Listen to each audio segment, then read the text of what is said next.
একাগ্ৰতা জিআইটিয়ে তোমালোকক গঢ়িব বিচাৰে একোজন দক্ষ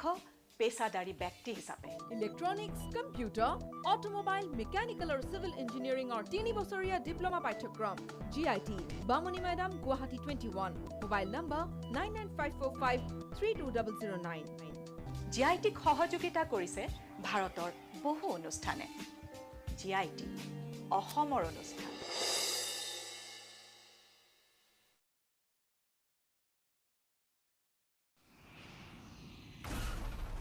সাধাৰণ সিমেন্টে এটা এয়াৰ স্ট্ৰিপ তৈয়াৰ কৰোঁতে লয় 28 দিন ই লয় কেৱল 4 দিন হয় এয়া হ'ল ভৱিষ্যতৰ প্ৰযুক্তি যাক আজি আমাৰ ওচৰলৈ লৈ আনিছে Dalmiya সিমেন্টে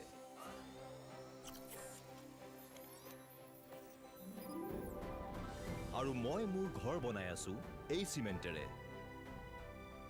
Dalmia Cement, future today. Civil, automobile, mechanical, computer science, আৰু electronics 3 বছৰীয়া পাঠ্যক্ৰম Civil, automobile, contact computer science, আৰু electronics 3 বছৰীয়া পাঠ্যক্ৰম Additional courses for 1 year. GIT, we make you professional. Time এটলৈ মই প্ৰাঞ্জল প্ৰতিম হাজৰিকাই আপোনালোক সকলোকে স্বাগতম জনাইছো এসআই জুনমনি ৰাভাৰ মৃত্যুৰ পাছতে যেনে ধৰণৰ সিবিআই তদন্ত কৰি আছে সেই তদন্ত প্ৰক্ৰিয়াক লৈ বিৰোধী দল কংগ্ৰেছে সন্দেহ প্ৰকাশ কৰিছিল তদন্ত প্ৰক্ৰিয়াক লৈ প্ৰশ্ন উত্থাপিত কৰিছিল আৰু সেই প্ৰসংগত এবাৰ কংগ্ৰেছক উভতি ধৰিছে শিলাদিত্য দেৱে কৈছে যে কংগ্ৰেছ এটা মিছলীয়া পাৰ্টি এই মুহূৰ্তত ফুল প্লেটত জনাবলৈ বিচাৰিছো সেই খবৰ জুনমনি ৰাভাৰ তদন্ত প্ৰক্ৰিয়াক লৈ প্ৰাক্তন বিধায়ক শিলাদিত্য দেৱৰ আক্ৰমণ বিৰোধী কংগ্ৰেছ এটা নীলাজ পাৰ্টি এই মন্তব্য কৰিছে শিলাদিত্য দেৱে অসম চৰকাৰে তদন্ত প্ৰক্ৰিয়া সিবিআইক দিয়াটো বিৰোধীয়ে বিচাৰিছিল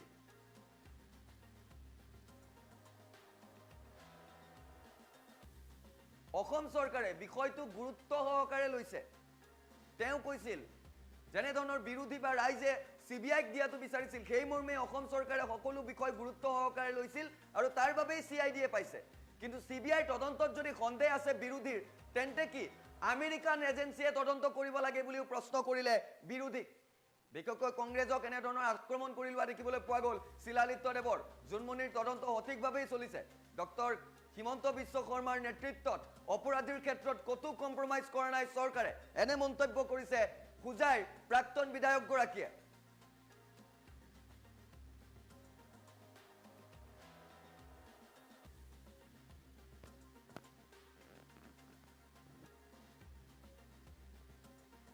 কংগ্ৰেছৰ সদায় তেওঁলোকৰ মানে অসন্তুষ্টি আৰু তাহাঁতৰ বহুত ধৰণৰ প্ৰব্লেম তাহাঁতৰ মানে এতিয়া এটা নীলাজ পাৰ্টি কথা বুজিছে নাই এটা চিষ্টেমত চলি আছে আজি অসম চৰকাৰ আছে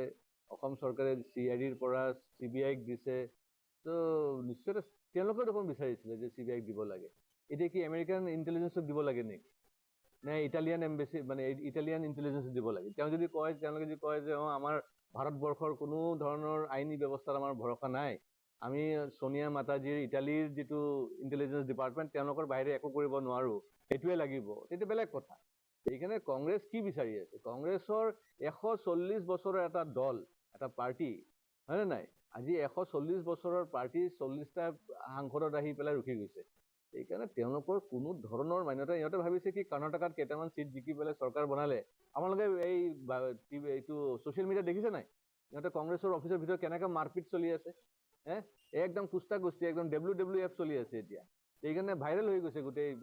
চেনেলবিলাকতো এইকাৰণে কংগ্ৰেছ যদি কৰ্ণাটকাত যদি সেই বাংলাদেশী মিয়াবিলাকত ভোট দি পেলাই কেইটামান চিট জিকি লৈছে আৰু ভাবিছে গোটেই ভাৰতবৰ্ষত জিকি ল'ব এতিয়াও ভাৰতবৰ্ষ 80% হিন্দু আছে এইটো মনত ৰাখিব লাগে আৰু গোটেই হিন্দুসকল অকল একত্ৰিত হৈ আছে কংগ্ৰেছৰ এই ধৰণৰ যে মানে তেওঁলোকৰ ব্যৱহাৰ ভাৰতবৰ্ষ খণ্ডিত কৰিছে ধৰ্মৰ ভিত্তিত তেওঁলোকে ধৰ্মৰ ভিত্তিত বিভাজন কৰি পেলাই এতিয়া আকৌ তেওঁলোকে কি মানে আমাক বুজাব বিচাৰিছে এইকাৰণে তেওঁলোকৰ এইবিলাক আপত্তি আমাৰ কাৰণে একো প্ৰব্লেম নহয় জুনমনি ৰাভাৰ সিবিআই এনকুৱাৰী হ'ব লাগে আৰু হৈ আছে আৰু ভালকে হ'ব আৰু সঁচা কথাখিনি ওলাই আহিব আৰু ইয়াতে কোনো কম্প্ৰমাইজ নহয় আজি ডক্টৰ হিমন্ত বিশ্ব শৰ্মাৰ নেতৃত্বত মই ভাবোঁ যে অসমৰ কোনো ধৰণৰ কম্প্ৰমাইজ নহয়, চাকৰিৰ ক্ষেত্ৰতো কম্প্ৰমাইজ হোৱা নাই, আপোনাৰ যিমান ধৰণৰ কাম চলি আছে, ৰাস্তাৰ কামেই হওক, ইনফ্ৰাষ্ট্ৰাকচাৰ ডেভেলপমেণ্ট ক'তো কম্প্ৰমাইজ চলা নাই। কিন্তু কথাটো হৈছে মানুহৰ মাইণ্ডছেটটো এক ৰাতিৰ ভিতৰতে চেঞ্জ কৰিব নোৱাৰে। আজি 60 বছৰ 70 বছৰ ধৰি যিসকলে ঘুষখোৰ এটা মানে চাৰ্কেল বনাই ৰাখিছে, সেই ঘুষখোৰবিলাক কি এদিনতে এৰি দিব নেকি ঘুষ খোৱাটো? ইমান সোনকালেতো নাজানে নহয়। কুকুৰৰ নেংগুৰটো ইমান সোনকালে চিধা নহয়, এইটো মনত ৰাখিব। কুকুৰৰ নেংগুৰ ইনফেক্ট চিধা নহয়, কিন্তু হ'লেও আজি পলিটিকেল লিডাৰ্ছসকলে চেষ্টা কৰি আছে। বিজেপি চৰকাৰ অহাৰ পিছত আৰু বিশেষকৈ ডক্টৰ হিমন্ত বিশ্ব শৰ্মাৰ নেতৃত্বত আজিৰ দিনতে কৰাপশ্যন ফ্ৰী কৰাৰ বহুত চেষ্টা চলি আছে। কিন্তু মানুহসকলেওতো কপাৰেট কৰিব লাগিব। যিসকলে ঘুষ লৈ আছিলে ইমান বছৰ বছৰ ধৰি, তেওঁলোকেতো মানে কমচে কম ক'ব লাগে যে ঠিক আছে, আজিৰ পৰা আমি ঘুষ নলওঁ। এইকাৰণে চৰিত্ৰ যদি আমি সলনি কৰিব নোৱাৰোঁ, তেতিয়াতো প্ৰব্লেমবিলাক থাকি যায়। সেইকাৰণে মই ভাবোঁ যে খুব ধুনীয়াকৈ চলি আছে, ধৈৰ্য ৰাখিব লাগে। এতিয়াও 3 বছৰ বাকী আছে চৰকাৰ মানে ইলেকশ্যন হ'বৰ কাৰণে, এছেম্বলি ইলেকশ্যনৰ কাৰণে। ইমান কি জলদিবাজি কৰিব বিচাৰিছে মানে কংগ্ৰেছে? আৰু ৰাহুল গান্ধী আকৌ কেনেকৈ সাংসদ হ'ব পাৰে সেইটোলৈ চিন্তা কৰকচোন বাৰু। আপুনি যেহেতু উল্লেখ কৰিছে যে কিছুমানে কেতিয়াও চিধা নহয়, কংগ্ৰেছক বুজাইছে নেকি? মই বহুতক বুজাই আছোঁ যিসকল কৰাপশ্যনত লিপ্ত হৈ আছে।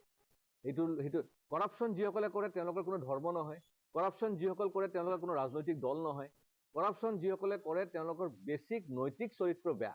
সেই মানুহবিলাকৰ যে কেৰেক্টাৰিষ্টিক্স এক ৰাতিৰ ভিতৰত যে সলনি হ'ব এইটো নহয়। আজি বিগত 9 বছৰ ধৰি প্ৰধানমন্ত্ৰী নৰেন্দ্ৰ মোদী ডাঙৰীয়া মন কী বাত কৈ আছে। মন কী বাত কিয় কয় জানা নাই? মন কী বাত এনেকাৰণে কয় যে মানুহৰ যি এই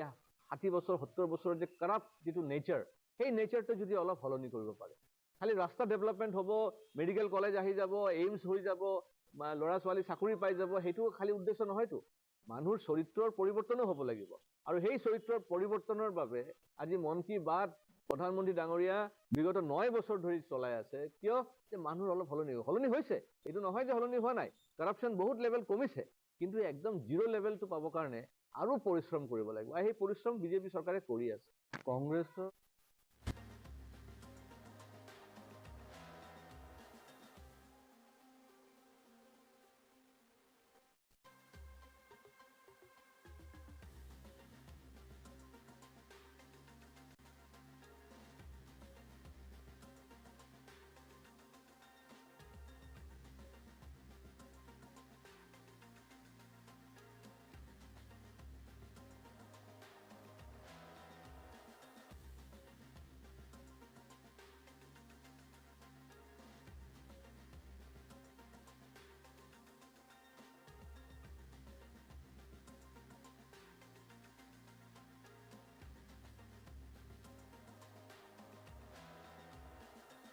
প্ৰাঞ্জল প্ৰতিম হাজৰিকাই আপোনালোক সকলোকে স্বাগতম জনাই এই মুহূৰ্তত জোনমণি ৰাভাৰ এটা গুৰুত্বপূৰ্ণ আপডেট দিবলৈ বিচাৰিছোঁ, কিয়নো সোমবাৰৰ দিনটোত পুৱা 10 বজাৰ পৰা নিশা 8 বজালৈ প্ৰায় 10 ঘণ্টা ধৰি CBI জেৰা চলালে কেইবাগৰাকীও আৰক্ষী বিষয়াক। বিশেষকৈ এইগৰাকী অনিল ভূঞা যিগৰাকী আছিল নগাঁও আৰক্ষীৰ গাড়ী চালক, এইগৰাকী মনোজ ৰাজবংশী যিগৰাকী আছিল নগাঁও সদৰ থানাৰ OC, তাৰ সমান্তৰালভাৱে জোনমণিৰ মৃত্যুৰ সময়ত যেতিয়া মৃত্যুৰ প্ৰাক্ষণত তেওঁ ঘৰলৈ গৈছিল তেতিয়া মনোজ লগত আছিল বুলি মাতৃগৰাকীয়ে কৈছিল। এইগৰাকী ৰাজা ইছাদ যিগৰাকী ৰাজা ইছাদে মোবাইল কাঢ়ি লোৱাৰ অভিযোগ উত্থাপিত হৈছিল। এইগৰাকী মনোজ বৰুৱা যিগৰাকী মৰিকলং থানাৰ এতিয়া নতুন IC, তেওঁকো মাতি পঠিয়াই মৰিকলং থানাৰ সকলো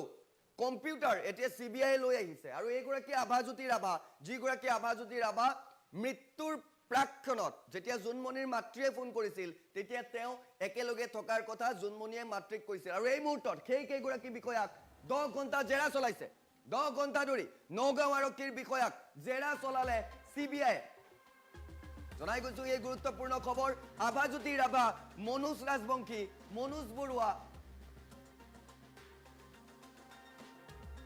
ৰাজা ইছাদ আৰু অনিল ভূঞাক মাৰাথান জেৰা চলাইছে CBI 14জনীয়া দলটিয়ে, য'ত 6জনীয়া টেকনিকেল এক্সপাৰ্ট টিমো আছে। আৰু সেই টেকনিকেল এক্সপাৰ্ট টিমে কেইবাটাও কম্পিউটাৰো পৰীক্ষা কৰিব। কি তাত টাইপিং কৰা হৈছিল, কি কেছৰ ওপৰত জোনমণিয়ে ইনভেষ্টিগেট কৰি আছিল, গোটেইবোৰ তাত টাইপিং কৰা হয় যিহেতু, আৰু সেইবোৰো পৰীক্ষা কৰিব। জোনমণি ৰাভাৰ মাতৃৰ অভিযোগৰ ভিত্তিতে চলিছে CBIৰ জেৰা। জেৰাৰ অন্তত যাবলৈ দিয়া হয় বিষয়াসকলক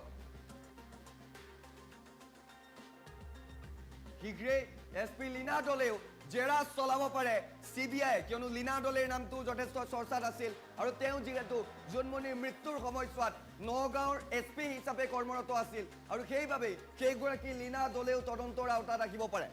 ইতিমধ্যে CBI লাভ কৰিছে কেইবাটাও ক্লু কিয়নো মাৰাথান জেৰা তেওঁলোকে চলাই আহিছে DIG IPS লাভলী কাটিয়াৰৰ নেতৃত্বত ইতিমধ্যে CBI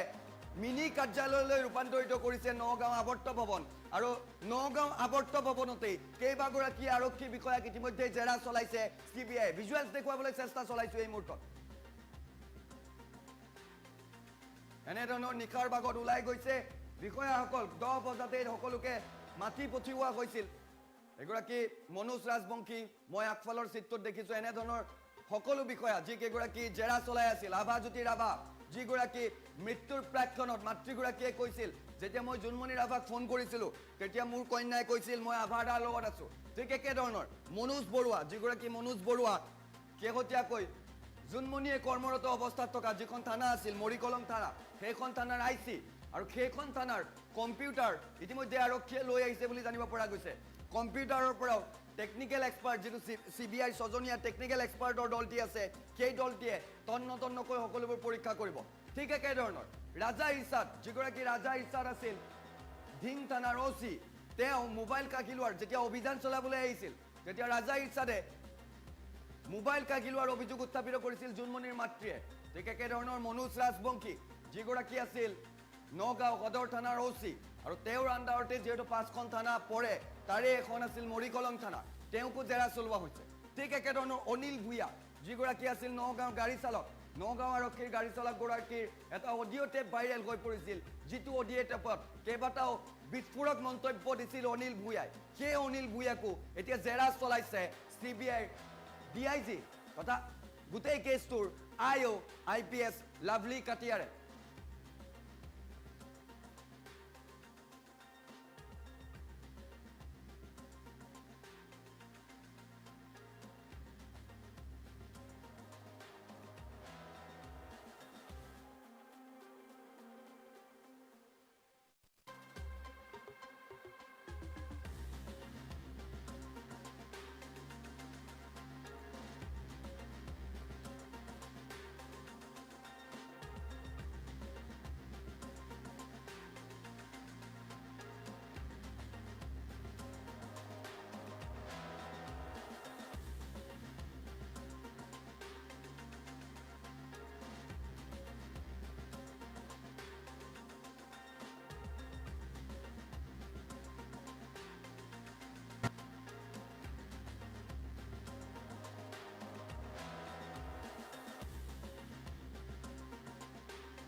আপোনালোক সকলোকে স্বাগতম জনাই এই মুহূৰ্তত CBI যেটো জোনমণি ৰাভাৰ তদন্ত প্ৰক্ৰিয়া চলাই আছে তাক লৈ বিগ ব্ৰেকিং আপডেট আহি পৰিছে কিয়নো এই মুহূৰ্তত লখিমপুৰলৈ ৰাওনা হৈছে CBI 8জনীয়া দল এই দৃশ্যাংশ ইতিমধ্যে দেখি আছে নগাঁও আৱৰ্ত ভৱনত 4খন বাহনত তেওঁলোক ইতিমধ্যে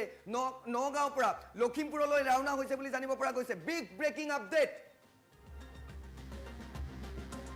আজি লখিমপুৰলৈ ৰাওনা CBI 8জনীয়া দল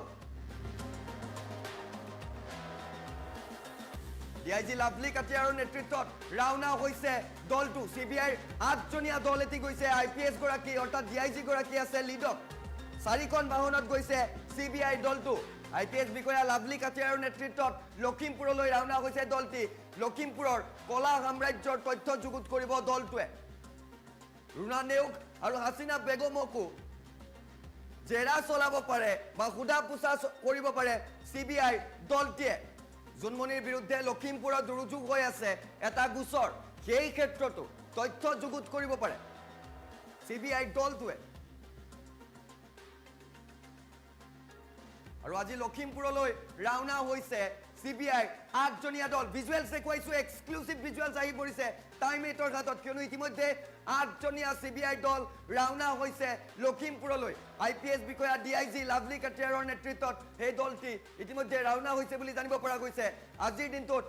বিশেষকৈ জুনমণিৰ প্ৰসংগ মৃত্যুৰ প্ৰসংগত এটা বিষয় উত্থাপিত হৈছিল যে লখিমপুৰৰ কলা সাম্ৰাজ্যৰ বিৰুদ্ধে জপিয়াই পৰাৰ বাবে হয়তো জুনমণিক টাৰ্গেট কৰি লৈছিল দুৰ্বৃত্তই আৰু এই মুহূৰ্তৰ এটা বিগ ব্ৰেকিং আপডেট লখিমপুৰলৈ ৰাওনা হৈছে CBI 8জনীয়া এটি দল এই দলটিত এগৰাকী DIGও আছে অৰ্থাৎ DIG IPS বিষয়া লাভলী কাটিয়াৰৰ নেতৃত্বত সেই দলটি ইতিমধ্যে ৰাওনা হৈছে লখিমপুৰলৈ আৰু সেইগৰাকী DIG অফিচিয়েল নথিপত্ৰসমূহ লৈছে যেহেতু লখিমপুৰতো কেইবাগৰাকীকো ইতিমধ্যে জেৰা চলাব বুলি জানিব পৰা গৈছে শীৰ্ষত আছে ৰুণা নেউক যিগৰাকী এডিশ্যনেল SP আছিল লখিমপুৰৰ ঠিক একেধৰণৰ চৰ্চাত আছে হাসিনা বেগম কিয়নো হাসিনা বেগমে বিভিন্ন অভিযোগ উত্থাপিত কৰিছিল হাসিনা বেগমেও পৃথকে গোচৰ দিছিল আৰু গোটেই বিষয়বোৰক লৈ হাসিনা বেগমকো হয়তো জেৰা চলাব পাৰে CBI দলটিয়ে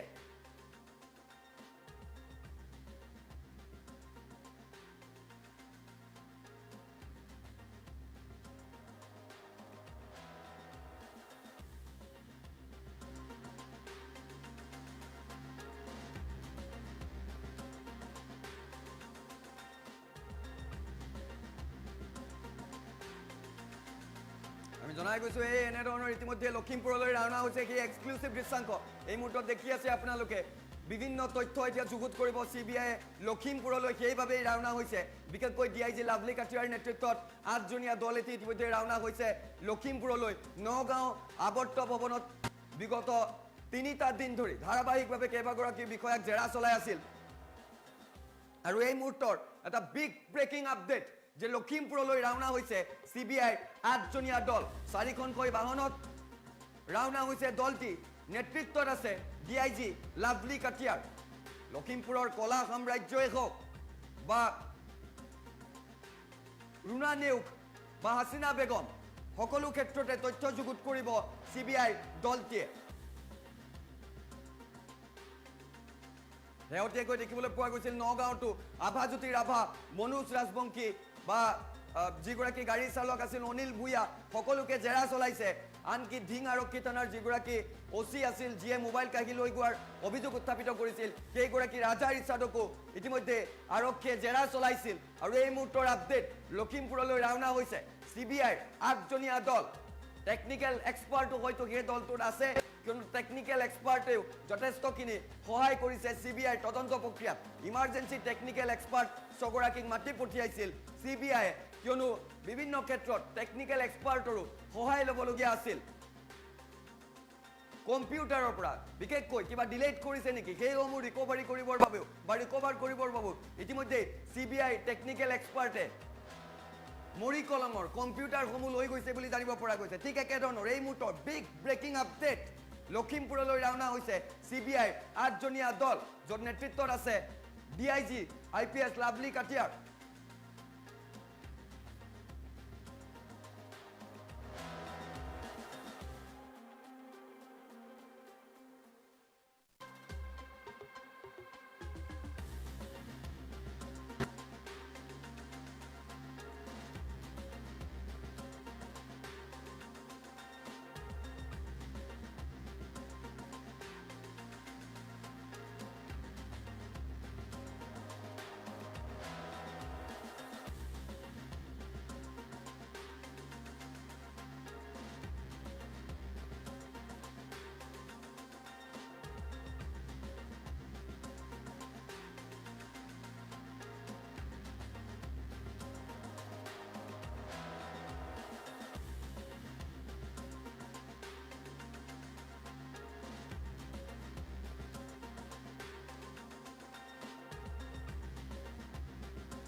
মই প্ৰাঞ্জল প্ৰদীপ হাজৰিকাই আপোনালোক সকলোকে স্বাগতম জনাই এই মুহূৰ্তত উৰিষ্যাত যেটো ৰেল দুৰ্ঘটনা সংঘটিত হৈছিল তাৰ এটা গুৰুত্বপূৰ্ণ আপডেট দিবলৈ বিচাৰিছো কিয়নো উৰিষ্যাৰ ৰেল দুৰ্ঘটনাক লৈ সিবিআই মাৰাথন জেৰা চলাইছে কেইবাগৰাকী বিষয়াক এইবাৰ উৰিষ্যাৰ যিগৰাকী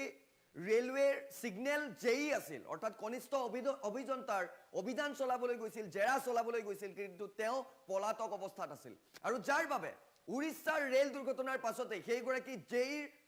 বাসগৃহ সিল কৰিছে সিবিআই এই মুহূৰ্তত সেই গুৰুত্বপূৰ্ণ খবৰটো আপোনালোকক জনাবলৈ বিচাৰিছো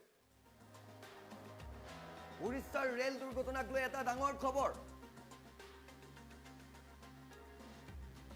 সিবিআই মাৰাথন জেৰা চলাইছে কেইবাগৰাকীও ৰেলৱে বিষয়া কৰ্মচাৰীক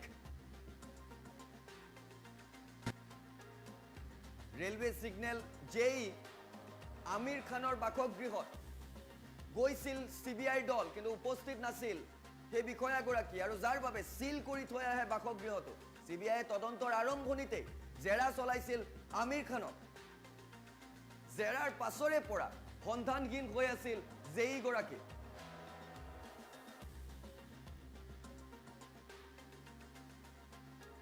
আৰু পুনৰ আমিৰ খানলৈ বাসগৃহত গৈছিল সিবিআইৰ দল কিন্তু পলাতক আছিল কনিষ্ঠ অভিযন্তাগৰাকী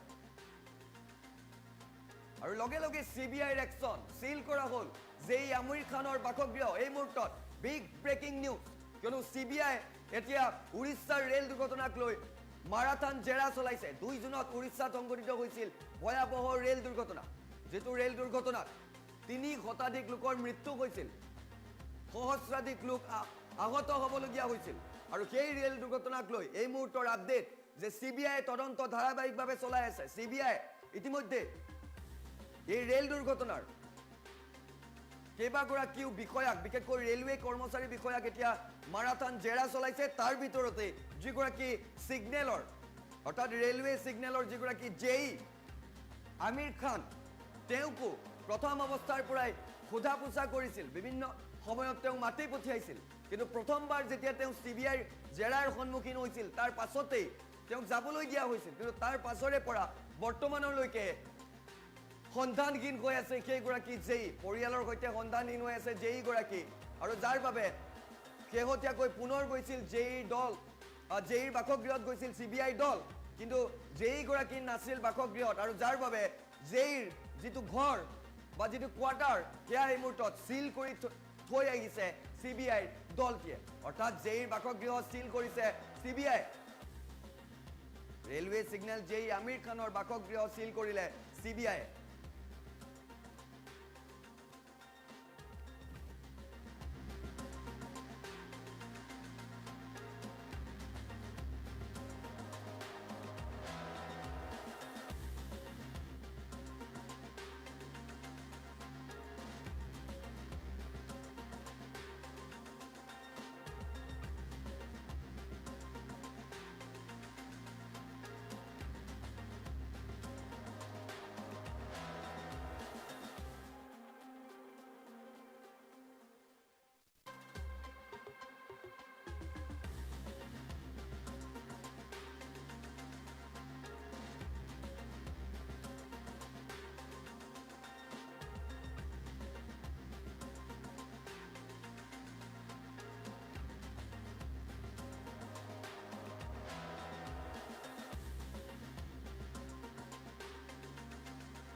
আপোনালোক সকলোকে স্বাগতম জনাই এই মুহূৰ্তত সিবিআইৰ যেটো জুনমনিৰ আভাৰ তদন্ত প্ৰক্ৰিয়া চলাই আছে তাক লৈ বিগ ব্ৰেকিং আপডেট আহি পৰিছে কিয়নো এই মুহূৰ্তত লখিমপুৰলৈ ৰাওনা হৈছে সিবিআইৰ 8জনীয়া দল এই দৃশ্যাংক ইতিমধ্যে দেখি আছে নগাঁও আৱৰ্ত ভৱনত 4খন বাহনত তেওঁলোক ইতিমধ্যে নগাঁওৰ পৰা লখিমপুৰলৈ ৰাওনা হৈছে বুলি জানিব পৰা গৈছে বিগ ব্ৰেকিং আপডেট আজি লখিমপুৰলৈ ৰাওনা সিবিআইৰ 8জনীয়া দল ডিআইজি লাভলি কাটিয়াৰৰ নেতৃত্বত ৰাওনা হৈছে দলটো সিবিআইৰ 8জনীয়া দল এটি গৈছে আইপিএছ গৰাকী অৰ্থাৎ ডিআইজি গৰাকী আছে লিডত 4খন বাহনত গৈছে CBI দলটো IPS বিষয়া লাভলী কাটিয়াৰৰ নেতৃত্বত লখিমপুৰলৈ ৰাওনা হৈছে দলটি লখিমপুৰৰ কলা সাম্ৰাজ্যৰ তথ্য যুগুত কৰিব দলটোৱে ৰুনা নেউগ আৰু হাসিনা বেগমকো জেৰা চলাব পাৰে বা খুদা পুছা কৰিব পাৰে CBI দলটিয়ে জুনমনিৰ বিৰুদ্ধে লখিমপুৰত দুৰুযোগ হৈ আছে এটা গোচৰ সেই ক্ষেত্ৰতো তথ্য যুগুত কৰিব পাৰে CBI দলটোৱে আৰু আজি লখিমপুৰলৈ ৰাওনা হৈছে CBI 8জনীয়া দল ভিজুৱেলছ দেখুৱাইছো এক্সক্লুসিভ ভিজুৱেলছ আহি পৰিছে টাইম8ৰ হাতত কিয়নো ইতিমধ্যে 8জনীয়া CBI দল ৰাওনা হৈছে লখিমপুৰলৈ IPS বিষয়া DIG লাভলী কাটিয়াৰৰ নেতৃত্বত এই দলটি ইতিমধ্যে ৰাওনা হৈছে বুলি জানিব পৰা গৈছে আজিৰ দিনটোত বিশেষকৈ জুনমনিৰ প্ৰসংগ মৃত্যুৰ প্ৰসংগত এটা বিষয় উত্থাপিত হৈছিল যে লখিমপুৰত কলা সাম্ৰাজ্যৰ বিৰুদ্ধে জপিয়াই পৰাৰ বাবে হয়তো জুনমনিক টাৰ্গেট কৰি লৈছিল দুৰ্বৃত্তই আৰু এই মুহূৰ্তৰ এটা বিগ ব্ৰেকিং আপডেট লখিমপুৰলৈ ৰাওনা হৈছে CBI 8জনীয়া এটি দল এই দলটিত এগৰাকী DIGও আছে অৰ্থাৎ DIG IPS বিষয়া লাভলী কাটিয়াৰৰ নেতৃত্বত সেই দলটি ইতিমধ্যে ৰাওনা হৈছে লখিমপুৰলৈ আৰু সেইগৰাকী DIG অফিচিয়েল নথিপত্ৰসমূহ লৈছে যেটো লখিমপুৰতো কেইবাগৰাকীকো ইতিমধ্যে জেৰা চলাব বুলি জানিব পৰা গৈছে শীৰ্ষত আছে ৰুনা নেউগ যিগৰাকী এডিশনেল SP আছিল লখিমপুৰৰ ঠিক একেধৰণৰ চৰ্চাত আছে হাসিনা বেগম কিয়নো হাসিনা বেগমে বিভিন্ন অভিযোগ উত্থাপিত কৰিছিল হাসিনা বেগমেও পৃথকে গোচৰ দিছিল আৰু গোটেই বিষয়বোৰক লৈ হাসিনা বেগমকো হয়তো জেৰা চলাব পাৰে CBI দলটিয়ে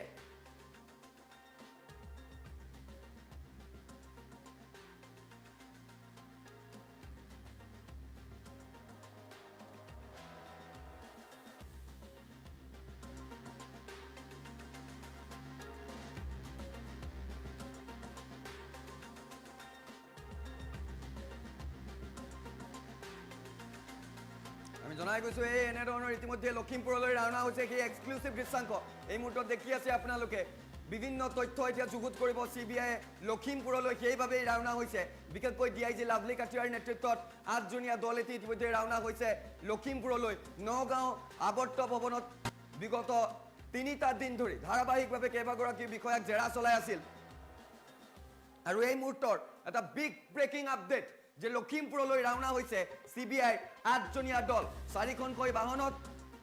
ৰাওনা হৈছে দলটি নেতৃত্বত আছে DIG লাভলী কাটিয়াৰ লখিমপুৰৰ কলা সাম্ৰাজ্যই হওক বা ৰুনা নেউগ বা হাসিনা বেগম সকলো ক্ষেত্ৰতে তথ্য যুগুত কৰিব CBI দলটিয়ে শেহতীয়াকৈ দেখিবলৈ পোৱা গৈছিল নগাঁৱতো আভাজ্যোতি ৰাভা মনোজ ৰাজবংশী বা যিগৰাকী গাড়ী চালক আছিল অনিল ভূঞা সকলোকে জেৰা চলাইছে আনকি ধিং আৰক্ষী থানাৰ যিগৰাকী OC আছিল যিয়ে মোবাইল কাঢ়ি লৈ গোৱাৰ অভিযোগ উত্থাপিত কৰিছিল সেইগৰাকী ৰাজা ইছাদকো ইতিমধ্যে আৰক্ষীয়ে জেৰা চলাইছিল আৰু এই মুহূৰ্তৰ আপডেট লখিমপুৰলৈ ৰাওনা হৈছে CBI 8জনীয়া দল টেকনিক্যাল এক্সপাৰ্টো হয়তো সেই দলটোত আছে কিয়নো টেকনিক্যাল এক্সপাৰ্টেও যথেষ্টখিনি সহায় কৰিছে CBI তদন্ত প্ৰক্ৰিয়াত ইমাৰ্জেন্সি টেকনিক্যাল এক্সপাৰ্ট ছগৰাকীক মাতি পঠিয়াইছিল CBI কিয়নো বিভিন্ন ক্ষেত্ৰত টেকনিক্যাল এক্সপাৰ্টৰো সহায় ল'বলগীয়া আছিল কম্পিউটাৰৰ পৰা বিশেষকৈ কিবা ডিলেট কৰিছে নেকি সেইসমূহ ৰিকভাৰী কৰিবৰ বাবেও বা ৰিকভাৰ কৰিবৰ বাবেও ইতিমধ্যে CBI টেকনিক্যাল এক্সপাৰ্টে মৰি কলমৰ কম্পিউটাৰসমূহ লৈ গৈছে বুলি জানিব পৰা গৈছে ঠিক একেধৰণৰ এই মুহূৰ্তৰ বিগ ব্ৰেকিং আপডেট লখিমপুৰলৈ ৰাওনা হৈছে CBI 8জনীয়া দল য'ত নেতৃত্বত আছে DIG IPS লাভলী কাটিয়াৰ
মই প্ৰণিতা চুটিয়া লৈ আহিছো ৱেডাৰ আপডেট আজি অসমৰ 5খন জিলাত ৰেড এলাৰ্ট জাৰি কৰা হৈছে ৰেড এলাৰ্ট আজি 3 দিন ধৰি অব্যাহত আছে আৰু হেভিলি ৰেইনফল হ'ব বুলি বতৰ বিজ্ঞান কেন্দ্ৰই সদৰি কৰিছে আপুনি যদি ভালদৰে চাই কিমান মিলিমিটাৰ বৰষুণ হ'ব সমগ্ৰ অসমত উত্তৰ পূৰ্বাঞ্চলৰ এই মেপখনত অংকন কৰা হৈছে এইদৰে শূন্যৰ পৰা দেখিবলৈ পাইছে 400 মিলিমিটাৰ পৰ্যন্ত ৰেইনফলৰ এইবোৰ কালাৰ তেওঁলোকে দিছে মেঘালয়ত সম্পূৰ্ণৰূপে ৰেড এলাৰ্ট জাৰি কৰা হৈছে আজিৰ পৰা আৰু 3 দিন পৰ্যন্ত অব্যাহত থাকিব ৰেড এলাৰ্ট আৰু অসমতো হেভি ৰেইনফল ক'ত অব্যাহত থাকিব নামনি অসমত অধিকাংশ অঞ্চলত হেভি ৰেইনফল হ'ব বুলি জানিব পৰা গৈছে অৰ্থাৎ এই কালাৰটো যদি আপুনি চাই তেনেহলে 10ৰ পৰা 20 মিলিমিটাৰ বৰষুণ অব্যাহত থাকিব উজনিৰ পৰা নামনিৰ বিভিন্ন প্ৰান্তত কিন্তু নামনি অসমত অধিক বৰষুণ হোৱাৰ সম্ভাৱনা আছে আৰু 20ৰ পৰা 35 মিলিমিটাৰ পৰ্যন্ত বৰষুণ অৰ্থাৎ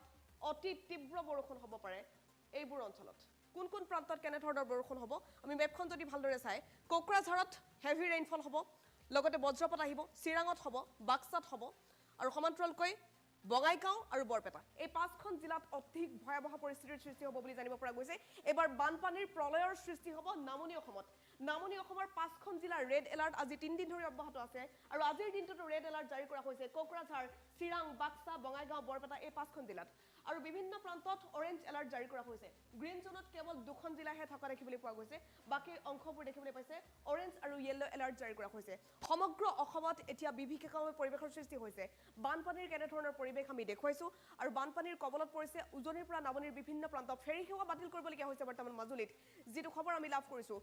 আৰু এইদৰে অব্যাহত আছে ৰেড এলাৰ্ট আজিৰ দিনটোতো ৰেড এলাৰ্ট জাৰি কৰা হৈছে 5খনকৈ জিলাত বিশেষকৈ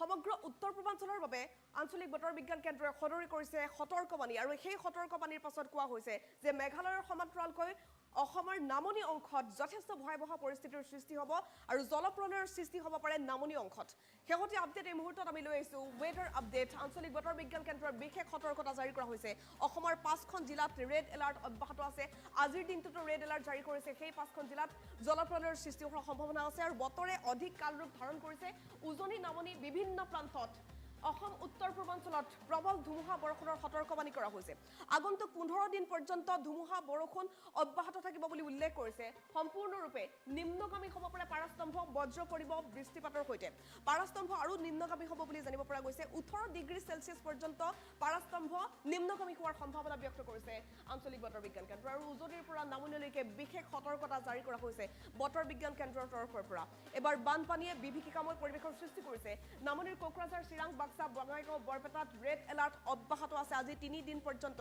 আৰু অব্যাহত আছে ৰেড এলাৰ্ট বৰষুণ অব্যাহত থাকিব নেৰানেপেৰা বৰষুণ হ'ব আৰু নেৰানেপেৰা বৰষুণৰ পাছতে ফেনে ফুটুকাৰে নৈ উপনৈবোৰ বাঢ়ি আহিছে বানপানীৰ পৰিৱেশ ইতিমধ্যে আমি দেখুৱাইছো বানপানী গৰাখহনীয়া ভূমিস্খলন ইতিমধ্যে সহা লোকসকলক তস্তছ কৰিছে বহু লোক গৃহহীন হ'বলগীয়া হৈছে ভয়ংকৰ ৰূপ গ্ৰামাঞ্চলৰ প্ৰতিটো প্ৰান্তত এতিয়া বানে জলপ্ৰলয়ৰ সৃষ্টি কৰিছে মেঘালয়ত ৰেড এলাৰ্ট জাৰি কৰিছে আঞ্চলিক বতৰ বিজ্ঞান কেন্দ্ৰই মেঘালয়ত আৰু 5 দিন পৰ্যন্ত ৰেড এলাৰ্ট অব্যাহত থাকিব বুলি জানিব পৰা গৈছে গতিকে আপুনি ভুলতো প্লেনিং নকৰিব যে শিলং ফুৰিবলৈ যাম মেঘালয়ৰ বহু অঞ্চলত ভূমিস্খলনৰ ভয়ংকৰ দৃশ্য এই মুহূৰ্তত আমাৰ হাতত আহি পৰিছে ভূমিস্খলন হৈছে মেঘালয়ৰ প্ৰতিটো প্ৰান্ততে ভূমিস্খলনে ভয়ংকৰ পৰিস্থিতিৰ সৃষ্টি কৰিছে অসমৰ বিভিন্ন প্ৰান্তত গৰাখহনীয়া মাজুলীৰ গৰাখহিছে ব্ৰহ্মপুত্ৰৰ গৰাখহিছে লগতে সমান্তৰালকৈ ফেনে ফুটুকাৰে নৈ উপনৈবোৰ বাঢ়ি আহিছে যাৰ ফলত এতিয়া ইতিমধ্যে বান বিধ্বস্ত হৈছে বহু অঞ্চল উজনিৰ পৰা নামনিলৈকে বিভিন্ন প্ৰান্তত বানে জলপ্ৰলয়ৰ সৃষ্টি কৰিছে ইয়াৰ সমান্তৰালকৈ এবাৰ নামনি অসমত বানপানীৰ সমস্যা অধিক হ'ব বুলি সম্ভাৱনা ব্যক্ত কৰিছে আঞ্চলিক বতৰ বিজ্ঞান কেন্দ্ৰই বিশেষকৈ কোকৰাঝাৰ চিৰাং বাক্সা বঙাইগাঁও বৰপেটা এই 5খন জিলাৰ বাবে বিশেষ সতৰ্কতা জাৰি কৰা হৈছে আজি 3 দিন ধৰি ৰেড এলাৰ্ট অব্যাহত আছে এই 5খন জিলাত বাকি অংশবোৰ দেখিবলৈ পাইছে 3খন জিলা বাদ দি বাকি সকলোতে হাই এলাৰ্ট জাৰি কৰা হৈছে আঞ্চলিক বতৰ বিজ্ঞান কেন্দ্ৰৰ তৰফৰ পৰা প্ৰবল ধুমুহা বৰষুণৰ সতৰ্কবাণী জাৰি কৰা হৈছে 5খন জিলাত ৰেড এলাৰ্ট অব্যাহত আছে মেঘালয়ত ৰেড এলাৰ্ট অব্যাহত আছে ৰেড এলাৰ্ট জাৰি কৰা হৈছে সমগ্ৰ উত্তৰ পূৰ্বাঞ্চলৰ বাবে ত্ৰিপুৰাটো বৰ্তমান হাই এলাৰ্ট জাৰি কৰা হৈছে হেভি ৰেইনফল ত্ৰিপুৰা মেঘালয় আৰু অসমৰ বিভিন্ন প্ৰান্তত অব্যাহত থাকিব বুলি উল্লেখ কৰিছে আঞ্চলিক বতৰ বিজ্ঞান কেন্দ্ৰই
নমস্কাৰ মই প্ৰণিতা সুতে লৈ আহিছো এই মুহূৰ্তৰ এক বিগ ব্ৰেকিং নিউজ মাজুলীত বৰ্তমান ফেৰী সেৱা বন্ধ কৰি দিয়া হৈছে ইখনৰ পাছত সিখন ফেৰী আবদ্ধ হৈ পৰিছে ব্ৰহ্মপুত্ৰত আৰু তাৰ পাছতে এই সিদ্ধান্ত গ্ৰহণ কৰা হৈছে শেহতীয়া দৃশ্যাংশ এই মুহূৰ্তত আমাৰ হাতত আহিছে ফেৰীত এইদৰে বহি আছে যাত্ৰী কিন্তু ফেৰী চলাচল কৰিব পৰা নাই সম্পূৰ্ণৰূপে ফেৰী বন্ধ কৰি দিয়া হৈছে মাজুলী অফলাবাৰী আৰু মাজুলী নিমাতীঘাট সংযোগী যিবোৰ ফেৰী আছে সকলোবোৰ ফেৰী বৰ্তমান বন্ধ কৰি দিয়া হৈছে বুলি এই মুহূৰ্তত আমি বিগ আপডেট লাভ কৰিছো আমি উল্লেখ কৰিব লাগিব কালি নিশাৰ ভাগত যেহেতু এম্বুলেন্স ফেৰী এখন মাজুলীত আবদ্ধ হৈ পৰিছিল ব্ৰহ্মপুত্ৰত আবদ্ধ হৈ পৰিছিল সেই ফেৰীখন তাৰ পাছতে হাহাকাৰ পৰিস্থিতিৰ সৃষ্টি হৈছিল ৰোগীসকলৰ যাত্ৰীসকলৰ মাজত পুৱাৰ ভাগত অনুৰূপ পৰিৱেশৰ সৃষ্টি হয় এখন যাত্ৰীবাহী ফেৰী ব্ৰহ্মপুত্ৰৰ বুকুত আবদ্ধ হৈ পৰিছিল ঘন কুঁৱলীৰ বাবে বিপদসংকুল যাত্ৰা কৰিব বিচৰা নাই আৰু সেইবাবে ফেৰী সেৱা বৰ্তমান বন্ধ কৰি দিয়া হৈছে এছডিআৰএফে উদ্ধাৰ কৰিবলগীয়া হয় সেই ফেৰীখন আমি দেখুৱাইছো এখন ফেৰী দেখিবলৈ পাইছে পুৱাৰ ভাগত ফেৰীখনে যাত্ৰা কৰিছিলে প্ৰায় 250 মানুহ লৈ যাত্ৰা কৰা এই ফেৰীখন আবদ্ধ হৈ পৰিছিল ব্ৰহ্মপুত্ৰৰ বুকুত আৰু তাৰ পাছতে ফেৰীখনৰ চলাচল বন্ধ কৰি দিয়া হৈছে এনডিআৰএফৰ দল উপস্থিত হৈ ততাতৈয়াকৈ ফেৰীখন উদ্ধাৰ কৰিছে আৰু ঘন কুঁৱলী দেখিবলৈ পাইছে সম্পূৰ্ণৰূপে কুঁৱলীৰ আচ্ছাদন এইদৰে অব্যাহত আছে সমগ্ৰ ৰাজ্যত যেহেতু এতিয়া ৰেড এলাৰ্ট অৰেঞ্জ এলাৰ্ট জাৰি কৰা হৈছে হাই এলাৰ্ট অব্যাহত আছে সমগ্ৰ ৰাজ্যত বৰষুণ অব্যাহত আছে বিভিন্ন প্ৰান্তত আৰু তাৰ ফলত দেখিবলৈ পোৱা গৈছে এইদৰে কুঁৱলীৰ আচ্ছাদন ব্ৰহ্মপুত্ৰত যাৰ ফলত বিপদসংকুল যাত্ৰা অব্যাহত আছিল ফেৰী আবদ্ধ হৈ পৰিছে কালি নিশাৰ ভাগত যেতিয়া এম্বুলেন্স ফেৰীখন আবদ্ধ হৈ পৰিছিল যাত্ৰীসকলৰ মাজত যথেষ্ট হাহাকাৰ পৰিস্থিতিৰ সৃষ্টি হৈছিল বিশেষকৈ ৰোগীসকলে আৰ্তনাদ কৰিবলগীয়া হৈছিল ফেৰীখনতে তাৰ পাছত পুৱাৰ ভাগত অনুৰূপ পৰিৱেশৰ সৃষ্টি হোৱাৰ লগে লগে এতিয়া সম্পূৰ্ণৰূপে ফেৰী বন্ধ কৰাৰ ঘোষণা কৰা হৈছে বিভাগটোৱে বৰ্তমান ফেৰী বন্ধ কৰি দিছে দুটাকৈ ঘাটৰ ফেৰী সম্পূৰ্ণৰূপে বন্ধ প্ৰায়বোৰ ফেৰী সম্পূৰ্ণ বন্ধ আৰু তাৰ পাছত যাত্ৰীসকলে এইদৰে অপেক্ষা কৰি আছে বুলি জানিব পৰা গৈছে পুৱাৰ ভাগৰ পৰা ঘাটত ভিৰ হৈছে শ শ যাত্ৰীৰ তেওঁলোকে অপেক্ষা কৰি আছে যে ফেৰী কেতিয়ালৈ চলিব কিন্তু অনিৰ্দিষ্ট কাললৈ বৰ্তমান ফেৰী সেৱা বন্ধ কৰি দিয়া হৈছে বুলি জানিব পৰা গৈছে যেহেতু সমগ্ৰ উত্তৰ পূৰ্বাঞ্চলৰ বাবে এই মুহূৰ্তত হাই এলাৰ্ট জাৰি কৰা হৈছে আঞ্চলিক বতৰ বিজ্ঞান কেন্দ্ৰৰ তৰফৰ পৰা বৰষুণ অব্যাহত আছে নিম্নগামী হৈছে পাৰাস্তম্ভ ইতিমধ্যে জনাইছো পাৰাস্তম্ভ 22ৰ পৰা অৰ্ধনমিত হৈ বৰ্তমান 18 ডিগ্ৰী সেলচিয়াছ পৰ্যন্ত হৈছেগৈ আৰু কুঁৱলীৰ আচ্ছাদন ব্ৰহ্মপুত্ৰৰ বুকুত দেখিবলৈ পোৱা গৈছে বিপদ সীমাৰ ওপৰেৰে বৈছে ব্ৰহ্মপুত্ৰৰ পানী বৰ্তমান কিছু সংখ্যক কম হৈছে যদিও কুঁৱলীৰ আচ্ছাদন যেহেতু অব্যাহত আছে সেইবাবে বিপদসংকুল যাত্ৰা কৰিব বিচৰা নাই ফেৰী বৰ্তমান বন্ধ কৰি দিয়া হৈছে পুৱাৰ ভাগত এই যাত্ৰীবাহী ফেৰীখন আবদ্ধ হৈ পৰিছিল ব্ৰহ্মপুত্ৰৰ বুকুত আৰু কুঁৱলীৰ আচ্ছাদন ইমানেই বেয়াকৈ হৈছে দেখিবলৈ পাইছে যিকোনো পৰিস্থিতিৰ সূচনা হ'ব পাৰে যিহেতু ফেৰীবোৰ অনবৰতে চলাচল কৰি থাকে ইখন ফেৰী সিখন ফেৰীক যদি দেখা নাপায় তেনেহ'লে ভয়ংকৰ দুৰ্ঘটনা সংঘটিত হ'ব পাৰে ব্ৰহ্মপুত্ৰৰ বুকুত সেইবাবে বৰ্তমান ফেৰী সেৱা সম্পূৰ্ণৰূপে বন্ধ কৰি দিয়া হৈছে অনিৰ্দিষ্ট কাললৈ বন্ধ কৰা হৈছে ব্ৰহ্মপুত্ৰৰ ফেৰী বিশেষকৈ মাজুলীৰ 4টাকৈ ঘাটৰ ফেৰী সেৱা বৰ্তমান বন্ধ হৈ আছে বুলি জানিব পৰা গৈছে অফলাবাৰী নিমাতী ঘাট ফেৰী সেৱা সম্পূৰ্ণৰূপে বন্ধ কৰি দিয়া হৈছে যাত্ৰীসকলৰ মাজত এতিয়া হাহাকাৰ পৰিস্থিতিৰ সৃষ্টি হৈছে ফেৰী বন্ধৰ পাছতে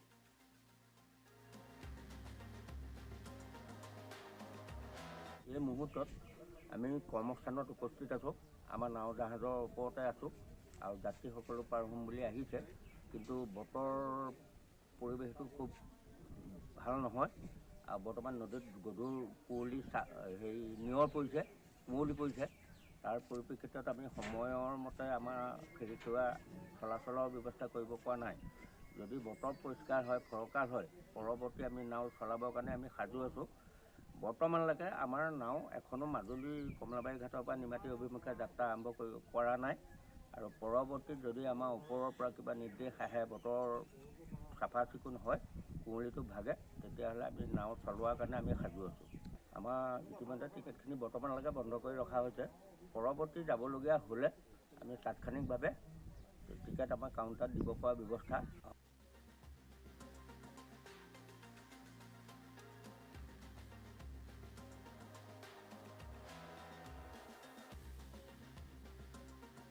কৰিবলৈ গৈ অসমৰ এজন লোকৰ মৃত্যু হৈছে হৃদযন্ত্ৰৰ ক্ৰিয়া বন্ধ হৈ মৃত্যুক আঁকোৱালি লৈছে বুলি জানিব পৰা গৈছে আৰু ব্যক্তিজন গোলাঘাটৰ বুলি জানিব পৰা গৈছে হজ যাত্ৰা কৰিবলৈ তেওঁ গৈছিল আৰু হজ যাত্ৰা কৰি থকাৰ সময়তে এই শোকাবহক ঘটনাটো সংঘটিত হৈছে মদিনা শ্বৰীফত অসমৰ হজ যাত্ৰীৰ মৃত্যুৰ খবৰ এই মুহূৰ্তত আমি লাভ কৰিছোঁ হৃদক্ৰিয়া বন্ধ হৈ চিৰাবুদ্দিন আহমেদে মৃত্যুক আঁকোৱালি লৈছে হজ কৰিবলৈ গৈ মৃত্যু হৈছে গোলাঘাটৰ শান্তিপুৰৰ বৰ্ষীয়ান ব্যক্তিগৰাকীৰ তেওঁৰ ঘৰত এতিয়া কান্দোনৰ ৰোল উঠিছে হৃদক্ৰিয়া বন্ধ হৈ চিৰাফুদ্দিন আহমেদৰ মৃত্যু হৈছে বুলি জানিব পৰা গৈছে হঠাৎ এই সুখবাৰ্তাটো পাই পৰিয়ালটো এতিয়া ভাগি পৰিছে কান্দোনৰ ৰোল উঠিছে গোলাঘাটৰ তেওঁৰ ঘৰখনত 1 জুনত তেওঁ হজলৈ ৰাওনা হৈছিল বুলি জানিব পৰা গৈছে আৰু হজ কৰিবলৈ যোৱাৰ পাছতেই এই শোকাবহ ঘটনাটো সংঘটিত হয়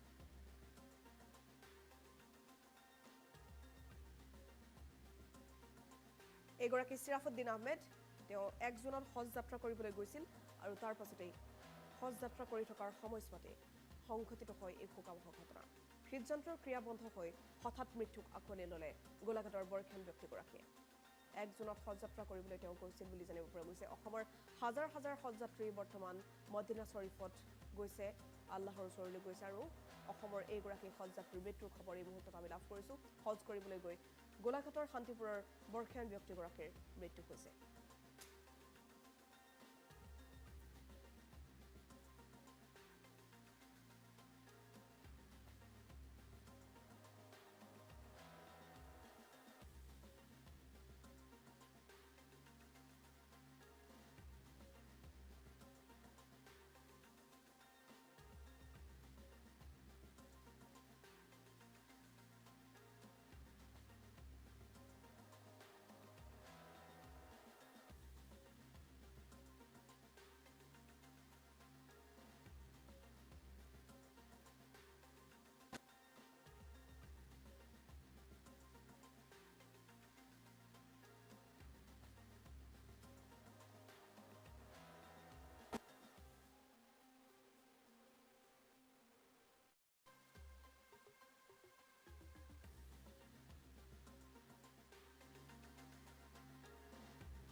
ধুবুৰীত গৈ উপস্থিত হৈছে মুখ্যমন্ত্ৰী ডক্টৰ হিমন্ত বিশ্ব শৰ্মা দুদিনীয়া কাৰ্যসূচীৰে ধুবুৰীত মুখ্যমন্ত্ৰীগৰাকী গংগাধৰ নদীত আজি পকী দলং উন্মোচন কৰিছে 73 কোটি টকা ব্যয় সাপেক্ষে নিৰ্মাণ কৰা দলঙৰ শুভ উদ্বোধন আজি কৰা হ'ল লগতে আজি ৰাভা দিৱসৰ কাৰ্যসূচীতে অংশগ্ৰহণ কৰিব বুলি জানিব পৰা গৈছে লৈ আহিছো আপডেট ধুবুৰীত গৈ উপস্থিত হৈছে অসমৰ মুখ্যমন্ত্ৰী ডক্টৰ হিমন্ত বিশ্ব শৰ্মা মুখ্যমন্ত্ৰী ডক্টৰ হিমন্ত বিশ্ব শৰ্মা দুদিনীয়া কাৰ্যসূচীৰে ধুবুৰীলৈ গৈছে আৰু কিছু সময় পূৰ্বে গৈ ধুবুৰীত উপস্থিত হৈছে গংগাধৰ নদীৰ ওপৰত নিৰ্মাণ কৰা 73 কোটি টকীয়া দলঙৰ ইতিমধ্যে শুভ উদ্বোধন কৰিছে মুখ্যমন্ত্ৰী ডক্টৰ হিমন্ত বিশ্ব শৰ্মাই 73 কোটি টকা ব্যয় সাপেক্ষে নিৰ্মাণ কৰা হৈছিল গংগাধৰ নদীৰ ওপৰৰ সেই দলংখন ধুবুৰীবাসীৰ বাবে আজিৰ দিনটো ঐতিহাসিক ক্ষণ হিচাপে পৰিগণিত হ'ব যিহেতু গংগাধৰ নদীৰ সেই সকলোৰে অপেক্ষিত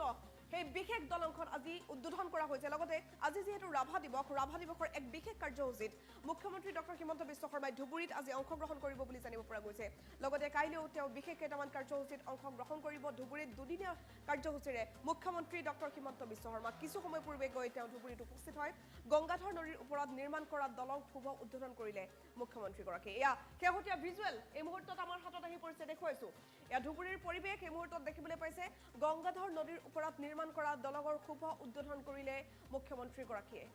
73 কোটি টকা ব্যয় সাপেক্ষে এই দলংখন নিৰ্মাণ কৰা হৈছিল ধুবুৰীবাসীৰ বাবে যথেষ্ট এটা ভাল খবৰ ধুবুৰীবাসীৰ বাবে এটা গৌৰৱৰ ক্ষণ ধুবুৰীবাসীৰ বাবে এক ঐতিহাসিক ক্ষণ হিচাপে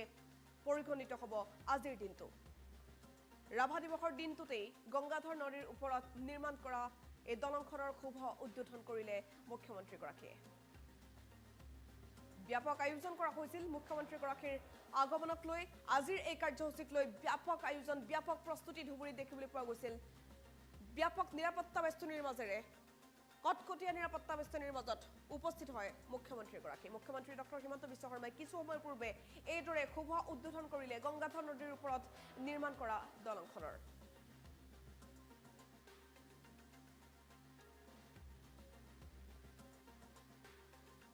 ইয়াৰ ফলত আজিৰ দিনটো গোলকগঞ্জবাসী ৰাইজ আৰু ধুবুৰী জিলাৰ বাবে এটা অত্যন্ত গৌৰৱময় দিন, অত্যন্ত আনন্দৰ দিন। মই ধুবুৰী জিলাবাসী ৰাইজক এই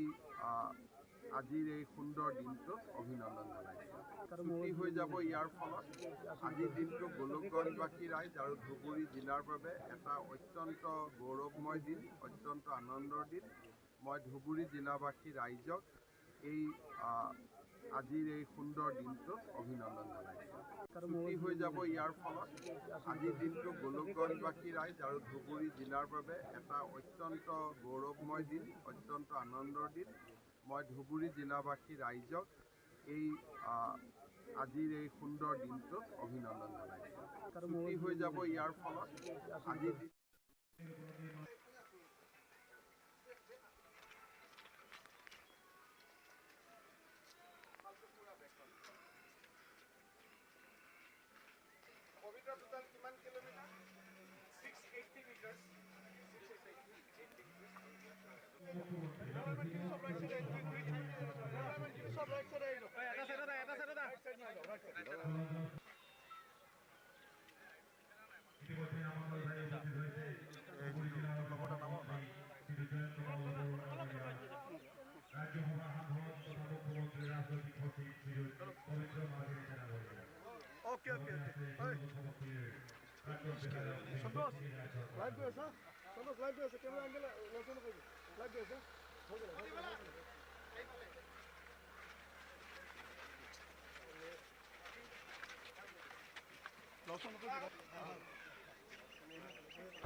টাইম8লৈ মই প্ৰাঞ্জল প্ৰতীম হাজৰিকাই আপোনালোক সকলোকে স্বাগতম জনাইছো। এছআই জোনমণি ৰাভাৰ মৃত্যুৰ পাছতেই যেনে ধৰণৰ CBI তদন্ত কৰি আছে, সেই তদন্ত প্ৰক্ৰিয়াক লৈ বিৰোধী দল কংগ্ৰেছে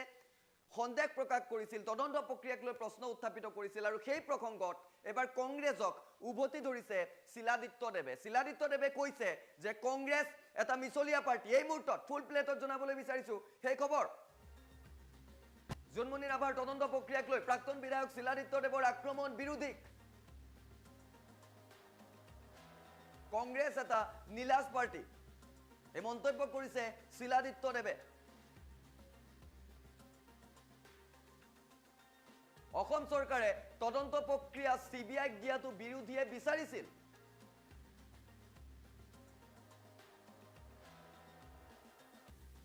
অসম চৰকাৰে বিষয়টো গুৰুত্ব সহকাৰে লৈছে। তেওঁ কৈছিল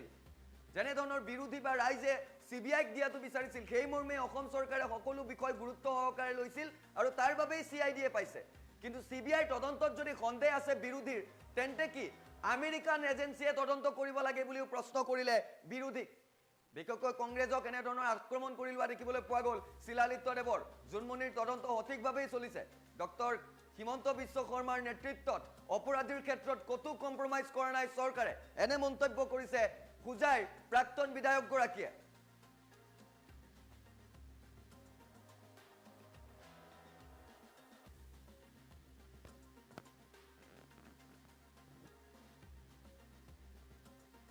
কংগ্ৰেছৰ সদায় তেওঁলোকৰ মানে অসন্তুষ্টি আৰু তাহাঁতৰ বহুত ধৰণৰ প্ৰব্লেম। তাহাঁতৰ মানে এতিয়া এটা নীলাজ পাৰ্টি, কথা বুজিছে নাই? এটা ছিষ্টেমত চলি আছে। আজি অসম চৰকাৰ আছে, অসম চৰকাৰে CIDৰ পৰা CBIক দিছে, তো নিশ্চয় তেওঁলোকে দেখোন বিচাৰিছিলে যে CBIক দিব লাগে। এতিয়া কি আমেৰিকান ইণ্টেলিজেন্সক দিব লাগে নেকি? নে ইটালিয়ান এম্বেচি মানে ইটালিয়ান ইণ্টেলিজেঞ্চ দিব লাগে। তেওঁলোকে যদি কয় যে আমাৰ ভাৰতবৰ্ষৰ কোনো ধৰণৰ আইনী ব্যৱস্থাত আমাৰ ভৰসা নাই, আমি সোনিয়া মাতাজীৰ ইটালীৰ যিটো ইণ্টেলিজেঞ্চ ডিপাৰ্টমেণ্ট তেওঁলোকৰ বাহিৰে একো কৰিব নোৱাৰোঁ, সেইটোৱে লাগিব, তেতিয়া বেলেগ কথা। সেইকাৰণে কংগ্ৰেছ কি বিচাৰি আছে? কংগ্ৰেছৰ 140 বছৰৰ এটা দল, এটা পাৰ্টি, হয়নে নাই? আজি 140 বছৰৰ পাৰ্টি 40টা সাংসদত আহি পেলাই ৰখি গৈছে। সেইকাৰণে তেওঁলোকৰ কোনো ধৰণৰ মান্যতা, ইহঁতে ভাবিছে কি কৰ্ণাটকাত কেইটামান চিট জিকি পেলাই চৰকাৰ বনালে। আপোনালোকে এইটো ছ'চিয়েল মিডিয়াত দেখিছে নাই? ইহঁতে কংগ্ৰেছৰ অফিচৰ ভিতৰত কেনেকৈ মাৰপিট চলি আছে, একদম কুস্তা কুস্তি, একদম WWF চলি আছে এতিয়া। সেইকাৰণে ভাইৰেল হৈ গৈছে গোটেই চেনেলবিলাকতো। সেইকাৰণে কংগ্ৰেছ যদি কৰ্ণাটকাত যদি সেই বাংলাদেশী মিয়াবিলাকত ভোট দি পেলাই কেইটামান চিট জিকি লৈছে আৰু ভাবিছে গোটেই ভাৰতবৰ্ষত জিকি ল'ব, এতিয়াও ভাৰতবৰ্ষ 80% হিন্দু আছে, এইটো মনত ৰাখিব লাগে। আৰু গোটেই হিন্দুসকল অকল একত্ৰিত হৈ আছে। কংগ্ৰেছৰ এই ধৰণৰ যে মানে তেওঁলোকৰ ব্যৱহাৰ ভাৰতবৰ্ষ খণ্ডিত কৰিছে ধৰ্মৰ ভিত্তিত। তেওঁলোকে ধৰ্মৰ ভিত্তিত বিভাজন কৰি পেলাই এতিয়া আকৌ তেওঁলোকে কি মানে আমাক বুজাব বিচাৰিছে। সেইকাৰণে তেওঁলোকৰ এইবিলাক আপত্তি চাপত্তি আমাৰ কাৰণে একো প্ৰব্লেম নহয়। জোনমণি ৰাভাৰ CBI এনকুৱাৰী হ'ব লাগে আৰু হৈ আছে আৰু ভালকৈ হ'ব আৰু সঁচা কথাখিনি ওলাই আহিব আৰু ইয়াতে কোনো কম্প্ৰমাইজ নহয়। আজি ডক্টৰ হিমন্ত বিশ্ব শৰ্মাৰ নেতৃত্বত মই ভাবোঁ যে অসমৰ কোনো ধৰণৰ কম্প্ৰমাইজ নহয়। চাকৰিৰ ক্ষেত্ৰতো কম্প্ৰমাইজ হোৱা নাই। আপোনাৰ যিমান ধৰণৰ কাম চলি আছে, ৰাস্তাৰ কামেই হওক, ইনফ্ৰাষ্ট্ৰাকচাৰ ডেভেলপমেণ্ট, ক'তো কম্প্ৰমাইজ চলা নাই। কিন্তু কথাটো হৈছে মানুহৰ মাইণ্ডছেটটো এক ৰাতিৰ ভিতৰতে চেঞ্জ কৰিব নোৱাৰে। আজি 60 বছৰ 70 বছৰ ধৰি যিসকলে ঘুষখোৰ এটা মানে চাৰ্কেল বনাই ৰাখিছে, সেই ঘুষখোৰবিলাক কি এদিনতে এৰি দিব নেকি ঘুষ খোৱাটো? ইমান সোনকালেতো নাজানে নহয়। কুকুৰৰ নেংগুৰটো ইমান সোনকালে চিধা নহয়, এইটো মনত ৰাখিব। কুকুৰৰ নেংগুৰ ইনফেক্ট চিধা নহয়, কিন্তু হ'লেও আজি পলিটিকেল লিডাৰ্ছসকলে চেষ্টা কৰি আছে। বিজেপি চৰকাৰ অহাৰ পিছত আৰু বিশেষকৈ ডক্টৰ হিমন্ত বিশ্ব শৰ্মাৰ নেতৃত্বত আজিৰ দিনতে কৰাপশ্যন ফ্ৰী কৰাৰ বহুত চেষ্টা চলি আছে। কিন্তু মানুহসকলেওতো কপাৰেট কৰিব লাগিব। যিসকলে ঘুষ লৈ আছিলে ইমান বছৰ বছৰ ধৰি, তেওঁলোকেতো মানে কমচে কম ক'ব লাগে যে ঠিক আছে, আজিৰ পৰা আমি ঘুষ নলওঁ। সেইকাৰণে চৰিত্ৰ যদি আমি সলনি কৰিব নোৱাৰোঁ, তেতিয়াতো প্ৰব্লেমবিলাক থাকি যায়। সেইকাৰণে মই ভাবোঁ যে খুব ধুনীয়াকৈ চলি আছে, ধৈৰ্য ৰাখিব লাগে। এতিয়াও 3 বছৰ বাকী আছে চৰকাৰ মানে ইলেকশ্যন হ'বৰ কাৰণে, এছেম্বলি ইলেকশ্যনৰ কাৰণে। ইমান কি জল্দিবাজি কৰিব বিচাৰিছে মানে কংগ্ৰেছে? আৰু ৰাহুল গান্ধী আকৌ কেনেকৈ সাংসদ হ'ব পাৰে সেইটোলৈ চিন্তা কৰকচোন বাৰু। আপুনি যিহেতু উল্লেখ কৰিছে যে কিছুমানে কেতিয়াও চিধা নহয়, কংগ্ৰেছক বুজাইছে নেকি? মই বহুতক বুজাই আছোঁ যিসকল কৰাপশ্যনত লিপ্ত হৈ আছে। সেইটো কৰাপশ্যন যিসকলে কৰে তেওঁলোকৰ কোনো ধৰ্ম নহয়। কৰাপশ্যন যিসকল কৰে তেওঁলোকৰ কোনো ৰাজনৈতিক দল নহয়। কৰাপশ্যন যিসকলে কৰে তেওঁলোকৰ বেছিক নৈতিক চৰিত্ৰ বেয়া। সেই মানুহবিলাকৰ যে কেৰেক্টাৰিষ্টিক্স এক ৰাতিৰ ভিতৰত যে সলনি হ'ব সেইটো নহয়। আজি বিগত 9 বছৰ ধৰি প্ৰধানমন্ত্ৰী নৰেন্দ্ৰ মোদী ডাঙৰীয়া মন কী বাত কৈ আছে। মন কী বাত কিয় কয় জানা নাই? মন কী বাত এনেকাৰণে কয় যে মানুহৰ যি এই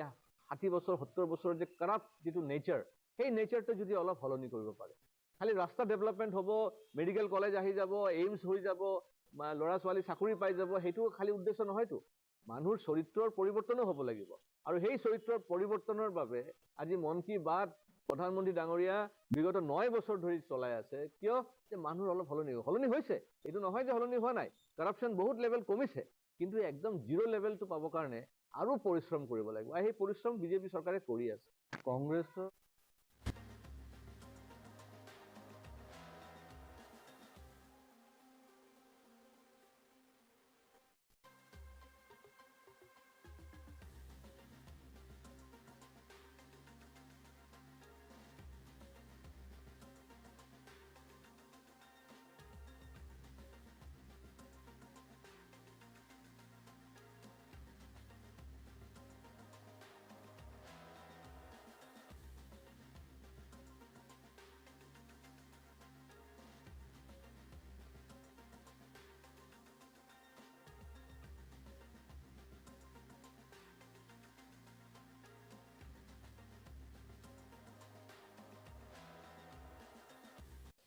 দবকাত এগৰাকী সাংবাদিকৰ অশ্লীল ভিডিঅ' ভাইৰেল আৰু তাৰ পাছতে চাঞ্চল্য সমগ্ৰ ৰাজ্যজুৰি ইয়াৰ পাছতে ডিজিপি জিপি সিঙে একশ্যন ঘোষণা কৰিলে এই বিষয়টোক লৈ ইতিমধ্যে বহুকেইখন থানাত এজাহাৰ দাখিল কৰা হৈছিল আৰু তাৰ পাছতে খোজাই এছপিক টেগ কৰি ডিজিপি জিপি সিঙে উল্লেখ কৰিছে প্লিজ টেক অফুল একশ্যন আৰু তাৰ পাছতে একশ্যন গ্ৰহণ কৰা হৈছে কিন্তু বৰ্তমান শেহতীয়া খবৰ এই মুহূৰ্তত আমি লৈ আহিছো মহম্মদ আলীয়ে আত্মসমৰ্পণ কৰিছে বুলি জানিব পৰা গৈছে যমুনামুখ থানাত বৰ্তমান আত্মসমৰ্পণ কৰিছে সাংবাদিকগৰাকীৰ ভাইৰেল ভিডিঅ'ক লৈ চাঞ্চল্য অব্যাহত আছে ৰাজ্যত অশ্লীল ভিডিঅ' ভাইৰেল হোৱা সাংবাদিক মাহমুদ আলীয়ে বৰ্তমান যমুনামুখ থানাত আত্মসমৰ্পণ কৰিছে বুলি জানিব পৰা গৈছে দবকাত ভাইৰেল হৈছিল সাংবাদিকগৰাকীৰ অশ্লীল ভিডিঅ' এগৰাকী ছাত্ৰীৰ সৈতে গোপন তেওঁলোকৰ মুহূৰ্ত ভাইৰেল কৰিছিল সাংবাদিকগৰাকীয়ে এগৰাকী ছাত্ৰীৰ সৈতে তেওঁ অন্তৰংগ মুহূৰ্ত কটাইছিল বহুদিনৰ পৰা ছাত্ৰীগৰাকীৰ সৈতে তেওঁৰ সম্পৰ্ক আছিল বুলি অভিযোগ উত্থাপন কৰিছে অঞ্চলবাসীয়ে আৰু ছাত্ৰীগৰাকীৰ সৈতে কটোৱা সেই সমগ্ৰ ভিডিঅ' ভাইৰেল হৈছিল সেইগৰাকী সাংবাদিক এটা ছেটেলাইট চেনেলত কৰ্মৰত মাহমুদ আলী আৰু মাহমুদ আলীৰ এই ভিডিঅ'টো ভাইৰেল হোৱাৰ পাছতে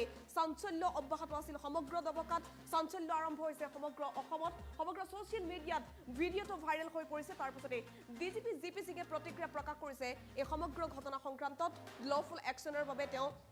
টুইট কৰিছিল ইয়াৰ পাছতে কিছু সময় পূৰ্বে মাহমুদ আলীয়ে নিজে গৈ আত্মসমৰ্পণ কৰিছে টুইটযোগে তদন্তৰ নিৰ্দেশ দিয়াৰ পাছতে অৱশ্যে আৰক্ষীয়ে ইতিমধ্যে অভিযান আৰম্ভ কৰিছিল মোৰাঝাৰ আৰক্ষী থানাত সমগ্ৰ বিষয়টোক লৈ গোচৰ ৰুজু কৰা হৈছে কেইবাটাও গোচৰ তেওঁৰ বিৰুদ্ধে ৰুজু কৰা হৈছে বুলি জানিব পৰা গৈছে এখন ব্যক্তিগত বিদ্যালয়ত তেওঁ শিক্ষক হিচাপেও কাম কৰিছিল মাহমুদ আলী এগৰাকী শিক্ষক হিচাপেও কাম কৰিছিল তেওঁ সাংবাদিক তেওঁৰ বৃত্তি আছিল কিন্তু তেওঁ এগৰাকী শিক্ষক হিচাপেও কাম কৰিছিল আৰু তাৰ পাছত এনেধৰণৰ নিকৃষ্ট কাণ্ড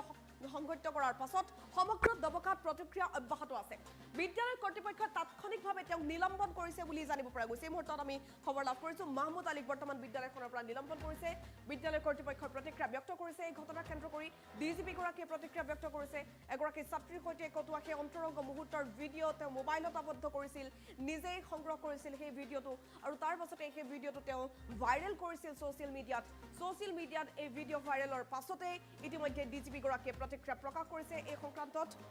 একশ্যন গ্ৰহণ কৰিবৰ বাবে তেওঁ নিৰ্দেশ দিছিল তেওঁৰ বিৰুদ্ধে কেইবাখনো এজাহাৰ ইতিমধ্যে দাখিল কৰা হৈছে মোৰাঝাৰ আৰক্ষী থানাত সমগ্ৰ বিষয়টোক লৈ গোচৰ ৰুজু কৰা হয় ব্যক্তিগত যিখন বিদ্যালয়ত তেওঁ শিক্ষক হিচাপে কাম কৰিছিল সেই বিদ্যালয়খনৰ পৰা মাহমুদ আলীক তাৎক্ষণিকভাৱে বহিষ্কাৰ কৰিছে বিদ্যালয় কৰ্তৃপক্ষই মাহমুদ আলীৰ এই নিৰ্লজ্জ কাণ্ডটোৰ পাছত যথেষ্ট প্ৰতিক্ৰিয়া ব্যক্ত কৰিছে যিগৰাকী ছাত্ৰীৰ সৈতে তেওঁৰ সেই সম্পৰ্ক দেখিবলৈ পোৱা গৈছিল ভিডিঅ'টোত সেই ছাত্ৰীগৰাকীৰ সৈতে তেওঁ পূৰ্বৰ পৰা বহুদিনৰ পৰা সম্পৰ্ক আছিল বুলিও বহুলোকে অভিযোগ উত্থাপন কৰিছে ইয়াৰ পাছতেই তেওঁৰ বিৰুদ্ধে গোচৰ ৰুজু কৰা হয় মোৰাঝাৰ আৰক্ষী চকীত আৰক্ষী চকীত গৈ আত্মসমৰ্পণ কৰিছে বুলি জানিব পৰা গৈছে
নমস্কাৰ মই প্ৰণিতা সুতে লৈ আহিছো এই মুহূৰ্তৰ এক বিগ ব্ৰেকিং নিউজ মাজুলীত বৰ্তমান ফেৰী সেৱা বন্ধ কৰি দিয়া হৈছে ইখনৰ পাছত সিখন ফেৰী আবদ্ধ হৈ পৰিছে ব্ৰহ্মপুত্ৰত আৰু তাৰ পাছতে এই সিদ্ধান্ত গ্ৰহণ কৰা হৈছে শেহতীয়া দৃশ্যাংশ এই মুহূৰ্তত আমাৰ হাতত আহিছে ফেৰীত এইদৰে বহি আছে যাত্ৰী কিন্তু ফেৰী চলাচল কৰিব পৰা নাই সম্পূৰ্ণৰূপে ফেৰী বন্ধ কৰি দিয়া হৈছে মাজুলী অফলাবাৰী আৰু মাজুলী নিমাতীঘাট সংযোগী যিবোৰ ফেৰী আছে সকলোবোৰ ফেৰী বৰ্তমান বন্ধ কৰি দিয়া হৈছে বুলি এই মুহূৰ্তত আমি বিগ আপডেট লাভ কৰিছো আমি উল্লেখ কৰিব লাগিব কালি নিশাৰ ভাগত যেহেতু এম্বুলেন্স ফেৰী এখন মাজুলীত আবদ্ধ হৈ পৰিছিল ব্ৰহ্মপুত্ৰত আবদ্ধ হৈ পৰিছিল সেই ফেৰীখন তাৰ পাছতে হাহাকাৰ পৰিস্থিতিৰ সৃষ্টি হৈছিল ৰোগীসকলৰ যাত্ৰীসকলৰ মাজত পুৱাৰ ভাগত অনুৰূপ পৰিৱেশৰ সৃষ্টি হয় এখন যাত্ৰীবাহী ফেৰী ব্ৰহ্মপুত্ৰৰ বুকুত আবদ্ধ হৈ পৰিছিল ঘন কুঁৱলীৰ বাবে বিপদসংকুল যাত্ৰা কৰিব বিচৰা নাই আৰু সেইবাবে ফেৰী সেৱা বৰ্তমান বন্ধ কৰি দিয়া হৈছে এছডিআৰএফে উদ্ধাৰ কৰিবলগীয়া হয় সেই ফেৰীখন আমি দেখুৱাইছো এইখন ফেৰী দেখিবলৈ পাইছে পুৱাৰ ভাগত ফেৰীখনে যাত্ৰা কৰিছিলে প্ৰায় 250 মানুহ লৈ যাত্ৰা কৰা এই ফেৰীখন আবদ্ধ হৈ পৰিছিল ব্ৰহ্মপুত্ৰৰ বুকুত আৰু তাৰ পাছতে ফেৰীখনৰ চলাচল বন্ধ কৰি দিয়া হৈছে এনডিআৰএফৰ দল উপস্থিত হৈ ততাতৈয়াকৈ ফেৰীখন উদ্ধাৰ কৰিছে আৰু ঘন কুঁৱলী দেখিবলৈ পাইছে সম্পূৰ্ণৰূপে কুঁৱলীৰ আচ্ছাদন এইদৰে অব্যাহত আছে সমগ্ৰ ৰাজ্যত যেহেতু এতিয়া ৰেড এলাৰ্ট অৰেঞ্জ এলাৰ্ট জাৰি কৰা হৈছে হাই এলাৰ্ট অব্যাহত আছে সমগ্ৰ ৰাজ্যত বৰষুণ অব্যাহত আছে বিভিন্ন প্ৰান্তত আৰু তাৰ ফলত দেখিবলৈ পোৱা গৈছে এইদৰে কুঁৱলীৰ আচ্ছাদন ব্ৰহ্মপুত্ৰত যাৰ ফলত বিপদসংকুল যাত্ৰা অব্যাহত আছিল ফেৰী আবদ্ধ হৈ পৰিছে কালি নিশাৰ ভাগত যেতিয়া এম্বুলেন্স ফেৰীখন আবদ্ধ হৈ পৰিছিল যাত্ৰীসকলৰ মাজত যথেষ্ট হাহাকাৰ পৰিস্থিতিৰ সৃষ্টি হৈছিল বিশেষকৈ ৰোগীসকলে আৰ্তনাদ কৰিবলগীয়া হৈছিল ফেৰীখনতে তাৰ পাছত পুৱাৰ ভাগত অনুৰূপ পৰিৱেশৰ সৃষ্টি হোৱাৰ লগে লগে এতিয়া সম্পূৰ্ণৰূপে ফেৰী বন্ধ কৰাৰ ঘোষণা কৰা হৈছে বিভাগটোৱে বৰ্তমান ফেৰী বন্ধ কৰি দিছে দুটাকৈ ঘাটৰ ফেৰী সম্পূৰ্ণৰূপে বন্ধ প্ৰায়বোৰ ফেৰী সম্পূৰ্ণ বন্ধ আৰু তাৰ পাছত যাত্ৰীসকলে এইদৰে অপেক্ষা কৰি আছে বুলি জানিব পৰা গৈছে পুৱাৰ ভাগৰ পৰা ঘাটত ভিৰ হৈছে শ শ যাত্ৰীৰ তেওঁলোকে অপেক্ষা কৰি আছে যে ফেৰী কেতিয়ালৈ চলিব কিন্তু অনিৰ্দিষ্ট কাললৈ বৰ্তমান ফেৰী সেৱা বন্ধ কৰি দিয়া হৈছে বুলি জানিব পৰা গৈছে যেহেতু সমগ্ৰ উত্তৰ পূৰ্বাঞ্চলৰ বাবে এই মুহূৰ্তত হাই এলাৰ্ট জাৰি কৰা হৈছে আঞ্চলিক বতৰ বিজ্ঞান কেন্দ্ৰৰ তৰফৰ পৰা বৰষুণ অব্যাহত আছে নিম্নগামী হৈছে পাৰাস্তম্ভ ইতিমধ্যে জনাইছো পাৰাস্তম্ভ 22ৰ পৰা অৰ্ধনমিত হৈ বৰ্তমান 18 ডিগ্ৰী চেলছিয়াছ পৰ্যন্ত হৈছেগৈ আৰু কুঁৱলীৰ আচ্ছাদন ব্ৰহ্মপুত্ৰৰ বুকুত দেখিবলৈ পোৱা গৈছে বিপদ সীমাৰ ওপৰেৰে বৈছে ব্ৰহ্মপুত্ৰৰ পানী বৰ্তমান কিছু সংখ্যক কম হৈছে যদিও কুঁৱলীৰ আচ্ছাদন যেহেতু অব্যাহত আছে সেইবাবে বিপদসংকুল যাত্ৰা কৰিব বিচৰা নাই ফেৰী বৰ্তমান বন্ধ কৰি দিয়া হৈছে পুৱাৰ ভাগত এই যাত্ৰীবাহী ফেৰীখন আবদ্ধ হৈ পৰিছিল ব্ৰহ্মপুত্ৰৰ বুকুত আৰু কুঁৱলীৰ আচ্ছাদন ইমানেই বেয়াকৈ হৈছে দেখিবলৈ পাইছে যিকোনো পৰিস্থিতিৰ সূচনা হ'ব পাৰে যেহেতু ফেৰীবোৰ অনবৰতে চলাচল কৰি থাকে ইখন ফেৰী সিখন ফেৰীক যদি দেখা নাপায় তেনেহ'লে ভয়ংকৰ দুৰ্ঘটনা সংঘটিত হ'ব পাৰে ব্ৰহ্মপুত্ৰৰ বুকুত সেইবাবে বৰ্তমান ফেৰী সেৱা সম্পূৰ্ণৰূপে বন্ধ কৰি দিয়া হৈছে অনিৰ্দিষ্ট কাললৈ বন্ধ কৰা হৈছে ব্ৰহ্মপুত্ৰৰ ফেৰী বিশেষকৈ মাজুলীৰ 4টাকৈ ঘাটৰ ফেৰী সেৱা বৰ্তমান বন্ধ হৈ আছে বুলি জানিব পৰা গৈছে অফলাবাৰী নিমাতীঘাট ফেৰী সেৱা সম্পূৰ্ণৰূপে বন্ধ কৰি দিয়া হৈছে যাত্ৰীসকলৰ মাজত এতিয়া হাহাকাৰ পৰিস্থিতিৰ সৃষ্টি হৈছে ফেৰী বন্ধৰ পাছতে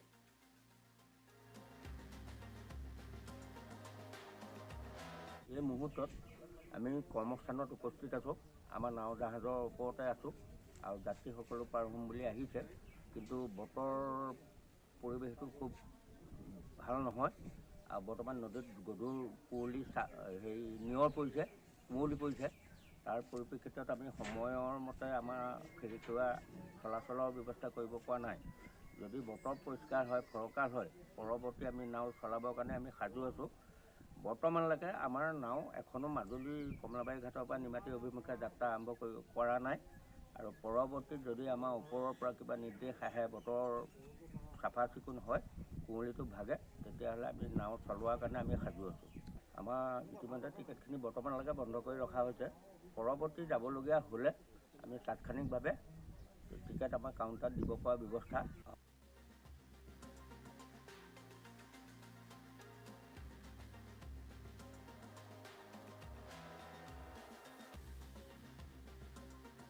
কৰিবলৈ গৈ অসমৰ এজন লোকৰ মৃত্যু হৈছে হৃদযন্ত্ৰৰ ক্ৰিয়া বন্ধ হৈ মৃত্যুক আঁকোৱালি লৈছে বুলি জানিব পৰা গৈছে আৰু ব্যক্তিজন গোলাঘাটৰ বুলি জানিব পৰা গৈছে হজ যাত্ৰা কৰিবলৈ তেওঁ গৈছিল আৰু হজ যাত্ৰা কৰি থকাৰ সময়তেই এই শোকাবহক ঘটনাটো সংঘটিত হৈছে মদিনা শ্বৰীফত অসমৰ হজ যাত্ৰীৰ মৃত্যুৰ খবৰ এই মুহূৰ্তত আমি লাভ কৰিছোঁ হৃদক্ৰিয়া বন্ধ হৈ চিৰাবুদ্দিন আহমেদে মৃত্যুক আঁকোৱালি লৈছে হজ কৰিবলৈ গৈ মৃত্যু হৈছে গোলাঘাটৰ শান্তিপুৰৰ বৰ্ষীয়ান ব্যক্তিগৰাকীৰ তেওঁৰ ঘৰত এতিয়া কান্দোনৰ ৰোল উঠিছে হৃদক্ৰিয়া বন্ধ হৈ চিৰাফুদ্দিন আহমেদৰ মৃত্যু হৈছে বুলি জানিব পৰা গৈছে হঠাৎ এই সুখবাৰ্তাটো পাই পৰিয়ালটো এতিয়া ভাগি পৰিছে কান্দোনৰ ৰোল উঠিছে গোলাঘাটৰ তেওঁৰ ঘৰখনত 1 জুনত তেওঁ হজলৈ ৰাওনা হৈছিল বুলি জানিব পৰা গৈছে আৰু হজ কৰিবলৈ যোৱাৰ পাছতে এই শোকাবহ ঘটনাটো সংঘটিত হয়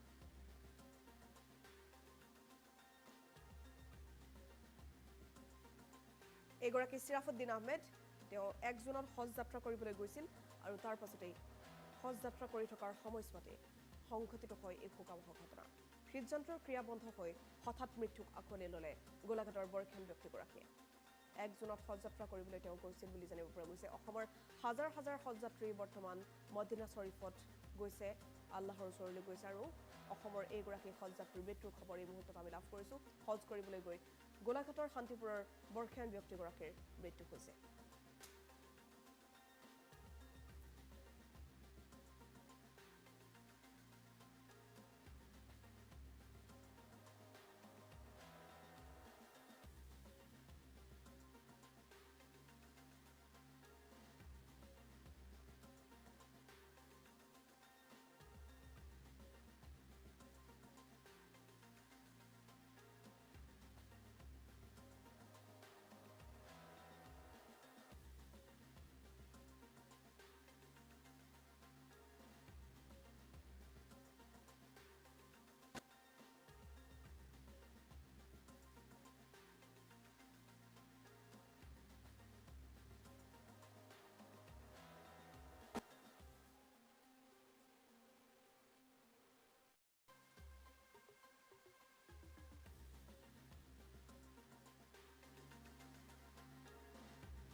ধুবুৰীত গৈ উপস্থিত হৈছে মুখ্যমন্ত্ৰী ডক্টৰ হিমন্ত বিশ্ব শৰ্মা দুদিনীয়া কাৰ্যসূচীৰে ধুবুৰীত মুখ্যমন্ত্ৰীগৰাকী গংগাধৰ নদীত আজি পকী দলং উন্মোচন কৰিছে 73 কোটি টকা ব্যয় সাপেক্ষে নিৰ্মাণ কৰা দলঙৰ শুভ উদ্বোধন আজি কৰা হ'ল লগতে আজি ৰাভা দিৱসৰ কাৰ্যসূচীতে অংশগ্ৰহণ কৰিব বুলি জানিব পৰা গৈছে লৈ আহিছো আপডেট ধুবুৰীত গৈ উপস্থিত হৈছে অসমৰ মুখ্যমন্ত্ৰী ডক্টৰ হিমন্ত বিশ্ব শৰ্মা মুখ্যমন্ত্ৰী ডক্টৰ হিমন্ত বিশ্ব শৰ্মা দুদিনীয়া কাৰ্যসূচীৰে ধুবুৰীলৈ গৈছে আৰু কিছু সময় পূৰ্বে গৈ ধুবুৰীত উপস্থিত হৈছে গংগাধৰ নদীৰ ওপৰত নিৰ্মাণ কৰা 73 কোটি টকীয়া দলঙৰ ইতিমধ্যে শুভ উদ্বোধন কৰিছে মুখ্যমন্ত্ৰী ডক্টৰ হিমন্ত বিশ্ব শৰ্মাই 73 কোটি টকা ব্যয় সাপেক্ষে নিৰ্মাণ কৰা হৈছিল গংগাধৰ নদীৰ ওপৰৰ সেই দলংখন ধুবুৰীবাসীৰ বাবে আজিৰ দিনটো ঐতিহাসিক ক্ষণ হিচাপে পৰিগণিত হ'ব যিহেতু গংগাধৰ নদীৰ সেই সকলোৰে অপেক্ষিত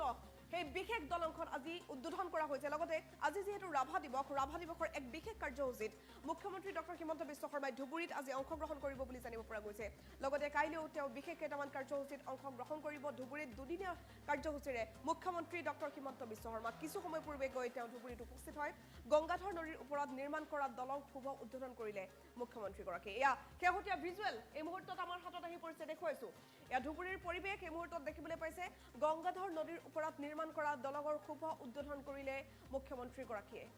73 কোটি টকা ব্যয় সাপেক্ষে এই দলংখন নিৰ্মাণ কৰা হৈছিল ধুবুৰীবাসীৰ বাবে যথেষ্ট এটা ভাল খবৰ ধুবুৰীবাসীৰ বাবে এটা গৌৰৱৰ ক্ষণ ধুবুৰীবাসীৰ বাবে এক ঐতিহাসিক ক্ষণ হিচাপে পৰিগণিত হ'ব আজিৰ দিনটো ৰাভা দিৱসৰ দিনটোতেই গংগাধৰ নদীৰ ওপৰত নিৰ্মাণ কৰা এই দলংখনৰ শুভ উদ্বোধন কৰিলে মুখ্যমন্ত্ৰীগৰাকীয়ে ব্যাপক আয়োজন কৰা হৈছিল মুখ্যমন্ত্ৰীগৰাকীৰ আগমনক লৈ আজিৰ এই কাৰ্যসূচীক লৈ ব্যাপক আয়োজন ব্যাপক প্ৰস্তুতি ধুবুৰীত দেখিবলৈ পোৱা গৈছিল ব্যাপক নিৰাপত্তা বেষ্টনীৰ মাজেৰে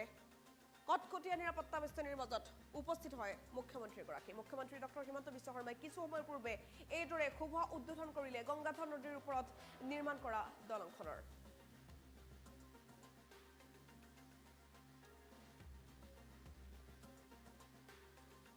ইয়াৰ ফলত আজিৰ দিনটো গোলকগঞ্জবাসী ৰাইজ আৰু ধুবুৰী জিলাৰ বাবে এটা অত্যন্ত গৌৰৱময় দিন, অত্যন্ত আনন্দৰ দিন। মই ধুবুৰী জিলাবাসী ৰাইজক এই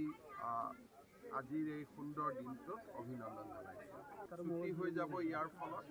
আজিৰ দিনটো গোলকগঞ্জবাসী ৰাইজ আৰু ধুবুৰী জিলাৰ বাবে এটা অত্যন্ত গৌৰৱময় দিন, অত্যন্ত আনন্দৰ দিন। মই ধুবুৰী জিলাবাসী ৰাইজক এই আজিৰ এই সুন্দৰ দিনটোত অভিনন্দন জনাইছোঁ। ছুটি হৈ যাব ইয়াৰ ফলত আজিৰ দিনটো গোলকগঞ্জবাসী ৰাইজ আৰু ধুবুৰী জিলাৰ বাবে এটা অত্যন্ত গৌৰৱময় দিন, অত্যন্ত আনন্দৰ দিন।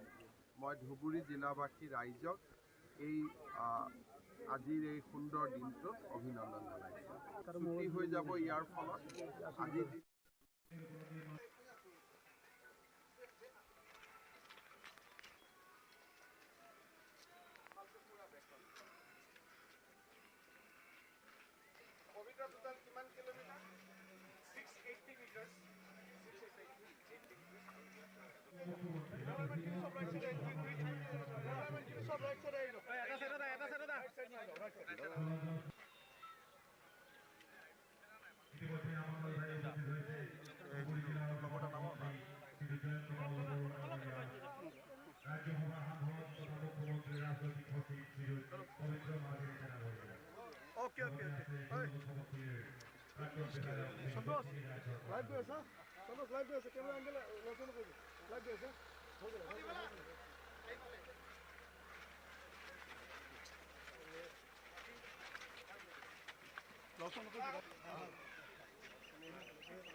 টাইম এইটলৈ মই প্ৰাঞ্জল প্ৰতিম হাজৰিকাই আপোনালোক সকলোকে স্বাগতম জনাইছোঁ। এছআই জোনমণি ৰাভাৰ মৃত্যুৰ পাছতেই যেনেধৰণৰ CBI তদন্ত কৰি আছে, সেই তদন্ত প্ৰক্ৰিয়াক লৈ বিৰোধী দল কংগ্ৰেছে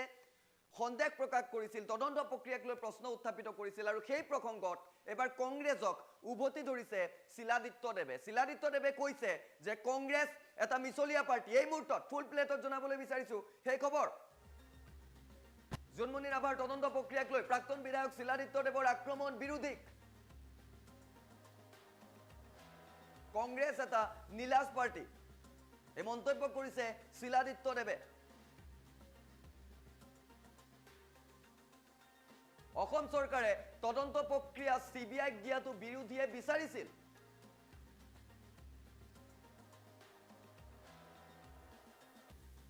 অসম চৰকাৰে বিষয়টো গুৰুত্ব সহকাৰে লৈছে। তেওঁ কৈছিল যেনেধৰণৰ বিৰোধী বা ৰাইজে CBIক দিয়াটো বিচাৰিছিল, সেই মৰ্মে অসম চৰকাৰে সকলো বিষয় গুৰুত্ব সহকাৰে লৈছিল আৰু তাৰ বাবেই CIDয়ে পাইছে। কিন্তু CBIৰ তদন্তত যদি সন্দেহ আছে বিৰোধীৰ, তেন্তে কি আমেৰিকান এজেন্সিয়ে তদন্ত কৰিব লাগে বুলিও প্ৰশ্ন কৰিলে বিৰোধী।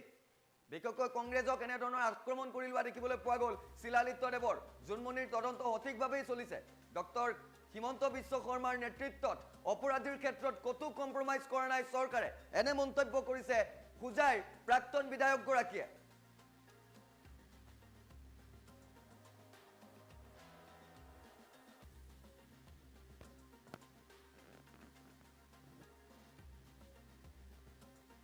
কংগ্ৰেছৰ সদায় তেওঁলোকৰ মানে অসন্তুষ্টি আৰু তাহাঁতৰ বহুত ধৰণৰ প্ৰব্লেম। তাহাঁতৰ মানে এতিয়া এটা নীলাজ পাৰ্টি, কথা বুজিছে নাই? এটা ছিষ্টেমত চলি আছে। আজি অসম চৰকাৰ আছে, অসম চৰকাৰে CIDৰ পৰা CBIক দিছে, তো নিশ্চয় তেওঁলোকে দেখোন বিচাৰিছিলে যে CBIক দিব লাগে। এতিয়া কি আমেৰিকান ইণ্টেলিজেন্সক দিব লাগে নেকি? নে ইটালিয়ান এম্বেচি মানে ইটালিয়ান ইণ্টেলিজেঞ্চ দিব লাগে। তেওঁলোকে যদি কয় যে আমাৰ ভাৰতবৰ্ষৰ কোনো ধৰণৰ আইনী ব্যৱস্থাত আমাৰ ভৰসা নাই, আমি সোনিয়া মাতাজীৰ ইটালীৰ যিটো ইণ্টেলিজেঞ্চ ডিপাৰ্টমেণ্ট তেওঁলোকৰ বাহিৰে একো কৰিব নোৱাৰোঁ, সেইটোৱে লাগিব, সেইটো বেলেগ কথা। সেইকাৰণে কংগ্ৰেছ কি বিচাৰি আছে? কংগ্ৰেছৰ 140 বছৰৰ এটা দল, এটা পাৰ্টি, হয়নে নাই? আজি 140 বছৰৰ পাৰ্টি 40টা সাংসদত আহি পেলাই ৰখি গৈছে। সেইকাৰণে তেওঁলোকৰ কোনো ধৰণৰ মান্যতা, ইহঁতে ভাবিছে কি কৰ্ণাটকাত কেইটামান চিট জিকি পেলাই চৰকাৰ বনালে। আপোনালোকে এইটো ছ'চিয়েল মিডিয়াত দেখিছে নাই? ইহঁতে কংগ্ৰেছৰ অফিচৰ ভিতৰত কেনেকৈ মাৰপিট চলি আছে, একদম কুস্তা কুস্তি, একদম WWF চলি আছে এতিয়া। সেইকাৰণে ভাইৰেল হৈ গৈছে গোটেই চেনেলবিলাকতো। সেইকাৰণে কংগ্ৰেছ যদি কৰ্ণাটকাত যদি সেই বাংলাদেশী মিয়াবিলাকত ভোট দি পেলাই কেইটামান চিট জিকি লৈছে আৰু ভাবিছে গোটেই ভাৰতবৰ্ষ জিকি ল'ব, এতিয়াও ভাৰতবৰ্ষ 80% হিন্দু আছে, এইটো মনত ৰাখিব লাগে। আৰু গোটেই হিন্দুসকল অকল একত্ৰিত হৈ আছে। কংগ্ৰেছৰ এই ধৰণৰ যে মানে তেওঁলোকৰ ব্যৱহাৰ ভাৰতবৰ্ষ খণ্ডিত কৰিছে ধৰ্মৰ ভিত্তিত। তেওঁলোকে ধৰ্মৰ ভিত্তিত বিভাজন কৰি পেলাই এতিয়া আকৌ তেওঁলোকে কি মানে আমাক বুজাব বিচাৰিছে। সেইকাৰণে তেওঁলোকৰ এইবিলাক আপত্তি চাপত্তি আমাৰ কাৰণে একো প্ৰব্লেম নহয়। জোনমণি ৰাভাৰ CBI এনকুৱাৰী হ'ব লাগে আৰু হৈ আছে আৰু ভালকৈ হ'ব আৰু সঁচা কথাখিনি ওলাই আহিব আৰু ইয়াতে কোনো কম্প্ৰমাইজ নহয়। আজি ডক্টৰ হিমন্ত বিশ্ব শৰ্মাৰ নেতৃত্বত মই ভাবোঁ যে অসমৰ কোনো ধৰণৰ কম্প্ৰমাইজ নহয়। চাকৰিৰ ক্ষেত্ৰতো কম্প্ৰমাইজ হোৱা নাই। আপোনাৰ যিমান ধৰণৰ কাম চলি আছে, ৰাস্তাৰ কামেই হওক, ইনফ্ৰাষ্ট্ৰাকচাৰ ডেভেলপমেণ্ট হওক, ক'তো কম্প্ৰমাইজ চলা নাই। কিন্তু কথাটো হৈছে মানুহৰ মাইণ্ডছেটটো এক ৰাতিৰ ভিতৰতে চেঞ্জ কৰিব নোৱাৰে। আজি 60 বছৰ 70 বছৰ ধৰি যিসকলে ঘুচখোৰ এটা মানে চাৰ্কেল বনাই ৰাখিছে, সেই ঘুচখোৰবিলাক কি এদিনতে এৰি দিব নেকি ঘুচ খোৱাটো? ইমান সোনকালেতো নাজানে নহয়। কুকুৰৰ নেংগুৰটো ইমান সোনকালে চিধা নহয়, এইটো মনত ৰাখিব। কুকুৰৰ নেংগুৰ ইনফেক্ট চিধা নহয়, কিন্তু হ'লেও আজি পলিটিকেল লিডাৰ্ছসকলে চেষ্টা কৰি আছে। বিজেপি চৰকাৰ অহাৰ পিছত আৰু বিশেষকৈ ডক্টৰ হিমন্ত বিশ্ব শৰ্মাৰ নেতৃত্বত আজিৰ দিনতে কৰাপশ্যন ফ্ৰী কৰাৰ বহুত চেষ্টা চলি আছে। কিন্তু মানুহসকলেওতো কপাৰেট কৰিব লাগিব। যিসকলে ঘুচ লৈ আছিলে ইমান বছৰ বছৰ ধৰি, তেওঁলোকেতো মানে কমচে কম ক'ব লাগে যে ঠিক আছে, আজিৰ পৰা আমি ঘুচ নলওঁ। সেইকাৰণে চৰিত্ৰ যদি আমি সলনি কৰিব নোৱাৰোঁ, তেতিয়াতো প্ৰব্লেমবিলাক থাকি যায়। সেইকাৰণে মই ভাবোঁ যে খুব ধুনীয়াকৈ চলি আছে, ধৈৰ্য ৰাখিব লাগে। এতিয়াও 3 বছৰ বাকী আছে চৰকাৰ মানে ইলেকশ্যন হ'বৰ কাৰণে, এছেম্বলি ইলেকশ্যনৰ কাৰণে। ইমান কি জল্দিবাজি কৰিব বিচাৰিছে মানে কংগ্ৰেছে? আৰু ৰাহুল গান্ধী আকৌ কেনেকৈ সাংসদ হ'ব পাৰে সেইটোলৈ চিন্তা কৰকচোন বাৰু। আপুনি যিহেতু উল্লেখ কৰিছে যে কিছুমানে কেতিয়াও চিধা নহয়, কংগ্ৰেছক বুজাইছে নেকি? মই বহুতক বুজাই আছোঁ যিসকল কৰাপশ্যনত লিপ্ত হৈ আছে। সেইটো কৰাপশ্যন যিসকলে কৰে তেওঁলোকৰ কোনো ধৰ্ম নহয়। কৰাপশ্যন যিসকল কৰে তেওঁলোকৰ কোনো ৰাজনৈতিক দল নহয়। কৰাপশ্যন যিসকলে কৰে তেওঁলোকৰ বেছিক নৈতিক চৰিত্ৰ বেয়া। সেই মানুহবিলাকৰ যে কেৰেক্টাৰিষ্টিক্স এক ৰাতিৰ ভিতৰত যে সলনি হ'ব এইটো নহয়। আজি বিগত 9 বছৰ ধৰি প্ৰধানমন্ত্ৰী নৰেন্দ্ৰ মোদী ডাঙৰীয়া মন কী বাত কৈ আছে। মন কী বাত কিয় কয় জানা নাই? মন কী বাত এনেকাৰণে কয় যে মানুহৰ যি এই 60 বছৰ 70 বছৰৰ যে কৰাপ্ট যিটো নেচাৰ, সেই নেচাৰটো যদি অলপ সলনি কৰিব পাৰে। খালি ৰাস্তা ডেভেলপমেণ্ট হ'ব, মেডিকেল কলেজ আহি যাব, এইমছ হৈ যাব, ল'ৰা ছোৱালী চাকৰি পাই যাব, সেইটো খালি উদ্দেশ্য নহয়তো। মানুহৰ চৰিত্ৰৰ পৰিৱৰ্তনো হ'ব লাগিব। আৰু সেই চৰিত্ৰৰ পৰিৱৰ্তনৰ বাবে আজি মন কী বাত প্ৰধানমন্ত্ৰী ডাঙৰীয়া বিগত 9 বছৰ ধৰি চলাই আছে। কিয়? যে মানুহৰ অলপ সলনি হৈছে। এইটো নহয় যে সলনি হোৱা নাই। কৰাপশ্যন বহুত লেভেল কমিছে, কিন্তু একদম 0 লেভেলটো পাবৰ কাৰণে আৰু পৰিশ্ৰম কৰিব লাগিব। আৰু সেই পৰিশ্ৰম বিজেপি চৰকাৰে কৰি আছে। কংগ্ৰেছৰ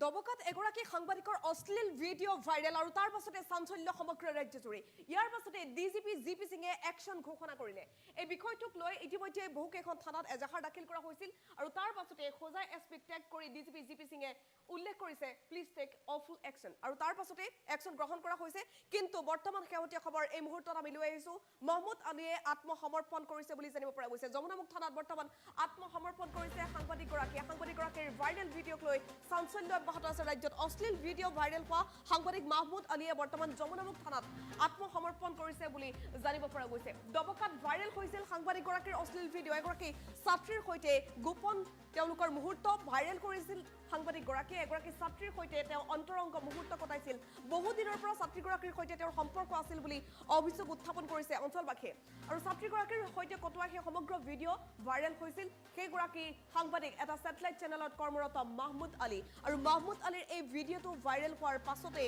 চাঞ্চল্য অব্যাহত আছিল সমগ্ৰ দবকাত চাঞ্চল্য আৰম্ভ হৈছে সমগ্ৰ অসমত সমগ্ৰ ছ'চিয়েল মিডিয়াত ভিডিঅ'টো ভাইৰেল হৈ পৰিছে তাৰ পাছতে ডিজিপি জিপি সিঙে প্ৰতিক্ৰিয়া প্ৰকাশ কৰিছে এই সমগ্ৰ ঘটনা সংক্ৰান্তত লফুল একশ্যনৰ বাবে তেওঁ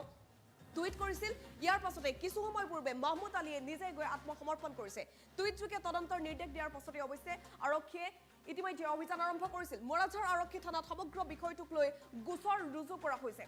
কেইবাটাও গোচৰ তেওঁৰ বিৰুদ্ধে ৰুজু কৰা হৈছে বুলি জানিব পৰা গৈছে এখন ব্যক্তিগত বিদ্যালয়ত তেওঁ শিক্ষক হিচাপেও কাম কৰিছিল মাহমুদ আলী এগৰাকী শিক্ষক হিচাপেও কাম কৰিছিল তেওঁ সাংবাদিক তেওঁৰ বৃত্তি আছিল কিন্তু তেওঁ এগৰাকী শিক্ষক হিচাপেও কাম কৰিছিল আৰু তাৰ পাছত এনেধৰণৰ নিকৃষ্ট কাণ্ড সংঘটিত কৰাৰ পাছত সমগ্ৰ দবকাত প্ৰতিক্ৰিয়া অব্যাহত আছে বিদ্যালয় কৰ্তৃপক্ষই তাৎক্ষণিকভাৱে তেওঁক নিলম্বন কৰিছে বুলি জানিব পৰা গৈছে এই মুহূৰ্তত আমি খবৰ লাভ কৰিছোঁ মাহমুদ আলীক বৰ্তমান বিদ্যালয়খনৰ পৰা নিলম্বন কৰিছে বিদ্যালয় কৰ্তৃপক্ষই প্ৰতিক্ৰিয়া ব্যক্ত কৰিছে এই ঘটনাক কেন্দ্ৰ কৰি ডিজিপি গৰাকীয়ে প্ৰতিক্ৰিয়া ব্যক্ত কৰিছে এগৰাকী ছাত্ৰীৰ সৈতে কটোৱা সেই অন্তৰংগ মুহূৰ্তৰ ভিডিঅ' তেওঁ মোবাইলত আবদ্ধ কৰিছিল নিজেই সংগ্ৰহ কৰিছিল সেই ভিডিঅ'টো আৰু তাৰ পাছতে সেই ভিডিঅ'টো তেওঁ ভাইৰেল কৰিছিল ছ'চিয়েল মিডিয়াত এই ভিডিঅ' ভাইৰেলৰ পাছতে ইতিমধ্যে ডিজিপি গৰাকীয়ে প্ৰতিক্ৰিয়া প্ৰকাশ কৰিছে এই সংক্ৰান্তত একশ্যন গ্ৰহণ কৰিবৰ বাবে তেওঁ নিৰ্দেশ দিছিল তেওঁৰ বিৰুদ্ধে কেইবাখনো এজাহাৰ ইতিমধ্যে দাখিল কৰা হৈছে মোৰাঝাৰ আৰক্ষী থানাত সমগ্ৰ বিষয়টোক লৈ গোচৰ ৰুজু কৰা হয়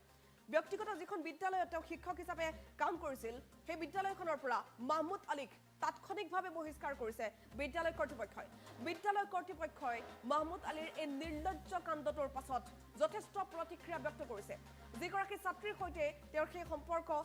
দেখিবলৈ পোৱা গৈছিল ভিডিঅ'টোত সেই ছাত্ৰীগৰাকীৰ সৈতে তেওঁ পূৰ্বৰ পৰা বহুদিনৰ পৰা সম্পৰ্ক আছিল বুলিও বহুলোকে অভিযোগ উত্থাপন কৰিছে ইয়াৰ পাছতেই তেওঁৰ বিৰুদ্ধে গোচৰ ৰুজু কৰা হয় মোৰাঝাৰ আৰক্ষী চকীত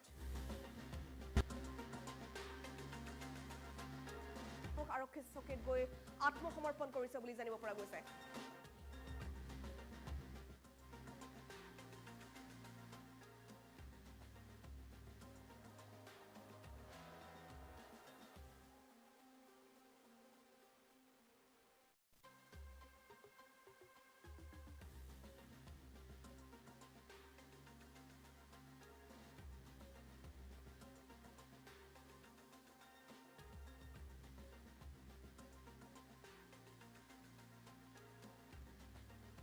লৈছো গুৱাহাটীত এতিয়া এটাৰ পিছত আনটাকৈ প্ৰান্তত পানীৰ পাইপ ফুটিছে আৰু এইবাৰ আমি আপোনালোকক দৃশ্যাংক দেখুৱাইছো নুনমাটিৰ এটা অঞ্চলত এইদৰে পানীৰ পাইপ ফুটা পৰিলক্ষিত হৈছে খাৰগুলিত পানীৰ পাইপ ফুটিছিলে কমাৰ্চৰ সন্মুখত লিংক ৰোডত পানীৰ পাইপ ফুটিছিলে আৰু এইবাৰ নুনমাটিত এইদৰে কিছু সময় আগতে পানীৰ পাইপ ফুটিছে আৰু জনতাই প্ৰশ্ন কৰিব প্ৰকৃতপক্ষে গুৱাহাটীত বৰ্তমান সময়ত হৈছে কি দৃশ্যাংক দেখুৱাম কিন্তু প্ৰথমতে আমি আপোনালোকক জনাইছো এটা বিগ ব্ৰেকিং নিউজ টাইম 8 দৰ্শকৰ বাবে এটা ডাঙৰ খবৰ মহানগৰীত আকৌ জল বোৰ্ডৰ পাইপ ফুটিছে এটাৰ পিছত আনটাকৈ এনেকুৱা ঘটনা সংঘটিত হৈ আছে আৰু এবাৰ নুনমাটিত এই ঘটনা সংঘটিত হৈছে খাৰগুলি ৰাজগড়ৰ পিছত নুনমাটিত ফুটিছে পানীৰ পাইপ আৰু ইয়াৰ পাছতে পাইপ ফুটাৰ পিছতে জনতাৰ মাজত যথেষ্ট হাহাকাৰ পৰিৱেশৰ সৃষ্টি হৈছে পাইপ বিস্ফোৰণৰ পিছতে ভয়াবহ পৰিৱেশৰ সৃষ্টি হৈছে তীব্ৰ গতিত পানী বাহিৰ হৈ অহা পৰিলক্ষিত হৈছে পাইপ ফুটিছে আৰু তাৰ পিছত পানী নিৰ্গত হৈছে তীব্ৰ বেগত পানী নিৰ্গত হৈছে নুনমাটিত এই ঘটনা সংঘটিত হৈছে আৰু পাইপ বিস্ফোৰণৰ পিছত এক আতংকময় পৰিৱেশে বিৰাজ কৰিছে এই অঞ্চলটোত খাৰগুলিত কিছুদিন আগতে হৈছিলে আৰু সেই ঘটনাৰ চাঞ্চল্য মাৰ নৌ যাওঁতে লিংক ৰোডত এনেকুৱা ঘটনা সংঘটিত হৈছিলে আৰু এইবাৰ মহানগৰীৰ নুনমাটিত এই ঘটনা সংঘটিত হৈছে আমি আপোনালোকক দৃশ্যাংক দেখুৱাবলৈ চেষ্টা কৰিম দৃশ্যাংক আছে যে পাইপ ফুটাৰ পাছত কি এক পৰিৱেশৰ সৃষ্টি হৈছিলে সেই দৃশ্যাংক এই মুহূৰ্তত টাইম 8 দৰ্শকৰ বাবে লৈ অহাৰ চেষ্টা কৰিছো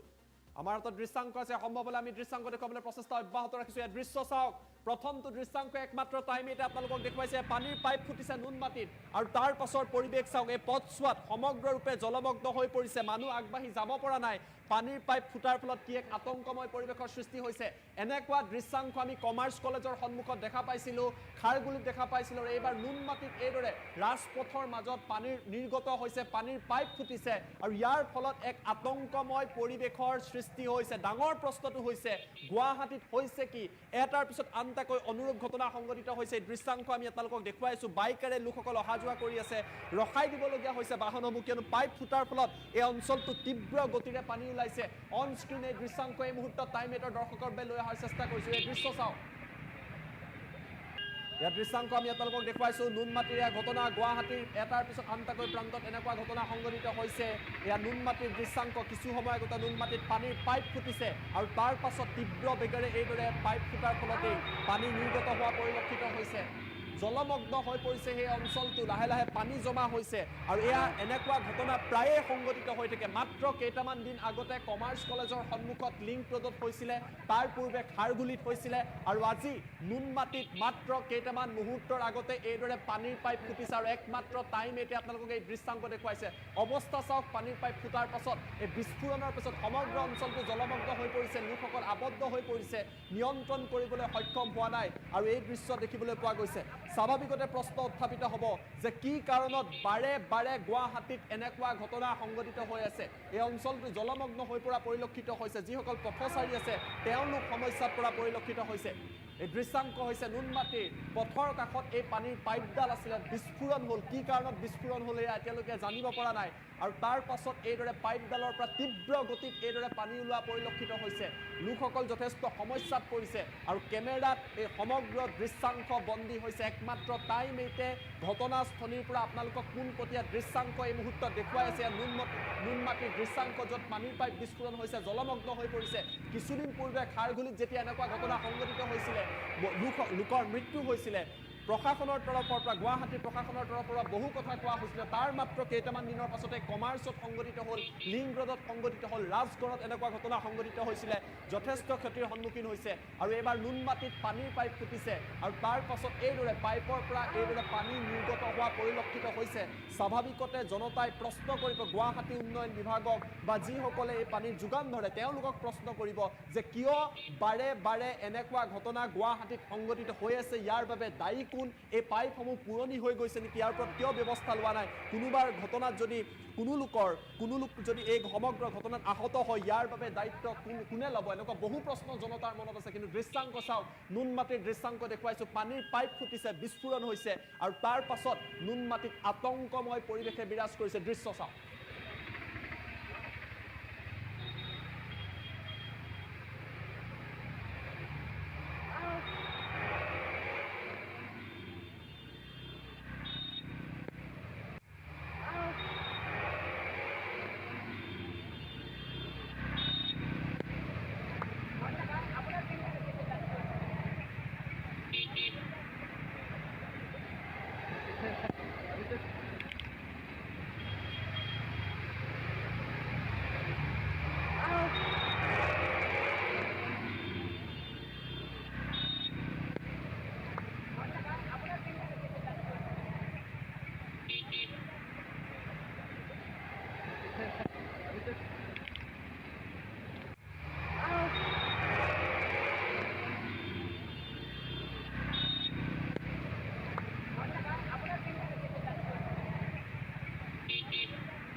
আমাৰ নৱপ্ৰজন্মৰ লক্ষ্যত থাকিব লাগিব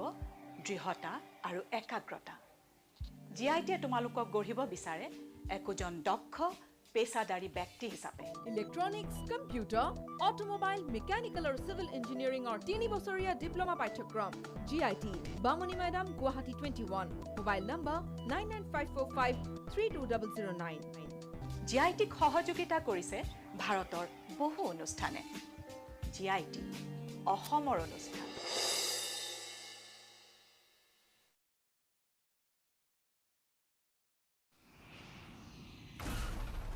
সাধাৰণ চিমেণ্টে এটা এয়াৰ ষ্ট্ৰিপ তৈয়াৰ কৰোঁতে লয় 28 দিন ই লয় কেৱল 4 দিন হয় এয়া হ'ল ভৱিষ্যতৰ প্ৰযুক্তি যাক আজি আমাৰ ওচৰলৈ লৈ আনিছে ডালমিয়া চিমেণ্টে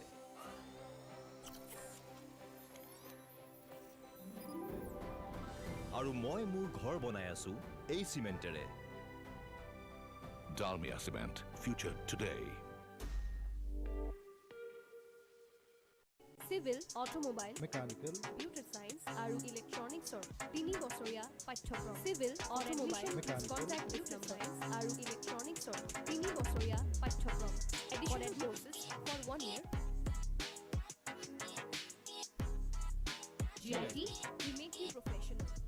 স্বাগতম জনাইছো এটা বিগ ব্ৰেকিং নিউজ এই মুহূৰ্তত টাইম 8 দৰ্শকৰ বাবে লৈ অহাৰ চেষ্টা কৰিছো কিন্তু CBI এই মুহূৰ্তত ধাৰাবাহিকভাৱে আৰু জোৰদাৰভাৱে তদন্ত চলাইছে জুনমণি ৰাভাৰ সমগ্ৰ বিষয়ক লৈ পৃথকে CBI দুটা দলে জেৰা চলাইছে এটা দলে নগাঁৱত জেৰা চলাইছে আৰু আনটো দল লখিমপুৰলৈ ৰাওনা হৈছে আমি আপোনালোকক জনাবলৈ চেষ্টা কৰিম যে CBI কাক নতুনকৈ জেৰা চলাইছে আৰু বৰ্তমান সময়ত CBI জেৰা কোন দিশে আগবাঢ়িছে আমি গ্ৰাফিক্সৰ সহায়ত আপোনালোকৰ বাবে লৈ অহাৰ চেষ্টা কৰিছো বিগ ব্ৰেকিং নিউজ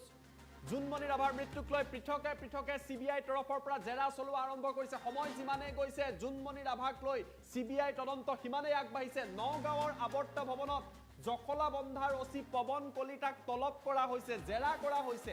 ইফালে পুৱাৰ পৰা জেৰা চলাই থকা হৈছে মৰিকলং থানাৰ IC মনোজ বৰুৱাক নগাঁৱত CBI এটা দল আছে তাত জেৰা চলাই আছে আৰু আনটো দল লখিমপুৰলৈ ইতিমধ্যে দুটা দল তেওঁলোকে ভাগ হৈছে এটা দল লখিমপুৰলৈ গৈছে লখিমপুৰত তেওঁলোকে বাহৰ পাতি আছে এটা দলে নগাঁও আৱৰ্ত ভৱনত বাহৰ পাতিছে আৰু আনটো দল নগাঁৱৰ পৰা লখিমপুৰলৈ ৰাওনা হৈছে ইতিমধ্যে লখিমপুৰত উপস্থিত হৈছে এই দলটোৱে সমগ্ৰ ঘটনাৰ লগত জড়িত হৈ থকা নকল সোণ নকল টকাৰ যি নেক্সাছ আৰক্ষীৰ যি নেক্সাছ তাক তদন্ত কৰিব নকল সোণৰ মাষ্টাৰমাইণ্ড আজগৰ আলীক খুদা পোছাৰ সম্ভাৱনা আছে নাওবৈচাৰ থানা IC সঞ্জীৱ বৰাকো CBIয়ে জেৰা চলাব পাৰে কালি নগাঁও আৰক্ষীক মাৰাথান জেৰা চলালে আৰু যে লখিমপুৰ আৰক্ষীক জেৰা চলাব উত্তৰ লখিমপুৰ থানাৰ OC ভাস্কৰ কলিতাও জেৰাৰ সন্মুখীন হ'ব পাৰে বৰ্তমান এই দুই আৰক্ষী বিষয়া ৰিজাৰ্ভ ক্লজত আছে আৰু তেওঁলোককো আৰক্ষীয়ে অৰ্থাৎ CBIয়ে তেওঁলোককো জেৰা কৰিব পাৰে জেৰাৰ সন্মুখীন হ'ব পাৰে জুনমণি ৰাভাৰ মৃত্যুক লৈ এতিয়া ক্ষিপ্ৰ গতিৰে CBI তদন্ত আগবাঢ়িছে DIG লাভলি কাটিয়াৰৰ নেতৃত্বত CBI এটা বৃহৎ দলে জেৰা চলাইছে নগাঁৱত এটা দল আছে আৰু আনটো দল ইতিমধ্যে লখিমপুৰত গৈ উপস্থিত হৈ অধিক জেৰা চলোৱাৰ সম্ভাৱনা আছে এই মুহূৰ্তত আমি আপোনালোকক দৃশ্যাংক দেখুৱাৰ চেষ্টা কৰিছো আমাৰ হাতলৈ দৃশ্যাংক আহিছে এই দৃশ্য আমি আপোনালোকক দেখুৱাৰ চেষ্টা কৰিম যে কিদৰে এই দৃশ্য আপোনালোকে প্ৰত্যক্ষ কৰিছে নগাঁও আৱৰ্ত ভৱনত জেৰা চলি আছে দুগৰাকীকৈ আৰক্ষী বিষয়াক জখলা বন্ধা থানাৰ OCক মাতি অনা হৈছে যিটো প্ৰান্তত দুৰ্ঘটনাটো সংঘটিত হৈছিলে সেই প্ৰান্তৰ OCক মাতি অনা হৈছে CBI দল উপস্থিত হৈছে আৰু আনফালে লখিমপুৰত গৈ CBI দল উপস্থিত হৈছে লাভলি কাটিয়াৰৰ নেতৃত্বত আমি সম্পূৰ্ণ দৃশ্য আপোনালোকক ফুল উইণ্ডত দেখুৱাৰ চেষ্টা কৰিম সময় যিমানেই গৈছে তদন্ত সিমানেই জোৰদাৰ হৈছে কালি 10 ঘণ্টা ধৰি লাভলি কাটিয়াৰৰ নেতৃত্বত CBI নগাঁও আৰক্ষীক জেৰা চলাইছিলে আজি তেওঁলোকৰ এটা দল লখিমপুৰলৈ ৰাওনা হৈছে লখিমপুৰত জেৰা চলাব যথেষ্ট সংখ্যক বিষয়া জালত পৰাৰ সম্ভাৱনা আছে আৰু আনটো দলে নগাঁৱত জখলা বন্ধাৰ OC আৰু মৰিকলং থানাৰ IC মনোজ বৰুৱাক আজি পুৱাৰে পৰা জেৰা চলাই আছে আৰু এই জেৰাৰ পিছতে বহু তথ্য পোহৰলৈ অহাৰ সম্ভাৱনা আছে অধিক তথ্যৰ বাবে পোনপটীয়া সম্প্ৰচাৰ যোৱাৰ চেষ্টা কৰিছো অভিজিত আচাৰ্য মোৰ লগত পোনপটীয়া সম্প্ৰচাৰ অভিজিত মই আপোনাৰ কাষত আহিব বিচাৰিছো ডাঙৰ খবৰ ধাৰাবাহিকভাৱে জেৰা চলিছে ক্ষিপ্ৰতাৰে জেৰা চলিছে লখিমপুৰতো CBI দল গৈ উপস্থিত হৈছে অধিক আপডেট কি আছে অভিজিত জুনমণি হত্যাকাণ্ডৰ যি ৰহস্য সেই হত্যাকাণ্ডৰ ৰহস্য ফাদিল কৰিবলৈ বা হত্যাকাণ্ডৰ ৰহস্যৰ প্ৰকৃত যি তথ্য সেই প্ৰকৃত তথ্য উদ্ঘাটন কৰিবলৈ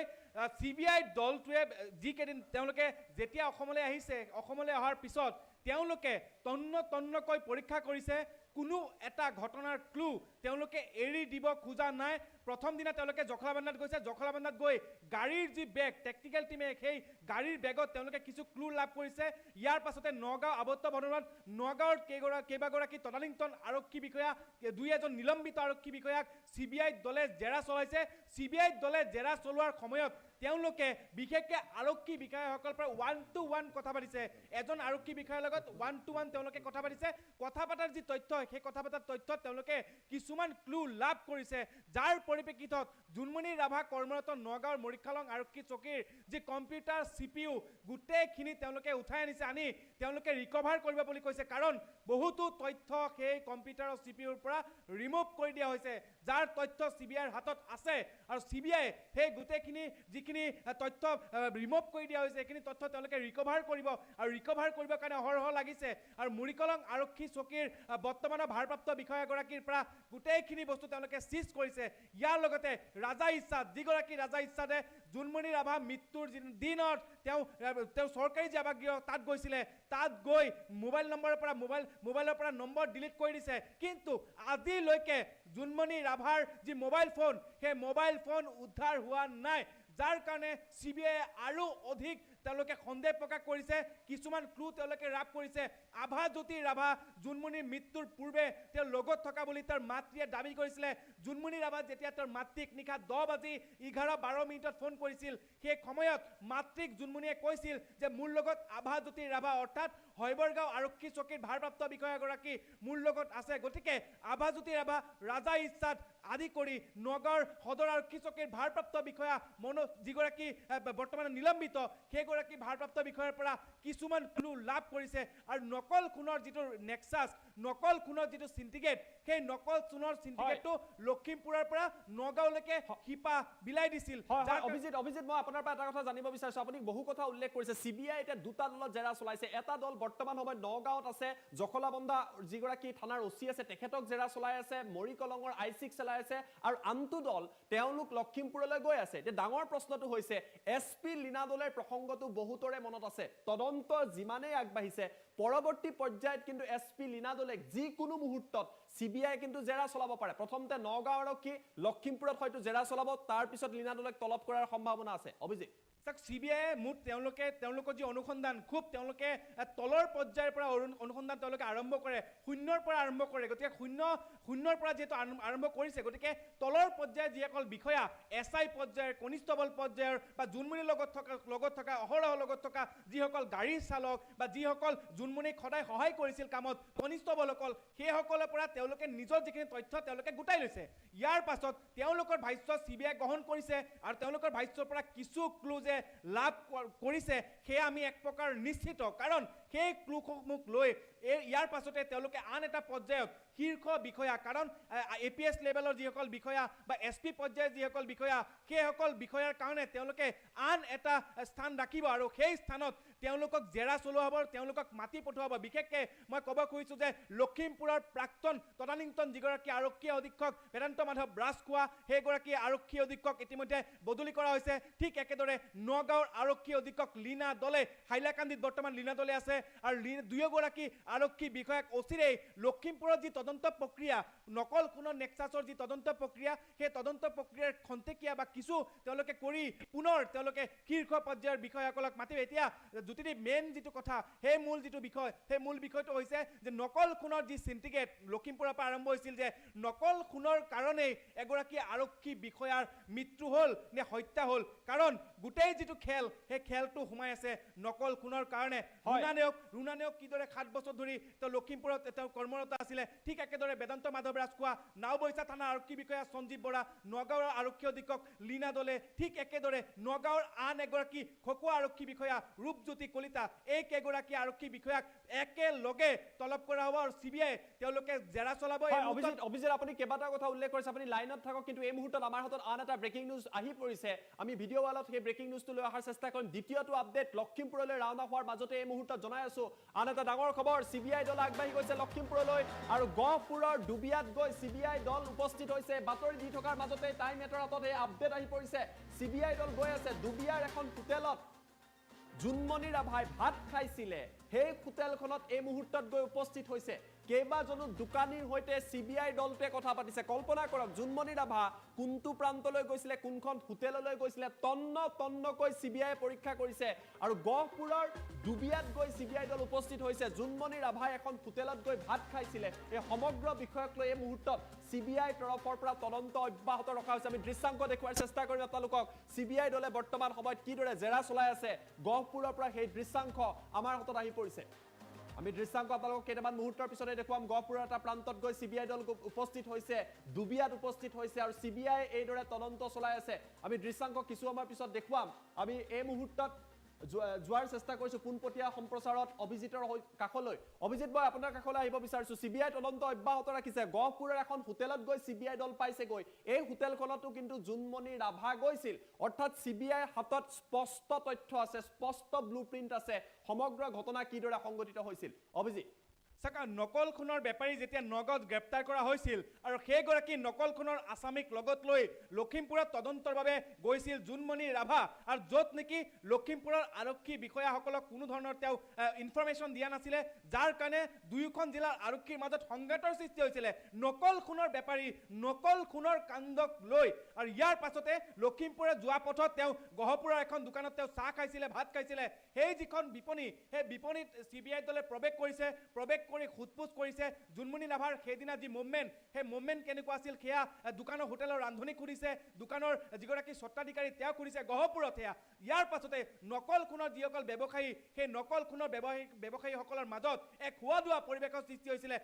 আনন্দ মিশ্ৰকৈ যোগদান কৰিছিলে লখিমপুৰত ইয়াৰ পাছতে নকল খুনৰ যিসকল কাণ্ডাৰী তেওঁলোকে আত্মসমৰ্পণ কৰিছে কিন্তু আত্মসমৰ্পণে একমাত্ৰ বাছি যোৱাৰ পথ নেকি এনেবোৰ প্ৰশ্ন এতিয়া আহিছে কাৰণ আত্মসমৰ্পণ কৰি তেওঁলোকে বিভিন্ন আসলতে নিজৰ যি সাম্ৰাজ্য নকল খুনৰ যি সাম্ৰাজ্য লম্বু শহীদৰ দৰে এগৰাকী কুখ্যাত খুন বেপাৰী সেইগৰাকী খুন বেপাৰী বছৰ ধৰি বহুতৰে পৰিয়াল ধ্বংস কৰি এগৰাকী আৰক্ষী বিষয়াৰ জীৱন ধ্বংস কৰি বাছি যাব নেকি কেৱল আত্মসমৰ্পণ কৰিয়েই এই মুহূৰ্তত হাসিনা বেগমক CBI তেওঁক তলব কৰিছে যিকোনো মুহূৰ্তত হাসিনা বেগমক তেওঁলোকে CBI মাতি পঠিয়াব এই মুহূৰ্তত যেটো লখিমপুৰত গৈ পৰিছে হাসিনা বেগম এনেকুৱা এগৰাকী মহিলা যিগৰাকী মহিলাই সমগ্ৰ ঘটনাটো আৰক্ষীক সহায় কৰি আহিছে বিশেষকৈ তেওঁ আৰু আৰক্ষীক সঠিক যি তথ্য সেই তথ্যত তেওঁ যোগান দি আহা বুলি একমাত্ৰ তেওঁ নিশ্চিত কৰিছে বা আৰক্ষীৰ ফালৰ পৰা জানিবলৈ দিছে যে হাসিনা বেগমে বিশেষকৈ আৰক্ষীক সহায় কৰি আহিছে গতিকে হাসিনা বেগমৰ পৰা CBI আৰু কি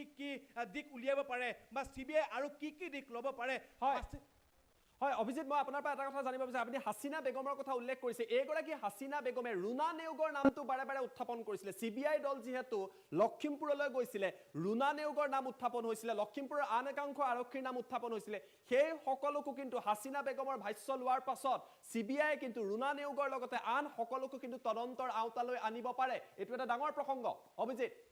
ৰুনা নেওগ এনেগৰাকীৰে আৰক্ষী বিষয়া যিগৰাকী আৰক্ষী বিষয়াই নিজৰ চাকৰি কালৰ আধা সময় তেওঁ লখিমপুৰত পাৰ কৰিছে 7 বছৰ অধিককাল তেওঁ লখিমপুৰত উপ আৰক্ষী অধীক্ষক হিচাপে তেওঁ কৰ্মৰত আৰু নকল খুনৰ বেপাৰীৰ লগত ৰুনা নেওগৰ কিছু সম্বন্ধ থকা বুলি ঘনিষ্ঠ মহলে প্ৰকাশ কৰে বিভিন্ন সময়তে নকল খুন বেপাৰীসকলৰ লগতে সুসম্পৰ্ক তেওঁ বজাই চলিছিলে বুলি বিভিন্নজনে অভিযোগ উত্থাপন কৰিছে আনকি হাসিনা বেগমে নিজ মুখেৰে কৈছে যে ৰুনা নেওগ এনে এগৰাকী আৰক্ষী বিষয়া সঞ্জীৱ বৰা এনে এগৰাকী আৰক্ষী বিষয়া যিগৰাকী আৰক্ষী বিষয়া লম্বু শহীদৰ দৰে এগৰাকী কুখ্যাত নকল খুনৰ বেপাৰীৰ লগত সুসম্পৰ্ক বজাই ৰাখিছিল আৰু যাৰ পৰিণতিত জুনমণি ৰাভাক টাৰ্গেট কৰা হৈছিল নেকি CBI বিশেষকৈ এক এগৰাকী আৰক্ষী বিষয়া সঞ্জীৱ বৰা ৰুনা নেওগ বেদান্ত মাধৱ ৰাজখোৱা কে আদি কৰি লখিমপুৰৰ আন কেইবাগৰাকী আৰক্ষী বিষয়াক তেওঁ আসলে তলব কৰিব SI পৰ্যায়ৰ বিষয়া কনিষ্টবল পৰ্যায়ৰ আসলে বিষয়া তেওঁলোকক এই মুহূৰ্তত CBI খুদপোজ কৰি আছে আৰু বিশেষকৈ টেকনিক্যাল যিখিনি থানাৰ যিখিনি লোক থাকে সেই টেকনিক্যাল লোকৰ সৈতে কথা পাতিছে কাৰণ বহুখিনি তথ্য তাতো গাপ দিয়া যাব পাৰে নেকি তেনেকুৱা সন্দেহ প্ৰকাশ কৰিছে আৰু আজি নিশা হয়তো এই কেইগৰাকী বিষয়াক যদি লখিমপুৰত তলব কৰা হ'ব ঠিক একেদৰে সমান্তৰালকৈ নগাঁৱত এতিয়া জেৰা চলিছে ইজনৰ পিছত সিজন আৰক্ষী খকুৱা আৰক্ষী বিষয়াৰ যি ভেটিত কঁপনি উঠিছে আৰু একমাত্ৰ CBI আৰক্ষী বিষয়াসকলৰ যি মুভমেণ্ট সেই মুভমেণ্ট দেখিছে সেই মুভমেণ্ট তেওঁলোকে পৰীক্ষা কৰিছে আৰু 1-to-1 আৰক্ষী বিষয়াসকলৰ সৈতে কথা পাতিছে আনকি আৰক্ষী বিষয়াসকলৰ যদি পানীৰ পিয়াহ লাগে তেতিয়াহ'লে তেওঁলোকক তেওঁলোকক সেই কোঠাটোৰ পৰা ওলাই যাবলৈ দিয়া নাই পানীৰ বটল পৰ্যন্ত যোগান ধৰিছে CBI গতিকে এই যি CBI জেৰা বা CBI যি তদন্ত সেই তদন্তত কিন্তু এক প্ৰকাৰৰ এই মুহূৰ্তত ক্ষিপ্ৰভাৱে চলিছে আৰু বহুতো ৰৌ বৰালি CBI এই তদন্তত জালত পৰিব আৰু জুনমণি ৰাভাৰ প্ৰকৃত মৃত্যুৰ ৰহস্য কিন্তু এক প্ৰকাৰৰ উদ্ঘাটন হোৱাটো এক প্ৰকাৰৰ নিশ্চিত জ্যোতিদীপ হয় ধন্যবাদ জনাইছো অভিজিত আচাৰ্য অভিষেক তথ্য জনোৱাৰ বাবে জনতাই আশা কৰিছে অসমৰ জনতাই আশা কৰি আছে আৰু আমি তাৰ দৃশ্যাংক দেখুৱাইছো গহপুৰত গৈ CBI দল দৃশ্যাংক চাওঁ গহপুৰত গৈ CBI দল গৈ উপস্থিত হৈছে গৈ আৰু আমি এটা দৃশ্যাংক দেখুৱাইছো দুবিয়াৰ এখন হোটেলত গৈ CBI দল গৈ উপস্থিত হৈছে লখিমপুৰলৈ তেওঁলোক গৈ আছে ৰাজ যাওঁতে সমগ্ৰ পথছোৱাত CBI দলে তদন্ত চলাইছে যিখন হোটেলত জুনমণি ৰাভা গৈছিলে সেইখন হোটেলত এই মুহূৰ্তত CBI দল গৈ উপস্থিত তন্নকৈ তেওঁলোকে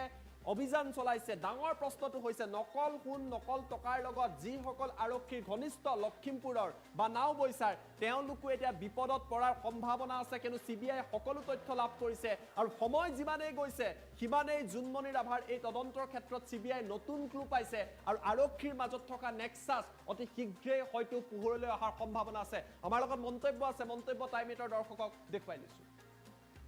আছে আপোনাৰ জুনমণি ৰাভা ইয়ালৈ আহিছিলে নেকি বুলি সুধিছিলে তাৰপিছতে আপোনাৰ মই আহিছিলে বুলিয়ে কৈছিলোঁ আপোনাৰ ৰাতিপুৱা 7টামান বজাত আহিছিলে কোন তাৰিখ আছিলে মোৰ মনত নাই বিশেষকৈ কোন আহিছিলে আপোনাৰ এতিয়া CBI আহিছিলে মানে CBI দল আহিছিলে আহি পেলাই সুধিলে এনেকৈ জুনমণি ৰাভা আহিছিলে নেকি তাৰপৰা আহিছিলে বুলি মই ক'লোঁ আপোনাৰ 7টামান বজাত আহিছিলে আৰু তাৰিখটো মোৰ মনত নাই কোন তাৰিখে আহিছিলে চাহ খাইছিলে চাহ খাই তাৰপৰা গ'লগৈ কেইজন মানুহ জুনমণি ৰাভা মানে কেতিয়া কিমান সময়ত হোটেললৈ আহিছিল সময়টো আপোনাৰ 7টামান বজাত আহিছিলে ডেটটো কিন্তু মনত নাই কোন তাৰিখে আহিছিলে 4-5জন আহিছিলে মই ইমান খিয়াল কৰা নাছিলোঁ কি খাই গৈছিলে চাহ খালে হয় চব পুলিচৰ মানুহ আছে নে বেলেগ মানুহ আছে পুলিচত আপোনাৰ ড্ৰেছ দুজনে পিন্ধি আহিছে পুলিচৰ ড্ৰেছ বাকীকেইজন আপোনাৰ চিভিল ড্ৰেছত আছিলে আজি CBI দলটো আহিছিলে হয় কি হ'ল কিমান সময়ত আহিছিল CBI দলটো আপোনাৰ 3টামান বজাত আহিছিলে 3টা বজাত কেইজন মানুহ আহিছিল CBI আপোনাৰ 4খনমান গাড়ী আহিছিলে মই বিশেষ ইমান খিয়াল কৰা নাছিলোঁ কেইজন আছিলে আপোনাৰ এইখিনিকে সুধিলে আপোনাৰ ইয়াত চাহ খাইছিলে নেকি আপোনাৰ জুনমণি ৰাভাই তাৰপিছতে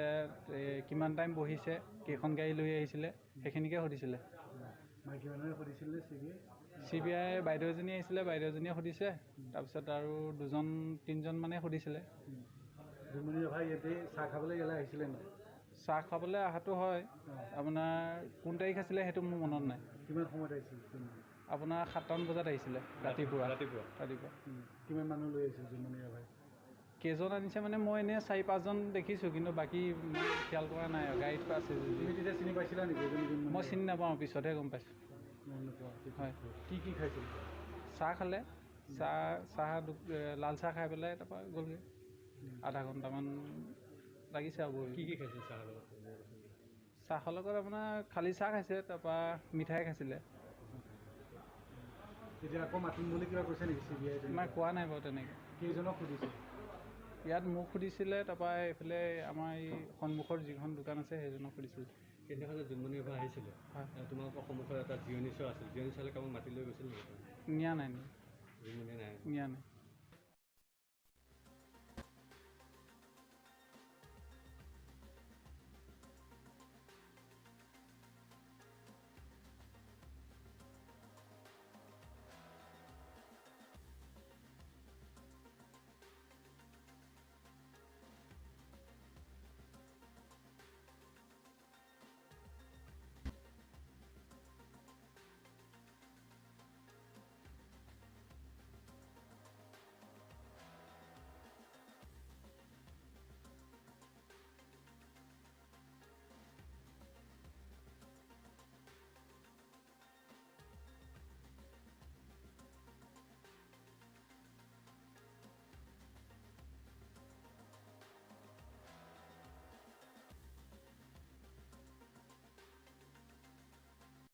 নকল সোণৰ ব্যৱসায়ী আজগৰ আলীৰ বাসগৃহত CBIৰ অভিযান আমি জনাইছো এটা গুৰুত্বপূৰ্ণ খবৰ জুনমণি ৰাভাৰ তদন্ত আৰু এইবাৰ লখিমপুৰত উপস্থিত হ'লগৈ CBI দল এইবাৰ আজগৰ আলীৰ বাসগৃহত অভিযান চলাইছে CBI জোনমণি ৰাভাৰ যি তদন্ত সেই তদন্ত প্ৰক্ৰিয়া অতি ক্ষিপ্ৰতাৰে কৰিছে CBI আৰু এইবাৰ আজগৰ আলী নকল খুনৰ ব্যৱসায়ী আজগৰ আলীৰ বাসগৃহত উপস্থিত হৈছেগৈ CBIৰ আন এটা দল আৰু আজগৰ আলীৰ মাতৃয়ে এখন এজাহাৰ দাখিল কৰিছিল আৰু সেই এজাহাৰৰ ভিত্তিত তদন্ত প্ৰক্ৰিয়া চলি আছে আমি জনাইছো লখিমপুৰত উপস্থিত CBIৰ আনটো দল বিগ ব্ৰেকিং নিউজ আজগৰ আলীৰ মাতৃ আমিনা খাতুনৰ ঘৰত CBIৰ অভিযান আমিনা খাতুনৰ ঘৰত CBIৰ অভিযান নকল খুনৰ ব্যৱসায়ী আজগৰ আলীৰ মাতৃয়ে 13 মেত দাখিল কৰিছিল এজাহাৰ এই মুহূৰ্তৰ ডাঙৰ খবৰ আমিনা খাতুনে দাখিল কৰিছিল জোনমণি ৰাভাসহ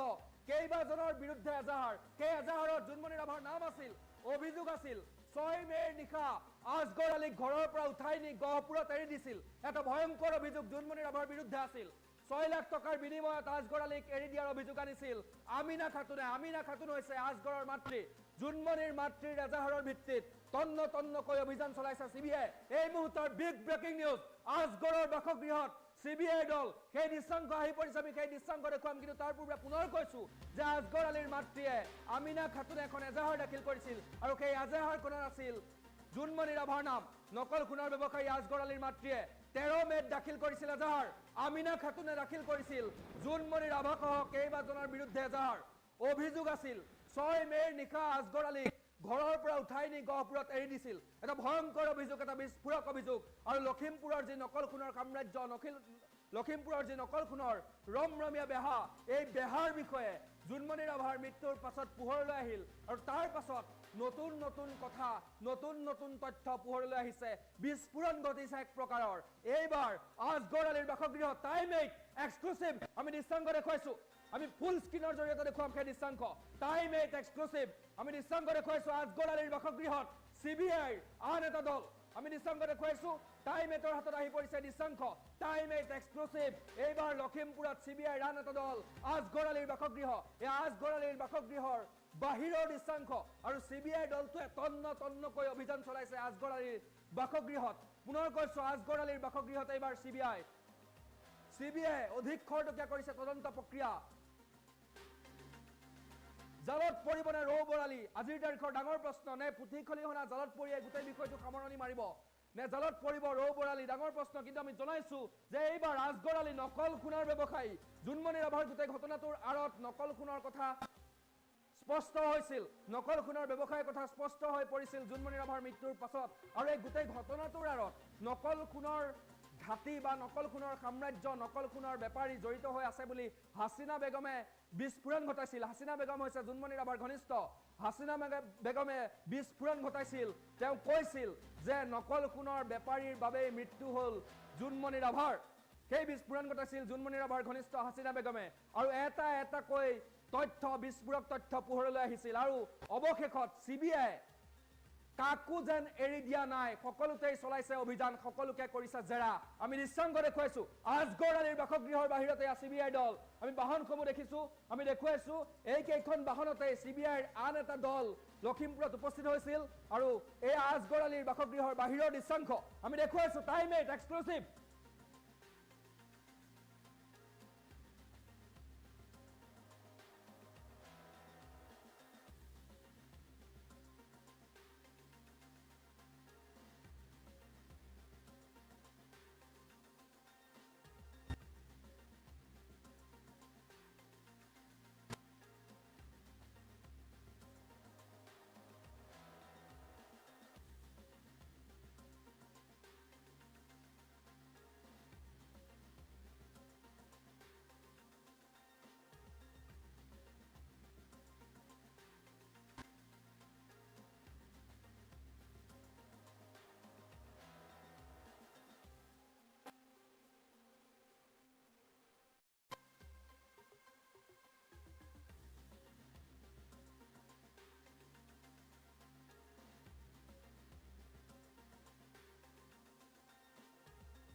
টাইম8 দৰ্শকক ধাৰাবাহিকভাৱে আমি দেখুৱাই আছো যে কিদৰে CBI বৰ্তমান সময়ত তদন্ত অব্যাহত ৰাখিছে আৰু এই মুহূৰ্তত লাভলি কাটিয়াৰৰ নেতৃত্বত CBI এটা দল গৈ লখিমপুৰত উপস্থিত হৈছে লখিমপুৰৰ আৱৰ্ত ভৱনত তেওঁলোকে বাহৰ পাতিছে আৰু এইদৰে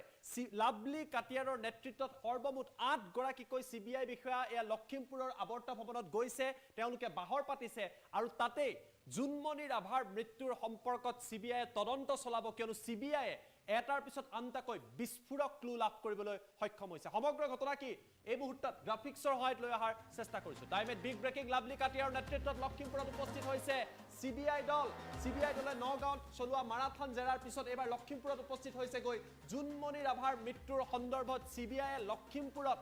যথেষ্ট অভিযান ইতিমধ্যে আৰম্ভ কৰিছে লখিমপুৰৰ আৱৰ্ত ভৱনত CBI দলে বাহৰ পাতি আছে জুনমণি ৰাভাৰ মাতৃয়ে যিবিলাক কথা কৈছিলে সকলোবিলাক কথাৰ এই মুহূৰ্তত অনুসন্ধান কৰা হৈছে 8জনীয়া এটা দলে লখিমপুৰ আৰক্ষীৰ কেইবাগৰাকীও বিষয়াক জেৰা চলোৱাৰ সম্ভাৱনা আছে লগতে নকল সোণৰ ব্যৱসায়ীকো মাৰাথান জেৰা চলাব নকল সোণৰ ব্যৱসায়ীৰ লগত আৰক্ষীৰ কি সম্পৰ্ক আছে তাক লৈ আৱৰ্ত ভৱনত কেইবাগৰাকীও লোকক তলব কৰা হ'ব পাৰে ইফালে লখিমপুৰত লাভলি কাটিয়াৰৰ নেতৃত্বত CBI দল গৈছে আৰু আনহাতে নগাঁৱত CBI আন এটা দলে জেৰা চলাই থকা পৰিলক্ষিত হৈছে সময় যিমানেই গৈছে কিমানেই জুনমণি ৰাভাৰ প্ৰসংগত নতুন নতুন তথ্য পোহৰলৈ আহিছে জুনমণি ৰাভাৰ মৃত্যুৰ তদন্তত ক্ষিপ্ৰ গতিৰে এই মুহূৰ্তত CBI তদন্ত চলাইছে আমাৰ লগত দৃশ্যাংক আহি পৰিছে প্ৰথমটো দৃশ্যাংক আমি আপোনালোকৰ বাবে লৈ অহাৰ চেষ্টা কৰিছো ইয়াৰ দৃশ্যাংক আপোনালোকে প্ৰত্যক্ষ কৰিছে এগৰাকী হৈছে লাভলি কাটিয়াৰ এইদৰে উপস্থিত হৈছে এয়া লখিমপুৰৰ আৱৰ্ত ভৱনত CBI 8জনীয়া দল 8 গৰাকীকৈ বিষয়া লাভলি কাটিয়াৰৰ নেতৃত্বত DIG গৰাকীৰ নেতৃত্বত গৈ উপস্থিত হৈছে সেই দৃশ্য আমি আপোনালোকক দেখুৱাই আছো জুনমণি ৰাভাৰ মৃত্যুৰ সম্পৰ্কত তেওঁলোকে ক্ষিপ্ৰতাৰে তদন্ত কৰিব নতুন নতুন তথ্য লাভ কৰাৰ পিছতেই উপস্থিত হৈছে আজি নকল সোণৰ ব্যৱসায়ীসকলৰ সৈতে যিসকল বেপাৰী আছে সেইসকলকো CBI খুদা পোছা কৰে হাসিনা বেগমক খুদা পোছা কৰা হ'ব আৰু সমান্তৰালভাৱে আন বহু তথ্য পোহৰলৈ অহাৰ সম্ভাৱনা আছে আটাইতকৈ ডাঙৰ কথাটো অসমৰ জনতাই অপেক্ষা কৰি আছে যে সমগ্ৰ বিষয়ত নতুন তথ্য অতি শীঘ্ৰে পোহৰলৈ আহক জুনমণি ৰাভাৰ মৃত্যুৰ প্ৰকৃতৰ কাৰণ কি আছিল সেয়া যাতে পোহৰলৈ আহে তাক লৈ সকলোৱে আশা কৰি আছে আৰু তাৰ মাজতে লখিমপুৰৰ আৱৰ্ত ভৱনত এয়া CBI দল লাভলি কাটিয়াৰক আপোনালোকে দেখা পাইছে নিজে DIG গৰাকীৰ নেতৃত্ব লৈ লখিমপুৰৰ আৱৰ্ত ভৱনত উপস্থিত হৈছে কেইবাগৰাকীও বিষয়া কিছু সময় পিছতেই তলব কৰা হ'ব পাৰে জেৰা কৰা হ'ব পাৰে নকল সোণৰ লগত আৰক্ষীৰ কি কানেকশ্যন প্ৰতিটো বিষয়ত তন্নকৈ জেৰা কৰা হ'ব পাৰে আমি আপোনালোকক অধিক তথ্য দেখুৱাবলৈ চেষ্টা কৰিম কিন্তু পুনপটীয়া সম্প্ৰচাৰত যাবলৈ চেষ্টা কৰিছো পুনপটীয়া সম্প্ৰচাৰত মোৰ লগত উপস্থিত আছে মোৰ সতীৰ্থ দীপাংকৰ মই আপোনাৰ কাষত আহিব বিচাৰিছো সদায় নতুন তথ্য পোহৰলৈ আহিছে আৰু এই মুহূৰ্তত লখিমপুৰত দেখিবলৈ পোৱা গৈছে CBI দল সমগ্ৰ কি ক্লু লাভ কৰিছে আৰু কিদৰে জেৰা চলিছে দীপাংকৰ আমি জ্যোতিদীপ দুটামান নাম প্ৰথমতে ল'ব লাগিব নামকেইটা হৈছে নাওবৈচা থানাৰ IC সঞ্জীৱ বৰা উত্তৰ লখিমপুৰ থানাৰ OC ভাস্কৰ কলিতা আমি পুনৰ কৈছো নাওবৈচা থানাৰ IC সঞ্জীৱ বৰা আৰু উত্তৰ লখিমপুৰ থানাৰ OC ভাস্কৰ কলিতা সমান্তৰালকৈ হাসিনা বেগম আৰু আজগৰ আলী এই চাৰিওজনকে জেৰাৰ সন্মুখীন হ'ব চাৰিওজনকে জেৰা চলাব পুনৰ কৈছো যে নকল সোণৰ যি ব্যৱসায় জড়িত হৈ থকাৰ অভিযোগ উত্থাপন হৈছিল জুনমণিৰ মৃত্যুৰ লগত গতিকে CBI দলটো লখিমপুৰত গৈ উপস্থিত হৈছেগৈ আৰু এই দলটোৱে এজনকৈ যাৰ বিৰুদ্ধে অভিযোগ আছিল এজনকৈ তলব কৰিব আৰু এজনকৈ তলব কৰি তেওঁলোকক পৃথকে জেৰা চলাব আমি পুনৰ কৈছো যে প্ৰথমতেই আজি লখিমপুৰলৈ ৰাওনা হ'ল CBI দলটো গহপুৰৰ এখন দোকানত অভিযান চলালে তাৰ পাছতে অভিযান চলালে আজগৰ আলীৰ বাসগৃহত অভিযান চলালে CIDৰ ক্ষমা কৰিব CBIৰ 8জনীয়া দলটোৱে প্ৰথমে গহপুৰৰ দোকানখনৰ পাছত আজগৰ আলীৰ বাসগৃহত অভিযান তাৰ পাছতে এইবাৰ অভিযান চলিব পাৰে বিভিন্ন স্থানত নকল সোণৰ যিসমূহ ঘাটি বুলি কোৱা হয় সেই ঘাটিসমূহত হয়তো অভিযান চলিব পাৰে সমান্তৰালকৈ তদন্তৰ আওতালৈ আহিব জেৰাৰ আওতালৈ আহিব জেৰা চলাব সঞ্জীৱ বৰাক জেৰা চলাব সেই OC জনক জেৰা চলাব হাসিনা বেগমক আৰু জেৰা চলাব আজগৰ আলীক অৰ্থাৎ আজি নিশা হয়তো তেওঁলোকক পৃথকে জেৰা চলাব পাৰে আমি পুনৰ জনাইছো যে জুনমণি ৰাভাৰ যি মৃত্যু এই মৃত্যুৰ লগত নাম খাঙুৰ খাইছিল কেইবাজনো আৰক্ষী বিষয়াৰ নাম খাঙুৰ খাইছিল নকল সোণৰ বেপাৰীৰ আৰু গোটেই ঘাটিটো আছিল লখিমপুৰত দীৰ্ঘ দিনৰ পৰা চলি আহিছিল নকল সোণৰ ৰমৰমীয়া কাৰবাৰ আৰু যেতিয়াই জুনমণি ৰাভাৰ মৃত্যু হ'ল তাৰ পাছত গোটেই ঘাটিটোৰ A to Z তথ্য পোহৰলৈ আহিল বিস্ফোৰণ ঘটিল গতিকে CBI নিশ্চিতভাৱে তাত তেওঁলোকে সহজে এৰি নিদিয়ে লখিমপুৰখন লখিমপুৰৰ যিসমূহ কথা কাণ্ড আছে সেই কাণ্ডসমূহ CBI দলটোৱে কেতিয়াও সহজে এৰি নিদিয়ে আৰু লাভলি কাটিয়াৰ নিজে গৈছে তালৈ যিহেতু দুটা ভাগত বিভক্ত হৈ পৰিল CBI দলটো এটা ভাগ আছে নগাঁৱত আৰু আনটো ভাগ গৈছে লখিমপুৰলৈ গতিকে লখিমপুৰলৈ যাওঁতে লাভলি কাটিয়াৰ নিজে গৈছে আৰু লাভলি কাটিয়াৰ নেতৃত্বত 8জনীয়া দলটো গৈছে গতিকে তেওঁলোকে নিশ্চিতভাৱে আজি নিশাটোৰ ভিতৰত হয়তো আৰু নতুন আপডেট আহিব পাৰে নিশাটোৰ ভিতৰতে হয়তো তদন্তৰ আওতালৈ বা জেৰাৰ সন্মুখীন হ'ব পাৰে হাসিনা বেগম আজিৰ নিশাটোৰ ভিতৰতে জেৰাৰ সন্মুখীন হ'ব পাৰে সঞ্জীৱ বৰাকে আদি কৰি ইজন OC আজিৰ নিশাটোৰ ভিতৰতে হয়তো জেৰাৰ সন্মুখীন হ'ব পাৰে আজগৰ আলী গতিকে আজিৰ নিশাটোৰ এই 24 ঘণ্টা আহি থকা 24 ঘণ্টাটোত বহু ধৰণৰ তথ্য তেওঁলোকে লাভ কৰিব CBI পুনৰ কৈছো যে অহা 24 ঘণ্টা এই 24 ঘণ্টাটো জুনমণি ৰাভাৰ যি মৃত্যুৰ ৰহস্য সেই মৃত্যুৰ ৰহস্য উদ্ঘাটন কৰাৰ আটাইতকৈ মূল সময় বুলি বিবেচনা কৰা হ'ব কিয়নো তেওঁলোক গৈছে CBI দলটো গৈছে লখিমপুৰলৈ আৰু লখিমপুৰত যি তথ্য লাভ কৰে সেই তথ্যৰ ভিত্তিতে গোটেই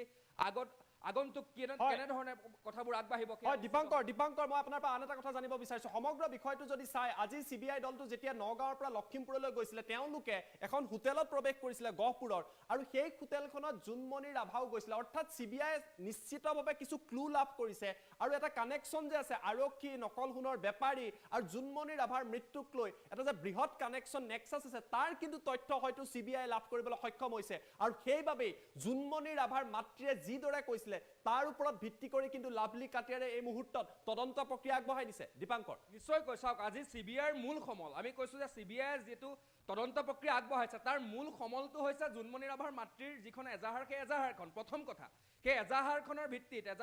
ভিত্তিত তেওঁলোকে তদন্ত প্ৰক্ৰিয়া প্ৰাথমিকভাৱে আগবঢ়াইছে সমান্তৰালকৈ তেওঁলোকৰ যিখিনি তথ্য বাহিৰা আন যিসমূহ তথ্য তেওঁলোকে লাভ কৰিছে অতিৰিক্ত যিসমূহ তথ্য তেওঁলোকে লাভ কৰিছে সেই তথ্যসমূহৰ ভিত্তিত সেই কথাকাণ্ডসমূহৰ ভিত্তিত তেওঁলোক আগবাঢ়িছে আমি পুনৰ কৈছো যে জুনমণি ৰাভাৰ মৃত্যুৰ যিটো ঘটনা এই ঘটনাটোৰ পাছতেই লখিমপুৰৰ নকল সোণৰ সাম্ৰাজ্যখনৰ কথা পোহৰলৈ আহিল আনকি এইটো কথাও পোহৰলৈ আহিল জুনমণি ৰাভাৰ যিজন চালক সেই চালকজনো নকল সোণৰ ব্যৱসায়ৰ লগত জড়িত বুলি সেই কথাও পোহৰলৈ আহিল বিভিন্ন ধৰণৰ কথা পোহৰলৈ আহিল হাসিনা বেগমে বিস্ফোৰণ ঘটালে হাসিনা বেগমে স্পষ্টকৈ ক'লে এয়া কোনো দুৰ্ঘটনা নহয় এয়া হত্যাকাণ্ড নকল সোণৰ বেপাৰীয়ে নকল সোণৰ চক্ৰই জুনমণি ৰাভাক হত্যা কৰিছে আৰক্ষীৰ নাম সাঙুৰ খাইছে গতিকে যিসমূহ তথ্য যিসমূহ বিস্ফোৰণ ঘটিছিল সেই বিস্ফোৰণসমূহ যিসমূহ তথ্য তেওঁলোকে লাভ কৰিছিল যিসমূহ ডাটা আমি আমাৰ সংবাদ মাধ্যমৰ যোগে আমি ৰাইজৰ ওচৰলৈ লৈ যাবলৈ চেষ্টা কৰিছিলোঁ সেইসমূহক ভিত্তি হিচাপে লৈ সেইসমূহক প্ৰাথমিক সমল হিচাপে লৈ CBI আগবাঢ়িছে পুনৰ কৈছো জুনমণি ৰাভাৰ মাতৃৰ যিখন এজাহাৰ সেই এজাহাৰখনৰ ভিত্তিত তেওঁলোক আগবাঢ়িছে গতিকে এজাহাৰখনৰ ভিত্তিত আগবাঢ়িছে কিন্তু এইখিনিতে এটা প্ৰশ্ন হয় লীনা দলে কিন্তু এতিয়ালৈকে তদন্তৰ আওতালৈ অহা নাই ৰূপজ্যোতি কলিতা কিন্তু এতিয়ালৈকে তদন্তৰ আওতালৈ অহা নাই কিন্তু সঞ্জীৱ বৰাক হয়তো আজি নিশাটোৰ ভিতৰত আমি পুনৰ কৈছো জ্যোতিদীপ যে অহা 24টা ঘণ্টা যিটো 24 ঘণ্টা আহিব এই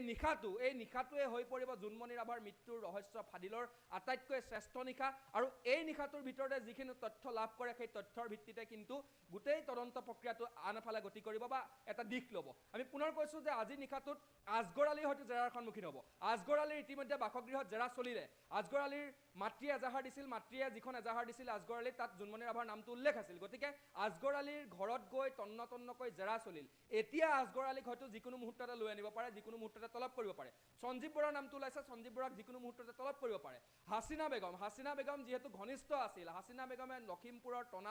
তলা নলা সকলো জানে গতিকে লখিমপুৰ নাওবৈচা বঙালমৰা যিসমূহ অঞ্চল য'ত নকল সোণৰ গোটেই নেক্সাছটো আছিল নকল সোণৰ গোটেই চক্ৰটো আছিল গতিকে সেই চক্ৰটোৰ ভিত্তিত হয়তো চক্ৰটোৰ বিষয়ে জানিবলৈ হাসিনা বেগমক যিকোনো মুহূৰ্ততে তলব কৰিব পাৰে আৰু হাসিনা বেগমৰ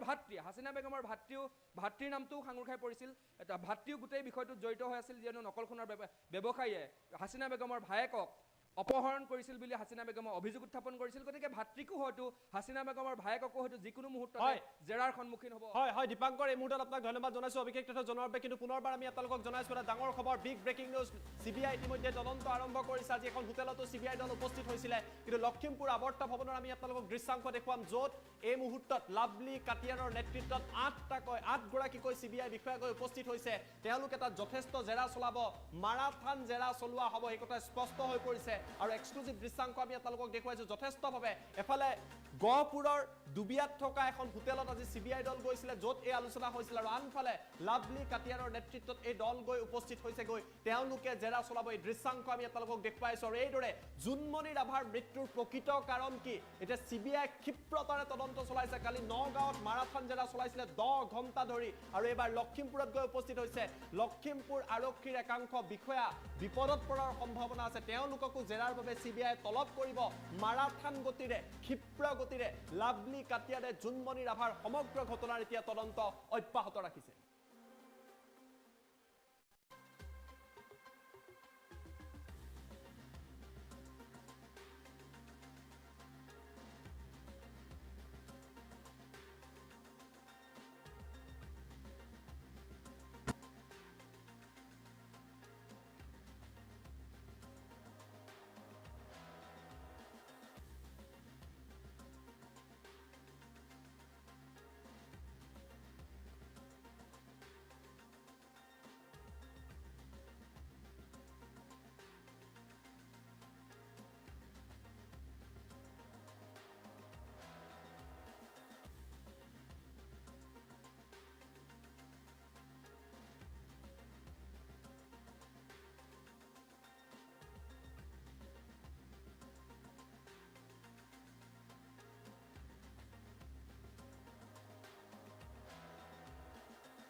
আপোনালোকৰ বাবে লৈ আহিছো কিয়নো সমষ্টি পুনৰ নিৰ্ধাৰণক লৈ এই মুহূৰ্তত তাত ডাঙৰ খবৰ আছে নিৰ্বাচন আয়োগৰ তৰফৰ পৰা সমষ্টি পুনৰ নিৰ্ধাৰণক লৈ খসৰা তালিকা প্ৰকাশ কৰা হৈছে আৰু এই তালিকাত অসমৰ কেইবাটাও লোকসভা সমষ্টিৰ নাম সলনি হ'ব লোকসভা সমষ্টিসমূহৰ জনবিন্যাস সলনি হ'ব আৰু 2024 লোকসভা নিৰ্বাচনৰ পূৰ্বে নিৰ্বাচন আয়োগৰ তৰফৰ পৰা বৃহৎ সিদ্ধান্ত গ্ৰহণ কৰা হৈছে সকলো তথ্য এই মুহূৰ্তত TIME8 দৰ্শকৰ বাবে লৈ অহাৰ চেষ্টা কৰিছো আমি জনাইছো এটা বিগ ব্ৰেকিং নিউজ এটা ডাঙৰ খবৰ সমষ্টি পুনৰ নিৰ্ধাৰণৰ খসৰা তালিকা প্ৰকাশ কৰিছে নিৰ্বাচন আয়োগে 2024 লোকসভা নিৰ্বাচনৰ পূৰ্বে এটা ডাঙৰ খবৰ আমি আপোনালোকক জনাইছো 2001 চনৰ লোকপিয়লৰ ভিত্তিত প্ৰস্তুত কৰা হৈছে খসৰা তালিকা লোকসভাৰ সমষ্টি 14টাই থাকিব অৰ্থাৎ লোকসভা সমষ্টিৰ সংখ্যা 2024 পূৰ্বে খসৰা অনুসৰি বৃদ্ধি নহয় কিন্তু নাম সলনি হ'ব জনবিন্যাস সলনি হ'ব অসমৰ বিধানসভা সমষ্টি 126টাই থাকিব কেইবাটাও তথ্য আমি আপোনালোকক জনাইছো কিন্তু কেইবাটাও লোকসভা সমষ্টিৰ নাম সলনি হৈছে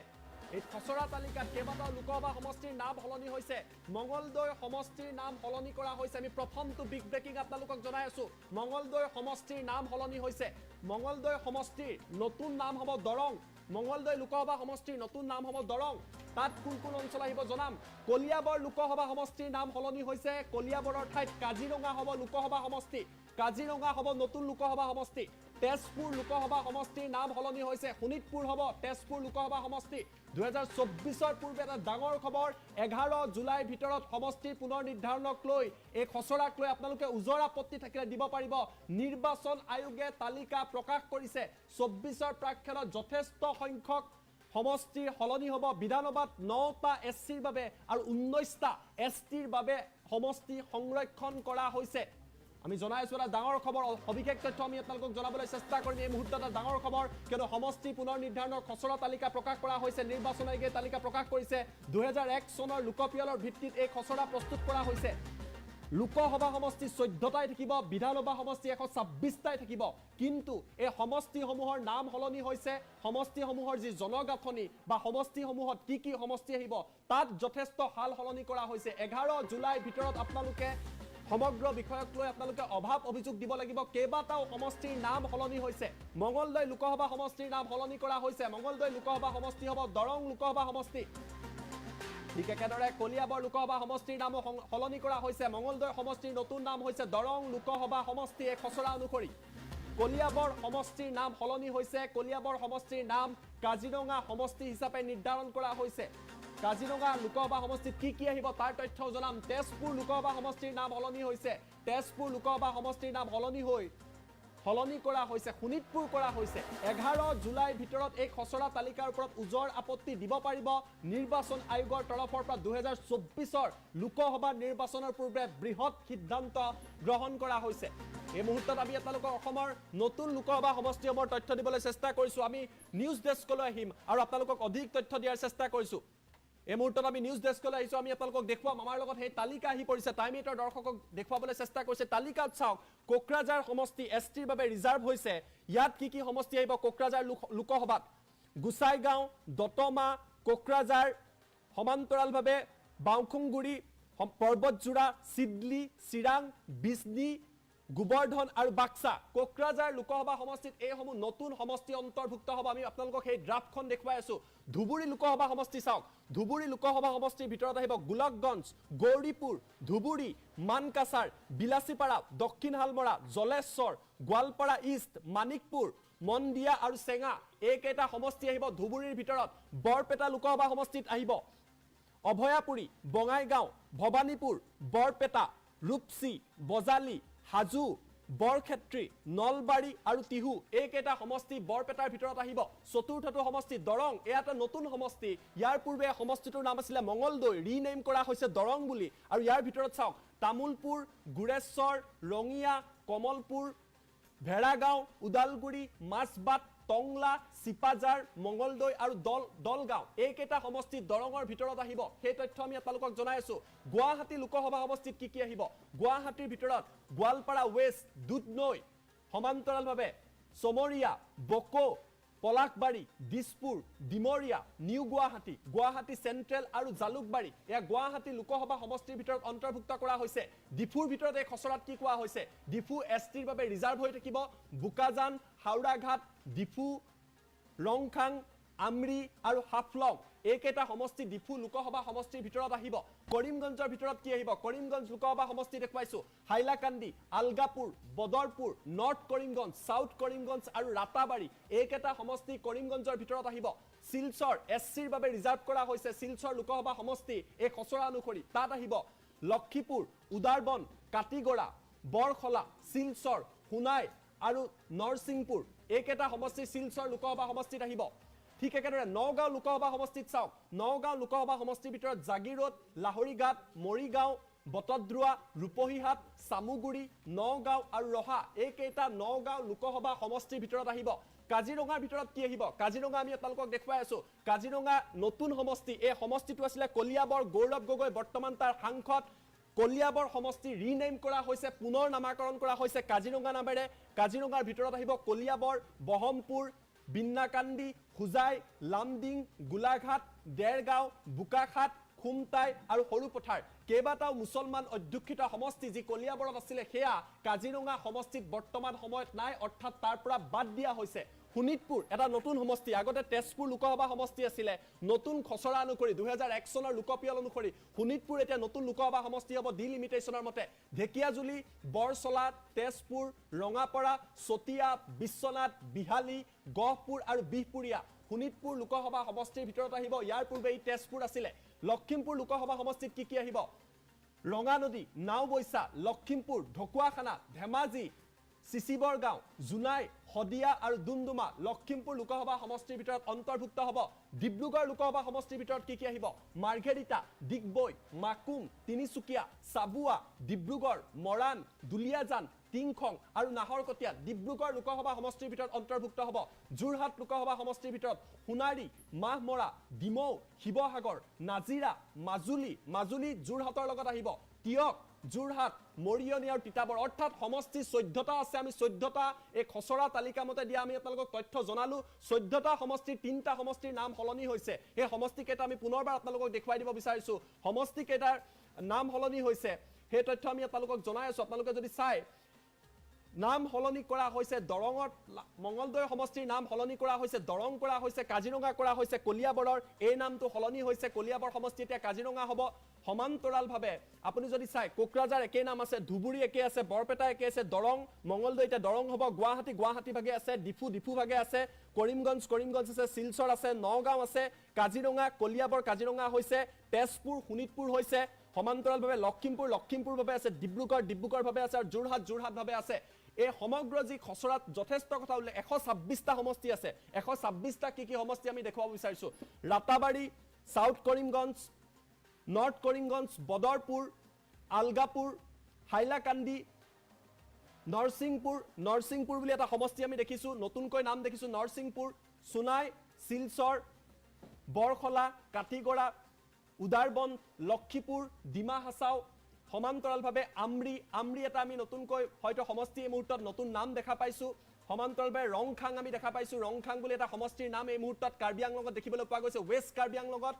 বিশেষকৈ এই দুটা সমষ্টি দেখিব ৰংখাং আৰু আমৰি নতুনকৈ হয়তো দেখিবলৈ পোৱা গৈছে ডিফু হাওড়াঘাট বুকাজান সৰুপথাৰ খুমটাই বুকাখাট দেৰগাঁও গোলাঘাট সমান্তৰালভাৱে তিতাবৰ মৰিয়নি যোৰহাট তিয়ক মাজুলী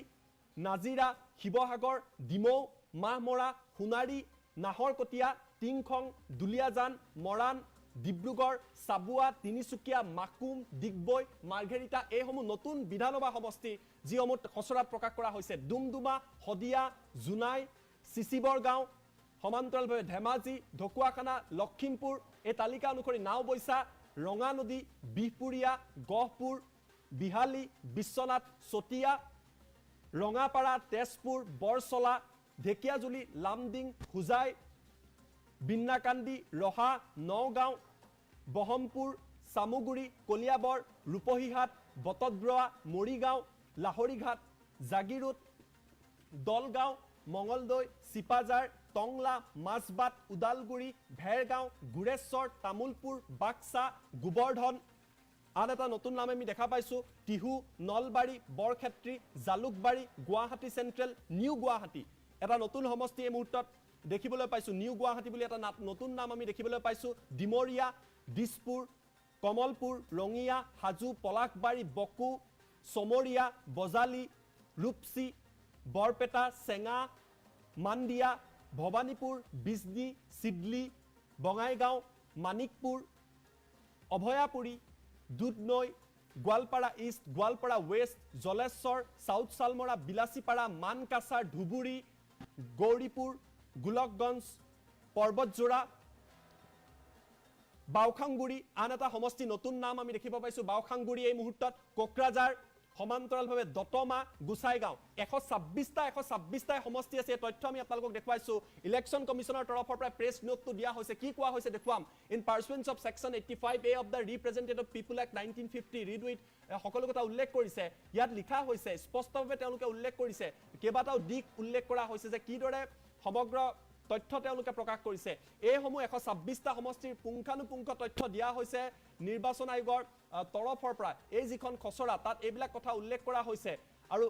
তাত যদি আপোনালোকে চাই তাত আন কেইবাটাও দিক উল্লেখ কৰা হৈছে প্ৰথম কথা election commission India publishes draft delimitation proposal for Assam suggestion and objection invited till 11 July 2023 11 July 2023 ভিতৰত আপোনাৰ উজৰ আপত্তি যদি এই খচৰা তালিকাত আছে ডিলিমিটেশ্যনক লৈ আপোনালোকে উজৰ আপত্তি দিব পাৰিব তাৰ পিছত কোৱা হৈছে the commission visit to Assam again July 2023 for a public hearing on the draft proposal যিখন ড্ৰাফট কৰা হৈছে যিখন খচৰা আছে তাক লৈ নিৰ্বাচন আয়োগৰ এটা দল জুলাই 23 তাৰিখে অসমলৈ আহিব আৰু ৰাজহুৱা শুনানি নাইবা পাব্লিক হিয়াৰিং তেওঁলোকে গ্ৰহণ কৰিব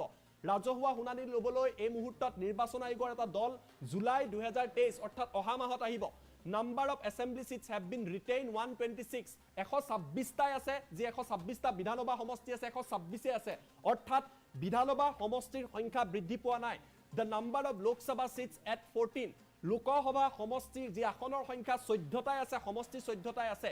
সমান্তৰালভাৱে ৰিপ্ৰেজেন্টেশ্যনৰ receive from 11 political parties 71 organization when the commission last visited in March earlier this year 11টাকৈ ৰাজনৈতিক দল আৰু 71টাকৈ সংগঠনে এই বিষয়টোক লৈ মাৰ্চত নিৰ্বাচন আয়োগৰ আগত এই কথা প্ৰকাশ কৰিছিলে 19টাকৈ এছেম্বলি সিট আৰু দুটা পাৰ্লিয়ামেন্টাৰী সিট ৰিজাৰ্ভ ফৰ এছটি 19টা বিধানসভাৰ আসন এছটিৰ বাবে ৰিজাৰ্ভ কৰা হৈছে 2টা লোকসভাৰ সমষ্টি শিডিউল ট্ৰাইবৰ বাবে ৰিজাৰ্ভ কৰা হৈছে 9 assembly seats and 1 parliamentary seat for SC scheduled caste অৰ্থাৎ অনুসূচিত জাতিৰ বাবে 9টাকৈ বিধানসভাৰ সমষ্টি আৰু এটা লোকসভা সমষ্টি এই মুহূৰ্তত সংৰক্ষণ কৰা হৈছে এইকেইটা হৈছে নতুন খবৰ নিৰ্বাচন আয়োগৰ তৰফৰ পৰা এই কথা জনোৱা হৈছে আপোনালোকে যদি চাই টোটেল সিট জেনেৰেলৰ বাবে 98খন আসন আছে আপোনাৰ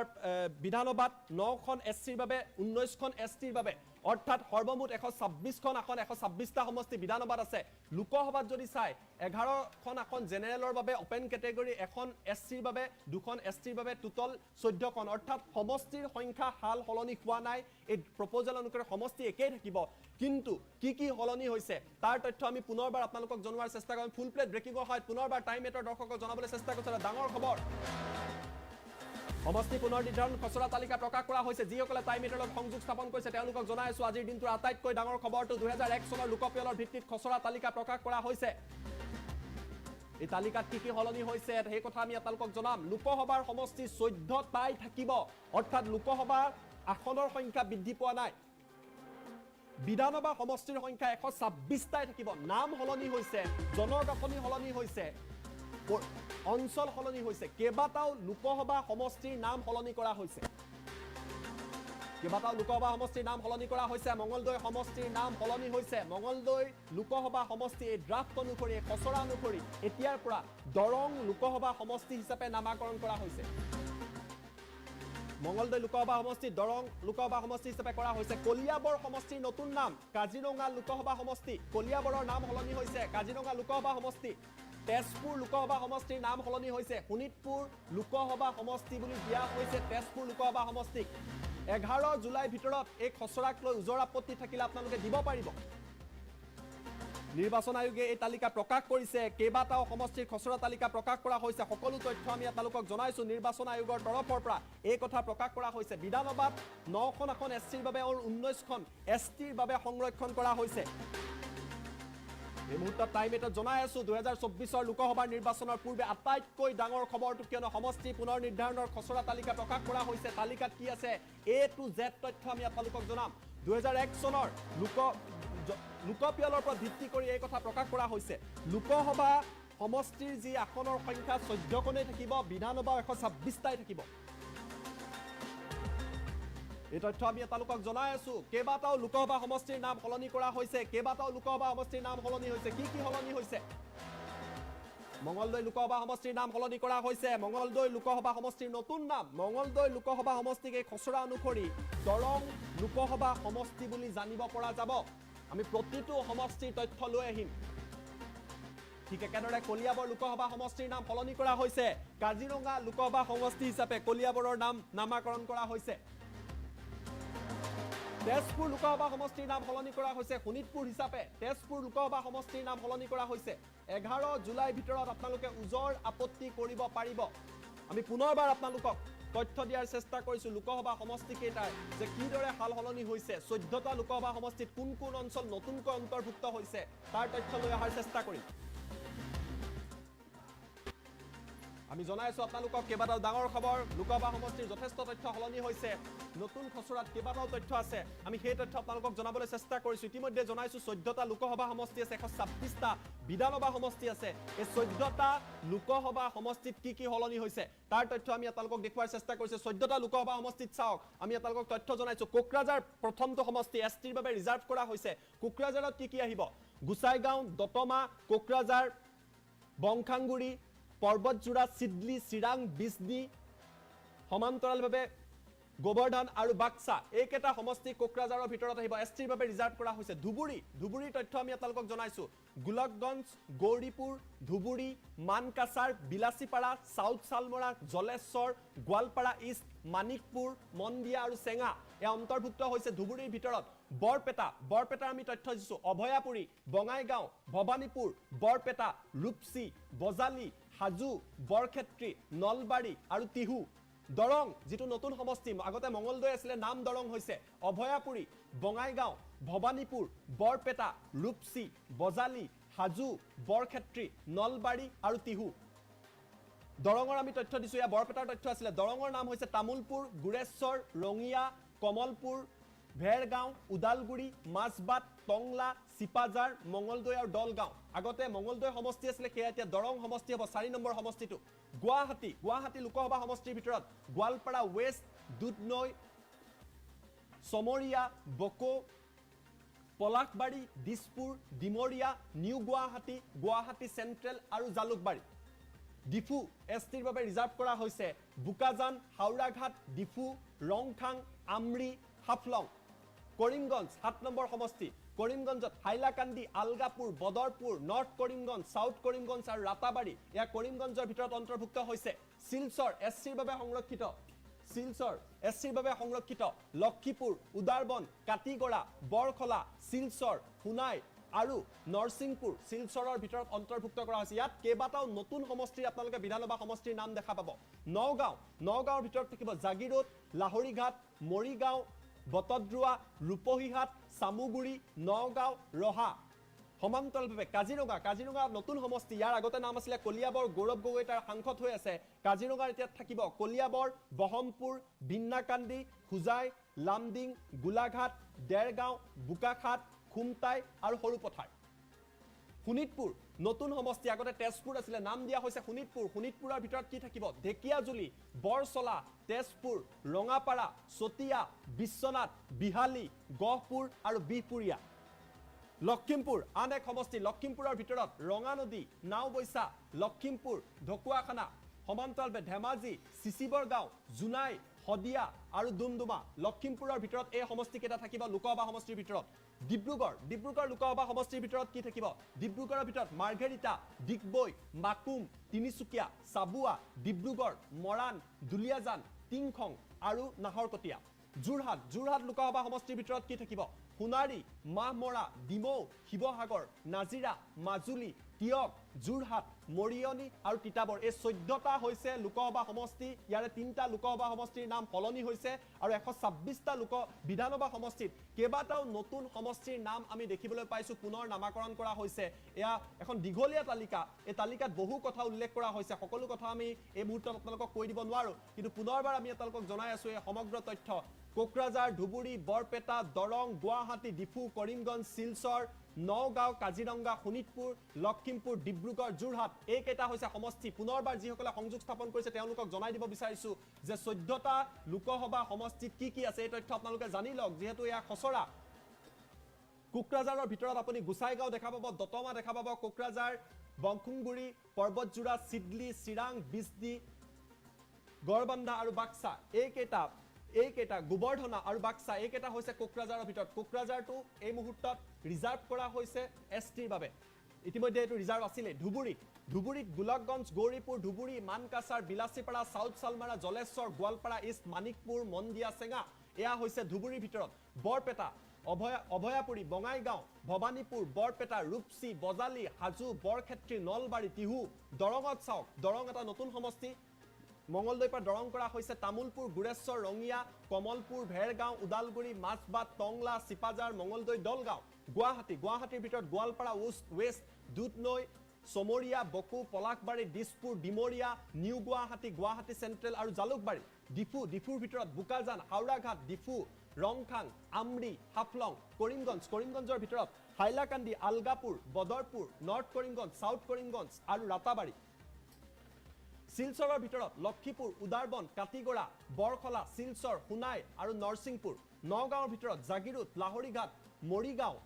বটদ্ৰুৱা ৰূপহীহাট সামুগুৰি নগাঁও ৰহা কাজিৰঙাৰ ভিতৰত নতুন সমষ্টি আগতে কলিয়াবৰ আছিলে কলিয়াবৰ ব্ৰহ্মপুৰ বিন্নাকান্দি হুজাই লামডিং গোলাঘাট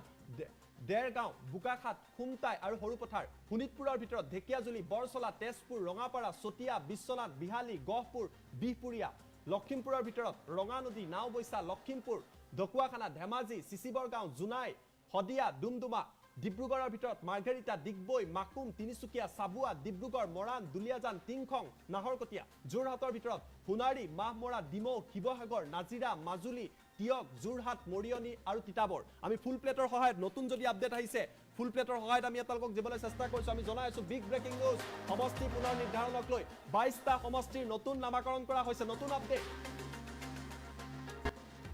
তিনিটা লোকসভা সমষ্টিৰ নতুন নামাকৰণ 22টা বিধানসভা সমষ্টি আৰু 3টা লোকসভা সমষ্টিৰ নামাকৰণ নতুনকৈ কৰা হৈছে শিলচৰৰ নতুন বিধানসভা সমষ্টিৰ নাম হৈছে নাৰসিংপুৰ এছচিৰ বাবে ৰিজাৰ্ভ দিছপুৰৰ নতুন বিধানসভা সমষ্টি ডিব্ৰুগড়ত নতুন বিধানসভা সমষ্টি হৈছে মাকুম লখিমপুৰ বিধানসভা সমষ্টিৰ লগতে ৰঙানদী আৰু চিচিবৰ গাঁও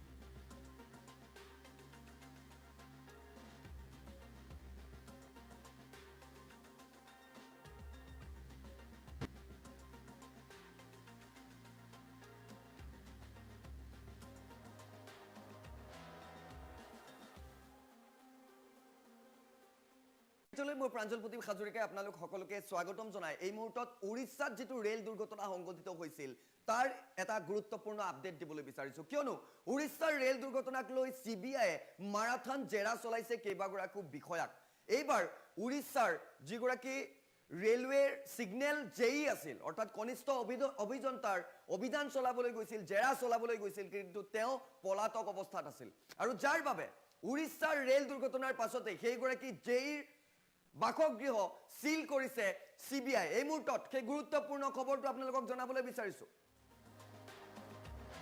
উৰিষ্যাৰ ৰেল দুৰ্ঘটনাক লৈ এটা ডাঙৰ খবৰ সিবিআই মাৰাথন জেৰা চলাইছে কেইবাগৰাকীও ৰেলৱে বিষয়া কৰ্মচাৰীক ৰেলৱে সিগনেল জেই আমিৰ খানৰ বাসগৃহত গৈছিল সিবিআই দল কিন্তু উপস্থিত নাছিল সেই বিষয়াগৰাকী আৰু যাৰ বাবে সিল কৰি থৈ আহে বাসগৃহটো সিবিআই তদন্তৰ আৰম্ভণিতে জেৰা চলাইছিল আমিৰ খানক জেৰাৰ পাছৰে পৰা সন্ধানহীন হৈ আছিল জেই গৰাকী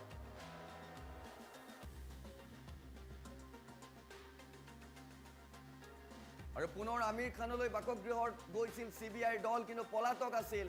কনিষ্ঠ অভিযন্তাগৰাকী আৰু লগে লগে সিবিআইৰ একচন সিল কৰা হল জেই আমিৰ খানৰ বাসগৃহ এই মুহূৰ্তত বিগ ব্ৰেকিং নিউজ কিয়নো সিবিআই এতিয়া উৰিষ্যাৰ ৰেল দুৰ্ঘটনাক লৈ মাৰাথন জেৰা চলাইছে 2 জুনত উৰিষ্যাত সংঘটিত হৈছিল ভয়াবহ ৰেল দুৰ্ঘটনা যেটো ৰেল দুৰ্ঘটনাত 3 শতাধিক লোকৰ মৃত্যু হৈছিল সহস্ৰাধিক লোক আহত হ'বলগীয়া হৈছিল আৰু সেই ৰেল দুৰ্ঘটনাক লৈ এই মুহূৰ্তৰ আপডেট যে সিবিআই তদন্ত ধাৰাবাহিকভাৱে চলাই আছে সিবিআই ইতিমধ্যে এই ৰেল দুৰ্ঘটনাৰ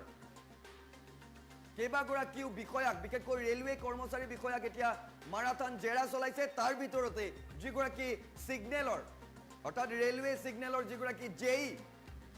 আমিৰ খান তেওঁকো প্ৰথম অৱস্থাৰ পৰাই সোধা পোছা কৰিছিল বিভিন্ন সময়ত তেওঁ মাতি পঠিয়াইছিল কিন্তু প্ৰথমবাৰ যেতিয়া তেওঁ সিবিআইৰ জেৰাৰ সন্মুখীন হৈছিল তাৰ পাছতে তেওঁক যাবলৈ দিয়া হৈছিল কিন্তু তাৰ পাছৰে পৰা বৰ্তমানলৈকে সন্ধানহীন হৈ আছে সেইগৰাকী জেই পৰিয়ালৰ সৈতে সন্ধানহীন হৈ আছে জেই গৰাকী আৰু যাৰ বাবে শেহতীয়াকৈ পুনৰ গৈছিল জেইৰ দল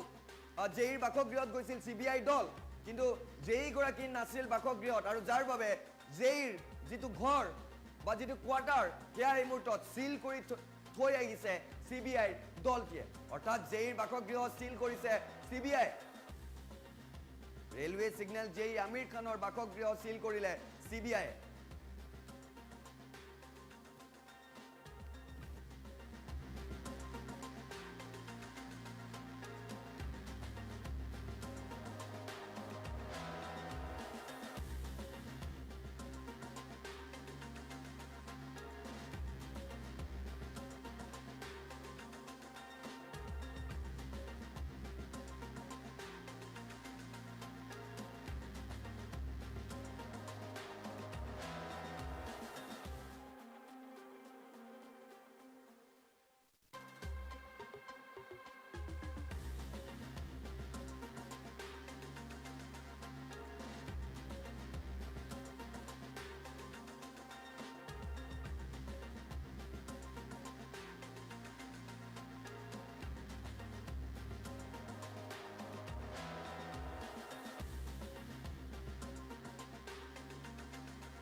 জৰিকে আপোনালোক সকলোকে স্বাগতম জনাই এই মুহূৰ্তত CBI যেটো জুনমণি ৰাভাৰ তদন্ত প্ৰক্ৰিয়া চলাই আছে তাক লৈ বিগ ব্ৰেকিং আপডেট আহি পৰিছে কিয়নো এই মুহূৰ্তত লখিমপুৰলৈ ৰাওনা হৈছে CBI 8জনীয়া দল এই দৃশ্যাংক ইতিমধ্যে দেখি আছে নগাঁও আৱৰ্ত ভৱনত 4খন বাহনত তেওঁলোক ইতিমধ্যে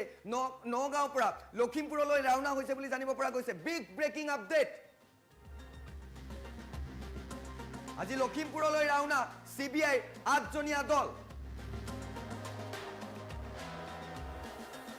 DIG লাভলি কাটিয়াৰৰ নেতৃত্বত ৰাওনা হৈছে দলটো CBI 8জনীয়া দল এটি গৈছে IPS গৰাকী অৰ্থাৎ DIG গৰাকী আছে লিডক 4খন বাহনত গৈছে CBI দলটো IPS বিষয়া লাভলি কাটিয়াৰৰ নেতৃত্বত লখিমপুৰলৈ ৰাওনা হৈছে দলটি লখিমপুৰৰ কলা সাম্ৰাজ্যৰ তথ্য যুগুত কৰিব দলটোৱে ৰুনা নেউক আৰু হাসিনা বেগমকো জেৰা চলাব পাৰে বা খুদা পুছা কৰিব পাৰে CBI দলটিয়ে জুনমণিৰ বিৰুদ্ধে লখিমপুৰত দুৰুযোগ হৈ আছে এটা গোচৰ সেই ক্ষেত্ৰতো তথ্য যুগুত কৰিব পাৰে CBI দলটোৱে আৰু আজি লখিমপুৰলৈ ৰাওনা হৈছে CBI 8জনীয়া দল ভিজুৱেলছ দেখুৱাইছো এক্সক্লুসিভ ভিজুৱেলছ আহি পৰিছে টাইম8ৰ হাতত কিয়নো ইতিমধ্যে 8জনীয়া CBI দল ৰাওনা হৈছে লখিমপুৰলৈ IPS বিষয়া DIG লাভলি কাটিয়াৰৰ নেতৃত্বত এই দলটি ইতিমধ্যে ৰাওনা হৈছে বুলি জানিব পৰা গৈছে আজিৰ দিনটোত বিশেষকৈ জুনমণিৰ প্ৰসংগ মৃত্যুৰ প্ৰসংগত এটা বিষয় উত্থাপিত হৈছিল যে লখিমপুৰত কলা সাম্ৰাজ্যৰ বিৰুদ্ধে জপিয়াই পৰাৰ বাবে হয়তো জুনমণিক টাৰ্গেট কৰি লৈছিল দুৰ্বৃত্তই আৰু এই মুহূৰ্তৰ এটা বিগ ব্ৰেকিং আপডেট লখিমপুৰলৈ ৰাওনা হৈছে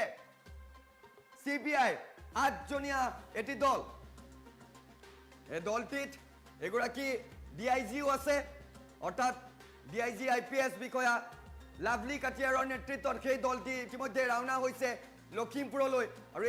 সেইগৰাকী DIG অফিচিয়েল নথিপত্ৰসমূহ লৈছে যেটো লখিমপুৰতো কেইবাগৰাকীকো ইতিমধ্যে জেৰা চলাব বুলি জানিব পৰা গৈছে শীৰ্ষত আছে ৰুনা নেউক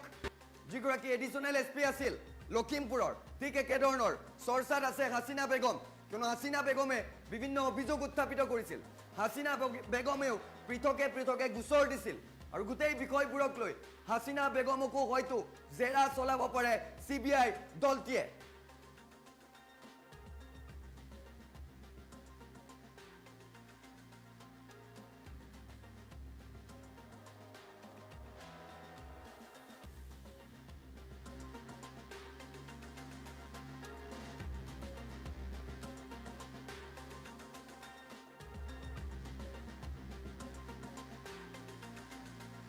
জনাই গৈছো এই এনেধৰণৰ ইতিমধ্যে লখিমপুৰলৈ ৰাওনা হৈছে সেই এক্সক্লুসিভ দৃশ্যাংক এই মুহূৰ্তত দেখি আছে আপোনালোকে বিভিন্ন তথ্য এতিয়া যুগুত কৰিব CBI লখিমপুৰলৈ সেইভাৱেই ৰাওনা হৈছে বিশেষকৈ DIG লাভলি কাটিয়াৰ নেতৃত্বত 8জনীয়া দল এটি ইতিমধ্যে ৰাওনা হৈছে লখিমপুৰলৈ নগাঁও আৱৰ্ত ভৱনত বিগত 3টা দিন ধৰি ধাৰাবাহিকভাৱে কেইবাগৰাকী বিষয়াক জেৰা চলাই আছিল আৰু এই মুহূৰ্তৰ এটা বিগ ব্ৰেকিং আপডেট যে লখিমপুৰলৈ ৰাওনা হৈছে CBI 8জনীয়া দল 4খনকৈ বাহনত ৰাওনা হৈছে দলটি নেতৃত্বত আছে DIG লাভলি কাটিয়াৰ লখিমপুৰৰ কলা সাম্ৰাজ্যই হওক বা ৰুনা নেউক বা হাসিনা বেগম সকলো ক্ষেত্ৰতে তথ্য যুগুত কৰিব CBI দলটিয়ে শেহতীয়াকৈ দেখিবলৈ পোৱা গৈছিল নগাঁওতো আভাজ্যোতি ৰাভা মনোজ ৰাজবংশী বা যিগৰাকী গাড়ী চালক আছিল অনিল ভূঞা সকলোকে জেৰা চলাইছে আনকি ধিং আৰক্ষী থানাৰ যিগৰাকী OC আছিল যিয়ে মোবাইল কাঢ়ি লৈ গোৱাৰ অভিযোগ উত্থাপিত কৰিছিল সেইগৰাকী ৰাজা ৰিচাৰ্ডকো ইতিমধ্যে আৰক্ষীয়ে জেৰা চলাইছিল আৰু এই মুহূৰ্তৰ আপডেট লখিমপুৰলৈ ৰাওনা হৈছে CBI 8জনীয়া দল টেকনিক্যাল এক্সপাৰ্টো হয়তো সেই দলটোত আছে কিয়নো টেকনিক্যাল এক্সপাৰ্টেও যথেষ্টখিনি সহায় কৰিছে CBI তদন্ত প্ৰক্ৰিয়াত ইমাৰ্জেন্সি টেকনিক্যাল এক্সপাৰ্ট ছগৰাকীক মাতি পঠিয়াইছিল CBI কিয়নো বিভিন্ন ক্ষেত্ৰত টেকনিক্যাল এক্সপাৰ্টৰো সহায় ল'বলগীয়া আছিল কম্পিউটাৰৰ পৰা বিশেষকৈ কিবা ডিলেট কৰিছে নেকি সেইসমূহ ৰিকভাৰী কৰিবৰ বাবেও বা ৰিকভাৰ কৰিবৰ বাবেও ইতিমধ্যে CBI টেকনিক্যাল এক্সপাৰ্টে মৰি কলমৰ কম্পিউটাৰসমূহ লৈ গৈছে বুলি জানিব পৰা গৈছে ঠিক একেধৰণৰ এই মুহূৰ্তৰ বিগ ব্ৰেকিং আপডেট লখিমপুৰলৈ ৰাওনা হৈছে CBI 8জনীয়া দল য'ত নেতৃত্বত আছে DIG IPS lovely Katiyar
Kalita Chutia লৈ আহিছো ওয়েদাৰ আপডেট আজি অসমৰ 5খন জিলাত ৰেড এলাৰ্ট জাৰি কৰা হৈছে ৰেড এলাৰ্ট আজি 3 দিন ধৰি অব্যাহত আছে আৰু হেভিলি ৰেইনফল হ'ব বুলি বতৰ বিজ্ঞান কেন্দ্ৰই সদৰি কৰিছে আপুনি যদি ভালদৰে চাই কিমান মিলিমিটাৰ বৰষুণ হ'ব সমগ্ৰ অসমত উত্তৰ পূৰ্বাঞ্চলৰ এই মেপখনত অংকন কৰা হৈছে এইদৰে শূন্যৰ পৰা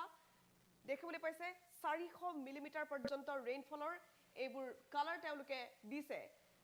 মেঘালয়ত সম্পূৰ্ণৰূপে ৰেড এলাৰ্ট জাৰি কৰা হৈছে আজিৰ পৰা আৰু 3 দিন পৰ্যন্ত অব্যাহত থাকিব ৰেড এলাৰ্ট আৰু অসমতো হেভি ৰেইনফল কত অব্যাহত থাকিব নামনি অসমত অধিকাংশ অঞ্চলত হেভি ৰেইনফল হ'ব বুলি জানিব পৰা গৈছে অৰ্থাৎ এই কালাৰটো যদি আপুনি চাই তেনেহলে 10ৰ পৰা 20 মিলিমিটাৰ বৰষুণ অব্যাহত থাকিব উজনিৰ পৰা নামনিৰ বিভিন্ন প্ৰান্তত কিন্তু নামনি অসমত অধিক বৰষুণ হোৱাৰ সম্ভাৱনা আছে আৰু 20ৰ পৰা 35 মিলিমিটাৰ পৰ্যন্ত বৰষুণ অৰ্থাৎ অতি তীব্ৰ বৰষুণ হ'ব পাৰে এইবোৰ অঞ্চলত কোন কোন প্ৰান্তত কেনে ধৰণৰ বৰষুণ হ'ব আমি মেপখন যদি ভালদৰে চাই কোকৰাঝাৰত হেভি ৰেইনফল হ'ব লগতে বজ্ৰপাত আহিব চিৰাঙত হ'ব বাক্সাত হ'ব আৰু সমান্তৰালকৈ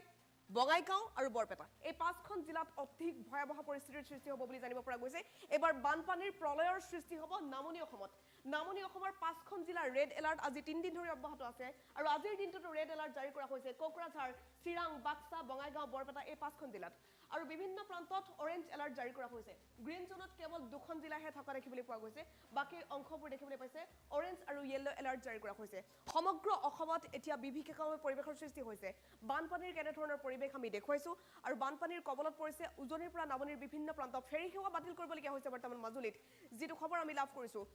আৰু এইদৰে অব্যাহত আছে ৰেড এলাৰ্ট আজিৰ দিনটোতো ৰেড এলাৰ্ট জাৰি কৰা হৈছে 5খনকৈ জিলাত বিশেষকৈ সমগ্ৰ উত্তৰ পূৰ্বাঞ্চলৰ বাবে আঞ্চলিক বতৰ বিজ্ঞান কেন্দ্ৰই সদৰি কৰিছে সতৰ্কবাণী আৰু সেই সতৰ্কবাণীৰ পাছত কোৱা হৈছে যে মেঘালয়ৰ সমান্তৰালকৈ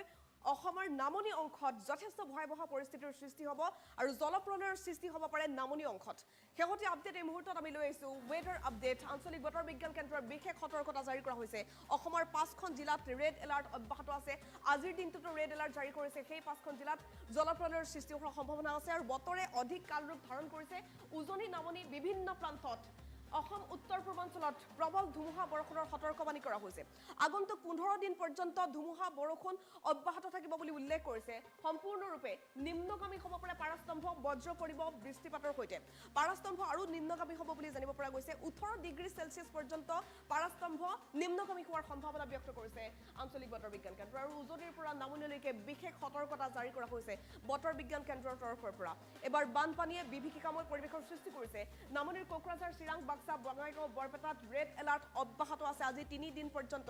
আৰু অব্যাহত আছে ৰেড এলাৰ্ট বৰষুণ অব্যাহত থাকিব নেৰানেপেৰা বৰষুণ হ'ব আৰু নেৰানেপেৰা বৰষুণৰ পাছতে ফেনে ফুটুকাৰে নৈ উপনৈবোৰ বাঢ়ি আহিছে বানপানীৰ পৰিৱেশ ইতিমধ্যে আমি দেখুৱাইছো বানপানী গৰাখহনীয়া ভূমিস্খলন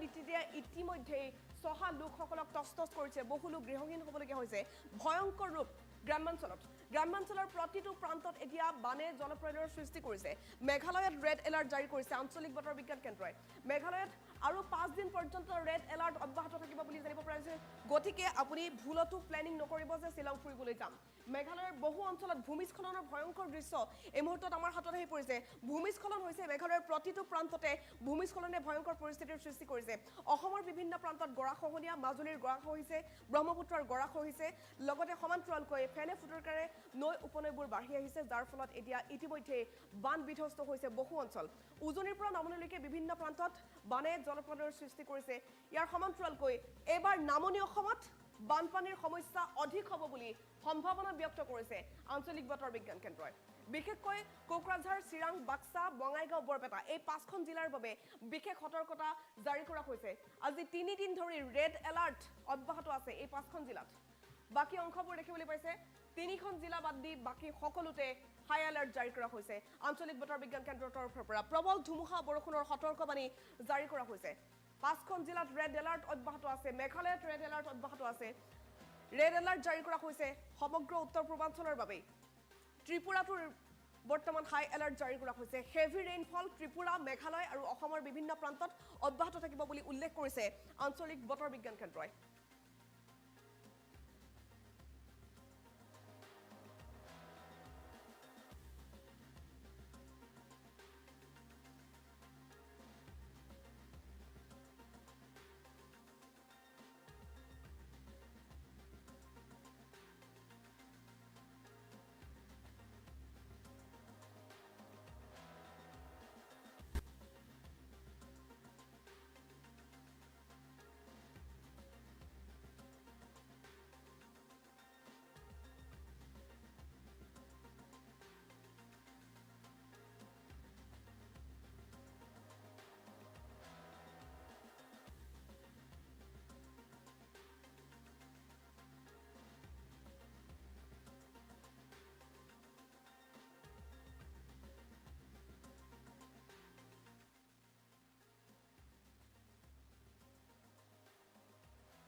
নমস্কাৰ মই প্ৰণিতা লৈ আছো এই মুহূৰ্তৰ এক বিগ ব্ৰেকিং নিউজ মাজুলীত বৰ্তমান ফেৰী সেৱা বন্ধ কৰি দিয়া হৈছে ইখনৰ পাছত সিখন ফেৰী আবদ্ধ হৈ পৰিছে ব্ৰহ্মপুত্ৰত আৰু তাৰ পাছতে এই সিদ্ধান্ত গ্ৰহণ কৰা হৈছে শেহতীয়া দৃশ্যাংশ এই মুহূৰ্তত আমাৰ হাতত আহিছে ফেৰীত এইদৰে বহি আছে যাত্ৰী কিন্তু ফেৰী চলাচল কৰিব পৰা নাই সম্পূৰ্ণৰূপে ফেৰী বন্ধ কৰি দিয়া হৈছে মাজুলী অফলাবাৰী আৰু মাজুলী নিমাতীঘাট সংযোগী যিবোৰ ফেৰী আছে সকলোবোৰ ফেৰী বৰ্তমান বন্ধ কৰি দিয়া হৈছে বুলি এই মুহূৰ্তত আমি বিগ আপডেট লাভ কৰিছো আমি উল্লেখ কৰিব লাগিব কালি নিশাৰ ভাগত যেহেতু এম্বুলেন্স ফেৰী এখন মাজুলীত আবদ্ধ হৈ পৰিছিল ব্ৰহ্মপুত্ৰত আবদ্ধ হৈ পৰিছিল সেই ফেৰীখন তাৰ পাছতে হাহাকাৰ পৰিস্থিতিৰ সৃষ্টি হৈছিল ৰোগীসকলৰ যাত্ৰীসকলৰ মাজত পুৱাৰ ভাগত অনুৰূপ পৰিৱেশৰ সৃষ্টি হয় এখন যাত্ৰীবাহী ফেৰী ব্ৰহ্মপুত্ৰৰ বুকুত আবদ্ধ হৈ পৰিছিল ঘন কুঁৱলীৰ বাবে বিপদসংকুল যাত্ৰা কৰিব বিচৰা নাই আৰু সেইভাৱে ফেৰী সেৱা বৰ্তমান বন্ধ কৰি দিয়া হৈছে এছডিআৰএফে উদ্ধাৰ কৰিবলগীয়া হয় সেই ফেৰীখন আমি দেখুৱাইছো এইখন ফেৰী দেখিবলৈ পাইছে পুৱাৰ ভাগত ফেৰীখনে যাত্ৰা কৰিছিলে প্ৰায় 250 মানুহ লৈ যাত্ৰা কৰা এই ফেৰীখন আবদ্ধ হৈ পৰিছিল ব্ৰহ্মপুত্ৰৰ বুকুত আৰু তাৰ পাছতে ফেৰীখনৰ চলাচল বন্ধ কৰি দিয়া হৈছে এনডিআৰএফৰ দল উপস্থিত হৈ ততাতৈয়াকৈ ফেৰীখন উদ্ধাৰ কৰিছে আৰু ঘন কুঁৱলী দেখিবলৈ পাইছে সম্পূৰ্ণৰূপে কুঁৱলীৰ আচ্ছাদন এইদৰে অব্যাহত আছে সমগ্ৰ ৰাজ্যত যেহেতু এতিয়া ৰেড এলাৰ্ট অৰেঞ্জ এলাৰ্ট জাৰি কৰা হৈছে হাই এলাৰ্ট অব্যাহত আছে সমগ্ৰ ৰাজ্যত বৰষুণ অব্যাহত আছে বিভিন্ন প্ৰান্তত আৰু তাৰ ফলত দেখিবলৈ পোৱা গৈছে এইদৰে কুঁৱলীৰ আচ্ছাদন ব্ৰহ্মপুত্ৰত যাৰ ফলত বিপদসংকুল যাত্ৰা অব্যাহত আছিল ফেৰী আবদ্ধ হৈ পৰিছে কালি নিশাৰ ভাগত যেতিয়া এম্বুলেন্স ফেৰীখন আবদ্ধ হৈ পৰিছিল যাত্ৰীসকলৰ মাজত যথেষ্ট হাহাকাৰ পৰিস্থিতিৰ সৃষ্টি হৈছিল বিশেষকৈ ৰোগীসকলে আৰ্তনাদ কৰিবলগীয়া হৈছিল ফেৰীখনতে তাৰ পাছত পুৱাৰ ভাগত অনুৰূপ পৰিৱেশৰ সৃষ্টি হোৱাৰ লগে লগে এতিয়া সম্পূৰ্ণৰূপে ফেৰী বন্ধ কৰাৰ ঘোষণা কৰা হৈছে বিভাগটোৱে বৰ্তমান ফেৰী বন্ধ কৰি দিছে দুটাকৈ ঘাটৰ ফেৰী সম্পূৰ্ণৰূপে বন্ধ প্ৰায়বোৰ ফেৰী সম্পূৰ্ণ বন্ধ আৰু তাৰ পাছত যাত্ৰীসকলে এইদৰে অপেক্ষা কৰি আছে বুলি জানিব পৰা গৈছে পুৱাৰ ভাগৰ পৰা ঘাটত ভিৰ হৈছে শ শ যাত্ৰীৰ তেওঁলোকে অপেক্ষা কৰি আছে যে ফেৰী কেতিয়ালৈ চলিব কিন্তু অনিৰ্দিষ্ট কাললৈ বৰ্তমান ফেৰী সেৱা বন্ধ কৰি দিয়া হৈছে বুলি জানিব পৰা গৈছে যেহেতু সমগ্ৰ উত্তৰ পূৰ্বাঞ্চলৰ বাবে এই মুহূৰ্তত হাই এলাৰ্ট জাৰি কৰা হৈছে আঞ্চলিক বতৰ বিজ্ঞান কেন্দ্ৰৰ তৰফৰ পৰা বৰষুণ অব্যাহত আছে নিম্নগামী হৈছে পাৰাস্তম্ভ ইতিমধ্যে জনাইছো পাৰাস্তম্ভ 22ৰ পৰা অৰ্ধনমিত হৈ বৰ্তমান 18 ডিগ্ৰী চেলছিয়াছ পৰ্যন্ত হৈছেগৈ আৰু কুঁৱলীৰ আচ্ছাদন ব্ৰহ্মপুত্ৰৰ বুকুত দেখিবলৈ পোৱা গৈছে বিপদ সীমাৰ ওপৰেৰে বৈছে ব্ৰহ্মপুত্ৰৰ পানী বৰ্তমান কিছু সংখ্যক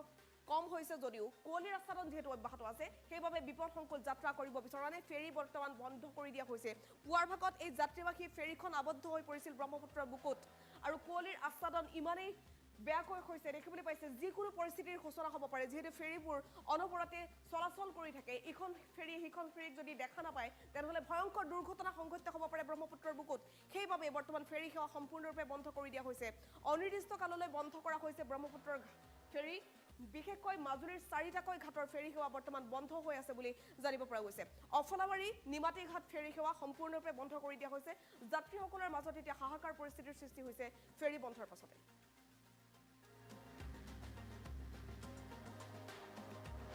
এই মুহূৰ্তত আমি কৰ্মস্থানত উপস্থিত আছোঁ আমাৰ নাও জাহাজৰ ওপৰতে আছোঁ আৰু যাত্ৰীসকলো পাৰ হ'ম বুলি আহিছে কিন্তু বতৰ পৰিৱেশটো খুব ভাল নহয় আৰু বৰ্তমান নদীত গধুৰ কুঁৱলী নিয়ৰ পৰিছে কুঁৱলী পৰিছে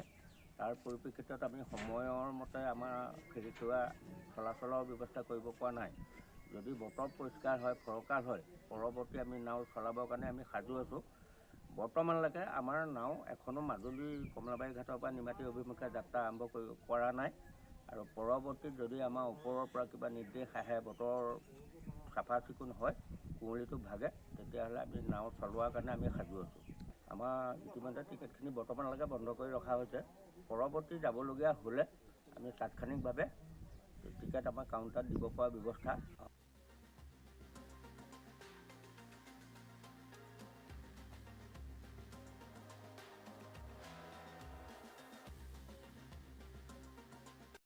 আমাৰ নৱপ্ৰজন্মৰ লক্ষ্যত থাকিব লাগিব দৃঢ়তা আৰু একাগ্ৰতা জিআইটিয়ে তোমালোকক গঢ়িব বিচাৰে একোজন দক্ষ পেছাদাৰী ব্যক্তি হিচাপে ইলেক্ট্ৰনিক্স কম্পিউটাৰ অটোমোবাইল মেকানিকেল আৰু সিভিল ইঞ্জিনিয়াৰিঙৰ 3 বছৰীয়া ডিপ্ল'মা পাঠ্যক্ৰম জিআইটি বামুণী মৈদাম গুৱাহাটী 21 মোবাইল নম্বৰ 9954532009 জিআইটিক সহযোগিতা কৰিছে ভাৰতৰ বহু অনুষ্ঠানে জিআইটি অসমৰ অনুষ্ঠান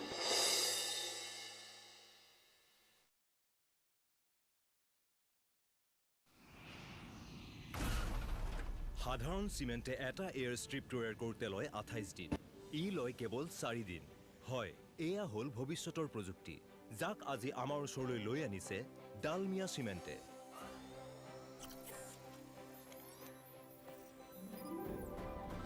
আৰু মই মোৰ ঘৰ বনাই আছো এই চিমেণ্টেৰে Dalmia Cement. Future today. Civil automobile mechanical computer science আৰু ইলেক্ট্ৰনিক্সৰ 3 বছৰীয়া পাঠ্যক্ৰম চিভিল অটোমোবাইল কন্ট্ৰাক্ট ডিপ্ল'মা আৰু ইলেক্ট্ৰনিক্সৰ 3 বছৰীয়া পাঠ্যক্ৰম additional courses for 1 year GIT we make you professional মই প্ৰেন্টা সুটিয়া লৈ আহিছো ওয়েদাৰ আপডেট আজি অসমৰ 5খন জিলাত ৰেড এলাৰ্ট জাৰি কৰা হৈছে ৰেড এলাৰ্ট আজি 3 দিন ধৰি অব্যাহত আছে আৰু হেভিলি ৰেইনফল হ'ব বুলি বতৰ বিজ্ঞান কেন্দ্ৰই সদৰি কৰিছে আপুনি যদি ভালদৰে চাই কিমান মিলিমিটাৰ বৰষুণ হ'ব সমগ্ৰ অসমত উত্তৰ পূৰ্বাঞ্চলৰ এই মেপখনত অংকন কৰা হৈছে এইদৰে শূন্যৰ পৰা দেখিবলৈ পাইছে 400 মিলিমিটাৰ পৰ্যন্ত ৰেইনফলৰ এইবোৰ কালাৰ তেওঁলোকে দিছে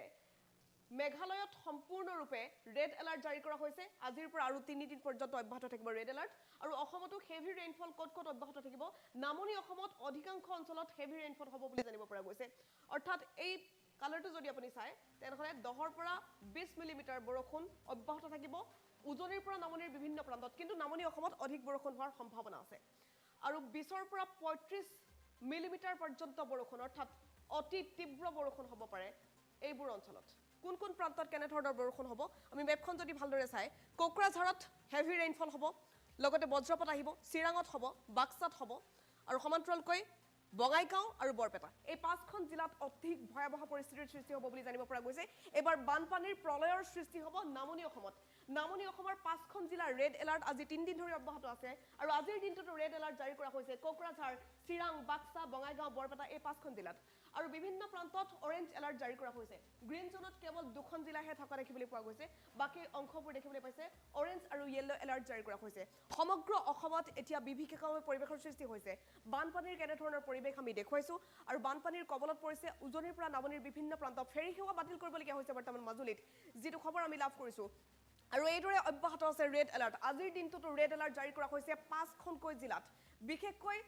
সমগ্ৰ উত্তৰ পূৰ্বাঞ্চলৰ বাবে আঞ্চলিক বতৰ বিজ্ঞান কেন্দ্ৰই সদৰি কৰিছে সতৰ্কবাণী আৰু সেই সতৰ্কবাণীৰ পাছত কোৱা হৈছে যে মেঘালয়ৰ সমান্তৰালকৈ অসমৰ নামনি অংশত যথেষ্ট ভয়াৱহ পৰিস্থিতিৰ সৃষ্টি হ'ব আৰু জলপ্ৰলয়ৰ সৃষ্টি হ'ব পাৰে নামনি অংশত শেহতীয়া আপডেট এই মুহূৰ্তত আমি লৈ আহিছো ওয়েদাৰ আপডেট আঞ্চলিক বতৰ বিজ্ঞান কেন্দ্ৰৰ বিশেষ সতৰ্কতা জাৰি কৰা হৈছে অসমৰ 5খন জিলাত ৰেড এলাৰ্ট অব্যাহত আছে আজিৰ দিনটোতো ৰেড এলাৰ্ট জাৰি কৰিছে সেই 5খন জিলাত জলপ্ৰলয়ৰ সৃষ্টি হোৱাৰ সম্ভাৱনা আছে আৰু বতৰে অধিক কালৰূপ ধাৰণ কৰিছে উজনি নামনি বিভিন্ন প্ৰান্তত অসম উত্তৰ পূৰ্বাঞ্চলত প্ৰবল ধুমুহা বৰষুণৰ সতৰ্কবাণী কৰা হৈছে আগন্তুক 15 দিন পৰ্যন্ত ধুমুহা বৰষুণ অব্যাহত থাকিব বুলি উল্লেখ কৰিছে সম্পূৰ্ণৰূপে নিম্নগামী হ'ব পাৰে পাৰাস্তম্ভ বজ্ৰ পৰিব বৃষ্টিপাতৰ সৈতে পাৰাস্তম্ভ আৰু নিম্নগামী হ'ব বুলি জানিব পৰা গৈছে 18 ডিগ্ৰী সেলচিয়াছ পৰ্যন্ত পাৰাস্তম্ভ নিম্নগামী হোৱাৰ সম্ভাৱনা ব্যক্ত কৰিছে আঞ্চলিক বতৰ বিজ্ঞান কেন্দ্ৰ আৰু উজনিৰ পৰা নামনিলৈকে বিশেষ সতৰ্কতা জাৰি কৰা হৈছে বতৰ বিজ্ঞান কেন্দ্ৰৰ তৰফৰ পৰা এবাৰ বানপানীয়ে বিভীষিকাময় পৰিৱেশৰ সৃষ্টি কৰিছে নামনিৰ কোকৰাঝাৰ চিৰাং বাক্সা বঙাইগাঁও বৰপেটাত ৰেড এলাৰ্ট অব্যাহত আছে আজি 3 দিন পৰ্যন্ত আৰু অব্যাহত আছে ৰেড এলাৰ্ট বৰষুণ অব্যাহত থাকিব নেৰানেপেৰা বৰষুণ হ'ব আৰু নেৰানেপেৰা বৰষুণৰ পাছতে ফেনে ফুটুকাৰে নৈ উপনৈবোৰ বাঢ়ি আহিছে বানপানীৰ পৰিৱেশ ইতিমধ্যে আমি দেখুৱাইছো বানপানী গৰাখহনীয়া ভূমিস্খলন ইতিমধ্যে সহা লোকসকলক তছতছ কৰিছে বহু লোক গৃহহীন হ'বলগীয়া হৈছে ভয়ংকৰ ৰূপ গ্ৰামাঞ্চলৰ প্ৰতিটো প্ৰান্তত এতিয়া বানে জলপ্ৰলয়ৰ সৃষ্টি কৰিছে মেঘালয়ত ৰেড এলাৰ্ট জাৰি কৰিছে আঞ্চলিক বতৰ বিজ্ঞান কেন্দ্ৰই মেঘালয়ত আৰু 5 দিন পৰ্যন্ত ৰেড এলাৰ্ট অব্যাহত থাকিব বুলি জানিব পৰা গৈছে গতিকে আপুনি ভুলতো প্লেনিং নকৰিব যে শিলং ফুৰিবলৈ যাম মেঘালয়ৰ বহু অঞ্চলত ভূমিস্খলনৰ ভয়ংকৰ দৃশ্য এই মুহূৰ্তত আমাৰ হাতত আহি পৰিছে ভূমিস্খলন হৈছে মেঘালয়ৰ প্ৰতিটো প্ৰান্ততে ভূমিস্খলনে ভয়ংকৰ পৰিস্থিতিৰ সৃষ্টি কৰিছে অসমৰ বিভিন্ন প্ৰান্তত গৰাখহনীয়া মাজুলীৰ গৰাখহিছে ব্ৰহ্মপুত্ৰৰ গৰাখহিছে লগতে সমান্তৰালকৈ ফেনে ফুটুকাৰে নৈ উপনৈবোৰ বাঢ়ি আহিছে যাৰ ফলত এতিয়া ইতিমধ্যে বান বিধ্বস্ত হৈছে বহু অঞ্চল উজনিৰ পৰা নামনিলৈকে বিভিন্ন প্ৰান্তত বানে জলপ্ৰলয়ৰ সৃষ্টি কৰিছে ইয়াৰ সমান্তৰালকৈ এবাৰ নামনি অসমত বানপানীৰ সমস্যা অধিক হ'ব বুলি সম্ভাৱনা ব্যক্ত কৰিছে আঞ্চলিক বতৰ বিজ্ঞান কেন্দ্ৰই বিশেষকৈ কোকৰাঝাৰ চিৰাং বাক্সা বঙাইগাঁও বৰপেটা এই 5খন জিলাৰ বাবে বিশেষ সতৰ্কতা জাৰি কৰা হৈছে আজি 3 দিন ধৰি ৰেড এলাৰ্ট অব্যাহত আছে এই 5খন জিলাত বাকি অংশবোৰ দেখিবলৈ পাইছে তিনিখন জিলা বাদ দি বাকী সকলোতে হাই এলাৰ্ট জাৰি কৰা হৈছে আঞ্চলিক বতৰ বিজ্ঞান কেন্দ্ৰৰ তৰফৰ পৰা প্ৰবল ধুমুহা বৰষুণৰ সতৰ্কবাণী জাৰি কৰা হৈছে 5খন জিলাত ৰেড এলাৰ্ট অব্যাহত আছে মেঘালয়ত ৰেড এলাৰ্ট অব্যাহত আছে ৰেড এলাৰ্ট জাৰি কৰা হৈছে সমগ্ৰ উত্তৰ পূৰ্বাঞ্চলৰ বাবে ত্ৰিপুৰাটো বৰ্তমান হাই এলাৰ্ট জাৰি কৰা হৈছে হেভি ৰেইনফল ত্ৰিপুৰা মেঘালয় আৰু অসমৰ বিভিন্ন প্ৰান্তত অব্যাহত থাকিব বুলি উল্লেখ কৰিছে আঞ্চলিক বতৰ বিজ্ঞান কেন্দ্ৰই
কৰিবলৈ গৈ অসমৰ এজন লোকৰ মৃত্যু হৈছে হৃদযন্ত্ৰৰ ক্ৰিয়া বন্ধ হৈ মৃত্যুক আঁকোৱালি লৈছে বুলি জানিব পৰা গৈছে আৰু ব্যক্তিজন গোলাঘাটৰ বুলি জানিব পৰা গৈছে হজ যাত্ৰা কৰিবলৈ তেওঁ গৈছিল আৰু হজ যাত্ৰা কৰি থকাৰ সময়তে এই শোকাবহ ঘটনাটো সংঘটিত হৈছে মদিনা শৰীফত অসমৰ হজ যাত্ৰীৰ মৃত্যুৰ খবৰ এই মুহূৰ্তত আমি লাভ কৰিছো হৃদক্ৰিয়া বন্ধ হৈ চিৰাবুদ্দিন আহমেদে মৃত্যুক আঁকোৱালি লৈছে হজ কৰিবলৈ গৈ মৃত্যু হৈছে গোলাঘাটৰ শান্তিপুৰৰ বৰ্ষিয়ান ব্যক্তিগৰাকীৰ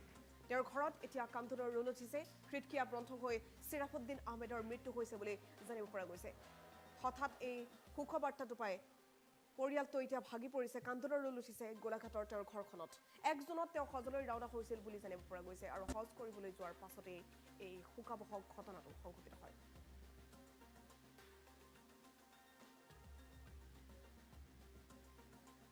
এগৰাকী চিৰাফুদ্দিন আহমেদ তেওঁ 1 জুনত হজ যাত্ৰা কৰিবলৈ গৈছিল আৰু তাৰ পাছতে হজ যাত্ৰা কৰি থকাৰ সময়ছোৱাতে সংঘটিত হয় এই শোকাবহ ঘটনা হৃদযন্ত্ৰৰ ক্ৰিয়া বন্ধ হৈ হঠাৎ মৃত্যুক আঁকোৱালি ল'লে গোলাঘাটৰ বৰ্ষিয়ান ব্যক্তিগৰাকীয়ে 1 জুনত হজ যাত্ৰা কৰিবলৈ তেওঁ গৈছিল বুলি জানিব পৰা গৈছে অসমৰ হাজাৰ হাজাৰ হজ যাত্ৰী বৰ্তমান মদিনা শৰীফত গৈছে আল্লাহৰ ওচৰলৈ গৈছে আৰু অসমৰ এইগৰাকী হজ যাত্ৰীৰ মৃত্যুৰ খবৰ এই মুহূৰ্তত আমি লাভ কৰিছো হজ কৰিবলৈ গৈ গোলাঘাটৰ শান্তিপুৰৰ বৰ্ষিয়ান ব্যক্তিগৰাকীৰ মৃত্যু হৈছে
ধুবুৰীত গৈ উপস্থিত হৈছে মুখ্যমন্ত্ৰী ডক্টৰ হিমন্ত বিশ্ব শৰ্মা দুদিনীয়া কাৰ্যসূচীৰে ধুবুৰীত মুখ্যমন্ত্ৰীগৰাকী গংগাধৰ নদীত আজি পকী দলং উন্মোচন কৰিছে ৭৩ কোটি টকা ব্যয় সাপেক্ষে নিৰ্মাণ কৰা দলঙৰ শুভ উদ্বোধন আজি কৰা হ'ল লগতে আজি ৰাভা দিৱসৰ কাৰ্যসূচীতে অংশগ্ৰহণ কৰিব বুলি জানিব পৰা গৈছে লৈ আহিছো আপডেট ধুবুৰীত গৈ উপস্থিত হৈছে অসমৰ মুখ্যমন্ত্ৰী ডক্টৰ হিমন্ত বিশ্ব শৰ্মা মুখ্যমন্ত্ৰী ডক্টৰ হিমন্ত বিশ্ব শৰ্মা দুদিনীয়া কাৰ্যসূচীৰে ধুবুৰীলৈ গৈছে আৰু কিছু সময় পূৰ্বে গৈ ধুবুৰীত উপস্থিত হৈছে গংগাধৰ নদীৰ ওপৰত নিৰ্মাণ কৰা ৭৩ কোটি টকীয়া দলঙৰ ইতিমধ্যে শুভ উদ্বোধন কৰিছে মুখ্যমন্ত্ৰী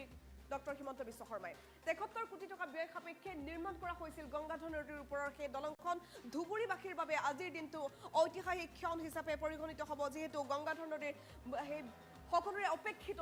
সেই বিশেষ দলংখন আজি উদ্বোধন কৰা হৈছে লগতে আজি যেহেতু ৰাভা দিৱসৰ এক বিশেষ কাৰ্যসূচীত মুখ্যমন্ত্ৰী ডক্টৰ হিমন্ত বিশ্ব শৰ্মাই ধুবুৰীত আজি অংশগ্ৰহণ কৰিব বুলি জানিব পৰা গৈছে লগতে কাইলৈও তেওঁ বিশেষ কেইটামান কাৰ্যসূচীত অংশগ্ৰহণ কৰিব ধুবুৰীত দুদিনীয়া কাৰ্যসূচীৰে মুখ্যমন্ত্ৰী ডক্টৰ হিমন্ত বিশ্ব শৰ্মা কিছু সময় পূৰ্বে গৈ তেওঁ ধুবুৰীত উপস্থিত হয় গংগাধৰ নদীৰ ওপৰত নিৰ্মাণ কৰা দলং শুভ উদ্বোধন কৰিলে মুখ্যমন্ত্ৰীগৰাকী এয়া শেহতীয়া ভিজুৱেল এই মুহূৰ্তত আমাৰ হাতত আহি পৰিছে দেখুৱাইছো এয়া ধুবুৰীৰ পৰিৱেশ এই মুহূৰ্তত দেখিবলৈ পাইছে গংগাধৰ নদীৰ ওপৰত নিৰ্মাণ কৰা দলঙৰ শুভ উদ্বোধন কৰিলে মুখ্যমন্ত্ৰীগৰাকীয়ে ৭৩ কোটি টকা ব্যয় সাপেক্ষে এই দলংখন নিৰ্মাণ কৰা হৈছিল ধুবুৰীবাসীৰ বাবে যথেষ্ট এটা ভাল খবৰ ধুবুৰীবাসীৰ বাবে এটা গৌৰৱৰ ক্ষণ ধুবুৰীবাসীৰ বাবে এক ঐতিহাসিক ক্ষণ হিচাপে পৰিগণিত হ'ব আজিৰ দিনটো ৰাভা দিৱসৰ দিনটোতেই গংগাধৰ নদীৰ ওপৰত নিৰ্মাণ কৰা এই দলংখনৰ শুভ উদ্বোধন কৰিলে মুখ্যমন্ত্ৰীগৰাকীয়ে ব্যাপক আয়োজন কৰা হৈছিল মুখ্যমন্ত্ৰীগৰাকীৰ আগমনক লৈ আজিৰ এই কাৰ্যসূচীক লৈ ব্যাপক আয়োজন ব্যাপক প্ৰস্তুতি ধুবুৰীত দেখিবলৈ পোৱা গৈছিল ব্যাপক নিৰাপত্তা বেষ্টনীৰ মাজেৰে কটকটীয়া নিৰাপত্তা বেষ্টনীৰ মাজত উপস্থিত হয় মুখ্যমন্ত্ৰী ডক্টৰ হিমন্ত বিশ্ব শৰ্মাই কিছু সময় পূৰ্বে এইদৰে শুভ উদ্বোধন কৰিলে গংগাধৰ নদীৰ ওপৰত নিৰ্মাণ কৰা দলংখনৰ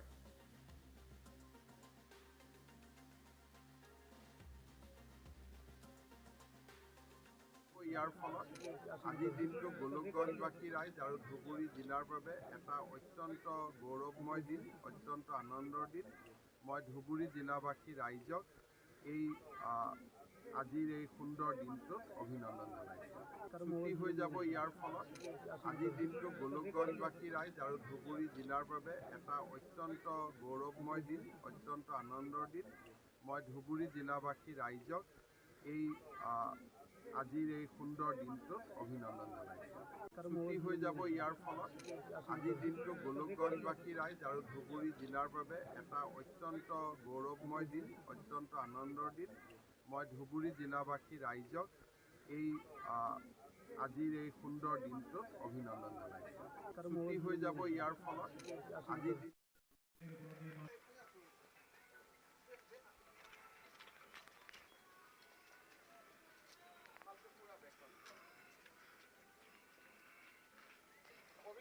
কিমান কিলোমিটাৰ 680 মিটাৰ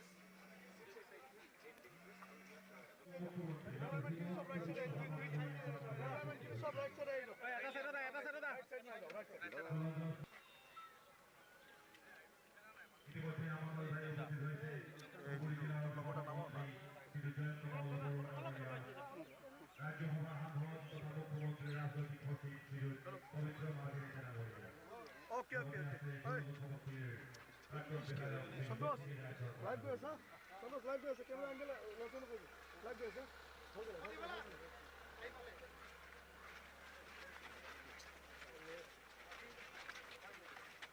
Lotion ko.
নমস্কাৰ টাইম8লৈ মই প্ৰাঞ্জল প্ৰতিম হাজৰিকাই আপোনালোক সকলোকে স্বাগতম জনাইছো এছআই জুনমণি ৰাভাৰ মৃত্যুৰ পাছতেই যেনে ধৰণৰ সিবিআই তদন্ত কৰি আছে সেই তদন্ত প্ৰক্ৰিয়াক লৈ বিৰোধী দল কংগ্ৰেছে সন্দেহ প্ৰকাশ কৰিছিল তদন্ত প্ৰক্ৰিয়াক লৈ প্ৰশ্ন উত্থাপিত কৰিছিল আৰু সেই প্ৰসংগত এবাৰ কংগ্ৰেছক উভতি ধৰিছে শিলাদিত্য দেৱে কৈছে যে কংগ্ৰেছ এটা মিছলীয়া পাৰ্টি এই মুহূৰ্তত ফুল প্লেটত জনাবলৈ বিচাৰিছো সেই খবৰ জুনমণি ৰাভাৰ তদন্ত প্ৰক্ৰিয়াক লৈ প্ৰাক্তন বিধায়ক শিলাদিত্য দেৱৰ আক্ৰমণ বিৰোধী কংগ্ৰেছ এটা নীলাজ পাৰ্টি এই মন্তব্য কৰিছে শিলাদিত্য দেৱে অসম চৰকাৰে তদন্ত প্ৰক্ৰিয়া সিবিআইক দিয়াটো বিৰোধীয়ে বিচাৰিছিল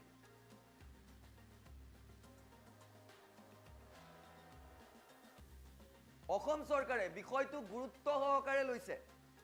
তেওঁ কৈছিল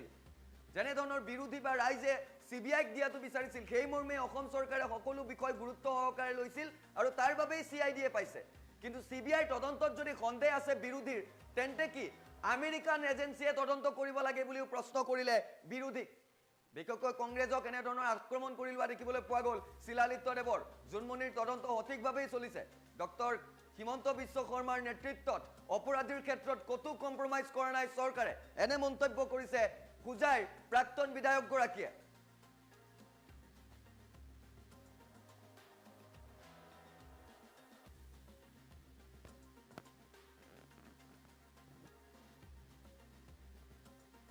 কংগ্ৰেছৰ সদায় তেওঁলোকৰ মানে অসন্তুষ্টি আৰু তাহাঁতৰ বহুত ধৰণৰ প্ৰব্লেম তাহাঁতৰ মানে এতিয়া এটা নীলাজ পাৰ্টি কথা বুজিছে নাই এটা ছিষ্টেমত চলি আছে আজি অসম চৰকাৰ আছে অসম চৰকাৰে চিআইডিৰ পৰা সিবিআইক দিছে তো নিশ্চয় তেওঁলোকে দেখোন বিচাৰিছিলে যে সিবিআইক দিব লাগে এতিয়া কি আমেৰিকান ইণ্টেলিজেন্সক দিব লাগে নেকি নে ইটালিয়ান এম্বেচি মানে ইটালিয়ান ইণ্টেলিজেন্স দিব লাগে তেওঁলোকে যদি কয় যে আমাৰ ভাৰতবৰ্ষৰ কোনো ধৰণৰ আইনী ব্যৱস্থাত আমাৰ ভৰসা নাই আমি সোনিয়া মাতাজীৰ ইটালীৰ যিটো ইণ্টেলিজেন্স ডিপাৰ্টমেণ্ট তেওঁলোকৰ বাহিৰে একো কৰিব নোৱাৰো এইটোৱে লাগিব তেতিয়া বেলেগ কথা সেইকাৰণে কংগ্ৰেছ কি বিচাৰি আছে কংগ্ৰেছৰ 140 বছৰৰ এটা দল এটা পাৰ্টি হয়নে নাই আজি 140 বছৰৰ পাৰ্টি 40টা সাংসদত আহি পেলাই ৰখি গৈছে সেইকাৰণে তেওঁলোকৰ কোনো ধৰণৰ মান্যতা ইহঁতে ভাবিছে কি কৰ্ণাটকাত কেইটামান চিট জিকি পেলাই চৰকাৰ বনালে আপোনালোকে এইটো ছ'চিয়েল মিডিয়াত দেখিছে নাই ইহঁতে কংগ্ৰেছৰ অফিচৰ ভিতৰত কেনেকৈ মাৰপিট চলি আছে একদম কুস্তা কুস্তি একদম WWF চলি আছে এতিয়া সেইকাৰণে ভাইৰেল হৈ গৈছে গোটেই চেনেলবিলাকতো সেইকাৰণে কংগ্ৰেছ যদি কৰ্ণাটকাত যদি সেই বাংলাদেশী মিয়াবিলাকত ভোট দি পেলাই কেইটামান চিট জিকি লৈছে আৰু ভাবিছে গোটেই ভাৰতবৰ্ষত জিকি ল'ব এতিয়াও ভাৰতবৰ্ষ 80% হিন্দু আছে এইটো মনত ৰাখিব লাগে আৰু গোটেই হিন্দুসকল অকল একত্ৰিত হৈ আছে কংগ্ৰেছৰ এই ধৰণৰ যে মানে তেওঁলোকৰ ব্যৱহাৰ ভাৰতবৰ্ষ খণ্ডিত কৰিছে ধৰ্মৰ ভিত্তিত তেওঁলোকে ধৰ্মৰ ভিত্তিত বিভাজন কৰি পেলাই এতিয়া আকৌ তেওঁলোকে কি মানে আমাক বুজাব বিচাৰিছে সেইকাৰণে তেওঁলোকৰ এইবিলাক আপত্তি আমাৰ কাৰণে একো প্ৰব্লেম নহয় জুনমণি ৰাভাৰ সিবিআই এনকুৱাৰী হ'ব লাগে আৰু হৈ আছে আৰু ভালকে হ'ব আৰু সঁচা কথাখিনি ওলাই আহিব আৰু ইয়াতে কোনো কম্প্ৰমাইজ নহয় আজি ডক্টৰ হিমন্ত বিশ্ব শৰ্মাৰ নেতৃত্বত মই ভাবোঁ যে অসমৰ কোনো ধৰণৰ কম্প্ৰমাইজ নহয় চাকৰিৰ ক্ষেত্ৰতো কম্প্ৰমাইজ হোৱা নাই আপোনাৰ যিমান ধৰণৰ কাম চলি আছে ৰাস্তাৰ কামেই হওক ইনফ্ৰাষ্ট্ৰাকচাৰ ডেভেলপমেণ্ট ক'তো কম্প্ৰমাইজ চলা নাই কিন্তু কথাটো হৈছে মানুহৰ মাইণ্ডছেটটো এক ৰাতিৰ ভিতৰতে চেঞ্জ কৰিব নোৱাৰে আজি 60 বছৰ 70 বছৰ ধৰি যিটো যিসকলে ঘুষখোৰ এটা মানে চাৰ্কেল বনাই ৰাখিছে সেই ঘুষখোৰবিলাক কি এদিনতে এৰি দিব নেকি ঘুষ খোৱাটো ইমান সোনকালেতো নাজানো নহয় কুকুৰৰ নেংগুৰটো ইমান সোনকালে চিধা নহয় এইটো মনত ৰাখিব কুকুৰৰ নেংগুৰ ইনফেক্ট চিধা নহয় কিন্তু হ'লেও আজি পলিটিকেল লিডাৰ্ছসকলে চেষ্টা কৰি আছে বিজেপি চৰকাৰ অহাৰ পিছত আৰু বিশেষকৈ ডক্টৰ হিমন্ত বিশ্ব শৰ্মাৰ নেতৃত্বত আজিৰ দিনতে কৰাপশ্যন ফ্ৰী কৰাৰ বহুত চেষ্টা চলি আছে কিন্তু মানুহসকলেওতো কপাৰেট কৰিব লাগিব যিসকলে ঘুষ লৈ আছিলে ইমান বছৰ ধৰি তেওঁলোকেতো মানে কমচে কম ক'ব লাগে যে ঠিক আছে আজিৰ পৰা আমি ঘুষ নলওঁ সেইকাৰণে চৰিত্ৰ যদি আমি সলনি কৰিব নোৱাৰোঁ তেতিয়াতো প্ৰব্লেমবিলাক থাকি যায় সেইকাৰণে মই ভাবোঁ যে খুব ধুনীয়াকৈ চলি আছে ধৈৰ্য ৰাখিব লাগে এতিয়াও 3 বছৰ বাকী আছে চৰকাৰ মানে ইলেকশ্যন হ'বৰ কাৰণে এছেম্বলি ইলেকশ্যনৰ কাৰণে ইমান কি জলদিবাজি কৰিব বিচাৰিছে মানে কংগ্ৰেছে আৰু ৰাহুল গান্ধী আকৌ কেনেকৈ সাংসদ হ'ব পাৰে সেইটোলৈ চিন্তা কৰকচোন বাৰু আপুনি যিহেতু উল্লেখ কৰিছে যে কিছুমানে কেতিয়াও চিধা নহয় কংগ্ৰেছক বুজাইছে নেকি মই বহুতক বুঝাই আছো যিসকল কৰাপশ্যনত লিপ্ত হৈ আছে সেইটো কৰাপশ্যন যিসকলে কৰে তেওঁলোকৰ কোনো ধৰ্ম নহয় কৰাপশ্যন যিসকল কৰে তেওঁলোকৰ কোনো ৰাজনৈতিক দল নহয় কৰাপশ্যন যিসকলে কৰে তেওঁলোকৰ বেছিক নৈতিক চৰিত্ৰ বেয়া সেই মানুহবিলাকৰ যে কেৰেক্টাৰিষ্টিক্স এক ৰাতিৰ ভিতৰত যে সলনি হ'ব এইটো নহয় আজি বিগত 9 বছৰ ধৰি প্ৰধানমন্ত্ৰী নৰেন্দ্ৰ মোদী ডাঙৰীয়া মন কি বাত কৈ আছে মন কি বাত কিয় কয় জানা নাই মন কি বাত এনেকানে কয় যে মানুহৰ যে এই 60 বছৰ 70 বছৰ যে কৰাপ্ট যেটো নেচাৰ সেই নেচাৰটো যদি অলপ সলনি কৰিব পাৰে খালি ৰাস্তা ডেভেলপমেন্ট হ'ব মেডিকেল কলেজ আহি যাব এইমছ হৈ যাব লৰা ছোৱালী চাকৰি পাই যাব সেইটো খালি উদ্দেশ্য নহয়তো মানুহৰ চৰিত্ৰৰ পৰিৱৰ্তনো হ'ব লাগিব আৰু সেই চৰিত্ৰৰ পৰিৱৰ্তনৰ বাবে আজি মন কি বাত প্ৰধানমন্ত্ৰী ডাঙৰীয়া বিগত 9 বছৰ ধৰি চলাই আছে কিয় যে মানুহৰ অলপ সলনি হৈছে এইটো নহয় যে সলনি হোৱা নাই কৰাপশ্যন বহুত লেভেল কমিছে কিন্তু একদম জিৰো লেভেলটো পাবৰ কাৰণে আৰু পৰিশ্ৰম কৰিব লাগিব আৰু সেই পৰিশ্ৰম বিজেপি চৰকাৰে কৰি আছে কংগ্ৰেছৰ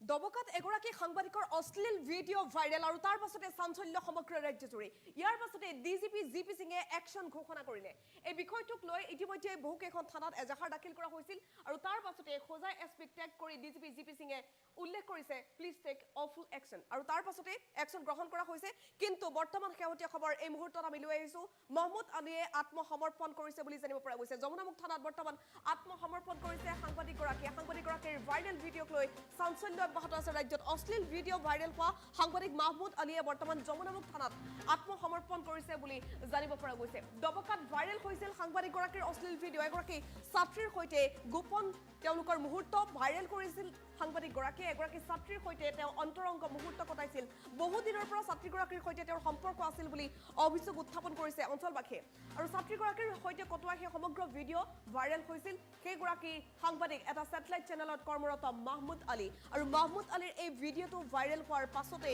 চাঞ্চল্য অব্যাহত আছিল সমগ্ৰ দবকাত চাঞ্চল্য আৰম্ভ হৈছে সমগ্ৰ অসমত সমগ্ৰ ছ'চিয়েল মিডিয়াত ভিডিঅ'টো ভাইৰেল হৈ পৰিছে তাৰ পাছতে ডিজিপি জিপি সিঙে প্ৰতিক্ৰিয়া প্ৰকাশ কৰিছে এই সমগ্ৰ ঘটনা সংক্ৰান্তত লফুল একশ্যনৰ বাবে তেওঁ টুইট কৰিছিল ইয়াৰ পাছতে কিছু সময় পূৰ্বে মাহমুদ আলীয়ে নিজে গৈ আত্মসমৰ্পণ কৰিছে টুইটযোগে তদন্তৰ নিৰ্দেশ দিয়াৰ পাছতে অৱশ্যে আৰক্ষীয়ে ইতিমধ্যে অভিযান আৰম্ভ কৰিছিল মোৰাঝাৰ আৰক্ষী থানাত সমগ্ৰ বিষয়টোক লৈ গোচৰ ৰুজু কৰা হৈছে কেইবাটাও গোচৰ তেওঁৰ বিৰুদ্ধে ৰুজু কৰা হৈছে বুলি জানিব পৰা গৈছে এখন ব্যক্তিগত বিদ্যালয়ত তেওঁ শিক্ষক হিচাপেও কাম কৰিছিল মাহমুদ আলী এগৰাকী শিক্ষক হিচাপেও কাম কৰিছিল তেওঁ সাংবাদিক তেওঁৰ বৃত্তি আছিল কিন্তু তেওঁ এগৰাকী শিক্ষক হিচাপেও কাম কৰিছিল আৰু তাৰ পাছত এনেধৰণৰ নিকৃষ্ট কাণ্ড সংঘটিত কৰাৰ পাছত সমগ্ৰ দবকাত প্ৰতিক্ৰিয়া অব্যাহত আছে বিদ্যালয় কৰ্তৃপক্ষই তাৎক্ষণিকভাৱে তেওঁক নিলম্বন কৰিছে বুলি জানিব পৰা গৈছে এই মুহূৰ্তত আমি খবৰ লাভ কৰিছো মাহমুদ আলীক বৰ্তমান বিদ্যালয়খনৰ পৰা নিলম্বন কৰিছে বিদ্যালয় কৰ্তৃপক্ষৰ প্ৰতিক্ৰিয়া ব্যক্ত কৰিছে এই ঘটনাক কেন্দ্ৰ কৰি ডিজিপি গৰাকীয়ে প্ৰতিক্ৰিয়া ব্যক্ত কৰিছে এগৰাকী ছাত্ৰীৰ সৈতে কটোৱা সেই অন্তৰংগ মুহূৰ্তৰ ভিডিঅ' তেওঁ মোবাইলত আবদ্ধ কৰিছিল নিজেই সংগ্ৰহ কৰিছিল সেই ভিডিঅ'টো আৰু তাৰ পাছতে সেই ভিডিঅ'টো তেওঁ ভাইৰেল কৰিছিল ছ'চিয়েল মিডিয়াত এই ভিডিঅ' ভাইৰেলৰ পাছতে ইতিমধ্যে ডিজিপি গৰাকীয়ে প্ৰতিক্ৰিয়া প্ৰকাশ কৰিছে এই সংক্ৰান্তত একশ্যন গ্ৰহণ কৰিবৰ বাবে তেওঁ নিৰ্দেশ দিছিল তেওঁৰ বিৰুদ্ধে কেইবাখনো এজাহাৰ ইতিমধ্যে দাখিল কৰা হৈছে মোৰাঝাৰ আৰক্ষী থানাত সমগ্ৰ বিষয়টোক লৈ গোচৰ ৰুজু কৰা হয় ব্যক্তিগত যিখন বিদ্যালয়ত তেওঁ শিক্ষক হিচাপে কাম কৰিছিল সেই বিদ্যালয়খনৰ পৰা মাহমুদ আলীক তাৎক্ষণিকভাৱে বহিষ্কাৰ কৰিছে বিদ্যালয় কৰ্তৃপক্ষই মাহমুদ আলীৰ এই নিৰ্লজ্জ কাণ্ডটোৰ পাছত যথেষ্ট প্ৰতিক্ৰিয়া ব্যক্ত কৰিছে যিগৰাকী ছাত্ৰীৰ সৈতে তেওঁৰ সেই সম্পৰ্ক দেখিবলৈ পোৱা গৈছিল ভিডিঅ'টোত সেই ছাত্ৰীগৰাকীৰ সৈতে তেওঁ পূৰ্বৰ পৰা বহুদিনৰ পৰা সম্পৰ্ক আছিল বুলিও বহুলোকে অভিযোগ উত্থাপন কৰিছে ইয়াৰ পাছতেই তেওঁৰ বিৰুদ্ধে গোচৰ ৰুজু কৰা হয় মোৰাঝাৰ আৰক্ষী চকীত আৰক্ষী চকীত গৈ আত্মসমৰ্পণ কৰিছে বুলি জানিব পৰা গৈছে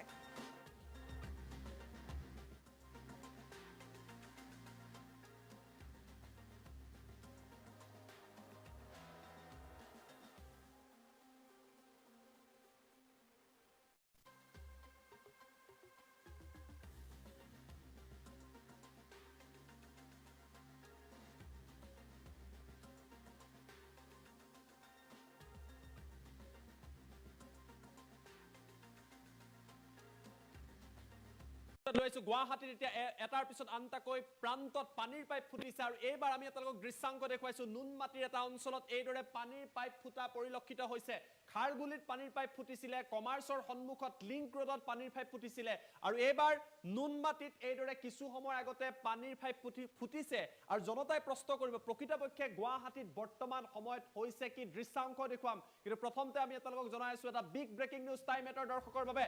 এটা ডাঙৰ খবৰ মহানগৰীত আকৌ জল বোৰ্ডৰ পাইপ ফুটিছে এটাৰ পিছত আনটাকৈ এনেকুৱা ঘটনা সংঘটিত হৈ আছে আৰু এবাৰ নুনমাটিত এই ঘটনা সংঘটিত হৈছে খাৰগুলি ৰাজগড়ৰ পিছত নুনমাটিত ফুটিছে পানীৰ পাইপ আৰু ইয়াৰ পাছতে পাইপ ফুটাৰ পিছতে জনতাৰ মাজত যথেষ্ট হাহাকাৰ পৰিৱেশৰ সৃষ্টি হৈছে পাইপ বিস্ফোৰণৰ পিছতে ভয়াবহ পৰিৱেশৰ সৃষ্টি হৈছে তীব্ৰ গতিত পানী বাহিৰ হৈ অহা পৰিলক্ষিত হৈছে পাইপ ফুটিছে আৰু তাৰ পিছত পানী নিৰ্গত হৈছে তীব্ৰ বেগত পানী নিৰ্গত হৈছে নুনমাটিত এই ঘটনা সংঘটিত হৈছে আৰু পাইপ বিস্ফোৰণৰ পিছত এক আতংকময় পৰিৱেশে বিৰাজ কৰিছে এই অঞ্চলটোত খাৰগুলিত কিছুদিন আগতে হৈছিলে আৰু সেই ঘটনাৰ চাঞ্চল্য মাৰ নৌ যাওঁতে লিংক ৰোডত এনেকুৱা ঘটনা সংঘটিত হৈছিলে আৰু এইবাৰ মহানগৰীৰ নুনমাটিত এই ঘটনা সংঘটিত হৈছে আমি আপোনালোকক দৃশ্যাংক দেখুৱাবলৈ চেষ্টা কৰিম আৰু দৃশ্যাংক আছে যে পাইপ ফুটাৰ পাছত কি এক পৰিৱেশৰ সৃষ্টি হৈছিলে সেই দৃশ্যাংক এই মুহূৰ্তত টাইম 8 ৰ দৰ্শকৰ বাবে লৈ অহাৰ চেষ্টা কৰিছো আমাৰ হাতত দৃশ্যাংক আছে সম্ভৱ হলে আমি দৃশ্যাংক দেখুৱাবলৈ প্ৰচেষ্টা অব্যাহত ৰাখিছো এই দৃশ্য চাওক প্ৰথমটো দৃশ্যাংক একমাত্ৰ টাইম 8 আপোনালোকক দেখুৱাইছে পানীৰ পাইপ ফুটিছে নুনমাটিত আৰু তাৰ পাছৰ পৰিৱেশ চাওক এই পথছোৱাত সমগ্ৰৰূপে জলমগ্ন হৈ পৰিছে মানুহ আগবাঢ়ি যাব পৰা নাই পানীৰ পাইপ ফুটাৰ ফলত কি এক আতংকময় পৰিৱেশৰ সৃষ্টি হৈছে এনেকুৱা দৃশ্যাংক আমি কমাৰ্চ কলেজৰ সন্মুখত দেখা পাইছিলো খাৰগুলিত দেখা পাইছিলো আৰু এইবাৰ নুনমাটিত এইদৰে ৰাজপথৰ মাজত পানীৰ নিৰ্গত হৈছে পানীৰ পাইপ ফুটিছে আৰু ইয়াৰ ফলত এক আতংকময় পৰিৱেশৰ সৃষ্টি হৈছে ডাঙৰ প্ৰশ্নটো হৈছে গুৱাহাটীত হৈছে কি এটাৰ পিছত আনটাকৈ অনুৰূপ ঘটনা সংঘটিত হৈছে দৃশ্যাংক আমি আপোনালোকক দেখুৱাইছো বাইকেৰে লোকসকল অহা যোৱা কৰি আছে ৰখাই দিবলগীয়া হৈছে বাহনসমূহ কিয়নো পাইপ ফুটাৰ ফলত এই অঞ্চলটো তীব্ৰ গতিৰে পানী ওলাইছে অন স্ক্ৰীন এই দৃশ্যাংক এই মুহূৰ্তত টাইম 8 ৰ দৰ্শকৰ বাবে লৈ অহাৰ চেষ্টা কৰিছো এই দৃশ্য চাওক ইয়াৰ দৃশ্যাংক আমি আপোনালোকক দেখুৱাইছো নুনমাটিৰ ঘটনা গুৱাহাটীৰ এটাৰ পিছত আনটাকৈ প্ৰান্তত এনেকুৱা ঘটনা সংঘটিত হৈছে এয়া নুনমাটিৰ দৃশ্যাংক কিছু সময় আগতে নুনমাটিত পানীৰ পাইপ ফুটিছে আৰু তাৰ পাছত তীব্ৰ বেগেৰে এইদৰে পাইপ ফুটাৰ ফলতে পানী নিৰ্গত হোৱা পৰিলক্ষিত হৈছে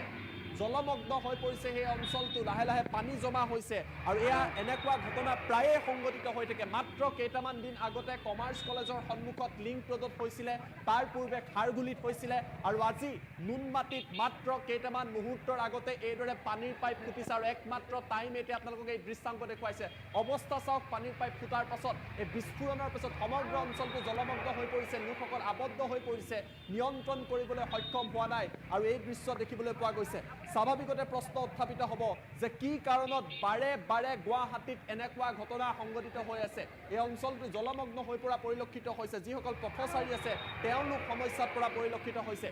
এই দৃশ্যাংক হৈছে নুনমাটিৰ পথৰ কাষত এই পানীৰ পাইপডাল আছিলে বিস্ফোৰণ হ'ল কি কাৰণত বিস্ফোৰণ হ'ল এয়া এতিয়ালৈকে জানিব পৰা নাই আৰু তাৰ পাছত এইদৰে পাইপডালৰ পৰা তীব্ৰ গতিত এইদৰে পানী ওলোৱা পৰিলক্ষিত হৈছে লোকসকল যথেষ্ট সমস্যাত পৰিছে আৰু কেমেৰাত এই সমগ্ৰ দৃশ্যাংক বন্দী হৈছে একমাত্ৰ টাইম 8 ঘটনাস্থলীৰ পৰা আপোনালোকক পোনপটীয়া দৃশ্যাংক এই মুহূৰ্তত দেখুৱাই আছে নুনমাটিৰ দৃশ্যাংক য'ত পানীৰ পাইপ বিস্ফোৰণ হৈছে জলমগ্ন হৈ পৰিছে কিছুদিন পূৰ্বে খাৰগুলিত যেতিয়া এনেকুৱা ঘটনা সংঘটিত হৈছিলে লোকৰ মৃত্যু হৈছিলে প্ৰশাসনৰ তৰফৰ পৰা গুৱাহাটী প্ৰশাসনৰ তৰফৰ পৰা বহু কথা কোৱা হৈছিলে তাৰ মাত্ৰ কেইটামান দিনৰ পাছতে কমাৰ্চত সংঘটিত হ'ল লিংক ৰোডত সংঘটিত হ'ল ৰাজগড়ত এনেকুৱা ঘটনা সংঘটিত হৈছিলে যথেষ্ট ক্ষতিৰ সন্মুখীন হৈছে আৰু এইবাৰ নুনমাটিত পানীৰ পাইপ ফুটিছে আৰু তাৰ পাছত এইদৰে পাইপৰ পৰা এইদৰে পানী নিৰ্গত হোৱা পৰিলক্ষিত হৈছে স্বাভাৱিকতে জনতাই প্ৰশ্ন কৰিব গুৱাহাটী উন্নয়ন বিভাগক বা যিসকলে এই পানীৰ যোগান ধৰে তেওঁলোকক প্ৰশ্ন কৰিব যে কিয় বাৰে বাৰে এনেকুৱা ঘটনা গুৱাহাটীত সংঘটিত হৈ আছে ইয়াৰ বাবে দায়ী কোন এই পাইপসমূহ পুৰণি হৈ গৈছে নেকি ইয়াৰ ওপৰত কিয় ব্যৱস্থা লোৱা নাই কোনোবাৰ ঘটনাত যদি কোনো লোক যদি এই সমগ্ৰ ঘটনাত আহত হয় ইয়াৰ বাবে দায়িত্ব কোনে ল'ব এনেকুৱা বহু প্ৰশ্ন জনতাৰ মনত আছে কিন্তু দৃশ্যাংক চাওক নুনমাটিৰ দৃশ্যাংক দেখুৱাইছো পানীৰ পাইপ ফুটিছে বিস্ফোৰণ হৈছে আৰু তাৰ পাছত নুনমাটিত আতংকময় পৰিৱেশে বিৰাজ কৰিছে দৃশ্য চাওক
আপোনালোকক স্বাগতম জনাইছো এটা বিগ ব্ৰেকিং নিউজ এই মুহূৰ্তত টাইম 8 দৰ্শকৰ বাবে লৈ অহাৰ চেষ্টা কৰিছো কিন্তু সিবিআই এই মুহূৰ্তত ধাৰাবাহিকভাৱে আৰু জোৰদাৰভাৱে তদন্ত চলাইছে জুনমণি ৰাভাৰ সমগ্ৰ বিষয়ক লৈ পৃথকে সিবিআই দুটা দলে জেৰা চলাইছে এটা দলে নগাঁৱত জেৰা চলাইছে আৰু আনটো দল লখিমপুৰলৈ ৰাওনা হৈছে আমি আপোনালোকক জনাবলৈ চেষ্টা কৰিম যে সিবিআই কাক নতুনকৈ জেৰা চলাইছে আৰু বৰ্তমান সময়ত সিবিআই জেৰা কোন দিশে আগবাঢ়িছে আমি গ্ৰাফিক্সৰ সহায়ত আপোনালোকৰ বাবে লৈ অহাৰ চেষ্টা কৰিছো বিগ ব্ৰেকিং নিউজ জুনমণি ৰাভাৰ মৃত্যুক লৈ পৃথকে সিবিআই তৰফৰ পৰা জেৰা চলোৱা আৰম্ভ কৰিছে সময় যিমানে গৈছে জুনমণি ৰাভাক লৈ সিবিআই তদন্ত সিমানেই আগবাঢ়িছে নগাঁৱৰ আৱৰ্ত ভৱনত জখলা বন্ধাৰ ওসি পৱন কলিতাক তলব কৰা হৈছে জেৰা কৰা হৈছে ইফালে পুৱাৰ পৰা জেৰা চলাই থকা হৈছে মৰিকলং থানাৰ আইসি মনোজ বৰুৱাক নগাঁৱত সিবিআই এটা দল আছে তাত জেৰা চলাই আছে আৰু আনটো দল লখিমপুৰলৈ ইতিমধ্যে দুটা দল তেওঁলোকে ভাগ হৈছে এটা দল লখিমপুৰলৈ গৈছে লখিমপুৰত তেওঁলোকে বাহৰ পাতি আছে এটা দলে নগাঁও আৱৰ্ত ভৱনত বাহৰ পাতিছে আৰু আনটো দল নগাঁৱৰ পৰা লখিমপুৰলৈ ৰাওনা হৈছে ইতিমধ্যে লখিমপুৰত উপস্থিত হৈছে এই দলটোৱে সমগ্ৰ ঘটনাৰ লগত জড়িত হৈ থকা নকল হুন নকল টকাৰ যি নেক্সাছ আৰক্ষীৰ যি নেক্সাছ তাক তদন্ত কৰিব নকল হুনৰ মাষ্টাৰমাইণ্ড আজগৰ আলীক খুদা পোছাৰ সম্ভাৱনা আছে নাওবৈচাৰ থানা আইসি সঞ্জীৱ বৰাকো সিবিআইয়ে জেৰা চলাব পাৰে কালি নগাঁও আৰক্ষীক মাৰাথান জেৰা চলালে আৰু যে লখিমপুৰ আৰক্ষীক জেৰা চলাব উত্তৰ লখিমপুৰ থানাৰ ওসি ভাস্কৰ কলিতাও জেৰাৰ সন্মুখীন হ'ব পাৰে বৰ্তমান এই দুই আৰক্ষী বিষয়া ৰিজাৰ্ভ ক্লজত আছে আৰু তেওঁলোককো আৰক্ষীয়ে অৰ্থাৎ সিবিআইয়ে তেওঁলোককো জেৰা কৰিব পাৰে জেৰাৰ সন্মুখীন হ'ব পাৰে জুনমণি ৰাভাৰ মৃত্যুক লৈ এতিয়া ক্ষিপ্ৰ গতিৰে সিবিআই তদন্ত আগবাঢ়িছে ডিআইজি লাভলি কাটিয়াৰৰ নেতৃত্বত সিবিআই এটা বৃহৎ দলে জেৰা চলাইছে নগাঁৱত এটা দল আছে আৰু আনটো দল ইতিমধ্যে লখিমপুৰত গৈ উপস্থিত হৈ অধিক জেৰা চলোৱাৰ সম্ভাৱনা আছে এই মুহূৰ্তত আমি আপোনালোকক দৃশ্যাংক দেখুৱাৰ চেষ্টা কৰিছো আমাৰ হাতলৈ দৃশ্যাংক আহিছে এই দৃশ্য আমি আপোনালোকক দেখুৱাৰ চেষ্টা কৰিম যে কিদৰে এই দৃশ্য আপোনালোকে প্ৰত্যক্ষ কৰিছে নগাঁও আৱৰ্ত ভৱনত জেৰা চলি আছে দুগৰাকীকৈ আৰক্ষী বিষয়াক জখলাবন্ধা থানাৰ ওসিক মাতি অনা হৈছে যিটো প্ৰান্তত দুৰ্ঘটনাটো সংঘটিত হৈছিলে সেই প্ৰান্তৰ ওসিক মাতি অনা হৈছে সিবিআই দল উপস্থিত হৈছে আৰু আনফালে লখিমপুৰত গৈ সিবিআই দল উপস্থিত হৈছে লাভলি কাটিয়াৰৰ নেতৃত্বত আমি সম্পূৰ্ণ দৃশ্য আপোনালোকক ফুল উইণ্ডত দেখুৱাৰ চেষ্টা কৰিম সময় যিমানেই গৈছে তদন্ত সিমানেই জোৰদাৰ হৈছে কালি 10 ঘণ্টা ধৰি লাভলি কাটিয়াৰৰ নেতৃত্বত সিবিআই নগাঁও আৰক্ষীক জেৰা চলাইছিলে আজি তেওঁলোকৰ এটা দল লখিমপুৰলৈ ৰাওনা হৈছে লখিমপুৰত জেৰা চলাব যথেষ্ট সংখ্যক বিষয়া জালত পৰাৰ সম্ভাৱনা আছে আৰু আনটো দলে নগাঁৱত জখলাবন্ধাৰ ওসি আৰু মৰিকলং থানাৰ আইসি মনোজ বৰুৱাক আজি পুৱাৰে পৰা জেৰা চলাই আছে আৰু এই জেৰাৰ পিছতে বহু তথ্য পোহৰলৈ অহাৰ সম্ভাৱনা আছে অধিক তথ্যৰ বাবে পোনপটীয়া সম্প্ৰচাৰ যোৱাৰ চেষ্টা কৰিছো অভিজিত আচাৰ্য মোৰ লগত পোনপটীয়া সম্প্ৰচাৰ অভিজিত মই আপোনাৰ কাষত আহিব বিচাৰিছো ডাঙৰ খবৰ ধাৰাবাহিকভাৱে জেৰা চলিছে ক্ষিপ্ৰতাৰে জেৰা চলিছে লখিমপুৰতো সিবিআই দল গৈ উপস্থিত হৈছে অধিক আপডেট কি আছে অভিজিত জুনমণি হত্যাকাণ্ডৰ যি ৰহস্য সেই হত্যাকাণ্ডৰ ৰহস্য ফাদিল কৰিবলৈ বা হত্যাকাণ্ডৰ ৰহস্যৰ প্ৰকৃত যি তথ্য সেই প্ৰকৃত তথ্য উদ্ঘাটন কৰিবলৈ সিবিআই দলটোৱে যিকেইদিন তেওঁলোকে যেতিয়া অসমলৈ আহিছে অসমলৈ অহাৰ পিছত তেওঁলোকে তন্নকৈ পৰীক্ষা কৰিছে কোনো এটা ঘটনাৰ ক্লু তেওঁলোকে এৰি দিব খোজা নাই প্ৰথম দিনা তেওঁলোকে জখলাবন্ধাত গৈছে জখলাবন্ধাত গৈ গাড়ীৰ যি বেগ টেকনিক্যাল টিমে সেই গাড়ীৰ বেগত তেওঁলোকে কিছু ক্লু লাভ কৰিছে ইয়াৰ পাছতে নগাঁও আৱৰ্ত ভৱনত নগাঁৱৰ কেইবাগৰাকী তদানীন্তন আৰক্ষী বিষয়া দুই এজন নিলম্বিত আৰক্ষী বিষয়াক সিবিআই দলে জেৰা চলাইছে সিবিআই দলে জেৰা চলোৱাৰ সময়ত তেওঁলোকে বিশেষকৈ আৰক্ষী বিষয়াসকলৰ পৰা 1-to-1 কথা পাতিছে এজন আৰক্ষী বিষয়াৰ লগত 1-to-1 তেওঁলোকে কথা পাতিছে কথা পতাৰ যি তথ্য সেই কথা পতাৰ তথ্যত তেওঁলোকে কিছুমান ক্লু লাভ কৰিছে যাৰ পৰিপ্ৰেক্ষিতত জুনমণি ৰাভা কৰ্মৰত নগাঁৱৰ মৰিকলং আৰক্ষী চকীৰ যি কম্পিউটাৰ CPU গোটেইখিনি তেওঁলোকে উঠাই আনিছে আনি তেওঁলোকে ৰিকভাৰ কৰিব বুলি কৈছে কাৰণ বহুতো তথ্য সেই কম্পিউটাৰৰ CPUৰ পৰা ৰিমুভ কৰি দিয়া হৈছে যাৰ তথ্য সিবিআইৰ হাতত আছে আৰু সিবিআই সেই গোটেইখিনি যিখিনি তথ্য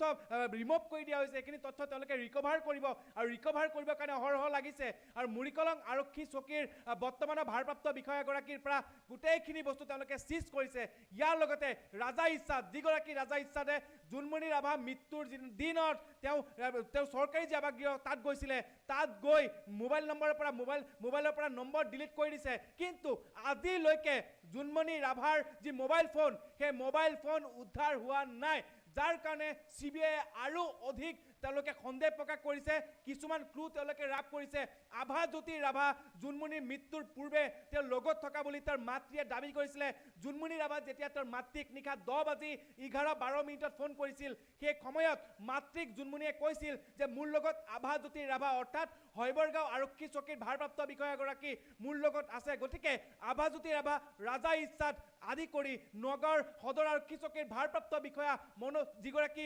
বৰ্তমান নিলম্বিত সেইগৰাকী ভাৰপ্ৰাপ্ত বিষয়াৰ পৰা কিছুমান ক্লু লাভ কৰিছে আৰু নকল খুনৰ যিটো নেক্সাছ নকল খুনৰ যিটো সিন্ডিকেট সেই নকল খুনৰ সিন্ডিকেটটো লখিমপুৰৰ পৰা নগাঁওলৈকে শিপা বিলাই দিছিল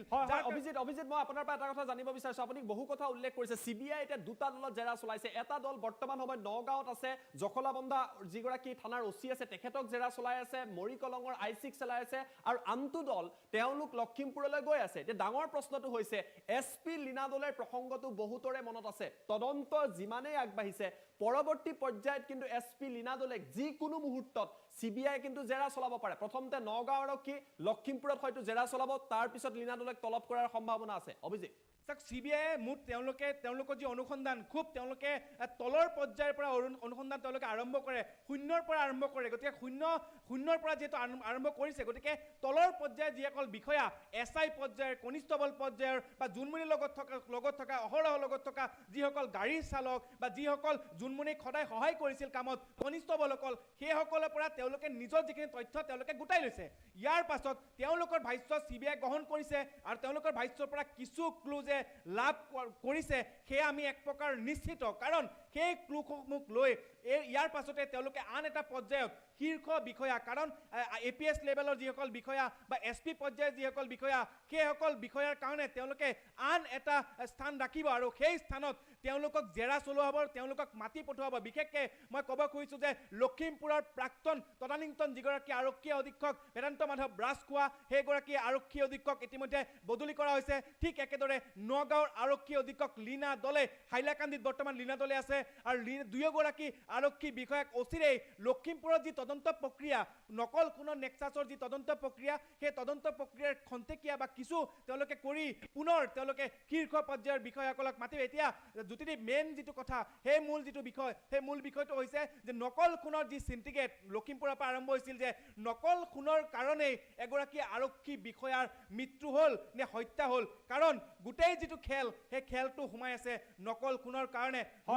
ৰুণানেওক কিদৰে 7 বছৰ ধৰি তেওঁ লখিমপুৰত তেওঁ কৰ্মৰত আছিলে ঠিক একেদৰে বেদান্ত মাধৱ ৰাজখোৱা নাওবৈচা থানা আৰক্ষী বিষয়া সঞ্জীৱ বৰা নগাঁৱৰ আৰক্ষী অধীক্ষক লীনা দলে ঠিক একেদৰে নগাঁৱৰ আন এগৰাকী খকুৱা আৰক্ষী বিষয়া ৰূপজ্যোতি কলিতা এই কেইগৰাকী আৰক্ষী বিষয়াক একেলগে তলব কৰা হ'ব আৰু সিবিআই তেওঁলোকে জেৰা চলাব অভিজিত আপুনি কেইবাটাও কথা উল্লেখ কৰিছে আপুনি লাইনত থাকক কিন্তু এই মুহূৰ্তত আমাৰ হাতত আন এটা ব্ৰেকিং নিউজ আহি পৰিছে আমি ভিডিঅ' ৱালত সেই ব্ৰেকিং নিউজটো লৈ অহাৰ চেষ্টা কৰিম দ্বিতীয়টো আপডেট লখিমপুৰলৈ ৰাওনা হোৱাৰ মাজতে এই মুহূৰ্তত জনাই আছো আন এটা ডাঙৰ খবৰ সিবিআই দল আগবাঢ়ি গৈছে লখিমপুৰলৈ আৰু গহপুৰৰ ডুবিয়াত গৈ সিবিআই দল উপস্থিত হৈছে বাতৰি দি থকাৰ মাজতে টাইম 8ৰ হাতত এই আপডেট আহি পৰিছে সিবিআই দল গৈ আছে ডুবিয়াৰ এখন হোটেলত জুনমণি ৰাভাই ভাত খাইছিলে সেই হোটেলখনত এই মুহূৰ্তত গৈ উপস্থিত হৈছে কেইবাজনো দোকানীৰ হৈতে সিবিআই দলটোৱে কথা পাতিছে কল্পনা কৰক জুনমণি ৰাভা কোনটো প্ৰান্তলৈ গৈছিলে কোনখন হোটেললৈ গৈছিলে তন্নকৈ সিবিআই পৰীক্ষা কৰিছে আৰু গহপুৰৰ ডুবিয়াত গৈ সিবিআই দল উপস্থিত হৈছে জুনমণি ৰাভাই এখন হোটেলত গৈ ভাত খাইছিলে এই সমগ্ৰ বিষয়ক লৈ এই মুহূৰ্তত সিবিআই তৰফৰ পৰা তদন্ত অব্যাহত ৰখা হৈছে আমি দৃশ্যাংক দেখুৱাৰ চেষ্টা কৰিম আপোনালোকক সিবিআই দলে বৰ্তমান সময়ত কিদৰে জেৰা চলাই আছে গহপুৰৰ পৰা সেই দৃশ্যাংক আমাৰ হাতত আহি পৰিছে আমি দৃশ্যাংক আপোনালোকক কেইটামান মুহূৰ্তৰ পিছতে দেখুৱাম গহপুৰৰ এটা প্ৰান্তত গৈ সিবিআই দল উপস্থিত হৈছে ডুবিয়াত উপস্থিত হৈছে আৰু সিবিআই এইদৰে তদন্ত চলাই আছে আমি দৃশ্যাংক কিছু সময়ৰ পিছত দেখুৱাম আমি এই মুহূৰ্তত যোৱাৰ চেষ্টা কৰিছো পোনপটীয়া সম্প্ৰচাৰত অভিজিতৰ কাষলৈ অভিজিত মই আপোনাৰ কাষলৈ আহিব বিচাৰিছো সিবিআই তদন্ত অব্যাহত ৰাখিছে গহপুৰৰ এখন হোটেলত গৈ সিবিআই দল পাইছেগৈ এই হোটেলখনতো কিন্তু জুনমণি ৰাভা গৈছিল অৰ্থাৎ সিবিআই হাতত স্পষ্ট তথ্য আছে স্পষ্ট ব্লুপ্ৰিন্ট আছে সমগ্ৰ ঘটনা কিদৰে সংঘটিত হৈছিল অভিজিত নকল খুনৰ বেপাৰী যেতিয়া নগদ গ্ৰেপ্তাৰ কৰা হৈছিল আৰু সেইগৰাকী নকল খুনৰ আসামিক লগত লৈ লখিমপুৰত তদন্তৰ বাবে গৈছিল জুনমণি ৰাভা আৰু য'ত নেকি লখিমপুৰৰ আৰক্ষী বিষয়াসকলক কোনো ধৰণৰ তেওঁ ইনফৰমেশ্যন দিয়া নাছিলে যাৰ কাৰণে দুয়োখন জিলাৰ আৰক্ষীৰ মাজত সংঘাতৰ সৃষ্টি হৈছিলে নকল খুনৰ বেপাৰী নকল খুনৰ কাণ্ডক লৈ আৰু ইয়াৰ পাছতে লখিমপুৰৰ যোৱা পথত তেওঁ গহপুৰৰ এখন দোকানত তেওঁ চাহ খাইছিলে ভাত খাইছিলে সেই যিখন বিপণী সেই বিপণীত CBI দলে প্ৰৱেশ কৰি খুদপুচ কৰিছে জুনমণি ৰাভাৰ সেইদিনা যি মুভমেণ্ট সেই মুভমেণ্ট কেনেকুৱা আছিল সেয়া দোকানৰ হোটেলৰ ৰান্ধনি খুলিছে দোকানৰ যিগৰাকী স্বত্বাধিকাৰী তেওঁ খুলিছে গহপুৰত সেয়া ইয়াৰ পাছতে নকল খুনৰ যিসকল ব্যৱসায়ী সেই নকল খুনৰ ব্যৱসায়ীসকলৰ মাজত এক খোৱা দোৱা পৰিৱেশৰ সৃষ্টি হৈছিলে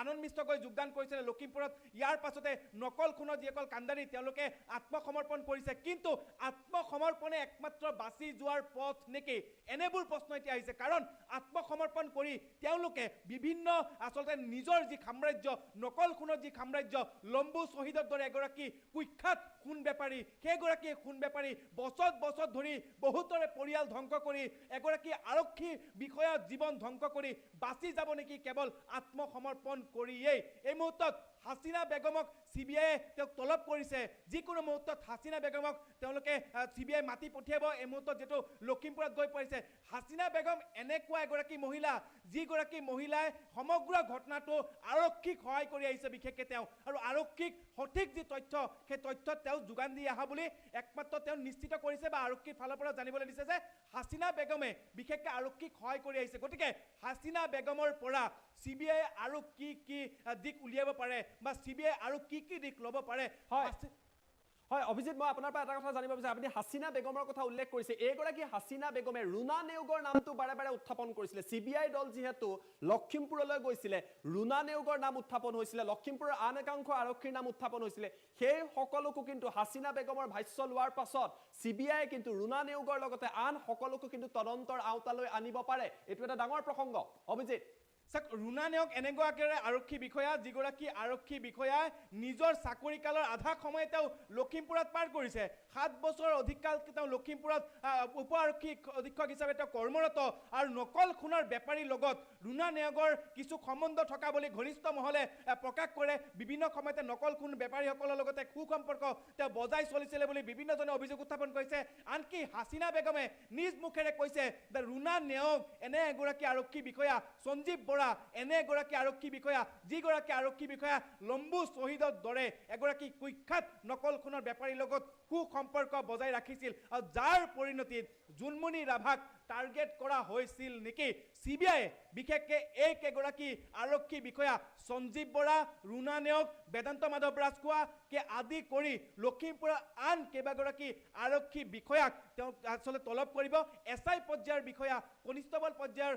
আসলে বিষয়া তেওঁলোকক এই মুহূৰ্তত CBI খুদপুচ কৰি আছে আৰু বিশেষকৈ টেকনিক্যাল যিখিনি থানাৰ যিখিনি লোক থাকে সেই টেকনিক্যাল লোকৰ সৈতে কথা পাতিছে কাৰণ বহুখিনি তথ্য তাতো গাব দিয়া যাব পাৰে নেকি তেনেকুৱা সন্দেহ প্ৰকাশ কৰিছে আৰু আজি নিশা হয়তো এই কেইগৰাকী বিষয়াক যদি লখিমপুৰত তলব কৰা হ'ব ঠিক একেদৰে সমান্তৰালকৈ নগাঁৱত এতিয়া জেৰা চলিছে ইজনৰ পিছত সিজন আৰক্ষী খকুৱা আৰক্ষী বিষয়াৰ যি ভেটিত কঁপনি উঠিছে আৰু একমাত্ৰ CBI আৰক্ষী বিষয়াসকলৰ যি মুভমেণ্ট সেই মুভমেণ্ট দেখিছে সেই মুভমেণ্ট তেওঁলোকে পৰীক্ষা কৰিছে আৰু 1-to-1 আৰক্ষী বিষয়াসকলৰ সৈতে কথা পাতিছে আনকি আৰক্ষী বিষয়াসকলৰ যদি পানীৰ পিয়াহ লাগে তেতিয়াহ'লে তেওঁলোকক সেই কোঠাটোৰ পৰা ওলাই যাবলৈ দিয়া নাই পানীৰ বটল পৰ্যন্ত যোগান ধৰিছে CBI গতিকে এই যি CBI জেৰা বা CBI যি তদন্ত সেই তদন্তত কিন্তু এক প্ৰকাৰৰ এই মুহূৰ্তত ক্ষিপ্ৰভাৱে চলিছে আৰু বহুতো ৰৌ বৰালি CBI এই তদন্তত জালত পৰিব আৰু জুনমণি ৰাভাৰ প্ৰকৃত মৃত্যুৰ ৰহস্য কিন্তু এক প্ৰকাৰৰ উদ্ঘাটন হোৱাটো এক প্ৰকাৰৰ নিশ্চিত জ্যোতিদীপ হয় ধন্যবাদ জনাইছো অভিজিত আচাৰ্য অভিষেক তথ্য জনোৱাৰ বাবে জনতাই আশা কৰিছে অসমৰ জনতাই আশা কৰি আছে আৰু আমি তাৰ দৃশ্যাংক দেখুৱাইছো গহপুৰত গৈ CBI দল দৃশ্যাংক চাওঁ গহপুৰত গৈ CBI দল গৈ উপস্থিত হৈছে গৈ আৰু আমি এটা দৃশ্যাংক দেখুৱাইছো দুবিয়াৰ এখন হোটেলত গৈ CBI দল গৈ উপস্থিত হৈছে লখিমপুৰলৈ তেওঁলোক গৈ আছে যাওঁতে সমগ্ৰ পথছোৱাত CBI দলে তদন্ত চলাইছে যিখন হোটেলত জুনমণি ৰাভা গৈছিলে সেইখন হোটেলত এই মুহূৰ্তত CBI দল গৈ উপস্থিত তন্নকৈ তেওঁলোকে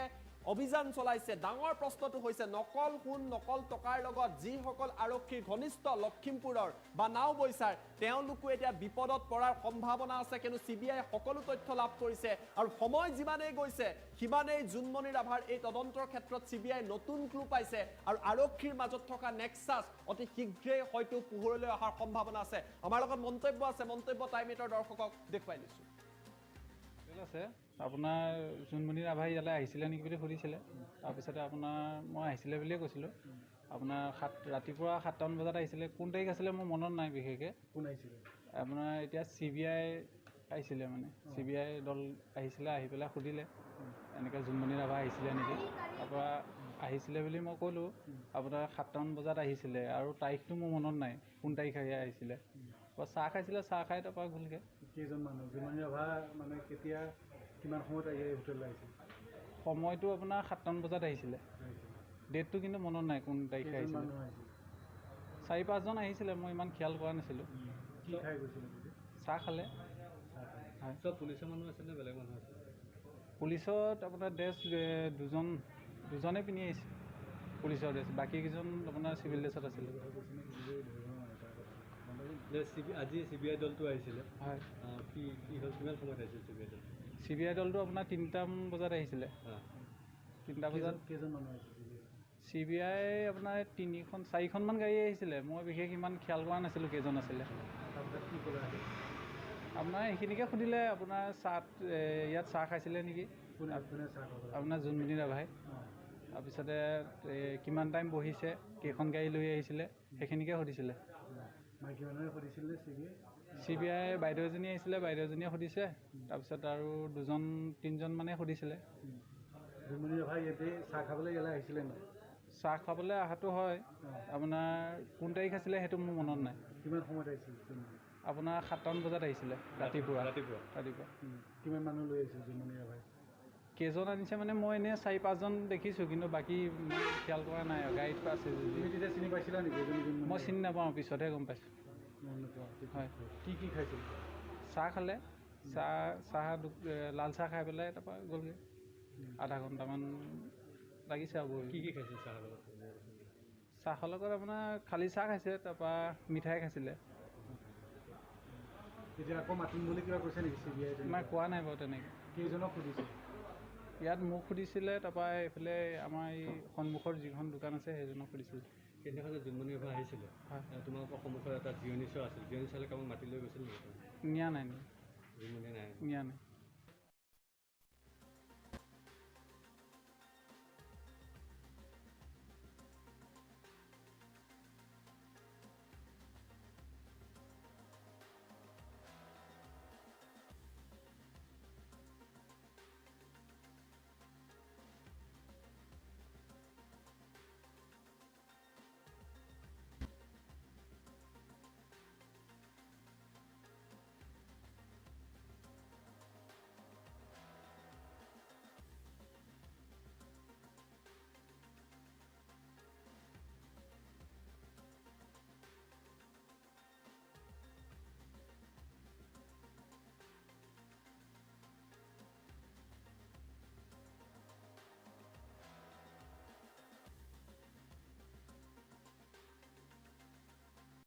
নকল সোণৰ ব্যৱসায়ী আজগৰ আলীৰ বাসগৃহত CBIৰ অভিযান আমি জনাইছো এটা গুৰুত্বপূৰ্ণ খবৰ জুনমণি ৰাভাৰ তদন্ত আৰু এইবাৰ লখিমপুৰত উপস্থিত হ'লগৈ CBI দল এইবাৰ আজগৰ আলীৰ বাসগৃহত অভিযান চলাইছে CBI জুনমণি ৰাভাৰ যি তদন্ত সেই তদন্ত প্ৰক্ৰিয়া অতি ক্ষিপ্ৰতাৰে কৰিছে CBI আৰু এইবাৰ আজগৰ আলী নকল সোণৰ ব্যৱসায়ী আজগৰ আলীৰ বাসগৃহত উপস্থিত হৈছেগৈ CBIৰ আন এটা দল আৰু আজগৰ আলীৰ মাতৃয়ে এখন এজাহাৰ দাখিল কৰিছিল আৰু সেই এজাহাৰৰ ভিত্তিত তদন্ত প্ৰক্ৰিয়া চলি আছে আমি জনাইছো লখিমপুৰত উপস্থিত CBIৰ আনটো দল বিগ ব্ৰেকিং নিউজ আজগৰ আলীৰ মাতৃ আমিনা খাতুনৰ ঘৰত CBIৰ অভিযান আমিনা খাতুনৰ ঘৰত CBIৰ অভিযান নকল সোণৰ ব্যৱসায়ী আজগৰ আলীৰ মাতৃয়ে 13 মেত দাখিল কৰিছিল এজাহাৰ এই মুহূৰ্তৰ ডাঙৰ খবৰ আমিনা খাতুনে দাখিল কৰিছিল জুনমণি ৰাভাসহ কেইবাজনৰ বিৰুদ্ধে এজাহাৰ সেই এজাহাৰত জুনমণি ৰাভাৰ নাম আছিল অভিযোগ আছিল 6 মেৰ নিশা আজগৰ আলীক ঘৰৰ পৰা উঠাই নি গহপুৰত এৰি দিছিল এটা ভয়ংকৰ অভিযোগ জুনমণি ৰাভাৰ বিৰুদ্ধে আছিল 6 লাখ টকাৰ বিনিময়ত আজগৰ আলীক এৰি দিয়াৰ অভিযোগ আনিছিল আমিনা খাতুন হৈছে আজগৰৰ মাতৃ জুনমণিৰ মাতৃৰ এজাহাৰৰ ভিত্তিত তন্নকৈ অভিযান চলাইছে চিবিআই এই মুহূৰ্তৰ বিগ ব্ৰেকিং নিউজ আজগৰৰ বাসগৃহত চিবিআই দল সেই দৃশ্যাংক আহি পৰিছে আমি সেই দৃশ্যাংক দেখুৱাম কিন্তু তাৰ পূৰ্বে পুনৰ কৈছো যে আজগৰ আলীৰ মাতৃয়ে আমিনা খাতুনে এখন এজাহাৰ দাখিল কৰিছিল আৰু সেই এজাহাৰখনৰ আছিল জুনমণি ৰাভাৰ নাম নকল সোণৰ ব্যৱসায়ী আজগৰ আলীৰ মাতৃয়ে 13 মেত দাখিল কৰিছিল এজাহাৰ আমিনা খাতুনে দাখিল কৰিছিল জুনমণি ৰাভাসহ কেইবাজনৰ বিৰুদ্ধে এজাহাৰ অভিযোগ আছিল 6 মেৰ নিশা আজগৰ আলীক ঘৰৰ পৰা উঠাই নি গহপুৰত এৰি দিছিল এটা ভয়ংকৰ অভিযোগ এটা বিস্ফোৰক অভিযোগ আৰু লখিমপুৰৰ যি নকল সোণৰ সাম্ৰাজ্য লখিমপুৰৰ যি নকল সোণৰ ৰমৰমীয়া বেহা এই বেহাৰ বিষয়ে জুনমণি ৰাভাৰ মৃত্যুৰ পাছত পোহৰলৈ আহিল আৰু তাৰ পাছত নতুন কথা নতুন তথ্য পোহৰলৈ আহিছে বিস্ফোৰণ ঘটিছে এক প্ৰকাৰৰ এইবাৰ আজগৰ আলীৰ বাসগৃহ টাইম 8 এক্সক্লুসিভ আমি দৃশ্যাংক দেখুৱাইছো আমি ফুল স্ক্ৰিনৰ জৰিয়তে দেখুৱাম সেই দৃশ্যাংক টাইম 8 এক্সক্লুসিভ আমি দৃশ্যাংক দেখুৱাইছো আজগৰ আলীৰ বাসগৃহত চিবিআইৰ আন এটা দল আমি দৃশ্যাংক দেখুৱাইছো টাইম 8ৰ হাতত আহি পৰিছে দৃশ্যাংক টাইম 8 এক্সক্লুসিভ এইবাৰ লখিমপুৰত চিবিআইৰ আন এটা দল আজগৰ আলীৰ বাসগৃহ এই আজগৰ আলীৰ বাসগৃহৰ বাহিৰৰ দৃশ্যাংক আৰু চিবিআই দলটোৱে তন্নকৈ অভিযান চলাইছে আজগৰ আলীৰ বাসগৃহত পুনৰ কৈছো আজগৰ আলীৰ বাসগৃহত এইবাৰ চিবিআই অধিক খৰতকীয়া কৰিছে তদন্ত প্ৰক্ৰিয়া জালত পৰিব নে ৰৌ বৰালি আজিৰ তাৰিখৰ ডাঙৰ প্ৰশ্ন নে পুথি খলিহনা জালত পৰিয়ে গোটেই বিষয়টো সামৰণি মাৰিব নে জালত পৰিব ৰৌ বৰালি ডাঙৰ প্ৰশ্ন কিন্তু আমি জনাইছো যে এইবাৰ আজগৰ আলী নকল সোণৰ ব্যৱসায়ী জুনমণি ৰাভাৰ গোটেই ঘটনাটোৰ আঁৰত নকল সোণৰ কথা স্পষ্ট হৈছিল নকল সোণৰ ব্যৱসায়ৰ কথা স্পষ্ট হৈ পৰিছিল জুনমণি ৰাভাৰ মৃত্যুৰ পাছত আৰু এই গোটেই ঘটনাটোৰ আঁৰত নকল সোণৰ ঘাটি বা নকল সোণৰ সাম্ৰাজ্য নকল সোণৰ বেপাৰী জড়িত হৈ আছে বুলি হাসিনা বেগমে বিস্ফোৰণ ঘটাইছিল হাসিনা বেগম হৈছে জুনমণি ৰাভাৰ ঘনিষ্ঠ হাসিনা বেগমে বিস্ফোৰণ ঘটাইছিল তেওঁ কৈছিল যে নকল সোণৰ বেপাৰীৰ বাবে মৃত্যু হ'ল জুনমণি ৰাভাৰ সেই বিস্ফোৰণ ঘটাইছিল জুনমণি ৰাভাৰ ঘনিষ্ঠ হাসিনা বেগমে আৰু এটা কৈ তথ্য বিস্ফোৰক তথ্য পোহৰলৈ আহিছিল আৰু অৱশেষত চিবিআই কাকু যেন এৰি দিয়া নাই সকলোতেই চলাইছে অভিযান সকলোকে কৰিছে জেৰা আমি দৃশ্যাংক দেখুৱাইছো আজগৰ আলীৰ বাসগৃহৰ বাহিৰতে চিবিআই দল আমি বাহনসমূহ দেখিছো আমি দেখুৱাইছো এই কেইখন বাহনতে চিবিআইৰ আন এটা দল লখিমপুৰত উপস্থিত হৈছিল আৰু এই আজগৰ আলীৰ বাসগৃহৰ বাহিৰৰ দৃশ্যাংক আমি দেখুৱাইছো টাইম 8 এক্সক্লুসিভ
আমাৰ নৱপ্ৰজন্মৰ লক্ষ্যত থাকিব লাগিব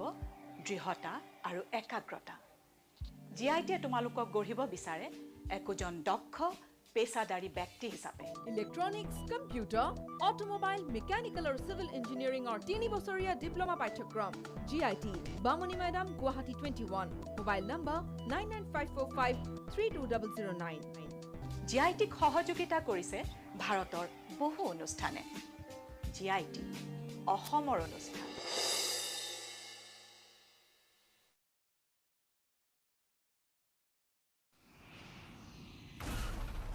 সাধাৰণ চিমেণ্টে এটা এয়াৰ ষ্ট্ৰিপ তৈয়াৰ কৰোঁতে লয় 28 দিন ই লয় কেৱল 4 দিন হয় এয়া হ'ল ভৱিষ্যতৰ প্ৰযুক্তি যাক আজি আমাৰ ওচৰলৈ লৈ আনিছে Dalmiya চিমেণ্টে।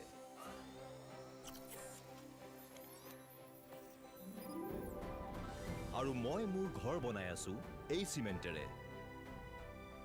Dalmia Cement. Future today.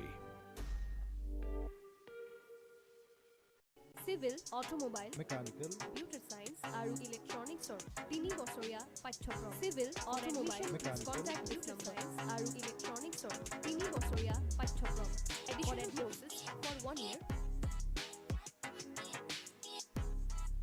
GIT, we make you professional.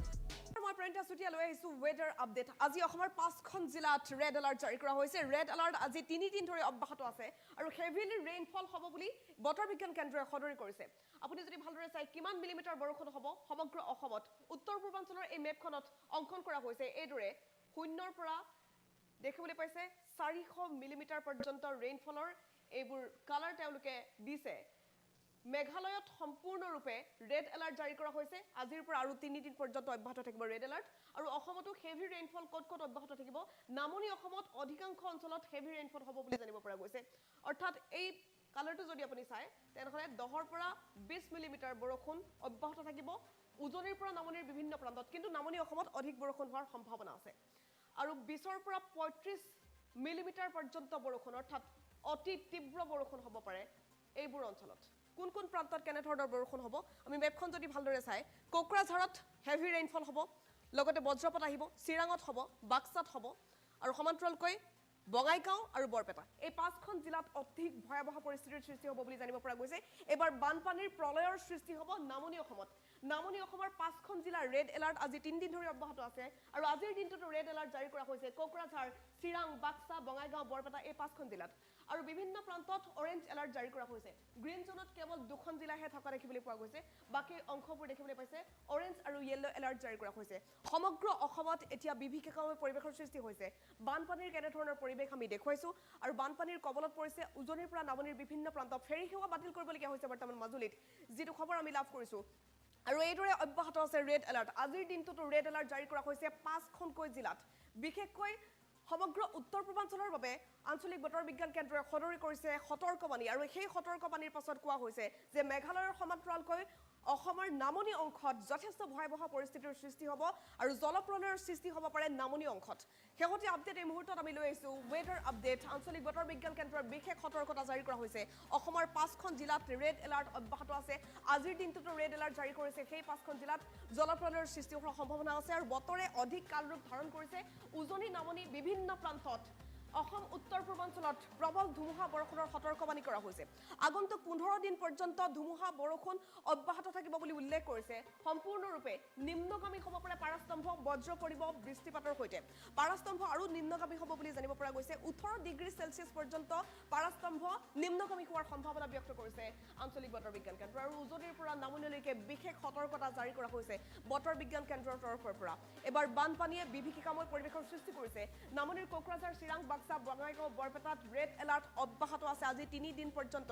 আৰু অব্যাহত আছে ৰেড এলাৰ্ট। বৰষুণ অব্যাহত থাকিব, নেৰানেপেৰা বৰষুণ হ'ব আৰু নেৰানেপেৰা বৰষুণৰ পাছতে ফেনে ফুটুকাৰে নৈ উপনৈবোৰ বাঢ়ি আহিছে। বানপানীৰ পৰিৱেশ ইতিমধ্যে আমি দেখুৱাইছোঁ। বানপানী, গৰাখহনীয়া, ভূমিস্খলন ইতিমধ্যেই চহা লোকসকলক তছতছ কৰিছে। বহু লোক গৃহহীন হ'বলগীয়া হৈছে। ভয়ংকৰ ৰূপ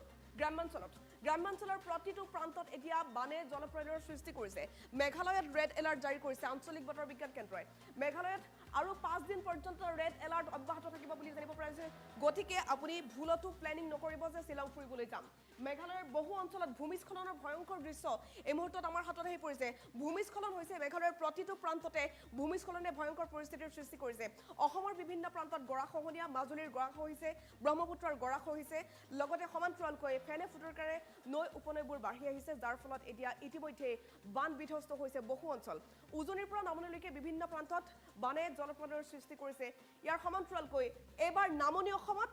বানপানীৰ সমস্যা অধিক হ'ব বুলি সম্ভাৱনা ব্যক্ত কৰিছে আঞ্চলিক বতৰ বিজ্ঞান কেন্দ্ৰই। বিশেষকৈ কোকৰাঝাৰ, চিৰাং, বাক্সা, বঙাইগাঁও, বৰপেটা এই 5খন জিলাৰ বাবে বিশেষ সতৰ্কতা জাৰি কৰা হৈছে। আজি 3 দিন ধৰি ৰেড এলাৰ্ট অব্যাহত আছে এই 5খন জিলাত। বাকী অংশবোৰ দেখিবলৈ পাইছে 3খন জিলা বাদ দি বাকী সকলোতে হাই এলাৰ্ট জাৰি কৰা হৈছে আঞ্চলিক বতৰ বিজ্ঞান কেন্দ্ৰৰ তৰফৰ পৰা। প্ৰবল ধুমুহা বৰষুণৰ সতৰ্কবাণী জাৰি কৰা হৈছে। 5খন জিলাত ৰেড এলাৰ্ট অব্যাহত আছে মেঘালয়ত ৰেড এলাৰ্ট অব্যাহত আছে ৰেড এলাৰ্ট জাৰি কৰা হৈছে সমগ্ৰ উত্তৰ পূৰ্বাঞ্চলৰ বাবে ত্ৰিপুৰাটো বৰ্তমান হাই এলাৰ্ট জাৰি কৰা হৈছে হেভি ৰেইনফল ত্ৰিপুৰা মেঘালয় আৰু অসমৰ বিভিন্ন প্ৰান্তত অব্যাহত থাকিব বুলি উল্লেখ কৰিছে আঞ্চলিক বতৰ বিজ্ঞান কেন্দ্ৰই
আপোনালোকৰ বাবে লৈ আহিছো কিয়নো সমষ্টি পুনৰ নিৰ্ধাৰণক লৈ এই মুহূৰ্তত তাত ডাঙৰ খবৰ আছে নিৰ্বাচন আয়োগৰ তৰফৰ পৰা সমষ্টি পুনৰ নিৰ্ধাৰণক লৈ খচৰা তালিকা প্ৰকাশ কৰা হৈছে আৰু এই তালিকাত অসমৰ কেইবাটাও লোকসভা সমষ্টিৰ নাম সলনি হ'ব লোকসভা সমষ্টিসমূহৰ জনবিন্যাস সলনি হ'ব আৰু 2024ৰ লোকসভা নিৰ্বাচনৰ পূৰ্বে নিৰ্বাচন আয়োগৰ তৰফৰ পৰা বৃহৎ সিদ্ধান্ত গ্ৰহণ কৰা হৈছে সকলো তথ্য এই মুহূৰ্তত TIME8 দৰ্শকৰ বাবে লৈ অহাৰ চেষ্টা কৰিছো আমি জনাইছো এটা বিগ ব্ৰেকিং নিউজ এটা ডাঙৰ খবৰ সমষ্টি পুনৰ নিৰ্ধাৰণৰ খচৰা তালিকা প্ৰকাশ কৰিছে নিৰ্বাচন আয়োগে 2024ৰ লোকসভা নিৰ্বাচনৰ পূৰ্বে এটা ডাঙৰ খবৰ আমি আপোনালোকক জনাইছো 2001 চনৰ লোকপিয়লৰ ভিত্তিত প্ৰস্তুত কৰা হৈছে খচৰা তালিকা লোকসভাৰ সমষ্টি 14টাই থাকিব অৰ্থাৎ লোকসভা সমষ্টিৰ সংখ্যা 2024ৰ পূৰ্বে খচৰা অনুসৰি বৃদ্ধি নহয় কিন্তু নাম সলনি হ'ব জনবিন্যাস সলনি হ'ব অসমৰ বিধানসভা সমষ্টি 126টাই থাকিব কেইবাটাও তথ্য আমি আপোনালোকক জনাইছো কিন্তু কেইবাটাও লোকসভা সমষ্টিৰ নাম সলনি হৈছে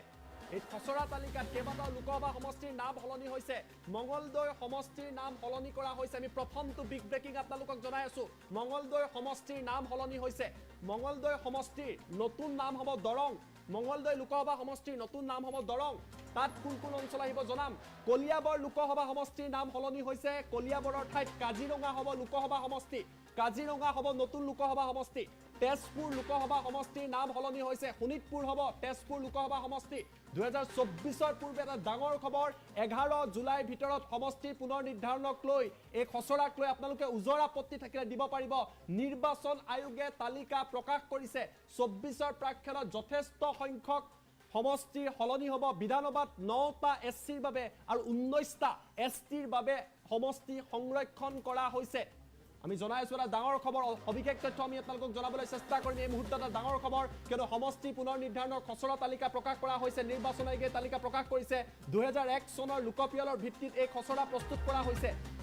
লোকসভা সমষ্টি 14টাই থাকিব বিধানসভা সমষ্টি 126টাই থাকিব কিন্তু এই সমষ্টিসমূহৰ নাম সলনি হৈছে সমষ্টিসমূহৰ যি জনগাঁথনি বা সমষ্টিসমূহত কি সমষ্টি আহিব তাত যথেষ্ট হাল সলনি কৰা হৈছে 11 জুলাইৰ ভিতৰত আপোনালোকে সমগ্ৰ বিষয়ক লৈ আপোনালোকে অভাৱ অভিযোগ দিব লাগিব কেইবাটাও সমষ্টিৰ নাম সলনি হৈছে মঙ্গলদৈ লোকসভা সমষ্টিৰ নাম সলনি কৰা হৈছে মঙ্গলদৈ লোকসভা সমষ্টি হ'ব দৰং লোকসভা সমষ্টি ঠিক একেদৰে কলিয়াবৰ লোকসভা সমষ্টিৰ নাম সলনি কৰা হৈছে মঙ্গলদৈ সমষ্টিৰ নতুন নাম হৈছে দৰং লোকসভা সমষ্টি এই খচৰা অনুসৰি কলিয়াবৰ সমষ্টিৰ নাম সলনি হৈছে কলিয়াবৰ সমষ্টিৰ নাম কাজিৰঙা সমষ্টি হিচাপে নিৰ্ধাৰণ কৰা হৈছে কাজিৰঙা লোকসভা সমষ্টিত কি আহিব তাৰ তথ্য জনাম তেজপুৰ লোকসভা সমষ্টিৰ নাম সলনি হৈছে তেজপুৰ লোকসভা সমষ্টিৰ নাম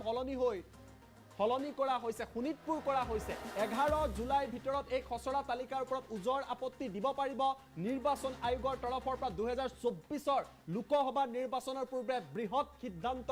গ্ৰহণ কৰা হৈছে এই মুহূৰ্তত আমি আপোনালোকক অসমৰ নতুন লোকসভা সমষ্টিসমূহৰ তথ্য দিবলৈ চেষ্টা কৰিছো আমি নিউজ ডেস্কলৈ আহিম আৰু আপোনালোকক অধিক তথ্য দিয়াৰ চেষ্টা কৰিছো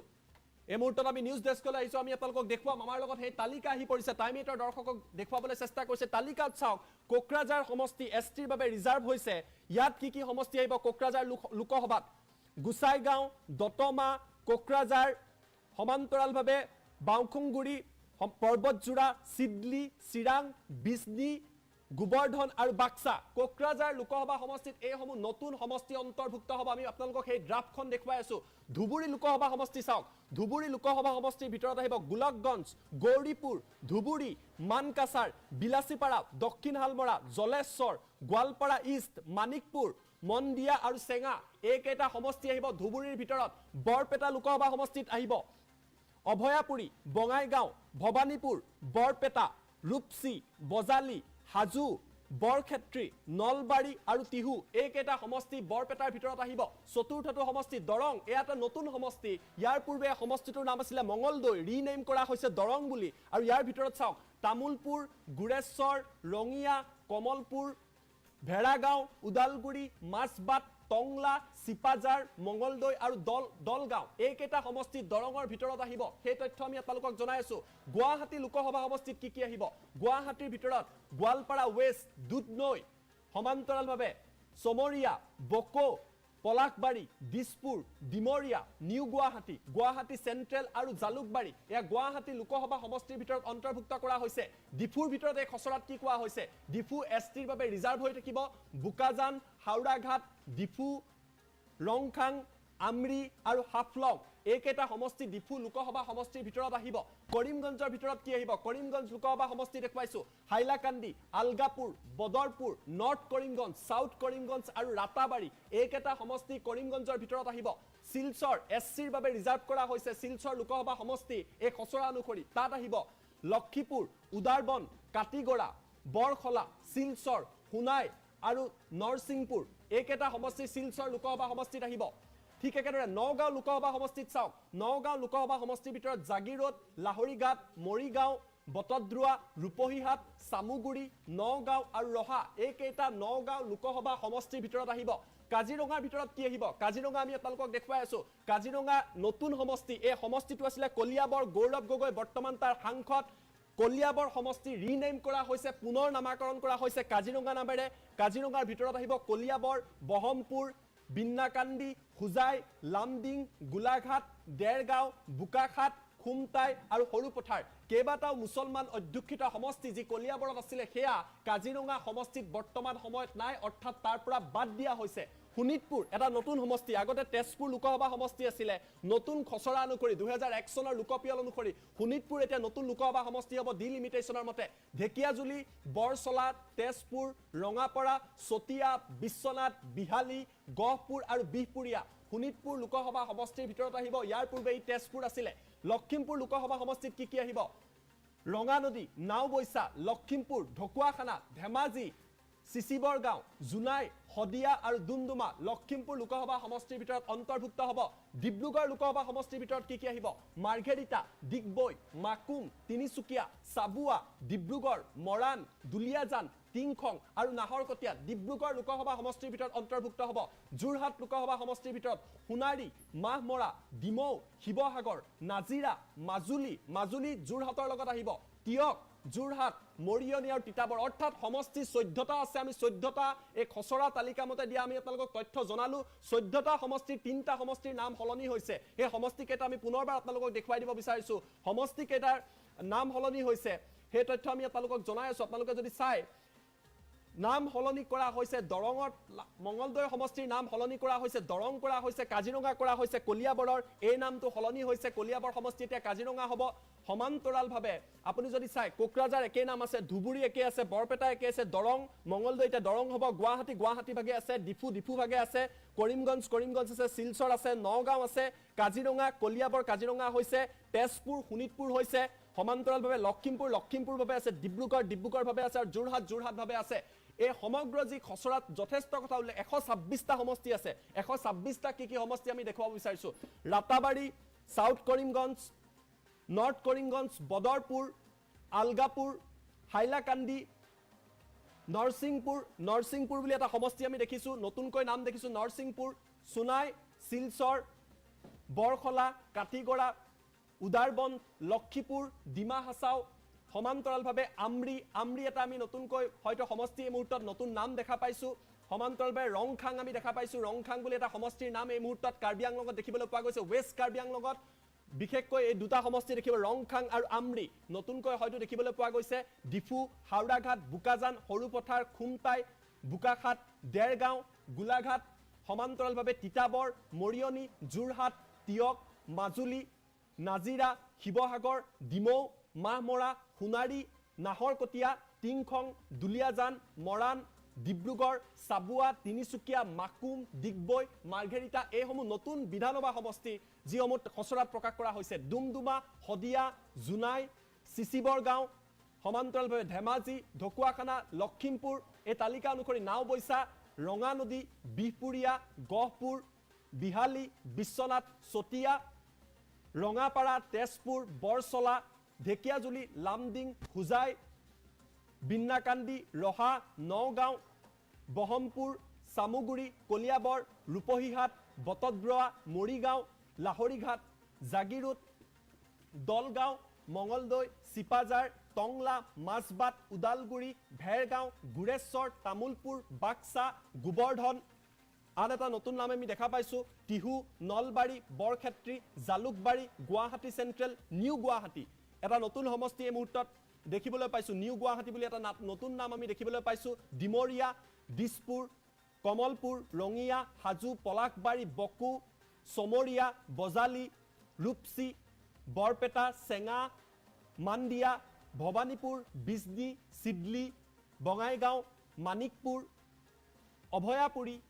Dudhnoi Goalpara east Goalpara west Jaleswar south Salmara Bilasipara Mankachar Dhubri Gauripur Golakganj পৰ্বতজোৰা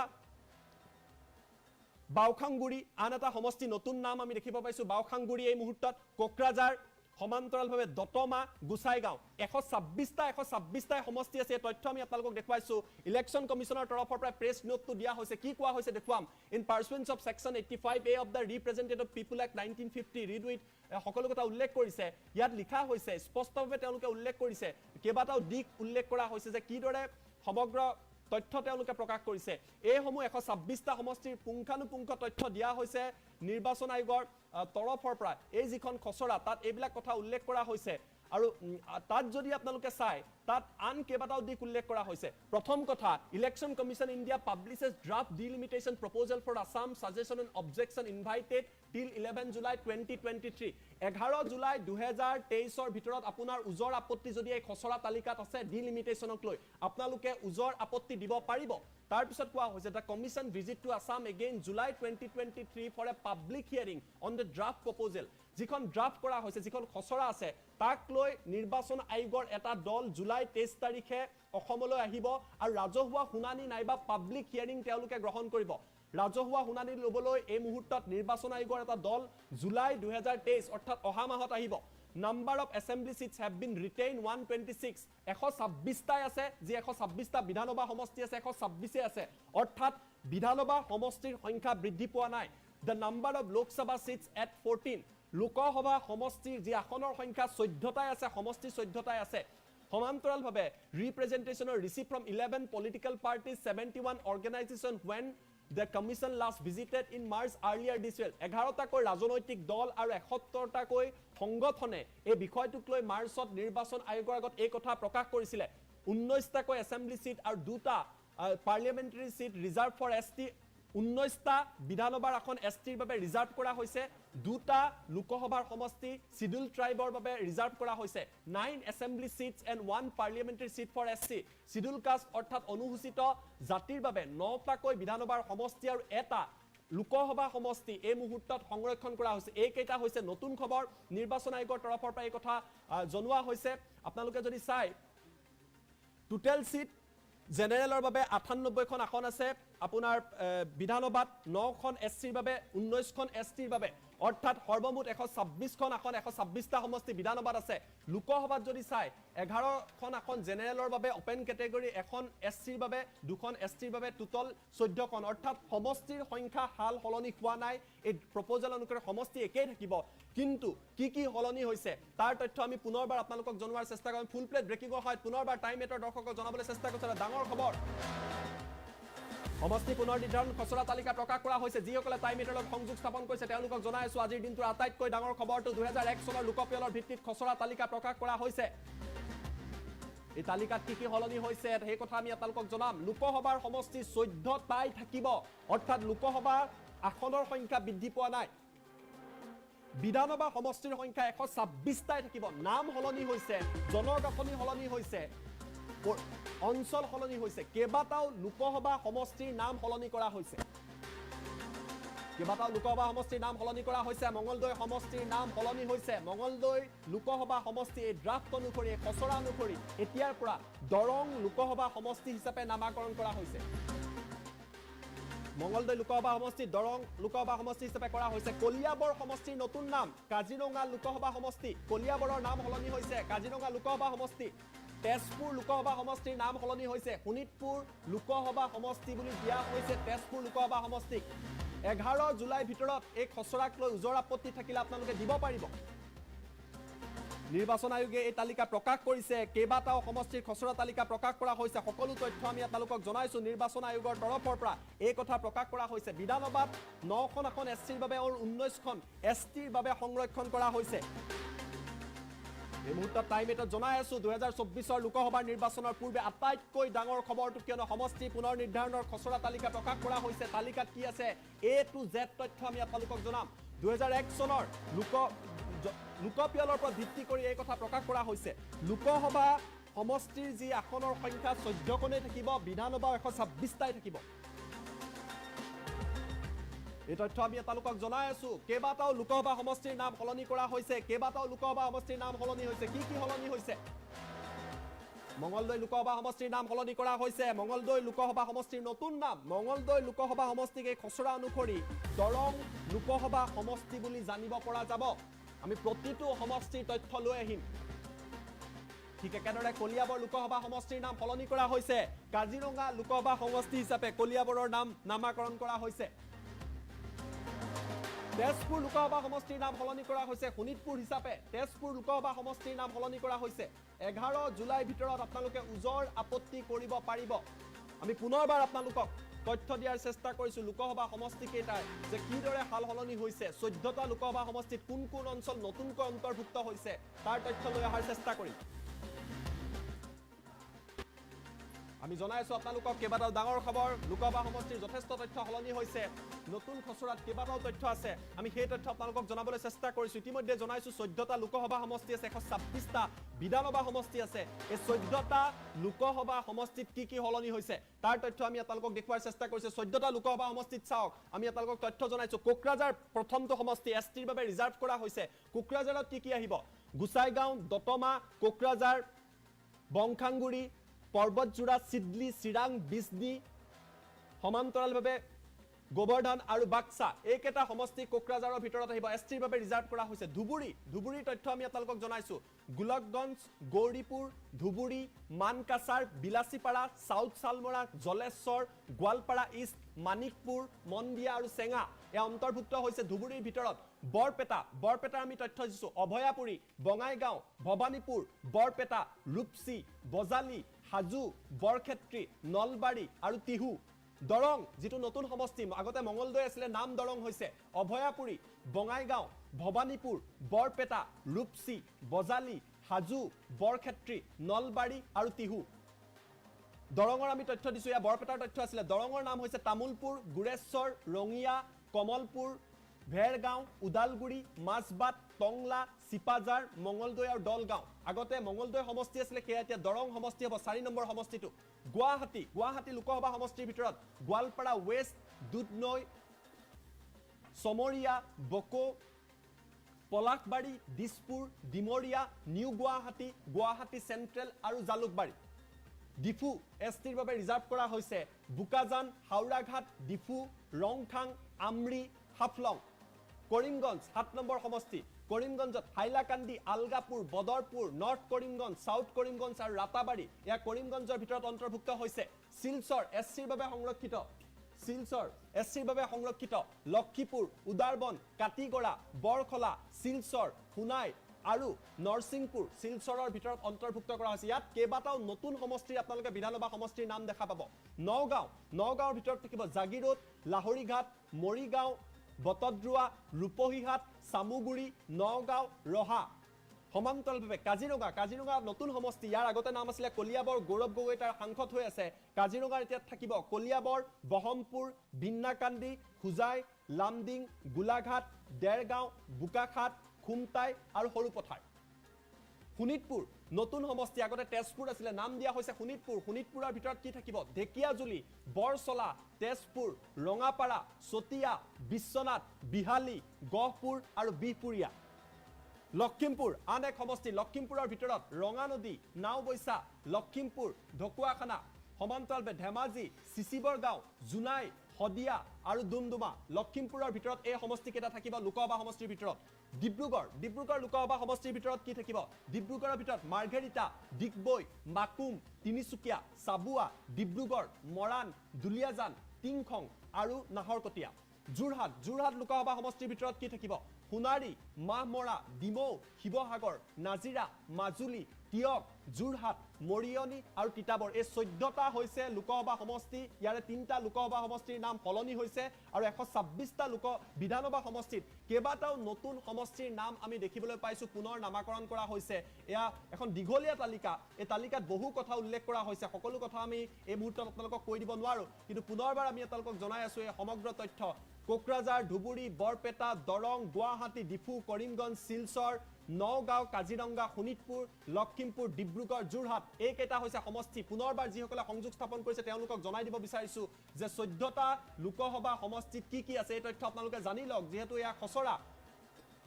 কোকৰাঝাৰৰ ভিতৰত আপুনি গুচাইগাঁও দেখা পাব দতমা দেখা পাব কোকৰাঝাৰ বংখুংগুৰি পৰ্বতজোৰা চিডলি চিৰাং বিজদি গড়বান্ধা আৰু বাক্সা এইকেইটা গোবৰ্ধনা আৰু বাক্সা এইকেইটা হৈছে কোকৰাঝাৰৰ ভিতৰত কোকৰাঝাৰটো এই মুহূৰ্তত ৰিজাৰ্ভ কৰা হৈছে এছটিৰ বাবে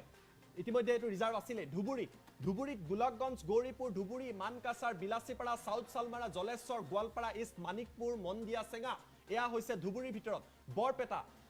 অভয়াপুৰী বঙাইগাঁও ভৱানীপুৰ বৰপেটা ৰূপসী বজালী হাজু বৰক্ষেত্ৰী নলবাৰী টিহু দৰঙত চাওক দৰং এটা নতুন সমষ্টি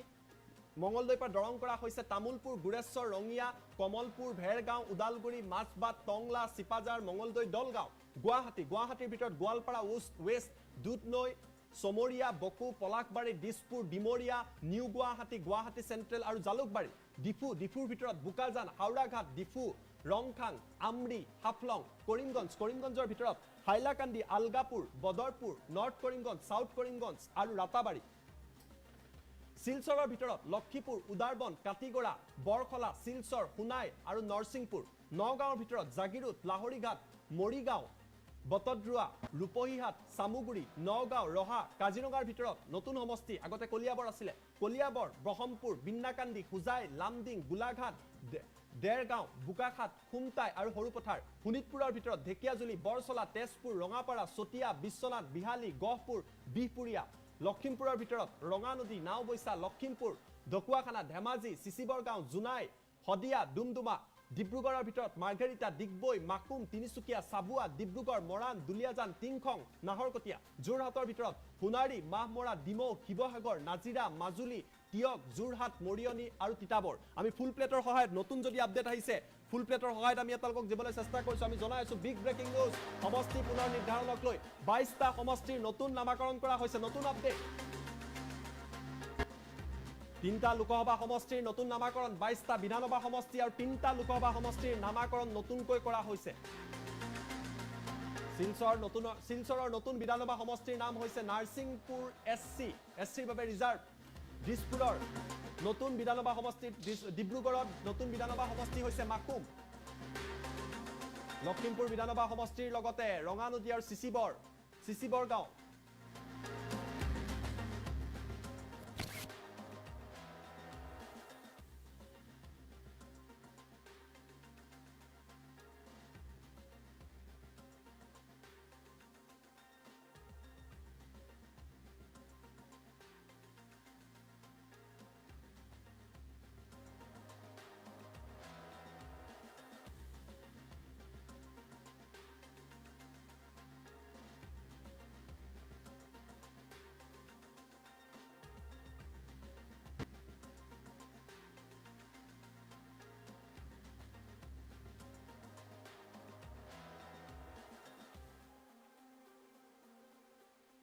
নমস্কাৰ, মই জ্যোতিদীপ বৈশ্য আপোনালোকক স্বাগতম জনাইছো। এটা বিশেষ খবৰ এই মুহূৰ্তত টাইম 8 দৰ্শকৰ বাবে লৈ অহাৰ চেষ্টা কৰিছো। নিৰ্বাচন আয়োগৰ তৰফৰ পৰা সমষ্টিৰ পুনৰ নিৰ্ধাৰণক লৈ ইতিমধ্যে খচৰা প্ৰকাশ কৰা হৈছে। ইয়াক লৈ আজি ৰাজ্যৰ বিভিন্ন লোকে প্ৰতিক্ৰিয়া প্ৰকাশ কৰিছে, মুখ্যমন্ত্ৰীয়ে প্ৰতিক্ৰিয়া প্ৰকাশ কৰিছে। সকলো খবৰ জনাম, কিন্তু প্ৰথমতে আমি আপোনালোকক জনাব বিচাৰিছো নতুন খচৰা অনুসৰি ৰাজ্যৰ কোনখন জিলাত কোনটো সমষ্টি থাকিব। 126টা বিধানসভা সমষ্টি আৰু 14টা যি লোকসভা সমষ্টি আছে তাৰ প্ৰতিটো তথ্য আমি আপোনালোকক এটা কৈ দিয়াৰ চেষ্টা কৰিম। আজি আমি আপোনালোকক কম উজনিৰ পৰা নামনিলৈ, বৰাকৰ পৰা ব্ৰহ্মপুত্ৰলৈ কোনখন জিলাত কেইটা সমষ্টি আছে, কি সমষ্টি সলনি হৈছে তাৰ A to Z তথ্য এই বাতৰিৰ জৰিয়তে আমি আপোনালোকক দিয়াৰ চেষ্টা কৰিম। আমি প্ৰতিটো সমষ্টিৰ তথ্য আপোনালোকক জনাম। এই মুহূৰ্তত গ্ৰাফিক্সৰ সহায়ত টাইম 8 দৰ্শকৰ বাবে লৈ অহাৰ চেষ্টা কৰিছো। আমি জনাই আছো বিগ ব্ৰেকিং নিউজ ইতিমধ্যে নিৰ্বাচন আয়োগৰ তৰফৰ পৰা খচৰা প্ৰস্তুত কৰা হৈছে। প্ৰথমতে আহিছো কোকৰাঝাৰ জিলা। কোকৰাঝাৰ জিলাৰ বিধানসভা নতুন সমষ্টিসমূহ খচৰাত কি কোৱা হৈছে তাৰ তথ্য জনাব বিচাৰিছো। কোকৰাঝাৰত গোসাইগাঁও, দতমা, কোকৰাঝাৰ, বাওখাংগ্ৰি আৰু পৰ্বতজোৰা এইকেইটা সমষ্টি কোকৰাঝাৰ জিলাত থাকিব। ধুবুৰী জিলাৰ বিধানসভা সমষ্টিসমূহ, ধুবুৰী জিলাৰ নতুন খচৰা মতে বিধানসভা সমষ্টি কি থাকিব? গোলকগঞ্জ, গৌৰীপুৰ, ধুবুৰী, মানকাছাৰ, বিলাচীপাৰা এয়া হৈছে ধুবুৰী জিলাৰ ভিতৰত থাকিবলগীয়া বিধানসভা সমষ্টি। দক্ষিণ হালমৰা জিলাত থাকিব দক্ষিণ হালমৰা সমষ্টি। দক্ষিণ হালমৰা জিলাত দক্ষিণ হালমৰা সমষ্টিয়ে থাকিব। গোৱালপাৰা জিলাত থকা বিধানসভা সমষ্টিসমূহ নতুন খচৰা মতে কি তাৰ তথ্য লৈ আহিবলৈ চেষ্টা কৰিছো। জলেশ্বৰ, গোৱালপাৰা পশ্চিম, গোৱালপাৰা পূব, দুধনৈ এছটিৰ বাবে ৰিজাৰ্ভ কৰা হৈছে। ঠিক একেদৰে বঙাইগাঁও জিলাৰ বিধানসভা সমষ্টিসমূহ, বঙাইগাঁও জিলাৰ ভিতৰত থাকিবলগীয়া বিধানসভা সমষ্টি কি তাৰ তথ্য জনাব চেষ্টা কৰিছো। অভয়াপুৰী, মানিকপুৰ, বঙাইগাঁও এইসমূহ হৈছে বঙাইগাঁও জিলাত থাকিবলগীয়া সমষ্টি, বিধানসভা সমষ্টি। চিৰাং জিলাৰ বিধানসভা সমষ্টিসমূহৰ তথ্য এই মুহূৰ্তত লৈ অহাৰ চেষ্টা কৰিছো। আপুনি যদি চিৰাং জিলাৰ বাসিন্দা হয় তেতিয়াহ'লে চিডলি চিৰাং এছটিৰ বাবে ৰিজাৰ্ভ থাকিব আৰু বিজনী এইকেইটা সমষ্টি চিৰাং জিলাৰ বাসিন্দাসকলৰ বাবে নতুনকৈ খচৰাত প্ৰকাশ কৰা অন্তৰ্ভুক্ত কৰা হৈছে। বৰপেটা জিলাৰ বিধানসভা সমষ্টিসমূহৰ তথ্য জনাব বিচাৰিছো। ভৱানীপুৰ, মন্দিয়া, চেঙা, বৰপেটা এছচিৰ বাবে ৰিজাৰ্ভ, ৰূপসী আৰু বজালী যথেষ্ট সংখ্যক নতুন সমষ্টি নামাকৰণ কৰা হৈছে। কামৰূপ জিলাৰ বাবে বিধানসভা সমষ্টিসমূহ কি এই নতুন খচৰাত কামৰূপ জিলাত কেইবাটাও সমষ্টি অন্তৰ্ভুক্ত কৰা হৈছে। চমৰীয়া নতুন সমষ্টি হ'ব, বকু এছটিৰ বাবে, পলাশবাৰী, হাজো, সমান্তৰালভাৱে ৰঙিয়া, কমলপুৰ। কামৰূপ মেট্ৰ' জিলাৰ বাবে কি সমষ্টি থাকিব? কামৰূপ মেট্ৰ' জিলাৰ বিধানসভা সমষ্টিসমূহ এই খচৰা মতে কি হ'ব তাৰ তথ্য জনাব বিচাৰিছো। দিছপুৰ, ডিমৰীয়া, নিউ গুৱাহাটী, গুৱাহাটী চেণ্ট্ৰেল আৰু জালুকবাৰী আৰু ডিমৰীয়া এছচিৰ বাবে ৰিজাৰ্ভ হ'ব। নলবাৰী জিলাৰ বিধানসভা সমষ্টিসমূহৰ তথ্য আমি আপোনালোকক জনোৱাৰ চেষ্টা কৰিছো। নলবাৰী জিলাৰ বাবে বিধানসভা সমষ্টি কি থাকিব? বৰক্ষেত্ৰী, নলবাৰী, টিহু এটা নতুন সমষ্টি হ'ব, নতুন বিধানসভা সমষ্টি হ'ব। নলবাৰী জিলাৰ ভিতৰত এই খচৰাত কোৱা হৈছে। বাক্সা জিলাৰ বিধানসভা সমষ্টিসমূহৰ তথ্য লৈ আহিবলৈ চেষ্টা কৰিছো। 126টা সমষ্টিৰ নাম জিলা ভিত্তিত আমি জনাই আছো। গোবৰ্ধনা, বাক্সা এছটি, তামুলপুৰ এছটি আৰু গুৰেশ্বৰ বাক্সাৰ বাবে এইসমূহ সমষ্টি অন্তৰ্ভুক্ত কৰা হৈছে। ঠিক একেদৰে ওদালগুৰি জিলাৰ বিধানসভা সমষ্টিসমূহৰ তথ্য জনাই আছো। ওদালগুৰি জিলাৰ ক্ষেত্ৰত যদি আপুনি চাই এই নতুন খচৰা অনুসৰি ভেৰগাঁও, ওদালগুৰি এছটি, মাজবাট, টংলা এইসমূহ বিধানসভা সমষ্টি ওদালগুৰি জিলাৰ বাবে থাকিব। দৰং জিলাৰ বিধানসভা সমষ্টিসমূহ, আপুনি যদি দৰং জিলাৰ বাসিন্দা নতুন খচৰা অনুসৰি আপোনাৰ জিলাত কি বিধানসভা সমষ্টি থাকিব? চিপাঝাৰ, মঙলদৈ, দলগাঁও এইসমূহ সমষ্টি অন্তৰ্ভুক্ত কৰা হৈছে দৰং জিলাৰ ভিতৰত। ঠিক একেদৰে মৰিগাঁও জিলাৰ বাবে খবৰ লৈ আহিব বিচাৰিছো। আপুনি যদি মৰিগাঁও জিলাৰ বাসিন্দা, মৰিগাঁও জিলাৰ বিধানসভা সমষ্টিসমূহৰ তথ্য জনাই আছো। জাগিৰোড এছচি, লাহৰীঘাট, মৰিগাঁও এয়া হৈছে মৰিগাঁও জিলাৰ ভিতৰত থাকিবলগীয়া বিধানসভা সমষ্টিসমূহ। নগাঁও জিলা, এইবাৰ আমি আপোনালোকক জনাই আছো নগাঁও জিলাৰ বিধানসভা সমষ্টিসমূহ। নগাঁও জিলাৰ ভিতৰত বটদ্ৰৱা, ৰূপহীহাট, কলিয়াবৰ, চামুগুৰি, বহমপুৰ আদি সমষ্টি অন্তৰ্ভুক্ত কৰা হৈছে। ঠিক একেদৰে নগাঁও, ৰহা এছচিৰ বাবে ৰিজাৰ্ভ, বিনাকান্দি নতুন সমষ্টি, হোজাই আৰু লামডিং এইসমূহ নগাঁও জিলাৰ। ঠিক একেদৰে শোণিতপুৰ জিলাৰ ভিতৰত অন্তৰ্ভুক্ত হ'বলগীয়া বিধানসভা সমষ্টিসমূহৰ তথ্য আমি আপোনালোকক জনাবলৈ চেষ্টা কৰিছো। শোণিতপুৰৰ ভিতৰত থাকিব ঢেকিয়াজুলি, বৰচলা, তেজপুৰ, ৰঙাপাৰা, চতিয়া, বিশ্বনাথ, বিহালী আৰু গহপুৰ এয়া হৈছে শোণিতপুৰ জিলাৰ ভিতৰত থাকিবলগীয়া সমষ্টি। লখিমপুৰ জিলাৰ ভিতৰত থাকিবলগীয়া বিধানসভা সমষ্টিসমূহৰ তথ্য টাইম 8 দৰ্শকৰ বাবে লৈ অহাৰ চেষ্টা কৰিছো। বিহপুৰীয়া, ৰঙানদী নতুন নাম, নাওবৈচা এছচি আৰু লখিমপুৰ এয়া লখিমপুৰ জিলাৰ বাবে থাকিবলগীয়া সমষ্টিসমূহৰ তথ্য। ঢকুৱাখানা এছটি, ধেমাজি এছটি, চিচিবৰগাঁও আৰু জোনাই এইসমূহ তথ্য আমি আপোনালোকক জনালো। তিনিচুকীয়া জিলাৰ বিধানসভা সমষ্টিসমূহৰ আমি তথ্য আপোনালোকক জনাম। তিনিচুকীয়া জিলাৰ বিধানসভা সমষ্টি কি থাকিব? তিনিচুকীয়া জিলাত শদিয়া, ডুমডুমা, মাৰ্ঘেৰিটা, ডিগবৈ, মাকুম, তিনিচুকীয়া এইসমূহ সমষ্টি তিনিচুকীয়া জিলাৰ ভিতৰত থাকিব। ডিব্ৰুগড় জিলাৰ তথ্য লৈ আহিছোঁ। ডিব্ৰুগড় জিলাৰ বিধানসভা সমষ্টিসমূহ কি হ'ব এই খচৰা অনুসৰি।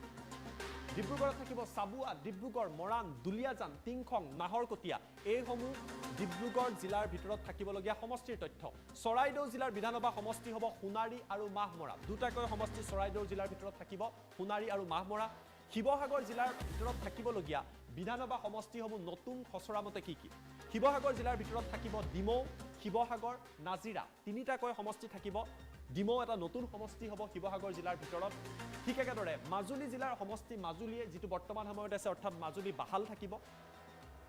ঠিক একেদৰে এই খচৰাত যোৰহাট জিলাৰ বিধানসভা সমষ্টিসমূহৰ তালিকা প্ৰকাশ কৰা হৈছে। সম্পূৰ্ণ 126টা সমষ্টিৰ নাম জিলা ভিত্তিত আমি জনাই আছোঁ। টিয়ক, যোৰহাট, মৰিয়নি, তিতাবৰ এইসমূহ যোৰহাট জিলাৰ ভিতৰত থাকিবলগীয়া বিধানসভা সমষ্টি। গোলাঘাট জিলাৰ ভিতৰত থাকিবলগীয়া বিধানসভা সমষ্টিসমূহ কি? আপুনি যদি গোলাঘাটৰ বাসিন্দা এই খচৰা অনুসৰি কি সমষ্টি থাকিব? গোলাঘাট, দেৰগাঁও, বোকাখাট, খুমটাই, সৰুপথাৰ এইসমূহ হৈছে গোলাঘাট জিলাৰ ভিতৰত থাকিবলগীয়া। কাৰ্বি আংলং জিলাৰ ভিতৰত থাকিবলগীয়া বিধানসভাৰ সমষ্টি কি? কাৰ্বি আংলং জিলাত কিছু সাল সলনি হৈছে আমি জনাম। বোকাজান, হাওৰাঘাট, ডিফু এই তিনিওটা সমষ্টি এছটিৰ বাবে ৰিজাৰ্ভ কৰা হৈছে, চিডিউল ট্ৰাইবৰ বাবে ৰিজাৰ্ভ কৰা হৈছে। পশ্চিম কাৰ্বি আংলং জিলাৰ বিধানসভা সমষ্টিত কিছু সাল সলনি হৈছে। ৱেষ্ট কাৰ্বি আংলঙত কি হৈছে তাৰ তথ্য জনাবলৈ চেষ্টা কৰিছোঁ। পশ্চিম কাৰ্বি আংলং ৰংখাং এছটি আৰু আমৰি এই দুইটা সমষ্টি নতুন নামাকৰণ কৰা হৈছে, এছটিৰ বাবে ৰিজাৰ্ভ কৰা হৈছে। ডিমা হাছাও জিলাৰ বিধানসভা সমষ্টি হ'ব ডিমা হাছাও, যিটো এছটিৰ বাবে ৰিজাৰ্ভ কৰা হৈছে।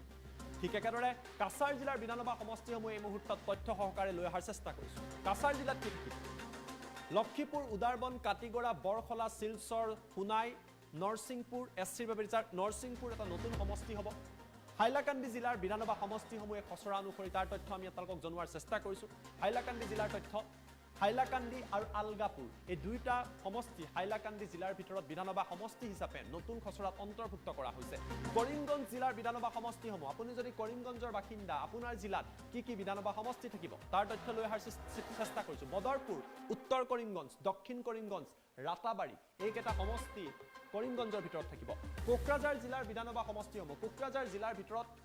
কি বিধানসভা সমষ্টি অন্তৰ্ভুক্ত কৰা হৈছে খচৰা? গোসাইগাঁও, দতমা, কোকৰাঝাৰ, বাওখাংগ্ৰী, পৰ্বতজোৰা কেইবাটাও নতুন সমষ্টিৰ নাম আমি দেখিছোঁ। দতমা হওক, বাওখাংগ্ৰী হওক, পৰ্বতজোৰা হওক। ধুবুৰী জিলাৰ বিধানসভা সমষ্টি কি হ'ব? ধুবুৰীত নতুনকৈ কি অন্তৰ্ভুক্ত হৈছে বা নাই হোৱা তাৰ তথ্য লৈ অহাৰ চেষ্টা কৰিছোঁ। গোলকগঞ্জ, গৌৰীপুৰ, ধুবুৰী, মানকাছাৰ, বিলাচীপাৰা এয়া ধুবুৰী জিলাৰ ভিতৰত থাকিবলগীয়া বিধানসভা সমষ্টি। দক্ষিণ হালমৰা জিলাত দক্ষিণ হালমৰাই থাকিব বিধানসভা সমষ্টি হিচাপে। গোৱালপাৰা জিলাৰ বিধানসভা সমষ্টিসমূহৰ তথ্য জনাম। গোৱালপাৰা জিলাৰ বাসিন্দাসকলৰ বাবে এই আপডেট লৈ অহাৰ চেষ্টা কৰিছোঁ।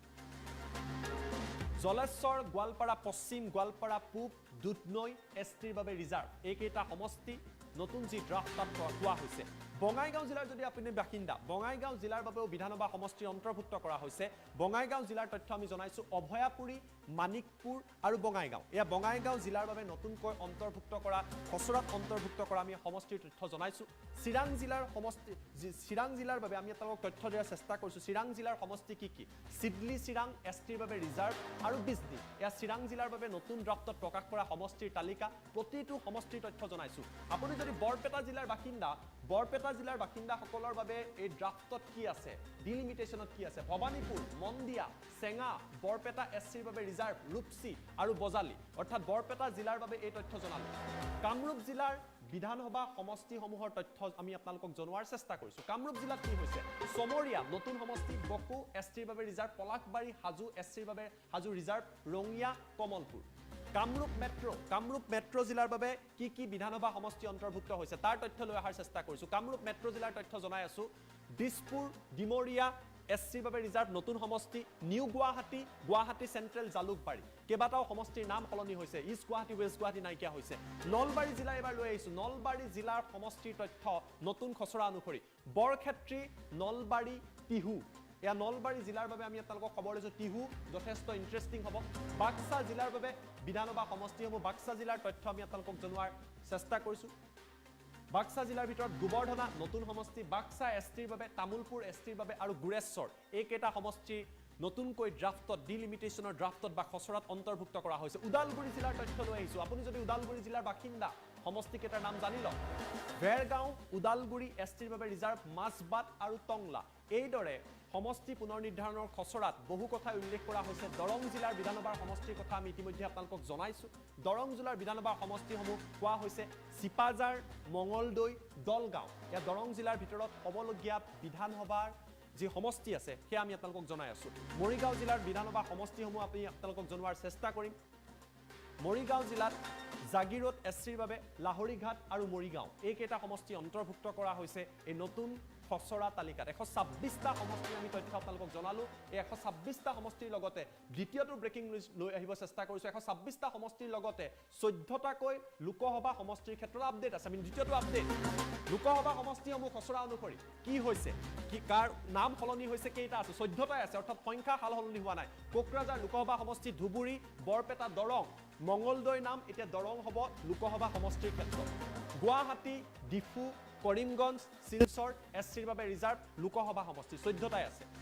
নগাঁও কাজিৰঙা শোণিতপুৰ লখিমপুৰ কাজিৰঙা কলিয়াবৰ কাজিৰঙা হ'ব আৰু তেজপুৰ শোণিতপুৰ হ'ব অৰ্থাৎ তিনিটা সমষ্টিৰ নাম সলনি কৰা হৈছে ডিব্ৰুগড় আৰু যোৰহাট অৰ্থাৎ 14টা লোকসভা সমষ্টি আছে আসনৰ সংখ্যা বৃদ্ধি পোৱা নাই 126টা বিধানসভা সমষ্টি আছে কিন্তু তাৰ লগত কিছু সাল সলনি হৈছে সেই তথ্য আমি আপোনালোকক জনালোঁ A to Z তথ্য দিছোঁ এই খচৰাখনত থকা 126টা বিধানসভা সমষ্টি 14টা লোকসভা সমষ্টিৰ তথ্য তৃতীয়টো ব্ৰেকিং নিউজ লৈ আহিছোঁ সমগ্ৰ বিষয়ক লৈ মুখ্যমন্ত্ৰী ডক্টৰ হিমন্ত বিশ্ব শৰ্মাই প্ৰতিক্ৰিয়া প্ৰকাশ কৰিছে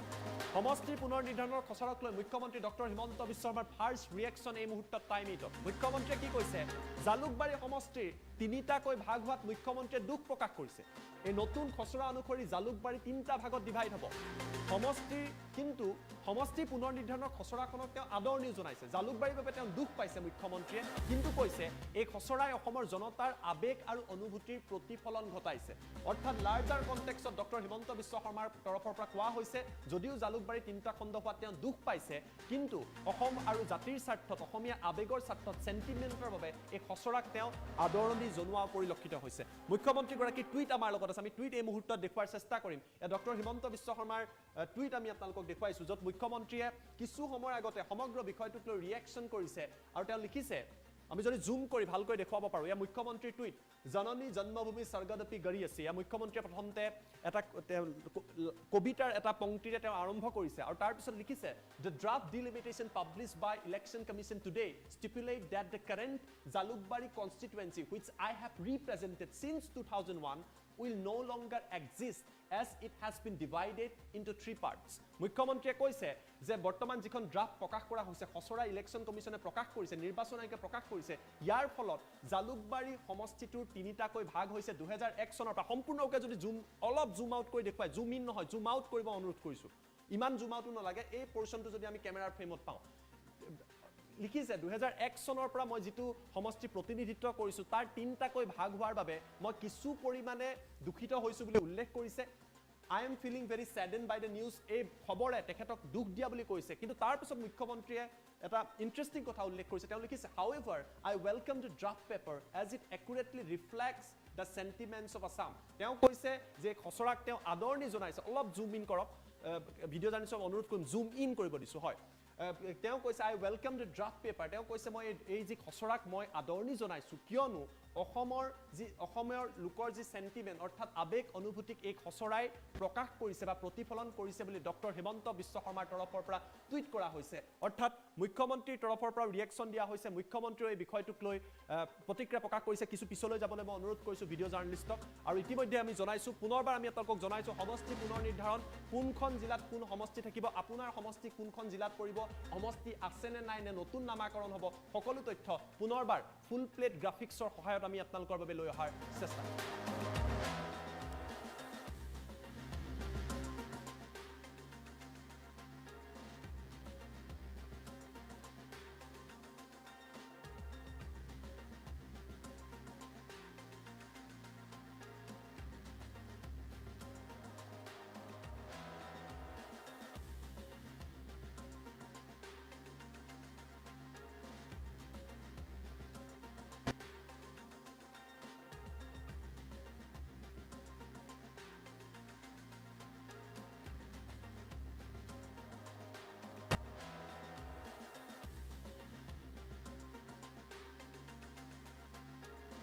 প্ৰাঞ্জল প্ৰতিম হাজৰিকাই আপোনালোক সকলোকে স্বাগতম জনাই এই মুহূৰ্তত জুনমণি ৰাভাৰ এটা গুৰুত্বপূৰ্ণ আপডেট দিবলৈ বিচাৰিছো কিয়নো সোমবাৰৰ দিনটোত পুৱা 10 বজাৰ পৰা নিশা 8 বজালৈ প্ৰায় 10 ঘণ্টা ধৰি সিবিআই জেৰা চলালে কেইবাগৰাকীও আৰক্ষী বিষয়াক বিশেষকৈ এইগৰাকী অনিল ভূঞা যিগৰাকী আছিল নগাঁও আৰক্ষীৰ গাড়ী চালক এইগৰাকী মনোজ ৰাজবংশী যিগৰাকী আছিল নগাঁও সদৰ থানাৰ ওসি তাৰ সমান্তৰালভাৱে জুনমণিৰ মৃত্যুৰ সময়ত যেতিয়া মৃত্যুৰ প্ৰাক্ষণত তেওঁ ঘৰলৈ গৈছিল তেতিয়া মনোজ লগত আছিল বুলি মাতৃগৰাকীয়ে কৈছিল এইগৰাকী ৰাজাৰ ইছাদ যিগৰাকী ৰাজাৰ ইছাদে মোবাইল কাঢ়ি লোৱাৰ অভিযোগ উত্থাপিত হৈছিল এইগৰাকী মনোজ বৰুৱা যিগৰাকী মৰিকলং থানাৰ এতিয়া নতুন আইসি তেওঁকো মাতি পঠিয়াই মৰিকলং থানাৰ সকলো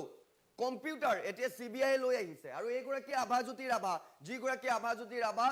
মৃত্যুৰ প্ৰাক্ষণত যেতিয়া জুনমণিৰ মাতৃয়ে ফোন কৰিছিল তেতিয়া তেওঁ একেলগে থকাৰ কথা জুনমণিয়ে মাতৃক কৈছিল আৰু এই মুহূৰ্তত সেই কেইগৰাকী বিষয়াক 10 ঘণ্টা জেৰা চলাইছে 10 ঘণ্টা ধৰি নগাঁও আৰক্ষীৰ বিষয়াক জেৰা চলালে সিবিআই জনাই গৈছো এই গুৰুত্বপূৰ্ণ খবৰ আভাজ্যোতি ৰাভা মনোজ ৰাজবংশী মনোজ বৰুৱা ৰাজা ইছাদ আৰু অনিল ভূঞাক মাৰাথান জেৰা চলাইছে সিবিআই 14 জনীয়া দলটিয়ে যত 6 জনীয়া টেকনিক্যাল এক্সপাৰ্ট টিমও আছে আৰু সেই টেকনিক্যাল এক্সপাৰ্ট টিমে কেইবাটাও কম্পিউটাৰো পৰীক্ষা কৰিব কি তাত টাইপিং কৰা হৈছিল কি কেছৰ ওপৰত জুনমণিয়ে ইনভেষ্টিগেট কৰি আছিল গোটেইবোৰ তাত টাইপিং কৰা হয় যেহেতু আৰু সেইবোৰো পৰীক্ষা কৰিব জুনমণি ৰাভাৰ মাতৃৰ অভিযোগৰ ভিত্তিতে চলিছে সিবিআইৰ জেৰাৰ অন্তত যাবলৈ দিয়া হয় বিষয়াসকলক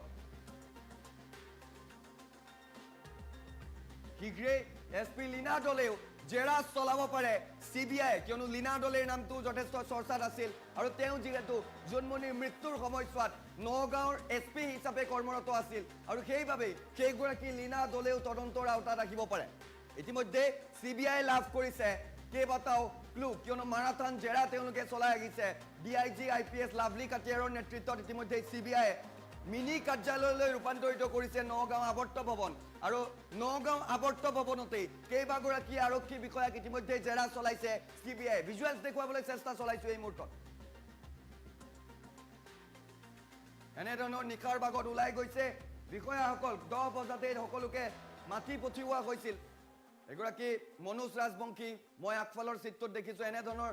সকলো বিষয়া যি কেইগৰাকী জেৰা চলাই আছিল আভাজ্যোতি ৰাভা যিগৰাকী মৃত্যুৰ প্ৰাক্ষণত মাতৃগৰাকীয়ে কৈছিল যেতিয়া মই জুনমণি ৰাভাক ফোন কৰিছিলো তেতিয়া মোৰ কন্যাই কৈছিল মই আভাদাৰ লগত আছো ঠিক একেধৰণৰ মনোজ বৰুৱা যিগৰাকী মনোজ বৰুৱা কেহতীয়াকৈ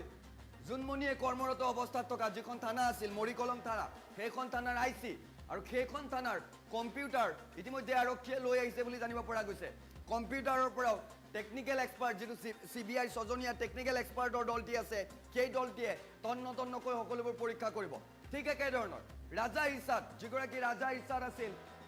ধিং থানাৰ ওসি তেওঁ মোবাইল কাঢ়ি লোৱাৰ যেতিয়া অভিযান চলাবলৈ আহিছিল তেতিয়া ৰাজা ইছাদে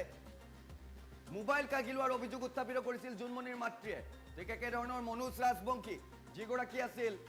নগাঁও সদৰ থানাৰ ওসি আৰু তেওঁৰ আণ্ডাৰতে যেহেতু 5খন থানা পৰে তাৰে এখন আছিল মৰিকলং থানা তেওঁকো জেৰা চলোৱা হৈছে ঠিক একেধৰণৰ অনিল ভূঞা যিগৰাকী আছিল নগাঁও গাড়ী চালক নগাঁও আৰক্ষীৰ গাড়ী চালক গৰাকীৰ এটা অডিঅ' টেপ ভাইৰেল হৈ পৰিছিল যিটো অডিঅ' টেপত কেইবাটাও বিস্ফোৰক মন্তব্য দিছিল অনিল ভূঞাই সেই অনিল ভূঞাকো এতিয়া জেৰা চলাইছে সিবিআই ডিআইজি তথা গোটেই কেছটোৰ আইঅ' আইপিএছ লাভলী কাটিয়াৰে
আমাৰ নৱপ্ৰজন্মৰ লক্ষ্যত থাকিব লাগিব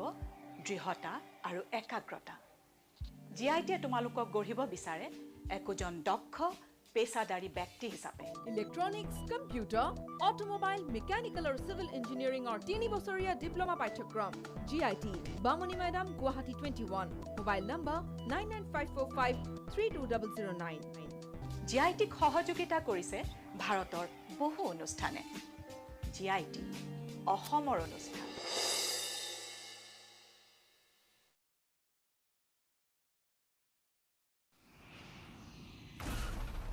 সাধাৰণ চিমেণ্টে এটা এয়াৰ ষ্ট্ৰিপ তৈয়াৰ কৰোঁতে লয় 28 দিন ই লয় কেৱল 4 দিন হয় এয়া হ'ল ভৱিষ্যতৰ প্ৰযুক্তি যাক আজি আমাৰ ওচৰলৈ লৈ আনিছে ডালমিয়া চিমেণ্টে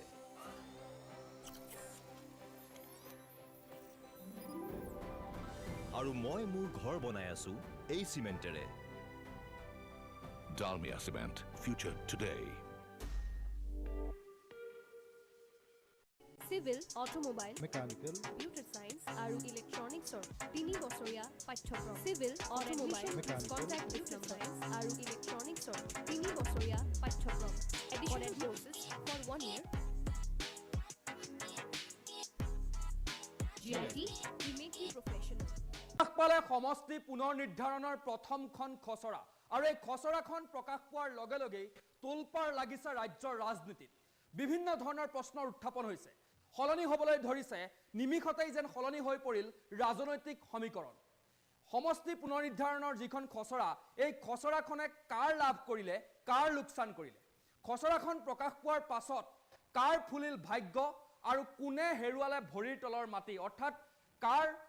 সলনি হ'ল ৰাজনৈতিক সমীকৰণ পুনৰ কৈছো কাৰ ফুলিল কপাল আৰু কোন পৰিল ৰণত কোনে কোনে সমষ্টি হেৰুৱালে আৰু খচৰাখন যদি আমি ভালদৰে লক্ষ্য কৰোঁ ভালদৰে যদি চাওঁ তেনেহলে দেখা পোৱা যাব যে তাত বহু বাঘা বাঘা ৰাজনৈতিক নেতাই বাঘা বাঘা নেতাই ৰাজ্যৰ ৰাজনীতিত দবদপাই থকা নেতাই কিন্তু সমষ্টি হেৰুৱালে তাত মন্ত্ৰী আছে তাত বিৰোধীৰ শক্তিশালী বিধায়ক আছে বিভিন্নজনে হেৰুৱাইছে নিজৰ সমষ্টি কোনে কোনে সমষ্টি হেৰুৱালে আমি জনাম প্ৰথমে আমি জনাব বিচাৰিছো বিধানসভাৰ অধ্যক্ষ বিশ্বজিৎ দৈমাৰীৰ সমষ্টি নাই সমষ্টিটো খালখলনি কৰা হৈছে আমি ফুল প্লেটৰ জৰিয়তে দেখুৱাম আমি ফুল প্লেটটো দেখাবলৈ অনুৰোধ জনাইছো পিচিআৰ টিমক আমি পিচিআৰ টিমক ফুল প্লেটটো দেখাবলৈ অনুৰোধ জনাইছো আমি ফুল প্লেটৰ জৰিয়তে দেখুৱাইছো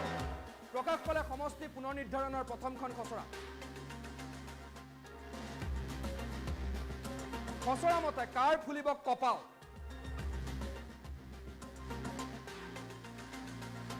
কোন কোন ৰাজনীতিবিদৰ শেষ হ'ব ৰাজনৈতিক কেৰিয়াৰ খচৰা মতে কোন কোন ৰাজনীতিবিদৰ শেষ হ'ব ৰাজনৈতিক কেৰিয়াৰ কোন কেইটা বিধানসভা সমষ্টি বিলুপ্ত হ'ব কোন কেইটা বিধানসভা সমষ্টি বিলুপ্ত হ'ব কাৰ ভৰিৰ তলৰ মাটি হেৰাব কোনে কোনে হেৰুৱাব বৰ্তমান প্ৰতিনিধিত্ব কৰা বিধানসভা সমষ্টি আমি জনাই যাম কোনে কোনে হেৰুৱাব বৰ্তমান প্ৰতিনিধিত্ব কৰা ধৰ্মপুৰ চন্দ্ৰমোহন পাটোৱাৰীৰ ধৰ্মপুৰ সমষ্টিটো নাই খচৰাত ধৰ্মপুৰ সমষ্টি নাই পানেৰী বিশ্বজিৎ দৈমাৰী বিধানসভাৰ অধ্যক্ষ বিশ্বজিৎ দৈমাৰীয়ে পানেৰী সমষ্টি আৰু নাপায় পানেৰী সমষ্টি নাই পাটাচাৰকুছি সমষ্টিটো নাই অৰ্থাৎ ৰঞ্জিত দাসৰ ৰাজনৈতিক কেৰিয়াৰলৈ আহিছে ভাবুকি পাটাচাৰ সমষ্টিটো নাই পূব গুৱাহাটী সিদ্ধাৰ্থ ভট্টাচাৰ্য বিজেপিৰ ৰাজ্যিক বিজেপিৰ একালৰ সভাপতি মন্ত্ৰী সিদ্ধাৰ্থ ভট্টাচাৰ্যৰ পূব গুৱাহাটী সমষ্টিটো নাই পশ্চিম গুৱাহাটী সমষ্টি ৰমেন্দ্ৰ নাৰায়ণ কলিতা আঞ্চলিকতাবাদৰ এজন দীৰ্ঘদিনীয়া সেনানী বিহালী ৰঞ্জিত দত্ত বিহালী সমষ্টিটো এছচি কৰা হৈছে গতিকে ৰঞ্জিত দত্তৰ সমষ্টিটো নাই বুলিবই পাৰি ধলাই পৰিমল শুক্লবৈদ্য জ্যেষ্ঠ ৰাজনীতিবিদ জ্যেষ্ঠ বিজেপি নেতা পৰিমল শুক্লবৈদ্যই ধলাই সমষ্টিটো হেৰুৱাইছে ধলাই সমষ্টিটো খচৰাত নাই চাপাগুৰি ইউজি ব্ৰহ্ম মন্ত্ৰী ইউজি ব্ৰহ্মৰ চাপাগুৰি সমষ্টিটো খচৰাত নাই বাঘবৰ শ্বেৰমান আলীৰ বাঘবৰ সমষ্টি খচৰাত নাই আমি জনাইছো ধিং আমিনুল ইছলাম এউডিএফৰ বিধায়ক আমিনুল ইছলাম ধিং সমষ্টি তেওঁ হেৰুৱালে ধিং সমষ্টিটো খচৰাত নাই সৰুক্ষেত্ৰী জাকিৰ হুছেইন সিকদাৰ কংগ্ৰেছৰ জ্যেষ্ঠ নেতা জাকিৰ হুছেইন সিকদাৰৰ সৰুক্ষেত্ৰী সমষ্টিটো নাই খচৰাত ছয়গাঁও ৰেকিবুদ্দিন আহমেদৰ ছয়গাঁও সমষ্টিটো খচৰাত নাই সলনি হৈছে ৰাজনৈতিক সমীকৰণ হাজু এছচি কৰা হৈছে হাজু সমষ্টিটো এছচি কৰা হৈছে যাৰ ফলত সুমন হৰিপ্ৰিয়াৰ কেৰিয়াৰলৈ আহিব পাৰে ভাবুকি যমুনামুখ সিৰাজউদ্দিন আহমেদৰ ক্ষমা কৰিব সিৰাজউদ্দিন আজমলৰ যমুনামুখ সমষ্টিটো নাই পাথাৰকান্দি সমষ্টি 2 নং সমষ্টি কৃষ্ণেন্দু পালৰ পাথাৰকান্দি সমষ্টি নাই নাওবৈচা SC কৰা হৈছে নাওবৈচা সমষ্টি SC কৰা হৈছে গতিকে ভৰত নহলেও আহিব পাৰে ভাবুকি বিনোদ হাজৰিকা লাহোৱাল সমষ্টিটো নাই খচৰাত থাউৰা সমষ্টি সুকান্ত বৰগোহাঁইৰ থাউৰা সমষ্টি এটা সন্মানীয় সমষ্টি নাইকিয়া হৈ গ'ল খচৰা মতে আমগুৰি প্ৰদীপ হাজৰিকা অঞ্জন দত্তই প্ৰতিনিধিত্ব কৰা অঞ্জন দত্তৰ প্ৰদীপ হাজৰিকা যিখন যুঁজ কোনেও পাহৰিব পৰা নাই প্ৰদীপ হাজৰিকাৰ আমগুৰি নাই কোকৰাঝাৰ পশ্চিম ৰবিৰাম নাৰ্জাৰী কোকৰাঝাৰ পশ্চিম সমষ্টিটো নাই কোকৰাঝাৰ পূব লৰেন্স ইছলাৰী কোকৰাঝাৰ পূব সমষ্টিটো বিলুপ্ত হ'ল কোকৰাঝাৰ পূব সমষ্টি বিলাসীপাৰা পূব শামসুল হুদা ৰাজনৈতিক কেৰিয়াৰলৈ ভাবুকি বিলাসীপাৰা পশ্চিম হাফিজ বছিৰ আহমেদৰ ৰাজনৈতিক ভৱিষ্যত সুৰক্ষিত নহয় বুলি ক'ব পাৰি অভয়পুৰ উত্তৰ আব্দুল বাতেন খণ্ডকাৰৰ অভয়পুৰ উত্তৰ সমষ্টিটো নাই গতিকে তেওঁলৈ ভাবুকি আহিছে অভয়পুৰী দক্ষিণ প্ৰদীপ চৰকাৰ এসময়ৰ চন্দন চৰকাৰৰ পুত্ৰ গতিকে অভয়পুৰী দক্ষিণ সমষ্টিটো নাই বৰপেটা SC কৰা হৈছে বৰপেটা বিধানসভা সমষ্টিটো SC ৰিজাৰ্ভেশ্যন আব্দুল ৰহিম আহমেদলৈ ভাবুকি দেৰগাঁও ভৱেন ভৰালী দেৰগাঁও সমষ্টিটোৰ যি সংৰক্ষণ সেই সংৰক্ষণ উঠাই দিয়া হৈছে ভৱেন ভৰালী যাৰ ফলত বহু নেতাৰ হয়তো কপাল ফুলিব পাৰে পুনৰ কৈছো প্ৰকাশ পালে সমষ্টি পুনৰ নিৰ্ধাৰণৰ প্ৰথমখন খচৰা মতে কাৰ ফুলিব কপাল আমি পুনৰ জনাই যাম কোনে সমষ্টি হেৰুৱালে কাৰ ফুলিব কপাল ফুলাতকৈও কাৰ কোনে ৰণত পৰিলে সেয়াহে এতিয়া লক্ষণীয় হৈছে কোন ৰাজনীতিবিদৰ শেষ হ'ব কেৰিয়াৰ কোন কেইটা বিধানসভা সমষ্টি বিলুপ্ত হ'ব এই মুহূৰ্তৰ ডাঙৰ খবৰ ৰাজনৈতিক ধুমুহা বুলি ক'ব লাগিব হঠাৎ আহিল সেইজাক ধুমুহা কোনো ভবাই নাছিল সন্ধ্যা লগা এখন জাননী আৰু সেই জাননীখনে কপালে ৰাজনৈতিক মহলক ধৰ্মপুৰ চন্দ্ৰমোহন পাটোৱাৰীলৈ ভাবুকি ধৰ্মপুৰ সমষ্টিটো নাই পানেৰী সমষ্টি নাই যাৰ ফলত বিশ্বজিৎ দৈমাৰী বিধানসভাৰ অধ্যক্ষ বিশ্বজিৎ দৈমাৰীলৈ আহিছে ভাবুকি পাটাচাৰকুচি ৰঞ্জিত দাস জ্যেষ্ঠ বিজেপি নেতা ৰঞ্জিত দাসৰ পাটাচাৰকুচি সমষ্টিটো নাই যাৰ ফলত ভাবুকি আহিছে ৰঞ্জিত দাসৰ ৰাজনৈতিক কেৰিয়াৰলৈ সিদ্ধাৰ্থ ভট্টাচাৰ্য পূব গুৱাহাটী সমষ্টিৰ ভট্টাচাৰ্যৰ পূব গুৱাহাটী সমষ্টিটো নাথাকে পশ্চিম গুৱাহাটী সমষ্টি ৰমেন্দ্ৰ নাৰায়ণ কলিতাৰ পশ্চিম গুৱাহাটী সমষ্টিটো নাথাকে যাৰ ফলত তেওঁলৈ ভাবুকি আহিছে বিহালী SC কৰা হৈছে যাৰ ফলত জ্যেষ্ঠ ৰাজনীতিবিদ জ্যেষ্ঠ বিজেপি নেতা ৰঞ্জিত দত্তৰ ৰাজনৈতিক কেৰিয়াৰলৈ ভাবুকি আহিছে ধলাই পৰিমল শুক্লবৈদ্য জ্যেষ্ঠ বিজেপি নেতা পৰিমল শুক্লবৈদ্যৰ ৰাজনৈতিক কেৰিয়াৰলৈ ভাবুকি আহিছে ধলাই সমষ্টিটো তাত নাই চাপাগুৰি উৰ্খাওগড়া ব্ৰহ্ম ইউজি ব্ৰহ্মৰ চাপাগুৰি সমষ্টিটো খচৰাত নাই যাৰ ফলত উৰ্খাওগড়া ব্ৰহ্মলৈ ভাবুকি চেয়াৰমান আলীৰ বাঘবৰ সমষ্টি বিলুপ্ত যাৰ ফলত চেয়াৰমান আলীৰ ৰাজনৈতিক কেৰিয়াৰলৈ ভাবুকি ভিং সমষ্টি আমিনুল ইছলাম বিতৰ্কৰ ঊৰ্ধত থাকে বিতৰ্কত বাৰে সোমাই থাকে আমিনুল ইছলাম তেওঁৰ সমষ্টিটো হেৰাই গ'ল সৰুক্ষেত্ৰী জাকিৰ হুছেইন সিকদাৰৰ সৰুক্ষেত্ৰী সমষ্টিটো নাথাকে যাৰ ফলত তেওঁলৈ আহিছে ভাবুকি ছয়গাঁও ৰেকিবুদ্দিন আহমেদৰ ছয়গাঁও সমষ্টি নাথাকে যাৰ ফলত ৰেকিবুদ্দিন আহমেদৰ পলিটিকেল কেৰিয়াৰলৈ আহিছে ভাবুকি হাজু কৰা হ'ল SC কৰা হ'ল যাৰ ফলত সুমন হৰিপ্ৰিয়ালৈও ভাবুকি আহিব পাৰে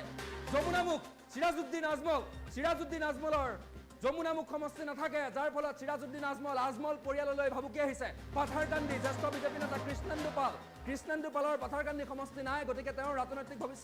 ভৱিষ্যতলৈ ভাবুকি আহিছে নাওবৈচা SC কৰা হৈছে হয়তো ভৰত নহলেও ভাবুকি আহিব পাৰে লাহোৱাল বিনোদ হাজৰিকা লাহোৱাল সমষ্টি নাথাকে লাহোৱাল সমষ্টি বিলুপ্ত বিনোদ হাজৰিকাৰ ৰাজনৈতিক কেৰিয়াৰলৈ ভাবুকি থাউৰা সুশান্ত বৰগোহাঁইৰ ৰাজনৈতিক কেৰিয়াৰলৈ ভাবুকি আমি পোনে যাব বিচাৰিছো আমি নিউজ ডেস্কত উপস্থিত আছে অভিজিত আচাৰ্যৰ পৰা আমি সবিশেষ জানিম অভিজিত আচাৰ্য কি হৈছে কেইবাজনো বাঘা ৰাজনৈতিক নেতাই নিজৰ সমষ্টি হেৰুৱাবলগীয়া হৈছে কেইবাটাও সমষ্টি বিলুপ্ত যাৰ ফলত বিশ্বজিৎ দৈমাৰীৰ পানেৰী সমষ্টি নাই বিধানসভাৰ অধ্যক্ষলৈ ভাবুকি প্ৰথম কথা তাৰ পাছত পৰিমল শুক্লবৈদ্যলৈ ভাবুকি ৰঞ্জিত দত্তলৈ ভাবুকি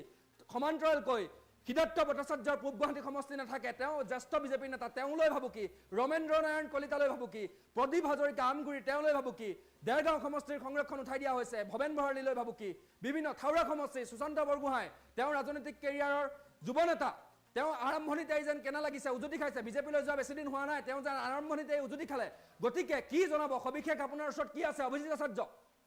এয়া নিৰ্বাচন আয়োগৰ যি প্ৰথমখন খচৰা সেই খচৰাত থৰক বৰক দেখা গৈছে ৰাজনীতিবিদসকলৰ আৰু বিশেষকৈ আপুনি যি ক'লে যে বহু বাগা বাগা ৰাজনৈতিক নেতাৰ যি ৰাজনৈতিক কেৰিয়াৰ অন্ত পৰিবলৈ গৈ আছে বা অন্ত পৰিব নেকি বা অন্ধকাৰ ভৱিষ্যতৰ দিশে গতিকে তাৰে ভিতৰত আমি কেইগৰাকীমান বাঘা বাগা ৰাজনৈতিক নেতাৰ নাম আমি বাছি উলিয়াইছোঁ তাৰে ভিতৰতে অন্যতম যিগৰাকী ৰাজনৈতিক নেতা সেইগৰাকী হৈছে অসম আন্দোলনৰ পৰা পৰিচিত এগৰাকী ৰাজনৈতিক নেতা সেয়া হৈছে ধৰ্মপুৰ সমষ্টিৰ বৰ্তমানৰ বিধায়ক বৰ্তমানৰ মন্ত্ৰী চন্দ্ৰমোহন পাটোৱাৰী আৰু দ্বিতীয় যিগৰাকী মন্ত্ৰী সেই দ্বিতীয় মন্ত্ৰীগৰাকী হৈছে পাটাচাৰকুছিৰ বিধায়ক বৰ্তমানৰ মন্ত্ৰী ৰঞ্জিত কুমাৰ দাস ইয়াৰ লগতে আন এগৰাকী জ্যেষ্ঠ বহু পুৰণি বিজেপিৰ নেতা বৰ্তমানৰ মন্ত্ৰী ধলাই সমষ্টিৰ জ্যেষ্ঠ বিধায়ক পৰিমল শুক্লবৈদ্য ইয়াৰ লগতে প্ৰাক্তন মন্ত্ৰী বৰ্তমান বিহালী সমষ্টিৰ বিধায়ক এগৰাকী জ্যেষ্ঠ বিজেপি নেতা বিজেপিৰ বহু উত্থান পতনৰ সাক্ষী এগৰাকী নেতা আৰু সেইগৰাকী নেতা হ'ল বিহালী সমষ্টিৰ ৰঞ্জিত দত্ত ঠিক একেদৰে ধলাইৰ পৰিমল শুক্লবৈদ্যৰ নাম মই ইতিমধ্যে ক'লোৱেই আন এগৰাকী নেতা হৈছে পূব গুৱাহাটী সমষ্টিৰ জ্যেষ্ঠ বিধায়ক সিদ্ধাৰ্থ ভট্টাচাৰ্য ঠিক একেদৰে বৰ্তমান অসম বিধানসভাৰ অধ্যক্ষ পানেৰীৰ সমষ্টিৰ পৰা তেওঁ প্ৰতিনিধিত্ব কৰে বিশ্বজিৎ দৈমাৰী ঠিক একেদৰে সৰুক্ষেত্ৰীৰ জাকিৰ হুছেইন ঠিকদাৰ এনে বহু নেতা আছে যিকেইগৰাকী নেতা এতিয়া ৰণত পৰিব মই এই মুহূৰ্তত যিটো নিৰ্বাচন আয়োগৰ যিখন খচৰা প্ৰকাশ পাইছে তাৰে ভিতৰৰ যিকেইটা খচৰা সেইকেইটা মই দেখুৱাবলৈ মোৰ সতীৰ্থক মই কৈলাশক অনুৰোধ জনাইছোঁ দেখুৱাবলৈ এয়া হৈছে নলবাৰী জিলাৰ যিখন আচলতে কেইবাখনো নতুন জিলা হ'ব নতুন কেইবাটা সমষ্টি হ'ব তাৰে ভিতৰত অন্যতম দেখা গৈছে এয়া নলবাৰী জিলা আপোনালোকে খুব ভালকৈ দেখিছে ঠিক একেদৰে এয়া নলবাৰী সমষ্টি ঠিক একেদৰে বৰক্ষেত্ৰী সমষ্টি নতুনকৈ সমষ্টি দেখা গৈছে টিহু ইয়াৰ লগতে নলবাৰী জিলাৰ অধীনত যিহেতু কেইবাটাও নতুন সমষ্টি ঠিক একেদৰে নলবাৰীত দেখা গৈছে নলবাৰী জিলাখনত 3খনকৈ সমষ্টি ঠিক একেদৰে কেইবাখনো জিলা বৰ্তমানৰ মই যদি কিছু সম্ভৱ হয় মই কেইবাখনো জিলা যেটো আছে মই গৈছোঁ এতিয়া নগাঁও জিলালৈ মৰিগাঁও জিলালৈ গৈছোঁ এই মুহূৰ্তত মই মৰিগাঁও জিলাত আছোঁ আৰু মৰিগাঁও জিলাৰ জাগিৰোড বিধানসভা সমষ্টিৰে দেখুৱাইছোঁ যে জাগিৰোড বিধানসভা সমষ্টিটো আছে ইয়াত বিশেষকৈ মৰিগাঁও জিলাত নতুনকৈ এখন বিধানসভা সমষ্টি ইয়াতে সন্নিৱিষ্ট কৰা হৈছে হয়তো মই এই মুহূৰ্তত মৰিগাঁও বিধানসভা সমষ্টিটো দেখুৱাইছোঁ মৰিগাঁৱত কি সাল সলনি কৰা হৈছে এয়া মৰিগাঁও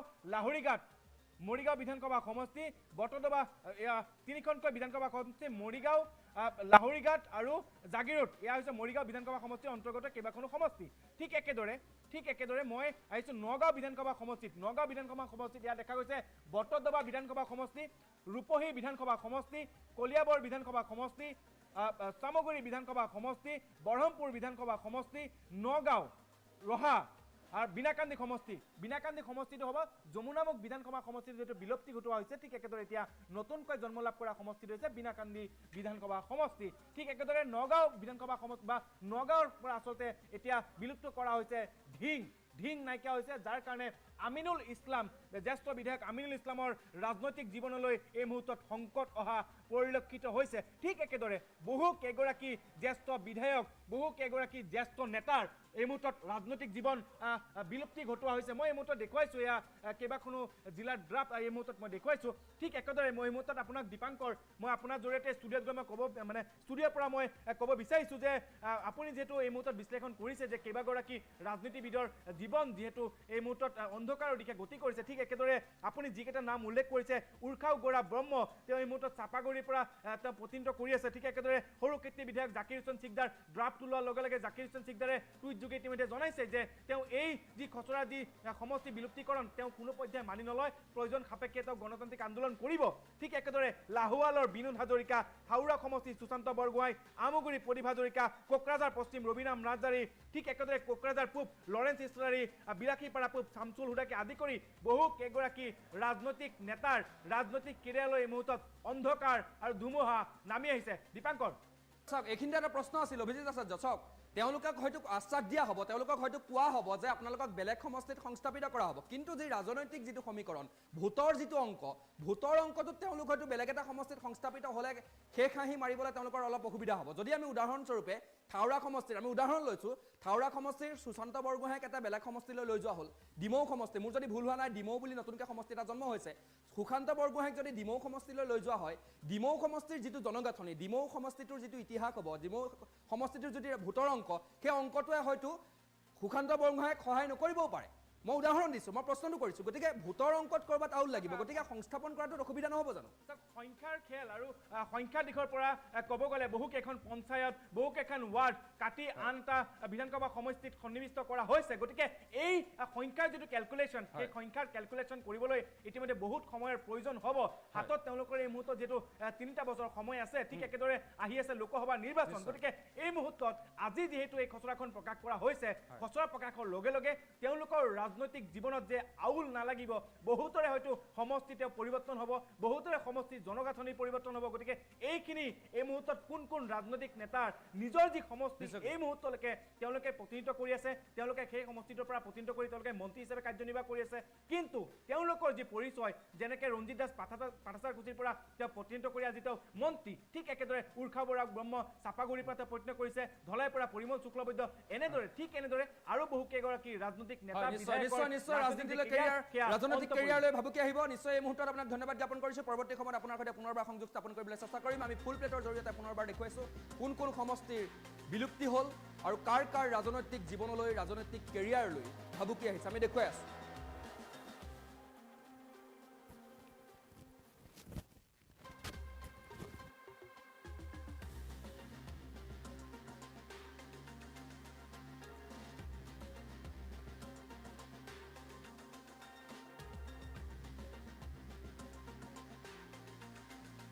লৈছো গুৱাহাটীত এতিয়া এটাৰ পিছত আনটাকৈ প্ৰান্তত পানীৰ পাইপ ফুটিছে আৰু এইবাৰ আমি আপোনালোকক দৃশ্যাংক দেখুৱাইছো নুনমাটিৰ এটা অঞ্চলত এইদৰে পানীৰ পাইপ ফুটা পৰিলক্ষিত হৈছে খাৰগুলিত পানীৰ পাইপ ফুটিছিলে কমাৰ্চৰ সন্মুখত লিংক ৰোডত পানীৰ পাইপ ফুটিছিলে আৰু এইবাৰ নুনমাটিত এইদৰে কিছু সময়ৰ আগতে পানীৰ পাইপ ফুটিছে আৰু জনতাই প্ৰশ্ন কৰিব প্ৰকৃতপক্ষে গুৱাহাটীত বৰ্তমান সময়ত হৈছে কি দৃশ্যাংক দেখুৱাম কিন্তু প্ৰথমতে আমি আপোনালোকক জনাই আছো এটা বিগ ব্ৰেকিং নিউজ টাইম 8 দৰ্শকৰ বাবে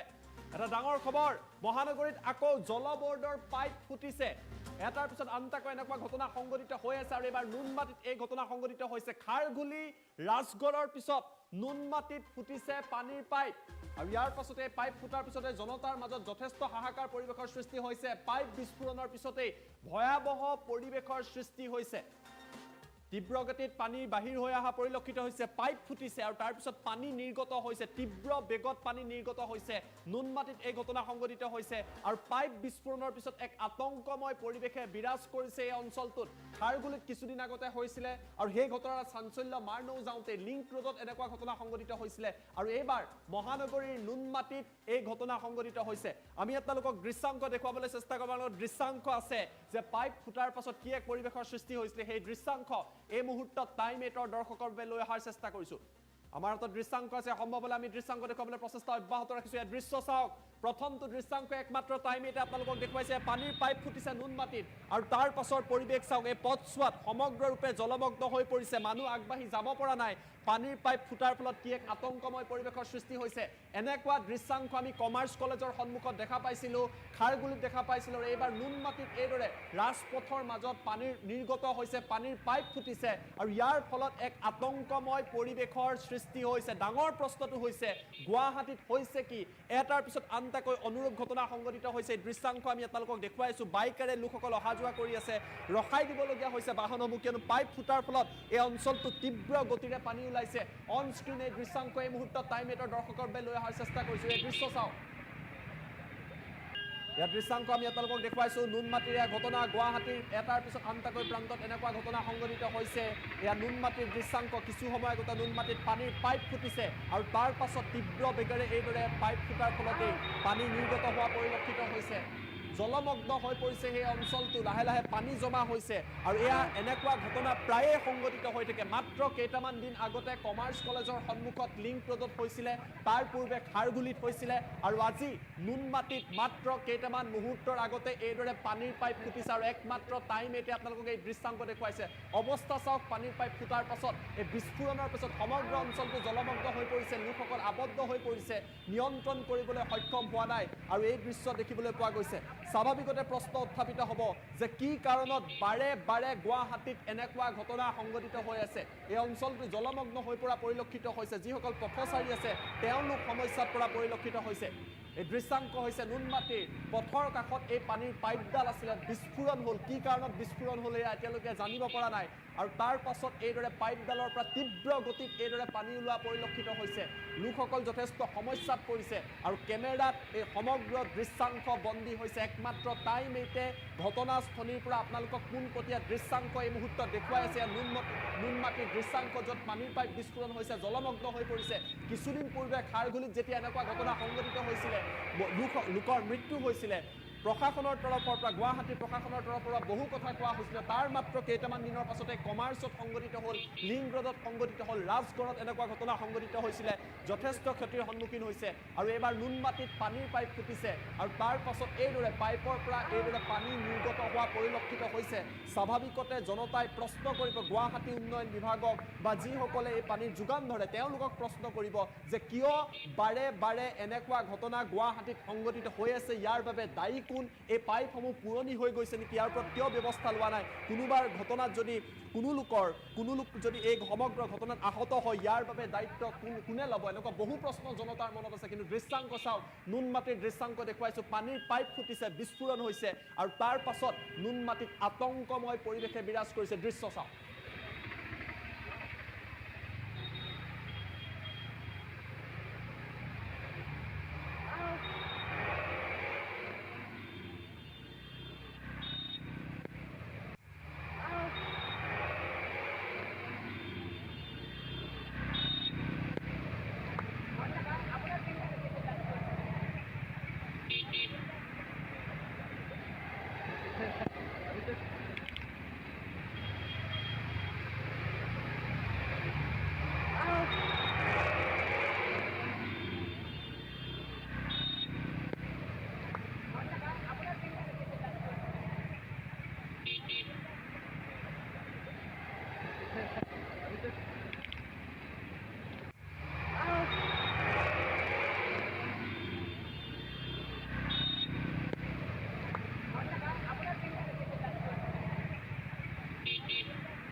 টাইম 8 লৈ মই প্ৰাঞ্জল প্ৰতীম হাজৰিকাই আপোনালোক সকলোকে স্বাগতম জনাইছো এসআই জুনমণি ৰাভাৰ মৃত্যুৰ পাছতে যেনে ধৰণৰ সিবিআই তদন্ত কৰি আছে সেই তদন্ত প্ৰক্ৰিয়াক লৈ বিৰোধী দল কংগ্ৰেছে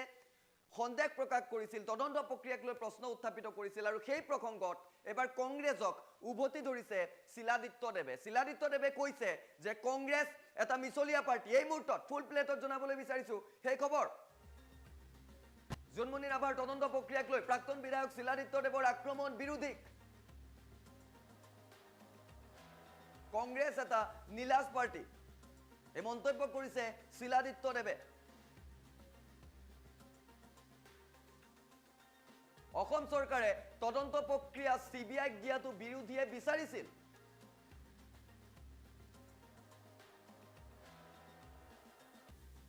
অসম চৰকাৰে বিষয়টো গুৰুত্ব সহকাৰে লৈছে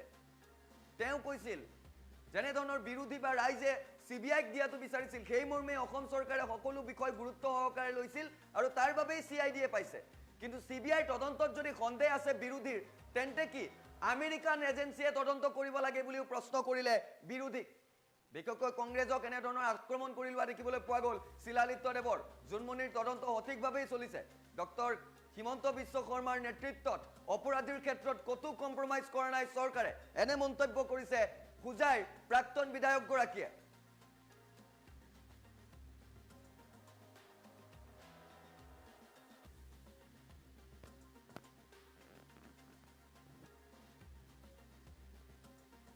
কংগ্ৰেছৰ সদায় তেওঁলোকৰ মানে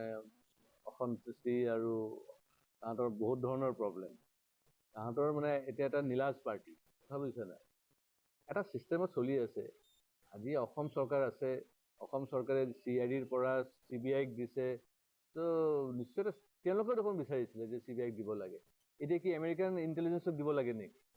নে ইটালিয়ান এম্বেচি মানে ইটালিয়ান ইণ্টেলিজেন্স দিব লাগে? তেওঁলোকে যদি কয় যে আমাৰ ভাৰতবৰ্ষৰ কোনো ধৰণৰ আইনী ব্যৱস্থাত আমাৰ ভৰসা নাই,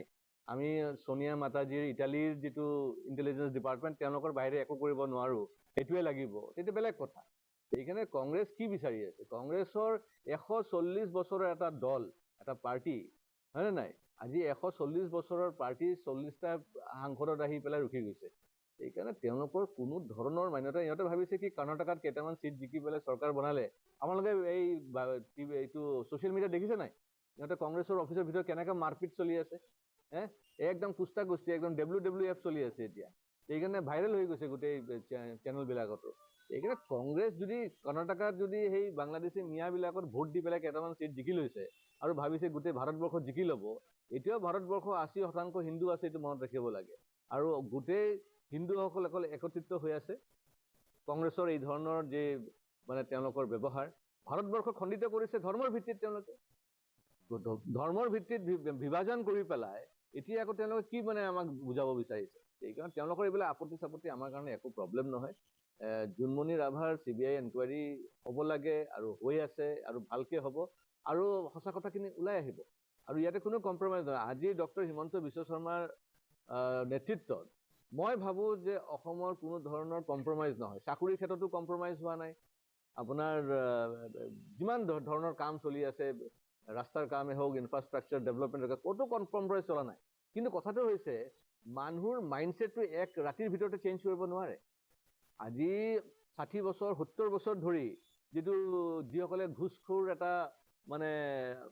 চাৰ্কেল বনাই ৰাখিছে, সেই ঘুচখোৰবিলাক কি এদিনতে এৰি দিব নেকি? ঘুচ খোৱাটো ইমান সোনকালেতো নাজানে নহয়। কুকুৰৰ নেংগুৰটো ইমান সোনকালে চিধা নহয়, এইটো মনত ৰাখিব। কুকুৰৰ নেংগুৰ ইনফেক্ট চিধা নহয়, কিন্তু হ'লেও আজি পলিটিকেল লিডাৰ্ছসকলে চেষ্টা কৰি আছে। বিজেপি চৰকাৰ অহাৰ পিছত আৰু বিশেষকৈ ডক্টৰ হিমন্ত বিশ্ব শৰ্মাৰ নেতৃত্বত আজিৰ দিনতে কৰাপশ্যন ফ্ৰী কৰাৰ বহুত চেষ্টা চলি আছে। কিন্তু মানুহসকলেওতো কপাৰেট কৰিব লাগিব। যিসকলে ঘুচ লৈ আছিলে ইমান বছৰ বছৰ ধৰি, তেওঁলোকেওতো মানে কমচে কম ক'ব লাগে যে ঠিক আছে, আজিৰ পৰা আমি ঘুচ নলওঁ। সেইকাৰণে চৰিত্ৰ যদি আমি সলনি কৰিব নোৱাৰোঁ, তেতিয়াতো প্ৰব্লেমবিলাক থাকি যায়। সেইকাৰণে মই ভাবোঁ যে খুব ধুনীয়াকৈ চলি আছে, ধৈৰ্য ৰাখিব লাগে। এতিয়াও 3 বছৰ বাকী আছে চৰকাৰ মানে ইলেকশ্যন হ'বৰ কাৰণে, এছেম্বলি ইলেকশ্যনৰ কাৰণে। ইমান কি জল্দিবাজি কৰিব বিচাৰিছে মানে কংগ্ৰেছে? আৰু ৰাহুল গান্ধী আকৌ কেনেকৈ সাংসদ হ'ব পাৰে সেইটোলৈ চিন্তা কৰকচোন বাৰু। আপুনি যিহেতু উল্লেখ কৰিছে যে কিছুমানে কেতিয়াও চিধা নহয়, কংগ্ৰেছক বুজাইছে নেকি? মই বহুতক বুজাই আছোঁ যিসকল কৰাপশ্যনত লিপ্ত হৈ আছে। সেইটো কৰাপশ্যন যিসকলে কৰে তেওঁলোকৰ কোনো ধৰ্ম নহয়। কৰাপশ্যন যিসকল কৰে তেওঁলোকৰ কোনো ৰাজনৈতিক দল নহয়। কৰাপশ্যন যিসকলে কৰে তেওঁলোকৰ বেছিক নৈতিক চৰিত্ৰ বেয়া। সেই মানুহবিলাকৰ যে কেৰেক্টাৰিষ্টিক্স এক ৰাতিৰ ভিতৰত যে সলনি হ'ব সেইটো নহয়। আজি বিগত 9 বছৰ ধৰি প্ৰধানমন্ত্ৰী নৰেন্দ্ৰ মোদী ডাঙৰীয়া মন কী বাত কৈ আছে। মন কী বাত কিয় কয় জানা নাই? মন কী বাত এনেকাৰণে কয় যে মানুহৰ যি এই 60 বছৰ 70 বছৰৰ যে কাৰাপ্ট যিটো নেচাৰ, সেই নেচাৰটো যদি অলপ সলনি কৰিব পাৰে। খালি ৰাস্তা ডেভেলপমেণ্ট হ'ব, মেডিকেল কলেজ আহি যাব, এইমছ হৈ যাব, ল'ৰা ছোৱালী চাকৰি পাই যাব, সেইটো খালি উদ্দেশ্য নহয়তো। মানুহৰ চৰিত্ৰৰ পৰিৱৰ্তনো হ'ব লাগিব। আৰু সেই চৰিত্ৰৰ পৰিৱৰ্তনৰ বাবে আজি মন কী বাত প্ৰধানমন্ত্ৰী ডাঙৰীয়া বিগত 9 বছৰ ধৰি চলাই আছে। কিয়? যে মানুহৰ অলপ সলনি হৈছে। এইটো নহয় যে সলনি হোৱা নাই। কৰাপশ্যন বহুত লেভেল কমিছে, কিন্তু একদম 0 লেভেলটো পাবৰ কাৰণে আৰু পৰিশ্ৰম কৰিব লাগিব। আৰু সেই পৰিশ্ৰম বিজেপি চৰকাৰে কৰি আছে। কংগ্ৰেছৰ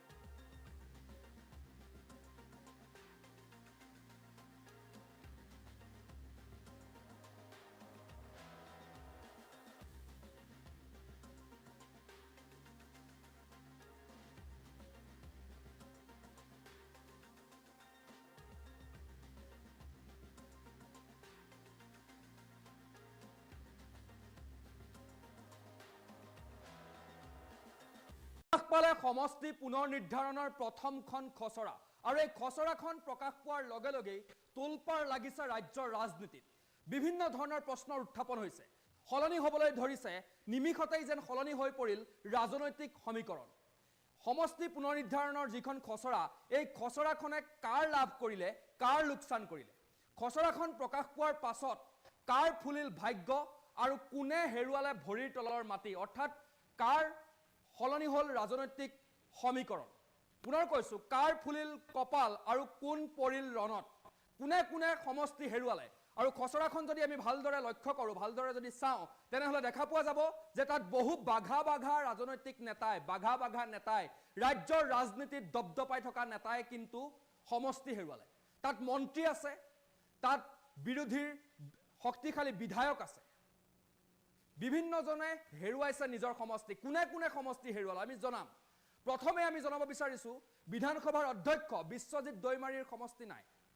সমষ্টিটো সালসলনি কৰা হৈছে আমি ফুল প্লেটৰ জৰিয়তে দেখুৱাম আমি ফুল প্লেটটো দেখুৱাবলৈ অনুৰোধ জনাইছো পিচিআৰ টিমক আমি পিচিআৰ টিমক ফুল প্লেটটো দেখুৱাবলৈ অনুৰোধ জনাইছো আমি ফুল প্লেটৰ জৰিয়তে দেখুৱাইছো প্ৰকাশ পালে সমষ্টি পুনৰ নিৰ্ধাৰণৰ প্ৰথমখন খচৰা খচৰা মতে কাৰ ফুলিব কপাল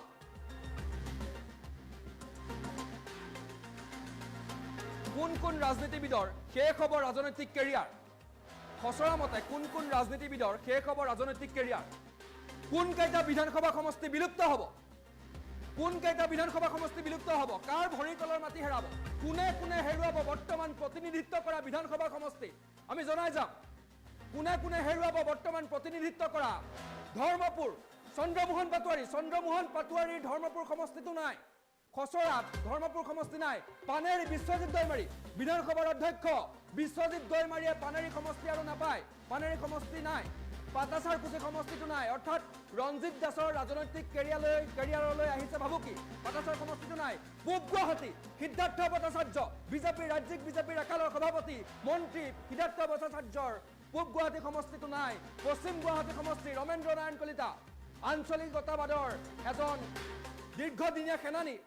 বিহালী ৰঞ্জিত দত্ত বিহালী সমষ্টিটো এছচি কৰা হৈছে গতিকে ৰঞ্জিত দত্তৰ সমষ্টিটো নাই বুলিবই পাৰি ধলাই পৰিমল শুক্লবৈদ্য জ্যেষ্ঠ ৰাজনীতিবিদ জ্যেষ্ঠ বিজেপি নেতা পৰিমল শুক্লবৈদ্যই ধলাই সমষ্টিটো হেৰুৱাইছে ধলাই সমষ্টিটো খচৰাত নাই চাপাগুৰি ইউজি ব্ৰহ্ম মন্ত্ৰী ইউজি ব্ৰহ্মৰ চাপাগুৰি সমষ্টিটো খচৰাত নাই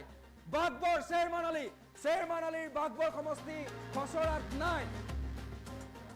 আমি জনাইছো ধিং আমিনুল ইছলাম এউডিএফৰ বিধায়ক আমিনুল ইছলাম ধিং সমষ্টি তেওঁ হেৰুৱালে ধিং সমষ্টিটো খচৰাত নাই সৰুক্ষেত্ৰী জাকিৰ হুছেইন সিকদাৰ কংগ্ৰেছৰ জ্যেষ্ঠ নেতা জাকিৰ হুছেইন সিকদাৰৰ সৰুক্ষেত্ৰী সমষ্টিটো নাই খচৰাত ছয়গাঁও ৰেকিবুদ্দিন আহমেদৰ ছয়গাঁও সমষ্টিটো খচৰাত নাই সলনি হৈছে ৰাজনৈতিক সমীকৰণ হাজো এছচি কৰা হৈছে হাজো সমষ্টিটো এছচি কৰা হৈছে যাৰ ফলত সুমন হৰিপ্ৰিয়াৰ কেৰিয়াৰলৈ আহিব পাৰে ভাবুকি যমুনামুখ সিৰাজউদ্দিন আজমলৰ যমুনামুখ সমষ্টিটো নাই পাথাৰকান্দি সমষ্টি 2 নং সমষ্টি কৃষ্ণেন্দু পালৰ পাথাৰকান্দি সমষ্টি নাই নাওবৈছা এছচি কৰা হৈছে নাওবৈছা সমষ্টি এছচি কৰা হৈছে গতিকে ভৰত নহলেও আহিব পাৰে ভাবুকি বিনোদ হাজৰিকা লাহোৱাল সমষ্টিটো নাই খচৰাত থাউৰা সমষ্টি সুকান্ত বৰগোহাঁইৰ থাউৰা সমষ্টি এটা সন্মানীয় সমষ্টি নাইকিয়া হৈ গ'ল খচৰা মতে আমগুৰি প্ৰদীপ হাজৰিকা অঞ্জন দত্তই প্ৰতিনিধিত্ব কৰা অঞ্জন দত্তৰ প্ৰদীপ হাজৰিকা যিখন যুঁজ কোনেও পাহৰিব পৰা নাই প্ৰদীপ হাজৰিকাৰ আমগুৰি নাই কোকৰাঝাৰ পশ্চিম ৰবিৰাম নাৰ্জাৰী কোকৰাঝাৰ পশ্চিম সমষ্টিটো নাই কোকৰাঝাৰ পূব লৰেন্স ইছলাৰী কোকৰাঝাৰ পূব সমষ্টিটো বিলুপ্ত হ'ল কোকৰাঝাৰ পূব সমষ্টি বিলাসীপাৰা পূব শামসুল হুদা ৰাজনৈতিক কেৰিয়াৰলৈ ভাবুকি বিলাসীপাৰা পশ্চিম হাফিজ বছিৰ আহমেদৰ ৰাজনৈতিক ভৱিষ্যত সুৰক্ষিত নহয় বুলি ক'ব পাৰি অভয়পুৰী উত্তৰ আব্দুল বাতেন খণ্ডকাৰৰ অভয়পুৰী উত্তৰ সমষ্টিটো নাই গতিকে তেওঁলৈ ভাবুকি আহিছে অভয়পুৰী দক্ষিণ প্ৰদীপ চৰকাৰ এসময়ৰ চন্দন চৰকাৰৰ পুত্ৰ গতিকে অভয়পুৰী দক্ষিণ সমষ্টিটো নাই বৰপেটা এছচি কৰা হৈছে বৰপেটা বিধানসভা সমষ্টিটো এছচি ৰিজাৰ্ভেশ্যন আব্দুল ৰহিম আহমেদলৈ ভাবুকি দেৰগাঁও ভৱেন ভৰালী দেৰগাঁও সমষ্টিটোৰ যি সংৰক্ষণ সেই সংৰক্ষণ উঠাই দিয়া হৈছে ভৱেন ভৰালী যাৰ ফলত বহু নেতাৰ হয়তো কপাল ফুলিব পাৰে পুনৰ কৈছোঁ প্ৰকাশ পালে সমষ্টি পুনৰ নিৰ্ধাৰণৰ প্ৰথমখন খচৰা মতে কাৰ খুলিব কপাল আমি পুনৰ জনাই যাম কোনে কোনে সমষ্টি হেৰুৱালে কাৰ খুলিব কপাল কপাল ফুলাতকৈও কাৰ কোনে কোনে ৰণত পৰিলে সেয়াহে এতিয়া লক্ষণীয় হৈছে কোন কোন ৰাজনীতিবিদৰ শেষ হ'ব কেৰিয়াৰ কোন কেইটা বিধানসভা সমষ্টি বিলুপ্ত হ'ব এই মুহূৰ্তৰ ডাঙৰ খবৰ ৰাজনৈতিক ধুমুহা বুলি ক'ব লাগিব ৰাজনৈতিক এজাক ধুমুহা বুলি ক'ব লাগিব হঠাৎ আহিল সেইজাক ধুমুহা কোনো ভবাই নাছিল সন্ধ্যা লগা এখন জাননী আৰু সেই জাননীখনে কপালে ৰাজনৈতিক মহলক ধৰ্মপুৰ চন্দ্ৰমোহন পাটোৱাৰীলৈ ভাবুকি চন্দ্ৰমোহন পাটোৱাৰী ধৰ্মপুৰ সমষ্টিটো নাই পানেৰী সমষ্টি নাই যাৰ ফলত বিশ্বজিৎ দৈমাৰী বিধানসভাৰ অধ্যক্ষ বিশ্বজিৎ দৈমাৰীলৈ আহিছে ভাবুকি পাটাচাৰকুচি ৰঞ্জিত দাস জ্যেষ্ঠ বিজেপি নেতা ৰঞ্জিত দাসৰ পাটাচাৰকুচি সমষ্টিটো নাই যাৰ ফলত ভাবুকি আহিছে ৰঞ্জিত দাসৰ ৰাজনৈতিক কেৰিয়াৰলৈ সিদ্ধাৰ্থ ভট্টাচাৰ্য পূব গুৱাহাটী সমষ্টিৰ সিদ্ধাৰ্থ ভট্টাচাৰ্যৰ পূব গুৱাহাটী সমষ্টিটো নাথাকে পশ্চিম গুৱাহাটী সমষ্টি ৰমেন্দ্ৰ নাৰায়ণ কলিতাৰ পশ্চিম গুৱাহাটী সমষ্টিটো নাথাকে যাৰ ফলত তেওঁলৈ ভাবুকি আহিছে বিহালী এছচি কৰা হৈছে যাৰ ফলত জ্যেষ্ঠ ৰাজনীতিবিদ জ্যেষ্ঠ বিজেপি নেতা ৰঞ্জিত দত্তৰ ৰাজনৈতিক কেৰিয়াৰলৈ ভাবুকি আহিছে ধলাই পৰিমল শুক্লবৈদ্য জ্যেষ্ঠ বিজেপি নেতা পৰিমল শুক্লবৈদ্যৰ ৰাজনৈতিক কেৰিয়াৰলৈ ভাবুকি আহিছে ধলাই সমষ্টিটো তাত নাই চাপাগুৰি উৰ্খাওগড়া ব্ৰহ্ম ইউজি ব্ৰহ্মৰ চাপাগুৰি সমষ্টিটো খচৰাত নাই যাৰ ফলত উৰ্খাওগড়া ব্ৰহ্মলৈ ভাবুকি চেয়াৰমান আলীৰ বাঘবৰ সমষ্টি বিলুপ্ত যাৰ ফলত চেয়াৰমান আলীৰ ৰাজনৈতিক কেৰিয়াৰলৈ ভাবুকি ভিং সমষ্টি আমিনুল ইছলাম বিতৰ্কৰ ঊৰ্ধত থাকে বিতৰ্কত বাৰে বাৰে সোমাই থাকে আমিনুল ইছলাম তেওঁৰ সমষ্টিটো হেৰাই গ'ল সৰুক্ষেত্ৰী জাকিৰ হুছেইন সিকদাৰৰ সৰুক্ষেত্ৰী সমষ্টিটো নাথাকে যাৰ ফলত তেওঁলৈ আহিছে ভাবুকি ছয়গাঁও ৰেকিবুদ্দিন আহমেদৰ ছয়গাঁও সমষ্টি নাথাকে যাৰ ফলত ৰেকিবুদ্দিন আহমেদৰ পলিটিকেল কেৰিয়াৰলৈ আহিছে ভাবুকি হাজু কৰা হ'ল এছচি কৰা হ'ল যাৰ ফলত সুমন হৰিপ্ৰিয়ালৈও ভাবুকি আহিব পাৰে যমুনামুখ চিৰাজুদ্দিন আজমলৰ যমুনামুখ সমষ্টি নাথাকে যাৰ ফলত চিৰাজুদ্দিন আজমল পৰিয়াললৈ ভাবুকি আহিছে পাথাৰকান্দি জ্যেষ্ঠ বিজেপি নেতা কৃষ্ণেন্দু পালৰ পাথাৰকান্দি সমষ্টি নাই গতিকে তেওঁৰ ৰাজনৈতিক ভৱিষ্যতলৈ ভাবুকি আহিছে নাও অৱশ্যে এছচি কৰা হৈছে হয়তো ভৰত নৰহলেও ভাবুকি আহিব পাৰে লাহুৱাল বিনোদ হাজৰিকা লাহুৱাল সমষ্টি নাথাকে লাহুৱাল সমষ্টি বিলুপ্ত বিনোদ হাজৰিকাৰ ৰাজনৈতিক কেৰিয়াৰলৈ ভাবুকি থাউৰা সুশান্ত বৰগোহাঁইৰ ৰাজনৈতিক কেৰিয়াৰলৈ ভাবুকি আমি পোনে পোনে যাব বিচাৰিছো আমি নিউজ ডেস্কত উপস্থিত আছে অভিজিৎ আচাৰ্যৰ পৰা আমি সবিশেষ জানিম অভিজিৎ আচাৰ্য কি হৈছে কেইবাজনো বাঘা ৰাজনৈতিক নেতাই নিজৰ সমষ্টি হেৰুৱাবলগীয়া হৈছে কেইবাটাও সমষ্টি বিলুপ্ত যাৰ ফলত বিশ্বজিৎ দৈমাৰীৰ পানেৰী সমষ্টি নাই বিধানসভাৰ অধ্যক্ষলৈ ভাবুকি প্ৰথম কথা তাৰ পাছত পৰিমল শুক্লবৈদ্যলৈ ভাবুকি ৰঞ্জিত দত্তলৈ ভাবুকি সমান্তৰালকৈ সিদ্ধাৰ্থ ভট্টাচাৰ্যৰ পূব গুৱাহাটী সমষ্টি নাথাকে তেওঁ জ্যেষ্ঠ বিজেপি নেতা তেওঁলৈ ভাবুকি ৰমেন্দ্ৰ নাৰায়ণ কলিতালৈ ভাবুকি প্ৰদীপ হাজৰিকা আমগুৰি তেওঁলৈ ভাবুকি দেৰগাঁও সমষ্টিৰ সংৰক্ষণ উঠাই দিয়া হৈছে ভৱেন ভৰালীলৈ ভাবুকি বিভিন্ন থাউৰা সমষ্টি সুশান্ত বৰগোহাঁই তেওঁ ৰাজনৈতিক কেৰিয়াৰৰ যুৱ নেতা তেওঁ আৰম্ভণিতে যেন কেনে লাগিছে উজুতি খাইছে বিজেপিলৈ যোৱা বেছিদিন হোৱা নাই তেওঁ যেন আৰম্ভণিতে উজুতি খালে গতিকে কি জনাব সবিশেষ আপোনাৰ ওচৰত কি আছে অভিজিৎ আচাৰ্য এয়া নিৰ্বাচন আয়োগৰ যি প্ৰথমখন খচৰা সেই খচৰাত থৰক বৰক দেখা গৈছে ৰাজনীতিবিদসকলৰ আৰু বিশেষকৈ আপুনি যি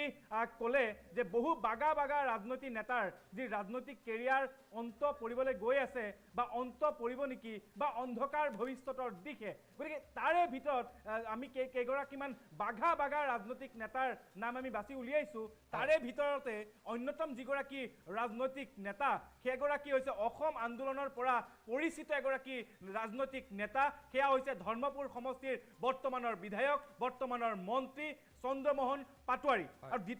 দ্বিতীয় যিগৰাকী মন্ত্ৰী সেই দ্বিতীয় মন্ত্ৰীগৰাকী হৈছে পাটাচাৰকুচিৰ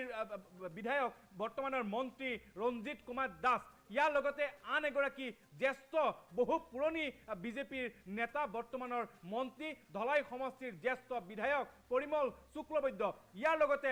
প্ৰাক্তন মন্ত্ৰী বৰ্তমান বিহালী সমষ্টিৰ বিধায়ক এগৰাকী জ্যেষ্ঠ বিজেপি নেতা বিজেপিৰ বহু উত্থান পতনৰ সাক্ষী এগৰাকী নেতা আৰু সেইগৰাকী নেতা হ'ল বিহালী সমষ্টিৰ ৰঞ্জিত দত্ত ঠিক একেদৰে ধলাইৰ পৰিমল শুক্লবৈদ্যৰ নাম মই ইতিমধ্যে ক'লোৱেই আন এগৰাকী নেতা হৈছে পূব গুৱাহাটী সমষ্টিৰ জ্যেষ্ঠ বিধায়ক সিদ্ধাৰ্থ ভট্টাচাৰ্য ঠিক একেদৰে বৰ্তমান অসম বিধানসভাৰ অধ্যক্ষ পানেৰীৰ সমষ্টিৰ পৰা তেওঁ প্ৰতিনিধিত্ব কৰে বিশ্বজিৎ দৈমাৰী ঠিক একেদৰে সৰুক্ষেত্ৰীৰ জাকিৰ হুছেইন ঠিকদাৰ এনে বহু নেতা আছে যিকেইগৰাকী নেতা এতিয়া ৰণত পৰিব মই এই মুহূৰ্তত যেটো নিৰ্বাচন আয়োগৰ যিখন খচৰা প্ৰকাশ পাইছে তাৰে ভিতৰৰ যিকেইটা খচৰা সেইকেইটা মই দেখুৱাবলৈ মোৰ সতীৰ্থক মই কৈলাশক অনুৰোধ জনাইছো দেখুৱাবলৈ এয়া হৈছে নলবাৰী জিলাৰ যিখন আচলতে কেইবাখনো নতুন জিলা হ'ব নতুন কেইবাটা সমষ্টি হ'ব তাৰে ভিতৰত অন্যতম দেখা গৈছে এয়া নলবাৰী জিলা আপোনালোকে খুব ভালকৈ দেখিছে ঠিক একেদৰে এয়া নলবাৰী সমষ্টি ঠিক একেদৰে বৰক্ষেত্ৰী সমষ্টি নতুনকৈ সমষ্টি দেখা গৈছে টিহু ইয়াৰ লগতে নলবাৰী জিলাৰ অধীনত যিহেতু কেইবাটাও নতুন সমষ্টি ঠিক একেদৰে নলবাৰীত দেখা গৈছে নলবাৰী জিলাখনত 3খনকৈ সমষ্টি ঠিক একেদৰে কেইবাখনো জিলা বৰ্তমানৰ মই যদি কিছু সম্ভৱ হয় মই কেইবাখনো জিলা যেটো আছে মই গৈছো এতিয়া নগাঁও জিলালৈ মৰিগাঁও জিলালৈ গৈছো এই মুহূৰ্তত মই মৰিগাঁও জিলাত আছো আৰু মৰিগাঁও জিলাৰ জাগিৰোড বিধানসভা সমষ্টিৰে দেখুৱাইছো যে জাগিৰোড বিধানসভা সমষ্টিটো আছে ইয়াত বিশেষকৈ মৰিগাঁও জিলাত নতুনকৈ এখন বিধানসভা সমষ্টি ইয়াতে সন্নিৱিষ্ট কৰা হৈছে মই এই মুহূৰ্তত মৰিগাঁও বিধানসভা সমষ্টিটো দেখুৱাইছো মৰিগাঁৱত কি সালসলনি কৰা হৈছে এয়া মৰিগাঁও লাহৰীঘাট মৰিগাঁও বিধানসভা সমষ্টি বটদবা 3খনকৈ বিধানসভা সমষ্টি মৰিগাঁও লাহৰীঘাট আৰু জাগিৰোড এয়া হৈছে মৰিগাঁও বিধানসভা সমষ্টিৰ অন্তৰ্গত কেইবাখনো সমষ্টি ঠিক একেদৰে মই আহিছো নগাঁও বিধানসভা সমষ্টিত ইয়াত দেখা গৈছে বটদবা বিধানসভা সমষ্টি ৰূপহী বিধানসভা সমষ্টি কলিয়াবৰ বিধানসভা সমষ্টি চামগুৰি বিধানসভা সমষ্টি বৰহমপুৰ বিধানসভা সমষ্টি নগাঁও ৰহা আৰ বিনাকান্দি সমষ্টিটো হ'ব যমুনামুখ বিধানসভা সমষ্টিটো যেটো বিলুপ্তি ঘটোৱা হৈছে ঠিক একেদৰে এতিয়া নতুনকৈ জন্ম লাভ কৰা সমষ্টিটো হৈছে বিনাকান্দি বিধানসভা সমষ্টি ঠিক একেদৰে নগাঁও বিধানসভা সমষ্টি বা নগাঁৱৰ পৰা আচলতে এতিয়া বিলুপ্ত কৰা হৈছে ঢিং নাইকিয়া হৈছে যাৰ কাৰণে আমিনুল ইছলাম জ্যেষ্ঠ বিধায়ক আমিনুল ইছলামৰ ৰাজনৈতিক জীৱনলৈ এই মুহূৰ্তত সংকট অহা পৰিলক্ষিত হৈছে ঠিক একেদৰে বহু কেইগৰাকী জ্যেষ্ঠ বিধায়ক বহু কেইগৰাকী জ্যেষ্ঠ নেতাৰ এই মুহূৰ্তত ৰাজনৈতিক জীৱন বিলুপ্তি ঘটোৱা হৈছে মই এই মুহূৰ্তত দেখুৱাইছো এয়া কেইবাখনো জিলাৰ ড্ৰাফ্ট এই মুহূৰ্তত মই দেখুৱাইছো ঠিক একেদৰে মই এই মুহূৰ্তত আপোনাক দীপাংকৰ মই আপোনাৰ জৰিয়তে ষ্টুডিঅ'ত গৈ মই ষ্টুডিঅ'ৰ পৰা মই ক'ব বিচাৰিছো যে আপুনি যেহেতু এই মুহূৰ্তত বিশ্লেষণ কৰিছে যে কেইবাগৰাকী ৰাজনীতিবিদৰ জীৱন যেহেতু এই মুহূৰ্তত অন্ধকাৰৰ দিশে গতি কৰিছে ঠিক একেদৰে আপুনি যিকেইটা নাম উল্লেখ কৰিছে উৰ্খাও গৌৰা ব্ৰহ্ম তেওঁ এই মুহূৰ্তত চাপাগুৰিৰ পৰা তেওঁ প্ৰতিনিধিত্ব কৰি আছে ঠিক একেদৰে সৰুক্ষেত্ৰী বিধায়ক জাকিৰ হুছেইন ঠিকদাৰ ড্ৰাফ্ট ওলোৱাৰ লগে লগে জাকিৰ হুছেইন ঠিকদাৰে টুইট যোগে ইতিমধ্যে জনাইছে যে তেওঁ এই যি খচৰা যি সমষ্টি বিলুপ্তিকৰণ তেওঁ কোনো পৰ্যায়ে মানি নলয় প্ৰয়োজন সাপেক্ষে তেওঁ গণতান্ত্ৰিক আন্দোলন কৰিব ঠিক একেদৰে লাহোৱালৰ বিনোদ হাজৰিকা হাওৰা সমষ্টি সুশান্ত বৰগোহাঁই আমগুৰি প্ৰদীপ হাজৰিকা কোকৰাঝাৰ পশ্চিম ৰবিৰাম ৰাজদাৰী ঠিক একেদৰে কোকৰাঝাৰ পূব লৰেন্স ইছলাৰী বিলাসীপাৰা পূব শামছুল হুদাকে আদি কৰি বহু কেইগৰাকী ৰাজনৈতিক নেতাৰ ৰাজনৈতিক কেৰিয়াৰলৈ এই মুহূৰ্তত অন্ধকাৰ আৰু ধুমুহা নামি আহিছে দীপাংকৰ চাওক এইখিনিতে এটা প্ৰশ্ন আছিল অভিজিত আচাৰ্য চাওক তেওঁলোকক হয়তো আশ্বাস দিয়া হ'ব তেওঁলোকক হয়তো কোৱা হ'ব যে আপোনালোকক বেলেগ সমষ্টিত সংস্থাপিত কৰা হ'ব কিন্তু যি ৰাজনৈতিক যিটো সমীকৰণ ভোটৰ যিটো ভোটৰ অংকটো তেওঁলোক হয়তো বেলেগ এটা সমষ্টিত সংস্থাপিত হ'লে শেষ হাঁহি মাৰিবলৈ তেওঁলোকৰ অলপ অসুবিধা হ'ব যদি আমি উদাহৰণস্বৰূপে থাওৰা সমষ্টিৰ আমি উদাহৰণ লৈছোঁ থাওৰা সমষ্টিৰ সুশান্ত বৰগোহাঁইক এটা বেলেগ সমষ্টিলৈ লৈ যোৱা হ'ল ডিমৌ সমষ্টি মোৰ যদি ভুল হোৱা নাই ডিমৌ বুলি নতুনকৈ সমষ্টি এটা জন্ম হৈছে সুশান্ত বৰগোহাঁইক যদি ডিমৌ সমষ্টিলৈ লৈ যোৱা হয় ডিমৌ সমষ্টিৰ যিটো জনগাঁথনি ডিমৌ সমষ্টিটোৰ যিটো ইতিহাস হ'ব ডিমৌ সমষ্টিটোৰ যদি ভোটৰ অংক সেই অংকটোৱে হয়তো সুশান্ত বৰগোহাঁইক সহায় নকৰিবও পাৰে মই উদাহৰণ দিছোঁ মই প্ৰশ্নটো কৰিছোঁ গতিকে ভোটৰ অংকত ক'ৰবাত আউল লাগিব গতিকে সংস্থাপন কৰাটোত অসুবিধা নহ'ব জানো সংখ্যাৰ খেল আৰু সংখ্যাৰ দিশৰ পৰা ক'ব গ'লে বহুকেইখন পঞ্চায়ত বহুকেইখন ৱাৰ্ড কাটি আনটা বিধানসভা সমষ্টিত সন্নিৱিষ্ট কৰা হৈছে গতিকে এই সংখ্যাৰ যিটো কেলকুলেশ্যন সেই সংখ্যাৰ কেলকুলেশ্যন কৰিবলৈ ইতিমধ্যে বহুত সময়ৰ প্ৰয়োজন হ'ব হাতত তেওঁলোকৰ এই মুহূৰ্তত যিহেতু 3টা বছৰ সময় আছে ঠিক একেদৰে আহি আছে লোকসভা নিৰ্বাচন গতিকে এই মুহূৰ্তত আজি যিহেতু এই খচৰাখন প্ৰকাশ কৰা হৈছে খচৰা প্ৰকাশৰ লগে লগে তেওঁলোকৰ ৰাজনৈতিক জীৱনত যে আউল নালাগিব বহুতৰে হয়তো সমষ্টিতে পৰিৱৰ্তন হ'ব বহুতৰে সমষ্টিৰ জনগাঁথনি পৰিৱৰ্তন হ'ব গতিকে এইখিনি এই মুহূৰ্তত কোন ৰাজনৈতিক নেতাৰ নিজৰ যি সমষ্টি এই মুহূৰ্তলৈকে তেওঁলোকে প্ৰতিনিধিত্ব কৰি আছে তেওঁলোকে সেই সমষ্টিটোৰ পৰা প্ৰতিনিধিত্ব কৰি তেওঁলোকে মন্ত্ৰী হিচাপে কাৰ্যনিৰ্বাহ কৰি আছে কিন্তু তেওঁলোকৰ যি পৰিচয় যেনেকৈ ৰঞ্জিত দাস পাঠাচাৰকুচিৰ পৰা তেওঁ প্ৰতিনিধিত্ব কৰি আজি তেওঁ মন্ত্ৰী ঠিক একেদৰে উৰ্খা বৰা ব্ৰহ্ম চাপাগুৰিৰ পৰা তেওঁ প্ৰতিনিধিত্ব কৰিছে ধলাইৰ পৰা পৰিমল শুক্লবৈদ্য এনেদৰে আৰু বহু কেইগৰাকী ৰাজনৈতিক নেতা নিশ্চয় ৰাজনীতিলৈ ৰাজনৈতিক কেৰিয়াৰলৈ ভাবুকি আহিব নিশ্চয় এই মুহূৰ্তত আপোনাক ধন্যবাদ জ্ঞাপন কৰিছোঁ পৰৱৰ্তী সময়ত আপোনাৰ সৈতে পুনৰবাৰ সংযোগ স্থাপন কৰিবলৈ চেষ্টা কৰিম আমি ফুল প্লেটৰ জৰিয়তে পুনৰবাৰ দেখুৱাইছোঁ কোন কোন সমষ্টিৰ বিলুপ্তি হ'ল আৰু কাৰ কাৰ ৰাজনৈতিক জীৱনলৈ ৰাজনৈতিক কেৰিয়াৰলৈ ভাবুকি আহিছে আমি দেখুৱাই আছোঁ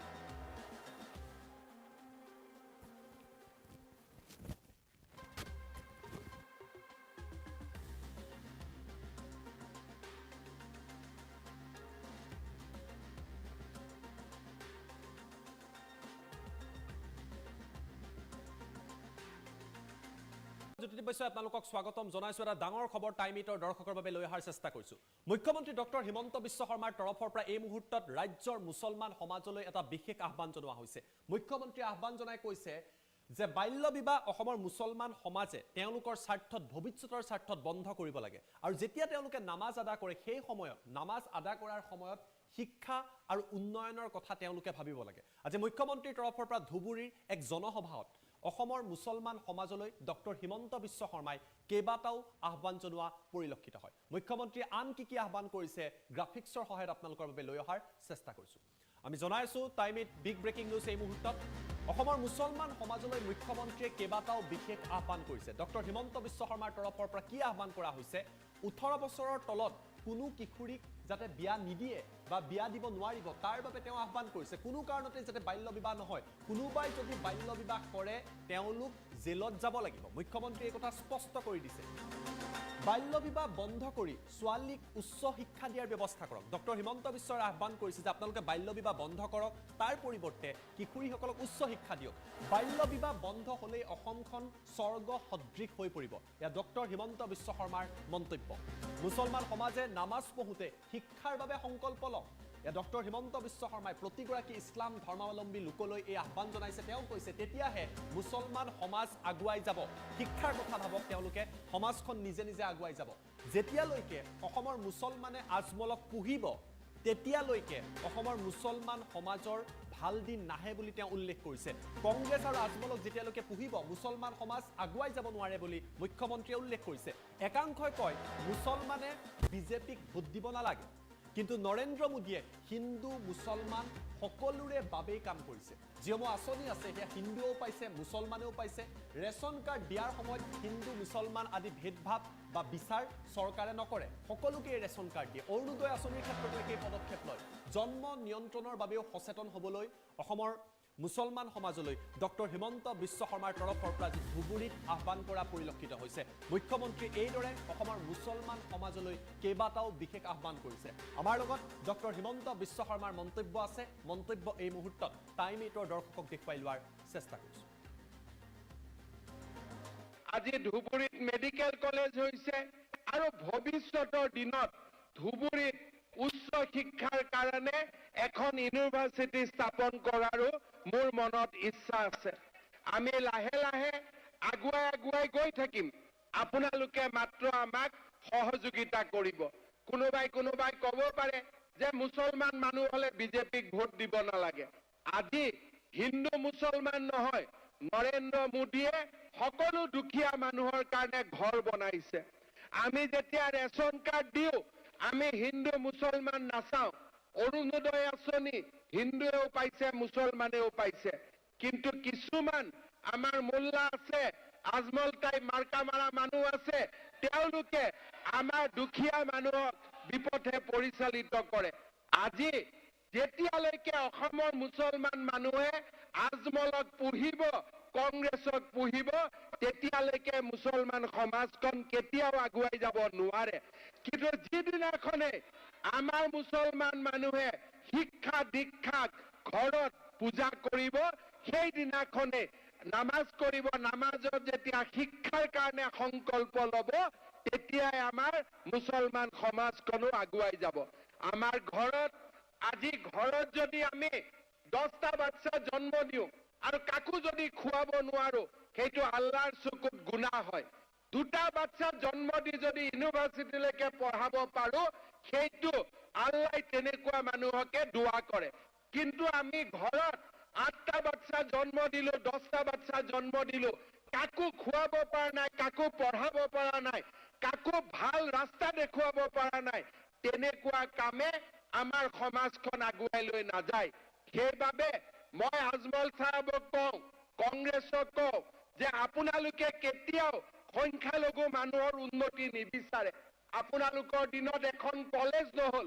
আপোনালোকৰ দিনত সংখ্যালঘু দুখীয়া মানুহে ঘৰ নাপালে, অৰুণোদয় নাপালে, আজি চৰকাৰী চাকৰিও আপোনালোকৰ দিনত কোনেও নাপালে। বিজেপি চৰকাৰৰ দিনত আমি তুষ্টিকৰণ নকৰাকৈ আমি সকলো ৰাইজক সমানে আমি সাথ দিছো, সমানে আমি কাম কৰিছো, সবকা সাথ সবকা বিকাশ নীতিৰে আমি আগুৱাই গৈছো, সকলো লোক আছো। বিশেষকৈ আমাৰ গৰিয়া মৰিয়া দেশী যিবিলাক মুছলমান মানুহ আছে,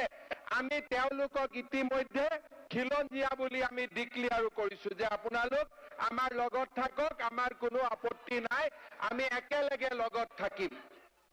এতিয়া মোৰ খালি কেইটামান কথা আছে। মোৰ এটা ঘৰত ছোৱালী আছে, গতিকে মই বাপেক হিচাপে মোৰ ছোৱালীবিলাকলৈকে অলপ মৰমটো বেছি। সেইকাৰণে মই মানুহক এটা কথাই কওঁ, কোনো যাতে বাচ্চা ছোৱালীক বিয়া নিদিয়ে, ঠিক আছে? 18 বছৰৰ তলত কোনো ছোৱালীক যাতে কোনেও বিয়া নকৰায়, সেই কথাটো মই আজি ধুবুৰী ৰাইজক ৰিকুৱেষ্ট কৰিম, অসমৰ ৰাইজক ৰিকুৱেষ্ট কৰিম। কাৰোবাৰ ঘৰত যদি আগে পিছে হৈ থকাৰ দৰে যদি বাচ্চা ছোৱালীক বিয়া দিয়ে, আকৌ থানাত যাব লাগিব, কিন্তু এই কথাটো মই ডাইৰেক্টলি কৈ থৈ দিছো, ঠিক আছে? এই কথাটো আমি যদি মনত ৰাখো আৰু বাল্য বিবাহ যদি আমি বন্ধ কৰো, ছোৱালীক যদি আমি কলেজত পঠাও, স্কুলত পঠাও,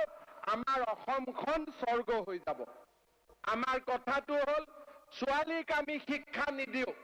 কিন্তু এটা কথা আপোনালোকে মনত ৰাখিব যে লৰাই যেনেকে ঘৰত দেউতাক মাকক চাই, ছোৱালীয়েও তেনেকে দেউতাক মাকক চাই। আজি ছোৱালীক আমি স্কুটি দিছো, ছোৱালীক আমি বিনামূলীয়া এডমিশ্যনৰ ব্যৱস্থা কৰিছো। মোৰ মনত এটাই ইচ্ছা যে অসমৰ যাতে ছোৱালীবিলাকে পঢ়া শুনা কৰি বহুতবিলাক আগুৱাই যাব পাৰে। সেইকাৰণে আমাৰ ইয়াত যিমান ৰাইজ আছে, হিন্দু মুছলমান, মই সকলোকে অনুৰোধ কৰিম যে আপোনালোকে যেন ঘৰৰ ছোৱালীটোক শিক্ষা দিয়ে, ঘৰৰ ছোৱালীটোক যাতে কলেজ ইউনিভাৰ্চিটিলৈকে পঢ়াৰ ব্যৱস্থা কৰে। আজি ধুবুৰীত মেডিকেল কলেজ হৈছে আৰু ভৱিষ্যতৰ দিনত ধুবুৰীত উচ্চ শিক্ষাৰ কাৰণে এখন ইউনিভাৰ্চিটি স্থাপন কৰাৰো মোৰ মনত ইচ্ছা আছে। আমি লাহে লাহে আগুৱাই আগুৱাই গৈ থাকিম, আপোনালোকে মাত্ৰ আমাক সহযোগিতা কৰিব। কোনোবাই ক'ব পাৰে যে মুছলমান মানুহ হলে বিজেপিক ভোট দিব নালাগে। আজি হিন্দু মুছলমান নহয়, নৰেন্দ্ৰ মোদীয়ে সকলো দুখীয়া মানুহৰ কাৰণে ঘৰ বনাইছে। আমি যেতিয়া ৰেচন কাৰ্ড দিওঁ, আমি হিন্দু মুছলমান নাচাওঁ। অৰুণোদয় আঁচনি হিন্দুৱেও পাইছে, মুছলমানেও পাইছে, কিন্তু কিছুমান আমাৰ মোল্লা আছে, আজমল টাইপ মাৰ্কা মাৰা মানুহ আছে, তেওঁলোকে আমাৰ দুখীয়া মানুহক বিপথে পৰিচালিত কৰে। আজি যেতিয়ালৈকে অসমৰ মুছলমান মানুহে আজমলক পুহিব, কংগ্ৰেছক পুহিব, তেতিয়ালৈকে মুছলমান সমাজখন কেতিয়াও আগুৱাই যাব নোৱাৰে। কিন্তু যিদিনাখনে আমাৰ মুছলমান মানুহে শিক্ষা দীক্ষাক ঘৰত পূজা কৰিব,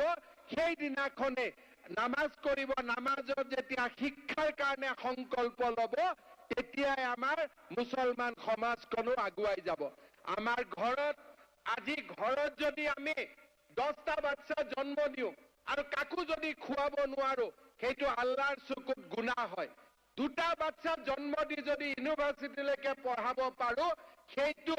আল্লাহ তেনেকুৱা মানুহকে দোয়া কৰে। কিন্তু আমি ঘৰত 8টা বাচ্চা জন্ম দিলো, 10টা বাচ্চা জন্ম দিলো, কাকো খুৱাব পৰা নাই, কাকো পঢ়াব পৰা নাই, কাকো ভাল ৰাস্তা দেখুৱাব পৰা নাই, তেনেকুৱা কামে আমাৰ সমাজখন আগুৱাই লৈ নাযায়। সেইবাবে মই আজমল চাহাবক কওঁ, কংগ্ৰেছক কওঁ যে আপোনালোকে কেতিয়াও সংখ্যালঘু মানুহৰ উন্নতি নিবিচাৰে। আপোনালোকৰ দিনত এখন কলেজ নহল, আপোনালোকৰ দিনত সংখ্যালঘু দুখীয়া মানুহে ঘৰ নাপালে, অৰুণোদয় নাপালে, আজি চৰকাৰী চাকৰিও আপোনালোকৰ দিনত কোনেও নাপালে। বিজেপি চৰকাৰৰ দিনত আমি তুষ্টিকৰণ নকৰাকৈ আমি সকলো ৰাইজক সমানে আমি সাথ দিছো সমানে আমি কাম কৰিছো সবকা সাথ সবকা বিকাশ নীতিৰে আমি আগুৱাই গৈছো সকলো লোক আছো বিশেষকৈ আমাৰ গৰিয়া মৰিয়া দেশী যিবিলাক মুছলমান মানুহ আছে আমি তেওঁলোকক ইতিমধ্যে খিলঞ্জীয়া বুলি আমি ডিক্লেয়াৰ কৰিছো যে আপোনালোক আমাৰ লগত থাকক আমাৰ কোনো আপত্তি নাই আমি একেলগে লগত থাকিম এতিয়া মোৰ খালি কেইটামান কথা আছে মোৰ এটা ঘৰত ছোৱালী আছে গতিকে মই বাপেক হিচাপে মোৰ ছোৱালীবিলাকলৈকে অলপ মৰমটো বেছি সেইকাৰণে মই মানুহক এটা কথাই কওঁ কোনো যাতে বাচ্চা ছোৱালীক বিয়া নিদিয়ে ঠিক আছে 18 বছৰৰ তলত কোনো ছোৱালীক যাতে কোনেও বিয়া নকৰায় সেই কথাটো মই আজি ধুবুৰী ৰাইজক ৰিকুৱেষ্ট কৰিম অসমৰ ৰাইজক ৰিকুৱেষ্ট কৰিম কাবাৰ ঘৰত যদি আগে পিছে হৈ থকাৰ দৰে যদি বাচ্চা ছোৱালীক বিয়া দিয়ে আকৌ থানাত যাব লাগিব কিন্তু এই কথাটো মই ডাইৰেক্টলি কৈ থৈ দিছো ঠিক আছে এই কথাটো আমি যদি মনত ৰাখো আৰু বাল্য বিবাহ যদি আমি বন্ধ কৰো ছোৱালীক যদি আমি কলেজত পঠাও স্কুলত পঠাও আমাৰ অসমখন স্বৰ্গ হৈ যাব আমাৰ কথাটো হল ছোৱালীক আমি শিক্ষা নিদিও কিন্তু এটা কথা আপোনালোকে মনত ৰাখিব যে লৰাই যেনেকে ঘৰৰ দেউতাক মাকক চাই ছোৱালীয়েও তেনেকে দেউতাক মাকক চাই আজি ছোৱালীক আমি স্কুটি দিছো ছোৱালীক আমি বিনামূলীয়া এডমিশনৰ ব্যৱস্থা কৰিছো মোৰ মনত এটা ইচ্ছা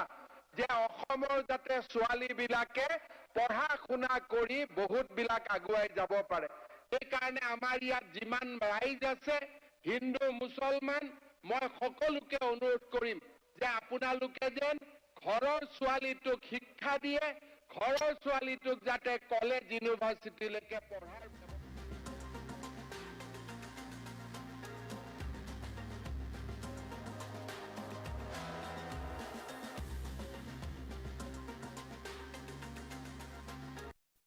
আমাৰ নৱপ্ৰজন্মৰ লক্ষ্যত থাকিব লাগিব দৃঢ়তা আৰু একাগ্ৰতা জিআইটিয়ে তোমালোকক গঢ়িব বিচাৰে একোজন দক্ষ পেছাদাৰী ব্যক্তি হিচাপে ইলেক্ট্ৰনিক্স কম্পিউটাৰ অটোমোবাইল মেকানিকেল আৰু সিভিল ইঞ্জিনিয়াৰিঙৰ 3 বছৰীয়া ডিপ্লোমা পাঠ্যক্ৰম জিআইটি বামুনি মৈদাম গুৱাহাটী 21 মোবাইল নম্বৰ 9954532009 জিআইটিক সহযোগিতা কৰিছে ভাৰতৰ বহু অনুষ্ঠানে জিআইটি অসমৰ অনুষ্ঠান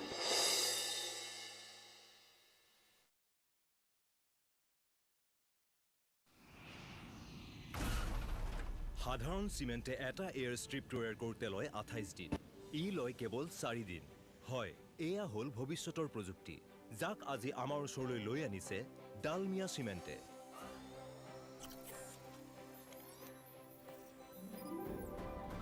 আৰু মই মোৰ ঘৰ বনাই আছো এই চিমেণ্টেৰে Dalmia Cement, future today. Civil automobile Mechanical. Computer science আৰু ইলেক্ট্ৰনিক্সৰ 3 বছৰীয়া পাঠ্যক্ৰম চিভিল অটোমোবাইল কন্ট্ৰাক্ট ডিপ্লোমা আৰু ইলেক্ট্ৰনিক্সৰ 3 বছৰীয়া পাঠ্যক্ৰম এডিশনেল কোৰ্সেছ for 1 year GIT we make you professional আপোনালোকৰ বাবে লৈ আহিছো কিয়নো সমষ্টি পুনৰ নিৰ্ধাৰণক লৈ এই মুহূৰ্তত তাত ডাঙৰ খবৰ আছে নিৰ্বাচন আয়োগৰ তৰফৰ পৰা সমষ্টি পুনৰ নিৰ্ধাৰণক লৈ খসৰা তালিকা প্ৰকাশ কৰা হৈছে আৰু এই তালিকাত অসমৰ কেইবাটাও লোকসভা সমষ্টিৰ নাম সলনি হ'ব লোকসভা সমষ্টিসমূহৰ জনবিন্যাস সলনি হ'ব আৰু 2024ৰ লোকসভা নিৰ্বাচনৰ পূৰ্বে নিৰ্বাচন আয়োগৰ তৰফৰ পৰা বৃহৎ পুনৰ নিৰ্ধাৰণৰ খসৰা তালিকা প্ৰকাশ কৰিছে নিৰ্বাচন আয়োগে 2024ৰ লোকসভা নিৰ্বাচনৰ পূৰ্বে এটা ডাঙৰ খবৰ আমি আপোনালোকক জনাইছো 2001 চনৰ লোকপিয়লৰ ভিত্তিত প্ৰস্তুত কৰা হৈছে খসৰা তালিকা লোকসভাৰ সমষ্টি 14টাই থাকিব অৰ্থাৎ লোকসভা সমষ্টিৰ সংখ্যা 2024ৰ পূৰ্বে খসৰা অনুসৰি বৃদ্ধি নহয় কিন্তু নাম সলনি হ'ব জনবিন্যাস সলনি হ'ব অসমৰ বিধানসভা সমষ্টি 126টাই থাকিব কেইবাটাও তথ্য আমি আপোনালোকক জনাই আছো কিন্তু কেইবাটাও লোকসভা সমষ্টিৰ নাম সলনি হৈছে এই খসৰা তালিকাত কেইবাটাও লোকসভা সমষ্টিৰ নাম সলনি হৈছে মঙ্গলদৈ সমষ্টিৰ নাম সলনি কৰা হৈছে আমি প্ৰথমটো বিগ ব্ৰেকিং আপোনালোকক জনাই আছো মঙ্গলদৈ সমষ্টিৰ নাম সলনি হৈছে মঙ্গলদৈ সমষ্টিৰ নতুন নাম হ'ব দৰং মঙ্গলদৈ লোকসভা সমষ্টিৰ নতুন নাম হ'ব দৰং তাত কোন কোন অঞ্চল আহিব জনাম কলিয়াবৰ লোকসভা সমষ্টিৰ নাম সলনি হৈছে কলিয়াবৰৰ ঠাইত কাজিৰঙা হ'ব লোকসভা সমষ্টি কাজিৰঙা হ'ব নতুন লোকসভা সমষ্টি তেজপুৰ লোকসভা সমষ্টিৰ নাম সলনি হৈছে শোণিতপুৰ হ'ব তেজপুৰ লোকসভা সমষ্টি 2024 পূৰ্বে এটা ডাঙৰ খবৰ 11 জুলাইৰ ভিতৰত সমষ্টিৰ পুনৰ নিৰ্ধাৰণক লৈ এই খচৰাক লৈ আপোনালোকে উজৰ আপত্তি থাকিলে দিব পাৰিব নিৰ্বাচন আয়োগে তালিকা প্ৰকাশ কৰিছে 24 প্ৰাক্ষণত যথেষ্ট সংখ্যক সমষ্টিৰ সলনি হ'ব বিধানসভাত 9টা এছচিৰ বাবে আৰু 19টা এছটিৰ বাবে সমষ্টি সংৰক্ষণ কৰা হৈছে আমি জনাই আছো এটা ডাঙৰ খবৰ অভিষেক তথ্য আমি আপোনালোকক জনাবলৈ চেষ্টা কৰিম এই মুহূৰ্তত এটা ডাঙৰ খবৰ কিয়নো সমষ্টি পুনৰ নিৰ্ধাৰণৰ খচৰা তালিকা প্ৰকাশ কৰা হৈছে নিৰ্বাচন আয়োগে তালিকা প্ৰকাশ কৰিছে 2001 চনৰ লোকপিয়লৰ ভিত্তিত এই খচৰা প্ৰস্তুত কৰা হৈছে লোকসভা সমষ্টি 14টাই থাকিব বিধানসভা সমষ্টি 126টাই থাকিব কিন্তু এই সমষ্টিসমূহৰ নাম সলনি হৈছে সমষ্টিসমূহৰ যি জনগাঁথনি বা সমষ্টিসমূহত কি সমষ্টি আহিব তাত যথেষ্ট হাল সলনি কৰা হৈছে 11 জুলাইৰ ভিতৰত আপোনালোকে সমগ্ৰ বিষয়ক লৈ আপোনালোকে অভাৱ অভিযোগ দিব লাগিব কেইবাটাও সমষ্টিৰ নাম সলনি হৈছে মঙ্গলদৈ লোকসভা সমষ্টিৰ নাম সলনি কৰা হৈছে মঙ্গলদৈ লোকসভা সমষ্টি হ'ব দৰং লোকসভা সমষ্টি ঠিক একেদৰে কলিয়াবৰ লোকসভা সমষ্টিৰ নাম সলনি কৰা হৈছে মঙ্গলদৈ সমষ্টিৰ নতুন নাম হৈছে দৰং লোকসভা সমষ্টি এক খচৰা অনুসৰি কলিয়াবৰ সমষ্টিৰ নাম সলনি হৈছে কলিয়াবৰ সমষ্টিৰ নাম কাজিৰঙা সমষ্টি হিচাপে নিৰ্ধাৰণ কৰা হৈছে কাজিৰঙা লোকসভা সমষ্টিত কি আহিব তাৰ তথ্য জনাম তেজপুৰ লোকসভা সমষ্টিৰ নাম সলনি হৈছে তেজপুৰ লোকসভা সমষ্টিৰ নাম সলনি কৰা হৈছে শোণিতপুৰ কৰা হৈছে 11 জুলাইৰ ভিতৰত এই খচৰা তালিকাৰ ওপৰত উজৰ আপত্তি দিব পাৰিব নিৰ্বাচন আয়োগৰ তৰফৰ পৰা 2024 লোকসভা নিৰ্বাচনৰ পূৰ্বে বৃহৎ সিদ্ধান্ত গ্ৰহণ কৰা হৈছে এই মুহূৰ্তত আমি আপোনালোকক অসমৰ নতুন লোকসভা সমষ্টিসমূহৰ তথ্য দিবলৈ চেষ্টা কৰিছো আমি নিউজ ডেস্কলৈ আহিম আৰু আপোনালোকক অধিক তথ্য দিয়াৰ চেষ্টা কৰিছো এই মুহূৰ্তত আমি নিউজ ডেস্কলৈ আহিছো আমি আপোনালোকক দেখুৱাম আমাৰ লগত সেই তালিকা আহি পৰিছে টাইম8ৰ দৰ্শকক দেখুৱাবলৈ চেষ্টা কৰিছে তালিকাত চাওক কোকৰাঝাৰ সমষ্টি এছটিৰ বাবে ৰিজাৰ্ভ হৈছে ইয়াত কি সমষ্টি আহিব কোকৰাঝাৰ লোকসভাত গুসাইগাঁও দতমা কোকৰাঝাৰ সমান্তৰালভাৱে বাউখুংগুৰি পৰ্বতজোৰা সিডলি চিৰাং বিজনী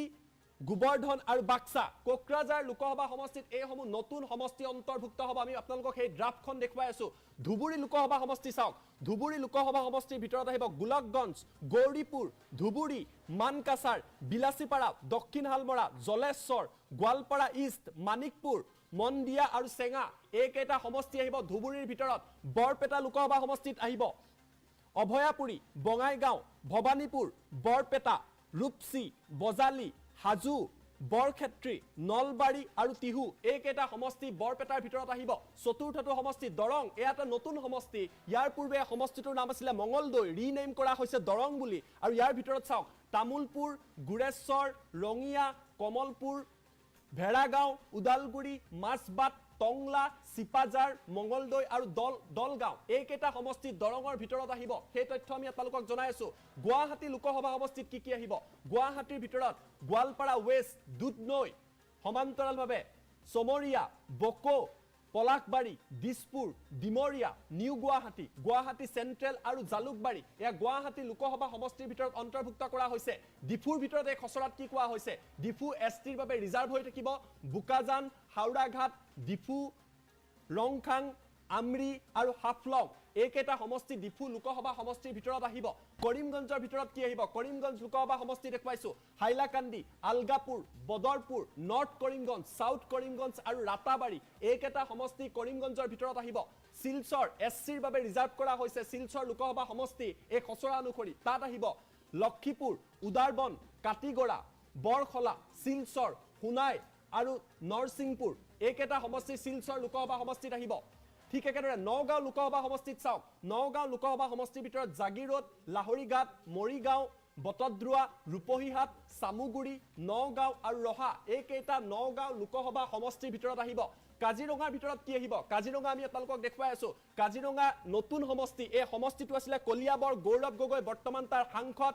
কলিয়াবৰ সমষ্টি ৰিনেম কৰা হৈছে পুনৰ নামাকৰণ কৰা হৈছে কাজিৰঙা নামেৰে কাজিৰঙাৰ ভিতৰত আহিব কলিয়াবৰ বহমপুৰ বিন্নাকান্দি হুজাই লামডিং গোলাঘাট দেৰগাঁও বুকাখাট খুমটাই আৰু সৰুপথাৰ কেইবাটাও মুছলমান অধ্যুষিত সমষ্টি যি কলিয়াবৰত আছিলে সেয়া কাজিৰঙা সমষ্টিত বৰ্তমান সময়ত নাই অৰ্থাৎ তাৰ পৰা বাদ দিয়া হৈছে শোণিতপুৰ এটা নতুন সমষ্টি আগতে তেজপুৰ লোকসভা সমষ্টি আছিলে নতুন খচৰা অনুসৰি 2001 চনৰ লোকপিয়ল অনুসৰি শোণিতপুৰ এতিয়া নতুন লোকসভা সমষ্টি হ'ব ডিলিমিটেশনৰ মতে ঢেকিয়াজুলি বৰছলা তেজপুৰ ৰঙাপৰা চতিয়া বিশ্বনাথ বিহালী গহপুৰ আৰু বিহপুৰীয়া শোণিতপুৰ লোকসভা সমষ্টিৰ ভিতৰত আহিব ইয়াৰ পূৰ্বে ই তেজপুৰ আছিলে লখিমপুৰ লোকসভা সমষ্টিত কি আহিব ৰঙানদী নাওবৈছা লখিমপুৰ ঢকুৱাখানা ধেমাজি চিচিবৰগাঁও জুনাই হদিয়া আৰু ডুমডুমা লখিমপুৰ লোকসভা সমষ্টিৰ ভিতৰত অন্তৰ্ভুক্ত হ'ব ডিব্ৰুগড় লোকসভা সমষ্টিৰ ভিতৰত কি আহিব মাৰ্ঘেৰিটা ডিগবৈ মাকুম তিনিচুকীয়া চাবুৱা ডিব্ৰুগড় মৰাণ দুলিয়াজান টিংখং আৰু নাহৰকটীয়া ডিব্ৰুগড় লোকসভা সমষ্টিৰ ভিতৰত অন্তৰ্ভুক্ত হ'ব যোৰহাট লোকসভা সমষ্টিৰ ভিতৰত সোণাৰী মাহমৰা ডিমৌ শিৱসাগৰ নাজিৰা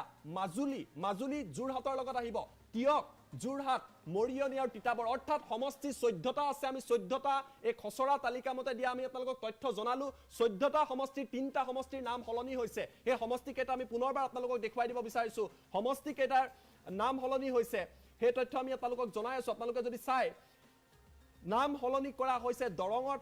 মঙ্গলদৈ সমষ্টিৰ নাম সলনি কৰা হৈছে দৰং কৰা হৈছে কাজিৰঙা কৰা হৈছে কলিয়াবৰৰ এই নামটো সলনি হৈছে কলিয়াবৰ সমষ্টি এতিয়া কাজিৰঙা হ'ব সমান্তৰালভাৱে আপুনি যদি চাই কোকৰাঝাৰ একে নাম আছে ধুবুৰী একে আছে বৰপেটা একে আছে দৰং মঙ্গলদৈ এতিয়া দৰং হ'ব গুৱাহাটী ভাগে আছে ডিফু ভাগে আছে কৰিমগঞ্জ আছে শিলচৰ আছে নগাঁও আছে কাজিৰঙা কলিয়াবৰ কাজিৰঙা হৈছে তেজপুৰ শোণিতপুৰ হৈছে সমান্তৰালভাৱে লখিমপুৰ ভাবে আছে ডিব্ৰুগড় ভাবে আছে আৰু যোৰহাট ভাবে আছে এই সমগ্ৰ যি খচৰাত যথেষ্ট কথা উল্লেখ 126টা সমষ্টি আছে 126টা কি সমষ্টি আমি দেখুৱাব বিচাৰিছো ৰাতাবাৰী সাউথ কৰিমগঞ্জ নৰ্থ কৰিমগঞ্জ বদৰপুৰ আলগাপুৰ হাইলাকান্দি নৰসিংপুৰ বুলি এটা সমষ্টি আমি দেখিছো নতুনকৈ নাম দেখিছো নৰসিংপুৰ সোনাই শিলচৰ বৰখলা কাটিগড়া উদাৰবন লক্ষীপুৰ ডিমা হাছাও সমান্তৰালভাৱে আমৰি এটা আমি নতুনকৈ হয়তো সমষ্টি এই মুহূৰ্তত নতুন নাম দেখা পাইছো সমান্তৰালভাৱে ৰংখাং আমি দেখা পাইছো ৰংখাং বুলি এটা সমষ্টিৰ নাম এই মুহূৰ্তত কাৰ্বি আংলঙত দেখিবলৈ পোৱা গৈছে ৱেষ্ট কাৰ্বি আংলঙত বিশেষকৈ এই দুটা সমষ্টি দেখিব ৰংখাং আৰু আমৰি নতুনকৈ হয়তো দেখিবলৈ পোৱা গৈছে ডিফু হাওড়াঘাট বুকাজান সৰুপথাৰ খুমটাই বুকাখাট দেৰগাঁও গোলাঘাট সমান্তৰালভাৱে তিতাবৰ মৰিয়নি যোৰহাট তিয়ক মাজুলী নাজিৰা শিৱসাগৰ ডিমৌ মাহমৰা সোণাৰী নাহৰকটীয়া টিংখং দুলিয়াজান মৰাণ ডিব্ৰুগড় চাবুৱা তিনিচুকীয়া মাকুম ডিগবৈ মাৰ্ঘেৰিটা এইসমূহ নতুন বিধানসভা সমষ্টি যিসমূহ খচৰাত প্ৰকাশ কৰা হৈছে ডুমডুমা হদিয়া জুনাই চিচিবৰগাঁও সমান্তৰালভাৱে ধেমাজি ঢকুৱাখানা লখিমপুৰ এই তালিকা অনুসৰি নাওবৈছা ৰঙানদী বিহপুৰীয়া গহপুৰ বিহালী বিশ্বনাথ চতিয়া ৰঙাপাৰা তেজপুৰ বৰছলা ঢেকিয়াজুলি লামডিং হুজাই বিন্নাকান্দি ৰহা নগাঁও বহমপুৰ সামুগুৰি কলিয়াবৰ ৰূপহীহাট বটদ্ৰৱা মৰিগাঁও লাহৰীঘাট জাগিৰোড দলগাঁও মঙ্গলদৈ চিপাজাৰ টংলা মাছবাট উদালগুৰি ভেৰগাঁও গুৰেশ্বৰ তামুলপুৰ বাক্সা গোবৰ্ধন আন এটা নতুন নাম আমি দেখা পাইছো টিহু নলবাৰী বৰক্ষেত্ৰী জালুকবাৰী গুৱাহাটী চেন্ট্ৰেল নিউ গুৱাহাটী এটা নতুন সমষ্টি এই মুহূৰ্তত দেখিবলৈ পাইছো নিউ গুৱাহাটী বুলি এটা নতুন নাম আমি দেখিবলৈ পাইছো ডিমৰিয়া দিছপুৰ কমলপুৰ ৰঙিয়া হাজু পলাশবাৰী বকু সমৰিয়া Bajali Rupsi Barpeta Chenga Mandia Bhabanipur Bijni Sidli Bongaigaon Manikpur Abhayapuri Dudhnai Goalpara east Goalpara west Jaleswar south Salmara Bilasipara Mankachar Dhubri Gauripur Golakganj Parbatjhora Baokhungri আন এটা সমষ্টি নতুন নাম আমি দেখিব পাইছো বাওখাংগুৰি এই মুহূৰ্তত কোকৰাঝাৰ সমান্তৰালভাৱে দতমা গুছাইগাঁও 126টা সমষ্টি আছে এই তথ্য আমি আপোনালোকক দেখুৱাইছো ইলেকশ্যন কমিছনৰ তৰফৰ পৰা প্ৰেছ নোটটো দিয়া হৈছে কি কোৱা হৈছে দেখুৱাম in pursuance of section 85A of the representative people act 1950 read with সকলো কথা উল্লেখ কৰিছে ইয়াত লিখা হৈছে স্পষ্টভাৱে তেওঁলোকে উল্লেখ কৰিছে কেইবাটাও দিক উল্লেখ কৰা হৈছে যে কিদৰে সমগ্ৰ তথ্য তেওঁলোকে প্ৰকাশ কৰিছে এইসমূহ 126টা সমষ্টিৰ পুংখানুপুংখ তথ্য দিয়া হৈছে নিৰ্বাচন আয়োগৰ তৰফৰ পৰা এই যিখন খচৰা তাত এইবিলাক কথা উল্লেখ কৰা হৈছে আৰু তাত যদি আপোনালোকে চাই তাত আন কেইবাটাও দিশ উল্লেখ কৰা হৈছে প্ৰথম কথা election commission India publishes draft delimitation proposal for Assam suggestion and objection invited till 11 July 2023 11 July 2023 ভিতৰত আপোনাৰ উজৰ আপত্তি যদি এই খচৰা তালিকাত আছে ডিলিমিটেশ্যনক লৈ আপোনালোকে উজৰ আপত্তি দিব পাৰিব তাৰ পিছত কোৱা হৈছে the commission visit to Assam again July 2023 for a public hearing on the draft proposal যিখন ড্ৰাফট কৰা হৈছে যিখন খচৰা আছে তাক লৈ নিৰ্বাচন আয়োগৰ এটা দল জুলাই 23 তাৰিখে অসমলৈ আহিব আৰু ৰাজহুৱা শুনানি নাইবা পাব্লিক হিয়াৰিং তেওঁলোকে গ্ৰহণ কৰিব ৰাজহুৱা শুনানি ল'বলৈ এই মুহূৰ্তত নিৰ্বাচন আয়োগৰ এটা দল জুলাই 2023 অৰ্থাৎ অহা মাহত আহিব number of assembly seats have been retained 126 126টাই আছে যি 126টা বিধানসভা সমষ্টি আছে 126 আছে অৰ্থাৎ বিধানসভা সমষ্টিৰ সংখ্যা বৃদ্ধি পোৱা নাই the number of lok sabha seats at 14 Lok Sabha সমষ্টিৰ যি আসনৰ সংখ্যা 14টাই আছে সমষ্টি 14টাই আছে সমান্তৰালভাৱে representation received from 11 political parties 71 organization when the commission last visited in March earlier this year 11টাকৈ ৰাজনৈতিক দল আৰু 71টাকৈ সংগঠনে এই বিষয়টোক লৈ মাৰ্চত নিৰ্বাচন আয়োগৰ আগত এই কথা প্ৰকাশ কৰিছিল 19টাকৈ এছেম্বলি সিট আৰু দুটা parliamentary seat reserve for ST 19টা বিধানসভাৰ আসন এছটিৰ বাবে ৰিজাৰ্ভ কৰা হৈছে দুটা লোকসভাৰ সমষ্টি শিডিউল ট্ৰাইবৰ বাবে ৰিজাৰ্ভ কৰা হৈছে 9 assembly seats and 1 parliamentary seat for SC schedule caste অৰ্থাৎ অনুসূচিত জাতিৰ বাবে 9টাকৈ বিধানসভাৰ সমষ্টি আৰু এটা লোকসভা সমষ্টি এই মুহূৰ্তত সংৰক্ষণ কৰা হৈছে এই কেইটা হৈছে নতুন খবৰ নিৰ্বাচন আয়োগৰ তৰফৰ পৰা এই কথা জনোৱা হৈছে আপোনালোকে যদি চাই টোটেল সিট জেনেৰেলৰ বাবে 98খন আসন আছে আপোনাৰ বিধানসভাত 9খন এছচিৰ বাবে 19খন এছটিৰ বাবে অৰ্থাৎ সৰ্বমুঠ 126খন আসন 126টা সমষ্টি বিধানসভাত আছে লোকসভাত যদি চাই 11খন আসন জেনেৰেলৰ বাবে ওপেন কেটেগৰী এখন এছচিৰ বাবে দুখন এছটিৰ বাবে টোটাল 14খন অৰ্থাৎ সমষ্টিৰ সংখ্যা হাল হলনি হোৱা নাই এই প্ৰপ'জেল অনুসৰি সমষ্টি একেই থাকিব কিন্তু কি হলনি হৈছে তাৰ তথ্য আমি পুনৰবাৰ আপোনালোকক জনোৱাৰ চেষ্টা কৰিম ফুল প্লেট ব্ৰেকিংৰ সময়ত পুনৰবাৰ টাইম 8ৰ দৰ্শকক জনাবলৈ চেষ্টা কৰিছে ডাঙৰ খবৰ সমষ্টি পুনৰ নিৰ্ধাৰণ খচৰা তালিকা প্ৰকাশ কৰা হৈছে যিসকলে টাইম 8ৰ লগত সংযোগ স্থাপন কৰিছে তেওঁলোকক জনাই আছো আজিৰ দিনটোৰ আটাইতকৈ ডাঙৰ খবৰটো 2001 চনৰ লোকপিয়লৰ ভিত্তিত খচৰা তালিকা প্ৰকাশ কৰা হৈছে এই তালিকাত কি হলনি হৈছে সেই কথা আমি আপোনালোকক জনাম লোকসভাৰ সমষ্টি 14টাই থাকিব অৰ্থাৎ লোকসভাৰ আসনৰ সংখ্যা বৃদ্ধি পোৱা নাই বিধানসভা সমষ্টিৰ সংখ্যা 126টাই থাকিব নাম হলনি হৈছে জনগাঁথনি হলনি হৈছে অঞ্চল হলনি হৈছে কেবাটাও লোকসভা সমষ্টিৰ নাম হলনি কৰা হৈছে কেবাটাও লোকসভা সমষ্টিৰ নাম হলনি কৰা হৈছে মঙ্গলদৈ সমষ্টিৰ নাম হলনি হৈছে মঙ্গলদৈ লোকসভা সমষ্টি এই ড্ৰাফট অনুসৰি খচৰা অনুসৰি এতিয়াৰ পৰা দৰং লোকসভা সমষ্টি হিচাপে নামাকৰণ কৰা হৈছে মঙ্গলদৈ লোকসভা সমষ্টি দৰং লোকসভা সমষ্টি হিচাপে কৰা হৈছে কলিয়াবৰ সমষ্টিৰ নতুন নাম কাজিৰঙা লোকসভা সমষ্টি কলিয়াবৰৰ নাম হলনি হৈছে কাজিৰঙা লোকসভা সমষ্টি তেজপুৰ লোকসভা সমষ্টিৰ নাম হলনি হৈছে শোণিতপুৰ লোকসভা সমষ্টি বুলি দিয়া হৈছে তেজপুৰ লোকসভা সমষ্টিক 11 জুলাই ভিতৰত এই খচৰাক লৈ উজৰ আপত্তি থাকিলে আপোনালোকে দিব পাৰিব নিৰ্বাচন আয়োগে এই তালিকা প্ৰকাশ কৰিছে কেইবাটাও সমষ্টিৰ খচৰা তালিকা প্ৰকাশ কৰা হৈছে সকলো তথ্য আমি আপোনালোকক জনাইছো নিৰ্বাচন আয়োগৰ তৰফৰ পৰা এই কথা প্ৰকাশ কৰা হৈছে বিধানসভাত 9খন আসন এছচিৰ বাবে আৰু 19খন এছটিৰ বাবে সংৰক্ষণ কৰা হৈছে এই মুহূৰ্তত টাইম 8ত জনাই আছো 2024ৰ লোকসভাৰ নিৰ্বাচনৰ পূৰ্বে আটাইতকৈ ডাঙৰ খবৰটো কিয়নো সমষ্টি পুনৰ নিৰ্ধাৰণৰ খচৰা তালিকা প্ৰকাশ কৰা হৈছে তালিকাত কি আছে A to Z তথ্য আমি আপোনালোকক জনাম 2001 চনৰ লোকপিয়লৰ পৰা ভিত্তি কৰি এই কথা প্ৰকাশ কৰা হৈছে লোকসভা সমষ্টিৰ যি আসনৰ সংখ্যা 14খনেই থাকিব বিধানসভা 126টাই থাকিব এই তথ্য আমি আপোনালোকক জনাই আছো কেইবাটাও লোকসভা সমষ্টিৰ নাম হলনি কৰা হৈছে কেইবাটাও লোকসভা সমষ্টিৰ নাম হলনি হৈছে কি হলনি হৈছে মঙ্গলদৈ লোকসভা সমষ্টিৰ নাম হলনি কৰা হৈছে মঙ্গলদৈ লোকসভা সমষ্টিৰ নতুন নাম মঙ্গলদৈ লোকসভা সমষ্টিক এই খচৰা অনুসৰি দৰং লোকসভা সমষ্টি বুলি জানিব পৰা যাব আমি প্ৰতিটো সমষ্টিৰ তথ্য লৈ আহিম ঠিক একেদৰে কলিয়াবৰ লোকসভা সমষ্টিৰ নাম হলনি কৰা হৈছে কাজিৰঙা লোকসভা সমষ্টি হিচাপে কলিয়াবৰৰ নাম নামাকৰণ কৰা হৈছে তেজপুৰ লোকসভা সমষ্টিৰ নাম হলনি কৰা হৈছে শোণিতপুৰ হিচাপে তেজপুৰ লোকসভা সমষ্টিৰ নাম হলনি কৰা হৈছে 11 জুলাই ভিতৰত আপোনালোকে উজৰ আপত্তি কৰিব পাৰিব আমি পুনৰবাৰ আপোনালোকক তথ্য দিয়াৰ চেষ্টা কৰিছোঁ লোকসভা সমষ্টি কেইটাৰ যে কিদৰে হাল সলনি হৈছে 14টা লোকসভা সমষ্টিত কোন কোন অঞ্চল নতুনকৈ অন্তৰ্ভুক্ত হৈছে তাৰ তথ্য লৈ অহাৰ চেষ্টা কৰিম আমি জনাই আছো আপোনালোকক কেইবাটাও ডাঙৰ খবৰ লোকসভা সমষ্টিৰ যথেষ্ট তথ্য সলনি হৈছে নতুন খচৰাত কেইবাটাও তথ্য আছে আমি সেই তথ্য আপোনালোকক জনাবলৈ চেষ্টা কৰিছো ইতিমধ্যে জনাইছো 14টা লোকসভা সমষ্টি আছে 126টা বিধানসভা সমষ্টি আছে এই 14টা লোকসভা সমষ্টিত কি সলনি হৈছে তাৰ তথ্য আমি আপোনালোকক দেখুৱাৰ চেষ্টা কৰিছো 14টা লোকসভা সমষ্টিত চাওক আমি আপোনালোকক তথ্য জনাইছো কোকৰাঝাৰ প্ৰথমটো সমষ্টি এছটিৰ বাবে ৰিজাৰ্ভ কৰা হৈছে কোকৰাঝাৰত কি আহিব গুসাইগাঁও দতমা কোকৰাঝাৰ বংখাংগুৰি পৰ্বতজোৰা সিডলি চিৰাং বিজনি সমান্তৰালভাৱে গোবৰ্ধন আৰু বাক্সা এইকেইটা সমষ্টি কোকৰাঝাৰৰ ভিতৰত আহিব এছটিৰ বাবে ৰিজাৰ্ভ কৰা হৈছে ধুবুৰীৰ তথ্য আমি আপোনালোকক জনাইছো গোলকগঞ্জ গৌৰীপুৰ ধুবুৰী মানকাছাৰ বিলাসীপাৰা সাউথ সালমৰা জলেশ্বৰ গোৱালপাৰা ইষ্ট মানিকপুৰ মন্দিয়া আৰু চেঙা এয়া অন্তৰ্ভুক্ত হৈছে ধুবুৰীৰ ভিতৰত বৰপেটাৰ আমি তথ্য দিছো অভয়াপুৰী বঙাইগাঁও ভৱানীপুৰ বৰপেটা ৰূপসী বজালি হাজু বৰক্ষেত্ৰী নলবাৰী আৰু তিহু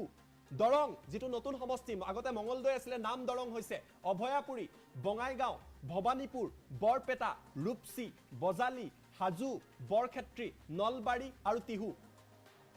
দৰঙৰ আমি তথ্য দিছো ইয়া বৰপেটাৰ তথ্য আছিল দৰঙৰ নাম হৈছে তামুলপুৰ গুৰেশ্বৰ ৰঙিয়া কমলপুৰ ভেৰগাঁও উদালগুৰি মাছবাট টংলা সিপাজাৰ মঙ্গলদৈ আৰু দলগাঁও আগতে মঙ্গলদৈ সমষ্টি আছিল কি এতিয়া দৰং সমষ্টি হ'ব 4 নম্বৰ সমষ্টিটো গুৱাহাটী লোকসভা সমষ্টিৰ ভিতৰত Goalpara west Dudhnai Chamaria Boko Palasbari Dispur Dimoria new Guwahati central আৰু জালুকবাৰী ডিফু এছটিৰ বাবে ৰিজাৰ্ভ কৰা হৈছে বুকাজান হাওৰাঘাট ডিফু ৰংখাং আমৰি হাফলং কৰিমগঞ্জ 7 নম্বৰ সমষ্টি কৰিমগঞ্জত হাইলাকান্দি আলগাপুৰ বদৰপুৰ নৰ্থ কৰিমগঞ্জ সাউথ কৰিমগঞ্জ আৰু ৰাতাবাৰী এয়া কৰিমগঞ্জৰ ভিতৰত অন্তৰ্ভুক্ত হৈছে শিলচৰ এছচিৰ বাবে সংৰক্ষিত লক্ষীপুৰ উদাৰবন কাটিগড়া বৰখলা শিলচৰ সোনাই আৰু নৰসিংপুৰ শিলচৰৰ ভিতৰত অন্তৰ্ভুক্ত কৰা হৈছে ইয়াত কেইবাটাও নতুন সমষ্টিৰ আপোনালোকে বিধানসভা সমষ্টিৰ নাম দেখা পাব নগাঁৱৰ ভিতৰত থাকিব জাগিৰোড লাহৰীঘাট মৰিগাঁও বটদ্ৰুৱা ৰূপহীহাট সামুগুৰি নগাঁও ৰহা সমান্তৰালভাৱে কাজিৰঙা নতুন সমষ্টি ইয়াৰ আগতে নাম আছিল কলিয়াবৰ গৌৰৱ গগৈ তাৰ সাংসদ হৈ আছে কাজিৰঙাৰ এতিয়া থাকিব কলিয়াবৰ বহমপুৰ বিন্নাকান্দি খুজাই লামডিং গোলাঘাট দেৰগাঁও বোকাখাট খুমটাই আৰু সৰুপথাৰ শোণিতপুৰ নতুন সমষ্টি আগতে তেজপুৰ আছিল নাম দিয়া হৈছে শোণিতপুৰৰ ভিতৰত কি থাকিব ঢেকিয়াজুলি বৰচলা তেজপুৰ ৰঙাপাৰা চতিয়া বিশ্বনাথ বিহালী গহপুৰ আৰু বিহপুৰীয়া লক্ষীমপুৰ আন এক সমষ্টি লক্ষীমপুৰৰ ভিতৰত ৰঙানদী নাওবৈছা লক্ষীমপুৰ ঢকুৱাখানা সমান্তৰালভাৱে ধেমাজি চিচিবৰগাঁও জোনাই হদিয়া আৰু ডুমডুমা লক্ষীমপুৰৰ ভিতৰত এই সমষ্টি কেইটা থাকিব লোকসভা সমষ্টিৰ ভিতৰত ডিব্ৰুগড় লোকসভা সমষ্টিৰ ভিতৰত কি থাকিব ডিব্ৰুগড়ৰ ভিতৰত মাৰ্ঘেৰিটা ডিগবৈ মাকুম তিনিচুকীয়া চাবুৱা ডিব্ৰুগড় মৰাণ দুলিয়াজান টিংখং আৰু নাহৰকটীয়া যোৰহাট লোকসভা সমষ্টিৰ ভিতৰত কি থাকিব সোণাৰী মাহমৰা ডিমৌ শিৱসাগৰ নাজিৰা মাজুলী তিয়ক যোৰহাট মৰিয়নি আৰু তিতাবৰ এই 14টা হৈছে লোকসভা সমষ্টি ইয়াৰে 3টা লোকসভা সমষ্টিৰ নাম সলনি হৈছে আৰু 126টা বিধানসভা সমষ্টিত কেইবাটাও নতুন সমষ্টিৰ নাম আমি দেখিবলৈ পাইছো পুনৰ নামাকৰণ কৰা হৈছে এয়া এখন দীঘলীয়া তালিকা এই তালিকাত বহু কথা উল্লেখ কৰা হৈছে সকলো কথা আমি এই মুহূৰ্তত আপোনালোকক কৈ দিব নোৱাৰো কিন্তু পুনৰবাৰ আমি আপোনালোকক জনাই আছো এই সমগ্ৰ তথ্য কোকৰাঝাৰ ধুবুৰী বৰপেটা দৰং গুৱাহাটী ডিফু কৰিমগঞ্জ শিলচৰ নগাঁও কাজিৰঙা শোণিতপুৰ লক্ষীমপুৰ ডিব্ৰুগড় যোৰহাট এইকেইটা হৈছে সমষ্টি পুনৰবাৰ যিসকলে সংযোগ স্থাপন কৰিছে তেওঁলোকক জনাই দিব বিচাৰিছো যে 14টা লোকসভা সমষ্টিত কি আছে এই তথ্য আপোনালোকে জানি লওক যিহেতু এয়া খচৰা কোকৰাঝাৰৰ ভিতৰত আপুনি গুসাইগাঁও দেখা পাব দতমা দেখা পাব কোকৰাঝাৰ বংখুংগুৰি পৰ্বতজোৰা সিডলি চিৰাং বিজনি গড়বান্ধা আৰু বাক্সা এইকেইটা গোবৰ্ধনা আৰু বাক্সা এইকেইটা হৈছে কোকৰাঝাৰৰ ভিতৰত কোকৰাঝাৰটো এই মুহূৰ্তত ৰিজাৰ্ভ কৰা হৈছে এছটিৰ বাবে ইতিমধ্যে এইটো ৰিজাৰ্ভ আছিলে ধুবুৰীত গোলকগঞ্জ গৌৰীপুৰ ধুবুৰী মানকাছাৰ বিলাসীপাৰা সাউথ সালমাৰা জলেশ্বৰ গোৱালপাৰা ইষ্ট মানিকপুৰ মন্দিয়া চেঙা এয়া হৈছে ধুবুৰীৰ ভিতৰত বৰপেটা অভয়াপুৰী বঙাইগাঁও ভৱানীপুৰ বৰপেটা ৰূপসী বজালি হাজু বৰক্ষেত্ৰী নলবাৰী তিহু দৰঙত চাওক দৰং এটা নতুন সমষ্টি মঙলদৈৰ পৰা দৰং কৰা হৈছে তামুলপুৰ গুৰেশ্বৰ ৰঙিয়া কমলপুৰ ভেৰগাঁও ওদালগুৰি মাছবাট টংলা চিপাজাৰ মঙলদৈ দলগাঁও গুৱাহাটীৰ ভিতৰত Goalpara west Dudhnai Chamaria Boko Palasbari Dispur Dimoria new Guwahati central আৰু জালুকবাৰী ডিফুৰ ভিতৰত বোকাজান হাওৰাঘাট ডিফু ৰংখাং আমৰি হাফলং কৰিমগঞ্জৰ ভিতৰত হাইলাকান্দি আলগাপুৰ বদৰপুৰ নৰ্থ কৰিমগঞ্জ সাউথ কৰিমগঞ্জ আৰু ৰাতাবাৰী শিলচৰৰ ভিতৰত লক্ষীপুৰ উদাৰবন কাটিগড়া বৰখলা শিলচৰ সোনাই আৰু নৰসিংপুৰ নগাঁৱৰ ভিতৰত জাগিৰোড লাহৰীঘাট মৰিগাঁও বটদ্ৰুৱা ৰূপহীহাট চামুগুৰি নগাঁও ৰহা কাজিৰঙাৰ ভিতৰত নতুন সমষ্টি আগতে কলিয়াবৰ আছিলে কলিয়াবৰ ব্ৰহ্মপুৰ বিন্নাকান্দি হুজাই লামডিং গোলাঘাট দেৰগাঁও বোকাখাট খুমটাই আৰু সৰুপথাৰ শোণিতপুৰৰ ভিতৰত ঢেকিয়াজুলি বৰচলা তেজপুৰ ৰঙাপাৰা চতিয়া বিশ্বনাথ বিহালী গহপুৰ বিহপুৰীয়া লখিমপুৰৰ ভিতৰত ৰঙানদী নাওবৈছা লখিমপুৰ ঢকুৱাখানা ধেমাজি চিচিবৰগাঁও জোনাই হদিয়া ডুমডুমা ডিব্ৰুগড়ৰ ভিতৰত মাৰ্ঘেৰিটা ডিগবৈ মাকুম তিনিচুকীয়া চাবুৱা ডিব্ৰুগড় মৰাণ দুলিয়াজান টিংখং নাহৰকটীয়া যোৰহাটৰ ভিতৰত সোণাৰী মাহমৰা ডিমৌ শিৱসাগৰ নাজিৰা মাজুলী টিয়ক যোৰহাট মৰিয়নি আৰু তিতাবৰ আমি ফুল প্লেটৰ সহায়ত নতুন যদি আপডেট আহিছে ফুল প্লেটৰ সহায়ত আমি আপোনালোকক দিবলৈ চেষ্টা কৰিছো আমি জনাই আছো বিগ ব্ৰেকিং নিউজ সমষ্টি পুনৰ নিৰ্ধাৰণক লৈ 22টা সমষ্টিৰ নতুন নামাকৰণ কৰা হৈছে নতুন আপডেট 3টা লোকসভা সমষ্টিৰ নতুন নামাকৰণ 22টা বিধানসভা সমষ্টি আৰু 3টা লোকসভা সমষ্টিৰ নামাকৰণ নতুনকৈ কৰা হৈছে শিলচৰৰ নতুন বিধানসভা সমষ্টিৰ নাম হৈছে নাৰসিংপুৰ এছচিৰ বাবে ৰিজাৰ্ভ দিছপুৰৰ নতুন বিধানসভা সমষ্টি ডিব্ৰুগড়ত নতুন বিধানসভা সমষ্টি হৈছে মাকুম লখিমপুৰ বিধানসভা সমষ্টিৰ লগতে ৰঙানদী আৰু চিচিবৰগাঁও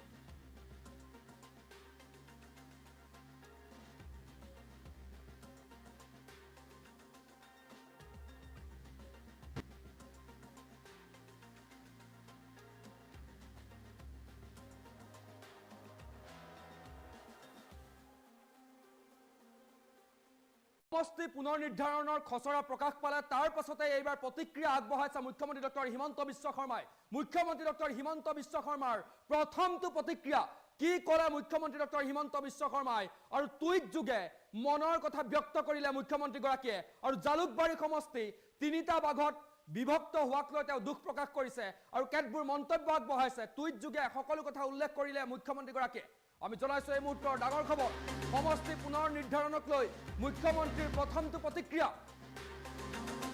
মুখ্যমন্ত্ৰীয়ে প্ৰথমটো প্ৰতিক্ৰিয়া আগবঢ়াইছে নিজৰ সমষ্টি জালুকবাৰী 3টা ভাগত বিভক্ত হোৱাক লৈ দুখ প্ৰকাশ মুখ্যমন্ত্ৰীৰ টুইট কৰি দুখ প্ৰকাশ কৰিছে মুখ্যমন্ত্ৰী ডক্টৰ হিমন্ত বিশ্ব শৰ্মাই কি কৈছিল মুখ্যমন্ত্ৰীগৰাকী আমি সেয়া দেখুৱাম আজি প্ৰকাশিত সমষ্টি পুনৰ নিৰ্ধাৰণ খচৰাত বাঢ়িছে আসনৰ সংখ্যা ইয়াক লৈ সন্তুষ্টি প্ৰকাশ বিটিএডি কাৰ্বি আংলং জিলাতো সমষ্টিৰ সংখ্যা বাঢ়িছে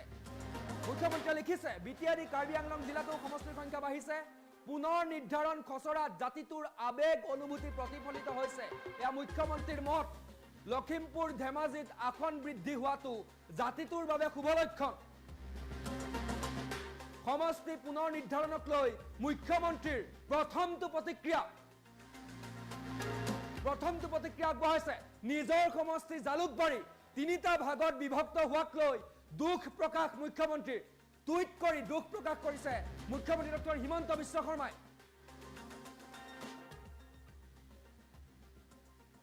মন্তব্য আছে আমি সেই মন্তব্য শুনাব বিচাৰিছো ডিলিমিটেশ্যনৰ যিখন নটিফিকেশ্যন ওলাইছে মই তাতে তৎকালীনভাৱে পঢ়ি মই যি দেখিছোঁ যে মানুহৰ মাজত শংকা আছিল উজনি অসমত চিট কমিব বুলি কিন্তু ডিলিমিটেশ্যন ড্ৰাফ্টখনত দেখা গৈছে যে উজনি অসমত চিট বাঢ়িছে তাৰ লগে লগে আমাৰ বিটিএডি কাৰ্বি আংলং জিলাতো চিট বাঢ়িছে আৰু যিহেতু 26টা চিটৰ ভিতৰতে আছে গতিকে তাৰ ভিতৰত আমাৰ যিখিনি শংকা আছিলে বা আমাৰ যিখিনি দাবী আছিলে আমাৰ মানে মোৰ নহয় সমগ্ৰ জাতিটোৰ বহুখিনি আমি প্ৰতিফলিত হোৱা দেখা পাইছোঁ কিন্তু মই বহি মোবাইলতে অলপ চাইছোঁ মই পূৰা চাব পৰা নাই অহাকালি মই ভাল কৰি চাই মোৰ প্ৰতিক্ৰিয়া প্ৰকাশ কৰিম কিন্তু আপাতক দৃষ্টিত উজনি অসমত চিট নকমি বৃদ্ধি হোৱাৰ কাৰণে আৰু বিশেষকৈ ধেমাজিত এটা চিট অপেন হোৱা বাবে আৰু লখিমপুৰতো আৰু এটা চিট বঢ়া এইবিলাকে আমাৰ জাতীয় জীৱনৰ শুভ সংকেত বুলি মই অনুভৱ কৰোঁ ডিলিমিটেশ্যনৰ যিখন নটিফিকেশ্যন ওলাইছে মই তাতে তৎকালীনভাৱে পঢ়ি মই যি দেখিছোঁ যে মানুহৰ মাজত শংকা আছিল উজনি অসমত চিট কমিব বুলি কিন্তু ডিলিমিটেশ্যন ড্ৰাফ্টখনত দেখা গৈছে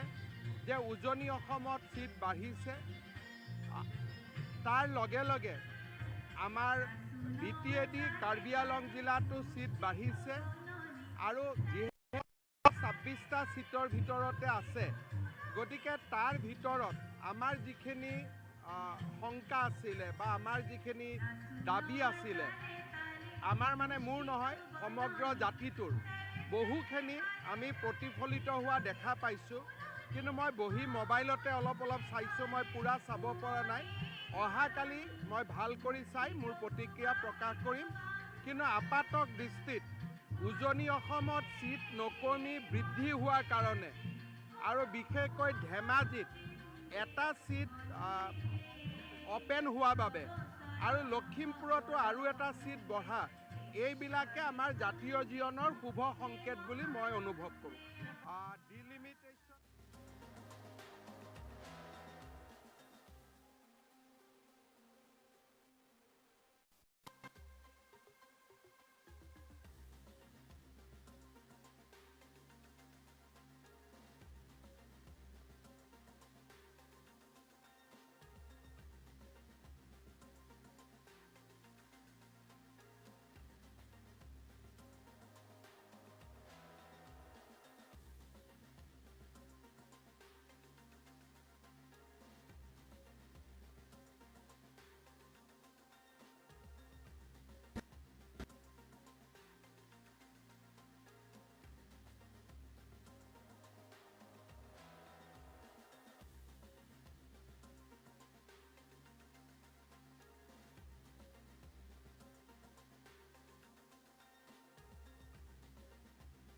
টাইম এইটলৈ মই প্ৰাঞ্জল প্ৰতীপ হাজৰিকাই আপোনালোক সকলোকে স্বাগতম জনাইছোঁ SI জোনমণি ৰাভাৰ মৃত্যুৰ পাছতেই যেনে ধৰণৰ CBI তদন্ত কৰি আছে সেই তদন্ত প্ৰক্ৰিয়াক লৈ বিৰোধী দল কংগ্ৰেছে সন্দেহ প্ৰকাশ কৰিছিল তদন্ত প্ৰক্ৰিয়াক লৈ প্ৰশ্ন উত্থাপিত কৰিছিল আৰু সেই প্ৰসংগত এবাৰ কংগ্ৰেছক উভতি ধৰিছে শিলাদিত্যদেৱে কৈছে যে কংগ্ৰেছ এটা মিছলীয়া পাৰ্টি এই মুহূৰ্তত ফুল প্লেটত জনাবলৈ বিচাৰিছোঁ সেই খবৰ জোনমণি ৰাভাৰ তদন্ত প্ৰক্ৰিয়াক লৈ প্ৰাক্তন বিধায়ক শিলাদিত্যদেৱৰ আক্ৰমণ বিৰোধী কংগ্ৰেছ এটা নীলাজ পাৰ্টি এই মন্তব্য কৰিছে শিলাদিত্যদেৱে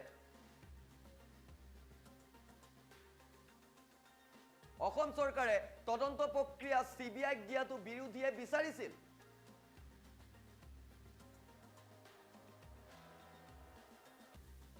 অসম চৰকাৰে বিষয়টো গুৰুত্ব সহকাৰে লৈছে তেওঁ কৈছিল যেনে ধৰণৰ বিৰোধী বা ৰাইজে CBIক দিয়াটো বিচাৰিছিল সেই মৰ্মে অসম চৰকাৰে সকলো বিষয় গুৰুত্ব সহকাৰে লৈছিল আৰু তাৰ বাবেই CIDয়ে পাইছে কিন্তু CBI তদন্তত যদি সন্দেহ আছে বিৰোধীৰ তেন্তে কি আমেৰিকান এজেন্সিয়ে তদন্ত কৰিব লাগে বুলিও প্ৰশ্ন কৰিলে বিৰোধী বিশেষকৈ কংগ্ৰেছক এনে ধৰণৰ আক্ৰমণ কৰি লোৱা দেখিবলৈ পোৱা গ'ল শিলাদিত্যদেৱৰ জোনমণিৰ তদন্ত সঠিকভাৱেই চলিছে ডক্টৰ হিমন্ত বিশ্ব শৰ্মাৰ নেতৃত্বত অপৰাধীৰ ক্ষেত্ৰত কতো কম্প্ৰমাইজ কৰা নাই চৰকাৰে এনে মন্তব্য কৰিছে খুজাইৰ প্ৰাক্তন বিধায়কগৰাকীয়ে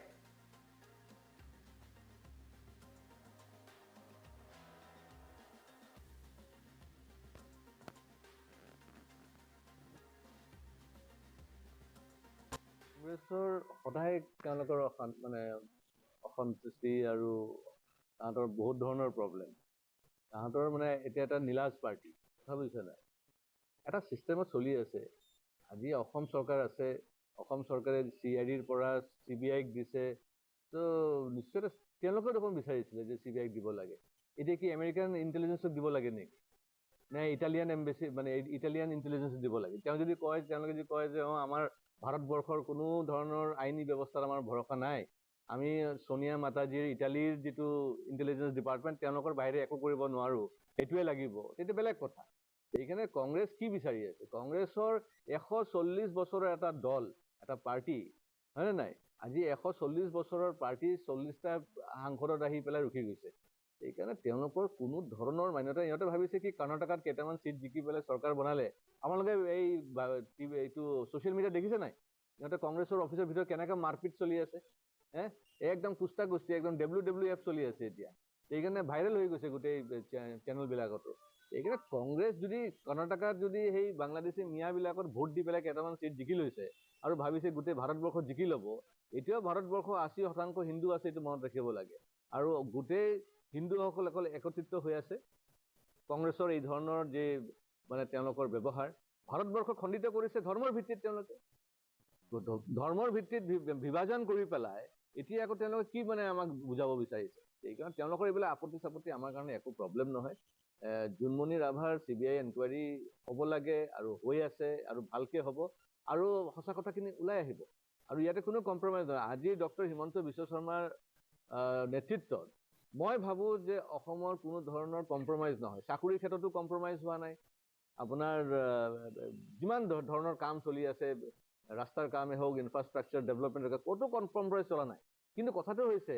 মানুহৰ মাইণ্ডছেটটো এক ৰাতিৰ ভিতৰতে চেঞ্জ কৰিব নোৱাৰে। আজি 60 বছৰ 70 বছৰ ধৰি যিসকলে ঘুষখোৰ এটা মানে চাৰ্কেল বনাই ৰাখিছে, সেই ঘুষখোৰবিলাক কি এদিনতে এৰি দিব নেকি? ঘুষ খোৱাটো ইমান সোনকালেতো নাজানো নহয়। কুকুৰৰ নেংগুৰটো ইমান সোনকালে চিধা নহয়, এইটো মনত ৰাখিব। কুকুৰৰ নেংগুৰ ইনফেক্ট চিধা নহয়, কিন্তু হ'লেও আজি পলিটিকেল লিডাৰ্ছসকলে চেষ্টা কৰি আছে। বিজেপি চৰকাৰ অহাৰ পিছত আৰু বিশেষকৈ ডক্টৰ হিমন্ত বিশ্ব শৰ্মাৰ নেতৃত্বত আজিৰ দিনতে কৰাপশ্যন ফ্ৰী কৰাৰ বহুত চেষ্টা চলি আছে। কিন্তু মানুহসকলেওতো কপাৰেট কৰিব লাগিব। যিসকলে ঘুষ লৈ আছিলে ইমান বছৰ বছৰ ধৰি, তেওঁলোকেতো মানে কমচে কম ক'ব লাগে যে ঠিক আছে, আজিৰ পৰা আমি ঘুষ নলওঁ। সেইকাৰণে চৰিত্ৰ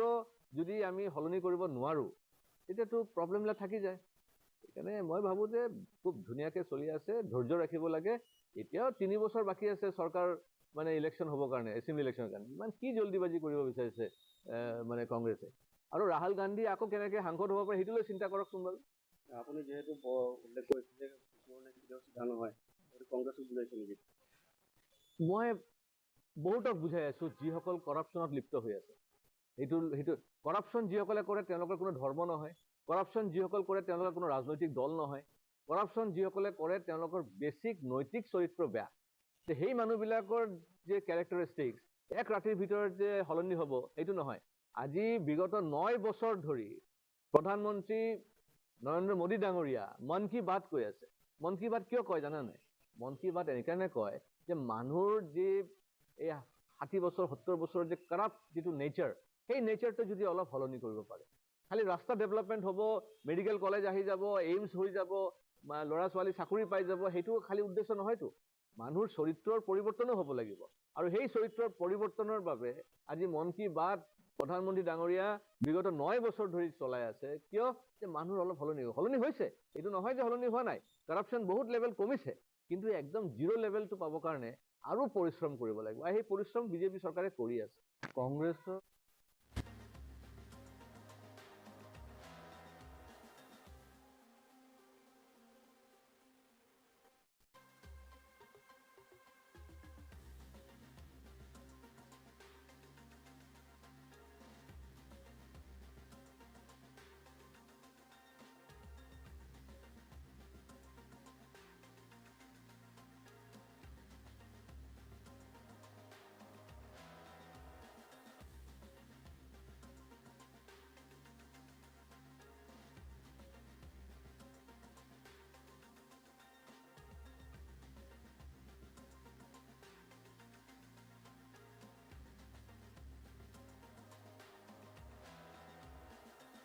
ধুবুৰীত গৈ উপস্থিত হৈছে মুখ্যমন্ত্ৰী ডক্টৰ হিমন্ত বিশ্ব শৰ্মা দুদিনীয়া কাৰ্যসূচীৰে ধুবুৰীত মুখ্যমন্ত্ৰীগৰাকী গংগাধৰ নদীত আজি পকী দলং উন্মোচন কৰিছে ৭৩ কোটি টকা ব্যয় সাপেক্ষে নিৰ্মাণ কৰা দলঙৰ শুভ উদ্বোধন আজি কৰা হ'ল লগতে আজি ৰাভা দিৱসৰ কাৰ্যসূচীতে অংশগ্ৰহণ কৰিব বুলি জানিব পৰা গৈছে লৈ আহিছো আপডেট ধুবুৰীত গৈ উপস্থিত হৈছে অসমৰ মুখ্যমন্ত্ৰী ডক্টৰ হিমন্ত বিশ্ব শৰ্মা মুখ্যমন্ত্ৰী ডক্টৰ হিমন্ত বিশ্ব শৰ্মা দুদিনীয়া কাৰ্যসূচীৰে ধুবুৰীলৈ গৈছে আৰু কিছু সময় পূৰ্বে গৈ ধুবুৰীত উপস্থিত হৈছে গংগাধৰ নদীৰ ওপৰত নিৰ্মাণ কৰা ৭৩ কোটি টকীয়া দলঙৰ ইতিমধ্যে শুভ উদ্বোধন কৰিছে মুখ্যমন্ত্ৰী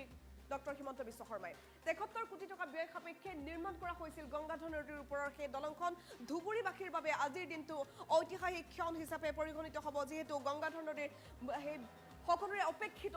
সেই বিশেষ দলংখন আজি উদ্বোধন কৰা হৈছে লগতে আজি যেহেতু ৰাভা দিৱসৰ এক বিশেষ কাৰ্যসূচীত মুখ্যমন্ত্ৰী ডক্টৰ হিমন্ত বিশ্ব শৰ্মাই ধুবুৰীত আজি অংশগ্ৰহণ কৰিব বুলি জানিব পৰা গৈছে লগতে কাইলৈও তেওঁ বিশেষ কেইটামান কাৰ্যসূচীত অংশগ্ৰহণ কৰিব ধুবুৰীত দুদিনীয়া কাৰ্যসূচীৰে মুখ্যমন্ত্ৰী ডক্টৰ হিমন্ত বিশ্ব শৰ্মা কিছু সময় পূৰ্বে গৈ তেওঁ ধুবুৰীত উপস্থিত হয় গংগাধৰ নদীৰ ওপৰত নিৰ্মাণ কৰা দলং শুভ উদ্বোধন কৰিলে মুখ্যমন্ত্ৰীগৰাকীয়ে এয়া শেহতীয়া ভিজুৱেল এই মুহূৰ্তত আমাৰ হাতত আহি পৰিছে দেখুৱাইছো এয়া ধুবুৰীৰ পৰিৱেশ এই মুহূৰ্তত দেখিবলৈ পাইছে গংগাধৰ নদীৰ ওপৰত নিৰ্মাণ কৰা দলঙৰ শুভ উদ্বোধন কৰিলে মুখ্যমন্ত্ৰীগৰাকীয়ে ৭৩ কোটি টকা ব্যয় সাপেক্ষে এই দলংখন নিৰ্মাণ কৰা হৈছিল ধুবুৰীবাসীৰ বাবে যথেষ্ট এটা ভাল খবৰ ধুবুৰীবাসীৰ বাবে এটা গৌৰৱৰ ক্ষণ ধুবুৰীবাসীৰ বাবে এক ঐতিহাসিক ক্ষণ হিচাপে পৰিগণিত হ'ব আজিৰ দিনটো ৰাভা দিৱসৰ দিনটোতেই গংগাধৰ নদীৰ ওপৰত নিৰ্মাণ কৰা এই দলংখনৰ শুভ উদ্বোধন কৰিলে মুখ্যমন্ত্ৰীগৰাকীয়ে ব্যাপক আয়োজন কৰা হৈছিল মুখ্যমন্ত্ৰীগৰাকীৰ আগমনক লৈ আজিৰ এই কাৰ্যসূচীক লৈ ব্যাপক আয়োজন ব্যাপক প্ৰস্তুতি ধুবুৰীত দেখিবলৈ পোৱা গৈছিল ব্যাপক নিৰাপত্তা বেষ্টনীৰ মাজেৰে কটকটীয়া নিৰাপত্তা বেষ্টনীৰ মাজত উপস্থিত হয় মুখ্যমন্ত্ৰী ডক্টৰ হিমন্ত বিশ্ব শৰ্মাই কিছু সময় পূৰ্বে এইদৰে শুভ উদ্বোধন কৰিলে গংগাধৰ নদীৰ ওপৰত নিৰ্মাণ কৰা দলংখনৰ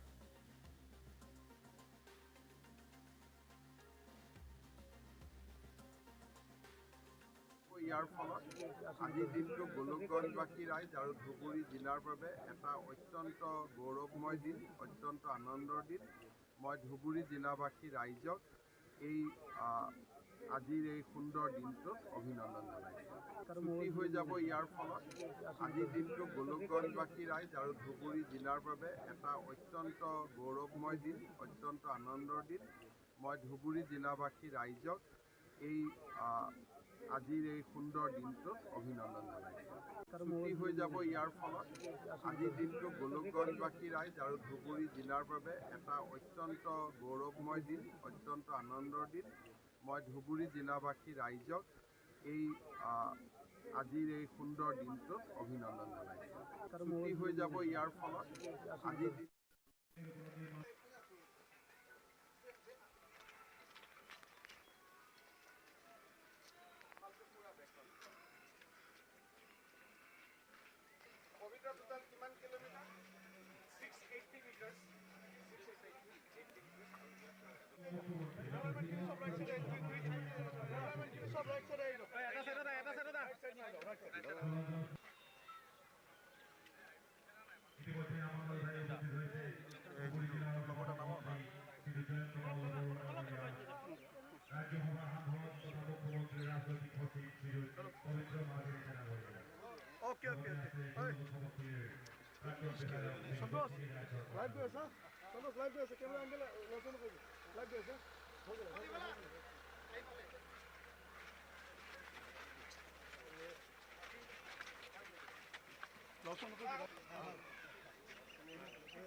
কৰিবলৈ গৈ অসমৰ এজন লোকৰ মৃত্যু হৈছে হৃদযন্ত্ৰৰ ক্ৰিয়া বন্ধ হৈ মৃত্যুক আঁকোৱালি লৈছে বুলি জানিব পৰা গৈছে আৰু ব্যক্তিজন গোলাঘাটৰ বুলি জানিব পৰা গৈছে হজ যাত্ৰা কৰিবলৈ তেওঁ গৈছিল আৰু হজ যাত্ৰা কৰি থকাৰ সময়তে এই শোকাবহ ঘটনাটো সংঘটিত হৈছে মদিনা শৰীফত অসমৰ হজ যাত্ৰীৰ মৃত্যুৰ খবৰ এই মুহূৰ্তত আমি লাভ কৰিছো হৃদক্ৰিয়া বন্ধ হৈ চিৰাবুদ্দিন আহমেদে মৃত্যুক আঁকোৱালি লৈছে হজ কৰিবলৈ গৈ মৃত্যু হৈছে গোলাঘাটৰ শান্তিপুৰৰ বৰ্ষিয়ান ব্যক্তিগৰাকীৰ তেওঁৰ ঘৰত এতিয়া কান্দোনৰ ৰোল উঠিছে হৃদক্ৰিয়া বন্ধ হৈ চিৰাফুদ্দিন আহমেদৰ মৃত্যু হৈছে বুলি জানিব পৰা গৈছে হঠাৎ এই সুখবাৰ্তাটো পাই পৰিয়ালটো এতিয়া ভাগি পৰিছে কান্দোনৰ ৰোল উঠিছে গোলাঘাটৰ তেওঁৰ ঘৰখনত 1 জুনত তেওঁ হজলৈ ৰাওনা হৈছিল বুলি জানিব পৰা গৈছে আৰু হজ কৰিবলৈ যোৱাৰ পাছতে এই সুখবহ ঘটনাটো সংঘটিত হয়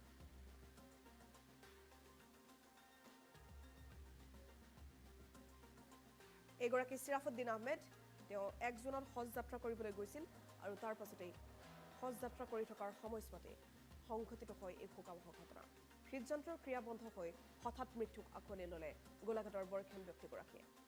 1 জুনত হজ যাত্ৰা কৰিবলৈ তেওঁ গৈছিল বুলি জানিব পৰা গৈছে অসমৰ হাজাৰ হাজাৰ হজ যাত্ৰী বৰ্তমান মদিনা শৰীফত গৈছে আল্লাহৰ ওচৰলৈ গৈছে আৰু অসমৰ এইগৰাকী হজ যাত্ৰীৰ মৃত্যুৰ খবৰ এই মুহূৰ্তত আমি লাভ কৰিছো হজ কৰিবলৈ গৈ গোলাঘাটৰ শান্তিপুৰৰ বৰ্ষিয়ান ব্যক্তিগৰাকীৰ মৃত্যু হৈছে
নমস্কাৰ মই প্ৰণিতা লৈ আছো এই মুহূৰ্তৰ এক বিগ ব্ৰেকিং নিউজ মাজুলীত বৰ্তমান ফেৰী সেৱা বন্ধ কৰি দিয়া হৈছে ইখনৰ পাছত সিখন ফেৰী আবদ্ধ হৈ পৰিছে ব্ৰহ্মপুত্ৰত আৰু তাৰ পাছতে এই সিদ্ধান্ত গ্ৰহণ কৰা হৈছে শেহতীয়া দৃশ্যাংশ এই মুহূৰ্তত আমাৰ হাতত আহিছে ফেৰীত এইদৰে বহি আছে যাত্ৰী কিন্তু ফেৰী চলাচল কৰিব পৰা নাই সম্পূৰ্ণৰূপে ফেৰী বন্ধ কৰি দিয়া হৈছে মাজুলী অফলাবাৰী আৰু মাজুলী নিমাতীঘাট সংযোগী যিবোৰ ফেৰী আছে সকলোবোৰ ফেৰী বৰ্তমান বন্ধ কৰি দিয়া হৈছে বুলি এই মুহূৰ্তত আমি বিগ আপডেট লাভ কৰিছো আমি উল্লেখ কৰিব লাগিব কালি নিশাৰ ভাগত যেহেতু এম্বুলেন্স ফেৰী এখন মাজুলীত আবদ্ধ হৈ পৰিছিল ব্ৰহ্মপুত্ৰত আবদ্ধ হৈ পৰিছিল সেই ফেৰীখন তাৰ পাছতে হাহাকাৰ পৰিস্থিতিৰ সৃষ্টি হৈছিল ৰোগীসকলৰ যাত্ৰীসকলৰ মাজত পুৱাৰ ভাগত অনুৰূপ পৰিৱেশৰ সৃষ্টি হয় এখন যাত্ৰীবাহী ফেৰী ব্ৰহ্মপুত্ৰৰ বুকুত আবদ্ধ হৈ পৰিছিল ঘন কুঁৱলীৰ বাবে বিপদসংকুল যাত্ৰা কৰিব বিচৰা নাই আৰু সেইভাৱে ফেৰী সেৱা বৰ্তমান বন্ধ কৰি দিয়া হৈছে এছডিআৰএফে উদ্ধাৰ কৰিবলগীয়া হয় সেই ফেৰীখন আমি দেখুৱাইছো এইখন ফেৰী দেখিবলৈ পাইছে পুৱাৰ ভাগত ফেৰীখনে যাত্ৰা কৰিছিলে প্ৰায় 250 মানুহ লৈ যাত্ৰা কৰা এই ফেৰীখন আবদ্ধ হৈ পৰিছিল ব্ৰহ্মপুত্ৰৰ বুকুত আৰু তাৰ পাছতে ফেৰীখনৰ চলাচল বন্ধ কৰি দিয়া হৈছে এনডিআৰএফৰ দল উপস্থিত হৈ ততাতৈয়াকৈ ফেৰীখন উদ্ধাৰ কৰিছে আৰু ঘন কুঁৱলী দেখিবলৈ পাইছে সম্পূৰ্ণৰূপে কুঁৱলীৰ আচ্ছাদন এইদৰে অব্যাহত আছে সমগ্ৰ ৰাজ্যত যেহেতু এতিয়া ৰেড এলাৰ্ট অৰেঞ্জ এলাৰ্ট জাৰি কৰা হৈছে হাই এলাৰ্ট অব্যাহত আছে সমগ্ৰ ৰাজ্যত বৰষুণ অব্যাহত আছে বিভিন্ন প্ৰান্তত আৰু তাৰ ফলত দেখিবলৈ পোৱা গৈছে এইদৰে কুঁৱলীৰ আচ্ছাদন ব্ৰহ্মপুত্ৰত যাৰ ফলত বিপদসংকুল যাত্ৰা অব্যাহত আছিল ফেৰী আবদ্ধ হৈ পৰিছে কালি নিশাৰ ভাগত যেতিয়া এম্বুলেন্স ফেৰীখন আবদ্ধ হৈ পৰিছিল যাত্ৰীসকলৰ মাজত যথেষ্ট হাহাকাৰ পৰিস্থিতিৰ সৃষ্টি হৈছিল বিশেষকৈ ৰোগীসকলে আৰ্তনাদ কৰিবলগীয়া হৈছিল ফেৰীখনতে তাৰ পাছত পুৱাৰ ভাগত অনুৰূপ পৰিৱেশৰ সৃষ্টি হোৱাৰ লগে লগে এতিয়া সম্পূৰ্ণৰূপে ফেৰী বন্ধ কৰাৰ ঘোষণা কৰা হৈছে বিভাগটোৱে বৰ্তমান ফেৰী বন্ধ কৰি দিছে দুটাকৈ ঘাটৰ ফেৰী সম্পূৰ্ণৰূপে বন্ধ প্ৰায়বোৰ ফেৰী সম্পূৰ্ণ বন্ধ আৰু তাৰ পাছত যাত্ৰীসকলে এইদৰে অপেক্ষা কৰি আছে বুলি জানিব পৰা গৈছে পুৱাৰ ভাগৰ পৰা ঘাটত ভিৰ হৈছে শ শ যাত্ৰীৰ তেওঁলোকে অপেক্ষা কৰি আছে যে ফেৰী কেতিয়ালৈ চলিব কিন্তু অনিৰ্দিষ্ট কাললৈ বৰ্তমান ফেৰী সেৱা বন্ধ কৰি দিয়া হৈছে বুলি জানিব পৰা গৈছে যেহেতু সমগ্ৰ উত্তৰ পূৰ্বাঞ্চলৰ বাবে এই মুহূৰ্তত হাই এলাৰ্ট জাৰি কৰা হৈছে আঞ্চলিক বতৰ বিজ্ঞান কেন্দ্ৰৰ তৰফৰ পৰা বৰষুণ অব্যাহত আছে নিম্নগামী হৈছে পাৰাস্তম্ভ ইতিমধ্যে জনাইছো পাৰাস্তম্ভ 22ৰ পৰা অৰ্ধনমিত হৈ বৰ্তমান 18 ডিগ্ৰী সেলসিয়াছ পৰ্যন্ত হৈছেগৈ আৰু কুঁৱলীৰ আচ্ছাদন ব্ৰহ্মপুত্ৰৰ বুকুত দেখিবলৈ পোৱা গৈছে বিপদ সীমাৰ ওপৰেৰে বৈছে ব্ৰহ্মপুত্ৰৰ পানী বৰ্তমান কিছু সংখ্যক কম হৈছে যদিও কুঁৱলীৰ আচ্ছাদন যেহেতু অব্যাহত আছে সেইবাবে বিপদসংকুল যাত্ৰা কৰিব বিচৰা নাই ফেৰী বৰ্তমান বন্ধ কৰি দিয়া হৈছে পুৱাৰ ভাগত এই যাত্ৰীবাহী ফেৰীখন আবদ্ধ হৈ পৰিছিল ব্ৰহ্মপুত্ৰৰ বুকুত আৰু কুঁৱলীৰ আচ্ছাদন ইমানেই বেয়াকৈ হৈছে দেখিবলৈ পাইছে যিকোনো পৰিস্থিতিৰ সূচনা হ'ব পাৰে যেহেতু ফেৰীবোৰ অনবৰতে চলাচল কৰি থাকে ইখন ফেৰী সিখন ফেৰীক যদি দেখা নাপায় তেনেহ'লে ভয়ংকৰ দুৰ্ঘটনা সংঘটিত হ'ব পাৰে ব্ৰহ্মপুত্ৰৰ বুকুত সেইবাবে বৰ্তমান ফেৰী সেৱা সম্পূৰ্ণৰূপে বন্ধ কৰি দিয়া হৈছে অনিৰ্দিষ্ট কাললৈ বন্ধ কৰা হৈছে ব্ৰহ্মপুত্ৰৰ ফেৰী বিশেষকৈ মাজুলীৰ 4টাকৈ ঘাটৰ ফেৰী সেৱা বৰ্তমান বন্ধ হৈ আছে বুলি জানিব পৰা গৈছে অফলাবাৰী নিমাতী ঘাট ফেৰী সেৱা সম্পূৰ্ণৰূপে বন্ধ কৰি দিয়া হৈছে যাত্ৰীসকলৰ মাজত এতিয়া হাহাকাৰ পৰিস্থিতিৰ সৃষ্টি হৈছে ফেৰী বন্ধৰ পাছতে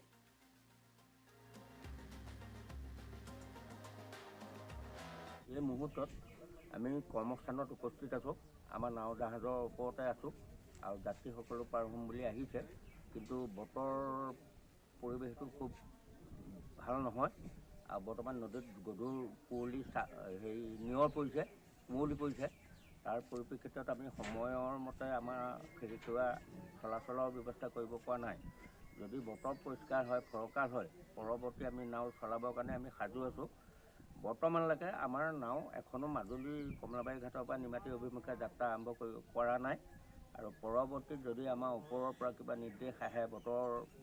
চাফা চিকুণ হয় কুঁৱলীটো ভাগে তেতিয়াহ'লে আমি নাও চলোৱাৰ কাৰণে আমি সাজু আছোঁ আমাৰ ইতিমধ্যে টিকেটখিনি বৰ্তমানলৈকে বন্ধ কৰি ৰখা হৈছে পৰৱৰ্তী যাবলগীয়া হ'লে আমি তাৎক্ষণিকভাৱে টিকেট আমাৰ কাউণ্টাৰত দিব পৰা ব্যৱস্থা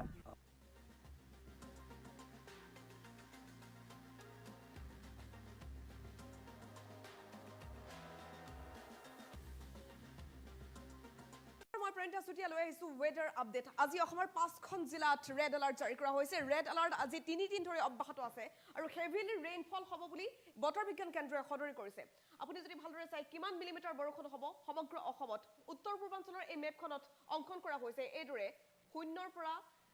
দেখিবলৈ পাইছে 400 মিলিমিটাৰ পৰ্যন্ত ৰেইনফলৰ এইবোৰ কালাৰ তেওঁলোকে দিছে মেঘালয়ত সম্পূৰ্ণৰূপে ৰেড এলাৰ্ট জাৰি কৰা হৈছে আজিৰ পৰা আৰু 3 দিন পৰ্যন্ত অব্যাহত থাকিব ৰেড এলাৰ্ট আৰু অসমতো হেভি ৰেইনফল ক'ত অব্যাহত থাকিব নামনি অসমত অধিকাংশ অঞ্চলত হেভি ৰেইনফল হ'ব বুলি জানিব পৰা গৈছে অৰ্থাৎ এই কালাৰটো যদি আপুনি চাই তেনেহ'লে 10ৰ পৰা 20 মিলিমিটাৰ বৰষুণ অব্যাহত থাকিব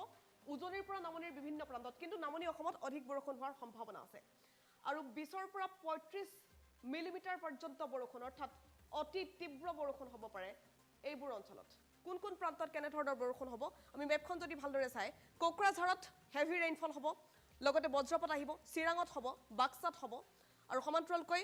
বঙাইগাঁও আৰু বৰপেটা এই 5খন জিলাত অধিক ভয়াবহ পৰিস্থিতিৰ সৃষ্টি হ'ব বুলি জানিব পৰা গৈছে এবাৰ বানপানীৰ প্ৰলয়ৰ সৃষ্টি হ'ব নামনি অসমৰ 5খন জিলাৰ ৰেড এলাৰ্ট আজি 3 দিন ধৰি অব্যাহত আছে আৰু আজিৰ দিনটোতো ৰেড এলাৰ্ট জাৰি কৰা হৈছে কোকৰাঝাৰ চিৰাং বাক্সা বঙাইগাঁও বৰপেটা এই 5খন জিলাত আৰু বিভিন্ন প্ৰান্তত অৰেঞ্জ এলাৰ্ট জাৰি কৰা হৈছে গ্ৰীণ জোনত কেৱল 2খন জিলাহে থকা দেখিবলৈ পোৱা গৈছে বাকি অংশবোৰ দেখিবলৈ পাইছে অৰেঞ্জ আৰু য়েলো এলাৰ্ট জাৰি কৰা হৈছে সমগ্ৰ অসমত এতিয়া বিভীষিকাময় পৰিৱেশৰ সৃষ্টি হৈছে বানপানীৰ কেনে ধৰণৰ পৰিৱেশ আমি দেখুৱাইছো আৰু বানপানীৰ কবলত পৰিছে উজনিৰ পৰা নামনিৰ বিভিন্ন প্ৰান্ত ফেৰী সেৱা বাতিল কৰিবলগীয়া হৈছে বৰ্তমান মাজুলীত যিটো খবৰ আমি লাভ কৰিছো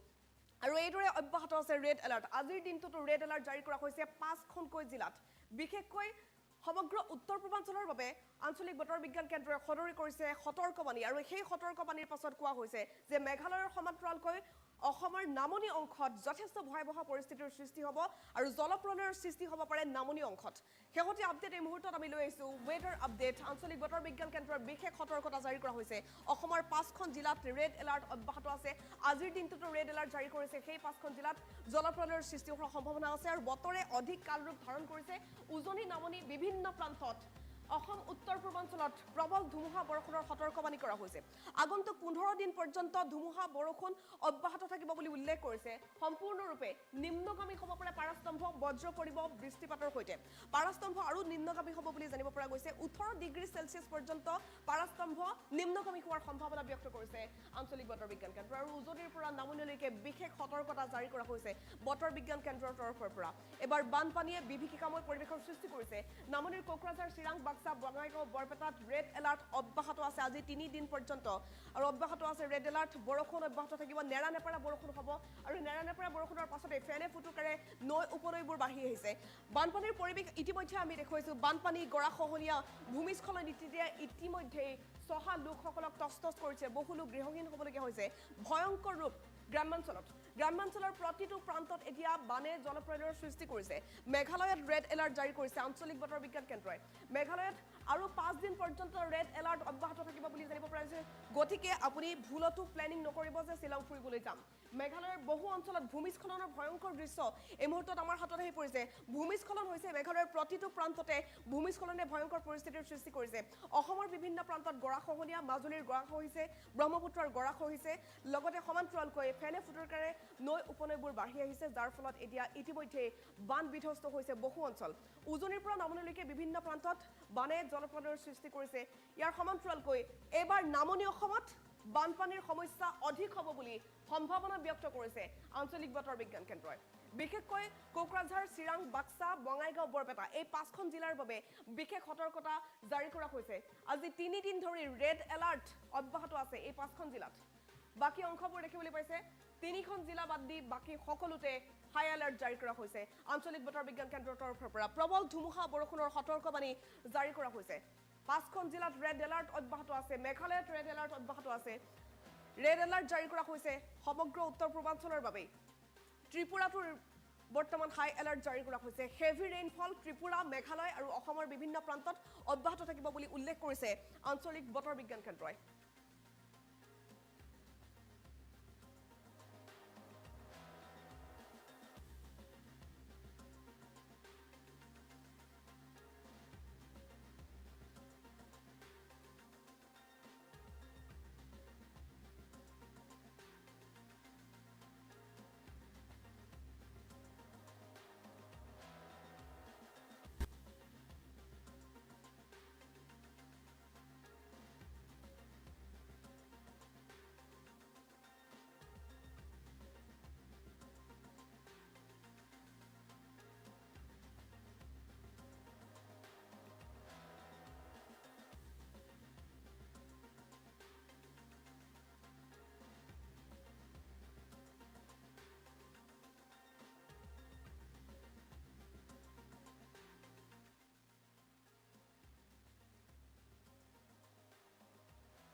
আমাৰ নৱপ্ৰজন্মৰ লক্ষ্যত থাকিব লাগিব দৃঢ়তা আৰু একাগ্ৰতা জিআইটিয়ে তোমালোকক গঢ়িব বিচাৰে একোজন দক্ষ পেছাদাৰী ব্যক্তি হিচাপে ইলেক্ট্ৰনিক্স কম্পিউটাৰ অটোমোবাইল মেকানিকেল আৰু সিভিল ইঞ্জিনিয়াৰিঙৰ 3 বছৰীয়া ডিপ্লোমা পাঠ্যক্ৰম জিআইটি বামনি মৈদাম গুৱাহাটী 21 মোবাইল নম্বৰ 9954532009 জিআইটিক সহযোগিতা কৰিছে ভাৰতৰ বহু অনুষ্ঠানে জিআইটি অসমৰ অনুষ্ঠান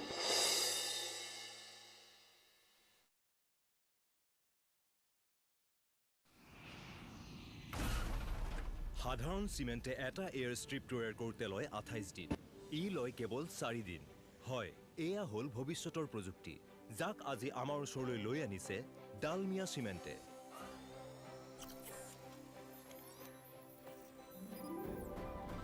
আৰু মই মোৰ ঘৰ বনাই আছো এই চিমেণ্টেৰে Dalmia Cement. Future today. Civil, automobile, mechanical, computer science আৰু ইলেক্ট্ৰনিক্সৰ 3 বছৰীয়া পাঠ্যক্ৰম। Civil, automobile, contract business science আৰু ইলেক্ট্ৰনিক্সৰ 3 বছৰীয়া পাঠ্যক্ৰম। Additional courses for 1 year. GIT, we make you professional.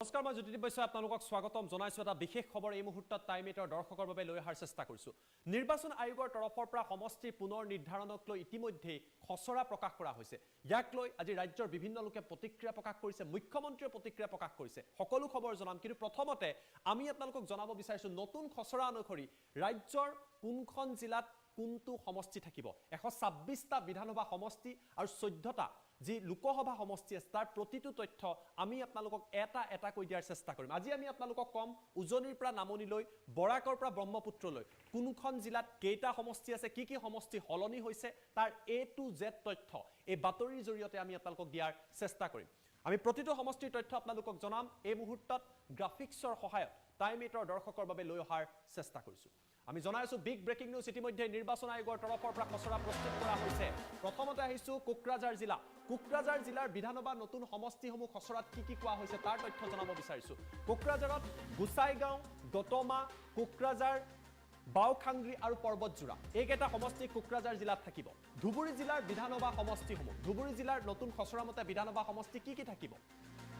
Golakganj, Gauripur, Dhubri, Mankachar, Bilasipara এয়া হৈছে ধুবুৰী জিলাৰ ভিতৰত থাকিবলগীয়া বিধানসভা সমষ্টি। দক্ষিণ হালমৰা জিলাত থাকিব দক্ষিণ হালমৰা সমষ্টি। দক্ষিণ হালমৰা জিলাত দক্ষিণ হালমৰা সমষ্টিয়ে থাকিব। গোৱালপাৰা জিলাত থকা বিধানসভা সমষ্টিসমূহ নতুন খচৰা মতে কি কি তাৰ তথ্য লৈ আহিবলৈ চেষ্টা কৰিছোঁ। জলেশ্বৰ, গোৱালপাৰা পশ্চিম, গোৱালপাৰা পূব, দুধনৈ এছটিৰ বাবে ৰিজাৰ্ভ কৰা হৈছে। ঠিক একেদৰে বঙাইগাঁও জিলাৰ বিধানসভা সমষ্টিসমূহ, বঙাইগাঁও জিলাৰ ভিতৰত থাকিবলগীয়া বিধানসভা সমষ্টি কি কি তাৰ তথ্য জনাব চেষ্টা কৰিছোঁ। অভয়াপুৰী, মানিকপুৰ, বঙাইগাঁও এইসমূহ হৈছে বঙাইগাঁও জিলাত থাকিবলগীয়া সমষ্টি, বিধানসভা সমষ্টি। চিৰাং জিলাৰ বিধানসভা সমষ্টিসমূহৰ তথ্য এই মুহূৰ্তত লৈ অহাৰ চেষ্টা কৰিছোঁ। আপুনি যদি চিৰাং জিলাৰ বাসিন্দা হয় তেতিয়াহ'লে চিডলি চিৰাং এছটিৰ বাবে ৰিজাৰ্ভ থাকিব আৰু বিজনী এইকেইটা সমষ্টি চিৰাং জিলাৰ বাসিন্দাসকলৰ বাবে নতুনকৈ খচৰাত প্ৰকাশ কৰা অন্তৰ্ভুক্ত কৰা হৈছে। বৰপেটা জিলাৰ বিধানসভা সমষ্টিসমূহৰ তথ্য জনাব বিচাৰিছোঁ। ভৱানীপুৰ, মন্দিয়া, চেঙা, বৰপেটা এছচিৰ বাবে ৰিজাৰ্ভ, ৰূপচি আৰু বজালি যথেষ্ট সংখ্যক নতুন সমষ্টি নামাকৰণ কৰা হৈছে। কামৰূপ জিলাৰ বাবে বিধানসভা সমষ্টিসমূহ কি কি? এই নতুন খচৰাত কামৰূপ জিলাত কেইবাটাও সমষ্টি অন্তৰ্ভুক্ত কৰা হৈছে। চমৰীয়া নতুন সমষ্টি হ'ব বকু এছটিৰ বাবে, পলাশবাৰী, হাজো, সমান্তৰালভাৱে ৰঙিয়া, কমলপুৰ। কামৰূপ মেট্ৰ' জিলাৰ বাবে কি কি সমষ্টি থাকিব? কামৰূপ মেট্ৰ' জিলাৰ বিধানসভা সমষ্টিসমূহ এই খচৰা মতে কি কি হ'ব তাৰ তথ্য জনাব বিচাৰিছোঁ। দিছপুৰ, ডিমৰীয়া, নিউ গুৱাহাটী, গুৱাহাটী চেণ্ট্ৰেল আৰু জালুকবাৰী আৰু ডিমৰীয়া এছচিৰ বাবে ৰিজাৰ্ভ হ'ব। নলবাৰী জিলাৰ বিধানসভা সমষ্টিসমূহৰ তথ্য আমি আপোনালোকক জনোৱাৰ চেষ্টা কৰিছোঁ। নলবাৰী জিলাৰ বাবে বিধানসভা সমষ্টি কি থাকিব? বৰক্ষেত্ৰী, নলবাৰী, টিহু। টিহু এটা নতুন সমষ্টি হ'ব, নতুন বিধানসভা সমষ্টি হ'ব। নলবাৰী জিলাৰ ভিতৰত এই খচৰাত কোৱা হৈছে। বাক্সা জিলাৰ বিধানসভা সমষ্টিসমূহৰ তথ্য লৈ আহিবলৈ চেষ্টা কৰিছোঁ। 126টা সমষ্টিৰ নাম জিলা ভিত্তিত আমি জনাই আছোঁ। গোবৰ্ধনা, বাক্সা এছটি, তামুলপুৰ এছটি আৰু গুৰেশ্বৰ বাক্সাৰ বাবে এইসমূহ সমষ্টি অন্তৰ্ভুক্ত কৰা হৈছে। ঠিক একেদৰে ওদালগুৰি জিলাৰ বিধানসভা সমষ্টিসমূহৰ তথ্য জনাই আছোঁ। ওদালগুৰি জিলাৰ ক্ষেত্ৰত যদি আপুনি চাই এই নতুন খচৰা অনুসৰি ভেৰগাঁও, ওদালগুৰি এছটি, মাজবাট, টংলা এইসমূহ বিধানসভা সমষ্টি ওদালগুৰি জিলাৰ বাবে থাকিব। দৰং জিলাৰ বিধানসভা সমষ্টিসমূহ, আপুনি যদি দৰং জিলাৰ বাসিন্দা নতুন খচৰা অনুসৰি আপোনাৰ জিলাত কি কি বিধানসভা সমষ্টি থাকিব? চিপাঝাৰ, মঙলদৈ, দলগাঁও এইসমূহ সমষ্টি অন্তৰ্ভুক্ত কৰা হৈছে দৰং জিলাৰ ভিতৰত। ঠিক একেদৰে মৰিগাঁও জিলাৰ বাবে খবৰ লৈ আহিব বিচাৰিছোঁ। আপুনি যদি মৰিগাঁও জিলাৰ বাসিন্দা, মৰিগাঁও জিলাৰ বিধানসভা সমষ্টিসমূহৰ তথ্য জনাই আছোঁ। জাগিৰোড এছচি, লাহৰীঘাট, মৰিগাঁও এয়া হৈছে মৰিগাঁও জিলাৰ ভিতৰত থাকিবলগীয়া বিধানসভা সমষ্টিসমূহ। নগাঁও জিলা এইবাৰ আমি আপোনালোকক জনাই আছোঁ। নগাঁও জিলাৰ বিধানসভা সমষ্টিসমূহ, নগাঁও জিলাৰ ভিতৰত বটদ্ৰৱা, ৰূপহীহাট, কলিয়াবৰ, চামুগুৰি, বহমপুৰ আদি সমষ্টি অন্তৰ্ভুক্ত কৰা হৈছে। ঠিক একেদৰে নগাঁও, ৰহা এছচিৰ বাবে ৰিজাৰ্ভ, বিনাকান্দি নতুন সমষ্টি, হোজাই আৰু লামডিং এইসমূহ নগাঁও জিলাৰ। ঠিক একেদৰে শোণিতপুৰ জিলাৰ ভিতৰত অন্তৰ্ভুক্ত হ'বলগীয়া বিধানসভা সমষ্টিসমূহৰ তথ্য আমি আপোনালোকক জনাবলৈ চেষ্টা কৰিছোঁ। শোণিতপুৰৰ ভিতৰত থাকিব ঢেকিয়াজুলি, বৰচলা, তেজপুৰ, ৰঙাপাৰা, চতিয়া, বিশ্বনাথ, বিহালী আৰু গহপুৰ। এয়া হৈছে শোণিতপুৰ জিলাৰ ভিতৰত থাকিবলগীয়া সমষ্টি। লখিমপুৰ জিলাৰ ভিতৰত থাকিবলগীয়া বিধানসভা সমষ্টিসমূহৰ তথ্য টাইম 8ৰ দৰ্শকৰ বাবে লৈ অহাৰ চেষ্টা কৰিছোঁ। বিহপুৰীয়া, ৰঙানদী, নতুন নাম, নাওবৈচা SC আৰু লখিমপুৰ। এয়া লখিমপুৰ জিলাৰ বাবে থাকিবলগীয়া সমষ্টিসমূহৰ তথ্য। ঢকুৱাখানা ST, ধেমাজি ST, চিচিবৰ গাঁও আৰু জোনাই, এইসমূহ তথ্য আমি আপোনালোকক জনালোঁ। তিনিচুকীয়া জিলাৰ বিধানসভা সমষ্টিসমূহৰ আমি তথ্য আপোনালোকক জনাম। তিনিচুকীয়া জিলাৰ বিধানসভা সমষ্টি কি থাকিব? তিনিচুকীয়া জিলাত শদিয়া, ডুমডুমা, মাৰ্ঘেৰিটা, ডিগবৈ, মাকুম, তিনিচুকীয়া, এইসমূহ সমষ্টি তিনিচুকীয়া জিলাৰ ভিতৰত থাকিব। ডিব্ৰুগড় জিলাৰ তথ্য লৈ আহিছোঁ। ডিব্ৰুগড় জিলাৰ বিধানসভা সমষ্টিসমূহ কি হ'ব এই খচৰা অনুসৰি? ডিব্ৰুগড়ত থাকিব চাবুৱা, ডিব্ৰুগড়, মৰাণ, দুলীয়াজান, টিংখং, নাহৰকটীয়া, এইসমূহ ডিব্ৰুগড় জিলাৰ ভিতৰত থাকিবলগীয়া সমষ্টিৰ তথ্য। চৰাইদেউ জিলাৰ বিধানসভা সমষ্টি হ'ব সোণাৰী আৰু মাহমৰা। দুটাকৈ সমষ্টি চৰাইদেউ জিলাৰ ভিতৰত থাকিব, সোণাৰী আৰু মাহমৰা। শিৱসাগৰ জিলাৰ ভিতৰত থাকিবলগীয়া বিধানসভা সমষ্টিসমূহ নতুন খচৰা মতে কি? শিৱসাগৰ জিলাৰ ভিতৰত থাকিব ডিমৌ, শিৱসাগৰ, নাজিৰা, তিনিটাকৈ সমষ্টি থাকিব। ডিমৌ এটা নতুন সমষ্টি হ'ব শিৱসাগৰ জিলাৰ ভিতৰত। ঠিক একেদৰে মাজুলী জিলাৰ সমষ্টি মাজুলীয়ে যিটো বৰ্তমান সময়ত আছে, অৰ্থাৎ মাজুলী বাহাল থাকিব। ঠিক একেদৰে এই খচৰাত যোৰহাট জিলাৰ বিধানসভা সমষ্টিসমূহৰ তালিকা প্ৰকাশ কৰা হৈছে। সম্পূৰ্ণ 126টা সমষ্টিৰ নাম জিলা ভিত্তিত আমি জনাই আছোঁ। টিয়ক, যোৰহাট, মৰিয়নি, তিতাবৰ, এইসমূহ যোৰহাট জিলাৰ ভিতৰত থাকিবলগীয়া বিধানসভা সমষ্টি। গোলাঘাট জিলাৰ ভিতৰত থাকিবলগীয়া বিধানসভা সমষ্টিসমূহ কি? আপুনি যদি গোলাঘাটৰ বাসিন্দা, এই খচৰা অনুসৰি কি সমষ্টি থাকিব? গোলাঘাট, ডেৰগাঁও, বোকাখাট, খুমটাই, সৰুপথাৰ, এইসমূহ হৈছে গোলাঘাট জিলাৰ ভিতৰত থাকিবলগীয়া। কাৰ্বি আংলং জিলাৰ ভিতৰত থাকিবলগীয়া বিধানসভাৰ সমষ্টি কি? কাৰ্বি আংলং জিলাত কিছু সাল সলনি হৈছে আমি জনাম। বোকাজান, হাওৰাঘাট, ডিফু, এই তিনিওটা সমষ্টি STৰ বাবে ৰিজাৰ্ভ কৰা হৈছে, চিডিউল ট্ৰাইবৰ বাবে ৰিজাৰ্ভ কৰা হৈছে। পশ্চিম কাৰ্বি আংলং জিলাৰ বিধানসভা সমষ্টিত কিছু সাল সলনি হৈছে। ৱেষ্ট কাৰ্বি আংলঙত কি হৈছে তাৰ তথ্য জনাবলৈ চেষ্টা কৰিছোঁ। পশ্চিম কাৰ্বি আংলং ৰংখাং ST আৰু আমৰি, এই দুইটা সমষ্টি নতুন নামাকৰণ কৰা হৈছে, STৰ বাবে ৰিজাৰ্ভ কৰা হৈছে। ডিমা হাছাও জিলাৰ বিধানসভা সমষ্টি হ'ব ডিমা হাছাও, যিটো STৰ বাবে ৰিজাৰ্ভ কৰা হৈছে। ঠিক একেদৰে কাছাৰ জিলাৰ বিধানসভা সমষ্টিসমূহ এই মুহূৰ্তত তথ্য সহকাৰে লৈ অহাৰ চেষ্টা কৰিছোঁ। কাছাৰ জিলাত কি থাকিব? লক্ষীপুৰ, উদাৰবন, কাটিগড়া, বৰখলা, শিলচৰ, সোণাই, নৰসিংপুৰ, SCৰ বাবে ৰিজাৰ্ভ। নৰসিংপুৰ এটা নতুন সমষ্টি হ'ব। হাইলাকান্দি জিলাৰ বিধানসভা সমষ্টিসমূহে খচৰা অনুসৰি তাৰ তথ্য আমি আপোনালোকক জনোৱাৰ চেষ্টা কৰিছোঁ। হাইলাকান্দি জিলাৰ তথ্য, হাইলাকান্দি আৰু আলগাপুৰ, এই দুইটা সমষ্টি হাইলাকান্দি জিলাৰ ভিতৰত বিধানসভা সমষ্টি হিচাপে নতুন খচৰাত অন্তৰ্ভুক্ত কৰা হৈছে। কৰিমগঞ্জ জিলাৰ বিধানসভা সমষ্টিসমূহ, আপুনি যদি কৰিমগঞ্জৰ বাসিন্দা, আপোনাৰ জিলাত কি বিধানসভা সমষ্টি থাকিব তাৰ তথ্য লৈ অহাৰ চেষ্টা কৰিছোঁ। বদৰপুৰ, উত্তৰ কৰিমগঞ্জ, দক্ষিণ কৰিমগঞ্জ, ৰাতাবাৰী, এইকেইটা সমষ্টি কৰিমগঞ্জৰ ভিতৰত থাকিব। কোকৰাঝাৰ জিলাৰ বিধানসভা সমষ্টিসমূহ, কোকৰাঝাৰ জিলাৰ ভিতৰত কি বিধানসভা সমষ্টি অন্তৰ্ভুক্ত কৰা হৈছে খচৰা? গোসাইগাঁও, দতমা, কোকৰাঝাৰ, বাওখাংগি, পৰ্বতজোৰা, কেইবাটাও নতুন সমষ্টিৰ নাম আমি দেখিছোঁ। দতমা হওক, বাওখাংগি হওক, পৰ্বতজোৰা হওক। ধুবুৰী জিলাৰ বিধানসভা সমষ্টি কি হ'ব? ধুবুৰীত নতুনকৈ কি অন্তৰ্ভুক্ত হৈছে বা নাই হোৱা তাৰ তথ্য লৈ অহাৰ চেষ্টা কৰিছোঁ। গোলকগঞ্জ, গৌৰীপুৰ, ধুবুৰী, মানকাছাৰ, বিলাচীপাৰা, এয়া ধুবুৰী জিলাৰ ভিতৰত থাকিবলগীয়া বিধানসভা সমষ্টি।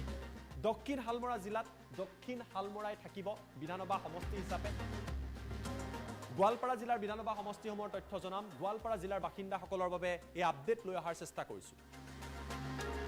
জলেশ্বৰ, গোৱালপাৰা পশ্চিম, গোৱালপাৰা পূব, দুধনৈ, STৰ বাবে ৰিজাৰ্ভ, এইকেইটা সমষ্টি নতুন যি ড্ৰাফ্টত কোৱা হৈছে। বঙাইগাঁও জিলাৰ যদি আপুনি বাসিন্দা, বঙাইগাঁও জিলাৰ বাবেও বিধানসভা সমষ্টিৰ অন্তৰ্ভুক্ত কৰা হৈছে। বঙাইগাঁও জিলাৰ তথ্য আমি জনাইছোঁ। অভয়াপুৰী, মানিকপুৰ আৰু বঙাইগাঁও, এয়া বঙাইগাঁও জিলাৰ বাবে নতুনকৈ অন্তৰ্ভুক্ত কৰা, খচৰাত অন্তৰ্ভুক্ত কৰা আমি সমষ্টিৰ তথ্য জনাইছোঁ। চিৰাং জিলাৰ বাবে আমি আপোনালোকক তথ্য দিয়াৰ চেষ্টা কৰিছোঁ। চিৰাং জিলাৰ সমষ্টি কি? চিডলি চিৰাং, STৰ বাবে ৰিজাৰ্ভ আৰু বিজনী, এয়া চিৰাং জিলাৰ বাবে নতুন ড্ৰাফ্টত প্ৰকাশ কৰা সমষ্টিৰ তালিকা। প্ৰতিটো সমষ্টিৰ তথ্য জনাইছোঁ। আপুনি যদি বৰপেটা জিলাৰ বাসিন্দা, বৰপেটা জিলাৰ বাসিন্দাসকলৰ বাবে এই ড্ৰাফ্টত কি আছে, ডিলিমিটেশ্যনত কি আছে? ভৱানীপুৰ, মন্দিয়া, চেঙা, বৰপেটা SCৰ বাবে ৰিজাৰ্ভ, ৰূপসী আৰু বজালী, অৰ্থাৎ বৰপেটা জিলাৰ বাবে এই তথ্য জনালোঁ।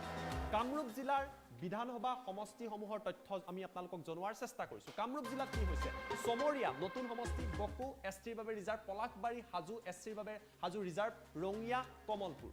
কামৰূপ মেট্ৰ' জিলাৰ বাবে কি বিধানসভা সমষ্টি অন্তৰ্ভুক্ত হৈছে তাৰ তথ্য লৈ অহাৰ চেষ্টা কৰিছোঁ। কামৰূপ মেট্ৰ' জিলাৰ তথ্য জনাই আছোঁ।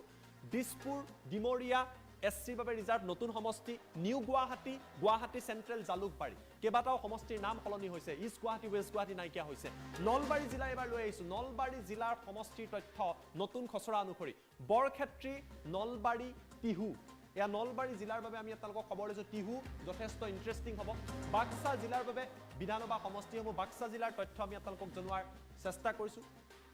বাক্সা জিলাৰ ভিতৰত গোবৰ্ধনা নতুন সমষ্টি বাক্সা এছটিৰ বাবে তামুলপুৰ এছটিৰ বাবে আৰু গুৰেশ্বৰ এইকেইটা সমষ্টি নতুনকৈ ড্ৰাফটত ডিলিমিটেশ্যনৰ ড্ৰাফটত বা খচৰাত অন্তৰ্ভুক্ত কৰা হৈছে ওদালগুৰি জিলাৰ তথ্য লৈ আহিছোঁ আপুনি যদি ওদালগুৰি জিলাৰ বাসিন্দা সমষ্টিকেইটাৰ নাম জানি লওক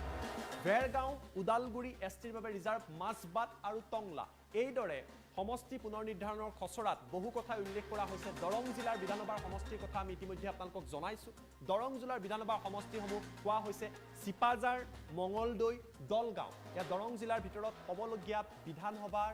যি সমষ্টি আছে সেয়া আমি আপোনালোকক জনাই আছোঁ মৰিগাঁও জিলাৰ বিধানসভা সমষ্টিসমূহ আমি আপোনালোকক জনোৱাৰ চেষ্টা কৰিম মৰিগাঁও জিলাত জাগিৰোড এছচিৰ বাবে লাহৰীঘাট আৰু মৰিগাঁও এইকেইটা সমষ্টি অন্তৰ্ভুক্ত কৰা হৈছে এই নতুন খচৰা তালিকাত 126টা সমষ্টিৰ আমি তথ্য আপোনালোকক জনালোঁ এই 126টা সমষ্টিৰ লগতে দ্বিতীয়টো ব্ৰেকিং নিউজ লৈ আহিব চেষ্টা কৰিছোঁ 126টা সমষ্টিৰ লগতে 14টাকৈ লোকসভা সমষ্টিৰ ক্ষেত্ৰত আপডেট আছে আমি দ্বিতীয়টো আপডেট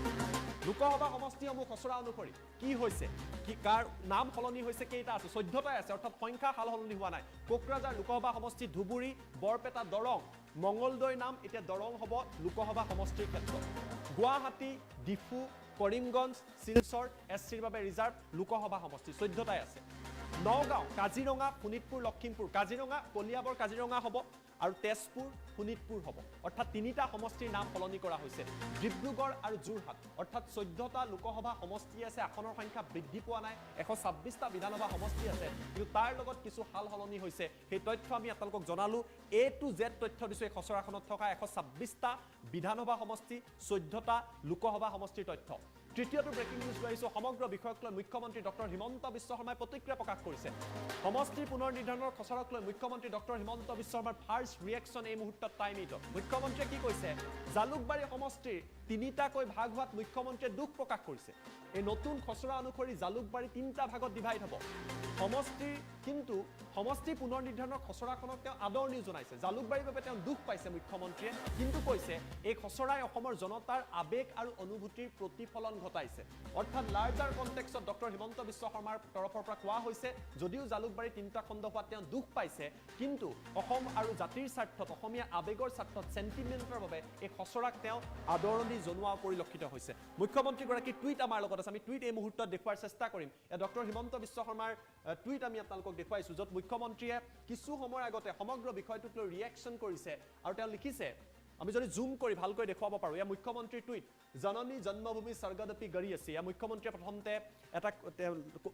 কবিতাৰ এটা পংক্তিৰে তেওঁ আৰম্ভ কৰিছে আৰু তাৰপিছত লিখিছে the draft delimitation published by election commission today stipulate date the current Jalukbari constituency which I have represented since 2001 will no longer exist as it has been divided into 3 parts. মুখ্যমন্ত্ৰীয়ে কৈছে যে বৰ্তমান যিখন ড্ৰাফট প্ৰকাশ কৰা হৈছে খচৰা ইলেকশ্যন কমিশ্যনে প্ৰকাশ কৰিছে নিৰ্বাচন আয়োগে প্ৰকাশ কৰিছে ইয়াৰ ফলত জালুকবাৰী সমষ্টিটোৰ তিনিটাকৈ ভাগ হৈছে 2001 চনৰ পৰা সম্পূৰ্ণকৈ যদি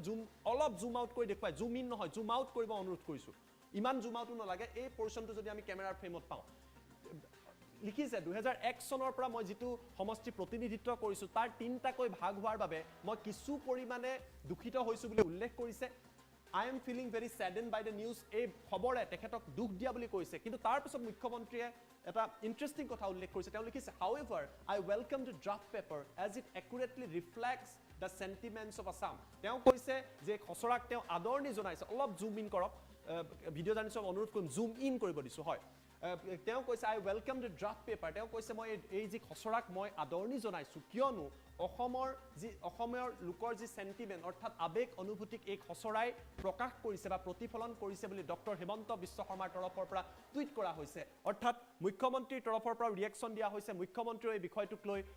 প্ৰতিক্ৰিয়া প্ৰকাশ কৰিছে কিছু পিছলৈ যাবলৈ মই অনুৰোধ কৰিছোঁ ভিডিঅ' জাৰ্নেলিষ্টক আৰু ইতিমধ্যে আমি জনাইছোঁ পুনৰবাৰ আমি আপোনালোকক জনাইছোঁ সমষ্টি পুনৰ নিৰ্ধাৰণ কোনখন জিলাত কোন সমষ্টি থাকিব আপোনাৰ সমষ্টি কোনখন জিলাত পৰিব সমষ্টি আছে নে নাই নে নতুন নামাকৰণ হ'ব সকলো তথ্য পুনৰবাৰ ফুল প্লেট গ্ৰাফিক্সৰ সহায়ত আমি আপোনালোকৰ বাবে লৈ অহাৰ চেষ্টা কৰিম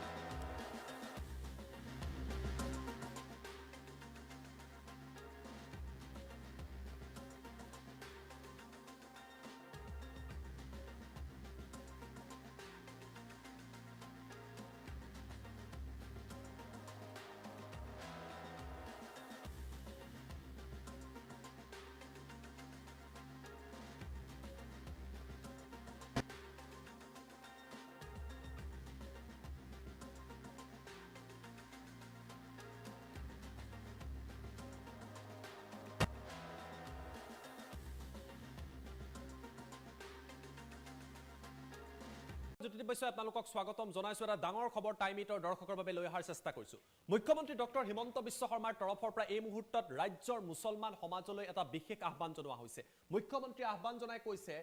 যে বাল্য বিবাহ অসমৰ মুছলমান সমাজে তেওঁলোকৰ স্বাৰ্থত ভৱিষ্যতৰ স্বাৰ্থত বন্ধ কৰিব লাগে। আৰু যেতিয়া তেওঁলোকে নামাজ আদা কৰে সেই সময়ত নামাজ আদা কৰাৰ সময়ত শিক্ষা আৰু উন্নয়নৰ কথা তেওঁলোকে ভাবিব লাগে। আজি মুখ্যমন্ত্ৰীৰ তৰফৰ পৰা ধুবুৰীৰ এক জনসভাত অসমৰ মুছলমান সমাজলৈ ডক্টৰ হিমন্ত বিশ্ব শৰ্মাই কেইবাটাও আহ্বান জনোৱা পৰিলক্ষিত হয়। মুখ্যমন্ত্ৰীয়ে আন কি আহ্বান কৰিছে গ্ৰাফিক্সৰ সহায়ত আপোনালোকৰ বাবে লৈ অহাৰ চেষ্টা কৰিছোঁ। আমি জনাইছোঁ টাইম 8 বিগ ব্ৰেকিং নিউজ এই মুহূৰ্তত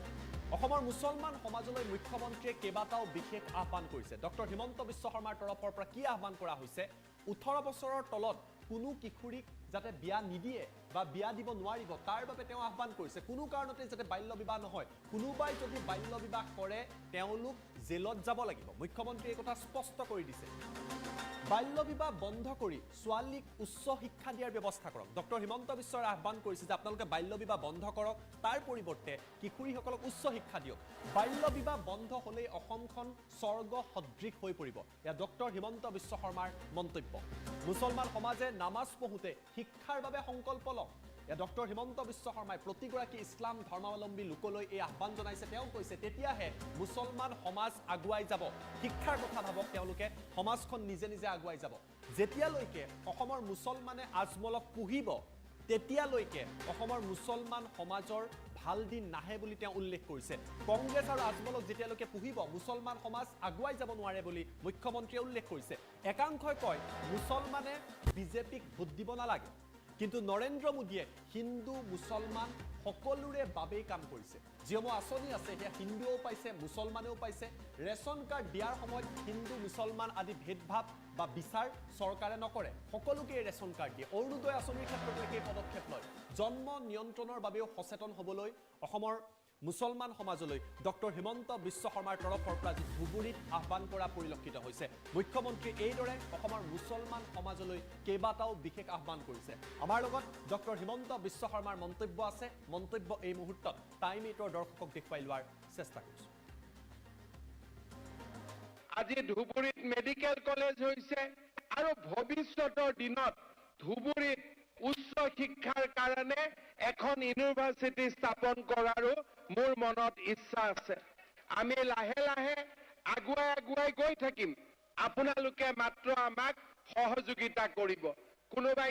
ক'ব পাৰে যে মুছলমান মানুহ হলে বিজেপিক ভোট দিব নালাগে। আজি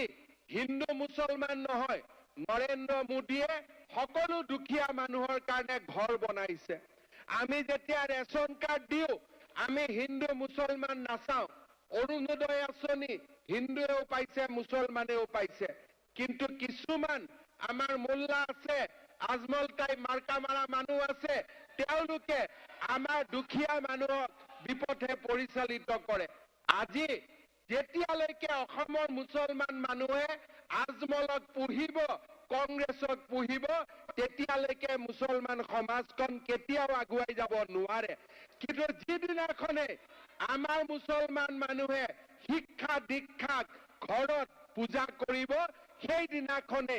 নামাজ কৰিব। নামাজত যেতিয়া শিক্ষাৰ কাৰণে সংকল্প ল'ব তেতিয়াই আমাৰ মুছলমান সমাজখনো আগুৱাই যাব। আমাৰ ঘৰত আজি ঘৰত যদি আমি 10টা বাচ্চা জন্ম দিওঁ আৰু কাকো যদি খুৱাব নোৱাৰো সেইটো আল্লাহৰ চকুত গুনাহ হয়। 2টা বাচ্চা জন্ম দি যদি ইউনিভাৰ্চিটিলৈকে পঢ়াব পাৰো সেইটো আল্লাহ তেনেকুৱা মানুহকে দোৱা কৰে। কিন্তু আমি ঘৰত 8টা বাচ্চা জন্ম দিলো, 10টা বাচ্চা জন্ম দিলো, কাকো খুৱাব পৰা নাই, কাকো পঢ়াব পৰা নাই, কাকো ভাল ৰাস্তা দেখুৱাব পৰা নাই, তেনেকুৱা কামে আমাৰ সমাজখন আগুৱাই লৈ নাযায়। সেইবাবে মই আজমল চাহাবক কওঁ, কংগ্ৰেছক কওঁ যে আপোনালোকে কেতিয়াও সংখ্যালঘু মানুহৰ উন্নতি নিবিচাৰে। আপোনালোকৰ দিনত এখন কলেজ নহল, আপোনালোকৰ দিনত সংখ্যালঘু দুখীয়া মানুহে ঘৰ নাপালে, অৰুণোদয় নাপালে। আজি চৰকাৰী চাকৰিও আপোনালোকৰ দিনত কোনেও নাপালে। বিজেপি চৰকাৰৰ দিনত আমি তুষ্টিকৰণ নকৰাকৈ আমি সকলো ৰাইজক সমানে আমি সাথ দিছো, সমানে আমি কাম কৰিছো সবকা সাথ সবকা বিকাশ নীতিৰে আমি আগুৱাই গৈছো সকলো লোক আছো বিশেষকৈ আমাৰ গৰিয়া মৰিয়া দেশী যিবিলাক মুছলমান মানুহ আছে আমি তেওঁলোকক ইতিমধ্যে খিলঞ্জীয়া বুলি আমি ডিক্লেয়াৰ কৰিছো যে আপোনালোক আমাৰ লগত থাকক আমাৰ কোনো আপত্তি নাই আমি একেলগে লগত থাকিম এতিয়া মোৰ খালি কেইটামান কথা আছে মোৰ এটা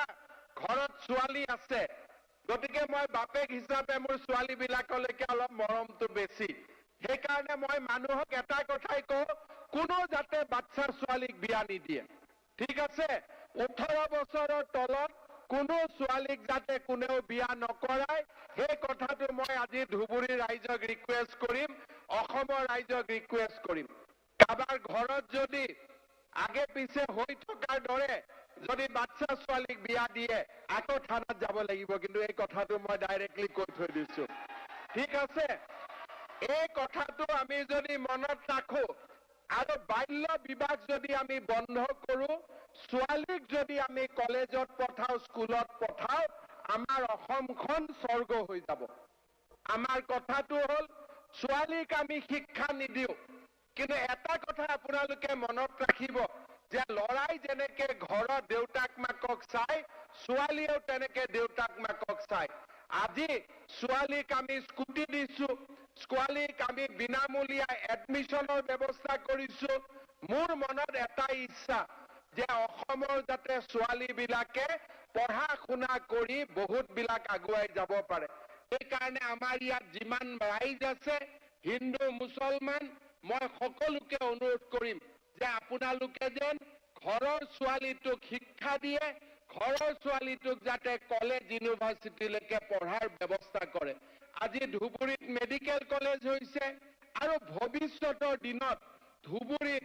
উচ্চ শিক্ষাৰ কাৰণে এখন ইউনিভাৰ্চিটি স্থাপন কৰাৰো মোৰ মনত ইচ্ছা আছে আমি লাহে লাহে আগুৱাই গৈ থাকিম আপোনালোকে মাত্ৰ আমাক সহযোগিতা কৰিব কোনোবাই ক'ব পাৰে যে মুছলমান মানুহ হলে বিজেপিক ভোট দিব নালাগে আজি হিন্দু মুছলমান নহয় নৰেন্দ্ৰ মোদীয়ে সকলো দুখীয়া মানুহৰ কাৰণে ঘৰ বনাইছে আমি যেতিয়া ৰেচন কাৰ্ড দিও আমি হিন্দু মুছলমান নাচাও অৰুণোদয় আঁচনি হিন্দুৱেও পাইছে মুছলমানেও পাইছে কিন্তু কিছুমান আমাৰ মোল্লা আছে আজমল টাইপ মাৰ্কা মাৰা মানুহ আছে তেওঁলোকে আমাৰ দুখীয়া মানুহক বিপথে পৰিচালিত কৰে আজি যেতিয়ালৈকে অসমৰ মুছলমান মানুহে আজমলক পুহিব কংগ্ৰেছক পুহিব তেতিয়ালৈকে মুছলমান সমাজখন কেতিয়াও আগুৱাই যাব নোৱাৰে কিন্তু যিদিনাখনে আমাৰ মুছলমান মানুহে শিক্ষা দীক্ষাক ঘৰত পূজা কৰিব সেই দিনাখনে নামাজ কৰিব নামাজত যেতিয়া শিক্ষাৰ কাৰণে সংকল্প ল'ব তেতিয়াই আমাৰ মুছলমান সমাজখনো আগুৱাই যাব আমাৰ ঘৰত আজি ঘৰত যদি আমি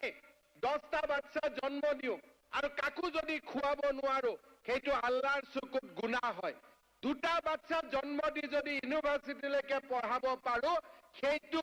আল্লাহ তেনেকুৱা মানুহকে দোয়া কৰে কিন্তু আমি ঘৰত 8টা বাচ্চা জন্ম দিলো 10টা বাচ্চা জন্ম দিলো কাকো খুৱাব পৰা নাই কাকো পঢ়াব পৰা নাই কাকো ভাল ৰাস্তা দেখুৱাব পৰা নাই তেনেকুৱা কামে আমাৰ সমাজখন আগুৱাই লৈ নাযায় সেইবাবে মই আজমল সাহেবক কওঁ কংগ্ৰেছক কওঁ যে আপোনালোকে কেতিয়াও সংখ্যালঘু মানুহৰ উন্নতি নিবিচাৰে আপোনালোকৰ দিনত এখন কলেজ নহল আপোনালোকৰ দিনত সংখ্যালঘু দুখীয়া মানুহে ঘৰ নাপালে অৰুণোদয় নাপালে আজি চৰকাৰী চাকৰিও আপোনালোকৰ দিনত কোনেও নাপালে বিজেপি চৰকাৰৰ দিনত আমি তুষ্টিকৰণ নকৰাকৈ আমি সকলো ৰাইজক সমানে আমি সাথ দিছো সমানে আমি কাম কৰিছো সবকা সাথ সবকা বিকাশ নীতিৰে আমি আগুৱাই গৈছো সকলো লোক আছো বিশেষকৈ আমাৰ গৰিয়া মৰিয়া দেশী যিবিলাক মুছলমান মানুহ আছে আমি তেওঁলোকক ইতিমধ্যে খিলঞ্জীয়া বুলি আমি ডিক্লেয়াৰ কৰিছো যে আপোনালোক আমাৰ লগত থাকক আমাৰ কোনো আপত্তি নাই আমি একেলগে লগত থাকিম এতিয়া মোৰ খালি কেইটামান কথা আছে মোৰ এটা ঘৰত ছোৱালী আছে গতিকে মই বাপেক হিচাপে মোৰ ছোৱালীবিলাকলৈকে অলপ মৰমটো বেছি সেইকাৰণে মই মানুহক এটা কথাই কওঁ কোনো যাতে বাচ্চা ছোৱালীক বিয়া নিদিয়ে ঠিক আছে 18 বছৰৰ তলত কোনো ছোৱালীক যাতে কোনেও বিয়া নকৰায় সেই কথাটো মই আজি ধুবুৰী ৰাইজক ৰিকুৱেষ্ট কৰিম অসমৰ ৰাইজক ৰিকুৱেষ্ট কৰিম কাবাৰ ঘৰত যদি আগে পিছে হৈ থকাৰ দৰে যদি বাচ্চা ছোৱালীক বিয়া দিয়ে আকৌ থানাত যাব লাগিব কিন্তু এই কথাটো মই ডাইৰেক্টলি কৈ থৈ দিছো ঠিক আছে এই কথাটো আমি যদি মনত ৰাখো আৰু বাল্য বিবাহ যদি আমি বন্ধ কৰো ছোৱালীক যদি আমি কলেজত পঠাও স্কুলত পঠাও আমাৰ অসমখন স্বৰ্গ হৈ যাব আমাৰ কথাটো হ'ল ছোৱালীক আমি শিক্ষা নিদিও কিন্তু এটা কথা আপোনালোকে মনত ৰাখিব যে লৰাই যেনেকে ঘৰৰ দেউতাক মাকক চাই ছোৱালীয়েও তেনেকে দেউতাক মাকক চাই আজি ছোৱালীক আমি স্কুটি দিছো ছোৱালীক আমি বিনামূলীয়া এডমিশনৰ ব্যৱস্থা কৰিছো মোৰ মনত এটা ইচ্ছা যে অসমৰ যাতে ছোৱালীবিলাকে পঢ়া শুনা কৰি বহুত বিলাক আগুৱাই যাব পাৰে সেইকাৰণে আমাৰ ইয়াত যিমান ৰাইজ আছে হিন্দু মুছলমান মই সকলোকে অনুৰোধ কৰিম যে আপোনালোকে যেন ঘৰৰ ছোৱালীটোক শিক্ষা দিয়ে ঘৰৰ ছোৱালীটোক যাতে কলেজ ইউনিভাৰ্চিটিলৈকে পঢ়াৰ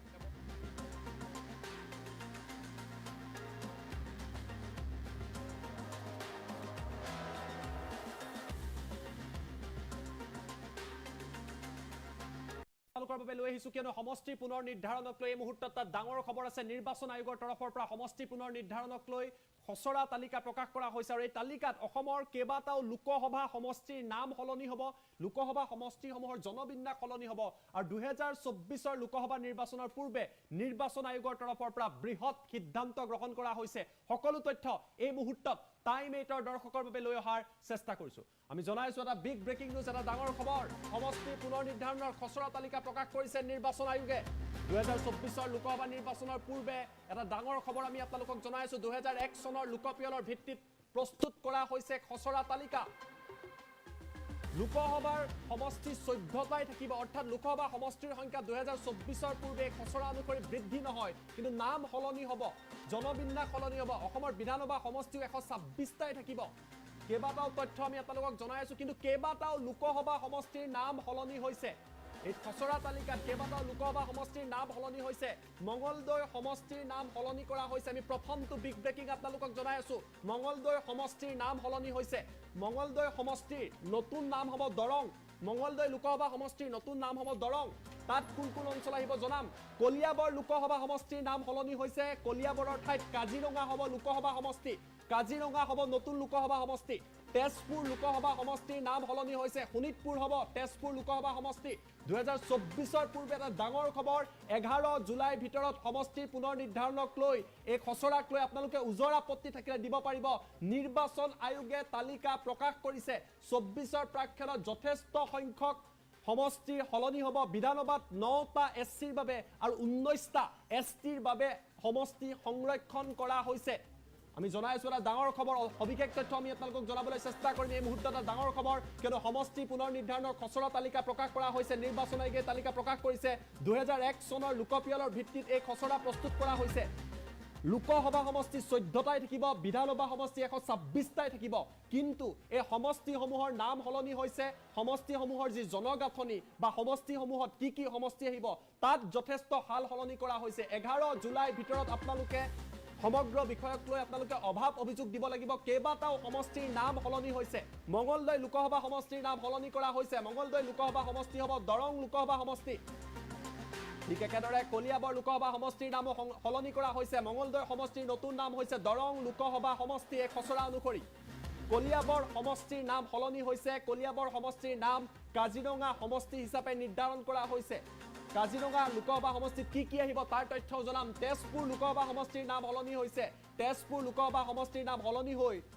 সলনি কৰা হৈছে শোণিতপুৰ কৰা হৈছে 11 জুলাইৰ ভিতৰত এই খচৰা তালিকাৰ ওপৰত উজৰ আপত্তি দিব পাৰিব নিৰ্বাচন আয়োগৰ তৰফৰ পৰা 2024ৰ লোকসভা নিৰ্বাচনৰ পূৰ্বে বৃহৎ সিদ্ধান্ত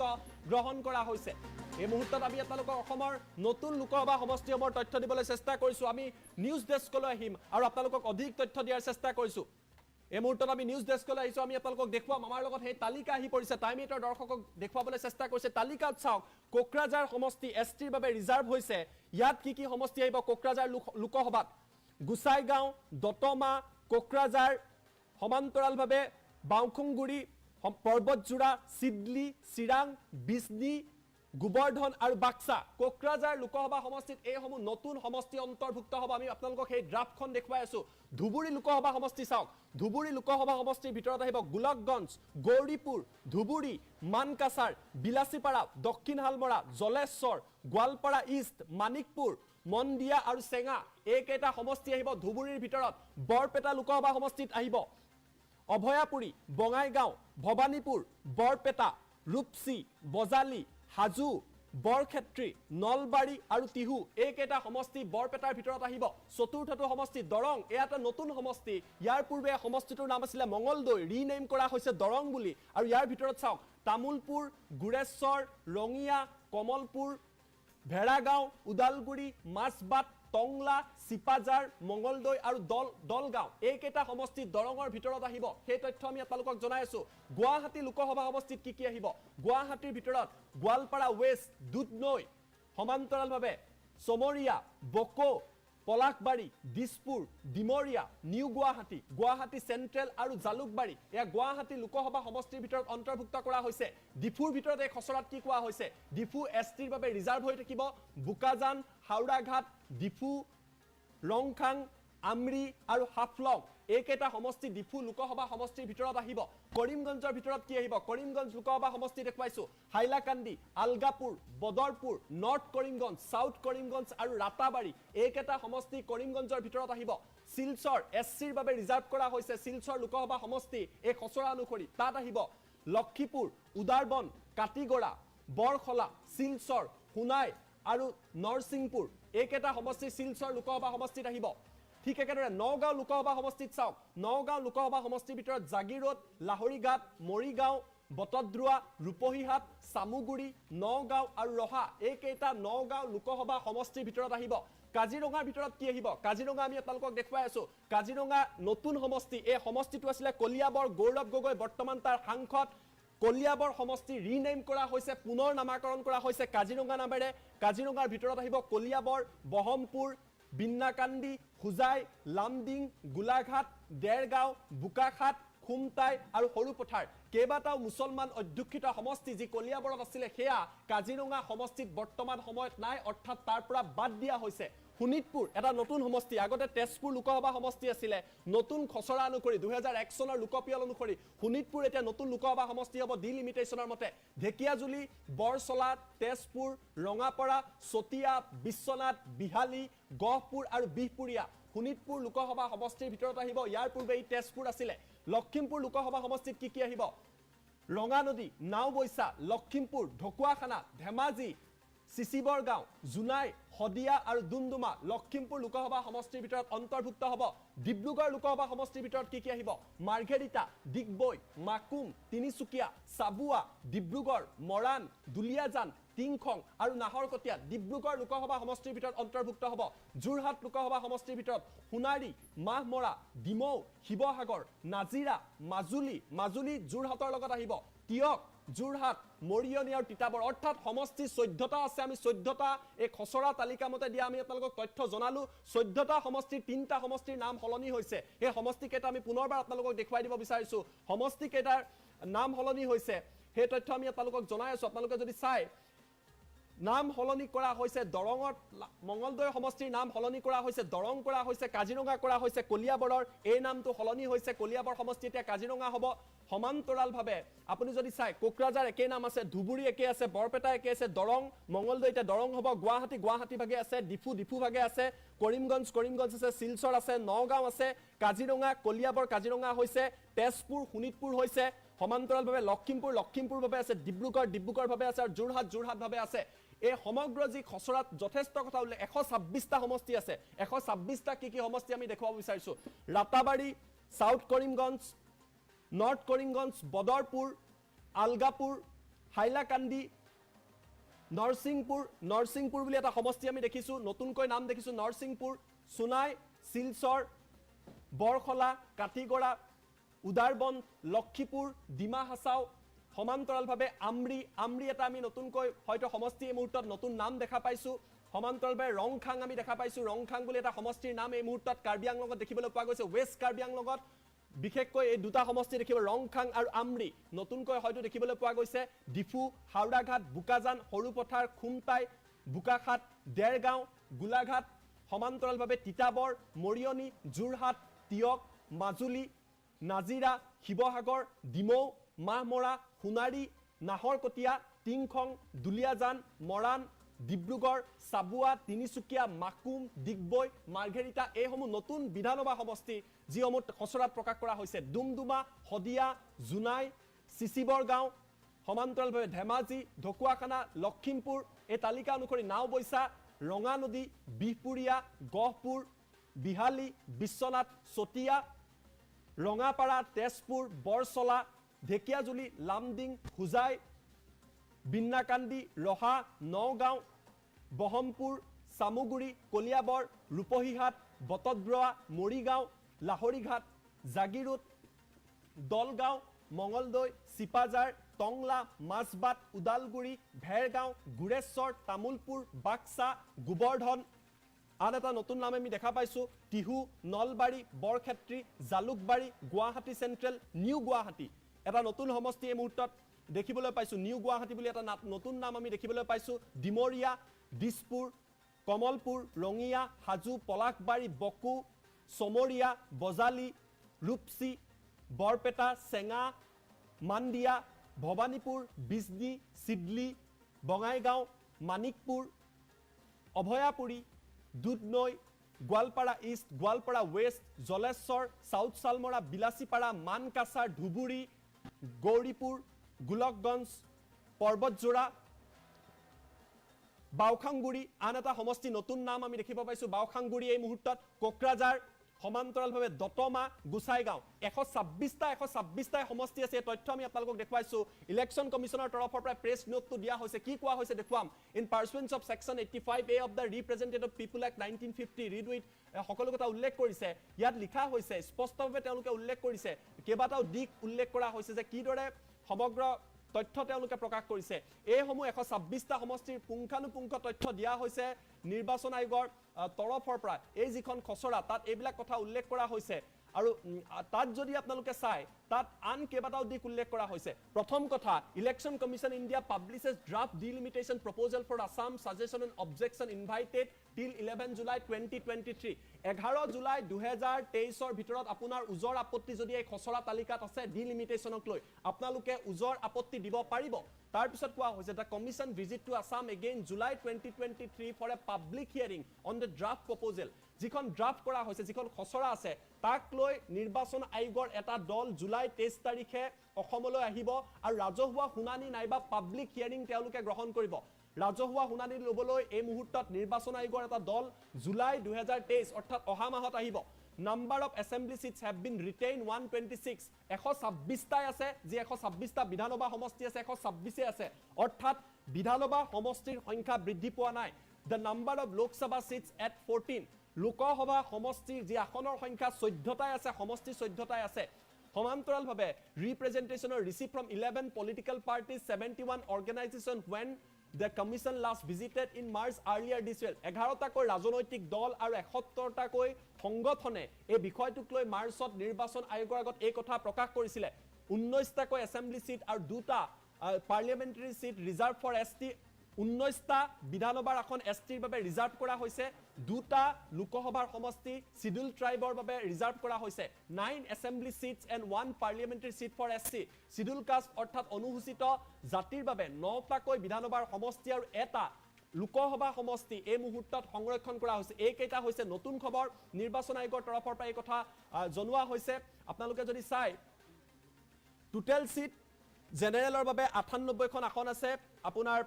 বিধানসভাত 9খন এছচিৰ বাবে 19খন এছটিৰ বাবে অৰ্থাৎ সৰ্বমুঠ 126খন আসন 126টা সমষ্টি বিধানসভাত আছে লোকসভাত যদি চাই 11খন আসন জেনেৰেলৰ বাবে ওপেন কেটেগৰী এখন এছচিৰ বাবে 2খন এছটিৰ বাবে টোটাল 14খন অৰ্থাৎ সমষ্টিৰ সংখ্যা হাল সলনি হোৱা নাই এই প্ৰপ'জাল অনুসৰি সমষ্টি একেই থাকিব কিন্তু কি সলনি হৈছে তাৰ তথ্য আমি পুনৰবাৰ আপোনালোকক জনোৱাৰ চেষ্টা কৰিম ফুল প্লেট ব্ৰেকিংৰ সময়ত পুনৰবাৰ টাইম 8ৰ দৰ্শকক জনাবলৈ চেষ্টা কৰিছো ডাঙৰ খবৰ সমষ্টি পুনৰ নিৰ্ধাৰণ খচৰা তালিকা প্ৰকাশ কৰা হৈছে যিসকলে টাইম 8ৰ লগত সংযোগ স্থাপন কৰিছে তেওঁলোকক জনাই আছো আজিৰ দিনটোৰ আটাইতকৈ ডাঙৰ খবৰটো 2001 চনৰ লোকপিয়লৰ ভিত্তিত খচৰা তালিকা প্ৰকাশ কৰা হৈছে এই তালিকাত কি সলনি হৈছে সেই কথা আমি আপোনালোকক জনাম লোকসভাৰ সমষ্টি 14টাই থাকিব অৰ্থাৎ লোকসভাৰ আসনৰ সংখ্যা বৃদ্ধি পোৱা নাই বিধানসভা সমষ্টিৰ সংখ্যা 126টাই থাকিব নাম সলনি হৈছে জনগাঁথনি সলনি হৈছে অঞ্চল সলনি হৈছে কেইবাটাও লোকসভা সমষ্টিৰ নাম সলনি কৰা হৈছে কেইবাটাও লোকসভা সমষ্টিৰ নাম সলনি কৰা হৈছে মঙ্গলদৈ সমষ্টিৰ নাম সলনি হৈছে মঙ্গলদৈ লোকসভা সমষ্টি এই ড্ৰাফট অনুসৰি খচৰা অনুসৰি এতিয়াৰ পৰা দৰং লোকসভা সমষ্টি হিচাপে নামাকৰণ কৰা হৈছে মঙ্গলদৈ লোকসভা সমষ্টি দৰং লোকসভা সমষ্টি হিচাপে কৰা হৈছে কলিয়াবৰ সমষ্টিৰ নতুন নাম কাজিৰঙা লোকসভা সমষ্টি কলিয়াবৰৰ নাম সলনি হৈছে কাজিৰঙা লোকসভা সমষ্টি তেজপুৰ লোকসভা সমষ্টিৰ নাম সলনি হৈছে শোণিতপুৰ লোকসভা সমষ্টি বুলি দিয়া হৈছে তেজপুৰ লোকসভা সমষ্টিক 11 জুলাইৰ ভিতৰত এই খচৰাক লৈ উজৰ আপত্তি থাকিলে আপোনালোকে দিব পাৰিব নিৰ্বাচন আয়োগে এই তালিকা প্ৰকাশ কৰিছে কেইবাটাও সমষ্টিৰ খচৰা তালিকা প্ৰকাশ কৰা হৈছে সকলো তথ্য আমি আপোনালোকক জনাইছো নিৰ্বাচন আয়োগৰ তৰফৰ পৰা এই কথা প্ৰকাশ কৰা হৈছে বিধানসভাত 9খন আসন এছচিৰ বাবে আৰু 19খন এছটিৰ বাবে সংৰক্ষণ কৰা হৈছে এই মুহূৰ্তত টাইম 8ত জনাই আছো 2024ৰ লোকসভাৰ নিৰ্বাচনৰ পূৰ্বে আটাইতকৈ ডাঙৰ খবৰটো কিয়নো সমষ্টি পুনৰ নিৰ্ধাৰণৰ খচৰা তালিকা প্ৰকাশ কৰা হৈছে তালিকাত কি আছে A to Z তথ্য আমি আপোনালোকক জনাম 2001 চনৰ লোকপিয়লৰ পৰা ভিত্তি কৰি এই কথা প্ৰকাশ কৰা হৈছে লোকসভা সমষ্টিৰ যি আসনৰ সংখ্যা 14খনেই থাকিব বিধানসভা 126টাই থাকিব এই তথ্য আমি আপোনালোকক জনাই আছো কেইবাটাও লোকসভা সমষ্টিৰ নাম সলনি কৰা হৈছে কেইবাটাও লোকসভা সমষ্টিৰ নাম সলনি হৈছে কি সলনি হৈছে মঙ্গলদৈ লোকসভা সমষ্টিৰ নাম সলনি কৰা হৈছে মঙ্গলদৈ লোকসভা সমষ্টিৰ নতুন নাম মঙ্গলদৈ লোকসভা সমষ্টিক এই খচৰা অনুসৰি দৰং লোকসভা সমষ্টি বুলি জানিব পৰা যাব আমি প্ৰতিটো সমষ্টিৰ তথ্য লৈ আহিম ঠিক একেদৰে কলিয়াবৰ লোকসভা সমষ্টিৰ নাম সলনি কৰা হৈছে কাজিৰঙা লোকসভা সমষ্টি হিচাপে কলিয়াবৰৰ নাম নামাকৰণ কৰা হৈছে তেজপুৰ লোকসভা সমষ্টিৰ নাম সলনি কৰা হৈছে শোণিতপুৰ হিচাপে তেজপুৰ লোকসভা সমষ্টিৰ নাম সলনি কৰা হৈছে 11 জুলাইৰ ভিতৰত আপোনালোকে উজৰ আপত্তি কৰিব পাৰিব আমি পুনৰবাৰ আপোনালোকক তথ্য দিয়াৰ চেষ্টা কৰিছো লোকসভা সমষ্টি কেইটাৰ যে কিদৰে হাল সলনি হৈছে 14টা লোকসভা সমষ্টিত কোন অঞ্চল নতুনকৈ অন্তৰ্ভুক্ত হৈছে তাৰ তথ্য লৈ অহাৰ চেষ্টা কৰিম আমি জনাই আছো আপোনালোকক কেইবাটাও ডাঙৰ খবৰ লোকসভা সমষ্টিৰ যথেষ্ট তথ্য সলনি হৈছে নতুন খচৰাত কেইবাটাও তথ্য আছে আমি সেই তথ্য আপোনালোকক জনাবলৈ চেষ্টা কৰিছো ইতিমধ্যে জনাইছো 14টা লোকসভা সমষ্টি আছে 126টা বিধানসভা সমষ্টি আছে এই 14টা লোকসভা সমষ্টিত কি সলনি হৈছে তাৰ তথ্য আমি আপোনালোকক দেখুৱাৰ চেষ্টা কৰিছো 14টা লোকসভা সমষ্টিত চাওক আমি আপোনালোকক তথ্য জনাইছো কোকৰাঝাৰ প্ৰথমটো সমষ্টি এছটিৰ বাবে ৰিজাৰ্ভ কৰা হৈছে কোকৰাঝাৰত কি আহিব গুসাইগাঁও দতমা কোকৰাঝাৰ বংখাংগুৰি পৰ্বতজোৰা সিডলি চিৰাং বিজনি সমান্তৰালভাৱে গোবৰ্ধন আৰু বাক্সা এইকেইটা সমষ্টি কোকৰাঝাৰৰ ভিতৰত আহিব এছটিৰ বাবে ৰিজাৰ্ভ কৰা হৈছে ধুবুৰীৰ তথ্য আমি আপোনালোকক জনাইছো গোলকগঞ্জ গৌৰীপুৰ ধুবুৰী মানকাছাৰ বিলাসীপাৰা সাউথ সালমৰা জলেশ্বৰ গোৱালপাৰা ইষ্ট মানিকপুৰ মন্দিয়া আৰু চেঙা এই অন্তৰ্ভুক্ত হৈছে ধুবুৰীৰ ভিতৰত বৰপেটা আমি তথ্য দিছো অভয়াপুৰী বঙাইগাঁও ভবানীপুৰ বৰপেটা ৰূপসী বজালি হাজু বৰক্ষেত্ৰী নলবাৰী আৰু তিহু দৰং যেটো নতুন সমষ্টি আগতে মঙ্গলদৈ আছিল নাম দৰং হৈছে অভয়াপুৰী বঙাইগাঁও ভবানীপুৰ বৰপেটা ৰূপসী বজালি হাজু বৰক্ষেত্ৰী নলবাৰী আৰু তিহু দৰঙৰ আমি তথ্য দিছো ইয়া বৰপেটাৰ তথ্য আছিল দৰঙৰ নাম হৈছে তামুলপুৰ গুৰেশ্বৰ ৰঙিয়া কমলপুৰ ভেৰগাঁও উদালগুৰি মাছবাট টংলা সিপাজাৰ মঙ্গলদৈ আৰু দলগাঁও আগতে মঙ্গলদৈ সমষ্টি আছিল কি এতিয়া দৰং সমষ্টি হ'ব 4 নম্বৰ সমষ্টিটো গুৱাহাটী লোকসভা সমষ্টিৰ ভিতৰত Goalpara west Dudhnai Chamaria Boko Palasbari Dispur Dimoria new Guwahati central আৰু জালুকবাৰী ডিফু এছটিৰ বাবে ৰিজাৰ্ভ কৰা হৈছে বুকাজান হাওৰাঘাট ডিফু ৰংখাং আমৰি হাফলং কৰিমগঞ্জ 7 নম্বৰ সমষ্টি কৰিমগঞ্জত হাইলাকান্দি আলগাপুৰ বদৰপুৰ নৰ্থ কৰিমগঞ্জ সাউথ কৰিমগঞ্জ আৰু ৰাতাবাৰী এয়া কৰিমগঞ্জৰ ভিতৰত অন্তৰ্ভুক্ত হৈছে শিলচৰ এছচিৰ বাবে সংৰক্ষিত শিলচৰ এছচিৰ বাবে সংৰক্ষিত লক্ষীপুৰ উদাৰবন কাটিগড়া বৰখলা শিলচৰ সোনাই আৰু নৰসিংপুৰ শিলচৰৰ ভিতৰত অন্তৰ্ভুক্ত কৰা হৈছে ইয়াত কেইবাটাও নতুন সমষ্টিৰ আপোনালোকে বিধানসভা সমষ্টিৰ নাম দেখা পাব নগাঁৱৰ ভিতৰত থাকিব জাগিৰোড লাহৰীঘাট মৰিগাঁও বটদ্ৰুৱা ৰূপহীহাট সামুগুৰি নগাঁও ৰহা সমান্তৰালভাৱে কাজিৰঙা নতুন সমষ্টি ইয়াৰ আগতে নাম আছিলে কলিয়াবৰ গৌৰৱ গগৈ তাৰ সাংসদ হৈ আছে কাজিৰঙাৰ এতিয়া থাকিব কলিয়াবৰ বহমপুৰ বিন্নাকান্দি খুজাই লামডিং গোলাঘাট দেৰগাঁও বোকাখাট খুমটাই আৰু সৰুপথাৰ শোণিতপুৰ নতুন সমষ্টি আগতে তেজপুৰ আছিলে নাম দিয়া হৈছে শোণিতপুৰৰ ভিতৰত কি থাকিব ঢেকিয়াজুলি বৰচলা তেজপুৰ ৰঙাপাৰা চতিয়া বিশ্বনাথ বিহালী গহপুৰ আৰু বিহপুৰীয়া লক্ষীমপুৰ আন এক সমষ্টি লক্ষীমপুৰৰ ভিতৰত ৰঙানদী নাওবৈচা লক্ষীমপুৰ ঢকুৱাখানা সমান্তৰালভাৱে ধেমাজি চিচিবৰগাঁও জোনাই হদিয়া আৰু ডুমডুমা লক্ষীমপুৰৰ ভিতৰত এই সমষ্টি কেইটা থাকিব লোকসভা সমষ্টিৰ ভিতৰত ডিব্ৰুগড় লোকসভা সমষ্টিৰ ভিতৰত কি থাকিব ডিব্ৰুগড়ৰ ভিতৰত মাৰ্ঘেৰিটা ডিগবৈ মাকুম তিনিচুকীয়া চাবুৱা ডিব্ৰুগড় মৰাণ দুলিয়াজান টিংখং আৰু নাহৰকটীয়া যোৰহাট লোকসভা সমষ্টিৰ ভিতৰত কি থাকিব সোণাৰী মাহমৰা ডিমৌ শিৱসাগৰ নাজিৰা মাজুলী টিয়ক যোৰহাট মৰিয়নি আৰু তিতাবৰ এই 14টা হৈছে লোকসভা সমষ্টি ইয়াৰে 3টা লোকসভা সমষ্টিৰ নাম সলনি হৈছে আৰু 126টা বিধানসভা সমষ্টিত কেইবাটাও নতুন সমষ্টিৰ নাম আমি দেখিবলৈ পাইছো পুনৰ নামাকৰণ কৰা হৈছে এয়া এখন দীঘলীয়া তালিকা এই তালিকাত বহু কথা উল্লেখ কৰা হৈছে সকলো কথা আমি এই মুহূৰ্তত আপোনালোকক কৈ দিব নোৱাৰো কিন্তু পুনৰবাৰ আমি আপোনালোকক জনাই আছো এই সমগ্ৰ তথ্য কোকৰাঝাৰ ধুবুৰী বৰপেটা দৰং গুৱাহাটী ডিফু কৰিমগঞ্জ শিলচৰ নগাঁও কাজিৰঙা শোণিতপুৰ লক্ষীমপুৰ ডিব্ৰুগড় যোৰহাট এইকেইটা হৈছে সমষ্টি পুনৰবাৰ যিসকলে সংযোগ স্থাপন কৰিছে তেওঁলোকক জনাই দিব বিচাৰিছো যে 14টা লোকসভা সমষ্টিত কি আছে এই তথ্য আপোনালোকে জানি লওক যেহেতু এয়া খচৰা কোকৰাঝাৰৰ ভিতৰত আপুনি গুসাইগাঁও দেখা পাব দতমা দেখা পাব কোকৰাঝাৰ বংখুংগুৰি পৰ্বতজোৰা সিডলি চিৰাং বিজদি গড়বান্ধা আৰু বাক্সা এইকেইটা গোবৰ্ধনা আৰু বাক্সা এইকেইটা হৈছে কোকৰাঝাৰৰ ভিতৰত কোকৰাঝাৰটো এই মুহূৰ্তত ৰিজাৰ্ভ কৰা হৈছে এছটিৰ বাবে ইতিমধ্যে এইটো ৰিজাৰ্ভ আছিলে ধুবুৰীত গোলকগঞ্জ গৌৰীপুৰ ধুবুৰী মানকাছাৰ বিলাসীপাৰা সাউথ সালমাৰা জলেশ্বৰ গোৱালপাৰা ইষ্ট মানিকপুৰ মন্দিয়া চেঙা এয়া হৈছে ধুবুৰীৰ ভিতৰত বৰপেটা অভয়াপুৰী বঙাইগাঁও ভৱানীপুৰ বৰপেটা ৰূপসী বজালি হাজু বৰক্ষেত্ৰী নলবাৰী টিহু দৰঙত চাওক দৰং এটা নতুন সমষ্টি মঙ্গলদৈৰ পৰা দৰং কৰা হৈছে তামুলপুৰ গুৰেশ্বৰ ৰঙিয়া কমলপুৰ ভেৰগাঁও উদালগুৰি মাছবাট টংলা চিপাজাৰ মঙ্গলদৈ দলগাঁও গুৱাহাটীৰ ভিতৰত Goalpara west Dudhnai Chamaria Boko Palasbari Dispur Dimoria new Guwahati central আৰু জালুকবাৰী ডিফুৰ ভিতৰত বুকাজান হাওৰাঘাট ডিফু ৰংখাং আমৰি হাফলং কৰিমগঞ্জৰ ভিতৰত হাইলাকান্দি আলগাপুৰ বদৰপুৰ নৰ্থ কৰিমগঞ্জ সাউথ কৰিমগঞ্জ আৰু ৰাতাবাৰী শিলচৰৰ ভিতৰত লক্ষীপুৰ উদাৰবন কাটিগড়া বৰখলা শিলচৰ সোনাই আৰু নৰসিংপুৰ নগাঁৱৰ ভিতৰত জাগিৰোড লাহৰীঘাট মৰিগাঁও বটদ্ৰুৱা ৰূপহীহাট সামুগুৰি নগাঁও ৰহা কাজিৰঙাৰ ভিতৰত নতুন সমষ্টি আগতে কলিয়াবৰ আছিলে কলিয়াবৰ ব্ৰহ্মপুৰ বিন্নাকান্দি খুজাই লামডিং গোলাঘাট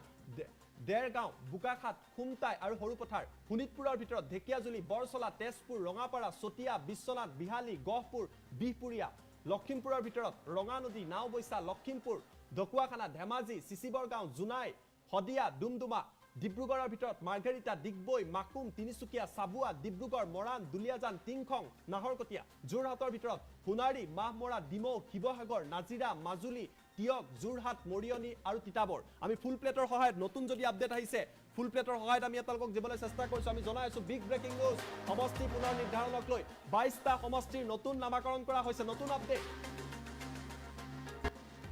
3টা লোকসভা সমষ্টিৰ নতুন নামাকৰণ 22টা বিধানসভা সমষ্টি আৰু 3টা লোকসভা সমষ্টিৰ নামাকৰণ নতুনকৈ কৰা হৈছে শিলচৰৰ নতুন বিধানসভা সমষ্টিৰ নাম হৈছে নাৰসিংপুৰ এছচিৰ বাবে ৰিজাৰ্ভ দিছপুৰৰ নতুন বিধানসভা সমষ্টি ডিব্ৰুগড়ত নতুন বিধানসভা সমষ্টি হৈছে মাকুম লক্ষীমপুৰ বিধানসভা সমষ্টিৰ লগতে ৰঙানদী আৰু চিচিবৰগাঁও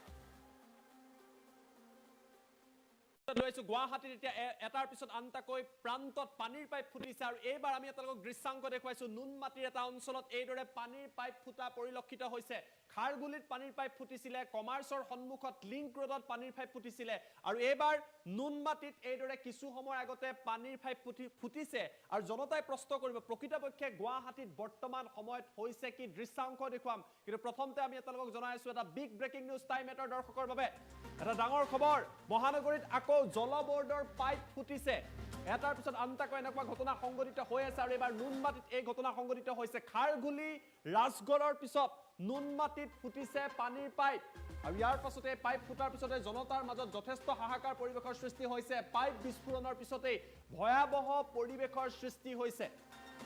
তীব্ৰ গতিত পানী বাহিৰ হৈ অহা পৰিলক্ষিত হৈছে পাইপ ফুটিছে আৰু তাৰ পিছত পানী নিৰ্গত হৈছে তীব্ৰ বেগত পানী নিৰ্গত হৈছে নুনমাটিত এই ঘটনা সংঘটিত হৈছে আৰু পাইপ বিস্ফোৰণৰ পিছত এক আতংকময় পৰিৱেশে বিৰাজ কৰিছে এই অঞ্চলটোত খাৰগুলিত কিছুদিন আগতে হৈছিলে আৰু সেই ঘটনাৰ চাঞ্চল্য মাৰ নৌ যাওঁতে লিংক ৰোডত এনেকুৱা ঘটনা সংঘটিত হৈছিলে আৰু এইবাৰ মহানগৰীৰ নুনমাটিত এই ঘটনা সংঘটিত হৈছে আমি আপোনালোকক দৃশ্যাংক দেখুৱাবলৈ চেষ্টা কৰিম আৰু দৃশ্যাংক আছে যে পাইপ ফুটাৰ পাছত কি এক পৰিৱেশৰ সৃষ্টি হৈছিলে সেই দৃশ্যাংক এই মুহূৰ্তত টাইম 8 দৰ্শকৰ বাবে লৈ অহাৰ চেষ্টা কৰিছো আমাৰ হাতত দৃশ্যাংক আছে সম্ভৱ হলে আমি দৃশ্যাংক দেখুৱাবলৈ প্ৰচেষ্টা অব্যাহত ৰাখিছো এই দৃশ্য চাওক প্ৰথমটো দৃশ্যাংক একমাত্ৰ টাইম 8 আপোনালোকক দেখুৱাইছে পানীৰ পাইপ ফুটিছে নুনমাটিত আৰু তাৰ পাছৰ পৰিৱেশ চাওক এই পথছোৱাত সমগ্ৰৰূপে জলমগ্ন হৈ পৰিছে মানুহ আগবাঢ়ি যাব পৰা নাই পানীৰ পাইপ ফুটাৰ ফলত কি এক আতংকময় পৰিৱেশৰ সৃষ্টি হৈছে এনেকুৱা দৃশ্যাংক আমি কমাৰ্চ কলেজৰ সন্মুখত দেখা পাইছিলো খাৰগুলিত দেখা পাইছিলো আৰু এইবাৰ নুনমাটিত এইদৰে ৰাজপথৰ মাজত পানীৰ নিৰ্গত হৈছে পানীৰ পাইপ ফুটিছে আৰু ইয়াৰ ফলত এক আতংকময় পৰিৱেশৰ সৃষ্টি হৈছে ডাঙৰ প্ৰশ্নটো হৈছে গুৱাহাটীত হৈছে কি এটাৰ পিছত আনটাকৈ অনুৰূপ ঘটনা সংঘটিত হৈছে দৃশ্যাংক আমি আপোনালোকক দেখুৱাইছো বাইকেৰে লোকসকল অহা যোৱা কৰি আছে ৰখাই দিবলগীয়া হৈছে বাহনসমূহ কিয়নো পাইপ ফুটাৰ ফলত এই অঞ্চলটো তীব্ৰ গতিৰে পানী ওলাইছে অন স্ক্ৰীন এই দৃশ্যাংক এই মুহূৰ্তত টাইম 8 দৰ্শকৰ বাবে লৈ অহাৰ চেষ্টা কৰিছো এই দৃশ্য চাওক ইয়াৰ দৃশ্যাংক আমি আপোনালোকক দেখুৱাইছো নুনমাটিৰ ঘটনা গুৱাহাটীৰ এটাৰ পিছত আনটাকৈ প্ৰান্তত এনেকুৱা ঘটনা সংঘটিত হৈছে এয়া নুনমাটিৰ দৃশ্যাংক কিছু সময় আগতে নুনমাটিত পানীৰ পাইপ ফুটিছে আৰু তাৰ পাছত তীব্ৰ বেগেৰে এইদৰে পাইপ ফুটাৰ ফলতেই পানী নিৰ্গত হোৱা পৰিলক্ষিত হৈছে জলমগ্ন হৈ পৰিছে সেই অঞ্চলটো লাহে লাহে পানী জমা হৈছে আৰু এয়া এনেকুৱা ঘটনা প্ৰায়ে সংঘটিত হৈ থাকে মাত্ৰ কেইটামান দিন আগতে কমাৰ্চ কলেজৰ সন্মুখত লিংক ৰোডত হৈছিলে তাৰ পূৰ্বে খাৰগুলিত হৈছিলে আৰু আজি নুনমাটিত মাত্ৰ কেইটামান মুহূৰ্তৰ আগতে এইদৰে পানীৰ পাইপ ফুটিছে আৰু একমাত্ৰ টাইম 8 আপোনালোকক এই দৃশ্যাংক দেখুৱাইছে অৱস্থা চাওক পানীৰ পাইপ ফুটাৰ পাছত এই বিস্ফোৰণৰ পিছত সমগ্ৰ অঞ্চলটো জলমগ্ন হৈ পৰিছে লোকসকল আবদ্ধ হৈ পৰিছে নিয়ন্ত্ৰণ কৰিবলৈ সক্ষম হোৱা নাই আৰু এই দৃশ্য দেখিবলৈ পোৱা গৈছে স্বাভাৱিকতে প্ৰশ্ন উত্থাপিত হ'ব যে কি কাৰণত বাৰে বাৰে গুৱাহাটীত এনেকুৱা ঘটনা সংঘটিত হৈ আছে এই অঞ্চলটো জলমগ্ন হৈ পৰা পৰিলক্ষিত হৈছে যিসকল পথচাৰী আছে তেওঁলোক সমস্যাত পৰা পৰিলক্ষিত হৈছে এই দৃশ্যাংক হৈছে নুনমাটিৰ পথৰ কাষত এই পানীৰ পাইপডাল আছিলে বিস্ফোৰণ হ'ল কি কাৰণত বিস্ফোৰণ হ'ল এয়া এতিয়ালৈকে জানিব পৰা নাই আৰু তাৰ পাছত এইদৰে পাইপডালৰ পৰা তীব্ৰ গতিত এইদৰে পানী ওলোৱা পৰিলক্ষিত হৈছে লোকসকল যথেষ্ট সমস্যাত পৰিছে আৰু কেমেৰাত এই সমগ্ৰ দৃশ্যাংক বন্দী হৈছে একমাত্ৰ টাইম 8 ঘটনাস্থলীৰ পৰা আপোনালোকক পোনপটীয়া দৃশ্যাংক এই মুহূৰ্তত দেখুৱাই আছে নুনমাটিৰ দৃশ্যাংক য'ত পানীৰ পাইপ বিস্ফোৰণ হৈছে জলমগ্ন হৈ পৰিছে কিছুদিন পূৰ্বে খাৰগুলিত যেতিয়া এনেকুৱা ঘটনা সংঘটিত হৈছিলে লোকৰ মৃত্যু হৈছিলে প্ৰশাসনৰ তৰফৰ পৰা গুৱাহাটী প্ৰশাসনৰ তৰফৰ পৰা বহু কথা কোৱা হৈছিলে তাৰ মাত্ৰ কেইটামান দিনৰ পাছতে কমাৰ্চত সংঘটিত হ'ল লিংক ৰোডত সংঘটিত হ'ল ৰাজগড়ত এনেকুৱা ঘটনা সংঘটিত হৈছিলে যথেষ্ট ক্ষতিৰ সন্মুখীন হৈছে আৰু এইবাৰ নুনমাটিত পানীৰ পাইপ ফুটিছে আৰু তাৰ পাছত এইদৰে পাইপৰ পৰা এইদৰে পানী নিৰ্গত হোৱা পৰিলক্ষিত হৈছে স্বাভাৱিকতে জনতাই প্ৰশ্ন কৰিব গুৱাহাটী উন্নয়ন বিভাগক বা যিসকলে এই পানীৰ যোগান ধৰে তেওঁলোকক প্ৰশ্ন কৰিব যে কিয় বাৰে বাৰে এনেকুৱা ঘটনা গুৱাহাটীত সংঘটিত হৈ আছে ইয়াৰ বাবে দায়ী কোন এই পাইপসমূহ পুৰণি হৈ গৈছে নেকি ইয়াৰ ওপৰত কিয় ব্যৱস্থা লোৱা নাই কোনোবাৰ ঘটনাত যদি কোনো লোক যদি এই সমগ্ৰ ঘটনাত আহত হয় ইয়াৰ বাবে দায়িত্ব কোনে ল'ব এনেকুৱা বহু প্ৰশ্ন জনতাৰ মনত আছে কিন্তু দৃশ্যাংক চাওক নুনমাটিৰ দৃশ্যাংক দেখুৱাইছো পানীৰ পাইপ ফুটিছে বিস্ফোৰণ হৈছে আৰু তাৰ পাছত নুনমাটিত আতংকময় পৰিৱেশে বিৰাজ কৰিছে দৃশ্য চাওক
দবকাত এগৰাকী সাংবাদিকৰ অশ্লীল ভিডিঅ' ভাইৰেল আৰু তাৰ পাছতে চাঞ্চল্য সমগ্ৰ ৰাজ্যজুৰি ইয়াৰ পাছতে ডিজিপি জিপি সিঙে একশ্যন ঘোষণা কৰিলে এই বিষয়টোক লৈ ইতিমধ্যে বহুকেইখন থানাত এজাহাৰ দাখিল কৰা হৈছিল আৰু তাৰ পাছতে খোজাই এছপিক টেগ কৰি ডিজিপি জিপি সিঙে উল্লেখ কৰিছে প্লিজ টেক অফুল একশ্যন আৰু তাৰ পাছতে একশ্যন গ্ৰহণ কৰা হৈছে কিন্তু বৰ্তমান শেহতীয়া খবৰ এই মুহূৰ্তত আমি লৈ আহিছো মহম্মদ আলীয়ে আত্মসমৰ্পণ কৰিছে বুলি জানিব পৰা গৈছে যমুনামুখ থানাত বৰ্তমান আত্মসমৰ্পণ কৰিছে সাংবাদিকগৰাকীয়ে ভাইৰেল ভিডিঅ'ক লৈ চাঞ্চল্য অব্যাহত আছে ৰাজ্যত অশ্লীল ভিডিঅ' ভাইৰেল হোৱা সাংবাদিক মাহমুদ আলীয়ে বৰ্তমান যমুনামুখ থানাত আত্মসমৰ্পণ কৰিছে বুলি জানিব পৰা গৈছে দবকাত ভাইৰেল হৈছিল সাংবাদিকগৰাকীৰ অশ্লীল ভিডিঅ' এগৰাকী ছাত্ৰীৰ সৈতে গোপন তেওঁলোকৰ মুহূৰ্ত ভাইৰেল কৰিছিল সাংবাদিকগৰাকীয়ে এগৰাকী ছাত্ৰীৰ সৈতে তেওঁ অন্তৰংগ মুহূৰ্ত কটাইছিল বহুদিনৰ পৰা ছাত্ৰীগৰাকীৰ সৈতে তেওঁৰ সম্পৰ্ক আছিল বুলি অভিযোগ উত্থাপন কৰিছে অঞ্চলবাসীয়ে আৰু ছাত্ৰীগৰাকীৰ সৈতে কটোৱা সেই সমগ্ৰ ভিডিঅ' ভাইৰেল হৈছিল সেইগৰাকী সাংবাদিক এটা ছেটেলাইট চেনেলত কৰ্মৰত মাহমুদ আলী আৰু মাহমুদ আলীৰ এই ভিডিঅ'টো ভাইৰেল হোৱাৰ পাছতে চাঞ্চল্য অব্যাহত আছিল সমগ্ৰ দবকাত চাঞ্চল্য আৰম্ভ হৈছে সমগ্ৰ অসমত সমগ্ৰ ছ'চিয়েল মিডিয়াত ভিডিঅ'টো ভাইৰেল হৈ পৰিছে তাৰ পাছতে ডিজিপি জিপি সিঙে প্ৰতিক্ৰিয়া প্ৰকাশ কৰিছে এই সমগ্ৰ ঘটনা সংক্ৰান্তত লফুল একশ্যনৰ বাবে তেওঁ টুইট কৰিছিল ইয়াৰ পাছতে কিছু সময় পূৰ্বে মাহমুদ আলীয়ে নিজে গৈ আত্মসমৰ্পণ কৰিছে টুইটযোগে তদন্তৰ নিৰ্দেশ দিয়াৰ পাছতে অৱশ্যে আৰক্ষীয়ে ইতিমধ্যে অভিযান আৰম্ভ কৰিছিল মৰাঝৰ আৰক্ষী থানাত সমগ্ৰ বিষয়টোক লৈ গোচৰ ৰুজু কৰা হৈছে কেইবাটাও গোচৰ তেওঁৰ বিৰুদ্ধে ৰুজু কৰা হৈছে বুলি জানিব পৰা গৈছে এখন ব্যক্তিগত বিদ্যালয়ত তেওঁ শিক্ষক হিচাপেও কাম কৰিছিল মাহমুদ আলী এগৰাকী শিক্ষক হিচাপেও কাম কৰিছিল তেওঁ সাংবাদিক তেওঁৰ বৃত্তি আছিল কিন্তু তেওঁ এগৰাকী শিক্ষক হিচাপেও কাম কৰিছিল আৰু তাৰ পাছত এনেধৰণৰ নিকৃষ্ট কাণ্ড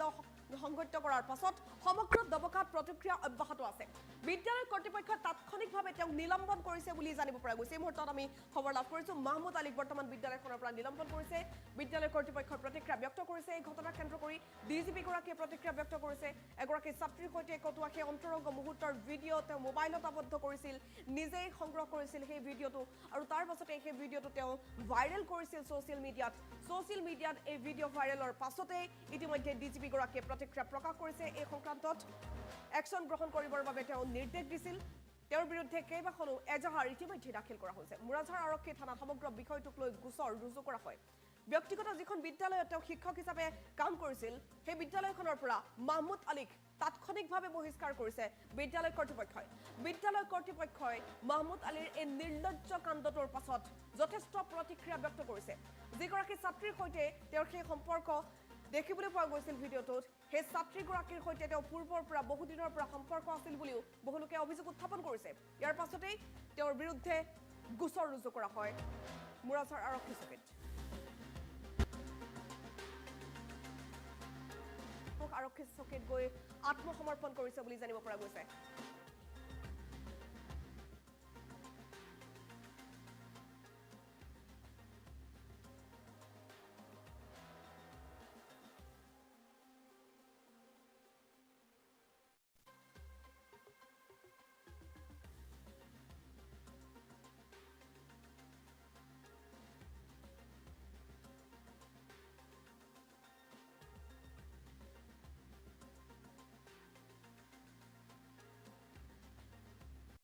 আমাৰ নৱপ্ৰজন্মৰ লক্ষ্যত থাকিব লাগিব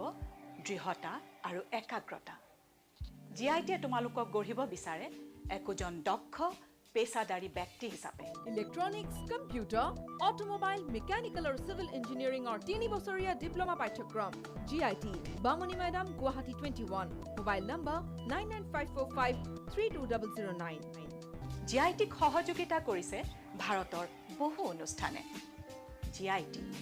অসমৰ অনুষ্ঠান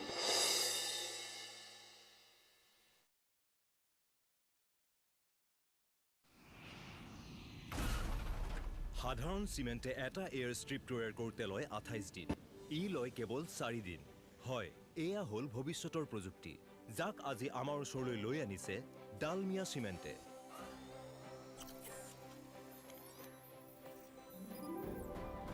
আৰু মই মোৰ ঘৰ বনাই আছো এই চিমেণ্টেৰে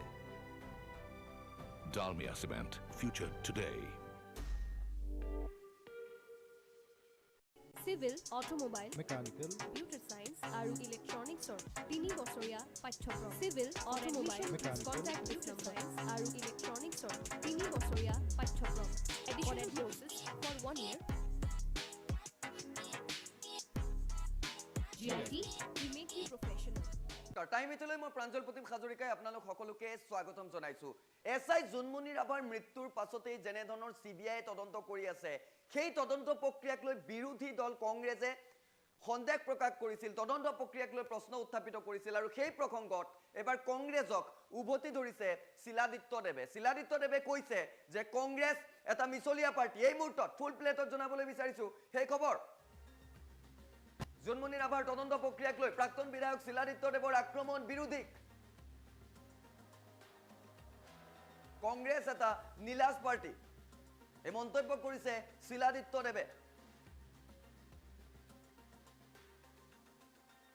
অসম চৰকাৰে তদন্ত প্ৰক্ৰিয়া CBI দিয়াটো বিৰোধীয়ে বিচাৰিছিল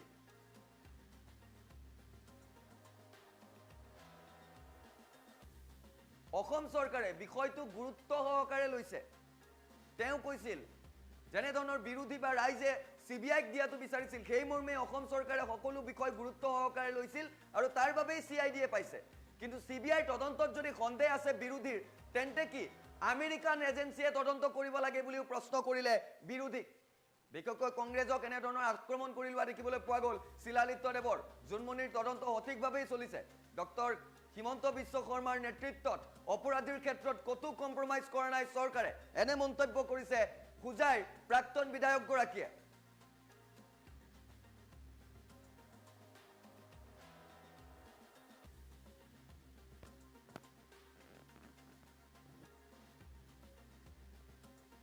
কংগ্ৰেছৰ সদায় তেওঁলোকৰ মানে অসন্তুষ্টি আৰু তাহাঁতৰ বহুত ধৰণৰ প্ৰব্লেম তাহাঁতৰ মানে এতিয়া এটা নীলাজ পাৰ্টি কথা বুজিছে নাই এটা ছিষ্টেমত চলি আছে আজি অসম চৰকাৰ আছে অসম চৰকাৰে CIDৰ পৰা CBI দিছে তো নিশ্চয় তেওঁলোকে দেখোন বিচাৰিছিলে যে CBI দিব লাগে এতিয়া কি আমেৰিকান ইণ্টেলিজেন্সক দিব লাগে নেকি নে ইটালিয়ান এম্বেচি মানে ইটালিয়ান ইণ্টেলিজেন্স দিব লাগে তেওঁলোকে যদি কয় যে আমাৰ ভাৰতবৰ্ষৰ কোনো ধৰণৰ আইনী ব্যৱস্থাত আমাৰ ভৰসা নাই আমি সোনিয়া মাতাজীৰ ইটালীৰ যিটো ইণ্টেলিজেন্স ডিপাৰ্টমেণ্ট তেওঁলোকৰ বাহিৰে একো কৰিব নোৱাৰো এইটোৱে লাগিব সেইটো বেলেগ কথা এইকাৰণে কংগ্ৰেছ কি বিচাৰি আছে কংগ্ৰেছৰ 140 বছৰৰ এটা দল এটা পাৰ্টি হয়নে নাই আজি 140 বছৰৰ পাৰ্টি 40টা সাংসদত আহি পেলাই ৰখি গৈছে এইকাৰণে তেওঁলোকৰ কোনো ধৰণৰ মান্যতা ইহঁতে ভাবিছে কি কৰ্ণাটকাত কেইটামান চিট জিকি পেলাই চৰকাৰ বনালে আপোনালোকে এইটো ছ'চিয়েল মিডিয়া দেখিছে নাই ইহঁতে কংগ্ৰেছৰ অফিচৰ ভিতৰত কেনেকৈ মাৰপিট চলি আছে একদম কুস্তা কুস্তি একদম WWF চলি আছে এতিয়া এইকাৰণে ভাইৰেল হৈ গৈছে গোটেই চেনেলবিলাকতো এইকাৰণে কংগ্ৰেছ যদি কৰ্ণাটকাত যদি সেই বাংলাদেশী মিয়াবিলাকত ভোট দি পেলাই কেইটামান চিট জিকি লৈছে আৰু ভাবিছে গোটেই ভাৰতবৰ্ষত জিকি ল'ব এতিয়াও ভাৰতবৰ্ষ 80% হিন্দু আছে এইটো মনত ৰাখিব লাগে আৰু গোটেই হিন্দুসকল অকল একত্ৰিত হৈ আছে কংগ্ৰেছৰ এই ধৰণৰ যে মানে তেওঁলোকৰ ব্যৱহাৰ ভাৰতবৰ্ষ খণ্ডিত কৰিছে ধৰ্মৰ ভিত্তিত তেওঁলোকে ধৰ্মৰ ভিত্তিত বিভাজন কৰি পেলাই এতিয়া আকৌ তেওঁলোকে কি মানে আমাক বুজাব বিচাৰিছে এইকাৰণে তেওঁলোকৰ এইবিলাক আপত্তি আমাৰ কাৰণে একো প্ৰব্লেম নহয় জুনমণি ৰাভাৰ CBI এনকুৱাৰী হ'ব লাগে আৰু হৈ আছে আৰু ভালকে হ'ব আৰু সঁচা কথাখিনি ওলাই আহিব আৰু ইয়াতে কোনো কম্প্ৰমাইজ নহয় আজি ডক্টৰ হিমন্ত বিশ্ব শৰ্মাৰ নেতৃত্বত মই ভাবোঁ যে অসমৰ কোনো ধৰণৰ কম্প্ৰমাইজ নহয় চাকৰিৰ ক্ষেত্ৰতো কম্প্ৰমাইজ হোৱা নাই আপোনাৰ যিমান ধৰণৰ কাম চলি আছে ৰাস্তাৰ কামেই হওক ইনফ্ৰাষ্ট্ৰাকচাৰ ডেভেলপমেণ্ট ক'তো কম্প্ৰমাইজ চলা নাই কিন্তু কথাটো হৈছে মানুহৰ মাইণ্ডছেটটো এক ৰাতিৰ ভিতৰতে চেঞ্জ কৰিব নোৱাৰে আজি 60 বছৰ 70 বছৰ ধৰি যিসকলে ঘুষখোৰ এটা মানে চাৰ্কেল বনাই ৰাখিছে সেই ঘুষখোৰবিলাক কি এদিনতে এৰি দিব নেকি ঘুষ খোৱাটো ইমান সোনকালেতো নাজানো নহয় কুকুৰৰ নেংগুৰটো ইমান সোনকালে চিধা নহয় এইটো মনত ৰাখিব কুকুৰৰ নেংগুৰ ইনফেক্ট চিধা নহয় কিন্তু হ'লেও আজি পলিটিকেল লিডাৰ্ছসকলে চেষ্টা কৰি আছে বিজেপি চৰকাৰ অহাৰ পিছত আৰু বিশেষকৈ ডক্টৰ হিমন্ত বিশ্ব শৰ্মাৰ নেতৃত্বত আজিৰ দিনতে কৰাপশ্যন ফ্ৰী কৰাৰ বহুত চেষ্টা চলি আছে কিন্তু মানুহসকলেওতো কপাৰেট কৰিব লাগিব যিসকলে ঘুষ লৈ আছিলে ইমান বছৰ ধৰি তেওঁলোকেতো মানে কমচে কম ক'ব লাগে যে ঠিক আছে আজিৰ পৰা আমি ঘুষ নলওঁ এইকাৰণে চৰিত্ৰ যদি আমি সলনি কৰিব নোৱাৰোঁ তেতিয়াতো প্ৰব্লেমবিলাক থাকি যায় সেইকাৰণে মই ভাবোঁ যে খুব ধুনীয়াকৈ চলি আছে ধৈৰ্য ৰাখিব লাগে এতিয়াও 3 বছৰ বাকী আছে চৰকাৰ মানে ইলেকশ্যন হ'বৰ কাৰণে এছেম্বলি ইলেকশ্যনৰ কাৰণে ইমান কি জলদিবাজি কৰিব বিচাৰিছে মানে কংগ্ৰেছে আৰু ৰাহুল গান্ধী আকৌ কেনেকৈ সাংসদ হ'ব পাৰে সেইটোলৈ চিন্তা কৰকচোন বাৰু আপুনি যিহেতু উল্লেখ কৰিছে যে কিছুমানে কেতিয়াও চিধা নহয় কংগ্ৰেছক বুজাইছে নেকি মই বহুতক বুজাই আছোঁ যিসকল কৰাপশ্যনত লিপ্ত হৈ আছে। সেইটো কৰাপশ্যন যিসকলে কৰে তেওঁলোকৰ কোনো ধৰ্ম নহয়, কৰাপশ্যন যিসকল কৰে তেওঁলোকৰ কোনো ৰাজনৈতিক দল নহয়, কৰাপশ্যন যিসকলে কৰে তেওঁলোকৰ বেছিক নৈতিক চৰিত্ৰ বেয়া। সেই মানুহবিলাকৰ যে কেৰেক্টাৰিষ্টিক্স এক ৰাতিৰ ভিতৰত যে সলনি হ'ব এইটো নহয়। আজি বিগত 9 বছৰ ধৰি প্ৰধানমন্ত্ৰী নৰেন্দ্ৰ মোদী ডাঙৰীয়া মন কী বাত কৈ আছে। মন কী বাত কিয় কয় জানা নাই? মন কী বাত এনেকাৰণে কয় যে মানুহৰ যে এই 60 বছৰ 70 বছৰৰ যে কাৰাপ্ট যিটো নেচাৰ, সেই নেচাৰটো যদি অলপ সলনি কৰিব পাৰে। খালি ৰাস্তা ডেভেলপমেণ্ট হ'ব, মেডিকেল কলেজ আহি যাব, এইমছ হৈ যাব, ল'ৰা ছোৱালী চাকৰি পাই যাব, সেইটো খালি উদ্দেশ্য নহয়তো। মানুহৰ চৰিত্ৰৰ পৰিৱৰ্তনো হ'ব লাগিব। আৰু সেই চৰিত্ৰৰ পৰিৱৰ্তনৰ বাবে আজি মন কী বাত প্ৰধানমন্ত্ৰী ডাঙৰীয়া বিগত 9 বছৰ ধৰি চলাই আছে। কিয়? যে মানুহৰ অলপ সলনি হৈছে। এইটো নহয় যে সলনি হোৱা নাই, কৰাপশ্যন বহুত লেভেল কমিছে, কিন্তু একদম জিৰ' লেভেলটো পাবৰ কাৰণে আৰু পৰিশ্ৰম কৰিব লাগিব। আৰু সেই পৰিশ্ৰম বিজেপি চৰকাৰে কৰি আছে। কংগ্ৰেছৰ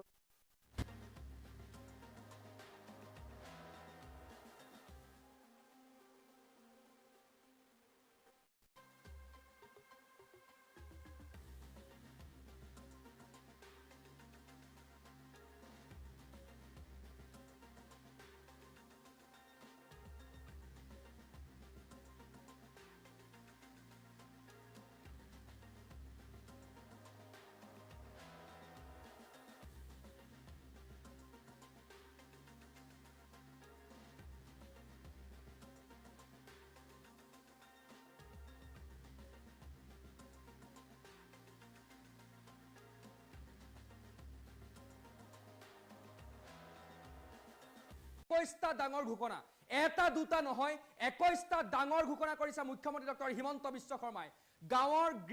গাঁৱৰ মহিলা, গৃহিণী, নিবনুৱা যুৱক যুৱতীক কি দিব এই চৰকাৰখনে? নিবনুৱা যুৱক যুৱতী, গৃহিণী আৰু গাঁৱৰ মহিলাক লৈ 21টা ডাঙৰ ঘোষণা কৰিছে মুখ্যমন্ত্ৰী ডক্টৰ হিমন্ত বিশ্ব শৰ্মাই। আমি জনাইছো এই মুহূৰ্তৰ এটা ডাঙৰ খবৰ, মুখ্যমন্ত্ৰী হিমন্ত বিশ্ব শৰ্মাৰ 21টা ডাঙৰ ঘোষণা, এটা দুটা নহয় 21টা বৃহৎ ঘোষণা কৰিছে মুখ্যমন্ত্ৰীগৰাকীয়ে। কাক কি দিব, কোনে কি পাব এই চৰকাৰখনৰ পৰা? মুখ্যমন্ত্ৰী ডাঙৰ ঘোষণা আমি জনাইছো, ফুল প্লেটৰ জৰিয়তে আমি সেইখিনি জনাব বিচাৰিছো। মুখ্যমন্ত্ৰীৰ 21টা ঘোষণা, মুখ্যমন্ত্ৰী ডক্টৰ হিমন্ত বিশ্ব শৰ্মাই 21টা ডাঙৰ ঘোষণা কৰিছে। কি কি আছে এই ঘোষণাত? গৃহিণী, দৰিদ্ৰ মহিলা, যুৱক যুৱতীৰ বাবে ভাল খবৰ। 1 লাখ যুৱক যুৱতীক 2 লাখ টকাকৈ সাহায্য দিব চৰকাৰে। এই মুহূৰ্তৰ ডাঙৰ খবৰ। ক্ষুদ্ৰ ব্যৱসায় আৰু আত্মসংস্থাপনৰ বাবে আগবঢ়াব এই ধন। আমি জনাইছো চৰকাৰে পোনপটীয়াকৈ আপোনাৰ একাউণ্টত দিব 2 লাখ টকা, পোনপটীয়াকৈ 2 লাখ টকা দিব। ভৱিষ্যতে আৰু 1 লাখ যুৱক যুৱতীক 2 লাখ টকা সাহায্য দিব চৰকাৰে। মুখ্যমন্ত্ৰীৰ বৃহৎ ঘোষণা, 21টা ঘোষণা। 1400 টকালৈকে বৃদ্ধি পাব অৰুণোদয় আঁচনিৰ ধন। অৰুণোদয় আঁচনিৰ ধন 1400 টকালৈ বৃদ্ধি পাব। প্ৰথমে 19 লাখ মহিলাক অৰুণোদয় দিয়া হৈছিল, 19 লাখে পাইছিল প্ৰথমে। আৰু 8 লাখ মহিলাক নতুনকৈ অৰুণোদয় দিয়া হ'ব। নতুনকৈ আৰু 8 লাখ মহিলাই অৰুণোদয় পাব। 2 এদিনতে দিয়া হ'ব অৰুণোদয়ৰ ধন। 2 এদিনতে অৰুণোদয়ৰ ধন দিয়া হ'ব। ইয়াৰ পাছত পুনৰ 7 লাখ মহিলাক অৰুণোদয় আঁচনি দিয়া হ'ব। আৰু অৰুণোদয় আঁচনিয়ে আৰু 7 লাখ মহিলাক সাঙুৰি ল'ব। 35 লাখ পৰিয়ালক অৰুণোদয় দিয়াৰ পৰিকল্পনা মুখ্যমন্ত্ৰী ডক্টৰ হিমন্ত বিশ্ব শৰ্মাৰ। ডাঙৰ ঘোষণা, 21টা ডাঙৰ ঘোষণা। 1800 টকা পৰ্যন্ত বৃদ্ধি পাব অৰুণোদয় আঁচনিৰ ধন। অৰুণোদয়ৰ ধন 1800 টকালৈ বৃদ্ধি পাব। অহা অক্টোবৰ মাহত একেদিনাই 40 লাখ মহিলাক ৰেচন কাৰ্ড দিয়া হ'ব। আগতে ৰেচন কাৰ্ডত কেৱল চাউলহে দিয়া হৈছিল। এতিয়া ৰেচন কাৰ্ডৰ সৈতে হিতাধিকাৰীয়ে লাভ কৰিব বিনামূলীয়া চিকিৎসা। ডাঙৰ খবৰ, 5 লাখ টকালৈকে বিনামূলীয়া চিকিৎসা লাভ কৰিব ৰেচন কাৰ্ডৰ হিতাধিকাৰীয়ে। 5 লাখ টকালৈকে বিনামূলীয়া চিকিৎসা। আগতে ৰেচন কাৰ্ড আছিল সিংগল ইঞ্জিন, এতিয়া ৰেচন কাৰ্ড হ'ল ডাবল ইঞ্জিন। মুখ্যমন্ত্ৰী ঘোষণা, ডাঙৰ ঘোষণা। 62 লাখ পৰিয়ালক বছৰি 5 লাখ টকাকৈ চিকিৎসা সাহায্য প্ৰদান কৰিব চৰকাৰে। 40 লাখ মহিলাৰ বেংক একাউণ্টত 10,000 টকাকৈ সাহায্য। আত্মসহায়ক গোটৰ মহিলা সদস্যসকলৰ বাবে ভাল খবৰ। আত্মসহায়ক গোটৰ প্ৰতিগৰাকী মহিলাৰ বেংক একাউণ্টত সোমোৱাই দিয়া হ'ব এই ধন। মহিলাই বেংকৰ পৰা ঋণ ল'ব পাৰিব। ঋণ লোৱাৰ সুবিধা আগবঢ়াইছে। অৰ্থাৎ মহিলা, নিবনুৱা যুৱক যুৱতীৰ বাবে ভাল খবৰ। কিন্তু এই ঋণৰ সুদ দিব চৰকাৰে। ঋণ ল'ব মহিলাসকলে, কিন্তু সুদ দিব চৰকাৰে। বৃহৎ ঘোষণা মুখ্যমন্ত্ৰী হিমন্ত বিশ্ব শৰ্মাৰ 21টা ডাঙৰ ঘোষণা আমি পুনৰ কৈছোঁ আৰু এই ঘোষণাকেইটাই বাৰুকৈ প্ৰভাৱ পেলাব নিবনুৱা যুৱক যুৱতী গাঁৱৰ দৰিদ্ৰ মহিলা গৃহিণী আত্মসহায়ক গোটৰ সদস্যাসকলক আমি জনাইছোঁ ভাল খবৰ 21টা ডাঙৰ ঘোষণা কি ঘোষণা কৰিছিল মুখ্যমন্ত্ৰীগৰাকীয়ে আমি সেই ঘোষণাটো শুনাই ল'ব বিচাৰিছোঁ 21টা ঘোষণা মুখ্যমন্ত্ৰীৰ 21টা ঘোষণা সেই ঘোষণা আমি আপোনালোকক শুনাব বিচাৰিছোঁ মই আৰু নতুনকৈ দুটা আঁচনি আৰম্ভ কৰিব খুজিছোঁ এটা আঁচনি হ'ল আমাৰ যিবিলাক ডেকা ল'ৰা আছে মই ভাবিছোঁ যে 2 লাখ কিন্তু 2 লাখ একেলগে ক'লে মই মিছা কথা কোৱা হ'ব যাতে গাড়ীখন লাহে লাহে যায় সেইকাৰণে মই প্ৰথম কৈছোঁ যে এই বছৰ আমি প্ৰচেছ আৰম্ভ কৰিম 1 লাখ ল'ৰা ছোৱালীক আমি 2 লাখ টকাকৈ সাহায্য দিম যাতে তেওঁলোকে কিবা নহয় কিবা ব্যৱস্থা আৰম্ভ কৰিব পাৰে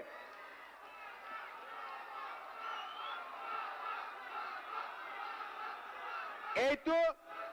বেংকৰ পৰা লোন নালাগে বেংকৰ লগত কোনো কানেকশ্যন নাই ডাইৰেক্টলি চৰকাৰে বেংক একাউণ্টত 2 লাখ টকা ঢালি দিব আৰু তাৰ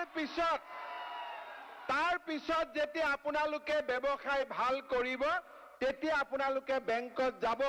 আৰু মইতো আশা কৰিম যে ভাল বিজনেছ কৰি আপোনালোকে বেংকৰ পৰা পিছত 10 লাখ 20 লাখ যি লাগে লোন ল'ব কিন্তু মোৰ ফালৰ পৰা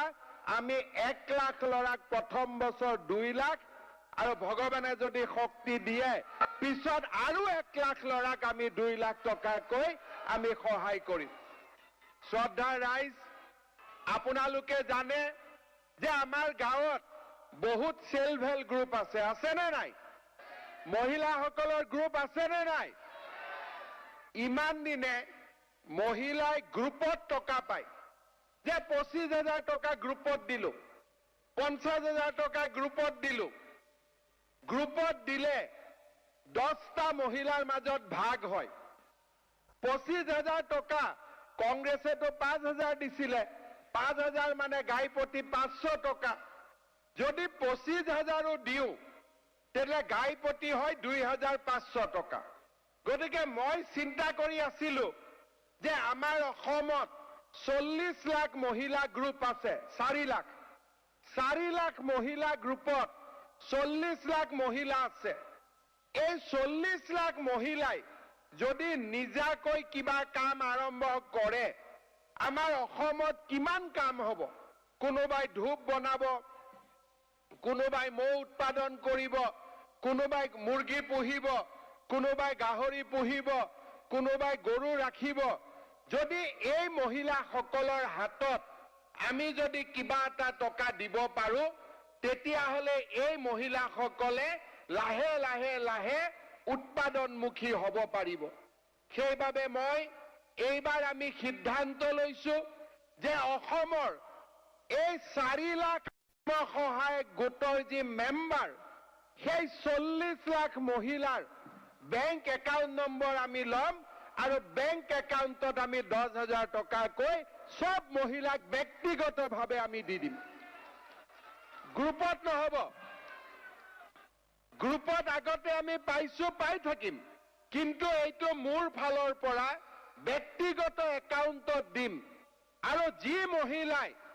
এই ব্যক্তিগত একাউণ্টত 10 লাখ টকালৈ ভাল কাম কৰিব ভৱিষ্যতৰ দিনত তেওঁলোকক আমি বেংকৰ পৰা আৰু লোন দিম সাবসিডি দিম আৰু এই মহিলাই যি বেংকৰ পৰা লোন ল'ব সুদটো চৰকাৰে দিব মহিলাই দিব নালাগে সুদটো চৰকাৰে নিজৰ একাউণ্টৰ পৰা দিব যোৱা কেইদিনমান আগতে নিৰ্বাচনৰ সময়ত ভাৰতীয় জনতা পাৰ্টিৰ মঞ্চৰ পৰা মই কৈছিলোঁ যে আমাৰ চৰকাৰ যদি শাসনলৈ আহে আমি 1 লাখ ল'ৰা ছোৱালীক চৰকাৰী চাকৰি দিম ঘোষণা কৰাটো সহজ কথা আছিল কিন্তু 1 লাখ ল'ৰা ছোৱালীয়ে যদি চৰকাৰী চাকৰি কৰে তেওঁলোকৰ যদি দৰমহা 40,000 টকা যদি এভাৰেজ হয় আমাক 400 কোটি টকা নতুনকৈ অতিৰিক্তকৈ লাগিব আৰু 12 মাহত 4,800 কোটি টকা লাগিব আজি প্ৰধানমন্ত্ৰী নৰেন্দ্ৰ মোদী ডাঙৰীয়াৰ যদি সাহস নাথাকিলেহেঁতেন আমি ইমান ডাঙৰ কাম কেতিয়াও আমি কৰিব নোৱাৰিলোহেঁতেন আজি মই আপোনালোকৰ মঞ্চত থিয় হৈ মই এই কথাও ক'ব খুজিছো যে 1 লাখ চাকৰিতে আমি থমকি নৰওঁ প্ৰত্যেক বছৰে আমি আৰু নিবনুৱা ল'ৰাক কৰ্ম সংস্থাপনৰ কাৰণে আমি নতুন নতুন নিযুক্তিৰ আমি ব্যৱস্থা কৰিম শ্ৰদ্ধাৰ ৰাইজ নিৰ্বাচনৰ সময়ত আমি ৰাইজক কৈছিলো যে দুখীয়া মানুহক আমি অৰুণোদয় আঁচনি প্ৰদান কৰিম যেতিয়া নিৰ্বাচন আহিছিলে সেই সময়ত আমি অৰুণোদয় আঁচনি আৰম্ভ কৰিছিলো 830 টকা প্ৰতি মাহত আমি অৰুণোদয় দিছিলো তেতিয়া কংগ্ৰেছৰ মানুহবিলাকে কৈছিল যে ইলেকশ্যন অহাৰ কাৰণে অৰুণোদয় দিছে ইলেকশ্যনৰ পিছত অৰুণোদয় বন্ধ হৈ যাব আজিতো অৰুণোদয় বন্ধ নহ'লেই 830 টকাৰ পৰা 1000 হ'ল 1000ৰ পৰা 1250 হ'ল আৰু এইবাৰ আমি অৰুণোদয় 1400 টকালৈকে আমি আগবঢ়াই লৈ যাবলৈ আমি সিদ্ধান্ত লৈছো যেতিয়া প্ৰথমবাৰ অৰুণোদয় আহিলে আমি 19 লাখ মানুহক আমি অৰুণোদয় দিবলৈ সক্ষম হৈছিলো এইবাৰ আমি আৰু এতিয়া আপোনালোকৰ এফিডেভিট বনাই আছো আৰু আমি 19 লাখৰ লগত আৰু 8 লাখ ফেমিলিক আমি 2 এদিনৰ ভিতৰতে নতুনকৈ অৰুণোদয় দিম আৰু তাৰ পিছত আকৌ নতুনকৈ আমি 7 লাখ পৰিয়ালক আকৌ আমি অৰুণোদয় আঁচনি আমি দিম আমাৰ আই মাতৃসকলক আমি অৰুণোদয় আঁচনি দিম 35 লাখ পৰিয়ালক অৰুণোদয় আঁচনি দিয়াৰ মোৰ মনত ইচ্ছা আছে তাৰ লগে লগে আজি 1250 কালি 1400 পৰহি 1600 চৌথা দিনা 1800 এনেকে অৰুণোদয় বাঢ়ি বাঢ়ি গৈ থাকিব এতিয়া আপোনালোকে চিন্তা কৰক যদি আমি 27 লাখ মানুহক যদি অৰুণোদয় দিওঁ আৰু মাহত যদি 1400 টকা আমি দিওঁ আমাক 4,800 কোটি টকা আমাক বছৰত লাগিব এই 4,800 কোটি টকা আমাক কোনে দিছে মই যোৱাকালি এখন মিটিঙত কৈছিলো যে চন্দ্ৰৰ পোহৰ নাথাকে ৰাতি যেতিয়া আকাশত আমি চন্দ্ৰটো দেখো আমাৰ লাগে চন্দ্ৰটো জিলিকি আছে কিন্তু সূৰ্যৰ পোহৰ পালেহে চন্দ্ৰ জিলিকি থাকে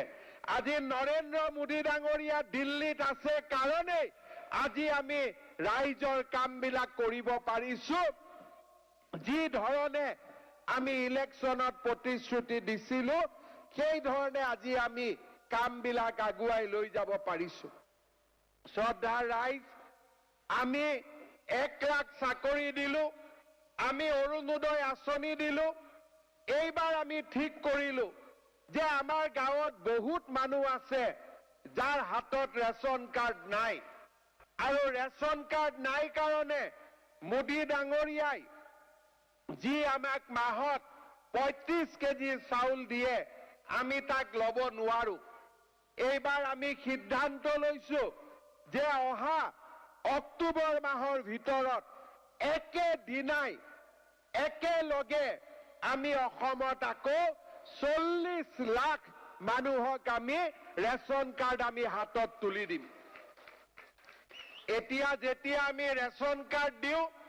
আগতে আমি ৰেচন কাৰ্ডত খালি চাউল পাইছিলো এতিয়া অকল চাউল নহয় ৰেচন কাৰ্ডখন দেখালে গভৰ্ণমেণ্ট হস্পিটাল প্ৰাইভেট হস্পিটালত বছৰি আমি 5 লাখ টকালৈকে বিনামূলীয়া আমি মেডিকেল ট্ৰিটমেণ্টটো পাম অৰ্থাৎ আগতে আছিল ৰেচন কাৰ্ডখন সিংগল ইঞ্জিন এতিয়া ৰেচন কাৰ্ডখন হৈ গ'ল ডাবল ইঞ্জিন চাউলো পাব আৰু চাউলৰ লগত মাহত বছৰি 5 লাখ টকালৈকে বিনামূলীয়া ট্ৰিটমেণ্টটো পাব আজি আপোনালোকে চিন্তা কৰক যে কোভিডৰ সময়ত মোদী ডাঙৰীয়াই বিনামূলীয়া চাউল দিছিলে কোভিড শেষ হৈ গ'ল চাউল আজিও চলি আছে কিন্তু সেই চাউল লোৱা ৰেচন কাৰ্ডখনৰ মূল্য বাঢ়ি বাঢ়ি গৈ আছে কাৰণ আগতে তাতে চাউল পাইছিলে এতিয়া চাউলৰ লগত বছৰি 5 লাখ টকালৈকে বিনামূলীয়াকৈ মেডিকেল ট্ৰিটমেণ্টটো আমি পাব পাৰিম অৰুণোদয় আঁচনি দিয়া হ'ল 1 লাখ ল'ৰা ছোৱালীক চৰকাৰী চাকৰি দিয়া হ'ল 40 লাখ মানুহক ৰেচন কাৰ্ড দিয়া হ'ল আগতে থকা ৰেচন কাৰ্ড আৰু নতুন ৰেচন কাৰ্ড 62 লাখ পৰিয়ালক আমি বছৰি 5 লাখ টকাৰ বিনামূলীয়াকৈ আমি ট্ৰিটমেণ্ট দিয়াৰ বাবেও ৰেচন কাৰ্ড দেখুৱালে ট্ৰিটমেণ্ট পাব এই কামো আমি কৰিলো মই আগতে কৈছো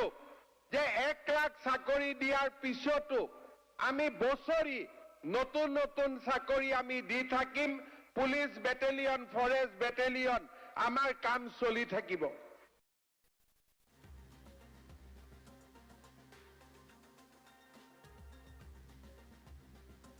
পালে সমষ্টি পুনৰ নিৰ্ধাৰণৰ প্ৰথমখন খচৰা আৰু এই খচৰাখন প্ৰকাশ পোৱাৰ লগে লগে তোলপাৰ লাগিছে ৰাজ্যৰ ৰাজনীতিত বিভিন্ন ধৰণৰ প্ৰশ্নৰ উত্থাপন হৈছে সলনি হ'বলৈ ধৰিছে নিমিষতেই যেন সলনি হৈ পৰিল ৰাজনৈতিক সমীকৰণ সমষ্টি পুনৰ নিৰ্ধাৰণৰ যিখন খচৰা এই খচৰাখনে কাৰ লাভ কৰিলে কাৰ লোকচান কৰিলে খচৰাখন প্ৰকাশ পোৱাৰ পাছত কাৰ ফুলিল ভাগ্য আৰু কোনে হেৰুৱালে ভৰিৰ তলৰ মাটি অৰ্থাৎ কাৰ সলনি হ'ল ৰাজনৈতিক সমীকৰণ পুনৰ কৈছো কাৰ ফুলিল কপাল আৰু কোন পৰিল ৰণত কোনে কোনে সমষ্টি হেৰুৱালে আৰু খচৰাখন যদি আমি ভালদৰে লক্ষ্য কৰো ভালদৰে যদি চাওঁ তেনেহলে দেখা পোৱা যাব যে তাত বহু বাঘা ৰাজনৈতিক নেতাই বাঘা নেতাই ৰাজ্যৰ ৰাজনীতিত দবদপাই থকা নেতাই কিন্তু সমষ্টি হেৰুৱালে তাত মন্ত্ৰী আছে তাত বিৰোধীৰ শক্তিশালী বিধায়ক আছে বিভিন্নজনে হেৰুৱাইছে নিজৰ সমষ্টি কোনে কোনে সমষ্টি হেৰুৱালে আমি জনাম প্ৰথমে আমি জনাব বিচাৰিছো বিধানসভাৰ অধ্যক্ষ বিশ্বজিৎ দৈমাৰীৰ সমষ্টি নাই সমষ্টিটো খালখলনি কৰা হৈছে আমি ফুল প্লেটৰ জৰিয়তে দেখুৱাম আমি ফুল প্লেটটো দেখাবলৈ অনুৰোধ জনাইছো পিচিআৰ টিমক আমি পিচিআৰ টিমক ফুল প্লেটটো দেখাবলৈ অনুৰোধ জনাইছো আমি ফুল প্লেটৰ জৰিয়তে দেখুৱাইছো প্ৰকাশ পালে সমষ্টি পুনৰ নিৰ্ধাৰণৰ প্ৰথমখন খচৰা খচৰা মতে কাৰ ফুলিব কপাল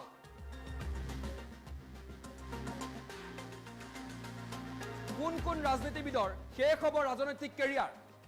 খচৰা মতে কোন কোন ৰাজনীতিবিদৰ শেষ হ'ব ৰাজনৈতিক কেৰিয়াৰ কোন কেইটা বিধানসভা সমষ্টি বিলুপ্ত হ'ব কোন কেইটা বিধানসভা সমষ্টি বিলুপ্ত হ'ব কাৰ ভৰিৰ তলৰ মাটি হেৰাব কোনে কোনে হেৰুৱাব বৰ্তমান প্ৰতিনিধিত্ব কৰা বিধানসভা সমষ্টি আমি জনাই যাম কোনে কোনে হেৰুৱাব বৰ্তমান প্ৰতিনিধিত্ব কৰা ধৰ্মপুৰ চন্দ্ৰমোহন পাটোৱাৰীৰ ধৰ্মপুৰ সমষ্টিটো নাই খচৰাত ধৰ্মপুৰ সমষ্টি নাই পানেৰী বিশ্বজিৎ দৈমাৰী বিধানসভাৰ অধ্যক্ষ বিশ্বজিৎ দৈমাৰীয়ে পানেৰী সমষ্টি আৰু নাপায় পানেৰী সমষ্টি নাই পাটাছাৰ কুচি সমষ্টিটো নাই অৰ্থাৎ ৰঞ্জিত দাসৰ ৰাজনৈতিক কেৰিয়াৰলৈ আহিছে ভাবুকি পাটাছাৰ সমষ্টিটো নাই পূব গুৱাহাটী সিদ্ধাৰ্থ ভট্টাচাৰ্য বিজেপিৰ ৰাজ্যিক বিজেপিৰ একালৰ সভাপতি মন্ত্ৰী সিদ্ধাৰ্থ ভট্টাচাৰ্যৰ পূব গুৱাহাটী সমষ্টিটো নাই পশ্চিম গুৱাহাটী সমষ্টি ৰমেন্দ্ৰ নাৰায়ণ কলিতা আঞ্চলিকতাবাদৰ এজন দীৰ্ঘদিনীয়া সেনানী বিহালী ৰঞ্জিত দত্ত বিহালী সমষ্টিটো এছচি কৰা হৈছে গতিকে ৰঞ্জিত দত্তৰ সমষ্টিটো নাই বুলিবই পাৰি ধলাই পৰিমল শুক্লবৈদ্য জ্যেষ্ঠ ৰাজনীতিবিদ জ্যেষ্ঠ বিজেপি নেতা পৰিমল শুক্লবৈদ্যই ধলাই সমষ্টিটো হেৰুৱাইছে ধলাই সমষ্টিটো খচৰাত নাই চাপাগুৰি ইউজি ব্ৰহ্ম মন্ত্ৰী ইউজি ব্ৰহ্মৰ চাপাগুৰি সমষ্টিটো খচৰাত নাই বাঘবৰ শ্বেৰমান আলীৰ বাঘবৰ সমষ্টি খচৰাত নাই আমি জনাইছো ধিং আমিনুল ইছলাম এউডিএফৰ বিধায়ক আমিনুল ইছলাম ধিং সমষ্টি তেওঁ হেৰুৱালে ধিং সমষ্টিটো খচৰাত নাই সৰুক্ষেত্ৰী জাকিৰ হুছেইন সিকদাৰ কংগ্ৰেছৰ জ্যেষ্ঠ নেতা জাকিৰ হুছেইন সিকদাৰৰ সৰুক্ষেত্ৰী সমষ্টিটো নাই খচৰাত ছয়গাঁও ৰেকিবুদ্দিন আহমেদৰ ছয়গাঁও সমষ্টিটো খচৰাত নাই সলনি হৈছে ৰাজনৈতিক সমীকৰণ হাজু এছচি কৰা হৈছে হাজু সমষ্টিটো এছচি কৰা হৈছে যাৰ ফলত সুমন হৰিপ্ৰিয়াৰ কেৰিয়াৰলৈ আহিব পাৰে ভাবুকি যমুনামুখ সিৰাজউদ্দিন আজমলৰ যমুনামুখ সমষ্টিটো নাই পাথাৰকান্দি সমষ্টি 2 নং সমষ্টি কৃষ্ণেন্দু পালৰ পাথাৰকান্দি সমষ্টি নাই নাওবৈছা SC কৰা হৈছে নাওবৈচা সমষ্টি SC কৰা হৈছে গতিকে ভৰত নহলেও আহিব পাৰে ভাবুকি বিনোদ হাজৰিকা লাহোৱাল সমষ্টিটো নাই খচৰাত থাউৰা সমষ্টি সুকান্ত বৰগোহাঁইৰ থাউৰা সমষ্টি এটা সন্মানীয় সমষ্টি নাইকিয়া হৈ গ'ল খচৰা মতে আমগুৰি প্ৰদীপ হাজৰিকা অঞ্জন দত্তই প্ৰতিনিধিত্ব কৰা অঞ্জন দত্তৰ প্ৰদীপ হাজৰিকা যিখন যুঁজ কোনেও পাহৰিব পৰা নাই প্ৰদীপ হাজৰিকাৰ আমগুৰি নাই কোকৰাঝাৰ পশ্চিম ৰবিৰাম নাৰ্জাৰী কোকৰাঝাৰ পশ্চিম সমষ্টিটো নাই কোকৰাঝাৰ পূব লৰেন্স ইছলাৰী কোকৰাঝাৰ পূব সমষ্টিটো বিলুপ্ত হ'ল কোকৰাঝাৰ পূব সমষ্টি বিলাসীপাৰা পূব শামসুল হুদা ৰাজনৈতিক কেৰিয়াৰলৈ ভাবুকি বিলাসীপাৰা পশ্চিম হাফিজ বছিৰ আহমেদৰ ৰাজনৈতিক ভৱিষ্যত সুৰক্ষিত নহয় বুলি ক'ব পাৰি অভয়পুৰী উত্তৰ আব্দুল বাতেন খণ্ডকাৰৰ অভয়পুৰী উত্তৰ সমষ্টিটো নাই গতিকে তেওঁলৈ ভাবুকি আহিছে অভয়পুৰী দক্ষিণ প্ৰদীপ চৰকাৰ এসময়ৰ চন্দন চৰকাৰৰ পুত্ৰ গতিকে অভয়পুৰী দক্ষিণ সমষ্টিটো নাই বৰপেটা SC কৰা হৈছে বৰপেটা বিধানসভা সমষ্টিটো SC ৰিজাৰ্ভেশ্যন আব্দুল ৰহিম আহমেদলৈ ভাবুকি দেৰগাঁও ভৱেন ভৰালী দেৰগাঁও সমষ্টিটোৰ যি সংৰক্ষণ সেই সংৰক্ষণ উঠাই দিয়া হৈছে ভৱেন ভৰালী যাৰ ফলত বহু নেতাৰ হয়তো কপাল ফুলিব পাৰে পুনৰ কৈছো প্ৰকাশ পালে সমষ্টি পুনৰ নিৰ্ধাৰণৰ প্ৰথমখন খচৰা মতে কাৰ ফুলিব কপাল আমি পুনৰ জনাই যাম কোনে সমষ্টি হেৰুৱালে কাৰ ফুলিব কপাল ফুলাতকৈও কাৰ কোনে ৰণত পৰিলে সেয়াহে এতিয়া লক্ষণীয় হৈছে কোন ৰাজনীতিবিদৰ শেষ হ'ব কেৰিয়াৰ কোন কেইটা বিধানসভা সমষ্টি বিলুপ্ত হ'ব এই মুহূৰ্তৰ ডাঙৰ খবৰ ৰাজনৈতিক ধুমুহা বুলি ক'ব লাগিব হঠাৎ আহিল সেইজাক ধুমুহা কোনো ভবাই নাছিল সন্ধ্যা লগা এখন জাননী আৰু সেই জাননীখনে কপালে ৰাজনৈতিক মহলক ধৰ্মপুৰ চন্দ্ৰমোহন পাটোৱাৰীলৈ ভাবুকি চন্দ্ৰমোহন পাটোৱাৰী ধৰ্মপুৰ সমষ্টিটো নাই পানেৰী সমষ্টি নাই যাৰ ফলত বিশ্বজিৎ দৈমাৰী বিধানসভাৰ অধ্যক্ষ বিশ্বজিৎ দৈমাৰীলৈ আহিছে ভাবুকি পাটাচাৰকুচি ৰঞ্জিত দাস জ্যেষ্ঠ বিজেপি নেতা ৰঞ্জিত দাসৰ পাটাচাৰকুচি সমষ্টিটো নাই যাৰ ফলত ভাবুকি আহিছে ৰঞ্জিত দাসৰ ৰাজনৈতিক কেৰিয়াৰলৈ সিদ্ধাৰ্থ ভট্টাচাৰ্য পূব গুৱাহাটী সমষ্টিৰ সিদ্ধাৰ্থ ভট্টাচাৰ্যৰ পূব গুৱাহাটী সমষ্টিটো নাথাকে পশ্চিম গুৱাহাটী সমষ্টি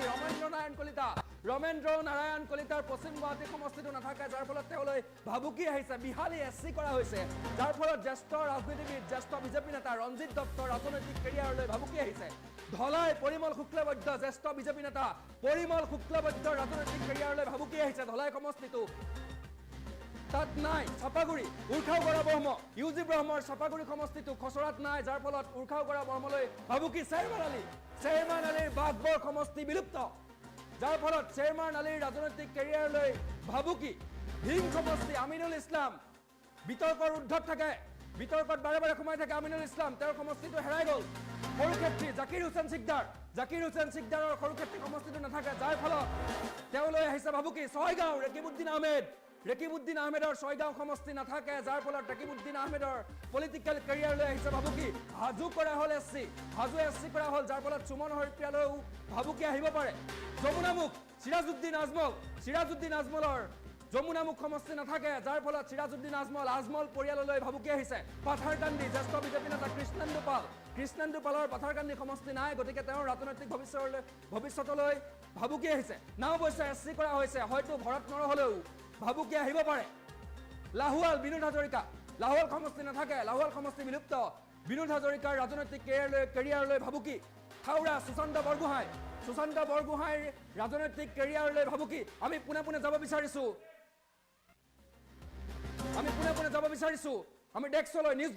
নিউজ ডেস্কত উপস্থিত আছে অভিজিত আচাৰ্যৰ পৰা আমি সবিশেষ জানিম অভিজিত আচাৰ্য কি হৈছে কেইবাজনো বাঘা ৰাজনৈতিক নেতাই নিজৰ সমষ্টি হেৰুৱাবলগীয়া হৈছে কেইবাটাও সমষ্টি বিলুপ্ত যাৰ ফলত বিশ্বজিৎ দৈমাৰীৰ পানেৰী সমষ্টি নাই বিধানসভাৰ অধ্যক্ষলৈ ভাবুকি প্ৰথম কথা তাৰ পাছত পৰিমল শুক্লবৈদ্যলৈ ভাবুকি ৰঞ্জিত দত্তলৈ ভাবুকি সমান্তৰালকৈ সিদ্ধাৰ্থ ভট্টাচাৰ্যৰ পূব গুৱাহাটী সমষ্টি নাথাকে তেওঁ জ্যেষ্ঠ বিজেপি নেতা তেওঁলৈ ভাবুকি ৰমেন্দ্ৰ নাৰায়ণ কলিতালৈ ভাবুকি প্ৰদীপ হাজৰিকা আমগুৰি তেওঁলৈ ভাবুকি দেৰগাঁও সমষ্টিৰ সংৰক্ষণ উঠাই দিয়া হৈছে ভৱেন ভৰালীলৈ ভাবুকি বিভিন্ন থাউৰা সমষ্টি সুশান্ত বৰগোহাঁই তেওঁৰ ৰাজনৈতিক কেৰিয়াৰৰ যুৱ নেতা তেওঁ আৰম্ভণিতে যেন কেনে লাগিছে উজুতি খাইছে বিজেপিলৈ যোৱা বেছি দিন হোৱা নাই তেওঁ যেন আৰম্ভণিতে উজুতি খালে গতিকে কি জনাব সবিশেষ আপোনাৰ ওচৰত কি আছে অভিজিত আচাৰ্য এয়া নিৰ্বাচন আয়োগৰ যি প্ৰথমখন খচৰা সেই খচৰাত থৰক বৰক দেখা গৈছে ৰাজনীতিবিদসকলৰ আৰু বিশেষকৈ আপুনি যি ক'লে যে বহু বাগা বাগা ৰাজনৈতিক নেতাৰ যি ৰাজনৈতিক কেৰিয়াৰ অন্ত পৰিবলৈ গৈ আছে বা অন্ত পৰিব নেকি বা অন্ধকাৰ ভৱিষ্যতৰ দিশে গতিকে তাৰে ভিতৰত আমি কেইগৰাকীমান বাঘা বাগা ৰাজনৈতিক নেতাৰ নাম আমি বাছি উলিয়াইছোঁ তাৰে ভিতৰতে অন্যতম যিগৰাকী ৰাজনৈতিক নেতা সেইগৰাকী হৈছে অসম আন্দোলনৰ পৰা পৰিচিত এগৰাকী ৰাজনৈতিক নেতা সেয়া হৈছে ধৰ্মপুৰ সমষ্টিৰ বৰ্তমানৰ বিধায়ক বৰ্তমানৰ মন্ত্ৰী চন্দ্ৰমোহন পাটোৱাৰী আৰু দ্বিতীয় যিগৰাকী মন্ত্ৰী সেই দ্বিতীয় মন্ত্ৰীগৰাকী হৈছে পাটাচাৰকুছিৰ বিধায়ক বৰ্তমানৰ মন্ত্ৰী ৰঞ্জিত কুমাৰ দাস ইয়াৰ লগতে আন এগৰাকী জ্যেষ্ঠ বহু পুৰণি বিজেপিৰ নেতা বৰ্তমানৰ মন্ত্ৰী ধলাই সমষ্টিৰ জ্যেষ্ঠ বিধায়ক পৰিমল শুক্লবৈদ্য ইয়াৰ লগতে প্ৰাক্তন মন্ত্ৰী বৰ্তমান বিহালী সমষ্টিৰ বিধায়ক এগৰাকী জ্যেষ্ঠ বিজেপি নেতা বিজেপিৰ বহু উত্থান পতনৰ সাক্ষী এগৰাকী নেতা আৰু সেইগৰাকী নেতা হ'ল বিহালী সমষ্টিৰ ৰঞ্জিত দত্ত ঠিক একেদৰে ধলাইৰ পৰিমল শুক্লবৈদ্যৰ নাম মই ইতিমধ্যে ক'লোৱেই আন এগৰাকী নেতা হৈছে পূব গুৱাহাটী সমষ্টিৰ জ্যেষ্ঠ বিধায়ক সিদ্ধাৰ্থ ভট্টাচাৰ্য ঠিক একেদৰে বৰ্তমান অসম বিধানসভাৰ অধ্যক্ষ পানেৰীৰ সমষ্টিৰ পৰা তেওঁ প্ৰতিনিধিত্ব কৰে বিশ্বজিৎ দৈমাৰী ঠিক একেদৰে সৰুক্ষেত্ৰীৰ জাকিৰ হুছেইন ঠিকদাৰ এনে বহু নেতা আছে যিকেইগৰাকী নেতা এতিয়া ৰণত পৰিব মই এই মুহূৰ্তত যিটো নিৰ্বাচন আয়োগৰ যিখন খচৰা প্ৰকাশ পাইছে তাৰে ভিতৰৰ যিকেইটা খচৰা সেইকেইটা মই দেখুৱাবলৈ মোৰ সতীৰ্থক মই কৈলাশক অনুৰোধ জনাইছোঁ দেখুৱাবলৈ এয়া হৈছে নলবাৰী জিলাৰ যিখন আচলতে কেইবাখনো নতুন জিলা হ'ব নতুন কেইবাটা সমষ্টি হ'ব তাৰে ভিতৰত অন্যতম দেখা গৈছে এয়া নলবাৰী জিলা আপোনালোকে খুব ভালকৈ দেখিছে ঠিক একেদৰে এয়া নলবাৰী সমষ্টি ঠিক একেদৰে বৰক্ষেত্ৰী সমষ্টি নতুনকৈ সমষ্টি দেখা গৈছে টিহু ইয়াৰ লগতে নলবাৰী জিলাৰ অধীনত যিহেতু কেইবাটাও নতুন সমষ্টি ঠিক একেদৰে নলবাৰীত দেখা গৈছে নলবাৰী জিলাখনত 3খনকৈ সমষ্টি ঠিক একেদৰে কেইবাখনো জিলা বৰ্তমানৰ মই যদি কিছু সম্ভৱ হয় মই কেইবাখনো জিলা যেটো আছে মই গৈছোঁ এতিয়া নগাঁও জিলালৈ মৰিগাঁও জিলালৈ গৈছোঁ এই মুহূৰ্তত মই মৰিগাঁও জিলাত আছোঁ আৰু মৰিগাঁও জিলাৰ জাগিৰোড বিধানসভা সমষ্টিৰে দেখুৱাইছোঁ যে জাগিৰোড বিধানসভা সমষ্টিটো আছে ইয়াত বিশেষকৈ মৰিগাঁও জিলাত নতুনকৈ এখন বিধানসভা সমষ্টি ইয়াতে সন্নিৱিষ্ট কৰা হৈছে হয়তো মই এই মুহূৰ্তত মৰিগাঁও বিধানসভা সমষ্টিটো দেখুৱাইছোঁ মৰিগাঁৱত কি সাল সলনি কৰা হৈছে এয়া মৰিগাঁও মৰিগাঁও বিধানসভা সমষ্টি বটদবা এয়া 3খনকৈ বিধানসভা সমষ্টি মৰিগাঁও লাহৰিঘাট আৰু জাগিৰোড এয়া হৈছে মৰিগাঁও বিধানসভা সমষ্টিৰ অন্তৰ্গত কেইবাখনো সমষ্টি ঠিক একেদৰে মই আহিছোঁ নগাঁও বিধানসভা সমষ্টিত ইয়াত দেখা গৈছে বটদবা বিধানসভা সমষ্টি ৰূপহী বিধানসভা সমষ্টি কলিয়াবৰ বিধানসভা সমষ্টি চামগুৰি বিধানসভা সমষ্টি বৰহমপুৰ বিধানসভা সমষ্টি নগাঁও ৰহা আৰু বিনাকান্দি সমষ্টিটো হ'ব যমুনামুখ বিধানসভা সমষ্টিটো যিটো বিলুপ্তি ঘটোৱা হৈছে ঠিক একেদৰে এতিয়া নতুনকৈ জন্ম লাভ কৰা সমষ্টিটো হৈছে বিনাকান্দি বিধানসভা সমষ্টি ঠিক একেদৰে নগাঁও বিধানসভা সমষ্টি বা নগাঁৱৰ পৰা আচলতে এতিয়া বিলুপ্ত কৰা হৈছে ঢিং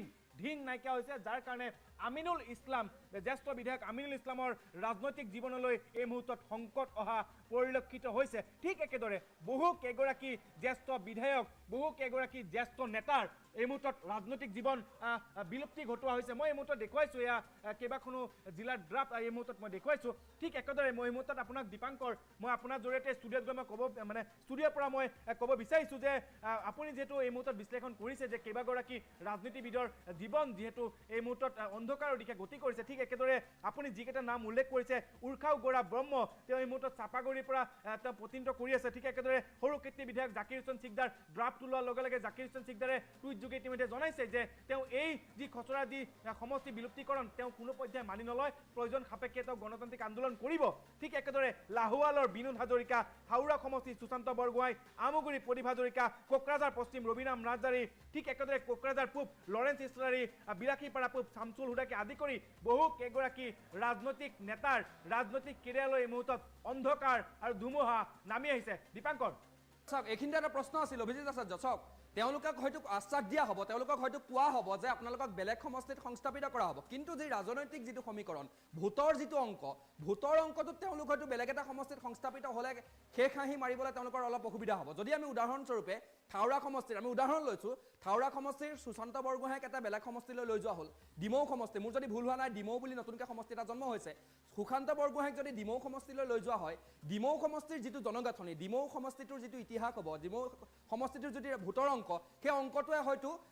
সুশান্ত বৰগোহাঁইক সহায় নকৰিবও পাৰে মই উদাহৰণ দিছোঁ মই প্ৰশ্নটো কৰিছোঁ গতিকে ভোটৰ অংকত ক'ৰবাত আউল লাগিব গতিকে সংস্থাপন কৰাটো অসুবিধা নহ'ব জানো সংখ্যাৰ খেল আৰু সংখ্যাৰ দিশৰ পৰা ক'ব গ'লে বহুকেইখন পঞ্চায়ত বহুকেইখন ৱাৰ্ড কাটি আনটা বিধানসভা সমষ্টিত সন্নিৱিষ্ট কৰা হৈছে গতিকে এই সংখ্যাৰ যিটো কেলকুলেশ্যন সেই সংখ্যাৰ কেলকুলেশ্যন কৰিবলৈ ইতিমধ্যে বহুত সময়ৰ প্ৰয়োজন হ'ব হাতত তেওঁলোকৰ এই মুহূৰ্তত যিটো 3টা বছৰ সময় আছে ঠিক একেদৰে আহি আছে লোকসভা নিৰ্বাচন গতিকে এই মুহূৰ্তত আজি যিহেতু এই খচৰাখন প্ৰকাশ কৰা হৈছে খচৰা প্ৰকাশৰ লগে লগে তেওঁলোকৰ ৰাজনৈতিক জীৱনত যে আউল নালাগিব বহুতৰে হয়তো সমষ্টিতে পৰিৱৰ্তন হ'ব বহুতৰে সমষ্টিৰ জনগাঁথনিৰ পৰিৱৰ্তন হ'ব গতিকে এইখিনি এই মুহূৰ্তত কোন কোন ৰাজনৈতিক নেতাৰ নিজৰ যি সমষ্টি এই মুহূৰ্তলৈকে তেওঁলোকে প্ৰতিনিধিত্ব কৰি আছে তেওঁলোকে সেই সমষ্টিটোৰ পৰা প্ৰতিনিধিত্ব কৰি তেওঁলোকে মন্ত্ৰী হিচাপে কাৰ্যনিৰ্বাহ কৰি আছে কিন্তু তেওঁলোকৰ যি পৰিচয় যেনেকৈ ৰঞ্জিত দাস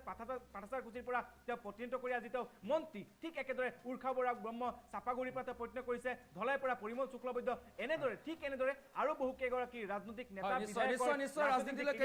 ৰাজনৈতিক কেৰিয়াৰলৈ ভাবুকি আহিব নিশ্চয় এই মুহূৰ্তত আপোনাক ধন্যবাদ জ্ঞাপন কৰিছোঁ পৰৱৰ্তী সময়ত আপোনাৰ সৈতে পুনৰবাৰ সংযোগ স্থাপন কৰিবলৈ চেষ্টা কৰিম আমি ফুল প্লেটৰ জৰিয়তে পুনৰবাৰ দেখুৱাইছোঁ কোন কোন সমষ্টিৰ বিলুপ্তি হ'ল আৰু কাৰ কাৰ ৰাজনৈতিক জীৱনলৈ ৰাজনৈতিক কেৰিয়াৰলৈ ভাবুকি আহিছে আমি দেখুৱাই আছোঁ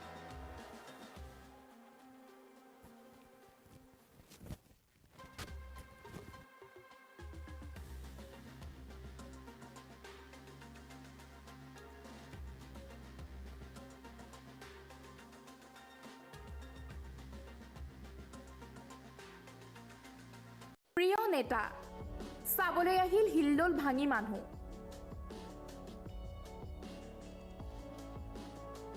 কোনোৱে যদি জেচিবিত আহিল কোনোৱে আকৌ আহিল ট্ৰেক্টৰত দৃশ্য এক পানী আৰু বোকাৰ মাজত মানুহ কোনোৱে যদি চেণ্ডেল খুলি বহিছে কোনোৱে আকৌ চেণ্ডেল পিন্ধিয়ে পানীৰ মাজতে বহিছে মুঠতে প্ৰিয় নেতা ডক্টৰ হিমন্ত বিশ্ব শৰ্মাক এবাৰ ওচৰৰ পৰা চোৱাৰ অযুত আশা দৃশ্য 2 যিফালে চাব সেইফালে কেৱল মানুহ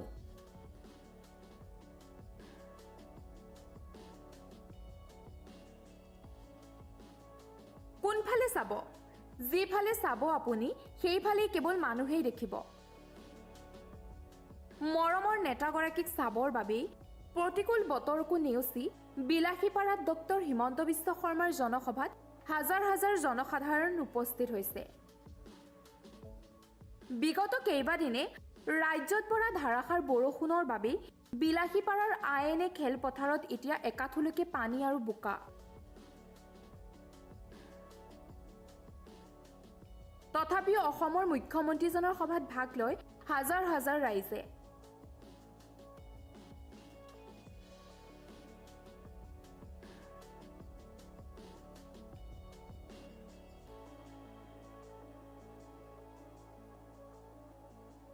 বিলাসীপাৰাৰ পৰা আব্দুল সালামৰ সহযোগত নবীন চক্ৰৱৰ্তীৰ ৰিপৰ্ট টাইম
8পানী সোমাইছে বেৰৰ ফুটাৰে উইয়ে বাহ লৈছে ঘৰৰ ভিতৰতে এগৰাকী বৃদ্ধাৰ কৰুণ কাহিনী দৃশ্যটি ভালদৰে মন কৰকচোন ঘৰখনৰ চাৰিওফালে কেৱল পানী পানী আৰু পানী বেৰ বুলিবলৈ কেৱল এইকেইখনেই ভঙা চাৰি বেৰৰ মাজতে দিন কটাইছে এটি দুৰ্ভগীয়া পৰিয়ালে চামুগুৰি সমষ্টিৰ বাজিয়া গাঁও উন্নয়ন খণ্ডৰ গাঁও পঞ্চায়তৰ অন্তৰ্গত গণকাহাটী মিকিৰিহাট হাতীগাঁৱৰ নিবাসী অলকা বৰাৰ এইখন ঘৰ স্বামীহাৰা বৃদ্ধা অলকা বৰাৰ একমাত্ৰ পুত্ৰ সন্তান আৰু এগৰাকী কন্যা সন্তানৰ সৈতে এই ঘৰটোতে বসবাস কৰি আহিছে পিছে এই ঘৰটো বসবাসৰ কাৰণে কিমান উপযোগী সেয়া আপুনিও হয়তো দৃশ্য দেখি অনুমান কৰিব পাৰিছে সৰু চালি দিয়া ঘৰটোৰ টিংবোৰ ফুটি যোৱাৰ ফলত ঘৰখনৰ মজিয়াত পানী পৰে ঘৰৰ বেৰবোৰো কিমান জৰাজীৰ্ণ হৈ পৰিছে আপুনি দৃশ্য দেখিয়ে অনুমান কৰিব পাৰিছে পুত্ৰই লোকৰ ঘৰত হাজিৰা কৰে আৰু সেই টকাৰে যেনে তেনে পেটে ভাতে খাই জীয়াই থকা পৰিয়ালটোৰ বাবে এতিয়া বাসস্থানৰ সমস্যাই প্ৰধান সমস্যা হৈ পৰিছে একেবাৰে কৈছোঁ নহয় ল'ৰা পোৱালি এটা আছে ছোৱালীজনীৰ সৈতে হাজিৰা কৰি ল'ৰাটোৱে খুৱাই আছে এতিয়া মোৰ মানে বাঁহ গাত নাই চাওকচোন পঞ্চায়তত মই কিমান আবেদন কৰিলোঁ মোক ঘৰ এটা নিদিলে কিমানখিনি মই কৰিলোঁ কিমান ঘূৰিলোঁ এতিয়া মোৰ কোনো মানে থাকিবলৈ ঠাই নাইকিয়া হৈছে এই ছোৱালীজনীয়ে লোৱা পনাটোৱে মই বাগৰি ফুৰা নিচিনা হৈছে ওপাতলৈ তপাতলৈ পানী হেৰিয়াত পানী পৰি মোৰ ঘৰ আকৌ উপঙি যায় চৰিয়া পাতি গামলা পাতি মানে মই তত নোপোৱা নিচিনা হওঁ ৰাতিপুৱা পিছদিনাখন কাপোৰ জাপোৰকৈ গৈ পানী পেলাওঁগৈ আৰু মই ইমানখিনি কষ্ট খাই আছোঁ মোকনো ঘৰ এটা চৰকাৰৰ ফালৰ পৰা দিবলৈ মোক কোনো চিন্তা নকৰেনে বাৰু মই পঞ্চায়তলৈকো গৈছিলোঁ পঞ্চায়ততো গৈ পেলাই সোধা মেলা কৰিলোঁগৈ পঞ্চায়ততো মানে কিছুমান মানুহে গুৰুত্ব নিদিয়ে সভানেত্ৰী বাইদেৱে প্ৰেচিডেণ্ট বাইদেৱে মানে পণিতা দা ধৰা তেখেতে মোক অকণমান সহায় সাহনি কৰিলে মই ফৰ্মৰ 200 টকা দিলোঁ অৰুণোদয়ৰ কাৰণে আৰু ঘৰৰ কাৰণে 200 টকা দিলোঁ আৰু জব কাৰ্ডৰো 200 টকা দিলোঁ আজিলৈকে নম্বৰো নাই পইচাও নাই জব কাৰ্ডৰ পাছবুকো নাইকিয়া আপোনাৰ জব কাৰ্ডো নিদিলে নাই দিয়া জব কাৰ্ডৰ কাৰণে পইচা লৈছে 200 টকা দিছিলোঁ আৰু আপোনাৰ অৰুণোদয় আঁচনিৰ কাৰণেও পইচা হয়তো পাও দিছিলোঁ কিহৰ কাৰণে পইচা লৈছে আৰু মই জিঅ'টেকৰ কাৰণেও দিলোঁ ঘৰৰ 200 আৰু কোনে লৈছিল পইচাটো এয়া হয় মোৰ মেম্বাৰ হাতত দিছোঁ মেম্বাৰে কৈছে আপোনালোকৰ ৱাৰ্ড মেম্বাৰ হয় কি নাম তেখেতৰ ববী বৰা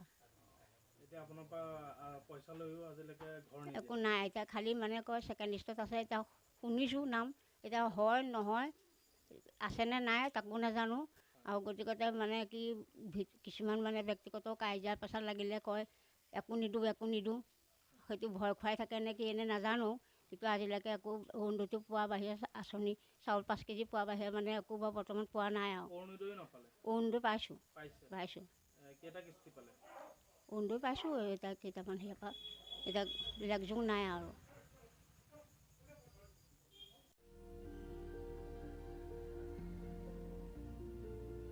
গুৰিৰ পৰা বাস্তৱৰ ৰিপৰ্ট টাইম 8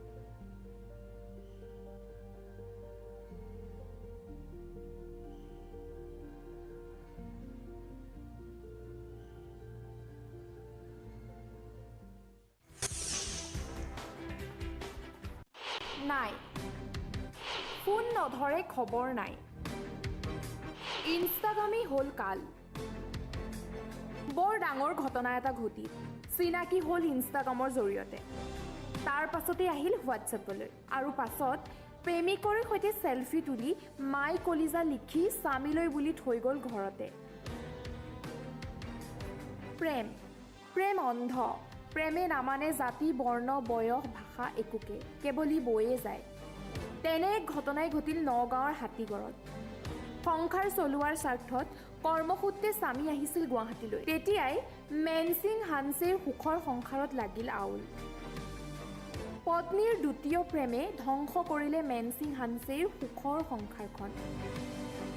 পৰকীয়া প্ৰেমৰ পৰিণতিতেই শৈশৱৰ প্ৰেমৰ মায়াৰে বান্ধ খোৱা এখন সুখৰ সংসাৰ হৈ গ'ল ধ্বংস স্বামী ঘৰত নথকাৰ সুবিধা লৈ ইনষ্টাগ্ৰামৰ যোগেদি প্ৰথমে চিনাকি হয় জিতুমণি মেধিৰ লগত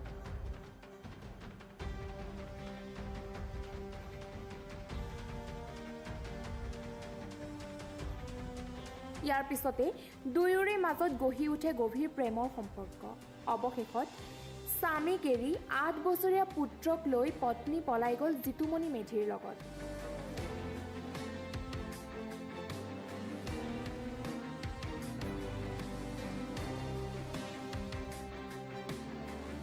এতিয়া পত্নীক বিচাৰি হাবাথুৰি খাইছে পশ্চিম কাৰ্বি আংলং জিলাৰ বৈঠালাংছৰ নিবাসী মেনসিং হানছে।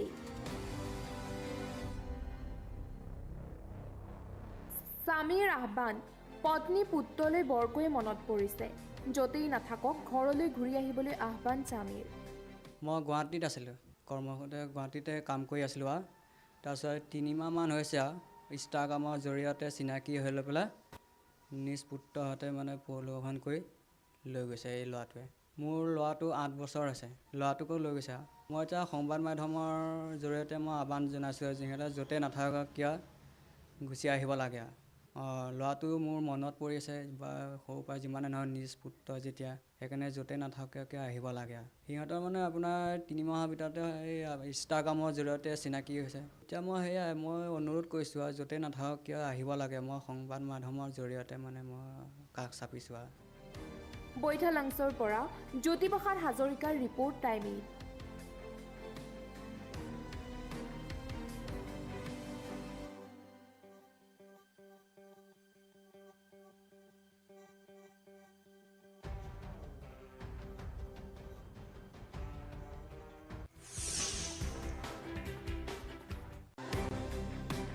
পিছলি পানীত পৰি অঘটন,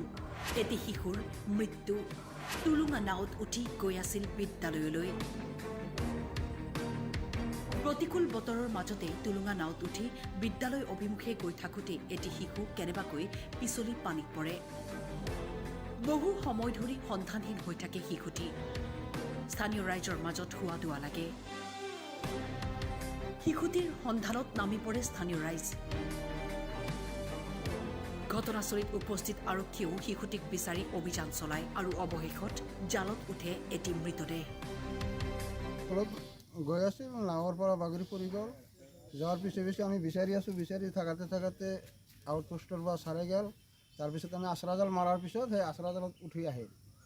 মৃত্যু। বয়স কিমান? 4 বছৰ। 4 বছৰ। ক'ত ঘৰ আছে? মালিবাৰী সত্ৰ, বৰবাহা গাঁও। এতিয়া ক'ত লৈ গৈ আছে? এতিয়া জিএমচিত লৈ যাব লাগে পষ্টমৰ্টেম। এই ঘটনা সংঘটিত হয় নগৰপেৰাৰ মালিবাৰী সত্ৰ বৰবাহা গাঁৱত।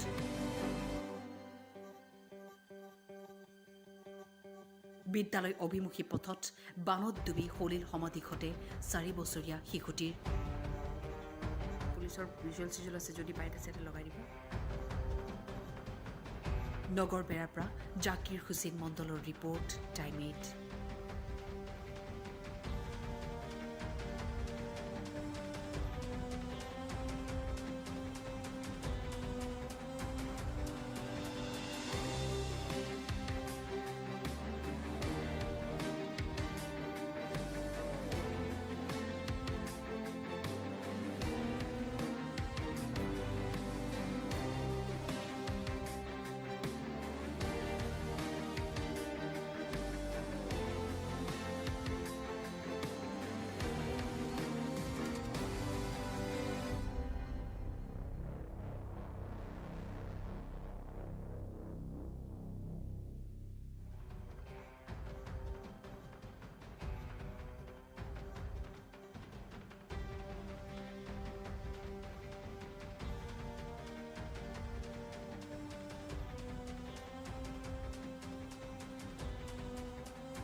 হজ কৰিবলৈ গৈ মৃত্যু।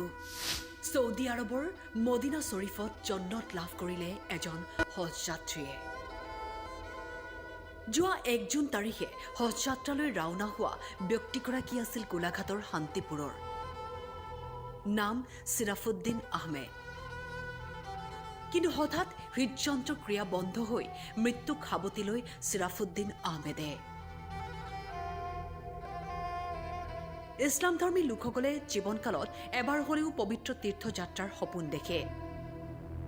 কোৱা হয় যে হজ কৰাটো মুছলমানসকলৰ 5টা গুৰুত্বপূৰ্ণ কৰ্তব্যৰ ভিতৰত এটা। সমগ্ৰ বিশ্বৰ মুছলমানসকলে হজ কৰিবলৈ ছৌদি আৰৱলৈ যায়। কিন্তু তেনে পৰিস্থিতিত কোনো লোকৰ মৃত্যু হ'লে মানি লোৱা হয় আল্লাহে তেওঁৰ সকলো আশা দোৱা কবুল কৰে। এয়া এক পুণ্য হোৱা বুলিও ধৰ্মীয় বিশ্বাস। আৰু তেনে পৰিস্থিতিত ব্যক্তিজনৰ কবৰ দিয়াৰ দায়িত্ব লয় ছৌদি আৰবে।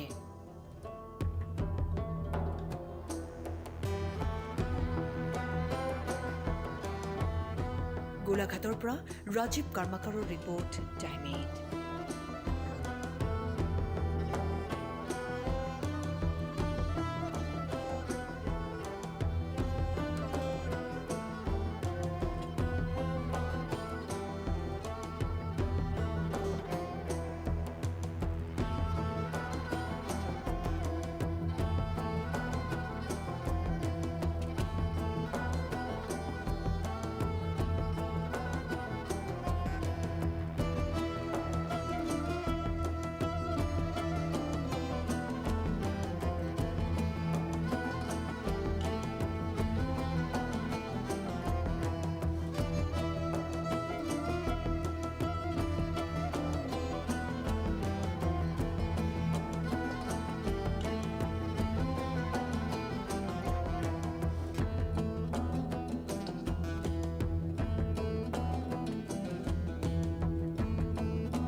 আমাৰ নৱপ্ৰজন্মৰ লক্ষ্যত থাকিব লাগিব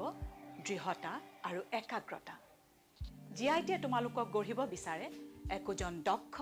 পেছাদাৰী ব্যক্তি হিচাপে। ইলেক্ট্ৰনিক্স, কম্পিউটাৰ, অটোমোবাইল, মেকানিকেল আৰু চিভিল ইঞ্জিনিয়াৰিঙৰ 3 বছৰীয়া ডিপ্ল'মা পাঠ্যক্ৰম জিআইটি, বামনি মৈদাম, গুৱাহাটী 21। Mobile number 9954532009। জিআইটিক সহযোগিতা কৰিছে ভাৰতৰ বহু অনুষ্ঠানে। জিআইটি অসমৰ অনুষ্ঠান।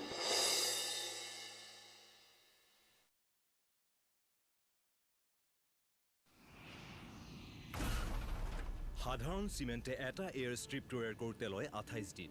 ই লয় কেৱল 4 দিন। হয়, এয়া হ'ল ভৱিষ্যতৰ প্ৰযুক্তি, যাক আজি আমাৰ ওচৰলৈ লৈ আনিছে ডালমিয়া চিমেণ্টে।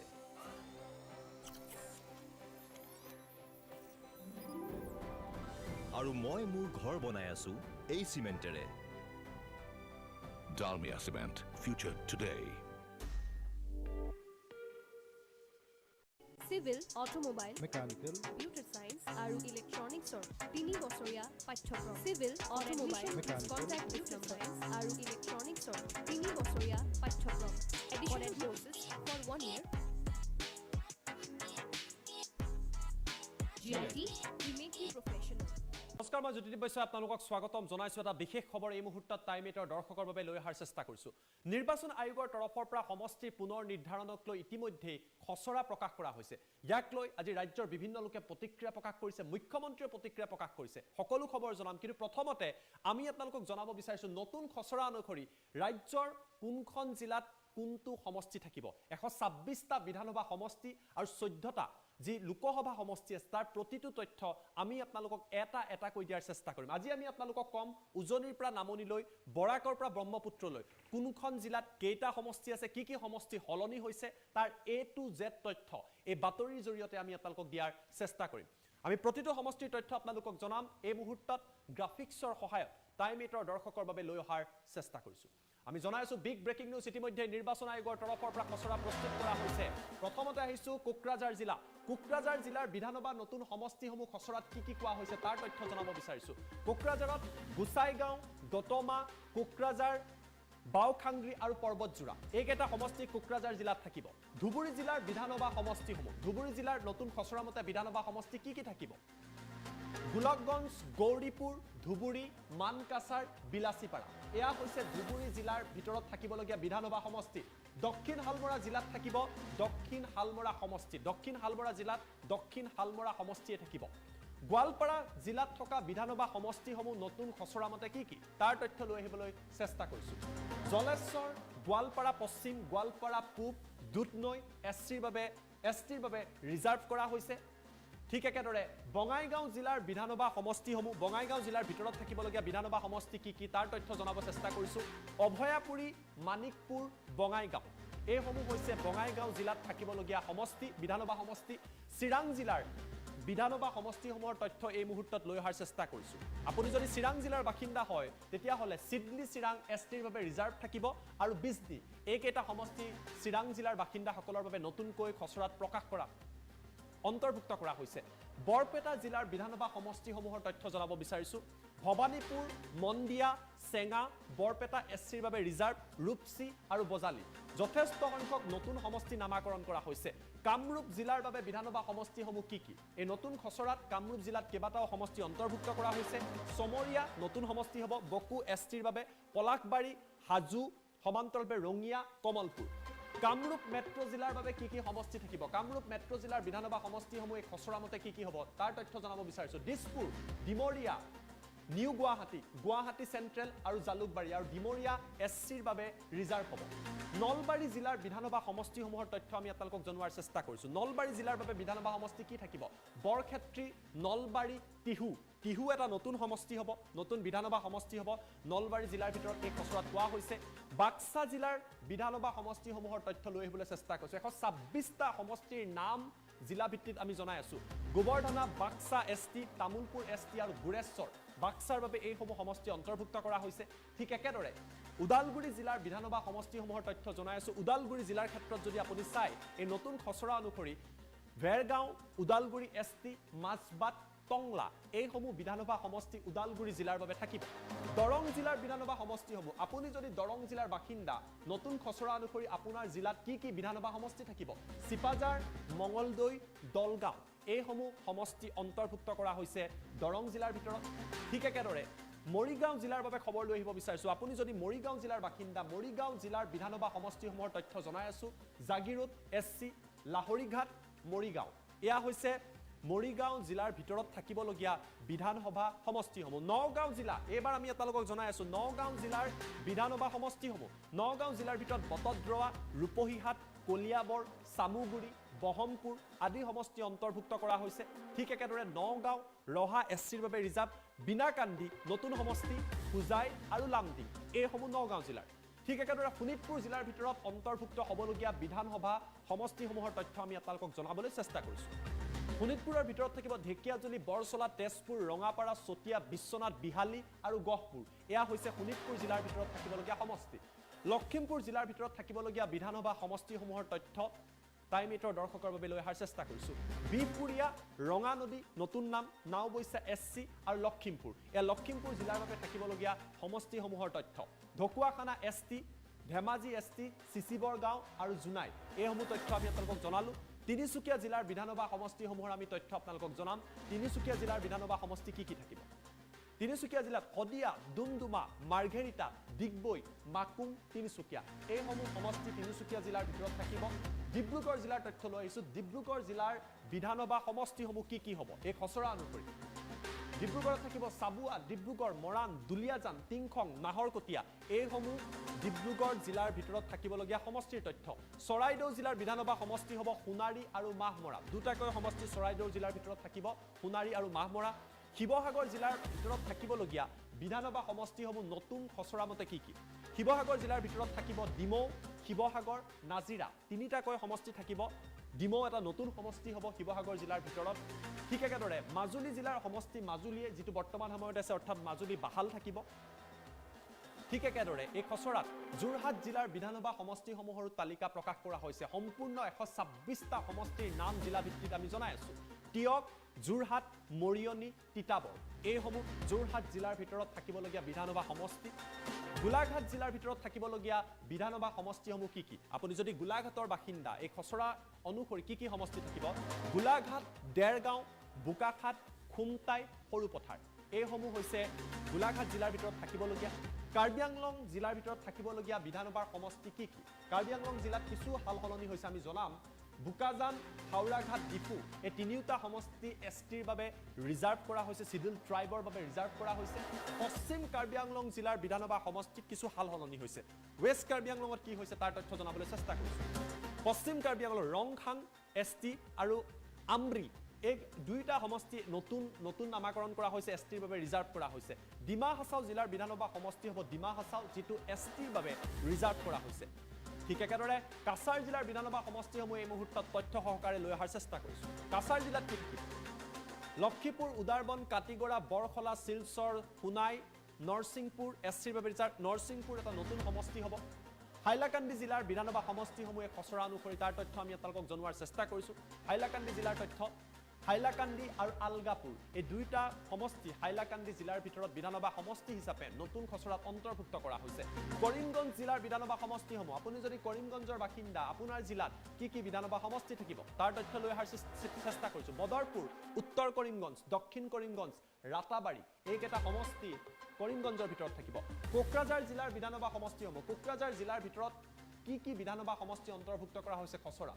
গোসাইগাঁও, দতমা, কোকৰাঝাৰ, বাওখাংগ্ৰী, পৰ্বতজোৰা কেইবাটাও নতুন সমষ্টিৰ নাম আমি দেখিছোঁ। দতমা হওক, বাওখাংগ্ৰী হওক, পৰ্বতজোৰা হওক। ধুবুৰী জিলাৰ বিধানসভা সমষ্টি কি কি হ'ব? ধুবুৰীত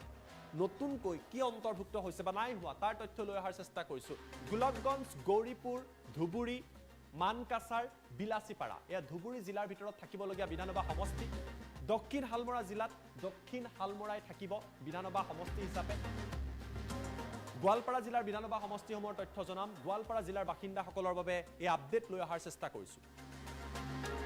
জলেশ্বৰ, গোৱালপাৰা পশ্চিম, গোৱালপাৰা পূব, দুধনৈ এছটিৰ বাবে ৰিজাৰ্ভ এইকেইটা সমষ্টি নতুন যি ড্ৰাফ্ট তাত কোৱা হৈছে। বঙাইগাঁও জিলাৰ যদি আপুনি বাসিন্দা বঙাইগাঁও জিলাৰ বাবেও বিধানসভা সমষ্টিৰ অন্তৰ্ভুক্ত কৰা হৈছে। বঙাইগাঁও জিলাৰ তথ্য আমি জনাইছোঁ। অভয়াপুৰী, মানিকপুৰ আৰু বঙাইগাঁও এয়া বঙাইগাঁও জিলাৰ বাবে নতুনকৈ অন্তৰ্ভুক্ত কৰা খচৰাত অন্তৰ্ভুক্ত কৰা আমি সমষ্টিৰ তথ্য জনাইছোঁ। চিৰাং জিলাৰ সমষ্টি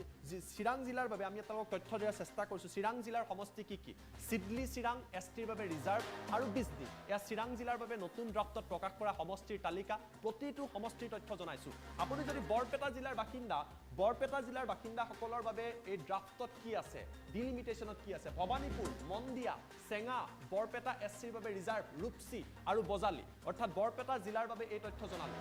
কামৰূপ জিলাৰ বিধানসভা সমষ্টিসমূহৰ তথ্য আমি আপোনালোকক জনোৱাৰ চেষ্টা কৰিছোঁ। কামৰূপ জিলাত কি হৈছে? চমৰীয়া নতুন সমষ্টি, বকো এছটিৰ বাবে ৰিজাৰ্ভ, পলাশবাৰী, হাজো এছচিৰ বাবে হাজো ৰিজাৰ্ভ, ৰঙিয়া, কমলপুৰ। কামৰূপ মেট্ৰ' জিলাৰ বাবে কি কি বিধানসভা সমষ্টি অন্তৰ্ভুক্ত হৈছে তাৰ তথ্য লৈ অহাৰ চেষ্টা কৰিছোঁ। কামৰূপ মেট্ৰ' জিলাৰ তথ্য জনাই আছোঁ। দিছপুৰ, ডিমৰীয়া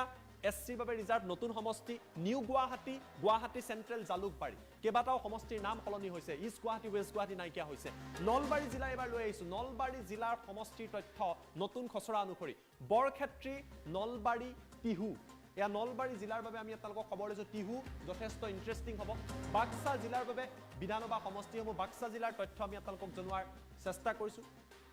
বাক্সা জিলাৰ ভিতৰত গোবৰ্ধনা নতুন সমষ্টি, বাক্সা এছটিৰ বাবে, তামোলপুৰ এছটিৰ বাবে আৰু গুৰেশ্বৰ এইকেইটা সমষ্টি নতুনকৈ ড্ৰাফ্টত ডিলিমিটেশ্যনৰ ড্ৰাফ্টত বা খচৰাত অন্তৰ্ভুক্ত কৰা হৈছে। ওদালগুৰি জিলাৰ তথ্য লৈ আহিছোঁ। আপুনি যদি ওদালগুৰি জিলাৰ বাসিন্দা সমষ্টিকেইটাৰ নাম জানি লওক।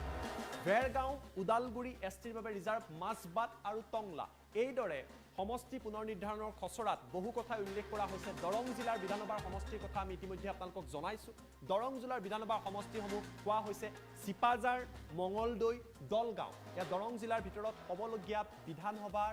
যি সমষ্টি আছে সেয়া আমি আপোনালোকক জনাই আছোঁ মৰিগাঁও জিলাৰ বিধানসভা সমষ্টিসমূহ আমি আপোনালোকক জনোৱাৰ চেষ্টা কৰিম মৰিগাঁও জিলাত জাগিৰোড এছচিৰ বাবে লাহৰীঘাট আৰু মৰিগাঁও এইকেইটা সমষ্টি অন্তৰ্ভুক্ত কৰা হৈছে এই নতুন খচৰা তালিকাত 126টা সমষ্টিৰ আমি তথ্য আপোনালোকক জনালোঁ এই 126টা সমষ্টিৰ লগতে দ্বিতীয়টো ব্ৰেকিং নিউজ লৈ আহিব চেষ্টা কৰিছোঁ 126টা সমষ্টিৰ লগতে 14টাকৈ লোকসভা সমষ্টিৰ ক্ষেত্ৰত আপডেট আছে আমি দ্বিতীয়টো আপডেট লোকসভা সমষ্টিসমূহ খচৰা অনুসৰি কি হৈছে কি কাৰ নাম সলনি হৈছে কেইটা আছে 14টাই আছে অৰ্থাৎ সংখ্যা সাল সলনি হোৱা নাই কোকৰাঝাৰ লোকসভা সমষ্টি ধুবুৰী বৰপেটা দৰং মঙলদৈ নাম এতিয়া দৰং হ'ব লোকসভা সমষ্টিৰ ক্ষেত্ৰত গুৱাহাটী ডিফু কৰিমগঞ্জ শিলচৰ এছচিৰ বাবে ৰিজাৰ্ভ লোকসভা সমষ্টি 14টাই আছে নগাঁও কাজিৰঙা শোণিতপুৰ লখিমপুৰ কাজিৰঙা কলিয়াবৰ কাজিৰঙা হ'ব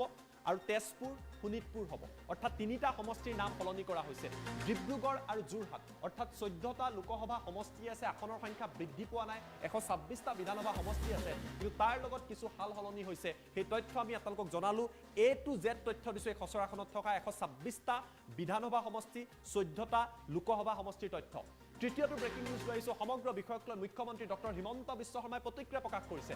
সমষ্টিৰ পুনৰ নিৰ্ধাৰণৰ খচৰাক লৈ মুখ্যমন্ত্ৰী ডক্টৰ হিমন্ত বিশ্ব শৰ্মাৰ ফাৰ্ষ্ট ৰিয়েকশ্যন এই মুহূৰ্তত টাইম 8ত মুখ্যমন্ত্ৰীয়ে কি কৈছে জালুকবাৰী সমষ্টিৰ তিনিটাকৈ ভাগ হোৱাত মুখ্যমন্ত্ৰীয়ে দুখ প্ৰকাশ কৰিছে এই নতুন খচৰা অনুসৰি জালুকবাৰী তিনিটা ভাগত ডিভাইড হ'ব কিন্তু সমষ্টি পুনৰ নিৰ্ধাৰণৰ খচৰাখনক তেওঁ আদৰণি জনাইছে জালুকবাৰীৰ বাবে তেওঁ দুখ পাইছে মুখ্যমন্ত্ৰীয়ে কিন্তু কৈছে এই খচৰাই অসমৰ জনতাৰ আবেগ আৰু অনুভূতিৰ প্ৰতিফলন ঘটাইছে অৰ্থাৎ larger context doctor Himanta Biswa শৰ্মাৰ তৰফৰ পৰা কোৱা হৈছে যদিও জালুকবাৰী তিনিটা খণ্ড হোৱাত তেওঁ দুখ পাইছে কিন্তু অসম আৰু জাতিৰ স্বাৰ্থত অসমীয়া আবেগৰ স্বাৰ্থত চেণ্টিমেণ্টৰ বাবে এই খচৰাক তেওঁ আদৰণি জনোৱা পৰিলক্ষিত হৈছে মুখ্যমন্ত্ৰীগৰাকী টুইট আমাৰ লগত আছে আমি টুইট এই মুহূৰ্তত দেখুৱাৰ চেষ্টা কৰিম ডক্টৰ হিমন্ত বিশ্ব শৰ্মাৰ টুইট আমি আপোনালোকক দেখুৱাইছোঁ য'ত মুখ্যমন্ত্ৰীয়ে কিছু সময়ৰ আগতে সমগ্ৰ বিষয়টোক লৈ ৰিয়েকশ্যন কৰিছে আৰু তেওঁ লিখিছে আমি যদি জুম কৰি ভালকৈ দেখুৱাব পাৰোঁ এয়া মুখ্যমন্ত্ৰীৰ টুইট জননী জন্মভূমি স্বৰ্গদপি গৰি আছে এয়া মুখ্যমন্ত্ৰীয়ে প্ৰথমতে এটা কবিতাৰ এটা পংক্তিৰে তেওঁ আৰম্ভ কৰিছে আৰু তাৰপিছত লিখিছে the draft delimitation published by election commission today stipulate date the current Jalukbari constituency which I have represented since 2001 will no longer exist as it has been divided into 3 parts. মুখ্যমন্ত্ৰীয়ে কৈছে যে বৰ্তমান যিখন ড্ৰাফ্ট প্ৰকাশ কৰা হৈছে খচৰা ইলেকশ্যন কমিশ্যনে প্ৰকাশ কৰিছে নিৰ্বাচন আয়োগে প্ৰকাশ কৰিছে ইয়াৰ ফলত জালুকবাৰী সমষ্টিটোৰ তিনিটাকৈ ভাগ হৈছে 2001 চনৰ পৰা সম্পূৰ্ণকৈ যদি অলপ জুম আউট কৰি দেখুৱাই জুম ইন নহয় জুম আউট কৰিব অনুৰোধ কৰিছোঁ ইমান জুম আউটো নালাগে এই পৰ্চনটো যদি আমি কেমেৰাৰ ফ্ৰেমত পাওঁ লিখিছে 2001 চনৰ পৰা মই যিটো সমষ্টি প্ৰতিনিধিত্ব কৰিছোঁ তাৰ তিনিটাকৈ ভাগ হোৱাৰ বাবে মই কিছু পৰিমাণে দুখিত হৈছোঁ বুলি উল্লেখ কৰিছে I am feeling very saddened by the news এই খবৰে তেখেতক দুখ দিয়া বুলি কৈছে কিন্তু তাৰপিছত মুখ্যমন্ত্ৰীয়ে এটা ইণ্টাৰেষ্টিং কথা উল্লেখ কৰিছে তেওঁ লিখিছে however I welcome the draft paper as it accurately reflects the sentiments of Assam তেওঁ কৈছে যে খচৰাক তেওঁ আদৰণি জনাইছে অলপ জুম ইন কৰক ভিডিঅ' জানিছোঁ অনুৰোধ কৰিম জুম ইন কৰিব দিছোঁ হয় তেওঁ কৈছে আই ৱেলকাম দ্য ড্ৰাফ্ট পেপাৰ তেওঁ কৈছে মই এই যি খচৰাক মই আদৰণি জনাইছোঁ কিয়নো অসমৰ লোকৰ যি চেণ্টিমেণ্ট অৰ্থাৎ আবেগ অনুভূতিক এই খচৰাই প্ৰকাশ কৰিছে বা প্ৰতিফলন কৰিছে বুলি ডক্টৰ হিমন্ত বিশ্ব শৰ্মাৰ তৰফৰ পৰা টুইট কৰা হৈছে অৰ্থাৎ মুখ্যমন্ত্ৰীৰ তৰফৰ পৰা ৰিয়েকশ্যন দিয়া হৈছে মুখ্যমন্ত্ৰীয়ে এই বিষয়টোক লৈ প্ৰতিক্ৰিয়া প্ৰকাশ কৰিছে কিছু পিছলৈ যাবলৈ মই অনুৰোধ কৰিছোঁ ভিডিঅ' জাৰ্নেলিষ্টক আৰু ইতিমধ্যে আমি জনাইছোঁ পুনৰবাৰ আমি আপোনালোকক জনাইছোঁ সমষ্টি পুনৰ নিৰ্ধাৰণ কোনখন জিলাত কোন সমষ্টি থাকিব আপোনাৰ সমষ্টি কোনখন জিলাত পৰিব সমষ্টি আছে নে নাই নে নতুন নামাকৰণ হ'ব সকলো তথ্য পুনৰবাৰ ফুল প্লেট গ্ৰাফিক্সৰ সহায়ত আমি আপোনালোকৰ বাবে লৈ অহাৰ চেষ্টা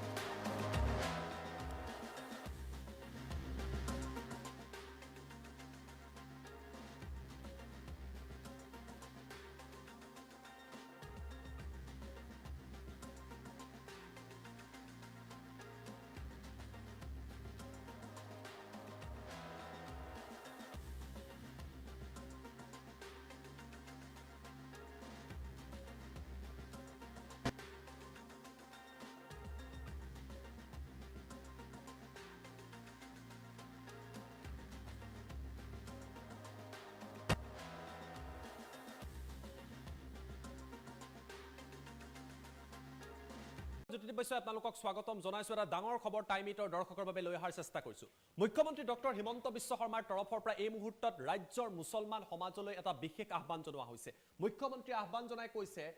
যে বাল্য বিবাহ অসমৰ মুছলমান সমাজে তেওঁলোকৰ স্বাৰ্থত ভৱিষ্যতৰ স্বাৰ্থত বন্ধ কৰিব লাগে। আৰু যেতিয়া তেওঁলোকে নামাজ আদা কৰে সেই সময়ত নামাজ আদা কৰাৰ সময়ত শিক্ষা আৰু উন্নয়নৰ কথা তেওঁলোকে ভাবিব লাগে। আজি মুখ্যমন্ত্ৰীৰ তৰফৰ পৰা ধুবুৰীৰ এক জনসভাত অসমৰ মুছলমান সমাজলৈ ডক্টৰ হিমন্ত বিশ্ব শৰ্মাই কেইবাটাও আহ্বান জনোৱা পৰিলক্ষিত হয়। মুখ্যমন্ত্ৰীয়ে আন কি আহ্বান কৰিছে গ্ৰাফিক্সৰ সহায়ত আপোনালোকৰ বাবে লৈ অহাৰ চেষ্টা কৰিছো। আমি জনাইছো টাইম8 বিগ ব্ৰেকিং নিউজ এই মুহূৰ্তত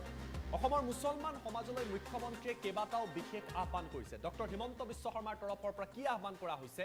18 বছৰৰ তলত কোনো কিশোৰীক যাতে বিয়া নিদিয়ে বা বিয়া দিব নোৱাৰিব তাৰ বাবে তেওঁ আহ্বান কৰিছে। কোনো কাৰণতে যাতে বাল্য বিবাহ নহয়, কোনোবাই যদি বাল্য বিবাহ কৰে তেওঁলোক জেলত যাব লাগিব। মুখ্যমন্ত্ৰীয়ে এই কথা স্পষ্ট কৰি দিছে। বাল্য বিবাহ বন্ধ কৰি ছোৱালীক উচ্চ শিক্ষা দিয়াৰ ব্যৱস্থা কৰক। ডক্টৰ হিমন্ত বিশ্বই আহ্বান কৰিছে যে আপোনালোকে বাল্য বিবাহ বন্ধ কৰক, তাৰ পৰিৱৰ্তে কিশোৰীসকলক উচ্চ শিক্ষা দিয়ক। বাল্য বিবাহ বন্ধ হ'লেই অসমখন স্বৰ্গ সদৃশ হৈ পৰিব। এয়া ডক্টৰ হিমন্ত বিশ্ব শৰ্মাৰ মন্তব্য।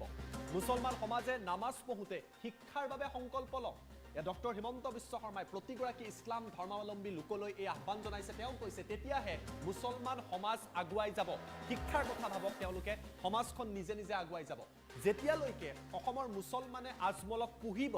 তেতিয়ালৈকে অসমৰ মুছলমান সমাজৰ ভাল দিন নাহে বুলি তেওঁ উল্লেখ কৰিছে। কংগ্ৰেছ আৰু আজমলক যেতিয়ালৈকে পুহিব মুছলমান সমাজ আগুৱাই যাব নোৱাৰে বুলি মুখ্যমন্ত্ৰীয়ে উল্লেখ কৰিছে। একাংশই কয় মুছলমানে বিজেপিক ভোট দিব নালাগে, কিন্তু নৰেন্দ্ৰ মোদীয়ে হিন্দু মুছলমান সকলোৰে বাবেই কাম কৰিছে। যিসমূহ আঁচনি আছে সেয়া হিন্দুও পাইছে মুছলমানেও পাইছে। ৰেচন কাৰ্ড দিয়াৰ সময়ত হিন্দু মুছলমান আদি ভেদভাৱ বা বিচাৰ চৰকাৰে নকৰে, সকলোকে ৰেচন কাৰ্ড দিয়ে। অৰুণোদয় আঁচনিৰ ক্ষেত্ৰতো একেই পদক্ষেপ লয়। জন্ম নিয়ন্ত্ৰণৰ বাবেও সচেতন হ'বলৈ অসমৰ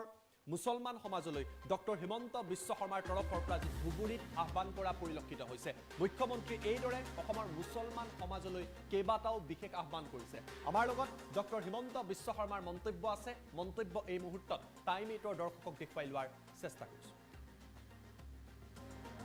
আজি ধুবুৰীত মেডিকেল কলেজ হৈছে আৰু ভৱিষ্যতৰ দিনত ধুবুৰীত উচ্চ শিক্ষাৰ কাৰণে এখন ইউনিভাৰ্চিটি স্থাপন কৰাৰো মোৰ মনত ইচ্ছা আছে। আমি লাহে লাহে আগুৱাই গৈ থাকিম। আপোনালোকে মাত্ৰ আমাক সহযোগিতা কৰিব। কোনোবাই ক'ব পাৰে যে মুছলমান মানুহ হলে বিজেপিক ভোট দিব নালাগে। আজি হিন্দু মুছলমান নহয়, নৰেন্দ্ৰ মোদীয়ে সকলো দুখীয়া মানুহৰ কাৰণে ঘৰ বনাইছে। আমি যেতিয়া ৰেচন কাৰ্ড দিওঁ আমি হিন্দু মুছলমান নাচাওঁ। অৰুণোদয় আঁচনি হিন্দুৱেও পাইছে মুছলমানেও পাইছে, কিন্তু কিছুমান আমাৰ মোল্লা আছে, আজমল টাইপ মাৰ্কা মাৰা মানুহ আছে, তেওঁলোকে আমাৰ দুখীয়া মানুহক বিপথে পৰিচালিত কৰে। আজি যেতিয়ালৈকে অসমৰ মুছলমান মানুহে আজমলক পুহিব, কংগ্ৰেছক পুহিব, তেতিয়ালৈকে মুছলমান সমাজখন কেতিয়াও আগুৱাই যাব নোৱাৰে। কিন্তু যিদিনাখনে আমাৰ মুছলমান মানুহে শিক্ষা দীক্ষাক ঘৰত পূজা কৰিব, সেইদিনাখনে নামাজ কৰিব। নামাজত যেতিয়া শিক্ষাৰ কাৰণে সংকল্প ল'ব তেতিয়াই আমাৰ মুছলমান সমাজখনো আগুৱাই যাব। আমাৰ ঘৰত আজি যদি আমি 10টা বাচ্চা জন্ম দিওঁ আৰু কাকো যদি খুৱাব নোৱাৰো সেইটো আল্লাহৰ চকুত গুনাহ হয়। 2টা বাচ্চা জন্ম দি যদি ইউনিভাৰ্চিটিলৈকে পঢ়াব পাৰো সেইটো আল্লাহ তেনেকুৱা মানুহকে দোয়া কৰে। কিন্তু আমি ঘৰত 8টা বাচ্চা জন্ম দিলো, 10টা বাচ্চা জন্ম দিলো, কাকো খুৱাব পৰা নাই, কাকো পঢ়াব পৰা নাই, কাকো ভাল ৰাস্তা দেখুৱাব পৰা নাই, তেনেকুৱা কামে আমাৰ সমাজখন আগুৱাই লৈ নাযায়। সেইবাবে মই আজমল চাহাবক কওঁ, কংগ্ৰেছক কওঁ যে আপোনালোকে কেতিয়াও সংখ্যালঘু মানুহৰ উন্নতি নিবিচাৰে। আপোনালোকৰ দিনত এখন কলেজ নহল, আপোনালোকৰ দিনত সংখ্যালঘু দুখীয়া মানুহে ঘৰ নাপালে, অৰুণোদয় নাপালে। আজি চৰকাৰী চাকৰিও আপোনালোকৰ দিনত কোনেও নাপালে। বিজেপি চৰকাৰৰ দিনত আমি তুষ্টিকৰণ নকৰাকৈ আমি সকলো ৰাইজক সমানে আমি সাথ দিছো, সমানে আমি কাম কৰিছো। সবকা সাথ সবকা বিকাশ নীতিৰে আমি আগুৱাই গৈছো সকলো লোক আছো বিশেষকৈ আমাৰ গৰিয়া মৰিয়া দেশী যিবিলাক মুছলমান মানুহ আছে আমি তেওঁলোকক ইতিমধ্যে খিলঞ্জীয়া বুলি আমি ডিক্লেয়াৰ কৰিছো যে আপোনালোক আমাৰ লগত থাকক আমাৰ কোনো আপত্তি নাই আমি একেলগে লগত থাকিম এতিয়া মোৰ খালি কেইটামান কথা আছে মোৰ এটা ঘৰত ছোৱালী আছে গতিকে মই বাপেক হিচাপে মোৰ ছোৱালীবিলাকলৈকে অলপ মৰমটো বেছি সেইকাৰণে মই মানুহক এটা কথাই কওঁ কোনো যাতে বাচ্চা ছোৱালীক বিয়া নিদিয়ে ঠিক আছে 18 বছৰৰ তলত কোনো ছোৱালীক যাতে কোনেও বিয়া নকৰায় সেই কথাটো মই আজি ধুবুৰী ৰাইজক ৰিকুৱেষ্ট কৰিম অসমৰ ৰাইজক ৰিকুৱেষ্ট কৰিম কাবাৰ ঘৰত যদি আগে পিছে হৈ থকাৰ দৰে যদি বাচ্চা ছোৱালীক বিয়া দিয়ে আকৌ থানাত যাব লাগিব কিন্তু এই কথাটো মই ডাইৰেক্টলি কৈ থৈ দিছো ঠিক আছে এই কথাটো আমি যদি মনত ৰাখো আৰু বাল্য বিবাহ যদি আমি বন্ধ কৰো ছোৱালীক যদি আমি কলেজত পঠাও স্কুলত পঠাও আমাৰ অসমখন স্বৰ্গ হৈ যাব আমাৰ কথাটো হ'ল ছোৱালীক আমি শিক্ষা নিদিও কিন্তু এটা কথা আপোনালোকে মনত ৰাখিব যে লৰাই যেনেকে ঘৰত দেউতাক মাকক চাই ছোৱালীয়েও তেনেকে দেউতাক মাকক চাই আজি ছোৱালীক আমি স্কুটি দিছো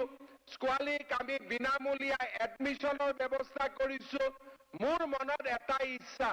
যে অসমৰ যাতে ছোৱালীবিলাকে পঢ়া শুনা কৰি বহুত বিলাক আগুৱাই যাব পাৰে সেইকাৰণে আমাৰ ইয়াত যিমান ৰাইজ আছে হিন্দু মুছলমান মই সকলোকে অনুৰোধ কৰিম যে আপোনালোকে যেন ঘৰৰ ছোৱালীটোক শিক্ষা দিয়ে ঘৰৰ ছোৱালীটোক যাতে কলেজ ইউনিভাৰ্চিটিলৈকে পঢ়াৰ ব্যৱস্থা কৰে আজি ধুবুৰীত মেডিকেল কলেজ হৈছে আৰু ভৱিষ্যতৰ দিনত ধুবুৰীত উচ্চ শিক্ষাৰ কাৰণে এখন ইউনিভাৰ্চিটি স্থাপন কৰাৰো মোৰ মনত ইচ্ছা আছে আমি লাহে লাহে আগুৱাই গৈ থাকিম আপোনালোকে মাত্ৰ আমাক সহযোগিতা কৰিব কোনোবাই ক'ব পাৰে যে মুছলমান মানুহ হলে বিজেপিক ভোট দিব নালাগে আজি হিন্দু মুছলমান নহয় নৰেন্দ্ৰ মোদীয়ে সকলো দুখীয়া মানুহৰ কাৰণে ঘৰ বনাইছে আমি যেতিয়া ৰেচন কাৰ্ড দিও আমি হিন্দু মুছলমান নাচাওঁ অৰুণোদয় আঁচনি হিন্দুৱেও পাইছে মুছলমানেও পাইছে কিন্তু কিছুমান আমাৰ মোল্লা আছে আজমল টাইপ মাৰ্কা মাৰা মানুহ আছে তেওঁলোকে আমাৰ দুখীয়া মানুহক বিপথে পৰিচালিত কৰে আজি যেতিয়ালৈকে অসমৰ মুছলমান মানুহে আজমলক পুহিব কংগ্ৰেছক পুহিব তেতিয়ালৈকে মুছলমান সমাজখন কেতিয়াও আগুৱাই যাব নোৱাৰে কিন্তু যিদিনাখনে আমাৰ মুছলমান মানুহে শিক্ষা দীক্ষাক ঘৰত পূজা কৰিব সেই দিনাখনে নামাজ কৰিব নামাজত যেতিয়া শিক্ষাৰ কাৰণে সংকল্প ল'ব তেতিয়াই আমাৰ মুছলমান সমাজখনো আগুৱাই যাব আমাৰ ঘৰত আজি ঘৰত যদি আমি 10টা বাচ্চা জন্ম দিওঁ আৰু কাকো যদি খুৱাব নোৱাৰো সেইটো আল্লাহৰ চকুত গুনাহ হয় 2টা বাচ্চা জন্ম দি যদি ইউনিভাৰ্চিটিলৈকে পঢ়াব পাৰো সেইটো আল্লাহই তেনেকুৱা মানুহকে দোয়া কৰে কিন্তু আমি ঘৰত 8টা বাচ্চা জন্ম দিলো 10টা বাচ্চা জন্ম দিলো কাকো খুৱাব পৰা নাই কাকো পঢ়াব পৰা নাই কাকো ভাল ৰাস্তা দেখুৱাব পৰা নাই তেনেকুৱা কামে আমাৰ সমাজখন আগুৱাই লৈ নাযায় সেইবাবে মই আজমল সাহেবক কওঁ কংগ্ৰেছক কওঁ যে আপোনালোকে কেতিয়াও সংখ্যালঘু মানুহৰ উন্নতি নিবিচাৰে আপোনালোকৰ দিনত এখন কলেজ নহল আপোনালোকৰ দিনত সংখ্যালঘু দুখীয়া মানুহে ঘৰ নাপালে অৰুণোদয় নাপালে আজি চৰকাৰী চাকৰিও আপোনালোকৰ দিনত কোনেও নাপালে বিজেপি চৰকাৰৰ দিনত আমি তুষ্টিকৰণ নকৰাকৈ আমি সকলো ৰাইজক সমানে আমি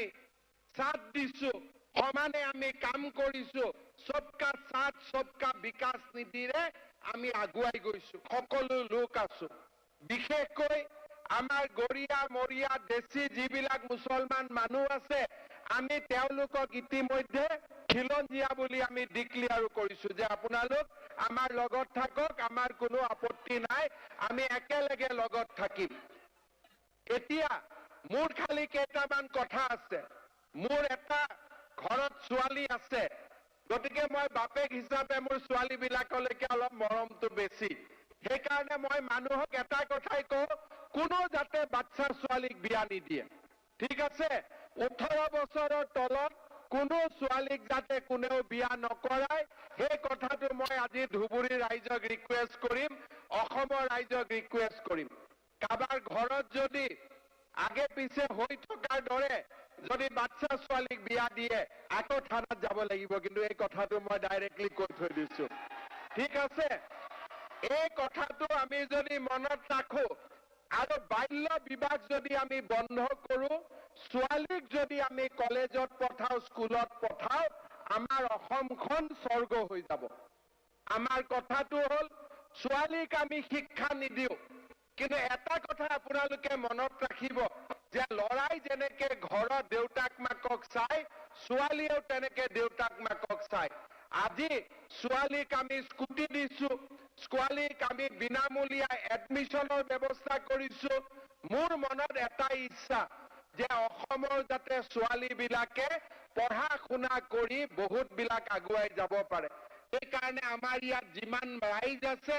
হিন্দু মুছলমান মই সকলোকে অনুৰোধ কৰিম যে আপোনালোকে যেন ঘৰৰ ছোৱালীটোক শিক্ষা দিয়ে ঘৰৰ ছোৱালীটোক যাতে কলেজ ইউনিভাৰ্চিটিলৈকে পঢ়াৰ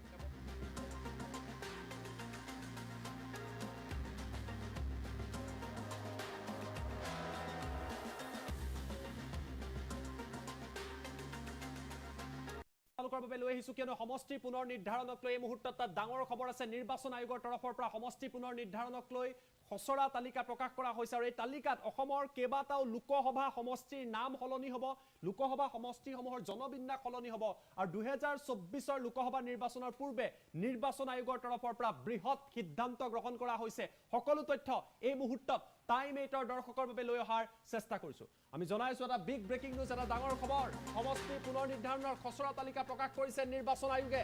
2024 লোকসভা নিৰ্বাচনৰ পূৰ্বে এটা ডাঙৰ খবৰ আমি আপোনালোকক জনাইছো 2001 চনৰ লোকপিয়লৰ ভিত্তিত প্ৰস্তুত কৰা হৈছে খচৰা তালিকা লোকসভাৰ সমষ্টি 14টাই থাকিব অৰ্থাৎ লোকসভা সমষ্টিৰ সংখ্যা 2024 পূৰ্বে খচৰা অনুসৰি বৃদ্ধি নহয় কিন্তু নাম সলনি হ'ব জনবিন্যাস সলনি হ'ব অসমৰ বিধানসভা সমষ্টি 126টাই থাকিব কেইবাটাও তথ্য আমি আপোনালোকক জনাইছো কিন্তু কেইবাটাও লোকসভা সমষ্টিৰ নাম সলনি হৈছে এই খচৰা তালিকাত কেইবাটাও লোকসভা সমষ্টিৰ নাম সলনি হৈছে মঙ্গলদৈ সমষ্টিৰ নাম সলনি কৰা হৈছে আমি প্ৰথমটো বিগ ব্ৰেকিং আপোনালোকক জনাই আছো মঙ্গলদৈ সমষ্টিৰ নাম সলনি হৈছে মঙ্গলদৈ সমষ্টিৰ নতুন নাম হ'ব দৰং মঙ্গলদৈ লোকসভা সমষ্টিৰ নতুন নাম হ'ব দৰং তাত কোন কোন অঞ্চল আহিব জনাম কলিয়াবৰ লোকসভা সমষ্টিৰ নাম সলনি হৈছে কলিয়াবৰৰ ঠাইত কাজিৰঙা হ'ব লোকসভা সমষ্টি কাজিৰঙা হ'ব নতুন লোকসভা সমষ্টি তেজপুৰ লোকসভা সমষ্টিৰ নাম সলনি হৈছে শোণিতপুৰ হ'ব তেজপুৰ লোকসভা সমষ্টি 2024 পূৰ্বে এটা ডাঙৰ খবৰ 11 জুলাইৰ ভিতৰত সমষ্টিৰ পুনৰ নিৰ্ধাৰণক লৈ এই খচৰাক লৈ আপোনালোকে উজৰ আপত্তি থাকিলে দিব পাৰিব নিৰ্বাচন আয়োগে তালিকা প্ৰকাশ কৰিছে 24 প্ৰাক্ষণত যথেষ্ট সংখ্যক সমষ্টিৰ সলনি হ'ব বিধানসভাত 9টা এছচিৰ বাবে আৰু 19টা এছটিৰ বাবে সমষ্টি সংৰক্ষণ কৰা হৈছে আমি জনাইছো এটা ডাঙৰ খবৰ অভিষেক তথ্য আমি আপোনালোকক জনাবলৈ চেষ্টা কৰিম এই মুহূৰ্তত এটা ডাঙৰ খবৰ কিয়নো সমষ্টি পুনৰ নিৰ্ধাৰণৰ খচৰা তালিকা প্ৰকাশ কৰা হৈছে নিৰ্বাচন আয়োগে তালিকা প্ৰকাশ কৰিছে 2001 চনৰ লোকপিয়লৰ ভিত্তিত এই খচৰা প্ৰস্তুত কৰা হৈছে লোকসভা সমষ্টি 14টাই থাকিব বিধানসভা সমষ্টি 126টাই থাকিব কিন্তু এই সমষ্টিসমূহৰ নাম সলনি হৈছে সমষ্টিসমূহৰ যি জনগাঁথনি বা সমষ্টিসমূহত কি সমষ্টি আহিব তাত যথেষ্ট হাল সলনি কৰা হৈছে 11 জুলাইৰ ভিতৰত আপোনালোকে সমগ্ৰ বিষয়ক লৈ আপোনালোকে অভাৱ অভিযোগ দিব লাগিব কেইবাটাও সমষ্টিৰ নাম সলনি হৈছে মঙ্গলদৈ লোকসভা সমষ্টিৰ নাম সলনি কৰা হৈছে মঙ্গলদৈ লোকসভা সমষ্টি হ'ব দৰং লোকসভা সমষ্টি ঠিক একেদৰে কলিয়াবৰ লোকসভা সমষ্টিৰ নাম সলনি কৰা হৈছে মঙ্গলদৈ সমষ্টিৰ নতুন নাম হৈছে দৰং লোকসভা সমষ্টি এই খচৰা অনুসৰি কলিয়াবৰ সমষ্টিৰ নাম সলনি হৈছে কলিয়াবৰ সমষ্টিৰ নাম কাজিৰঙা সমষ্টি হিচাপে নিৰ্ধাৰণ কৰা হৈছে কাজিৰঙা লোকসভা সমষ্টিত কি আহিব তাৰ তথ্য জনাম তেজপুৰ লোকসভা সমষ্টিৰ নাম সলনি হৈছে তেজপুৰ লোকসভা সমষ্টিৰ নাম সলনি কৰা হৈছে শোণিতপুৰ কৰা হৈছে 11 জুলাইৰ ভিতৰত এই খচৰা তালিকাৰ ওপৰত উজৰ আপত্তি দিব পাৰিব নিৰ্বাচন আয়োগৰ তৰফৰ পৰা 2024 লোকসভা নিৰ্বাচনৰ পূৰ্বে বৃহৎ সিদ্ধান্ত গ্ৰহণ কৰা হৈছে এই মুহূৰ্তত আমি আপোনালোকক অসমৰ নতুন লোকসভা সমষ্টিসমূহৰ তথ্য দিবলৈ চেষ্টা কৰিছো আমি নিউজ ডেস্কলৈ আহিম আৰু আপোনালোকক অধিক তথ্য দিয়াৰ চেষ্টা কৰিছো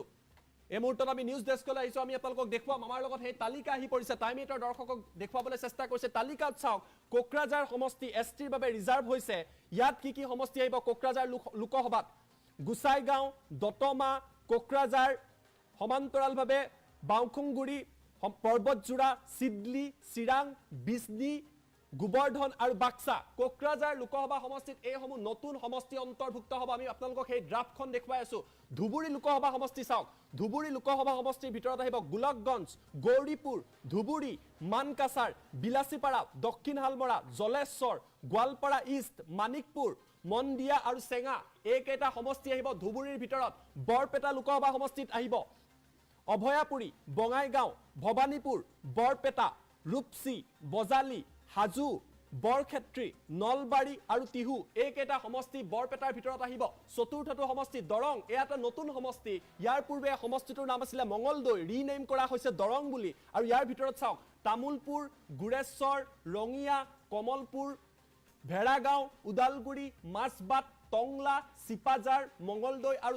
দলগাঁও এইকেইটা সমষ্টি দৰঙৰ ভিতৰত আহিব সেই তথ্য আমি আপোনালোকক জনাই আছো গুৱাহাটী লোকসভা সমষ্টিত কি আহিব গুৱাহাটীৰ ভিতৰত গোৱালপাৰা ৱেষ্ট দুধনৈ সমান্তৰালভাৱে সমৰিয়া বকো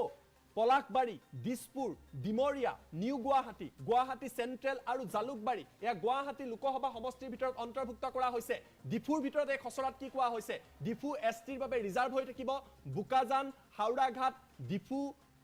ৰংখাং আমৰি আৰু হাফলং এইকেইটা সমষ্টি ডিফু লোকসভা সমষ্টিৰ ভিতৰত আহিব কৰিমগঞ্জৰ ভিতৰত কি আহিব কৰিমগঞ্জ লোকসভা সমষ্টি দেখুৱাইছো হাইলাকান্দি আলগাপুৰ বদৰপুৰ নৰ্থ কৰিমগঞ্জ সাউথ কৰিমগঞ্জ আৰু ৰাতাবাৰী এইকেইটা সমষ্টি কৰিমগঞ্জৰ ভিতৰত আহিব শিলচৰ এছচিৰ বাবে ৰিজাৰ্ভ কৰা হৈছে শিলচৰ লোকসভা সমষ্টি এই খচৰা অনুসৰি তাত আহিব লক্ষীপুৰ উদাৰবন কাটিগড়া বৰখলা শিলচৰ সোণাই আৰু নৰসিংপুৰ এইকেইটা সমষ্টি শিলচৰ লোকসভা সমষ্টিত আহিব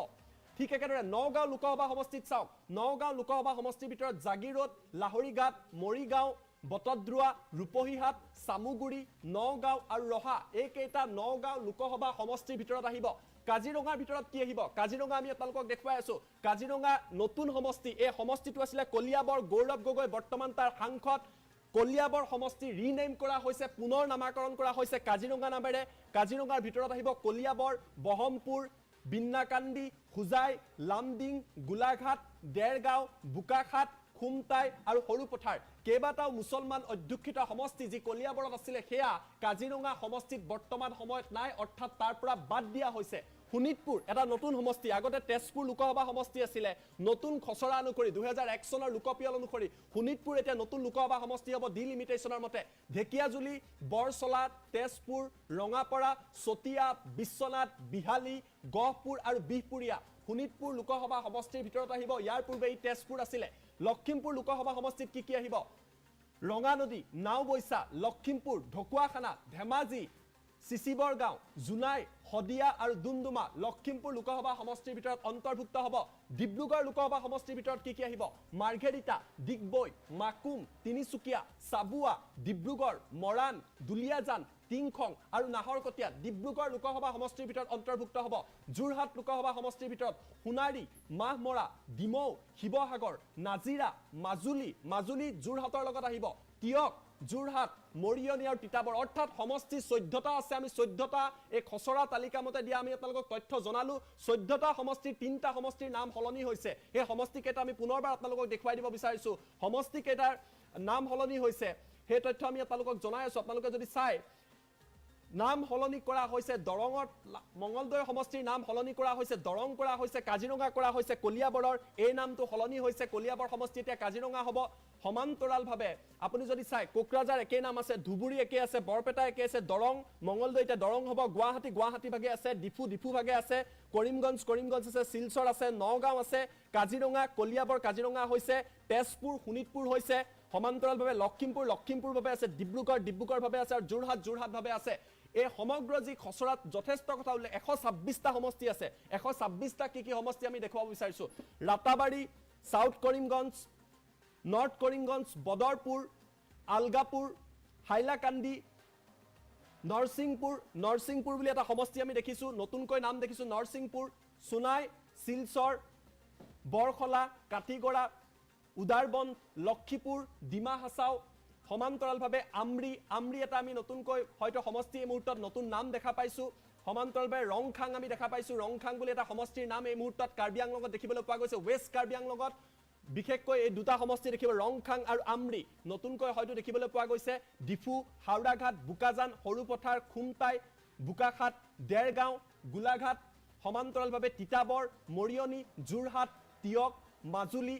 নাজিৰা শিৱসাগৰ ডিমৌ মাহমৰা সোণাৰী নাহৰকটীয়া টিংখং দুলীয়াজান মৰাণ ডিব্ৰুগড় চাবুৱা তিনিচুকীয়া মাকুম ডিগবৈ মাৰ্ঘেৰিটা এইসমূহ নতুন বিধানসভা সমষ্টি যিসমূহ খচৰাত প্ৰকাশ কৰা হৈছে ডুমডুমা শদিয়া জোনাই চিচিবৰ গাঁও সমান্তৰালভাৱে ধেমাজি ঢকুৱাখানা লখিমপুৰ এই তালিকা অনুসৰি নাওবৈচা ৰঙানদী বিহপুৰীয়া গহপুৰ বিহালী বিশ্বনাথ চতিয়া ৰঙাপাৰা তেজপুৰ বৰচলা ঢেকিয়াজুলি লামডিং হোজাই বিন্নাকান্দি ৰহা নগাঁও বহমপুৰ চামুগুৰি কলিয়াবৰ ৰূপহীহাট বটদ্ৰৱা মৰিগাঁও লাহৰীঘাট জাগিৰোড দলগাঁও মঙলদৈ চিপাজাৰ টংলা মাছবাট ওদালগুৰি ভেৰগাঁও গুৰেশ্বৰ তামুলপুৰ বাক্সা গোবৰ্ধন আন এটা নতুন নাম আমি দেখা পাইছোঁ টিহু নলবাৰী বৰক্ষেত্ৰী জালুকবাৰী গুৱাহাটী চেণ্ট্ৰেল নিউ গুৱাহাটী এটা নতুন সমষ্টি এই মুহূৰ্তত দেখিবলৈ পাইছোঁ নিউ গুৱাহাটী বুলি এটা নতুন নাম আমি দেখিবলৈ পাইছোঁ ডিমৰীয়া দিছপুৰ কমলপুৰ ৰঙিয়া হাজো পলাশবাৰী বকু Chamaria Bajali Rupsi Barpeta Chenga Mandia Bhabanipur Bijni Sidli Bongaigaon Manikpur Abhayapuri Dudhnai Goalpara east Goalpara west Jaleswar south Salmara Bilasipara Mankachar Dhubri Gauripur Golakganj Parbatjhora Baokhungri আন এটা সমষ্টি নতুন নাম আমি দেখিব পাইছোঁ বাওখাংগুৰি এই মুহূৰ্তত কোকৰাঝাৰ সমান্তৰালভাৱে দতমা গোসাইগাঁও 126টা সমষ্টি আছে এই তথ্য আমি আপোনালোকক দেখুৱাইছোঁ ইলেকশ্যন কমিছনৰ তৰফৰ পৰা প্ৰেছ নোটটো দিয়া হৈছে কি কোৱা হৈছে দেখুৱাম in pursuance of section 85A of the representative people act 1950 read with সকলো কথা উল্লেখ কৰিছে ইয়াত লিখা হৈছে স্পষ্টভাৱে তেওঁলোকে উল্লেখ কৰিছে কেইবাটাও দিক উল্লেখ কৰা হৈছে যে কিদৰে সমগ্ৰ তথ্য তেওঁলোকে প্ৰকাশ কৰিছে এইসমূহ 126টা সমষ্টিৰ পুংখানুপুংখ তথ্য দিয়া হৈছে নিৰ্বাচন আয়োগৰ তৰফৰ পৰা এই যিখন খচৰা তাত এইবিলাক কথা উল্লেখ কৰা হৈছে আৰু তাত যদি আপোনালোকে চাই তাত আন কেইবাটাও দিক উল্লেখ কৰা হৈছে প্ৰথম কথা election commission India publishes draft delimitation proposal for Assam suggestion and objection invited till 11 July 2023 11 July 2023 ভিতৰত আপোনাৰ উজৰ আপত্তি যদি এই খচৰা তালিকাত আছে ডিলিমিটেশ্যনক লৈ আপোনালোকে উজৰ আপত্তি দিব পাৰিব তাৰ পিছত কোৱা হৈছে the commission visit to Assam again July 2023 for a public hearing on the draft proposal যিখন ড্ৰাফট কৰা হৈছে যিখন খচৰা আছে তাক লৈ নিৰ্বাচন আয়োগৰ এটা দল জুলাই 23 তাৰিখে অসমলৈ আহিব আৰু ৰাজহুৱা শুনানি নাইবা পাব্লিক হিয়াৰিং তেওঁলোকে গ্ৰহণ কৰিব ৰাজহুৱা শুনানি ল'বলৈ এই মুহূৰ্তত নিৰ্বাচন আয়োগৰ এটা দল জুলাই 2023 অৰ্থাৎ অহা মাহত আহিব number of assembly seats have been retain 126 126টাই আছে যি 126টা বিধানসভা সমষ্টি আছে 126 আছে অৰ্থাৎ বিধানসভা সমষ্টিৰ সংখ্যা বৃদ্ধি পোৱা নাই the number of Lok Sabha seats at 14 Lok Sabha সমষ্টিৰ যি আসনৰ সংখ্যা 14টাই আছে সমষ্টি 14টাই আছে সমান্তৰালভাৱে ৰিপ্ৰেজেন্টেশ্যনৰ receive from 11 political parties 71 organisation when the commission last visited in March earlier this year 11টাকৈ ৰাজনৈতিক দল আৰু 71টাকৈ সংগঠনে এই বিষয়টোক লৈ মাৰ্চত নিৰ্বাচন আয়োগৰ আগত এই কথা প্ৰকাশ কৰিছিলে 19টাকৈ এছেম্বলি সিট আৰু দুটা parliamentary seat reserve for ST 19টা বিধানসভাৰ আসন এছটিৰ বাবে ৰিজাৰ্ভ কৰা হৈছে দুটা লোকসভাৰ সমষ্টি শিডিউল ট্ৰাইবৰ বাবে ৰিজাৰ্ভ কৰা হৈছে 9 assembly seats and 1 parliamentary seat for SC scheduled caste অৰ্থাৎ অনুসূচিত জাতিৰ বাবে 9টাকৈ বিধানসভাৰ সমষ্টি আৰু এটা লোকসভা সমষ্টি এই মুহূৰ্তত সংৰক্ষণ কৰা হৈছে এইকেইটা হৈছে নতুন খবৰ নিৰ্বাচন আয়োগৰ তৰফৰ পৰা এই কথা জনোৱা হৈছে আপোনালোকে যদি চাই টোটেল সিট জেনেৰেলৰ বাবে 98খন আসন আছে আপোনাৰ বিধানসভাত 9খন এছচিৰ বাবে 19খন এছটিৰ বাবে অৰ্থাৎ সৰ্বমুঠ 126খন আসন 126টা সমষ্টি বিধানসভাত আছে লোকসভাত যদি চাই 11খন আসন জেনেৰেলৰ বাবে ওপেন কেটেগৰী এখন এছচিৰ বাবে 2খন এছটিৰ বাবে টোটাল 14খন অৰ্থাৎ সমষ্টিৰ সংখ্যা হাল হলনি হোৱা নাই এই প্ৰপ'জাল অনুসৰি সমষ্টি একেই থাকিব কিন্তু কি হলনি হৈছে তাৰ তথ্য আমি পুনৰবাৰ আপোনালোকক জনোৱাৰ চেষ্টা কৰিম ফুল প্লেট ব্ৰেকিংৰ সহায়ত পুনৰবাৰ টাইম 8ৰ দৰ্শকক জনাবলৈ চেষ্টা কৰিছে ডাঙৰ খবৰ সমষ্টি পুনৰ নিৰ্ধাৰণ খচৰা তালিকা প্ৰকাশ কৰা হৈছে যিসকলে টাইম 8ৰ লগত সংযোগ স্থাপন কৰিছে তেওঁলোকক জনাই আছো আজিৰ দিনটোৰ আটাইতকৈ ডাঙৰ খবৰটো 2001 চনৰ লোকপিয়লৰ ভিত্তিত খচৰা তালিকা প্ৰকাশ কৰা হৈছে এই তালিকাত কি হলনি হৈছে সেই কথা আমি আপোনালোকক জনাম লোকসভাৰ সমষ্টি 14টাই থাকিব অৰ্থাৎ লোকসভাৰ আসনৰ সংখ্যা বৃদ্ধি পোৱা নাই বিধানসভা সমষ্টিৰ সংখ্যা 126টাই থাকিব নাম হলনি হৈছে জনগাঁথনি হলনি হৈছে অঞ্চল হলনি হৈছে কেবাটাও লোকসভা সমষ্টিৰ নাম হলনি কৰা হৈছে কেবাটাও লোকসভা সমষ্টিৰ নাম হলনি কৰা হৈছে মঙ্গলদৈ সমষ্টিৰ নাম হলনি হৈছে মঙ্গলদৈ লোকসভা সমষ্টি এই ড্ৰাফট অনুসৰি খচৰা অনুসৰি এতিয়াৰ পৰা দৰং লোকসভা সমষ্টি হিচাপে নামাকৰণ কৰা হৈছে মঙ্গলদৈ লোকসভা সমষ্টি দৰং লোকসভা সমষ্টি হিচাপে কৰা হৈছে কলিয়াবৰ সমষ্টিৰ নতুন নাম কাজিৰঙা লোকসভা সমষ্টি কলিয়াবৰৰ নাম হলনি হৈছে কাজিৰঙা লোকসভা সমষ্টি তেজপুৰ লোকসভা সমষ্টিৰ নাম হলনি হৈছে শোণিতপুৰ লোকসভা সমষ্টি বুলি দিয়া হৈছে তেজপুৰ লোকসভা সমষ্টিক 11 জুলাইৰ ভিতৰত এই খচৰাক লৈ উজৰ আপত্তি থাকিলে আপোনালোকে দিব পাৰিব নিৰ্বাচন আয়োগে এই তালিকা প্ৰকাশ কৰিছে কেবাটাও সমষ্টিৰ খচৰা তালিকা প্ৰকাশ কৰা হৈছে সকলো তথ্য আমি আপোনালোকক জনাইছো নিৰ্বাচন আয়োগৰ তৰফৰ পৰা এই কথা প্ৰকাশ কৰা হৈছে বিধানসভাত 9খন আসন এছচিৰ বাবে আৰু 19খন এছটিৰ বাবে সংৰক্ষণ কৰা হৈছে এই মুহূৰ্তত টাইম 8ত জনাই আছো 2024ৰ লোকসভাৰ নিৰ্বাচনৰ পূৰ্বে আটাইতকৈ ডাঙৰ খবৰটো কিয়নো সমষ্টি পুনৰ নিৰ্ধাৰণৰ খচৰা তালিকা প্ৰকাশ কৰা হৈছে তালিকাত কি আছে A to Z তথ্য আমি আপোনালোকক জনাম 2001 চনৰ লোকপিয়লৰ পৰা ভিত্তি কৰি এই কথা প্ৰকাশ কৰা হৈছে লোকসভা সমষ্টিৰ যি আসনৰ সংখ্যা 14খনেই থাকিব বিধানসভা 126টাই থাকিব এই তথ্য আমি আপোনালোকক জনাই আছো কেবাটাও লোকসভা সমষ্টিৰ নাম হলনি কৰা হৈছে কেবাটাও লোকসভা সমষ্টিৰ নাম হলনি হৈছে কি হলনি হৈছে মঙ্গলদৈ লোকসভা সমষ্টিৰ নাম হলনি কৰা হৈছে মঙ্গলদৈ লোকসভা সমষ্টিৰ নতুন নাম মঙ্গলদৈ লোকসভা সমষ্টিক এই খচৰা অনুসৰি দৰং লোকসভা সমষ্টি বুলি জানিব পৰা যাব আমি প্ৰতিটো সমষ্টিৰ তথ্য লৈ আহিম ঠিক একেদৰে কলিয়াবৰ লোকসভা সমষ্টিৰ নাম হলনি কৰা হৈছে কাজিৰঙা লোকসভা সমষ্টি হিচাপে কলিয়াবৰৰ নাম নামাকৰণ কৰা হৈছে তেজপুৰ লোকসভা সমষ্টিৰ নাম হলনি কৰা হৈছে শোণিতপুৰ হিচাপে তেজপুৰ লোকসভা সমষ্টিৰ নাম হলনি কৰা হৈছে 11 জুলাইৰ ভিতৰত আপোনালোকে উজৰ আপত্তি কৰিব পাৰিব আমি পুনৰবাৰ আপোনালোকক তথ্য দিয়াৰ চেষ্টা কৰিছো লোকসভা সমষ্টি কেইটাৰ যে কিদৰে হাল হলনি হৈছে 14টা লোকসভা সমষ্টিত কোন অঞ্চল নতুনকৈ অন্তৰ্ভুক্ত হৈছে তাৰ তথ্য লৈ অহাৰ চেষ্টা কৰিম আমি জনাইছো আপোনালোকক কেবাটাও ডাঙৰ খবৰ লোকসভা সমষ্টিৰ যথেষ্ট তথ্য হলনি হৈছে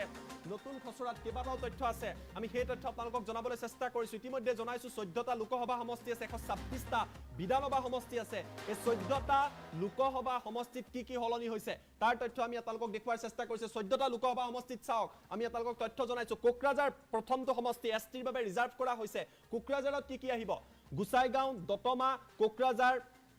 বংখাংগুৰি পৰ্বতজোৰা সিডলি চিৰাং বিজনি সমান্তৰালভাৱে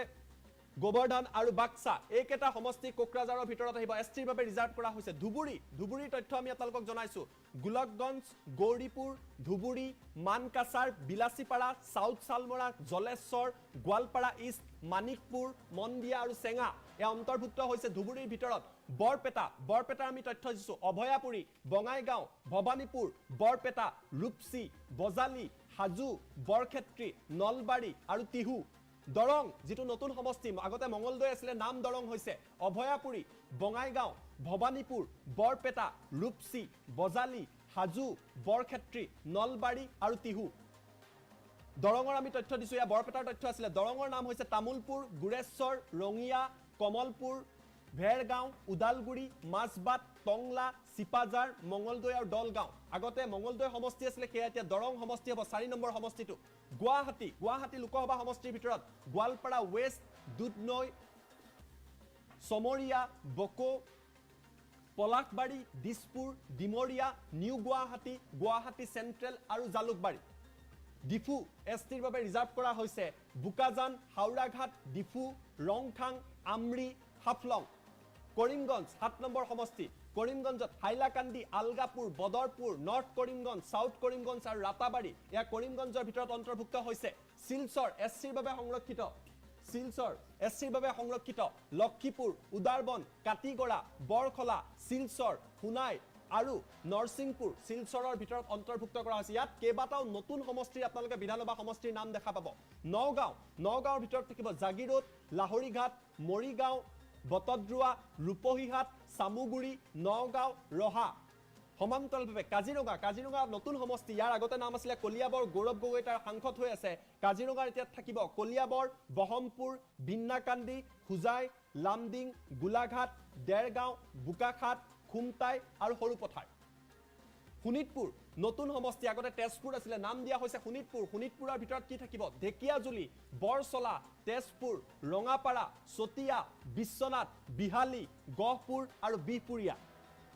লক্ষীমপুৰ আন এক সমষ্টি লক্ষীমপুৰৰ ভিতৰত ৰঙানদী নাওবৈচা লক্ষীমপুৰ ঢকুৱাখানা সমান্তৰালভাৱে ধেমাজি চিচিবৰগাঁও জোনাই হদিয়া আৰু ডুমডুমা লক্ষীমপুৰৰ ভিতৰত এই সমষ্টি কেইটা থাকিব লোকসভা সমষ্টিৰ ভিতৰত ডিব্ৰুগড় লোকসভা সমষ্টিৰ ভিতৰত কি থাকিব ডিব্ৰুগড়ৰ ভিতৰত মাৰ্ঘেৰিটা ডিগবৈ মাকুম তিনিচুকীয়া চাবুৱা ডিব্ৰুগড় মৰাণ দুলিয়াজান টিংখং আৰু নাহৰকটীয়া যোৰহাট লোকসভা সমষ্টিৰ ভিতৰত কি থাকিব সোণাৰী মাহমৰা ডিমৌ শিৱসাগৰ নাজিৰা মাজুলী টিয়ক যোৰহাট মৰিয়নি আৰু তিতাবৰ এই 14টা হৈছে লোকসভা সমষ্টি ইয়াৰে 3টা লোকসভা সমষ্টিৰ নাম সলনি হৈছে আৰু 126টা বিধানসভা সমষ্টিত কেইবাটাও নতুন সমষ্টিৰ নাম আমি দেখিবলৈ পাইছো পুনৰ নামাকৰণ কৰা হৈছে এয়া এখন দীঘলীয়া তালিকা এই তালিকাত বহু কথা উল্লেখ কৰা হৈছে সকলো কথা আমি এই মুহূৰ্তত আপোনালোকক কৈ দিব নোৱাৰো কিন্তু পুনৰবাৰ আমি আপোনালোকক জনাই আছো এই সমগ্ৰ তথ্য কোকৰাঝাৰ ধুবুৰী বৰপেটা দৰং গুৱাহাটী ডিফু কৰিমগঞ্জ শিলচৰ নগাঁও কাজিৰঙা শোণিতপুৰ লক্ষীমপুৰ ডিব্ৰুগড় যোৰহাট এইকেইটা হৈছে সমষ্টি পুনৰবাৰ যিসকলে সংযোগ স্থাপন কৰিছে তেওঁলোকক জনাই দিব বিচাৰিছো যে 14টা লোকসভা সমষ্টিত কি আছে এই তথ্য আপোনালোকে জানি লওক যেহেতু এয়া খচৰা কোকৰাঝাৰৰ ভিতৰত আপুনি গুচাইগাঁও দেখা পাব দতমা দেখা পাব কোকৰাঝাৰ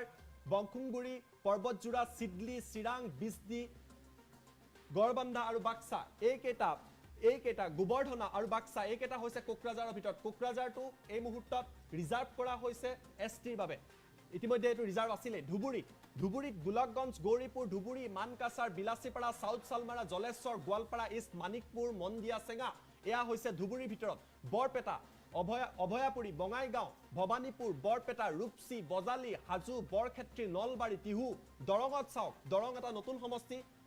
মঙ্গলদৈৰ পৰা দৰং কৰা হৈছে তামুলপুৰ গুৰেশ্বৰ ৰঙিয়া কমলপুৰ ভেৰগাঁও উদালগুৰি মাছবাট টংলা চিপাজাৰ মঙ্গলদৈ দলগাঁও গুৱাহাটীৰ ভিতৰত Goalpara west Dudhnai Chamaria Boko Palasbari Dispur Dimoria new Guwahati central আৰু জালুকবাৰী ডিফুৰ ভিতৰত বুকাজান হাওৰাঘাট ডিফু ৰংখাং আমৰি হাফলং কৰিমগঞ্জৰ ভিতৰত হাইলাকান্দি আলগাপুৰ বদৰপুৰ নৰ্থ কৰিমগঞ্জ সাউথ কৰিমগঞ্জ আৰু ৰাতাবাৰী শিলচৰৰ ভিতৰত লক্ষীপুৰ উদাৰবন কাটিগড়া বৰখলা শিলচৰ সোনাই আৰু নৰসিংপুৰ নগাঁৱৰ ভিতৰত জাগিৰোড লাহৰীঘাট মৰিগাঁও বটদ্ৰুৱা ৰূপহীহাট সামুগুৰি নগাঁও ৰহা কাজিৰঙাৰ ভিতৰত নতুন সমষ্টি আগতে কলিয়াবৰ আছিলে কলিয়াবৰ ব্ৰহ্মপুৰ বিন্নাকান্দি খুজাই লামডিং গোলাঘাট দেৰগাঁও বোকাখাট খুমটাই আৰু সৰুপথাৰ শোণিতপুৰৰ ভিতৰত ঢেকিয়াজুলি বৰচলা তেজপুৰ ৰঙাপাৰা চতিয়া বিশ্বনাথ বিহালী গহপুৰ বিহপুৰীয়া লক্ষীমপুৰৰ ভিতৰত ৰঙানদী নাওবৈচা লক্ষীমপুৰ ঢকুৱাখানা ধেমাজি চিচিবৰগাঁও জোনাই হদিয়া ডুমডুমা ডিব্ৰুগড়ৰ ভিতৰত মাৰ্ঘেৰিটা ডিগবৈ মাকুম তিনিচুকীয়া চাবুৱা ডিব্ৰুগড় মৰাণ দুলিয়াজান টিংখং নাহৰকটীয়া যোৰহাটৰ ভিতৰত সোণাৰী মাহমৰা ডিমৌ শিৱসাগৰ নাজিৰা মাজুলী টিয়ক যোৰহাট মৰিয়নি আৰু তিতাবৰ আমি ফুল প্লেটৰ সহায়ত নতুন যদি আপডেট আহিছে ফুল প্লেটৰ সহায়ত আমি আপোনালোকক দিবলৈ চেষ্টা কৰিছো আমি জনাই আছো বিগ ব্ৰেকিং নিউজ সমষ্টি পুনৰ নিৰ্ধাৰণক লৈ 22টা সমষ্টিৰ নতুন নামাকৰণ কৰা হৈছে নতুন আপডেট 3টা লোকসভা সমষ্টিৰ নতুন নামাকৰণ 22টা বিধানসভা সমষ্টি আৰু 3টা লোকসভা সমষ্টিৰ নামাকৰণ নতুনকৈ কৰা হৈছে শিলচৰৰ নতুন বিধানসভা সমষ্টিৰ নাম হৈছে নাৰসিংপুৰ এছচিৰ বাবে ৰিজাৰ্ভ দিছপুৰৰ নতুন বিধানসভা সমষ্টি ডিব্ৰুগড়ত নতুন বিধানসভা সমষ্টি হৈছে মাকুম লক্ষীমপুৰ বিধানসভা সমষ্টিৰ লগতে ৰঙানদী আৰু চিচিবৰগাঁও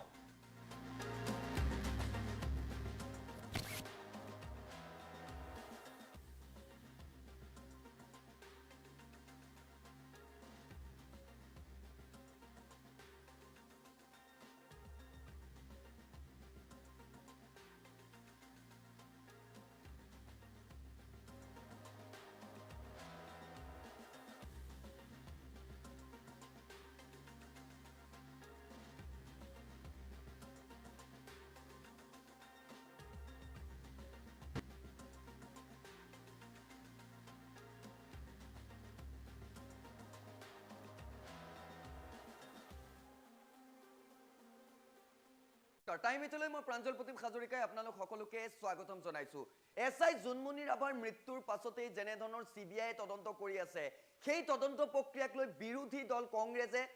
সন্দেহ প্ৰকাশ কৰিছিল তদন্ত প্ৰক্ৰিয়াক লৈ প্ৰশ্ন উত্থাপিত কৰিছিল আৰু সেই প্ৰসংগত এবাৰ কংগ্ৰেছক উভতি ধৰিছে শিলাদিত্যদেৱে কৈছে যে কংগ্ৰেছ এটা মিছলীয়া পাৰ্টি এই মুহূৰ্তত ফুল প্লেটত জনাবলৈ বিচাৰিছো সেই খবৰ জুনমণি ৰাভাৰ তদন্ত প্ৰক্ৰিয়াক লৈ প্ৰাক্তন বিধায়ক শিলাদিত্যদেৱৰ আক্ৰমণ বিৰোধী কংগ্ৰেছ এটা নীলাজ পাৰ্টি এই মন্তব্য কৰিছে শিলাদিত্যদেৱে অসম চৰকাৰে তদন্ত প্ৰক্ৰিয়া সিবিআইক দিয়াটো বিৰোধীয়ে বিচাৰিছিল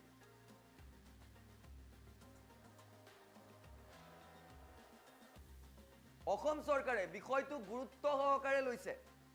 তেওঁ কৈছিল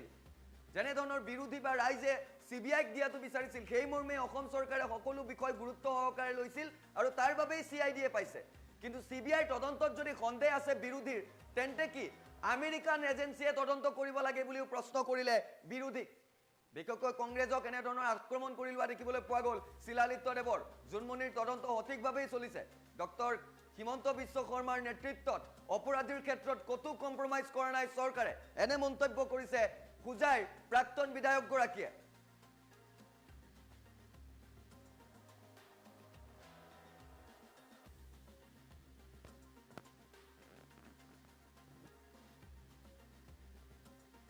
কংগ্ৰেছৰ সদায় তেওঁলোকৰ মানে অসন্তুষ্টি আৰু তাহাঁতৰ বহুত ধৰণৰ প্ৰব্লেম তাহাঁতৰ মানে এতিয়া এটা নীলাজ পাৰ্টি কথা বুজিছে নাই এটা ছিষ্টেমত চলি আছে আজি অসম চৰকাৰ আছে অসম চৰকাৰে চিআইডিৰ পৰা সিবিআইক দিছে তো নিশ্চয় তেওঁলোকেও দেখোন বিচাৰিছিলে যে সিবিআইক দিব লাগে এতিয়া কি আমেৰিকান ইণ্টেলিজেন্সক দিব লাগে নেকি নে ইটালিয়ান এম্বেচি মানে ইটালিয়ান ইণ্টেলিজেন্স দিব লাগে তেওঁলোকে যদি কয় যে আমাৰ ভাৰতবৰ্ষৰ কোনো ধৰণৰ আইনী ব্যৱস্থাত আমাৰ ভৰসা নাই আমি সোনিয়া মাতাজীৰ ইটালীৰ যিটো ইণ্টেলিজেন্স ডিপাৰ্টমেণ্ট তেওঁলোকৰ বাহিৰে একো কৰিব নোৱাৰো এইটোৱে লাগিব তেতিয়া বেলেগ কথা এইকাৰণে কংগ্ৰেছ কি বিচাৰি আছে কংগ্ৰেছৰ 140 বছৰৰ এটা দল এটা পাৰ্টি হয়নে নাই আজি 140 বছৰৰ পাৰ্টি 40টা সাংসদত আহি পেলাই ৰখি গৈছে এইকাৰণে তেওঁলোকৰ কোনো ধৰণৰ মান্যতা ইহঁতে ভাবিছে কি কৰ্ণাটকাত কেইটামান চিট জিকি পেলাই চৰকাৰ বনালে আপোনালোকে এইটো ছ'চিয়েল মিডিয়াত দেখিছে নাই ইহঁতে কংগ্ৰেছৰ অফিচৰ ভিতৰত কেনেকৈ মাৰপিট চলি আছে একদম কুস্তা কুস্তি একদম WWF চলি আছে এতিয়া এইকাৰণে ভাইৰেল হৈ গৈছে গোটেই চেনেলবিলাকতো এইকাৰণে কংগ্ৰেছ যদি কৰ্ণাটকাত যদি সেই বাংলাদেশী মিয়াবিলাকত ভোট দি পেলাই কেইটামান চিট জিকি লৈছে আৰু ভাবিছে গোটেই ভাৰতবৰ্ষত জিকি ল'ব এতিয়াও ভাৰতবৰ্ষ 80% হিন্দু আছে এইটো মনত ৰাখিব লাগে আৰু গোটেই হিন্দুসকল অকল একত্ৰিত হৈ আছে কংগ্ৰেছৰ এই ধৰণৰ যে মানে তেওঁলোকৰ ব্যৱহাৰ ভাৰতবৰ্ষ খণ্ডিত কৰিছে ধৰ্মৰ ভিত্তিত তেওঁলোকে ধৰ্মৰ ভিত্তিত বিভাজন কৰি পেলাই এতিয়া আকৌ তেওঁলোকে কি মানে আমাক বুজাব বিচাৰিছে এইকাৰণে তেওঁলোকৰ এইবিলাক আপত্তি আমাৰ কাৰণে একো প্ৰব্লেম নহয়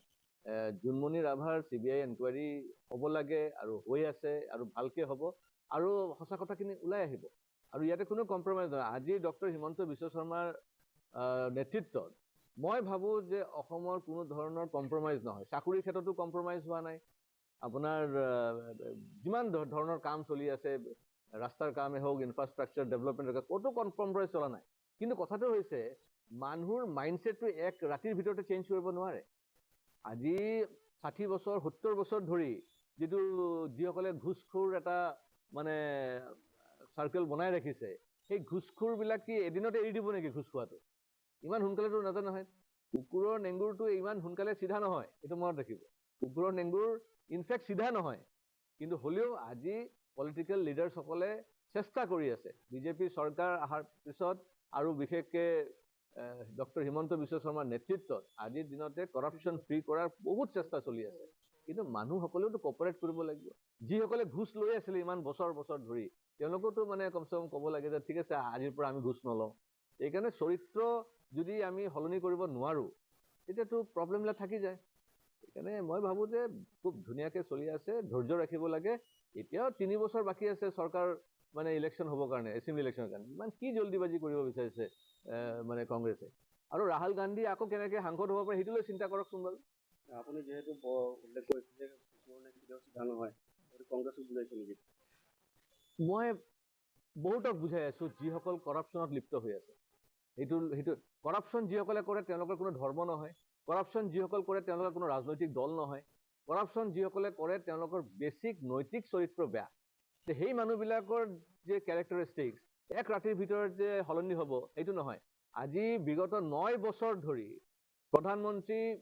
নৰেন্দ্ৰ মোদী ডাঙৰীয়া মন কী বাত কৈ আছে। মন কী বাত কিয় কয় জানা নাই? মন কী বাত এনেকাৰণে কয় যে মানুহৰ যে এই 60 বছৰ 70 বছৰৰ যে কাৰাপ্ট যিটো নেচাৰ, সেই নেচাৰটো যদি অলপ সলনি কৰিব পাৰে, খালি ৰাস্তা ডেভেলপমেণ্ট হ'ব, মেডিকেল কলেজ আহি যাব, এইমছ হৈ যাব, ল'ৰা ছোৱালী চাকৰি পাই যাব, সেইটো খালি উদ্দেশ্য নহয়তো। মানুহৰ চৰিত্ৰৰ পৰিৱৰ্তনো হ'ব লাগিব। আৰু সেই চৰিত্ৰৰ পৰিৱৰ্তনৰ বাবে আজি মন কী বাত প্ৰধানমন্ত্ৰী ডাঙৰীয়া বিগত 9 বছৰ ধৰি চলাই আছে। কিয়? যে মানুহৰ অলপ সলনি হৈছে। এইটো নহয় যে সলনি হোৱা নাই, কৰাপশ্যন বহুত লেভেল কমিছে, কিন্তু একদম জিৰ' লেভেলটো পাবৰ কাৰণে আৰু পৰিশ্ৰম কৰিব লাগিব। আৰু সেই পৰিশ্ৰম বিজেপি চৰকাৰে কৰি আছে। কংগ্ৰেছৰ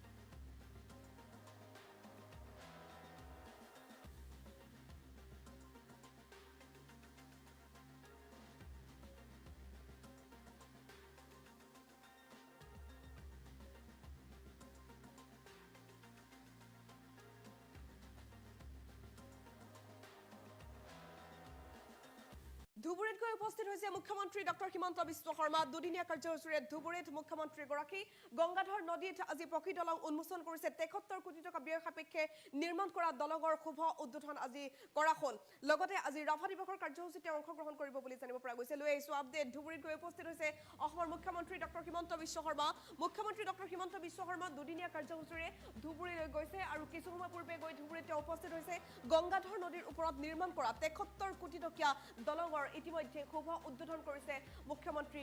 ডক্টৰ হিমন্ত বিশ্ব শৰ্মাই। 73 কোটি টকা ব্যয় সাপেক্ষে নিৰ্মাণ কৰা হৈছিল গংগাধৰ নদীৰ ওপৰৰ সেই দলংখন। ধুবুৰীবাসীৰ বাবে আজিৰ দিনটো ঐতিহাসিক ক্ষণ হিচাপে পৰিগণিত হ'ব, যিহেতু গংগাধৰ নদীৰ সেই সকলোৰে অপেক্ষিত সেই বিশেষ দলংখন আজি উদ্বোধন কৰা হৈছে। লগতে আজি যিহেতু ৰাভা দিৱসৰ এক বিশেষ কাৰ্যসূচীত মুখ্যমন্ত্ৰী ডক্টৰ হিমন্ত বিশ্ব শৰ্মাই ধুবুৰীত আজি অংশগ্ৰহণ কৰিব বুলি জানিব পৰা গৈছে। লগতে কাইলৈও তেওঁ বিশেষ কেইটামান কাৰ্যসূচীত অংশগ্ৰহণ কৰিব। ধুবুৰীত দুদিনীয়া কাৰ্যসূচীৰে মুখ্যমন্ত্ৰী ডক্টৰ হিমন্ত বিশ্ব শৰ্মা কিছু সময় পূৰ্বে গৈ তেওঁ ধুবুৰীত উপস্থিত হয়। গংগাধৰ নদীৰ ওপৰত নিৰ্মাণ কৰা দলং শুভ উদ্বোধন কৰিলে মুখ্যমন্ত্ৰীগৰাকীয়ে। এয়া শেহতীয়া ভিজুৱেল এই মুহূৰ্তত আমাৰ হাতত আহি পৰিছে, দেখুৱাইছো। এয়া ধুবুৰীৰ পৰিৱেশ এই মুহূৰ্তত দেখিবলৈ পাইছে। গংগাধৰ নদীৰ ওপৰত নিৰ্মাণ কৰা দলঙৰ শুভ উদ্বোধন কৰিলে মুখ্যমন্ত্ৰীগৰাকীয়ে। 73 কোটি টকা ব্যয় সাপেক্ষে এই দলংখন নিৰ্মাণ কৰা হৈছিল। ধুবুৰীবাসীৰ বাবে যথেষ্ট এটা ভাল খবৰ, ধুবুৰীবাসীৰ বাবে এটা গৌৰৱৰ ক্ষণ, ধুবুৰীবাসীৰ বাবে এক ঐতিহাসিক ক্ষণ হিচাপে পৰিগণিত হ'ব আজিৰ দিনটো। ৰাভা দিৱসৰ দিনটোতেই গংগাধৰ নদীৰ ওপৰত নিৰ্মাণ কৰা এই দলংখনৰ শুভ উদ্বোধন কৰিলে মুখ্যমন্ত্ৰীগৰাকীয়ে। ব্যাপক আয়োজন কৰা হৈছিল মুখ্যমন্ত্ৰীগৰাকীৰ আগমনক লৈ। আজিৰ এই কাৰ্যসূচীক লৈ ব্যাপক আয়োজন, ব্যাপক প্ৰস্তুতি ধুবুৰীত দেখিবলৈ পোৱা গৈছিল। ব্যাপক নিৰাপত্তা বেষ্টনীৰ মাজেৰে, কটকটীয়া নিৰাপত্তা বেষ্টনীৰ মাজত উপস্থিত হয় মুখ্যমন্ত্ৰীগৰাকী। মুখ্যমন্ত্ৰী ডক্টৰ হিমন্ত বিশ্ব শৰ্মাই কিছু সময় পূৰ্বে এইদৰে শুভ উদ্বোধন কৰিলে গংগাধৰ নদীৰ ওপৰত নিৰ্মাণ কৰা দলংখনৰ।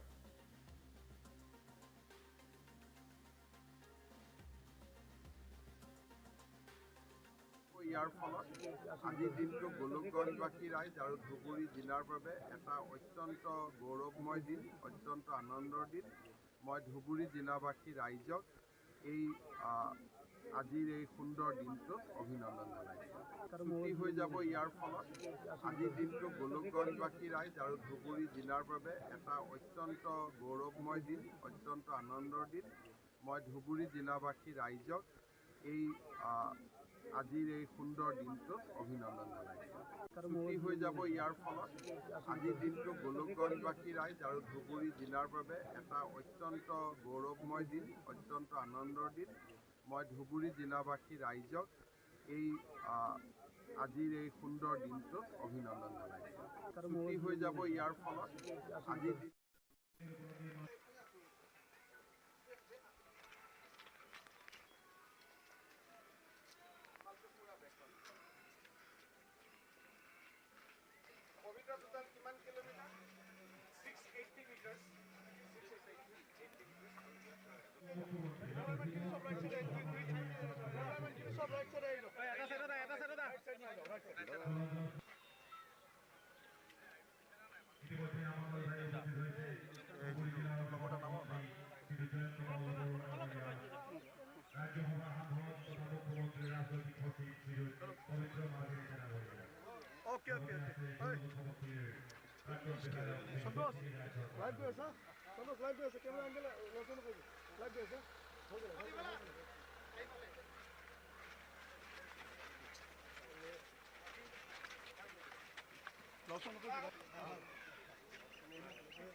স্থানান্তৰ কৰিব লাগে গুৱাহাটী হাইকোৰ্ট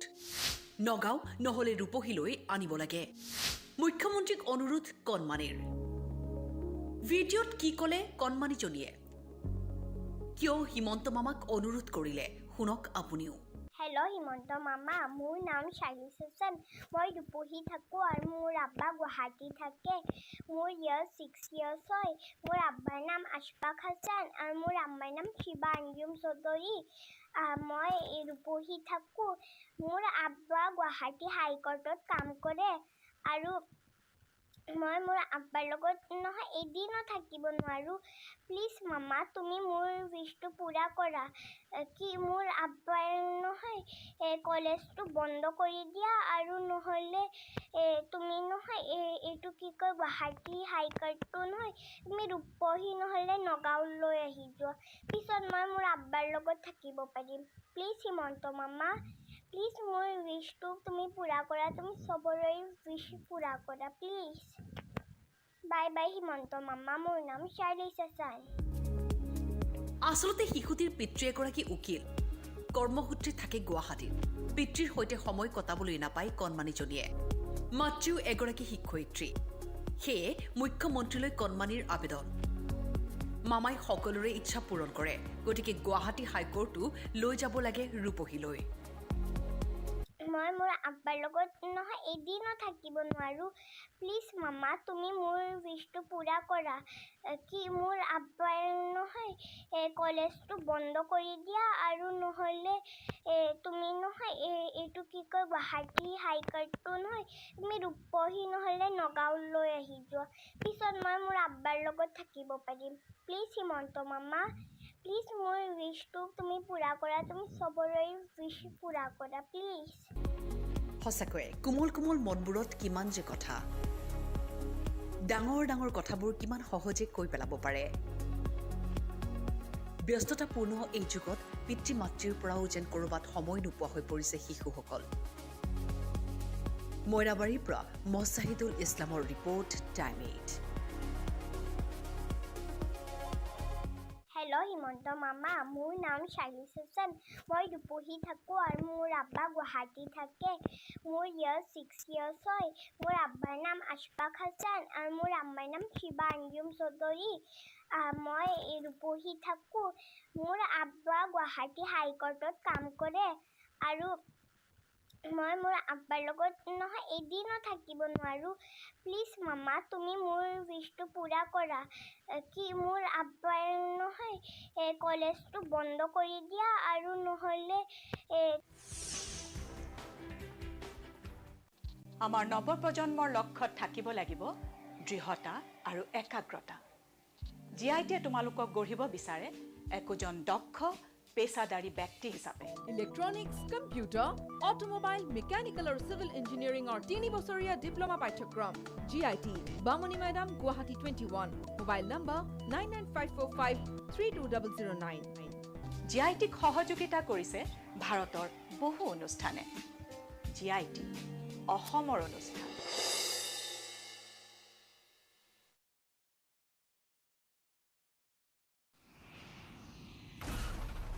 সাধাৰণ চিমেণ্টে এটা এয়াৰ ষ্ট্ৰিপ তৈয়াৰ কৰোঁতে লয় 28 দিন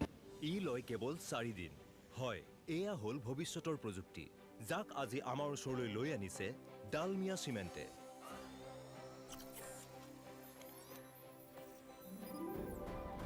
আৰু মই মোৰ ঘৰ বনাই আছো এই চিমেণ্টেৰে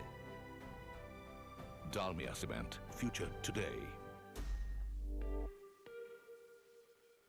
civil, automobile, mechanical, computer science আৰু ইলেক্ট্ৰনিক্সৰ 3 বছৰীয়া পাঠ্যক্ৰম চিভিল, অটোমোবাইল, কন্ট্ৰাক্ট ডিপ্ল'মা আৰু ইলেক্ট্ৰনিক্সৰ 3 বছৰীয়া পাঠ্যক্ৰম additional courses for 1 year GIT we make you professional হজ কৰিবলৈ গৈ মৃত্যু সৌদি আৰবৰ মদিনা শৰীফত জন্নত লাভ কৰিলে এজন হজ যাত্ৰীয়ে যোৱা 1 জুন তাৰিখে হজ যাত্ৰালৈ ৰাওনা হোৱা ব্যক্তিগৰাকী আছিল গোলাঘাটৰ শান্তিপুৰৰ নাম চিৰাফুদ্দিন আহমেদ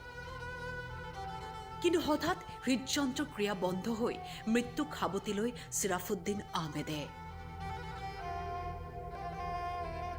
ইছলাম ধৰ্মী লোকসকলে জীৱনকালত এবাৰ হ'লেও পবিত্ৰ তীৰ্থযাত্ৰাৰ সপোন দেখে কোৱা হয় যে হজ কৰাটো মুছলমানসকলৰ 5টা গুৰুত্বপূৰ্ণ কৰ্তব্যৰ ভিতৰত এটা সমগ্ৰ বিশ্বৰ মুছলমানসকলে হজ কৰিবলৈ সৌদি আৰৱলৈ যায় কিন্তু তেনে পৰিস্থিতিত কোনো লোকৰ মৃত্যু হ'লে মানি লোৱা হয় আল্লাহে তেওঁৰ সকলো আশা দোৱা কবুল কৰে এয়া এক পুণ্য হোৱা বুলিও ধৰ্মীয় বিশ্বাস আৰু তেনে পৰিস্থিতিত ব্যক্তিজনৰ কবৰ দিয়াৰ দায়িত্ব লয় সৌদি আৰবে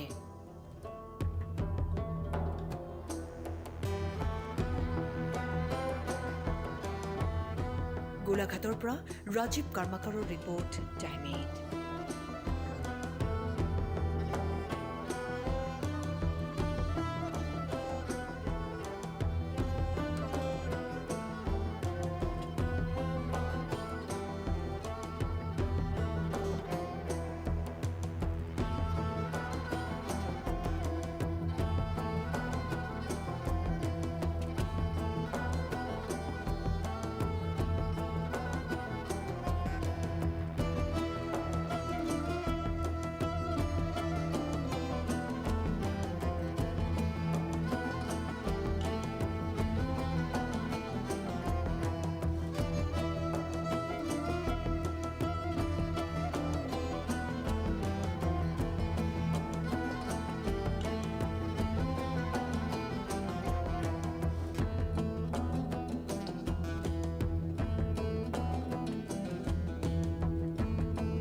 8এজন লোকৰ মৃত্যু হৈছে হৃদযন্ত্ৰৰ ক্ৰিয়া বন্ধ হৈ মৃত্যুক আকোৱালি লৈছে বুলি জানিব পৰা গৈছে আৰু ব্যক্তিজন গোলাঘাটৰ বুলি জানিব পৰা গৈছে হজ যাত্ৰা কৰিবলৈ তেওঁ গৈছিল আৰু হজ যাত্ৰা কৰি থকাৰ সময়তে এই শোকাবহক ঘটনাটো সংঘটিত হৈছে মদিনা শৰীফত অসমৰ হজ যাত্ৰীৰ মৃত্যুৰ খবৰ এই মুহূৰ্তত আমি লাভ কৰিছো হৃদক্ৰিয়া বন্ধ হৈ চিৰাফুদ্দিন আহমেদে মৃত্যুক আকোৱালি লৈছে হজ কৰিবলৈ গৈ মৃত্যু হৈছে গোলাঘাটৰ শান্তিপুৰৰ বৰ্ষিয়ান ব্যক্তিগৰাকীৰ তেওঁৰ ঘৰত এতিয়া কামধুনৰ ৰোল উঠিছে হৃদক্ৰিয়া বন্ধ হৈ চিৰাফুদ্দিন আহমেদৰ মৃত্যু হৈছে বুলি জানিব পৰা গৈছে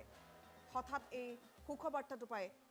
পৰিয়ালটো এতিয়া ভাগি পৰিছে, কান্দোনৰ ৰোল উঠিছে গোলাঘাটৰ তেওঁৰ ঘৰখনত। 1 জুনত তেওঁ হজলৈ ৰাওনা হৈছিল বুলি জানিব পৰা গৈছে আৰু হজ কৰিবলৈ যোৱাৰ পাছতেই এই শোকাবহ ঘটনাটো সংঘটিত হয়।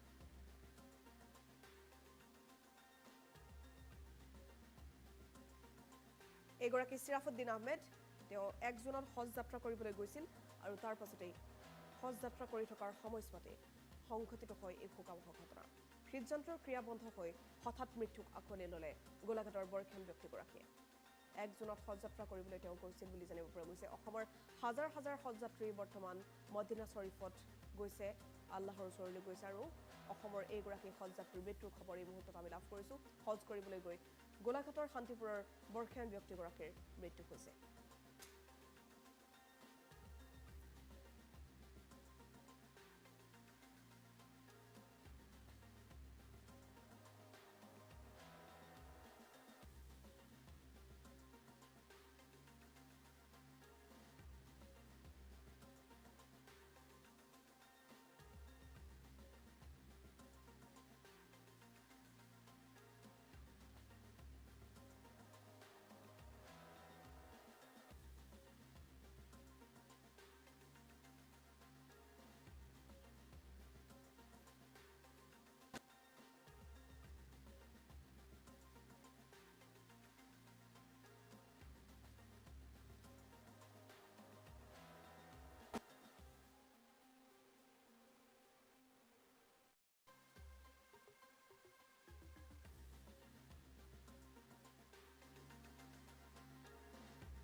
টা ডাঙৰ ঘোষণা, এটা দুটা নহয় 21টা ডাঙৰ ঘোষণা কৰিছে মুখ্যমন্ত্ৰী ডক্টৰ হিমন্ত বিশ্ব শৰ্মাই।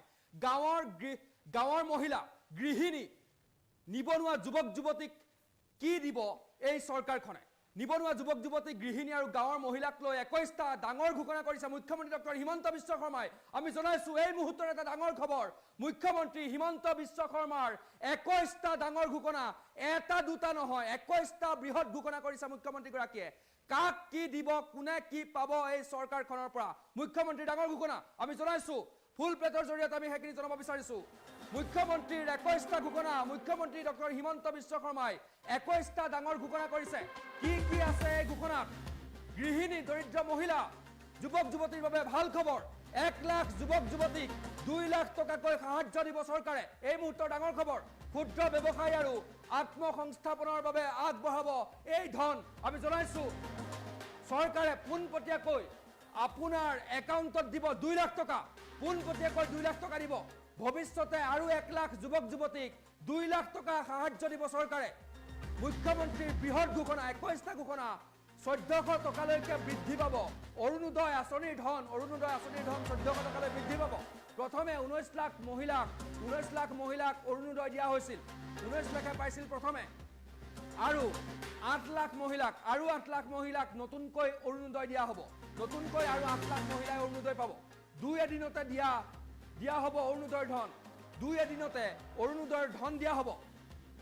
ইয়াৰ পাছত পুনৰ 7 লাখ মহিলাক অৰুণোদয় আঁচনি দিয়া হ'ব আৰু অৰুণোদয় আঁচনিয়ে আৰু 7 লাখ মহিলাক সাঙুৰি ল'ব। 35 লাখ পৰিয়ালক অৰুণোদয় দিয়াৰ পৰিকল্পনা মুখ্যমন্ত্ৰী ডক্টৰ হিমন্ত বিশ্ব শৰ্মাৰ। ডাঙৰ ঘোষণা, 21টা ডাঙৰ ঘোষণা। 1800 টকা পৰ্যন্ত বৃদ্ধি পাব অৰুণোদয় আঁচনিৰ ধন, অৰুণোদয়ৰ ধন 1800 টকালৈ বৃদ্ধি পাব। অহা অক্টোবৰ মাহত একেদিনাই 40 লাখ মহিলাক ৰেচন কাৰ্ড দিয়া হ'ব। আগতে ৰেচন কাৰ্ডত কেৱল চাউলহে দিয়া হৈছিল আগতে ৰেচন কাৰ্ডত কেৱল চাউল দিয়া হৈছিল এতিয়া ৰেচন কাৰ্ডৰ সৈতে হিতাধিকাৰীয়ে লাভ কৰিব বিনামূলীয়া চিকিৎসা ডাঙৰ খবৰ 5 লাখ টকালৈকে বিনামূলীয়া চিকিৎসা লাভ কৰিব ৰেচন কাৰ্ডৰ হিতাধিকাৰীয়ে 5 লাখ টকালৈকে বিনামূলীয়া চিকিৎসা আগতে ৰেচন কাৰ্ড আছিল সিংগল ইঞ্জিন এতিয়া ৰেচন কাৰ্ড হ'ল ডাবল ইঞ্জিন মুখ্যমন্ত্ৰী ঘোষণা ডাঙৰ ঘোষণা 62 লাখ পৰিয়ালক বছৰি 5 লাখ টকাকৈ চিকিৎসা সাহায্য প্ৰদান কৰিব চৰকাৰে 40 লাখ মহিলাৰ বেংক একাউণ্টত 10,000 টকাকৈ সাহায্য আত্মসহায়ক গোটৰ মহিলা সদস্যসকলৰ বাবে ভাল খবৰ আত্মসহায়ক গোটৰ প্ৰতিগৰাকী মহিলাৰ বেংক একাউণ্টত সোমোৱাই দিয়া হ'ব এই ধন মহিলাই বেংকৰ পৰা ঋণ ল'ব পাৰিব ঋণ লোৱাৰ সুবিধা আগবঢ়াইছে অৰ্থাৎ মহিলা নিবনুৱা যুৱক যুৱতীৰ বাবে ভাল খবৰ কিন্তু এই ঋণৰ সুদ দিব চৰকাৰে ঋণ ল'ব মহিলাসকলে কিন্তু সুদ দিব চৰকাৰে বৃহৎ ঘোষণা মুখ্যমন্ত্ৰী হিমন্ত বিশ্ব শৰ্মাৰ 21টা ডাঙৰ ঘোষণা আমি পুনৰ কৈছো আৰু এই ঘোষণাকেইটাই বাৰুকৈ প্ৰভাৱ পেলাব নিবনুৱা যুৱক যুৱতী গাঁৱৰ দৰিদ্ৰ মহিলা গৃহিণী আত্মসহায়ক গোটৰ সদস্যসকলক আমি জনাইছো ভাল খবৰ 21টা ডাঙৰ ঘোষণা কি ঘোষণা কৰিছিল মুখ্যমন্ত্ৰীগৰাকীয়ে আমি সেই ঘোষণাটো শুনাই ল'ব বিচাৰিছো 21টা ঘোষণা মুখ্যমন্ত্ৰীৰ 21টা ঘোষণা সেই ঘোষণা আমি আপোনালোকক শুনাব বিচাৰিছো মই আৰু নতুনকৈ দুটা আঁচনি আৰম্ভ কৰিব খুজিছো এটা আঁচনি হ'ল আমাৰ যিবিলাক ডেকা ল'ৰা আছে মই ভাবিছো যে 2 লাখ কিন্তু 2 লাখ একেলগে কলে মই মিছা কথা কোৱা হ'ব যাতে গাড়ীখন লাহে লাহে যায় সেইকাৰণে মই প্ৰথম কৈছো যে এই বছৰ আমি প্ৰচেছ আৰম্ভ কৰিম 1 লাখ ল'ৰা ছোৱালীক আমি 2 লাখ টকাকৈ সাহায্য দিম যাতে তেওঁলোকে কিবা নহয় কিবা ব্যৱস্থা আৰম্ভ কৰিব পাৰে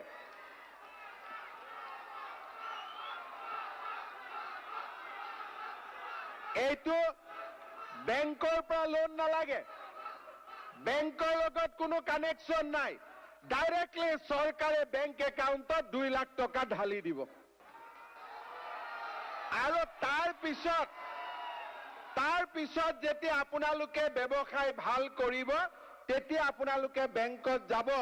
আৰু মইতো আশা কৰিম যে ভাল বিজনেছ কৰি আপোনালোকে বেংকৰ পৰা পিছত 10 লাখ 20 লাখ যি লাগে লোন ল'ব কিন্তু মোৰ ফালৰ পৰা আমি 1 লাখ ল'ৰাক প্ৰথম বছৰ 2 লাখ আৰু ভগৱানে যদি শক্তি দিয়ে পিছত আৰু 1 লাখ ল'ৰাক আমি 2 লাখ টকাকৈ আমি সহায় কৰিম শ্ৰদ্ধাৰ ৰাইজ আপোনালোকে জানে যে আমাৰ গাঁৱত বহুত সেলফ হেল্প গ্ৰুপ আছে নে নাই মহিলাসকলৰ গ্ৰুপ আছে নে নাই ইমান দিনে মহিলাই গ্ৰুপত টকা পায় যে 25,000 টকা গ্ৰুপত দিলো 50,000 টকা গ্ৰুপত দিলো গ্ৰুপত দিলে 10টা মহিলাৰ মাজত ভাগ হয় 25,000 টকা কংগ্ৰেছেতো 5,000 দিছিলে 5,000 মানে গাই প্ৰতি 500 টকা যদি 25,000ও দিও তেলে গাই প্ৰতি হয় 2,500 টকা গতিকে মই চিন্তা কৰি আছিলো যে আমাৰ অসমত 40 লাখ মহিলা গ্ৰুপ আছে 4 লাখ মহিলা গ্ৰুপত 40 লাখ মহিলা আছে এই 40 লাখ মহিলাই যদি নিজাকৈ কিবা কাম আৰম্ভ কৰে আমাৰ অসমত কিমান কাম হ'ব কোনোবাই ধূপ বনাব কোনোবাই মৌ উৎপাদন কৰিব কোনোবাই মুৰ্গী পুহিব কোনোবাই গাহৰি পুহিব কোনোবাই গৰু ৰাখিব যদি এই মহিলাসকলৰ হাতত আমি যদি কিবা এটা টকা দিব পাৰো তেতিয়াহলে এই মহিলাসকলে লাহে লাহে লাহে উৎপাদনমুখী হ'ব পাৰিব সেইবাবে মই এইবাৰ আমি সিদ্ধান্ত লৈছো যে অসমৰ এই 4 লাখ সহায়ক গোটৰ যি মেম্বাৰ সেই 40 লাখ মহিলাৰ বেংক একাউণ্ট নম্বৰ আমি ল'ম আৰু বেংক একাউণ্টত আমি 10,000 টকাকৈ সব মহিলাক ব্যক্তিগতভাৱে আমি দি দিম গ্ৰুপত নহব গ্ৰুপত আগতে আমি পাই থাকিম কিন্তু এইটো মোৰ ফালৰ পৰা ব্যক্তিগত একাউণ্টত দিম আৰু যি মহিলাই এই ব্যক্তিগত একাউণ্টত 10 লাখ টকালৈ ভাল কাম কৰিব ভৱিষ্যতৰ দিনত তেওঁলোকক আমি বেংকৰ পৰা আৰু লোন দিম সাবসিডি দিম আৰু এই মহিলাই যি বেংকৰ পৰা লোন ল'ব সুদটো চৰকাৰে দিব মহিলাই দিব নালাগে সুদটো চৰকাৰে নিজৰ একাউণ্টৰ পৰা দিব যোৱা কেইদিনমান আগতে নিৰ্বাচনৰ সময়ত ভাৰতীয় জনতা পাৰ্টিৰ মঞ্চৰ পৰা মই কৈছিলো যে আমাৰ চৰকাৰ যদি শাসনলৈ আহে আমি 1 লাখ ল'ৰা ছোৱালীক চৰকাৰী চাকৰি দিম ঘোষণা কৰাটো সহজ কথা আছিল কিন্তু 1 লাখ ল'ৰা ছোৱালীয়ে যদি চৰকাৰী চাকৰি কৰে তেওঁলোকৰ যদি দৰমহা 40,000 টকা যদি এভাৰেজ হয় আমাক 400 কোটি টকা নতুনকৈ অতিৰিক্তকৈ লাগিব আৰু 12 মাহত 4,800 কোটি টকা লাগিব আজি প্ৰধানমন্ত্ৰী নৰেন্দ্ৰ মোদী ডাঙৰীয়াৰ যদি সাহস নাথাকিলেহেঁতেন আমি ইমান ডাঙৰ কাম কেতিয়াও আমি কৰিব নোৱাৰিলোহেঁতেন আজি মই আপোনালোকৰ মঞ্চত থিয় হৈ মই এই কথাও ক'ব খুজিছো যে 1 লাখ চাকৰিতে আমি থমকি নৰওঁ প্ৰত্যেক বছৰে আমি আৰু নিবনুৱা ল'ৰাক কৰ্ম সংস্থাপনৰ কাৰণে আমি নতুন নতুন নিযুক্তিৰ আমি ব্যৱস্থা কৰিম শ্ৰদ্ধাৰ ৰাইজ নিৰ্বাচনৰ সময়ত আমি ৰাইজক কৈছিলো যে দুখীয়া মানুহক আমি অৰুণোদয় আঁচনি প্ৰদান কৰিম যেতিয়া নিৰ্বাচন আহিছিলে সেই সময়ত আমি অৰুণোদয় আঁচনি আৰম্ভ কৰিছিলো 830 টকা প্ৰতি মাহত আমি অৰুণোদয় দিছিলো তেতিয়া কংগ্ৰেছৰ মানুহবিলাকে কৈছিল যে ইলেকশ্যন অহাৰ কাৰণে অৰুণোদয় দিছে ইলেকশ্যনৰ পিছত অৰুণোদয় বন্ধ হৈ যাব আজিতো অৰুণোদয় বন্ধ নহ'লেই 830 টকাৰ পৰা 1000 হ'ল 1000ৰ পৰা 1250 হ'ল আৰু এইবাৰ আমি অৰুণোদয় 1400 টকালৈকে আমি আগবঢ়াই লৈ যাবলৈ আমি সিদ্ধান্ত লৈছো যেতিয়া প্ৰথমবাৰ অৰুণোদয় আহিলে আমি 19 লাখ মানুহক আমি অৰুণোদয় দিবলৈ সক্ষম হৈছিলো এইবাৰ আমি আৰু এতিয়া আপোনালোকৰ এফিডেভিট বনাই আছো আৰু আমি 19 লাখৰ লগত আৰু 8 লাখ ফেমিলিক আমি 2 এদিনৰ ভিতৰতে নতুনকৈ অৰুণোদয় দিম আৰু তাৰ পিছত আকৌ নতুনকৈ আমি 7 লাখ পৰিয়ালক আকৌ আমি অৰুণোদয় আঁচনি আমি দিম আমাৰ আই মাতৃসকলক আমি অৰুণোদয় আঁচনি দিম 35 লাখ পৰিয়ালক অৰুণোদয় আঁচনি দিয়াৰ মোৰ মনত ইচ্ছা আছে তাৰ লগে লগে আজি 1250 কালি 1400 পৰহি 1600 চৌথা দিনা 1800 এনেকে অৰুণোদয় বাঢ়ি বাঢ়ি গৈ থাকিব এতিয়া আপোনালোকে চিন্তা কৰক যদি আমি 27 লাখ মানুহক যদি অৰুণোদয় দিওঁ আৰু মাহত যদি 1400 টকা আমি দিওঁ আমাক 4,800 কোটি টকা আমাক বছৰত লাগিব এই 4,800 কোটি টকা আমাক কোনে দিছে মই যোৱাকালিও এখন মিটিঙত কৈছিলো যে চন্দ্ৰৰ পোহৰ নাথাকে ৰাতি যেতিয়া আকাশত আমি চন্দ্ৰটো দেখো আমাৰ লাগে চন্দ্ৰটো জিলিকি আছে কিন্তু সূৰ্যৰ পোহৰ পালেহে চন্দ্ৰ জিলিকি থাকে আজি নৰেন্দ্ৰ মোদী ডাঙৰীয়া দিল্লীত আছে কাৰণে আজি আমি ৰাইজৰ কামবিলাক কৰিব পাৰিছো যি ধৰণে আমি ইলেকশ্যনত প্ৰতিশ্ৰুতি দিছিলো সেই ধৰণে আজি আমি কামবিলাক আগুৱাই লৈ যাব পাৰিছো শ্ৰদ্ধাৰ ৰাইজ আমি 1 লাখ চাকৰি দিলো আমি অৰুণোদয় আঁচনি দিলো এইবাৰ আমি ঠিক কৰিলো যে আমাৰ গাঁৱত বহুত মানুহ আছে যাৰ হাতত ৰেচন কাৰ্ড নাই আৰু ৰেচন কাৰ্ড নাই কাৰণে মোদী ডাঙৰীয়াই যি আমাক মাহত 35 কেজি চাউল দিয়ে আমি তাক ল'ব নোৱাৰো এইবাৰ আমি সিদ্ধান্ত লৈছো যে অহা অক্টোবৰ মাহৰ ভিতৰত একেদিনাই একেলগে আমি অসমত আকৌ 40 লাখ মানুহক আমি ৰেচন কাৰ্ড আমি হাতত তুলি দিম। এতিয়া যেতিয়া আমি ৰেচন কাৰ্ড দিওঁ, আগতে আমি ৰেচন কাৰ্ডত খালি চাউল পাইছিলো। এতিয়া অকল চাউল নহয়, ৰেচন কাৰ্ডখন দেখালে গভৰ্ণমেণ্ট হস্পিটাল, প্ৰাইভেট হস্পিটালত বছৰি আমি 5 লাখ টকালৈকে বিনামূলীয়া আমি মেডিকেল ট্ৰিটমেণ্টটো পাম। অৰ্থাৎ আগতে আছিল ৰেচন কাৰ্ডখন সিংগল ইঞ্জিন, এতিয়া ৰেচন কাৰ্ডখন হৈ গ'ল ডাবল ইঞ্জিন। চাউলো পাব আৰু চাউলৰ লগত মাহত বছৰি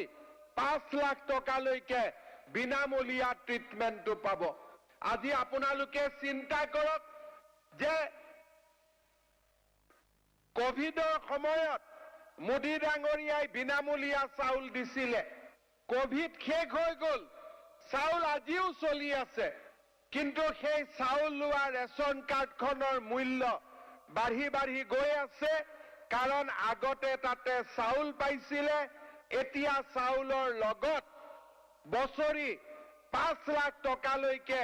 বিনামূলীয়াকৈ মেডিকেল ট্ৰিটমেণ্টটো আমি পাব পাৰিম।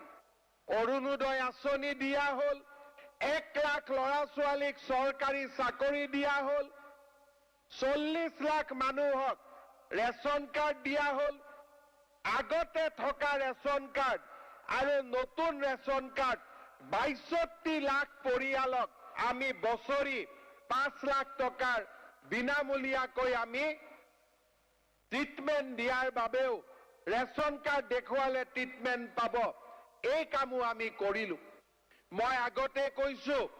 যে 1 লাখ চাকৰি দিয়াৰ পিছতো আমি বছৰি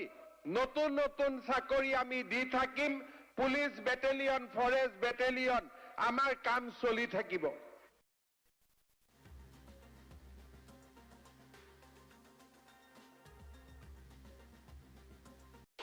আপোনাৰ সন্তানৰ ভৱিষ্যতক লৈ চিন্তিত নেকি? এতিয়াৰ পৰা আৰু চিন্তা নাই। সকলো সপোন পূৰ হ'ব আপোনাৰ সন্তানৰ। আৰম্ভ হ'ল GITৰ নামভৰ্তি প্ৰক্ৰিয়া। আপোনাৰ সন্তানৰ আশা আৰু সপোন পূৰ হোৱাৰ দিশত কাৰিকৰী শিক্ষাৰ অগ্ৰণী প্ৰতিষ্ঠান GITৰ বৰ্তমান 3 বছৰীয়া ডিপ্ল'মা পৰ্যায়ৰ পাঠ্যক্ৰমৰ নামভৰ্তি প্ৰক্ৰিয়া চলি আছে। Civil, mechanical, electrical, computer science, electronics এই 3 বছৰীয়া পাঠ্যক্ৰমৰ নামভৰ্তিৰ বাবে হাইস্কুল শিক্ষান্ত পৰীক্ষাত উত্তীৰ্ণ হ'ব লাগিব ছাত্ৰ-ছাত্ৰীসকল। এই পাঠ্যক্ৰম হ'ল পলিটেকনিক ডিপ্ল'মা সমপৰ্যায়ৰ। কাৰিকৰী শিক্ষাৰ 23 বছৰীয়া অভিজ্ঞতাপুষ্ট শৈক্ষিক প্ৰতিষ্ঠান GIT, Guwahati institute of technology. ই এক অতি নিৰ্ভৰযোগ্য প্ৰতিষ্ঠান, য'ত GITৰ পৰা প্ৰতি বছৰে উত্তীৰ্ণ হোৱা ছাত্ৰ-ছাত্ৰীসকলে বিভিন্ন চৰকাৰী অথবা বেচৰকাৰী খণ্ডত সংস্থাপন লাভ কৰিবলৈ সক্ষম হৈছে। GITৰ সন্দৰ্ভত শিক্ষাৰ্থীসকলে কি কয় শুনক তেওঁলোকৰ মুখেৰে। নমস্কাৰ, মোৰ নাম ৰীমা মেধি। মই গুৱাহাটী ইনষ্টিটিউট অফ টেকন'লজিৰ 2nd চেমৰ ষ্টুডেণ্ট। মোৰ ব্ৰাঞ্চ চিভিল ইঞ্জিনিয়াৰিং। এক্সপিৰিয়েঞ্চ বহুতখিনিয়ে হৈছে এইকেইদিনত, 1 year হ'বহি আৰু। বহুতখিনি এক্সপিৰিয়েঞ্চ হৈছে, পঢ়া plus theory plus practicals. And the faculty members of GIT are very friendly. যিকোনো মানে প্ৰব্লেমছেই সুধিব পাৰোঁ, এনেকুৱা নহয় যে ক্লাছত অকল সুধিছোঁ, তেনেকুৱা নহয়। কিবা ডাউট ওলালেও ঘৰত গৈও সুধিব পাৰোঁ আৰু ইনষ্টেণ্টলি ৰিপ্লাইটো পাওঁ মানে। তো সেইটো এটা ভাল। আৰু এতিয়া 3rd চেমত যামগৈ, ব্ৰাঞ্চৰ ছাবজেক্ট হ'ব, নিউ হ'ব চব বস্তুবোৰ। তো তেতিয়া আকৌ বেছি নতুন নতুন পঢ়িব পাম, প্ৰেক্টিকেলছ নতুন হ'ব, থিয়ৰীবোৰো নতুন হ'ব। তেনেকৈ আৰু বহুতখিনি শিকিব লগা আছে, হ'লেও 1 yearত শিকিছোঁ, বহুত শিকিছোঁ। There will be no kind of tuitions we need to get here. So yeah, that's all. And our college is going to organize some skill development programs through some different colleges. So yeah, therefore we'll get the best. We'll hope the best. Thank you. I'm from Meghalaya and I've come from far, so I joined here. Like I've heard it's a good institution, so I've come from far. Like I'm going civil branch, many branches also. You can come. Like it's good. শিক্ষাৰ ক্ষেত্ৰত আগবঢ়াই অহা এনে সফলতাৰ বাবে তিনিটাকৈ ৰাষ্ট্ৰীয় বঁটাই সন্মানিত GIT। আপোনাৰ সন্তানৰ আশা পূৰ কৰাৰ ক্ষেত্ৰত আপুনিও পলম নকৰি সোনকালে নামভৰ্তি কৰক GIT। GIT প্ৰতিষ্ঠা হৈছিলে 1999ত আৰু প্ৰথম যেতিয়া আমি আৰম্ভ কৰিছিলোঁ তেতিয়া 7জন ষ্টুডেণ্টৰে আৰম্ভ কৰা হৈছিলে। এই GITত বীৰ সঞ্জীৱ গোস্বামী তেখেত ঢুকালে, তেখেতে প্ৰথম আৰম্ভ কৰিছিলে আৰু তেখেতৰ মাতৃ আছিলে। তেতিয়াৰ পৰা GITখন বহুত কষ্টৰে আগবঢ়াব লগা হৈছিলে আৰু সেই কষ্টৰ ফল আজি আমি পাইছোঁ। আৰু আমাৰ ষ্টুডেণ্টে ইয়াত পঢ়ি অলৰেডি বহুতখিনিয়ে সংস্থাপন হৈছে, চৰকাৰী হওক কোম্পানী হওক তেনেকুৱাবিলাকত। আৰু আমাৰ সৈতে জড়িত হৈ আছে অসমৰ সংবাদৰত্ন কনকসেন ডেকা, ৰাষ্ট্ৰীয় বঁটাপ্ৰাপ্ত অভিনেত্ৰী মলয়া গোস্বামী, বিশিষ্ট সাংবাদিক প্ৰণয় বৰদলৈকে ধৰি অসমৰ বহু গণ্যমান্য ব্যক্তি আমাৰ GITৰ সৈতে জড়িত হৈ আছে। আমাৰ GITৰ এই 22 বছৰীয়া যাত্ৰাত আমি তেখেতসকলৰ পৰা সঁহাৰি পাই আহিছোঁ আৰু বিভিন্ন সামাজিক ক্ষেত্ৰত আমি GITয়ে কাম কৰি আহিছোঁ। আমি 2011 বৰ্ষৰ পৰা চম্পাৱতী বঁটা শীৰ্ষক নামেৰে এটি বঁটাও আমি প্ৰদান কৰি আহিছোঁ। ইতিমধ্যে আমি GITয়ে 3টাকৈ ৰাষ্ট্ৰীয় বঁটা লাভ কৰিবলৈ সক্ষম হৈছোঁ। শিক্ষাৰ ক্ষেত্ৰত আমাৰ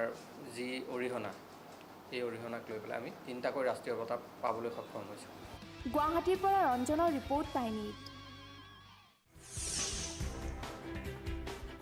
পালে সমষ্টি পুনৰ নিৰ্ধাৰণৰ প্ৰথমখন খচৰা আৰু এই খচৰাখন প্ৰকাশ পোৱাৰ লগে লগেই তোলপাৰ লাগিছে ৰাজ্যৰ ৰাজনীতিত। বিভিন্ন ধৰণৰ প্ৰশ্নৰ উত্থাপন হৈছে, সলনি হ'বলৈ ধৰিছে, নিমিষতেই যেন সলনি হৈ পৰিল ৰাজনৈতিক সমীকৰণ। সমষ্টি পুনৰ নিৰ্ধাৰণৰ যিখন খচৰা, এই খচৰাখনে কাৰ লাভ কৰিলে, কাৰ লোকচান কৰিলে? খচৰাখন প্ৰকাশ পোৱাৰ পাছত কাৰ ফুলিল ভাগ্য আৰু কোনে হেৰুৱালে ভৰিৰ তলৰ মাটি, অৰ্থাৎ কাৰ সলনি হ'ল ৰাজনৈতিক সমীকৰণ। পুনৰ কৈছোঁ, কাৰ ফুলিল কপাল আৰু কোন পৰিল ৰণত, কোনে কোনে সমষ্টি হেৰুৱালে? আৰু খচৰাখন যদি আমি ভালদৰে লক্ষ্য কৰোঁ, ভালদৰে যদি চাওঁ, তেনেহ'লে দেখা পোৱা যাব যে তাত বহু বাঘা ৰাজনৈতিক নেতাই, বাঘা নেতাই, ৰাজ্যৰ ৰাজনীতিত দপদপাই থকা নেতাই কিন্তু সমষ্টি হেৰুৱালে। তাত মন্ত্ৰী আছে, তাত বিৰোধীৰ শক্তিশালী বিধায়ক আছে, বিভিন্নজনে হেৰুৱাইছে নিজৰ সমষ্টি। কোনে কোনে সমষ্টি হেৰুৱালে আমি জনাম। প্ৰথমে আমি জনাব বিচাৰিছোঁ, বিধানসভাৰ অধ্যক্ষ বিশ্বজিৎ দৈমাৰীৰ সমষ্টি নাই, সমষ্টিটো সাল সলনি কৰা হৈছে। আমি ফুল প্লেটৰ জৰিয়তে দেখুৱাম। আমি ফুল প্লেটটো দেখুৱাবলৈ অনুৰোধ জনাইছোঁ PCR টিমক। আমি PCR টিমক ফুল প্লেটটো দেখুৱাবলৈ অনুৰোধ জনাইছোঁ। আমি ফুল প্লেটৰ জৰিয়তে দেখুৱাইছোঁ। প্ৰকাশ পালে সমষ্টি পুনৰ নিৰ্ধাৰণৰ প্ৰথমখন খচৰা। খচৰা মতে কাৰ ফুলিব কপাল?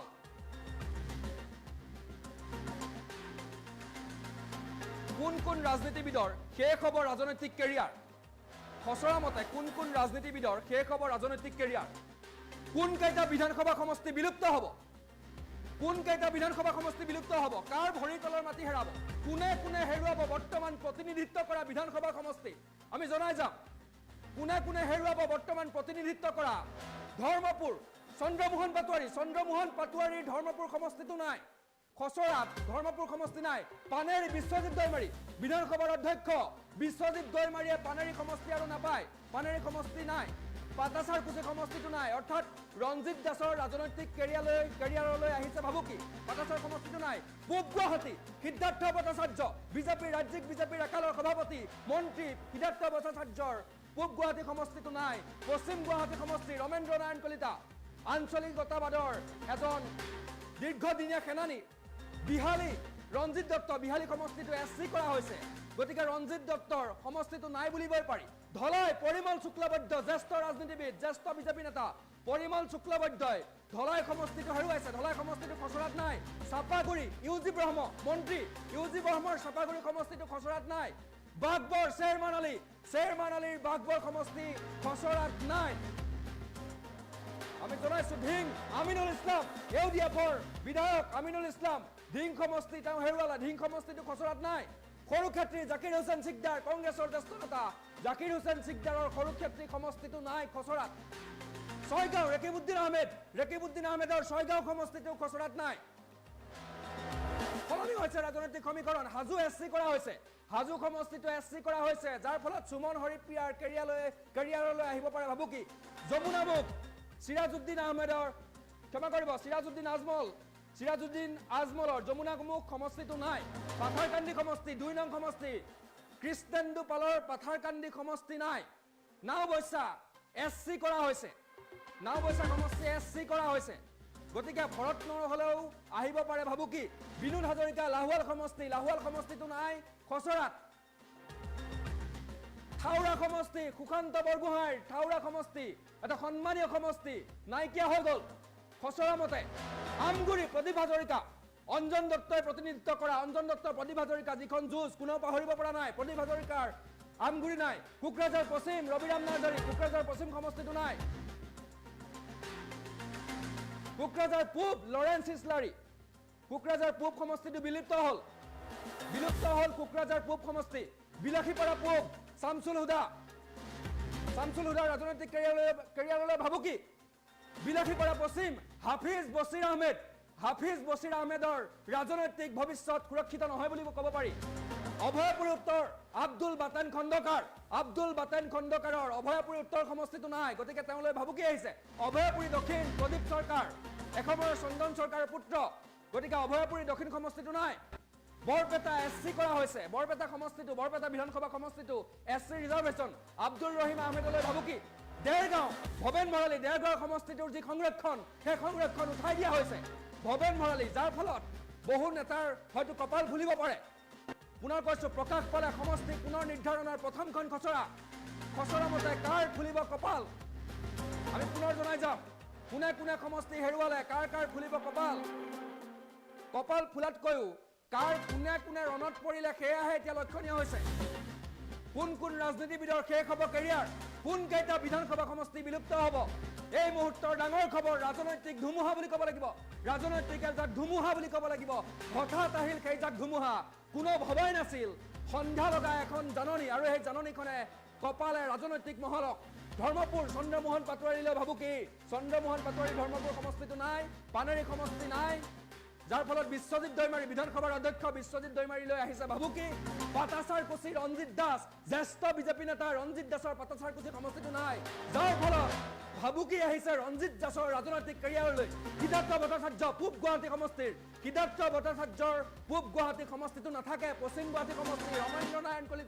ৰমেন্দ্ৰ নাৰায়ণ কলিতাৰ পশ্চিম গুৱাহাটী সমষ্টিটো নাথাকে যাৰ ফলত তেওঁলৈ ভাবুকি আহিছে বিহালী এছচি কৰা হৈছে যাৰ ফলত জ্যেষ্ঠ ৰাজনীতিবিদ জ্যেষ্ঠ বিজেপি নেতা ৰঞ্জিত দত্তৰ ৰাজনৈতিক কেৰিয়াৰলৈ ভাবুকি আহিছে ধলাই পৰিমল শুক্লবৈদ্য জ্যেষ্ঠ বিজেপি নেতা পৰিমল শুক্লবৈদ্যৰ ৰাজনৈতিক কেৰিয়াৰলৈ ভাবুকি আহিছে ধলাই সমষ্টিটো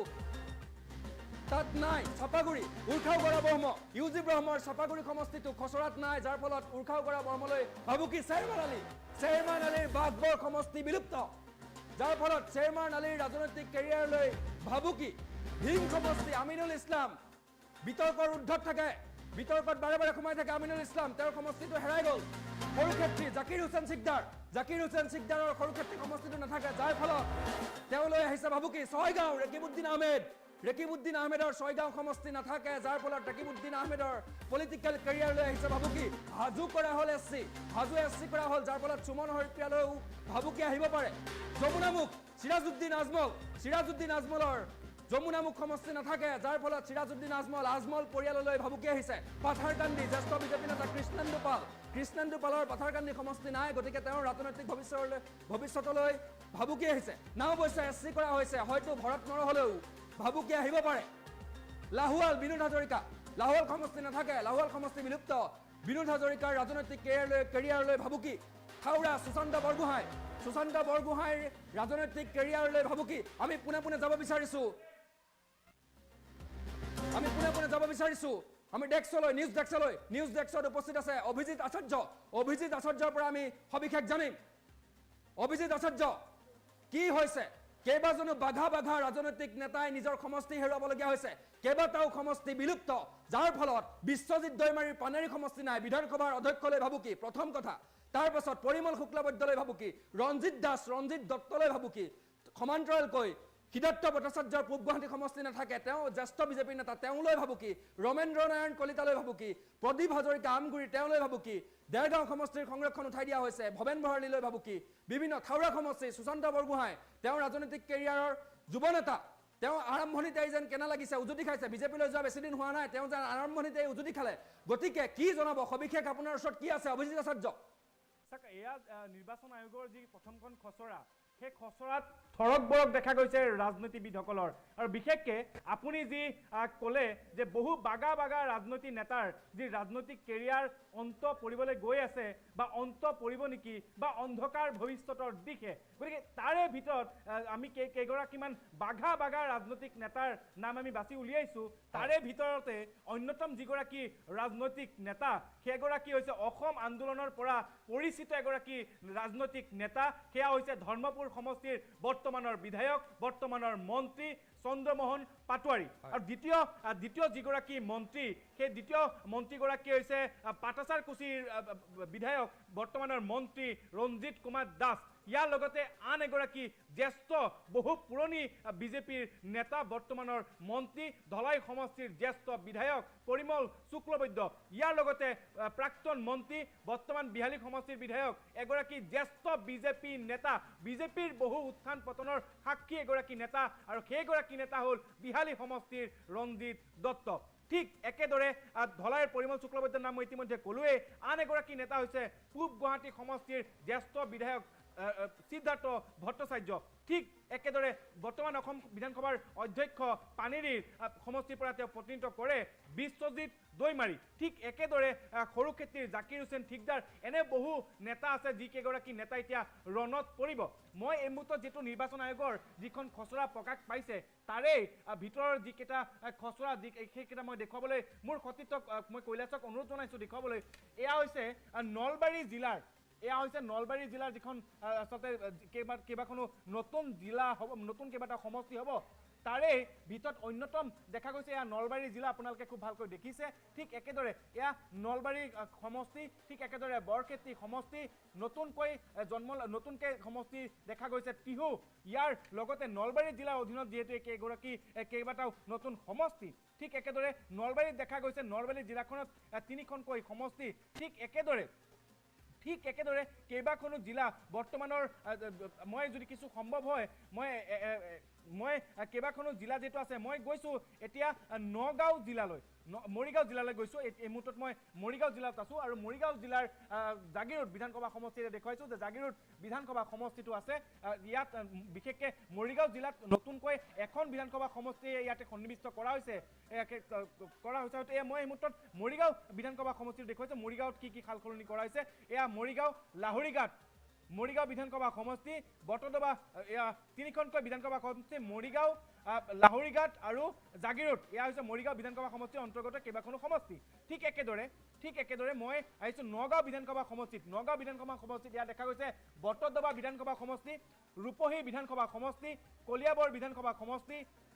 চামগুৰি বিধানসভা সমষ্টি বৰহমপুৰ বিধানসভা সমষ্টি নগাঁও ৰহা আৰু বিনাকান্দি সমষ্টিটো হ'ব যমুনামুখ বিধানসভা সমষ্টিৰ যিটো বিলুপ্তি ঘটোৱা হৈছে ঠিক একেদৰে এতিয়া নতুনকৈ জন্ম লাভ কৰা সমষ্টিটো হৈছে বিনাকান্দি বিধানসভা সমষ্টি ঠিক একেদৰে নগাঁও বিধানসভা সমষ্টি বা নগাঁৱৰ পৰা আচলতে এতিয়া বিলুপ্ত কৰা হৈছে ঢিং নাইকিয়া হৈছে যাৰ কাৰণে আমিনুল ইছলাম জ্যেষ্ঠ বিধায়ক আমিনুল ইছলামৰ ৰাজনৈতিক জীৱনলৈ এই মুহূৰ্তত সংকট অহা পৰিলক্ষিত হৈছে ঠিক একেদৰে বহু কেইগৰাকী জ্যেষ্ঠ বিধায়ক বহু কেইগৰাকী জ্যেষ্ঠ নেতাৰ এই মুহূৰ্তত ৰাজনৈতিক জীৱন বিলুপ্তি ঘটোৱা হৈছে মই এই মুহূৰ্তত দেখুৱাইছোঁ এয়া কেইবাখনো জিলাৰ ড্ৰাফ্ট এই মুহূৰ্তত মই দেখুৱাইছোঁ ঠিক একেদৰে মই এই মুহূৰ্তত আপোনাক দীপাংকৰ মই আপোনাৰ জৰিয়তে ষ্টুডিঅ'ত গৈ মই ষ্টুডিঅ'ৰ পৰা মই ক'ব বিচাৰিছোঁ যে আপুনি যিহেতু এই মুহূৰ্তত বিশ্লেষণ কৰিছে যে কেইবাগৰাকী ৰাজনীতিবিদৰ জীৱন যিহেতু এই মুহূৰ্তত অন্ধকাৰৰ দিশে গতি কৰিছে ঠিক একেদৰে আপুনি যিকেইটা নাম উল্লেখ কৰিছে উৰ্খাও গৌৰা ব্ৰহ্ম তেওঁ এই মুহূৰ্তত চাপাগুৰিৰ পৰা তেওঁ প্ৰতিনিধিত্ব কৰি আছে ঠিক একেদৰে সৰুক্ষেত্ৰী বিধায়ক জাকিৰ হুছেইন ঠিকদাৰ ড্ৰাফ্ট ওলোৱাৰ লগে লগে জাকিৰ হুছেইন ঠিকদাৰে টুইট যোগে ইতিমধ্যে জনাইছে যে তেওঁ এই যি খচৰা যি সমষ্টি বিলুপ্তিকৰণ তেওঁ কোনো পৰ্যায়ে মানি নলয় প্ৰয়োজন সাপেক্ষে তেওঁ গণতান্ত্ৰিক আন্দোলন কৰিব ঠিক একেদৰে লাহোৱালৰ বিনোদ হাজৰিকা হাওৰা সমষ্টি সুশান্ত বৰগোহাঁই আমগুৰি প্ৰদীপ হাজৰিকা কোকৰাঝাৰ পশ্চিম ৰবিৰাম ৰাজদাৰী ঠিক একেদৰে কোকৰাঝাৰ পূব লৰেন্স ইছলাৰী বিলাসীপাৰা পূব শামছুল হুদা বৰগুদাকে আদি কৰি বহু কেইগৰাকী ৰাজনৈতিক নেতাৰ ৰাজনৈতিক কেৰিয়াৰলৈ এই মুহূৰ্তত অন্ধকাৰ আৰু ধুমুহা নামি আহিছে দীপাংকৰ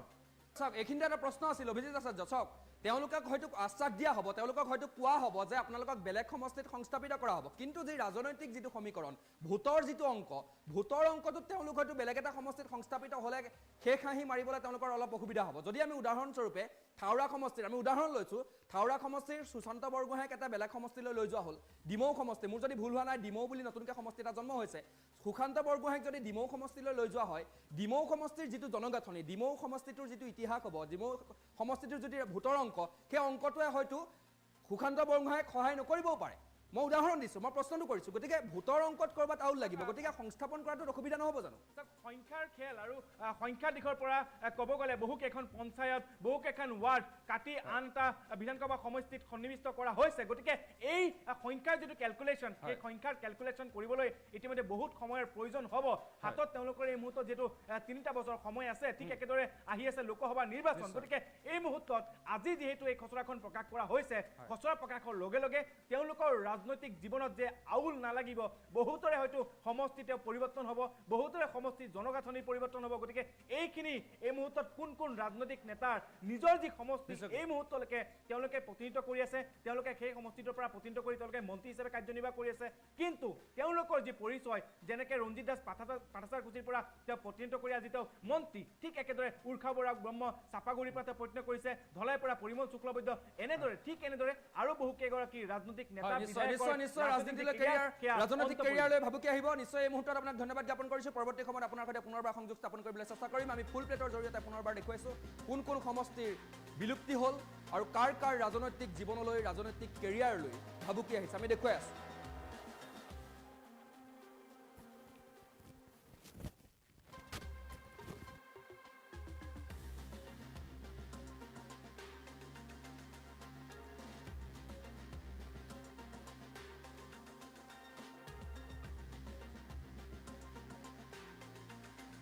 নমস্কাৰ মই জ্যোতিদীপ বৈশ্যই আপোনালোকক স্বাগতম জনাইছোঁ এটা বিশেষ খবৰ এই মুহূৰ্তত টাইম 8ৰ দৰ্শকৰ বাবে লৈ অহাৰ চেষ্টা কৰিছোঁ নিৰ্বাচন আয়োগৰ তৰফৰ পৰা সমষ্টিৰ পুনৰ নিৰ্ধাৰণক লৈ ইতিমধ্যে খচৰা প্ৰকাশ কৰা হৈছে ইয়াক লৈ আজি ৰাজ্যৰ বিভিন্ন লোকে প্ৰতিক্ৰিয়া প্ৰকাশ কৰিছে মুখ্যমন্ত্ৰীয়ে প্ৰতিক্ৰিয়া প্ৰকাশ কৰিছে সকলো খবৰ জনাম কিন্তু প্ৰথমতে আমি আপোনালোকক জনাব বিচাৰিছোঁ নতুন খচৰা অনুসৰি ৰাজ্যৰ কোনখন জিলাত কোনটো সমষ্টি থাকিব 126টা বিধানসভা সমষ্টি আৰু 14টা যি লোকসভা সমষ্টি আছে তাৰ প্ৰতিটো তথ্য আমি আপোনালোকক এটা এটা কৈ দিয়াৰ চেষ্টা কৰিম আজি আমি আপোনালোকক কম উজনিৰ পৰা নামনিলৈ বৰাকৰ পৰা ব্ৰহ্মপুত্ৰলৈ কোনখন জিলাত কেইটা সমষ্টি আছে কি কি সমষ্টি হলনি হৈছে তাৰ A to Z তথ্য এই বাতৰিৰ জৰিয়তে আমি আপোনালোকক দিয়াৰ চেষ্টা কৰিম আমি প্ৰতিটো সমষ্টিৰ তথ্য আপোনালোকক জনাম এই মুহূৰ্তত গ্ৰাফিক্সৰ সহায়ত টাইম 8ৰ দৰ্শকৰ বাবে লৈ অহাৰ চেষ্টা কৰিছোঁ আমি জনাইছোঁ বিগ ব্ৰেকিং নিউজ ইতিমধ্যে নিৰ্বাচন আয়োগৰ তৰফৰ পৰা খচৰা প্ৰস্তুত কৰা হৈছে প্ৰথমতে আহিছোঁ কোকৰাঝাৰ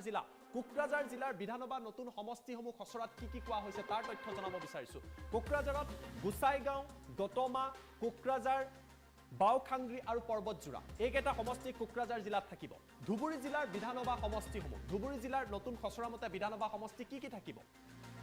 গোলকগঞ্জ গৌৰীপুৰ ধুবুৰী মানকাছাৰ বিলাসীপাৰা এয়া হৈছে ধুবুৰী জিলাৰ ভিতৰত থাকিবলগীয়া বিধানসভা সমষ্টি দক্ষিণ হালমৰা জিলাত থাকিব দক্ষিণ হালমৰা সমষ্টি দক্ষিণ হালমৰা জিলাত দক্ষিণ হালমৰা সমষ্টিয়ে থাকিব গোৱালপাৰা জিলাত থকা বিধানসভা সমষ্টিসমূহ নতুন খচৰা মতে কি কি তাৰ তথ্য লৈ আহিবলৈ চেষ্টা কৰিছোঁ জলেশ্বৰ গোৱালপাৰা পশ্চিম গোৱালপাৰা পূব দুধনৈ এছটিৰ বাবে ৰিজাৰ্ভ কৰা হৈছে ঠিক একেদৰে বঙাইগাঁও জিলাৰ বিধানসভা সমষ্টিসমূহ বঙাইগাঁও জিলাৰ ভিতৰত থাকিবলগীয়া বিধানসভা সমষ্টি কি কি তাৰ তথ্য জনাব চেষ্টা কৰিছোঁ অভয়াপুৰী মানিকপুৰ বঙাইগাঁও এইসমূহ হৈছে বঙাইগাঁও জিলাত থাকিবলগীয়া সমষ্টি বিধানসভা সমষ্টি চিৰাং জিলাৰ বিধানসভা সমষ্টিসমূহৰ তথ্য এই মুহূৰ্তত লৈ অহাৰ চেষ্টা কৰিছোঁ আপুনি যদি চিৰাং জিলাৰ বাসিন্দা হয় তেতিয়াহ'লে চিডলি চিৰাং এছটিৰ বাবে ৰিজাৰ্ভ থাকিব আৰু বিজনি এইকেইটা সমষ্টি চিৰাং জিলাৰ বাসিন্দাসকলৰ বাবে নতুনকৈ খচৰাত প্ৰকাশ কৰা অন্তৰ্ভুক্ত কৰা হৈছে বৰপেটা জিলাৰ বিধানসভা সমষ্টিসমূহৰ তথ্য জনাব বিচাৰিছোঁ ভৱানীপুৰ মন্দিয়া চেঙা বৰপেটা এছচিৰ বাবে ৰিজাৰ্ভ ৰূপসী আৰু বজালী যথেষ্ট সংখ্যক নতুন সমষ্টি নামাকৰণ কৰা হৈছে কামৰূপ জিলাৰ বাবে বিধানসভা সমষ্টিসমূহ কি কি এই নতুন খচৰাত কামৰূপ জিলাত কেইবাটাও সমষ্টি অন্তৰ্ভুক্ত কৰা হৈছে সমৰীয়া নতুন সমষ্টি হ'ব বকু এছটিৰ বাবে পলাশবাৰী হাজো সমান্তৰালভাৱে ৰঙিয়া কমলপুৰ কামৰূপ মেট্ৰ' জিলাৰ বাবে কি সমষ্টি থাকিব কামৰূপ মেট্ৰ' জিলাৰ বিধানসভা সমষ্টিসমূহ এই খচৰা মতে কি হ'ব তাৰ তথ্য জনাব বিচাৰিছো দিছপুৰ ডিমৰীয়া নিউ গুৱাহাটী চেন্ট্ৰেল আৰু জালুকবাৰী আৰু ডিমৰীয়া এছচিৰ বাবে ৰিজাৰ্ভ হ'ব নলবাৰী জিলাৰ বিধানসভা সমষ্টিসমূহৰ তথ্য আমি আপোনালোকক জনোৱাৰ চেষ্টা কৰিছো নলবাৰী জিলাৰ বাবে বিধানসভা সমষ্টি কি থাকিব বৰক্ষেত্ৰী নলবাৰী টিহু এটা নতুন সমষ্টি হ'ব নতুন বিধানসভা সমষ্টি হ'ব নলবাৰী জিলাৰ ভিতৰত এই খচৰাত কোৱা হৈছে বাক্সা জিলাৰ বিধানসভা সমষ্টিসমূহৰ তথ্য লৈ আহিবলৈ চেষ্টা কৰিছো 126টা সমষ্টিৰ নাম জিলা ভিত্তিত আমি জনাই আছো গোবৰ্ধনা বাক্সা এছটি তামুলপুৰ এছটি আৰু গুৰেশ্বৰ বাক্সাৰ বাবে এই সমষ্টি অন্তৰ্ভুক্ত কৰা হৈছে ঠিক একেদৰে উদালগুৰি জিলাৰ বিধানসভা সমষ্টিসমূহৰ তথ্য জনাই আছো উদালগুৰি জিলাৰ ক্ষেত্ৰত যদি আপুনি চাই এই নতুন খচৰা অনুসৰি ভেৰগাঁও উদালগুৰি এছটি মাছবাট টংলা এই বিধানসভা সমষ্টি উদালগুৰি জিলাৰ বাবে থাকিব দৰং জিলাৰ বিধানসভা সমষ্টিসমূহ আপুনি যদি দৰং জিলাৰ বাসিন্দা নতুন খচৰা অনুসৰি আপোনাৰ জিলাত কি বিধানসভা সমষ্টি থাকিব চিপাজাৰ মঙলদৈ দলগাঁও এই সমষ্টি অন্তৰ্ভুক্ত কৰা হৈছে দৰং জিলাৰ ভিতৰত ঠিক একেদৰে মৰিগাঁও জিলাৰ বাবে খবৰ লৈ আহিব বিচাৰিছো আপুনি যদি মৰিগাঁও জিলাৰ বাসিন্দা মৰিগাঁও জিলাৰ বিধানসভা সমষ্টিসমূহৰ তথ্য জনাই আছো জাগিৰোড এছচি লাহৰীঘাট মৰিগাঁও এয়া হৈছে মৰিগাঁও জিলাৰ ভিতৰত থাকিবলগীয়া বিধানসভা সমষ্টিসমূহ নগাঁও জিলা এইবাৰ আমি আপোনালোকক জনাই আছো নগাঁও জিলাৰ বিধানসভা সমষ্টিসমূহ নগাঁও জিলাৰ ভিতৰত বটদ্ৰৱা ৰূপহীহাট কলিয়াবৰ চামুগুৰি বহমপুৰ আদি সমষ্টি অন্তৰ্ভুক্ত কৰা হৈছে ঠিক একেদৰে নগাঁও ৰহা এছচিৰ বাবে ৰিজাৰ্ভ বিনাকান্দি নতুন সমষ্টি পূজাই আৰু লামডিং এই নগাঁও জিলাৰ ঠিক একেদৰে শোণিতপুৰ জিলাৰ ভিতৰত অন্তৰ্ভুক্ত হ'বলগীয়া বিধানসভা সমষ্টিসমূহৰ তথ্য আমি আপোনালোকক জনাবলৈ চেষ্টা কৰিছো শোণিতপুৰৰ ভিতৰত থাকিব ঢেকিয়াজুলি বৰচলা তেজপুৰ ৰঙাপাৰা চতিয়া বিশ্বনাথ বিহালী আৰু গহপুৰ এয়া হৈছে শোণিতপুৰ জিলাৰ ভিতৰত থাকিবলগীয়া সমষ্টি লখিমপুৰ জিলাৰ ভিতৰত থাকিবলগীয়া বিধানসভা সমষ্টিসমূহৰ তথ্য টাইম 8 দৰ্শকৰ বাবে লৈ অহাৰ চেষ্টা কৰিছো বিপুৰীয়া ৰঙানদী নতুন নাম নাওবৈছা এছচি আৰু লখিমপুৰ এয়া লখিমপুৰ জিলাৰ বাবে থাকিবলগীয়া সমষ্টিসমূহৰ তথ্য ঢকুৱাখানা এছটি ধেমাজি এছটি চিচিবৰগাঁও আৰু জুনাই এই তথ্য আমি আপোনালোকক জনালো তিনিচুকীয়া জিলাৰ বিধানসভা সমষ্টিসমূহৰ আমি তথ্য আপোনালোকক জনাম তিনিচুকীয়া জিলাৰ বিধানসভা সমষ্টি কি থাকিব তিনিচুকীয়া জিলাত শদিয়া ডুমডুমা মাৰ্ঘেৰিটা ডিগবৈ মাকুম তিনিচুকীয়া এই সমষ্টি তিনিচুকীয়া জিলাৰ ভিতৰত থাকিব ডিব্ৰুগড় জিলাৰ তথ্য লৈ আহিছো ডিব্ৰুগড় জিলাৰ বিধানসভা সমষ্টিসমূহ কি হ'ব এই খচৰা অনুসৰি ডিব্ৰুগড়ত থাকিব চাবুৱা ডিব্ৰুগড় মৰাণ দুলিয়াজান টিংখং নাহৰকটীয়া এই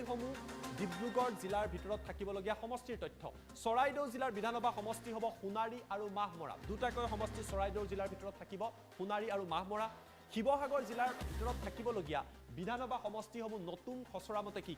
শিৱসাগৰ জিলাৰ ভিতৰত থাকিব ডিমৌ শিৱসাগৰ নাজিৰা তিনিটাকৈ সমষ্টি থাকিব ডিমৌ এটা নতুন সমষ্টি হ'ব শিৱসাগৰ জিলাৰ ভিতৰত ঠিক একেদৰে মাজুলী জিলাৰ সমষ্টি মাজুলীয়ে যিটো বৰ্তমান সময়ত আছে অৰ্থাৎ মাজুলী বাহাল থাকিব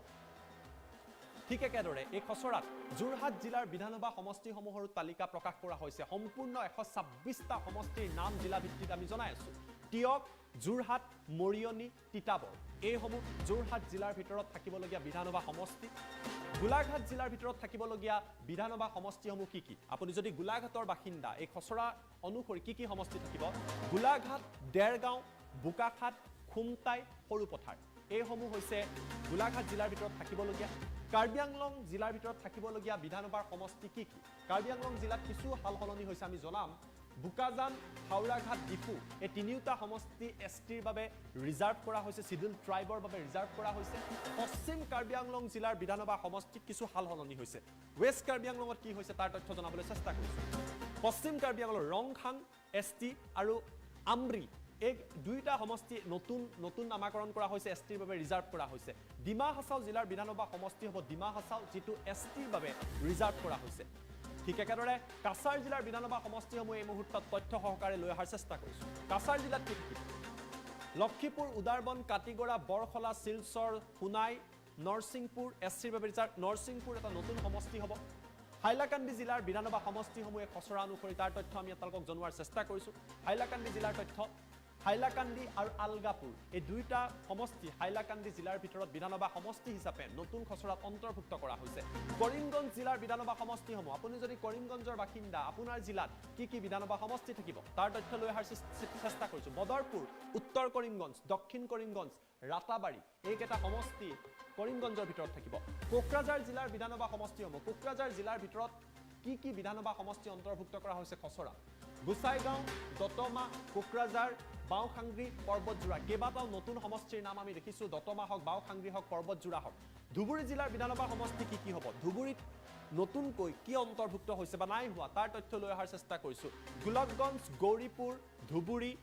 মানকাছাৰ বিলাসীপাৰা এয়া ধুবুৰী জিলাৰ ভিতৰত থাকিবলগীয়া বিধানসভা সমষ্টি দক্ষিণ হালমৰা জিলাত দক্ষিণ হালমৰাই থাকিব বিধানসভা সমষ্টি হিচাপে গোৱালপাৰা জিলাৰ বিধানসভা সমষ্টিসমূহৰ তথ্য জনাম গোৱালপাৰা জিলাৰ বাসিন্দাসকলৰ বাবে এই আপডেট লৈ অহাৰ চেষ্টা কৰিছো জলেশ্বৰ গোৱালপাৰা পশ্চিম গোৱালপাৰা পূব দুধনৈ এছটিৰ বাবে ৰিজাৰ্ভ এইকেইটা সমষ্টি নতুন যি ড্ৰাফটত কোৱা হৈছে বঙাইগাঁও জিলাৰ যদি আপুনি বাসিন্দা বঙাইগাঁও জিলাৰ বাবেও বিধানসভা সমষ্টি অন্তৰ্ভুক্ত কৰা হৈছে বঙাইগাঁও জিলাৰ তথ্য আমি জনাইছো অভয়াপুৰী মানিকপুৰ আৰু বঙাইগাঁও এয়া বঙাইগাঁও জিলাৰ বাবে নতুনকৈ অন্তৰ্ভুক্ত কৰা খচৰাত অন্তৰ্ভুক্ত কৰা আমি সমষ্টিৰ তথ্য জনাইছো চিৰাং জিলাৰ সমষ্টি চিৰাং জিলাৰ বাবে আমি আপোনালোকক তথ্য দিয়াৰ চেষ্টা কৰিছো চিৰাং জিলাৰ সমষ্টি কি সিডলি চিৰাং এছটিৰ বাবে ৰিজাৰ্ভ আৰু বিজনি এয়া চিৰাং জিলাৰ বাবে নতুন ড্ৰাফটত প্ৰকাশ কৰা সমষ্টিৰ তালিকা প্ৰতিটো সমষ্টিৰ তথ্য জনাইছো আপুনি যদি বৰপেটা জিলাৰ বাসিন্দা বৰপেটা জিলাৰ বাসিন্দাসকলৰ বাবে এই ড্ৰাফটত কি আছে ডিলিমিটেশনত কি আছে ভবানীপুৰ মন্দিয়া চেঙা বৰপেটা এছচিৰ বাবে ৰিজাৰ্ভ ৰূপসী আৰু বজালি অৰ্থাৎ বৰপেটা জিলাৰ বাবে এই তথ্য জনালো কামৰূপ জিলাৰ বিধানসভা সমষ্টিসমূহৰ তথ্য আমি আপোনালোকক জনোৱাৰ চেষ্টা কৰিছো কামৰূপ জিলাত কি হৈছে সমৰিয়া নতুন সমষ্টি বকু এছটিৰ বাবে ৰিজাৰ্ভ পলাশবাৰী হাজু এছটিৰ বাবে হাজু ৰিজাৰ্ভ ৰঙিয়া কমলপুৰ কামৰূপ মেট্ৰ জিলাৰ বাবে কি বিধানসভা সমষ্টি অন্তৰ্ভুক্ত হৈছে তাৰ তথ্য লৈ অহাৰ চেষ্টা কৰিছো কামৰূপ মেট্ৰ জিলাৰ তথ্য জনাই আছো দিছপুৰ ডিমৰিয়া এছচিৰ বাবে ৰিজাৰ্ভ নতুন সমষ্টি নিউ গুৱাহাটী চেন্ট্ৰেল জালুকবাৰী কেইবাটাও সমষ্টিৰ নাম সলনি হৈছে ইষ্ট গুৱাহাটী ৱেষ্ট গুৱাহাটী নাইকিয়া হৈছে নলবাৰী জিলা এবাৰ লৈ আহিছো নলবাৰী জিলাৰ সমষ্টিৰ তথ্য নতুন খচৰা অনুসৰি বৰক্ষেত্ৰী নলবাৰী টিহু এয়া নলবাৰী জিলাৰ বাবে আমি আপোনালোকক খবৰ লৈছো টিহু যথেষ্ট ইণ্টাৰেষ্টিং হ'ব বাক্সা জিলাৰ বাবে বিধানসভা সমষ্টিসমূহ বাক্সা জিলাৰ তথ্য আমি আপোনালোকক জনোৱাৰ চেষ্টা কৰিছো বাক্সা জিলাৰ ভিতৰত গোবৰ্ধনা নতুন সমষ্টি বাক্সা এছটিৰ বাবে তামুলপুৰ এছটিৰ বাবে আৰু গুৰেশ্বৰ এইকেইটা সমষ্টি নতুনকৈ ড্ৰাফটত ডিলিমিটেশনৰ ড্ৰাফটত বা খচৰাত অন্তৰ্ভুক্ত কৰা হৈছে উদালগুৰি জিলাৰ তথ্য লৈ আহিছো আপুনি যদি উদালগুৰি জিলাৰ বাসিন্দা সমষ্টি কেইটাৰ নাম জানি লওক ভেৰগাঁও উদালগুৰি এছটিৰ বাবে ৰিজাৰ্ভ মাছবাট আৰু টংলা এইদৰে সমষ্টি পুনৰ নিৰ্ধাৰণৰ খচৰাত বহু কথা উল্লেখ কৰা হৈছে দৰং জিলাৰ বিধানসভাৰ সমষ্টিৰ কথা আমি ইতিমধ্যে আপোনালোকক জনাইছো দৰং জিলাৰ বিধানসভাৰ সমষ্টিসমূহ কোৱা হৈছে চিপাজাৰ মঙলদৈ দলগাঁও এয়া দৰং জিলাৰ ভিতৰত হ'বলগীয়া বিধানসভাৰ যি সমষ্টি আছে সেয়া আমি আপোনালোকক জনাই আছো মৰিগাঁও জিলাৰ বিধানসভা সমষ্টিসমূহ আমি আপোনালোকক জনোৱাৰ চেষ্টা কৰিম মৰিগাঁও জিলাত জাগিৰোড এছচিৰ বাবে লাহৰীঘাট আৰু মৰিগাঁও এইকেইটা সমষ্টি অন্তৰ্ভুক্ত কৰা হৈছে এই নতুন খচৰা তালিকাত 126টা সমষ্টি আমি তথ্য আপোনালোকক জনালো এই 126টা সমষ্টিৰ লগতে দ্বিতীয়টো ব্ৰেকিং নিউজ লৈ আহিব চেষ্টা কৰিছো 126টা সমষ্টিৰ লগতে 14টাকৈ লোকসভা সমষ্টিৰ ক্ষেত্ৰত আপডেট আছে আমি দ্বিতীয়টো আপডেট লোকসভা সমষ্টিসমূহ খচৰা অনুসৰি কি হৈছে কি কাৰ নাম সলনি হৈছে কেইটা আছে 14টাই আছে অৰ্থাৎ সংখ্যা হাল সলনি হোৱা নাই কোকৰাঝাৰ লোকসভা সমষ্টি ধুবুৰী বৰপেটা দৰং মঙলদৈ নাম এতিয়া দৰং হ'ব লোকসভা সমষ্টিৰ ক্ষেত্ৰত গুৱাহাটী ডিফু কৰিমগঞ্জ শিলচৰ এছচিৰ বাবে ৰিজাৰ্ভ লোকসভা সমষ্টি 14টাই আছে নগাঁও কাজিৰঙা শোণিতপুৰ লখিমপুৰ কাজিৰঙা কলিয়াবৰ কাজিৰঙা হ'ব আৰু তেজপুৰ শোণিতপুৰ হ'ব অৰ্থাৎ তিনিটা সমষ্টিৰ নাম সলনি কৰা হৈছে ডিব্ৰুগড় আৰু যোৰহাট অৰ্থাৎ 14টা লোকসভা সমষ্টি আছে আসনৰ সংখ্যা বৃদ্ধি পোৱা নাই 126টা বিধানসভা সমষ্টি আছে কিন্তু তাৰ লগত কিছু হাল সলনি হৈছে সেই তথ্য আমি আপোনালোকক জনালো A to Z তথ্য দিছো এই খচৰাখনত থকা 126টা বিধানসভা সমষ্টি 14টা লোকসভা সমষ্টিৰ তথ্য তৃতীয়টো ব্ৰেকিং নিউজ লৈ আহিছো সমগ্ৰ বিষয়ক লৈ মুখ্যমন্ত্ৰী ডক্টৰ হিমন্ত বিশ্ব শৰ্মাই প্ৰতিক্ৰিয়া প্ৰকাশ কৰিছে সমষ্টিৰ পুনৰ নিৰ্ধাৰণৰ খচৰাক লৈ মুখ্যমন্ত্ৰী ডক্টৰ হিমন্ত বিশ্ব শৰ্মাৰ ফাৰ্ষ্ট ৰিয়েকশ্যন এই মুহূৰ্তত টাইম 8ত মুখ্যমন্ত্ৰীয়ে কি কৈছে জালুকবাৰী সমষ্টিৰ তিনিটাকৈ ভাগ হোৱাত মুখ্যমন্ত্ৰীয়ে দুখ প্ৰকাশ কৰিছে এই নতুন খচৰা অনুসৰি জালুকবাৰী তিনিটা ভাগত ডিভাইড হ'ব সমষ্টি পুনৰ নিৰ্ধাৰণৰ খচৰাখনক তেওঁ আদৰণি জনাইছে জালুকবাৰীৰ বাবে তেওঁ দুখ পাইছে মুখ্যমন্ত্ৰীয়ে কিন্তু কৈছে এই খচৰাই অসমৰ জনতাৰ আবেগ আৰু অনুভূতিৰ প্ৰতিফলন ঘটাইছে অৰ্থাৎ larger context doctor Himanta Biswa শৰ্মাৰ তৰফৰ পৰা কোৱা হৈছে যদিও জালুকবাৰী তিনিটা খণ্ড হোৱাত তেওঁ দুখ পাইছে কিন্তু অসম আৰু জাতিৰ স্বাৰ্থত অসমীয়া আবেগৰ স্বাৰ্থত সেন্টিমেন্টৰ বাবে এই খচৰাক তেওঁ আদৰণি জনোৱা পৰিলক্ষিত হৈছে মুখ্যমন্ত্ৰীগৰাকী টুইট আমাৰ লগত আছে আমি টুইট এই মুহূৰ্তত দেখুৱাৰ চেষ্টা কৰিম ডক্টৰ হিমন্ত বিশ্ব শৰ্মাৰ টুইট আমি আপোনালোকক দেখুৱাইছো য'ত মুখ্যমন্ত্ৰীয়ে কিছু সময়ৰ আগতে সমগ্ৰ বিষয়টোক লৈ ৰিয়েকশ্যন কৰিছে আৰু তেওঁ লিখিছে আমি যদি জুম কৰি ভালকৈ দেখুৱাব পাৰোঁ এয়া মুখ্যমন্ত্ৰীৰ টুইট জননী জন্মভূমি স্বৰ্গদপি গৰি আছে এয়া মুখ্যমন্ত্ৰীয়ে প্ৰথমতে এটা কবিতাৰ এটা পংক্তিৰে তেওঁ আৰম্ভ কৰিছে আৰু তাৰপিছত লিখিছে the draft delimitation published by election commission today stipulate date the current Jalukbari constituency which I have represented since 2001 will no longer exist as it has been divided into 3 parts. মুখ্যমন্ত্ৰীয়ে কৈছে যে বৰ্তমান যিখন ড্ৰাফট প্ৰকাশ কৰা হৈছে খসৰা ইলেকশ্যন কমিশ্যনে প্ৰকাশ কৰিছে নিৰ্বাচন আয়োগে প্ৰকাশ কৰিছে ইয়াৰ ফলত জালুকবাৰী সমষ্টিটোৰ তিনিটাকৈ ভাগ হৈছে 2001 চনৰ পৰা সম্পূৰ্ণকৈ যদি অলপ জুম আউট কৰি দেখুৱাই জুম ইন নহয় জুম আউট কৰিব অনুৰোধ কৰিছোঁ ইমান জুম আউটো নালাগে এই পৰ্চনটো যদি আমি কেমেৰাৰ ফ্ৰেমত পাওঁ লিখিছে 2001 চনৰ পৰা মই যেটো সমষ্টি প্ৰতিনিধিত্ব কৰিছো তাৰ তিনটাকৈ ভাগ হোৱাৰ বাবে মই কিছু পৰিমাণে দুখিত হৈছো বুলি উল্লেখ কৰিছে I am feeling very saddened by the news এই খবৰে তেখেতক দুখ দিয়া বুলি কৈছে কিন্তু তাৰ পিছত মুখ্যমন্ত্ৰীয়ে এটা ইন্টাৰেষ্টিং কথা উল্লেখ কৰিছে তেওঁ লিখিছে however I welcome the draft paper as it accurately reflects the sentiments of Assam তেওঁ কৈছে যে খসৰাক তেওঁ আদৰণি জনাইছে অলপ জুম ইন কৰক ভিডিঅ' জানিছো অনুৰোধ কৰিম জুম ইন কৰিব দিছো হয় তেওঁ কৈছে আই ৱেলকাম দ্য ড্ৰাফট পেপাৰ তেওঁ কৈছে মই এই যি খসৰাক মই আদৰণি জনাইছোঁ কিয়নো অসমৰ লোকৰ যি সেন্টিমেন্ট অৰ্থাৎ আবেগ অনুভূতিক এই খসৰাই প্ৰকাশ কৰিছে বা প্ৰতিফলন কৰিছে বুলি ডক্টৰ হিমন্ত বিশ্ব শৰ্মাৰ তৰফৰ পৰা টুইট কৰা হৈছে অৰ্থাৎ মুখ্যমন্ত্ৰীৰ তৰফৰ পৰা ৰিয়েকশ্যন দিয়া হৈছে মুখ্যমন্ত্ৰীয়ে এই বিষয়টোক লৈ প্ৰতিক্ৰিয়া প্ৰকাশ কৰিছে কিছু পিছলৈ যাবলৈ মই অনুৰোধ কৰিছোঁ ভিডিঅ' জাৰ্নেলিষ্টক আৰু ইতিমধ্যে আমি জনাইছোঁ পুনৰবাৰ আমি আপোনালোকক জনাইছোঁ সমষ্টি পুনৰ নিৰ্ধাৰণ কোনখন জিলাত কোন সমষ্টি থাকিব আপোনাৰ সমষ্টি কোনখন জিলাত পৰিব সমষ্টি আছে নে নাই নে নতুন নামাকৰণ হ'ব সকলো তথ্য পুনৰবাৰ ফুল প্লেট গ্ৰাফিক্সৰ সহায়ত আমি আপোনালোকৰ বাবে লৈ অহাৰ চেষ্টা কৰিম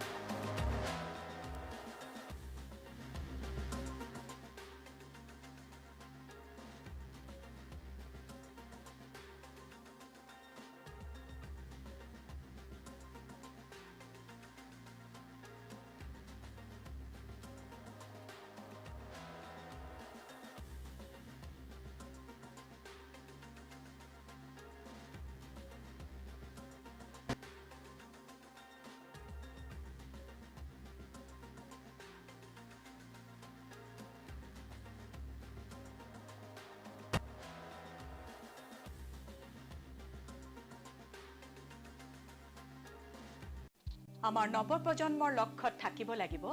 দৃঢ়তা আৰু একাগ্ৰতা জিআইটিয়ে তোমালোকক গঢ়িব বিচাৰে একোজন দক্ষ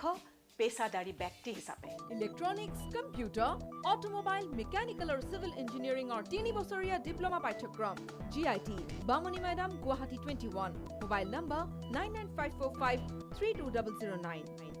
জিআইটিক সহযোগিতা কৰিছে ভাৰতৰ বহু অনুষ্ঠানে জিআইটি অসমৰ অনুষ্ঠান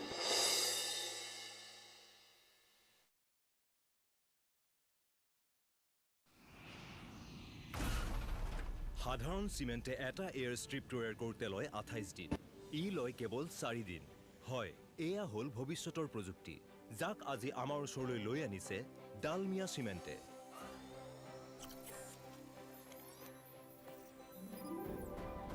আৰু মই মোৰ ঘৰ বনাই আছো এই চিমেণ্টেৰে Dalmia Cement, future today.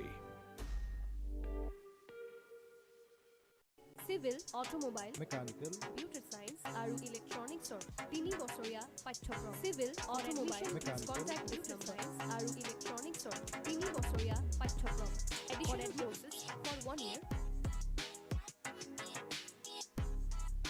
GIT we make you professional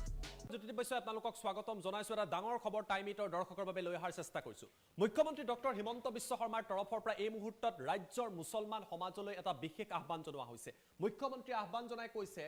যে বাল্য বিবাহ অসমৰ মুছলমান সমাজে তেওঁলোকৰ স্বাৰ্থত ভৱিষ্যতৰ স্বাৰ্থত বন্ধ কৰিব লাগে আৰু যেতিয়া তেওঁলোকে নামাজ আদা কৰে সেই সময়ত নামাজ আদা কৰাৰ সময়ত শিক্ষা আৰু উন্নয়নৰ কথা তেওঁলোকে ভাবিব লাগে আজি মুখ্যমন্ত্ৰীৰ তৰফৰ পৰা ধুবুৰীৰ এক জনসভাত অসমৰ মুছলমান সমাজলৈ ডক্টৰ হিমন্ত বিশ্ব শৰ্মাই কেইবাটাও আহ্বান জনোৱা পৰিলক্ষিত হয় মুখ্যমন্ত্ৰীয়ে আন কি আহ্বান কৰিছে গ্ৰাফিক্সৰ সহায়ত আপোনালোকৰ বাবে লৈ অহাৰ চেষ্টা কৰিছো আমি জনাইছো টাইম8 বিগ ব্ৰেকিং নিউজ এই মুহূৰ্তত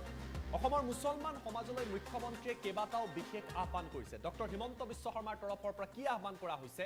18 বছৰৰ তলত কোনো কিশোৰীক যাতে বিয়া নিদিয়ে বা বিয়া দিব নোৱাৰিব তাৰ বাবে তেওঁ আহ্বান কৰিছে কোনো কাৰণতে যাতে বাল্য বিবাহ নহয় কোনোবাই যদি বাল্য বিবাহ কৰে তেওঁলোক জেলত যাব লাগিব মুখ্যমন্ত্ৰীয়ে কথা স্পষ্ট কৰি দিছে বাল্য বিবাহ বন্ধ কৰি ছোৱালীক উচ্চ শিক্ষা দিয়াৰ ব্যৱস্থা কৰক ডক্টৰ হিমন্ত বিশ্ব শৰ্মাই আহ্বান কৰিছে যে আপোনালোকে বাল্য বিবাহ বন্ধ কৰক তাৰ পৰিৱৰ্তে কিশোৰীসকলক উচ্চ শিক্ষা দিয়ক বাল্য বিবাহ বন্ধ হ'লে অসমখন স্বৰ্গ সদৃশ হৈ পৰিব এয়া ডক্টৰ হিমন্ত বিশ্ব শৰ্মাৰ মন্তব্য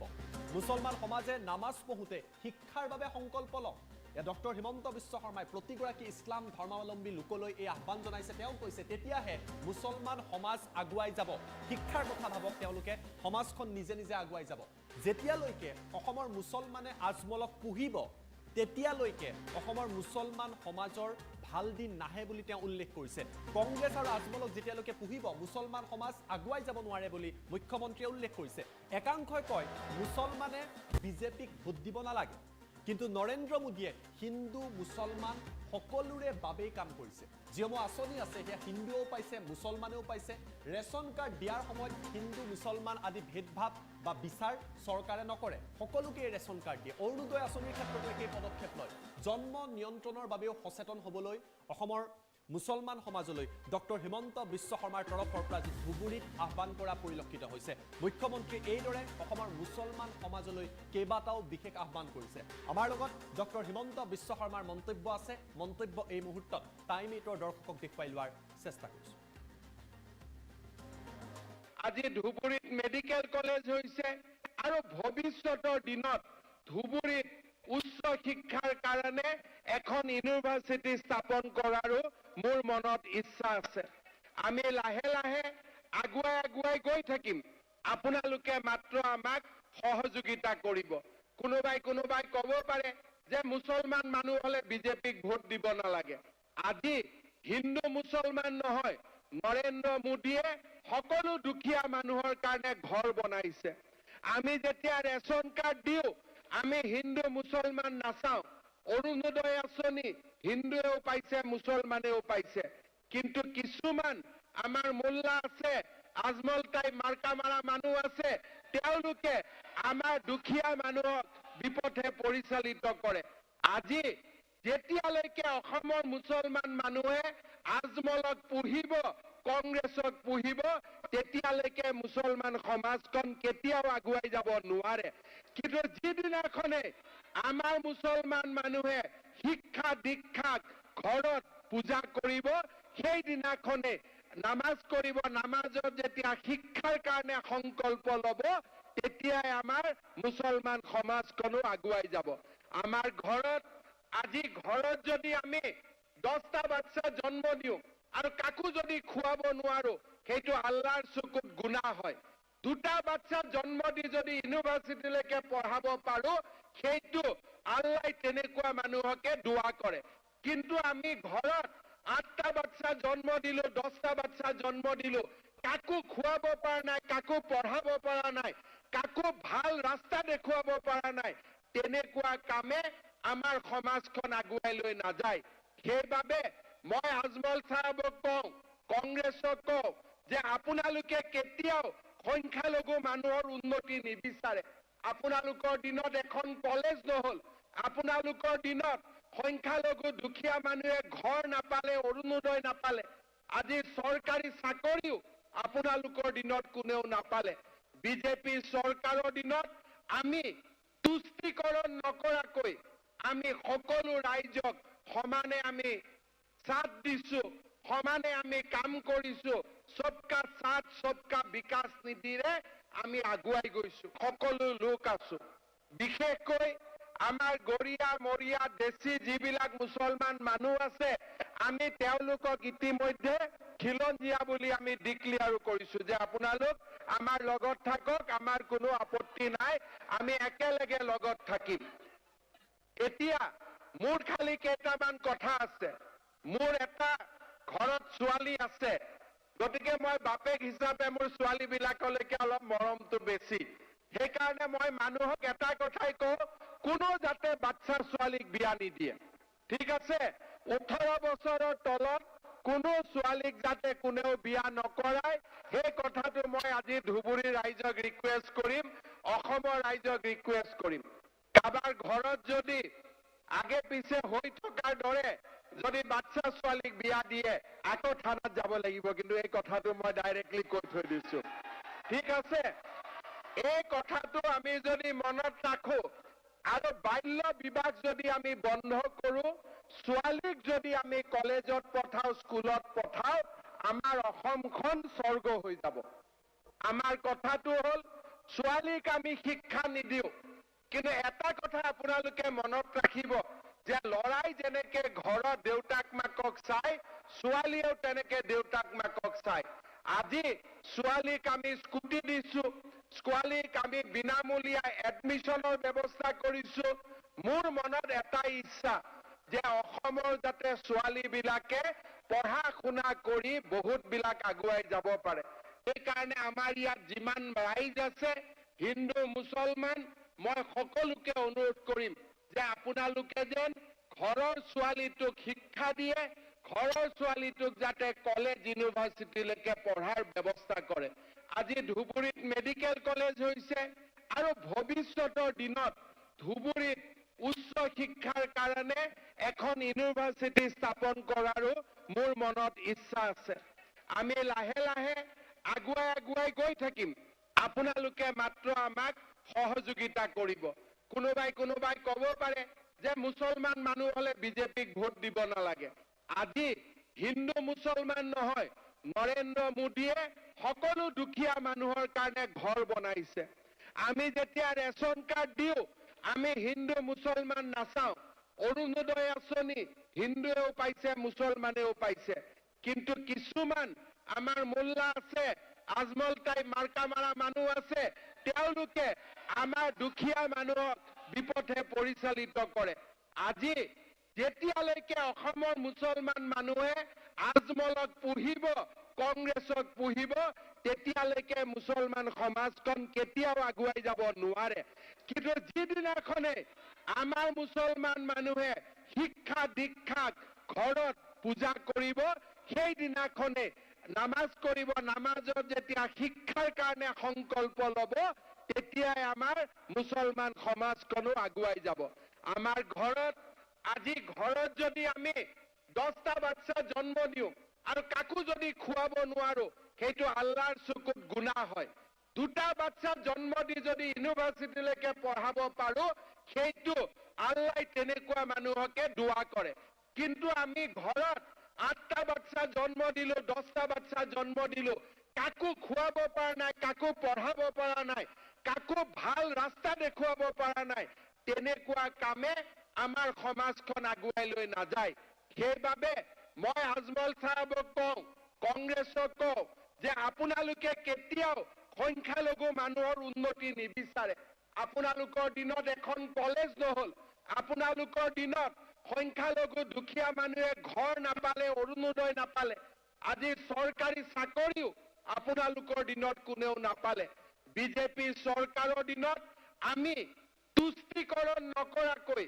আমি সকলো ৰাইজক সমানে আমি সাথ দিছো সমানে আমি কাম কৰিছো সবকা সাথ সবকা বিকাশ নীতিৰে আমি আগুৱাই গৈছো সকলো লোক আছো বিশেষকৈ আমাৰ গৰিয়া মৰিয়া দেশী যিবিলাক মুছলমান মানুহ আছে আমি তেওঁলোকক ইতিমধ্যে খিলঞ্জীয়া বুলি আমি ডিক্লেয়াৰ কৰিছো যে আপোনালোক আমাৰ লগত থাকক আমাৰ কোনো আপত্তি নাই আমি একেলগে লগত থাকিম এতিয়া মোৰ খালি কেইটামান কথা আছে মোৰ এটা ঘৰত ছোৱালী আছে গতিকে মই বাপেক হিচাপে মোৰ ছোৱালীবিলাকলৈকে অলপ মৰমটো বেছি সেইকাৰণে মই মানুহক এটা কথাই কওঁ কোনো যাতে বাচ্চা ছোৱালীক বিয়া নিদিয়ে ঠিক আছে 18 বছৰৰ তলত কোনো ছোৱালীক যাতে কোনেও বিয়া নকৰায় সেই কথাটো মই আজি ধুবুৰী ৰাইজক ৰিকুৱেষ্ট কৰিম অসমৰ ৰাইজক ৰিকুৱেষ্ট কৰিম কাবাৰ ঘৰত যদি আগে পিছে হৈ থকাৰ দৰে যদি বাচ্চা ছোৱালীক বিয়া দিয়ে আকৌ থানাত যাব লাগিব কিন্তু এই কথাটো মই ডাইৰেক্টলি কৈ থৈ দিছো ঠিক আছে এই কথাটো আমি যদি মনত ৰাখো আৰু বাল্য বিবাহ যদি আমি বন্ধ কৰো ছোৱালীক যদি আমি কলেজত পঠাও স্কুলত পঠাও আমাৰ অসমখন স্বৰ্গ হৈ যাব আমাৰ কথাটো হ'ল ছোৱালীক আমি শিক্ষা নিদিও কিন্তু এটা কথা আপোনালোকে মনত ৰাখিব যে লৰাই যেনেকে ঘৰত দেউতাক মাকক চাই ছোৱালীয়েও তেনেকে দেউতাক মাকক চাই আজি ছোৱালীক আমি স্কুটি দিছো ছোৱালীক আমি বিনামূলীয়া এডমিশ্যনৰ ব্যৱস্থা কৰিছো মোৰ মনত এটা ইচ্ছা যে অসমৰ যাতে ছোৱালীবিলাকে পঢ়া শুনা কৰি বহুত বিলাক আগুৱাই যাব পাৰে সেইকাৰণে আমাৰ ইয়াত যিমান ৰাইজ আছে হিন্দু মুছলমান মই সকলোকে অনুৰোধ কৰিম যে আপোনালোকে যেন ঘৰৰ ছোৱালীটোক শিক্ষা দিয়ে ঘৰৰ ছোৱালীটোক যাতে কলেজ ইউনিভাৰ্চিটিলৈকে পঢ়াৰ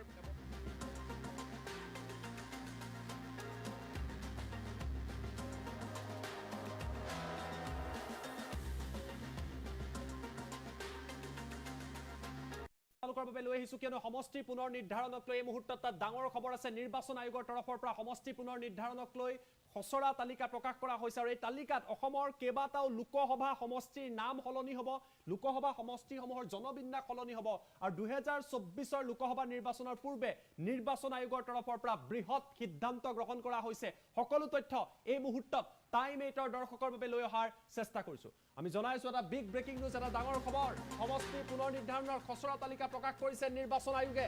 2024 লোকসভা নিৰ্বাচনৰ পূৰ্বে এটা ডাঙৰ খবৰ আমি আপোনালোকক জনাইছো 2001 চনৰ লোকপিয়লৰ ভিত্তিত প্ৰস্তুত কৰা হৈছে খচৰা তালিকা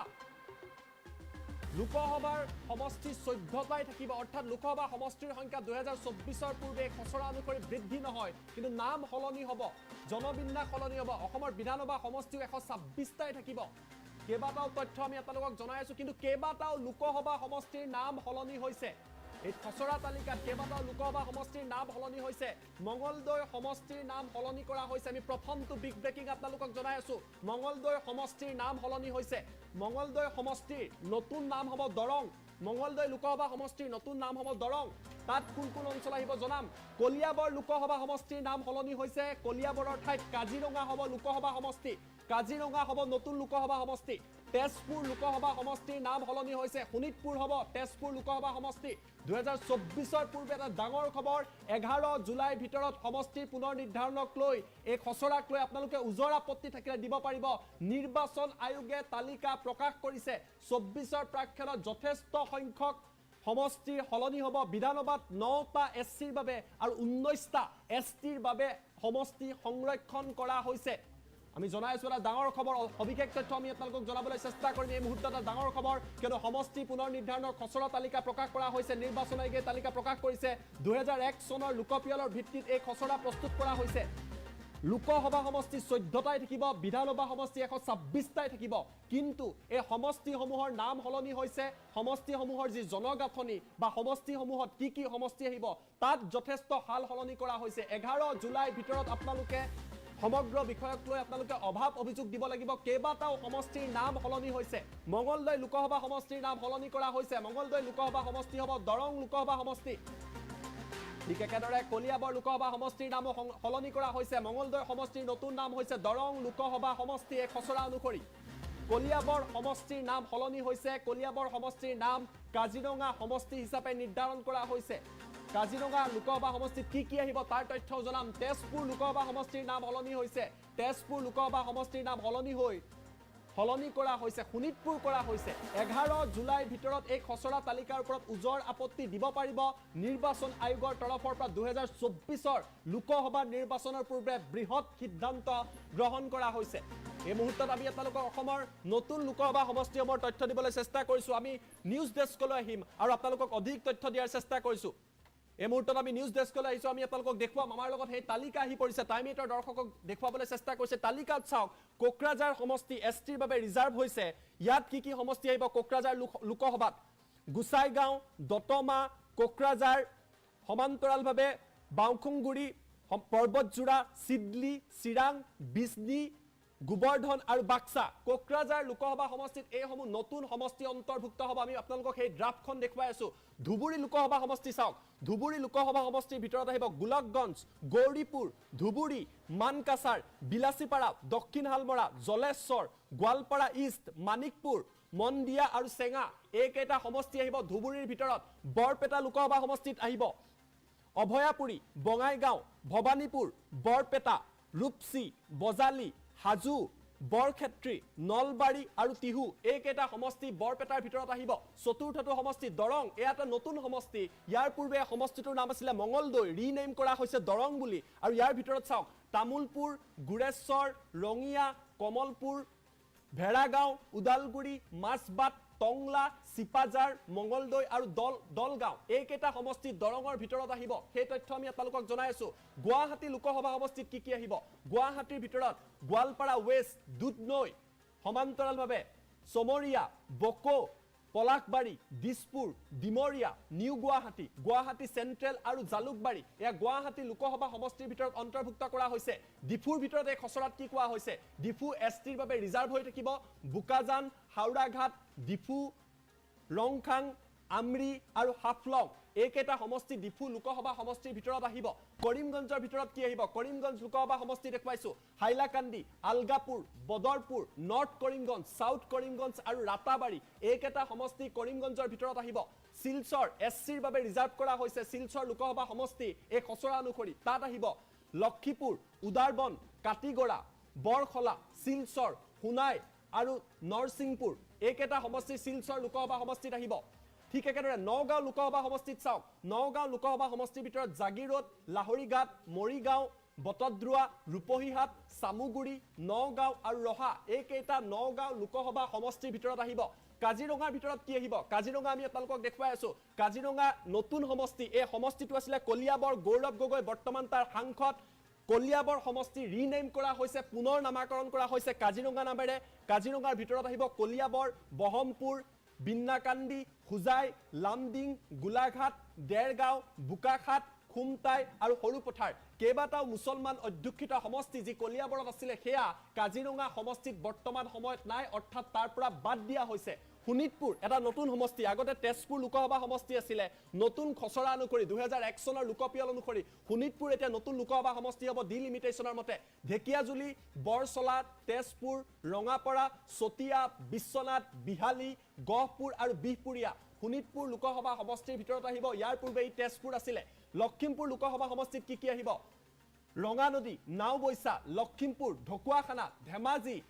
চিচিবৰগাঁও জুনাই হদিয়া আৰু দুমডুমা লক্ষীমপুৰ লোকসভা সমষ্টিৰ ভিতৰত অন্তৰ্ভুক্ত হ'ব ডিব্ৰুগড় লোকসভা সমষ্টিৰ ভিতৰত কি আহিব মাৰ্ঘেৰিটা ডিগবৈ মাকুম তিনিচুকীয়া চাবুৱা ডিব্ৰুগড় মৰাণ দুলিয়াজান টিংখং আৰু নাহৰকটীয়া ডিব্ৰুগড় লোকসভা সমষ্টিৰ ভিতৰত অন্তৰ্ভুক্ত হ'ব যোৰহাট লোকসভা সমষ্টিৰ ভিতৰত সোণাৰী মাহমৰা ডিমৌ শিৱসাগৰ নাজিৰা মাজুলী যোৰহাটৰ লগত আহিব তিয়ক যোৰহাট মৰিয়নি আৰু তিতাবৰ অৰ্থাৎ সমষ্টি 14টা আছে আমি 14টা এই খচৰা তালিকা মতে দিয়া আমি আপোনালোকক তথ্য জনালো 14টা সমষ্টিৰ 3টা সমষ্টিৰ নাম সলনি হৈছে এই সমষ্টি কেইটা আমি পুনৰবাৰ আপোনালোকক দেখুৱাই দিব বিচাৰিছো সমষ্টি কেইটাৰ নাম সলনি হৈছে সেই তথ্য আমি আপোনালোকক জনাই আছো আপোনালোকে যদি চাই নাম সলনি কৰা হৈছে দৰঙত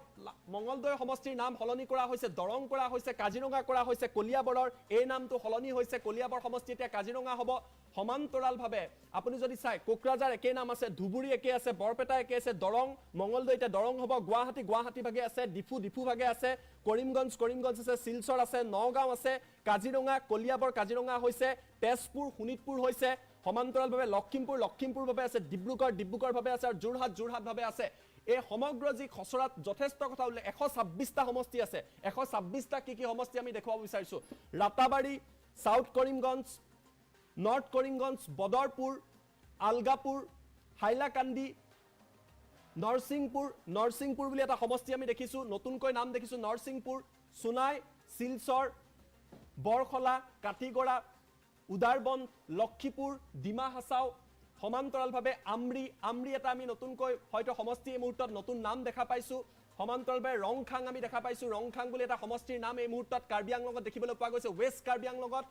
বিশেষকৈ এই দুটা সমষ্টি দেখিব ৰংখাং আৰু আমৰি নতুনকৈ হয়তো দেখিবলৈ পোৱা গৈছে ডিফু হাওড়াঘাট বুকাজান সৰুপথাৰ খুমটাই বুকাখাট দেৰগাঁও গোলাঘাট সমান্তৰালভাৱে তিতাবৰ মৰিয়নি যোৰহাট তিয়ক মাজুলী নাজিৰা শিৱসাগৰ ডিমৌ মাহমৰা সোণাৰী নাহৰকটীয়া টিংখং দুলিয়াজান মৰাণ ডিব্ৰুগড় চাবুৱা তিনিচুকীয়া মাকুম ডিগবৈ মাৰ্ঘেৰিটা এইসমূহ নতুন বিধানসভা সমষ্টি যিসমূহ খচৰাত প্ৰকাশ কৰা হৈছে ডুমডুমা হদিয়া জুনাই চিচিবৰগাঁও সমান্তৰালভাৱে ধেমাজি ঢকুৱাখানা লক্ষীমপুৰ এই তালিকা অনুসৰি নাওবৈচা ৰঙা নদী বিহপুৰীয়া গহপুৰ বিহালী বিশ্বনাথ চতিয়া ৰঙাপাৰা তেজপুৰ বৰচলা ঢেকিয়াজুলি লামডিং হুজাই বিন্নাকান্দি ৰহা নগাঁও বহমপুৰ সামুগুৰি কলিয়াবৰ ৰূপহীহাট বটদ্ৰৱা মৰিগাঁও লাহৰীঘাট জাগিৰোড দলগাঁও মঙলদৈ চিপাজাৰ টংলা মাছবাট উদালগুৰি ভেৰগাঁও গুৰেশ্বৰ তামুলপুৰ বাক্সা গোবৰ্ধন আন এটা নতুন নাম আমি দেখা পাইছোঁ টিহু নলবাৰী বৰক্ষেত্ৰী জালুকবাৰী গুৱাহাটী চেণ্ট্ৰেল নিউ গুৱাহাটী এটা নতুন সমষ্টি এই মুহূৰ্তত দেখিবলৈ পাইছোঁ নিউ গুৱাহাটী বুলি এটা নতুন নাম আমি দেখিবলৈ পাইছোঁ ডিমৰীয়া দিছপুৰ কমলপুৰ ৰঙিয়া হাজো পলাশবাৰী বকু Chamaria Bajali Rupsi Barpeta Chenga Mandia Bhabanipur Bijni Sidli Bongaigaon Manikpur Abhayapuri Dudhnai Goalpara east Goalpara west Jaleswar south Salmara Bilasipara Mankachar Dhubri Gauripur Golakganj Parbatjhora Baokhungri আন এটা সমষ্টি নতুন নাম আমি দেখিব পাইছোঁ বাওখাংগুৰি এই মুহূৰ্তত কোকৰাঝাৰ সমান্তৰালভাৱে দতমা গুচাইগাঁও 126টা সমষ্টি আছে এই তথ্য আমি আপোনালোকক দেখুৱাইছোঁ ইলেকশ্যন কমিছনৰ তৰফৰ পৰা প্ৰেছ নোটটো দিয়া হৈছে কি কোৱা হৈছে দেখুৱাম in pursuance of section 85A of the representative people act 1950 read with সকলো কথা উল্লেখ কৰিছে ইয়াত লিখা হৈছে স্পষ্টভাৱে তেওঁলোকে উল্লেখ কৰিছে কেইবাটাও দিশ উল্লেখ কৰা হৈছে যে কিদৰে সমগ্ৰ তথ্য তেওঁলোকে প্ৰকাশ কৰিছে এইসমূহ 126টা সমষ্টিৰ পুংখানুপুংখ তথ্য দিয়া হৈছে নিৰ্বাচন আয়োগৰ তৰফৰ পৰা এই যিখন খচৰা তাত এইবিলাক কথা উল্লেখ কৰা হৈছে আৰু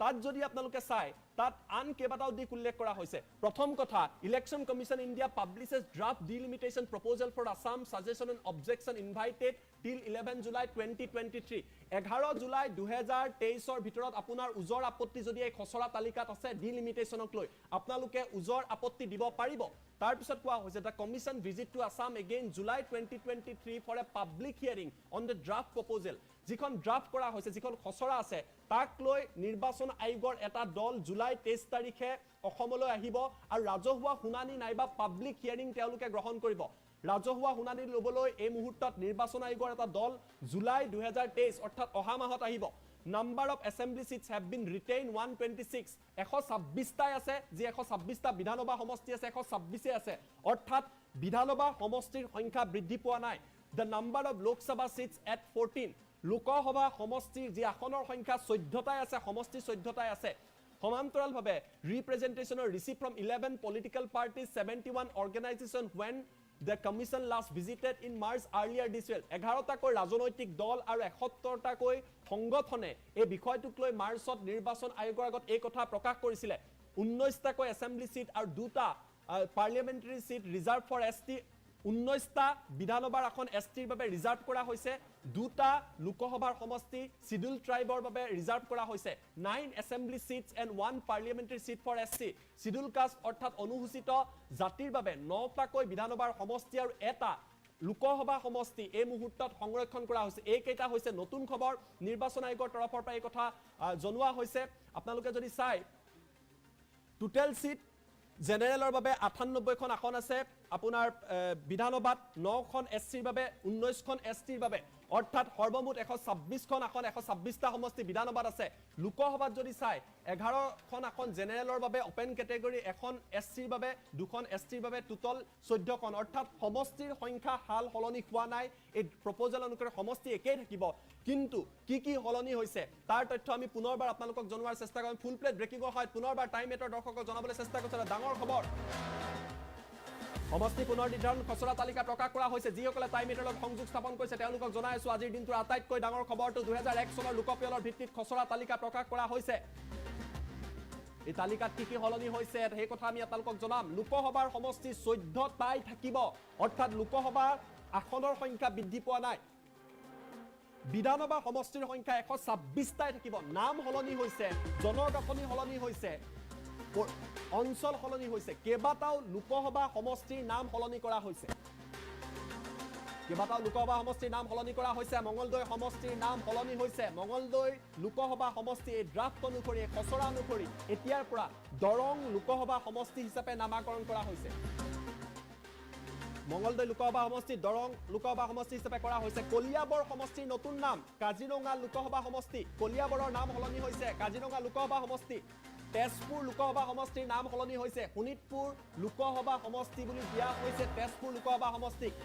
11 জুলাই ভিতৰত এই খচৰাক লৈ উজৰ আপত্তি থাকিলে আপোনালোকে দিব পাৰিব নিৰ্বাচন আয়োগে এই তালিকা প্ৰকাশ কৰিছে কেইবাটাও সমষ্টিৰ খচৰা তালিকা প্ৰকাশ কৰা হৈছে সকলো তথ্য আমি আপোনালোকক জনাইছো নিৰ্বাচন আয়োগৰ তৰফৰ পৰা এই কথা প্ৰকাশ কৰা হৈছে বিধানসভাত 9খন আসন এছটিৰ বাবে আৰু 19খন এছটিৰ বাবে সংৰক্ষণ কৰা হৈছে এই মুহূৰ্তত টাইম 8ত জনাই আছো 2024 লোকসভা নিৰ্বাচনৰ পূৰ্বে আটাইতকৈ ডাঙৰ খবৰটো কিয়নো সমষ্টি পুনৰ নিৰ্ধাৰণৰ খচৰা তালিকা প্ৰকাশ কৰা হৈছে তালিকাত কি আছে A to Z তথ্য আমি আপোনালোকক জনাম 2001 চনৰ লোকপিয়লৰ পৰা ভিত্তি কৰি এই কথা প্ৰকাশ কৰা হৈছে লোকসভা সমষ্টিৰ যি আসনৰ সংখ্যা 14খনেই থাকিব বিধানসভা 126টাই থাকিব এই তথ্য আমি আপোনালোকক জনাই আছো কেইবাটাও লোকসভা সমষ্টিৰ নাম সলনি কৰা হৈছে কেইবাটাও লোকসভা সমষ্টিৰ নাম সলনি হৈছে কি সলনি হৈছে মঙলদৈ লোকসভা সমষ্টিৰ নাম সলনি কৰা হৈছে মঙলদৈ লোকসভা সমষ্টিৰ নতুন নাম মঙলদৈ লোকসভা সমষ্টিক এই খচৰা অনুসৰি দৰং লোকসভা সমষ্টি বুলি জানিব পৰা যাব আমি প্ৰতিটো সমষ্টিৰ তথ্য লৈ আহিম ঠিক একেদৰে কলিয়াবৰ লোকসভা সমষ্টিৰ নাম সলনি কৰা হৈছে কাজিৰঙা লোকসভা সমষ্টি হিচাপে কলিয়াবৰৰ নাম নামাকৰণ কৰা হৈছে তেজপুৰ লোকসভা সমষ্টিৰ নাম সলনি কৰা হৈছে শোণিতপুৰ হিচাপে তেজপুৰ লোকসভা সমষ্টিৰ নাম সলনি কৰা হৈছে 11 জুলাই ভিতৰত আপোনালোকে উজৰ আপত্তি কৰিব পাৰিব আমি পুনৰবাৰ আপোনালোকক তথ্য দিয়াৰ চেষ্টা কৰিছো লোকসভা সমষ্টি কেইটাৰ যে কিদৰে হাল সলনি হৈছে 14টা লোকসভা সমষ্টিত কোন কোন অঞ্চল নতুনকৈ অন্তৰ্ভুক্ত হৈছে তাৰ তথ্য লৈ অহাৰ চেষ্টা কৰিম আমি জনাইছো আপোনালোকক কেইবাটাও ডাঙৰ খবৰ লোকসভা সমষ্টিৰ যথেষ্ট তথ্য সলনি হৈছে নতুন খচৰাত কেইবাটাও তথ্য আছে আমি সেই তথ্য আপোনালোকক জনাবলৈ চেষ্টা কৰিছো ইতিমধ্যে জনাইছো 14টা লোকসভা সমষ্টি আছে 126টা বিধানসভা সমষ্টি আছে এই 14টা লোকসভা সমষ্টিত কি সলনি হৈছে তাৰ তথ্য আমি আপোনালোকক দেখুৱাৰ চেষ্টা কৰিছো 14টা লোকসভা সমষ্টিত চাওক আমি আপোনালোকক তথ্য জনাইছো কোকৰাঝাৰ প্ৰথমটো সমষ্টি এছটিৰ বাবে ৰিজাৰ্ভ কৰা হৈছে কোকৰাঝাৰত কি আহিব গুসাইগাঁও দতমা কোকৰাঝাৰ বংখাংগুৰি পৰ্বতজোৰা সিডলি চিৰাং বিজনি সমান্তৰালভাৱে গোবৰ্ধন আৰু বাক্সা এইকেইটা সমষ্টি কোকৰাঝাৰৰ ভিতৰত আহিব এছটিৰ বাবে ৰিজাৰ্ভ কৰা হৈছে ধুবুৰীৰ তথ্য আমি আপোনালোকক জনাইছো গোলকগঞ্জ গৌৰীপুৰ ধুবুৰী মানকাছাৰ বিলাসীপাৰা সাউথ সালমৰা জলেশ্বৰ গোৱালপাৰা ইষ্ট মানিকপুৰ মন্দিয়া আৰু চেঙা এই অন্তৰ্ভুক্ত হৈছে ধুবুৰীৰ ভিতৰত বৰপেটাৰ আমি তথ্য দিছো অভয়াপুৰী বঙাইগাঁও ভৱানীপুৰ বৰপেটা ৰূপসী বজালি হাজু বৰক্ষেত্ৰী নলবাৰী আৰু তিহু দৰং যেটো নতুন সমষ্টি আগতে মঙলদৈ আছিল নাম দৰং হৈছে অভয়াপুৰী বঙাইগাঁও ভৱানীপুৰ বৰপেটা ৰূপসী বজালি হাজু বৰক্ষেত্ৰী নলবাৰী আৰু তিহু দৰঙৰ আমি তথ্য দিছো ইয়া বৰপেটাৰ তথ্য আছিল দৰঙৰ নাম হৈছে তামুলপুৰ গুৰেশ্বৰ ৰঙিয়া কমলপুৰ ভেৰগাঁও উদালগুৰি মাছবাট টংলা সিপাজাৰ মঙলদৈ আৰু দলগাঁও আগতে মঙলদৈ সমষ্টি আছিল সেয়া এতিয়া দৰং সমষ্টি হ'ব 4 নম্বৰ সমষ্টিটো গুৱাহাটী লোকসভা সমষ্টিৰ ভিতৰত Goalpara west Dudhnai Chamaria Boko Palasbari Dispur Dimoria new Guwahati central আৰু জালুকবাৰী ডিফু এছটিৰ বাবে ৰিজাৰ্ভ কৰা হৈছে বুকাজান হাওৰাঘাট ডিফু ৰংখাং আমৰি হাফলং কৰিমগঞ্জ 7 নম্বৰ সমষ্টি কৰিমগঞ্জত হাইলাকান্দি আলগাপুৰ বদৰপুৰ নৰ্থ কৰিমগঞ্জ সাউথ কৰিমগঞ্জ আৰু ৰাতাবাৰী ইয়া কৰিমগঞ্জৰ ভিতৰত অন্তৰ্ভুক্ত হৈছে শিলচৰ এছচিৰ বাবে সংৰক্ষিত লক্ষীপুৰ উদাৰবন কাটিগড়া বৰখলা শিলচৰ সোনাই আৰু নৰসিংপুৰ শিলচৰৰ ভিতৰত অন্তৰ্ভুক্ত কৰা হৈছে ইয়াত কেইবাটাও নতুন সমষ্টিৰ আপোনালোকে বিধানসভা সমষ্টিৰ নাম দেখা পাব নগাঁৱৰ ভিতৰত থাকিব জাগিৰোড লাহৰিঘাট মৰিগাঁও বটদ্ৰুৱা ৰূপহীহাট সামুগুৰি নগাঁও ৰহা সমান্তৰালভাৱে কাজিৰঙা নতুন সমষ্টি ইয়াৰ আগতে নাম আছিল কলিয়াবৰ গৌৰৱ গগৈ তাৰ সাংসদ হৈ আছে কাজিৰঙাৰ এতিয়া থাকিব কলিয়াবৰ বহমপুৰ বিন্নাকান্দি হুজাই লামডিং গোলাঘাট দেৰগাঁও বোকাখাট খুমটাই আৰু সৰুপথাৰ শোণিতপুৰ নতুন সমষ্টি আগতে তেজপুৰ আছিল নাম দিয়া হৈছে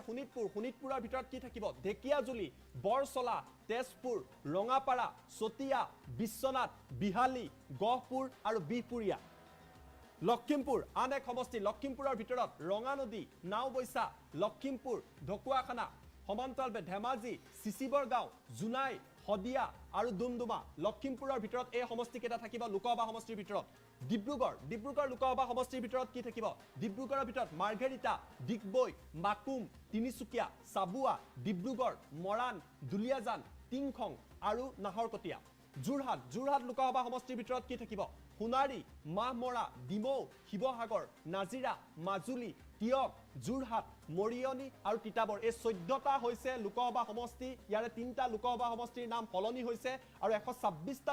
বিধানসভা সমষ্টিত কেইবাটাও নতুন সমষ্টিৰ নাম আমি দেখিবলৈ পাইছো পুনৰ নামাকৰণ কৰা হৈছে এয়া এখন দীঘলীয়া তালিকা এই তালিকাত বহু কথা উল্লেখ কৰা হৈছে সকলো কথা আমি এই মুহূৰ্তত আপোনালোকক কৈ দিব নোৱাৰো কিন্তু পুনৰবাৰ আমি আপোনালোকক জনাই আছো এই সমগ্ৰ তথ্য কোকৰাঝাৰ ধুবুৰী বৰপেটা দৰং গুৱাহাটী ডিফু কৰিমগঞ্জ শিলচৰ নগাঁও কাজিৰঙা শোণিতপুৰ লখিমপুৰ ডিব্ৰুগড় যোৰহাট এই কেইটা হৈছে সমষ্টি পুনৰবাৰ যিসকলে সংযোগ স্থাপন কৰিছে তেওঁলোকক জনাই দিব বিচাৰিছো যে 14টা লোকসভা সমষ্টিত কি আছে এই তথ্য আপোনালোকে জানি লওক যেহেতু এয়া খসৰা কোকৰাঝাৰৰ ভিতৰত আপুনি গুসাইগাঁও দেখা পাব দতমা দেখা পাব কোকৰাঝাৰ বংকুংগুৰি পৰ্বতজোৰা সিডলি চিৰাং বিজদি গড়বান্ধা আৰু বাক্সা এই কেইটা গোবৰ্ধনা আৰু বাক্সা এই কেইটা হৈছে কোকৰাঝাৰৰ ভিতৰত কোকৰাঝাৰটো এই মুহূৰ্তত ৰিজাৰ্ভ কৰা হৈছে এছটিৰ বাবে ইতিমধ্যে এটো ৰিজাৰ্ভ আছিলে ধুবুৰীত গোলকগঞ্জ গৌৰীপুৰ ধুবুৰী মানকাছাৰ বিলাসীপাৰা সাউথ সালমাৰা জলেশ্বৰ গোৱালপাৰা ইষ্ট মানিকপুৰ মন্দিয়া চেঙা এয়া হৈছে ধুবুৰীৰ ভিতৰত বৰপেটা অভয়াপুৰী বঙাইগাঁও ভবানীপুৰ বৰপেটা ৰূপসী বজালী হাজু বৰক্ষেত্ৰী নলবাৰী টিহু দৰঙত চাওক দৰং এটা নতুন সমষ্টি মঙ্গলদৈৰ পৰা দৰং কৰা হৈছে তামুলপুৰ গুৰেশ্বৰ ৰঙিয়া কমলপুৰ ভেৰগাঁও উদালগুৰি মাছবাট টংলা চিপাজাৰ মঙ্গলদৈ দলগাঁও গুৱাহাটীৰ ভিতৰত গোৱালপাৰা ৱেষ্ট দুধনৈ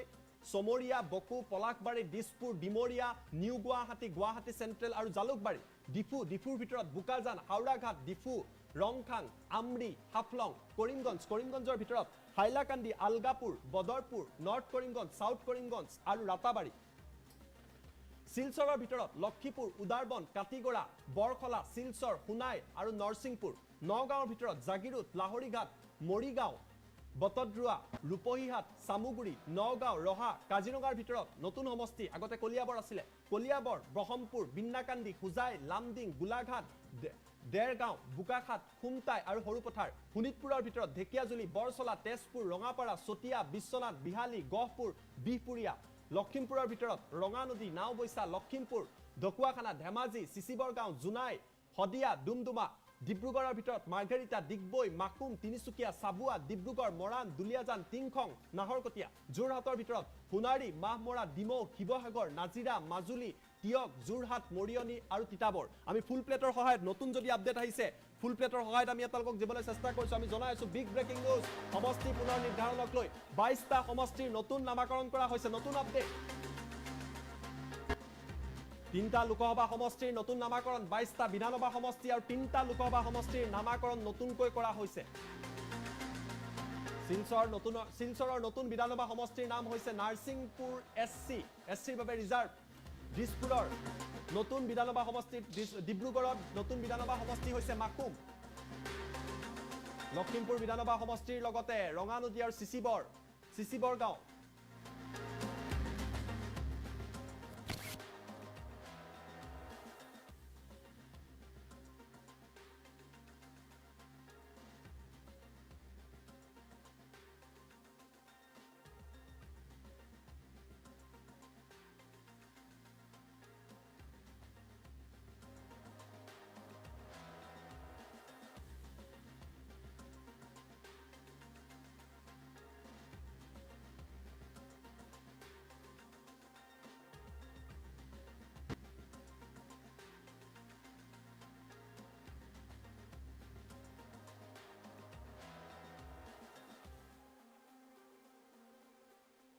লৈছো গুৱাহাটীত এতিয়া এটাৰ পিছত আনটাকৈ প্ৰান্তত পানীৰ পাইপ ফুটিছে আৰু এইবাৰ আমি আপোনালোকক দৃশ্যাংক দেখুৱাইছো নুনমাটিৰ এটা অঞ্চলত এইদৰে পানীৰ পাইপ ফুটা পৰিলক্ষিত হৈছে খাৰগুলিত পানীৰ পাইপ ফুটিছিলে কমাৰ্চৰ সন্মুখত লিংক ৰোডত পানীৰ পাইপ ফুটিছিলে আৰু এইবাৰ নুনমাটিত এইদৰে কিছু সময় আগতে পানীৰ পাইপ ফুটিছে আৰু জনতাই প্ৰশ্ন কৰিব প্ৰকৃতপক্ষে গুৱাহাটীত বৰ্তমান সময়ত হৈছে কি দৃশ্যাংক দেখুৱাম কিন্তু প্ৰথমতে আমি আপোনালোকক জনাই আছো এটা বিগ ব্ৰেকিং নিউজ টাইম 8 দৰ্শকৰ বাবে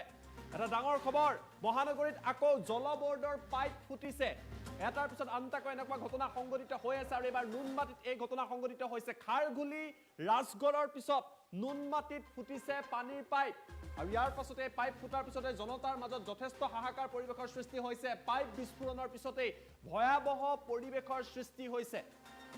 তীব্ৰ গতিত পানী বাহিৰ হৈ অহা পৰিলক্ষিত হৈছে পাইপ ফুটিছে আৰু তাৰ পিছত পানী নিৰ্গত হৈছে তীব্ৰ বেগত পানী নিৰ্গত হৈছে নুনমাটিত এই ঘটনা সংঘটিত হৈছে আৰু পাইপ বিস্ফোৰণৰ পিছত এক আতংকময় পৰিৱেশে বিৰাজ কৰিছে এই অঞ্চলটোত খাৰগুলিত কিছুদিন আগতে হৈছিলে আৰু সেই ঘটনাৰ চাঞ্চল্য মাৰ নৌ যাওঁতে লিংক ৰোডত এনেকুৱা ঘটনা সংঘটিত হৈছিলে আৰু এইবাৰ মহানগৰীৰ নুনমাটিত এই ঘটনা সংঘটিত হৈছে আমি আপোনালোকক দৃশ্যাংশ দেখুৱাবলৈ চেষ্টা কৰিম আৰু দৃশ্যাংশ আছে যে পাইপ ফুটাৰ পাছত কি এক পৰিৱেশৰ সৃষ্টি হৈছিলে সেই দৃশ্যাংশ এই মুহূৰ্তত টাইম 8 দৰ্শকৰ বাবে লৈ অহাৰ চেষ্টা কৰিছো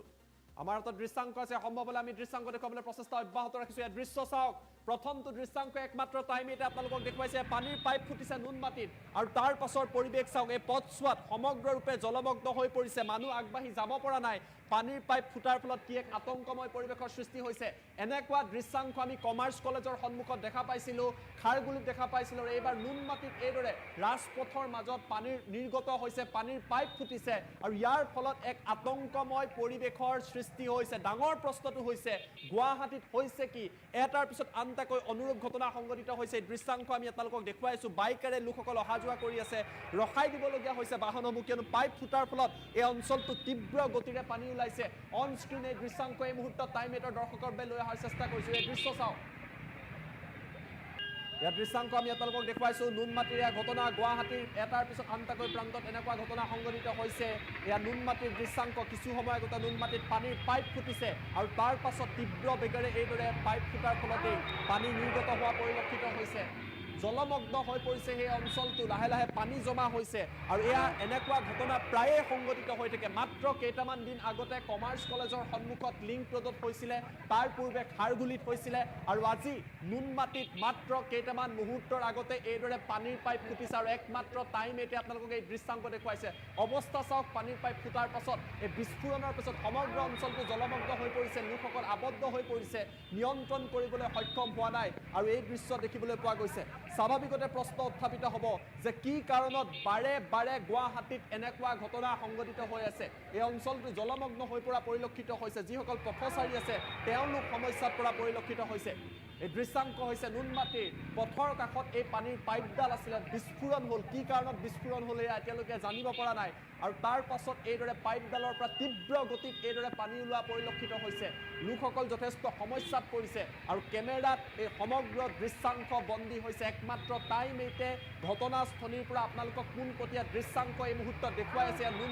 নুনমাটিৰ দৃশ্যাংশ য'ত পানীৰ পাইপ বিস্ফোৰণ হৈছে জলমগ্ন হৈ পৰিছে কিছুদিন পূৰ্বে খাৰগুলিত যেতিয়া এনেকুৱা ঘটনা সংঘটিত হৈছিলে লোকৰ মৃত্যু হৈছিলে প্ৰশাসনৰ তৰফৰ পৰা গুৱাহাটী প্ৰশাসনৰ তৰফৰ পৰা বহু কথা কোৱা হৈছিলে তাৰ মাত্ৰ কেইটামান দিনৰ পাছতে কমাৰ্চত সংঘটিত হ'ল লিংক ৰোডত সংঘটিত হ'ল ৰাজগড়ত এনেকুৱা ঘটনা সংঘটিত হৈছিলে যথেষ্ট ক্ষতিৰ সন্মুখীন হৈছে আৰু এইবাৰ নুনমাটিত পানীৰ পাইপ ফুটিছে আৰু তাৰ পাছত এইদৰে পাইপৰ পৰা এইদৰে পানী নিৰ্গত হোৱা পৰিলক্ষিত হৈছে স্বাভাৱিকতে জনতাই প্ৰশ্ন কৰিব গুৱাহাটী উন্নয়ন বিভাগক বা যিসকলে এই পানীৰ যোগান ধৰে তেওঁলোকক প্ৰশ্ন কৰিব যে কিয় বাৰে বাৰে এনেকুৱা ঘটনা গুৱাহাটীত সংঘটিত হৈ আছে ইয়াৰ বাবে দায়ী কোন এই পাইপসমূহ পুৰণি হৈ গৈছে নেকি ইয়াৰ ওপৰত কিয় ব্যৱস্থা লোৱা নাই কোনোবাৰ ঘটনাত যদি কোনো লোক যদি এই সমগ্ৰ ঘটনাত আহত হয় ইয়াৰ বাবে দায়িত্ব কোনে ল'ব এনেকুৱা বহু প্ৰশ্ন জনতাৰ মনত আছে কিন্তু দৃশ্যাংশ চাওক নুনমাটিৰ দৃশ্যাংশ দেখুৱাইছো পানীৰ পাইপ ফুটিছে বিস্ফোৰণ হৈছে আৰু তাৰ পাছত নুনমাটিত আতংকময় পৰিৱেশে বিৰাজ কৰিছে দৃশ্য চাওক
নমস্কাৰ টাইম8লৈ মই প্ৰাঞ্জল প্ৰতিম হাজৰিকাই আপোনালোক সকলোকে স্বাগতম জনাইছো এছআই জুনমণি ৰাভাৰ মৃত্যুৰ পাছতেই যেনে ধৰণৰ সিবিআই তদন্ত কৰি আছে সেই তদন্ত প্ৰক্ৰিয়াক লৈ বিৰোধী দল কংগ্ৰেছে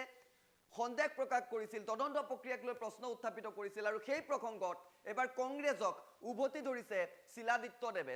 দেৱে কৈছে যে কংগ্ৰেছ এটা মিছলীয়া পাৰ্টি এই মুহূৰ্তত ফুল প্লেটত জনাবলৈ বিচাৰিছো সেই খবৰ জুনমণি ৰাভাৰ তদন্ত প্ৰক্ৰিয়াক লৈ প্ৰাক্তন বিধায়ক শিলাদিত্য দেৱৰ আক্ৰমণ বিৰোধী কংগ্ৰেছ এটা নীলাজ পাৰ্টি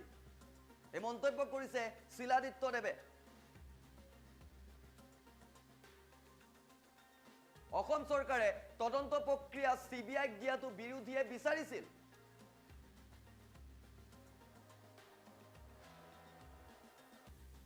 অসম চৰকাৰে বিষয়টো গুৰুত্ব সহকাৰে লৈছে তেওঁ কৈছিল যেনে ধৰণৰ বিৰোধী বা ৰাইজে সিবিআইক দিয়াটো বিচাৰিছিল সেই মৰ্মে অসম চৰকাৰে সকলো বিষয় গুৰুত্ব সহকাৰে লৈছিল আৰু তাৰ বাবেই সিআইডিয়ে পাইছে কিন্তু সিবিআই তদন্তত যদি সন্দেহ আছে বিৰোধীৰ তেন্তে কি আমেৰিকান এজেন্সিয়ে তদন্ত কৰিব লাগে বুলিও প্ৰশ্ন কৰিলে বিৰোধী বিশেষকৈ কংগ্ৰেছক এনে ধৰণৰ আক্ৰমণ কৰি লোৱা দেখিবলৈ পোৱা গ'ল শিলাদিত্য দেৱৰ জুনমণিৰ তদন্ত সঠিকভাৱেই চলিছে ডক্টৰ হিমন্ত বিশ্ব শৰ্মাৰ নেতৃত্বত অপৰাধীৰ ক্ষেত্ৰত কতো কম্প্ৰমাইজ কৰা নাই চৰকাৰে এনে মন্তব্য কৰিছে খুজাইৰ প্ৰাক্তন বিধায়কগৰাকীয়ে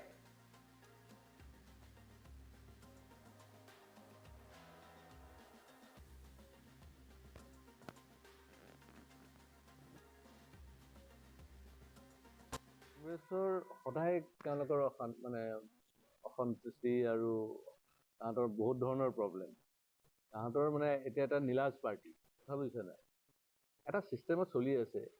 আজি অসম চৰকাৰ আছে অসম চৰকাৰে চিআইডিৰ পৰা সিবিআইক দিছে তো নিশ্চয় তেওঁলোকে দেখোন বিচাৰিছিলে যে সিবিআইক দিব লাগে এতিয়া কি আমেৰিকান ইণ্টেলিজেন্সক দিব লাগে নেকি নে ইটালিয়ান এম্বেচি মানে ইটালিয়ান ইণ্টেলিজেন্স দিব লাগে তেওঁলোকে যদি কয় যে আমাৰ ভাৰতবৰ্ষৰ কোনো ধৰণৰ আইনী ব্যৱস্থাত আমাৰ ভৰসা নাই আমি সোনিয়া মাতাজীৰ ইটালীৰ যিটো ইণ্টেলিজেন্স ডিপাৰ্টমেণ্ট তেওঁলোকৰ বাহিৰে একো কৰিব নোৱাৰো সেইটোৱে লাগিব সেইটো বেলেগ কথা এইকাৰণে কংগ্ৰেছ কি বিচাৰি আছে কংগ্ৰেছৰ 140 বছৰৰ এটা দল এটা পাৰ্টি হয়নে নাই আজি 140 বছৰৰ পাৰ্টি 40টা সাংসদত আহি পেলাই ৰখি গৈছে এইকাৰণে তেওঁলোকৰ কোনো ধৰণৰ মান্যতা ইহঁতে ভাবিছে কি কৰ্ণাটকাত কেইটামান চিট জিকি পেলাই চৰকাৰ বনালে আপোনালোকে এইটো ছ'চিয়েল মিডিয়াত দেখিছে নাই ইহঁতে কংগ্ৰেছৰ অফিচৰ ভিতৰত কেনেকৈ মাৰপিট চলি আছে একদম কুস্তা কুস্তি একদম WWF চলি আছে এতিয়া এইকাৰণে ভাইৰেল হৈ গৈছে গোটেই চেনেলবিলাকতো এইকাৰণে কংগ্ৰেছ যদি কৰ্ণাটকাত যদি সেই বাংলাদেশী মিয়াবিলাকত ভোট দি পেলাই কেইটামান চিট জিকি লৈছে আৰু ভাবিছে গোটেই ভাৰতবৰ্ষত জিকি ল'ব এতিয়াও ভাৰতবৰ্ষ 80% হিন্দু আছে এইটো মনত ৰাখিব লাগে আৰু গোটেই হিন্দুসকল অকল একত্ৰিত হৈ আছে কংগ্ৰেছৰ এই ধৰণৰ যে মানে তেওঁলোকৰ ব্যৱহাৰ ভাৰতবৰ্ষ খণ্ডিত কৰিছে ধৰ্মৰ ভিত্তিত তেওঁলোকে ধৰ্মৰ ভিত্তিত বিভাজন কৰি পেলাই এতিয়া আকৌ তেওঁলোকে কি মানে আমাক বুজাব বিচাৰিছে সেইকাৰণে তেওঁলোকৰ এইবিলাক আপত্তি চাপত্তি আমাৰ কাৰণে একো প্ৰব্লেম নহয় জুনমণি ৰাভাৰ সিবিআই এনকুৱাৰী হ'ব লাগে আৰু হৈ আছে আৰু ভালকে হ'ব আৰু সঁচা কথাখিনি ওলাই আহিব আৰু ইয়াতে কোনো কম্প্ৰমাইজ নহয় আজি ডক্টৰ হিমন্ত বিশ্ব শৰ্মাৰ নেতৃত্বত মই ভাবোঁ যে অসমৰ কোনো ধৰণৰ কম্প্ৰমাইজ নহয় চাকৰিৰ ক্ষেত্ৰতো কম্প্ৰমাইজ হোৱা নাই আপোনাৰ যিমান ধৰণৰ কাম চলি আছে ৰাস্তাৰ কামেই হওক ইনফ্ৰাষ্ট্ৰাকচাৰ ডেভেলপমেণ্ট ক'তো কম্প্ৰমাইজ চলা নাই কিন্তু কথাটো হৈছে মানুহৰ মাইণ্ডছেটটো এক ৰাতিৰ ভিতৰতে চেঞ্জ কৰিব নোৱাৰে আজি 60 বছৰ 70 বছৰ ধৰি যিটো যিসকলে ঘুষখোৰ এটা মানে চাৰ্কেল বনাই ৰাখিছে সেই ঘুষখোৰবিলাক কি এদিনতে এৰি দিব নেকি ঘুষ খোৱাটো ইমান সোনকালেতো নাজানো নহয় কুকুৰৰ নেংগুৰটো ইমান সোনকালে চিধা নহয় এইটো মনত ৰাখিব কুকুৰৰ নেংগুৰ ইনফেক্ট চিধা নহয় কিন্তু হ'লেও আজি পলিটিকেল লিডাৰ্ছসকলে চেষ্টা কৰি আছে বিজেপি চৰকাৰ অহাৰ পিছত আৰু বিশেষকৈ ডক্টৰ হিমন্ত বিশ্ব শৰ্মাৰ নেতৃত্বত আজিৰ দিনতে কৰাপশ্যন ফ্ৰী কৰাৰ বহুত চেষ্টা চলি আছে কিন্তু মানুহসকলেওতো কপাৰেট কৰিব লাগিব যিসকলে ঘুষ লৈ আছিলে ইমান বছৰ বছৰ ধৰি তেওঁলোকেতো মানে কমচে কম ক'ব লাগে যে ঠিক আছে আজিৰ পৰা আমি ঘুষ নলওঁ এইকাৰণে চৰিত্ৰ যদি আমি সলনি কৰিব নোৱাৰোঁ তেতিয়াতো প্ৰব্লেমবিলাক থাকি যায় সেইকাৰণে মই ভাবোঁ যে খুব ধুনীয়াকৈ চলি আছে ধৈৰ্য ৰাখিব লাগে এতিয়াও 3 বছৰ বাকী আছে চৰকাৰ মানে ইলেকশ্যন হ'বৰ কাৰণে এছেম্বলি ইলেকশ্যনৰ কাৰণে ইমান কি জলদিবাজি কৰিব বিচাৰিছে মানে কংগ্ৰেছে আৰু ৰাহুল গান্ধী আকৌ কেনেকৈ সাংসদ হ'ব পাৰে সেইটোলৈ চিন্তা কৰকচোন বাৰু আপুনি যেহেতু উল্লেখ কৰিছে যে কিছুমানে কেতিয়াও চিধা নহয় কংগ্ৰেছক বুজাইছে নেকি মই বহুতক বুজাই আছোঁ যিসকল কৰাপশ্যনত লিপ্ত হৈ আছে। সেইটো কৰাপশ্যন যিসকলে কৰে তেওঁলোকৰ কোনো ধৰ্ম নহয়, কৰাপশ্যন যিসকল কৰে তেওঁলোকৰ কোনো ৰাজনৈতিক দল নহয়, কৰাপশ্যন যিসকলে কৰে তেওঁলোকৰ বেছিক নৈতিক চৰিত্ৰ বেয়া।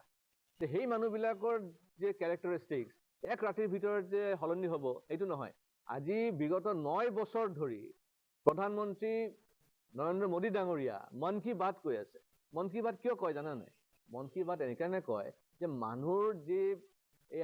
60 বছৰ 70 বছৰৰ যে কৰাপ্ট যিটো নেচাৰ, সেই নেচাৰটো যদি অলপ সলনি কৰিব পাৰে। খালি ৰাস্তা ডেভেলপমেণ্ট হ'ব, মেডিকেল কলেজ আহি যাব, এইমছ হৈ যাব, ল'ৰা ছোৱালী চাকৰি পাই যাব, সেইটো খালি উদ্দেশ্য নহয়তো। মানুহৰ চৰিত্ৰৰ পৰিৱৰ্তনো হ'ব লাগিব। আৰু সেই চৰিত্ৰৰ পৰিৱৰ্তনৰ বাবে আজি মন কী বাত প্ৰধানমন্ত্ৰী ডাঙৰীয়া বিগত 9 বছৰ ধৰি চলাই আছে। কিয়? যে মানুহৰ অলপ সলনি হৈছে। এইটো নহয় যে সলনি হোৱা নাই, কৰাপশ্যন বহুত লেভেল কমিছে, কিন্তু একদম জিৰ' লেভেলটো পাবৰ কাৰণে আৰু পৰিশ্ৰম কৰিব লাগিব। আৰু সেই পৰিশ্ৰম বিজেপি চৰকাৰে কৰি আছে। কংগ্ৰেছৰ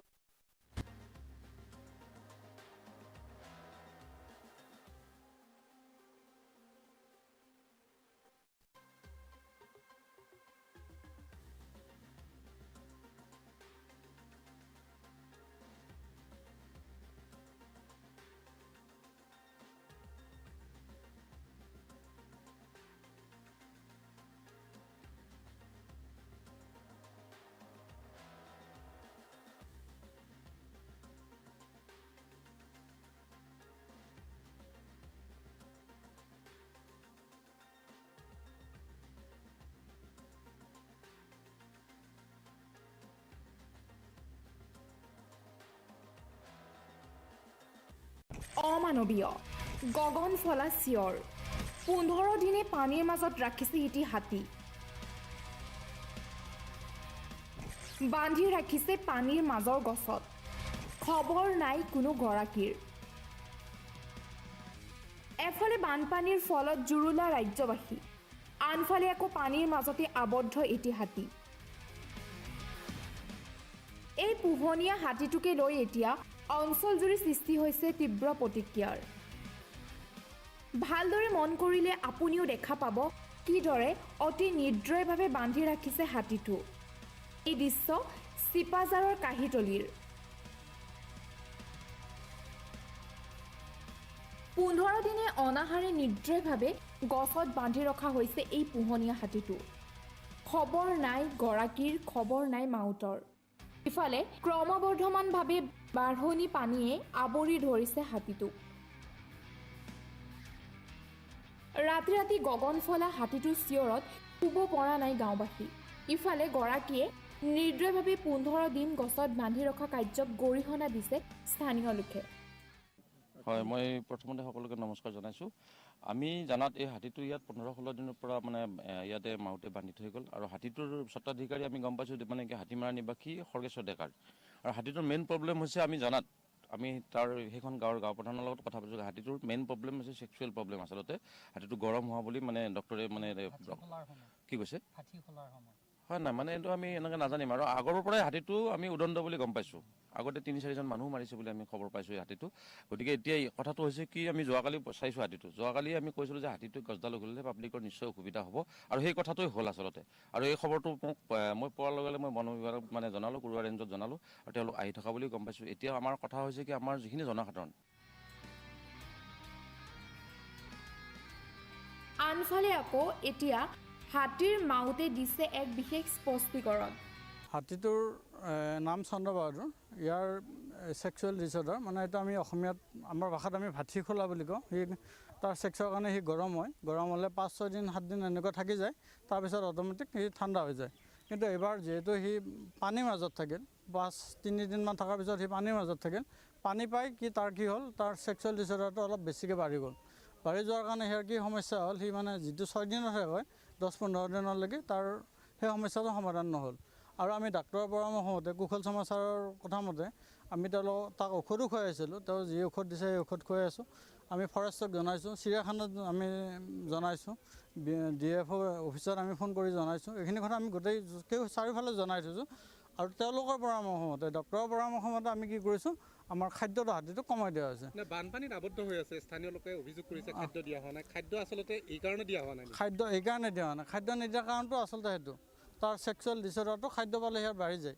আৰু বহুত বাঢ়ি গ'লে কিমান দিনলৈ থাকে এই প্ৰব্লেম এইটো 6-7 দিনলৈকে থাকে কিন্তু এবাৰ বৰষুণ পৰি থকাৰ কাৰণে পানী পোৱাৰ কাৰণে সি যথেষ্ট পৰিমাণে পানী খাব পোৱাৰ কাৰণে কি হৈছে তাৰ ইয়াৰ এইটো 10-15 দিনলৈকে বেছি দিন থাকি গ'ল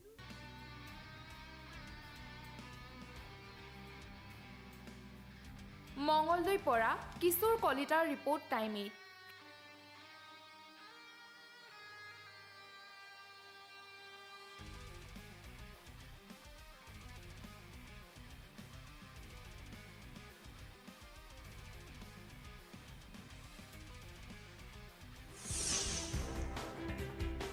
ধুবুৰীত গৈ উপস্থিত হৈছে মুখ্যমন্ত্ৰী ডক্টৰ হিমন্ত বিশ্ব শৰ্মা দুদিনীয়া কাৰ্যসূচীৰে ধুবুৰীত মুখ্যমন্ত্ৰীগৰাকী গংগাধৰ নদীত আজি পকী দলং উন্মোচন কৰিছে 73 কোটি টকা ব্যয় সাপেক্ষে নিৰ্মাণ কৰা দলঙৰ শুভ উদ্বোধন আজি কৰা হ'ল লগতে আজি ৰাভা দিৱসৰ কাৰ্যসূচীতে অংশগ্ৰহণ কৰিব বুলি জানিব পৰা গৈছে লৈ আহিছো আপডেট ধুবুৰীত গৈ উপস্থিত হৈছে অসমৰ মুখ্যমন্ত্ৰী ডক্টৰ হিমন্ত বিশ্ব শৰ্মা মুখ্যমন্ত্ৰী ডক্টৰ হিমন্ত বিশ্ব শৰ্মা দুদিনীয়া কাৰ্যসূচীৰে ধুবুৰীলৈ গৈছে আৰু কিছু সময় পূৰ্বে গৈ ধুবুৰীত উপস্থিত হৈছে গংগাধৰ নদীৰ ওপৰত নিৰ্মাণ কৰা 73 কোটি টকীয়া দলঙৰ ইতিমধ্যে শুভ উদ্বোধন কৰিছে মুখ্যমন্ত্ৰী ডক্টৰ হিমন্ত বিশ্ব শৰ্মাই 73 কোটি টকা ব্যয় সাপেক্ষে নিৰ্মাণ কৰা হৈছিল গংগাধৰ নদীৰ ওপৰৰ সেই দলংখন ধুবুৰীবাসীৰ বাবে আজিৰ দিনটো ঐতিহাসিক ক্ষণ হিচাপে পৰিগণিত হ'ব যিহেতু গংগাধৰ নদীৰ সেই সকলোৰে অপেক্ষিত সেই বিশেষ দলংখন আজি উদ্বোধন কৰা হৈছে লগতে আজি যিহেতু ৰাভা দিৱস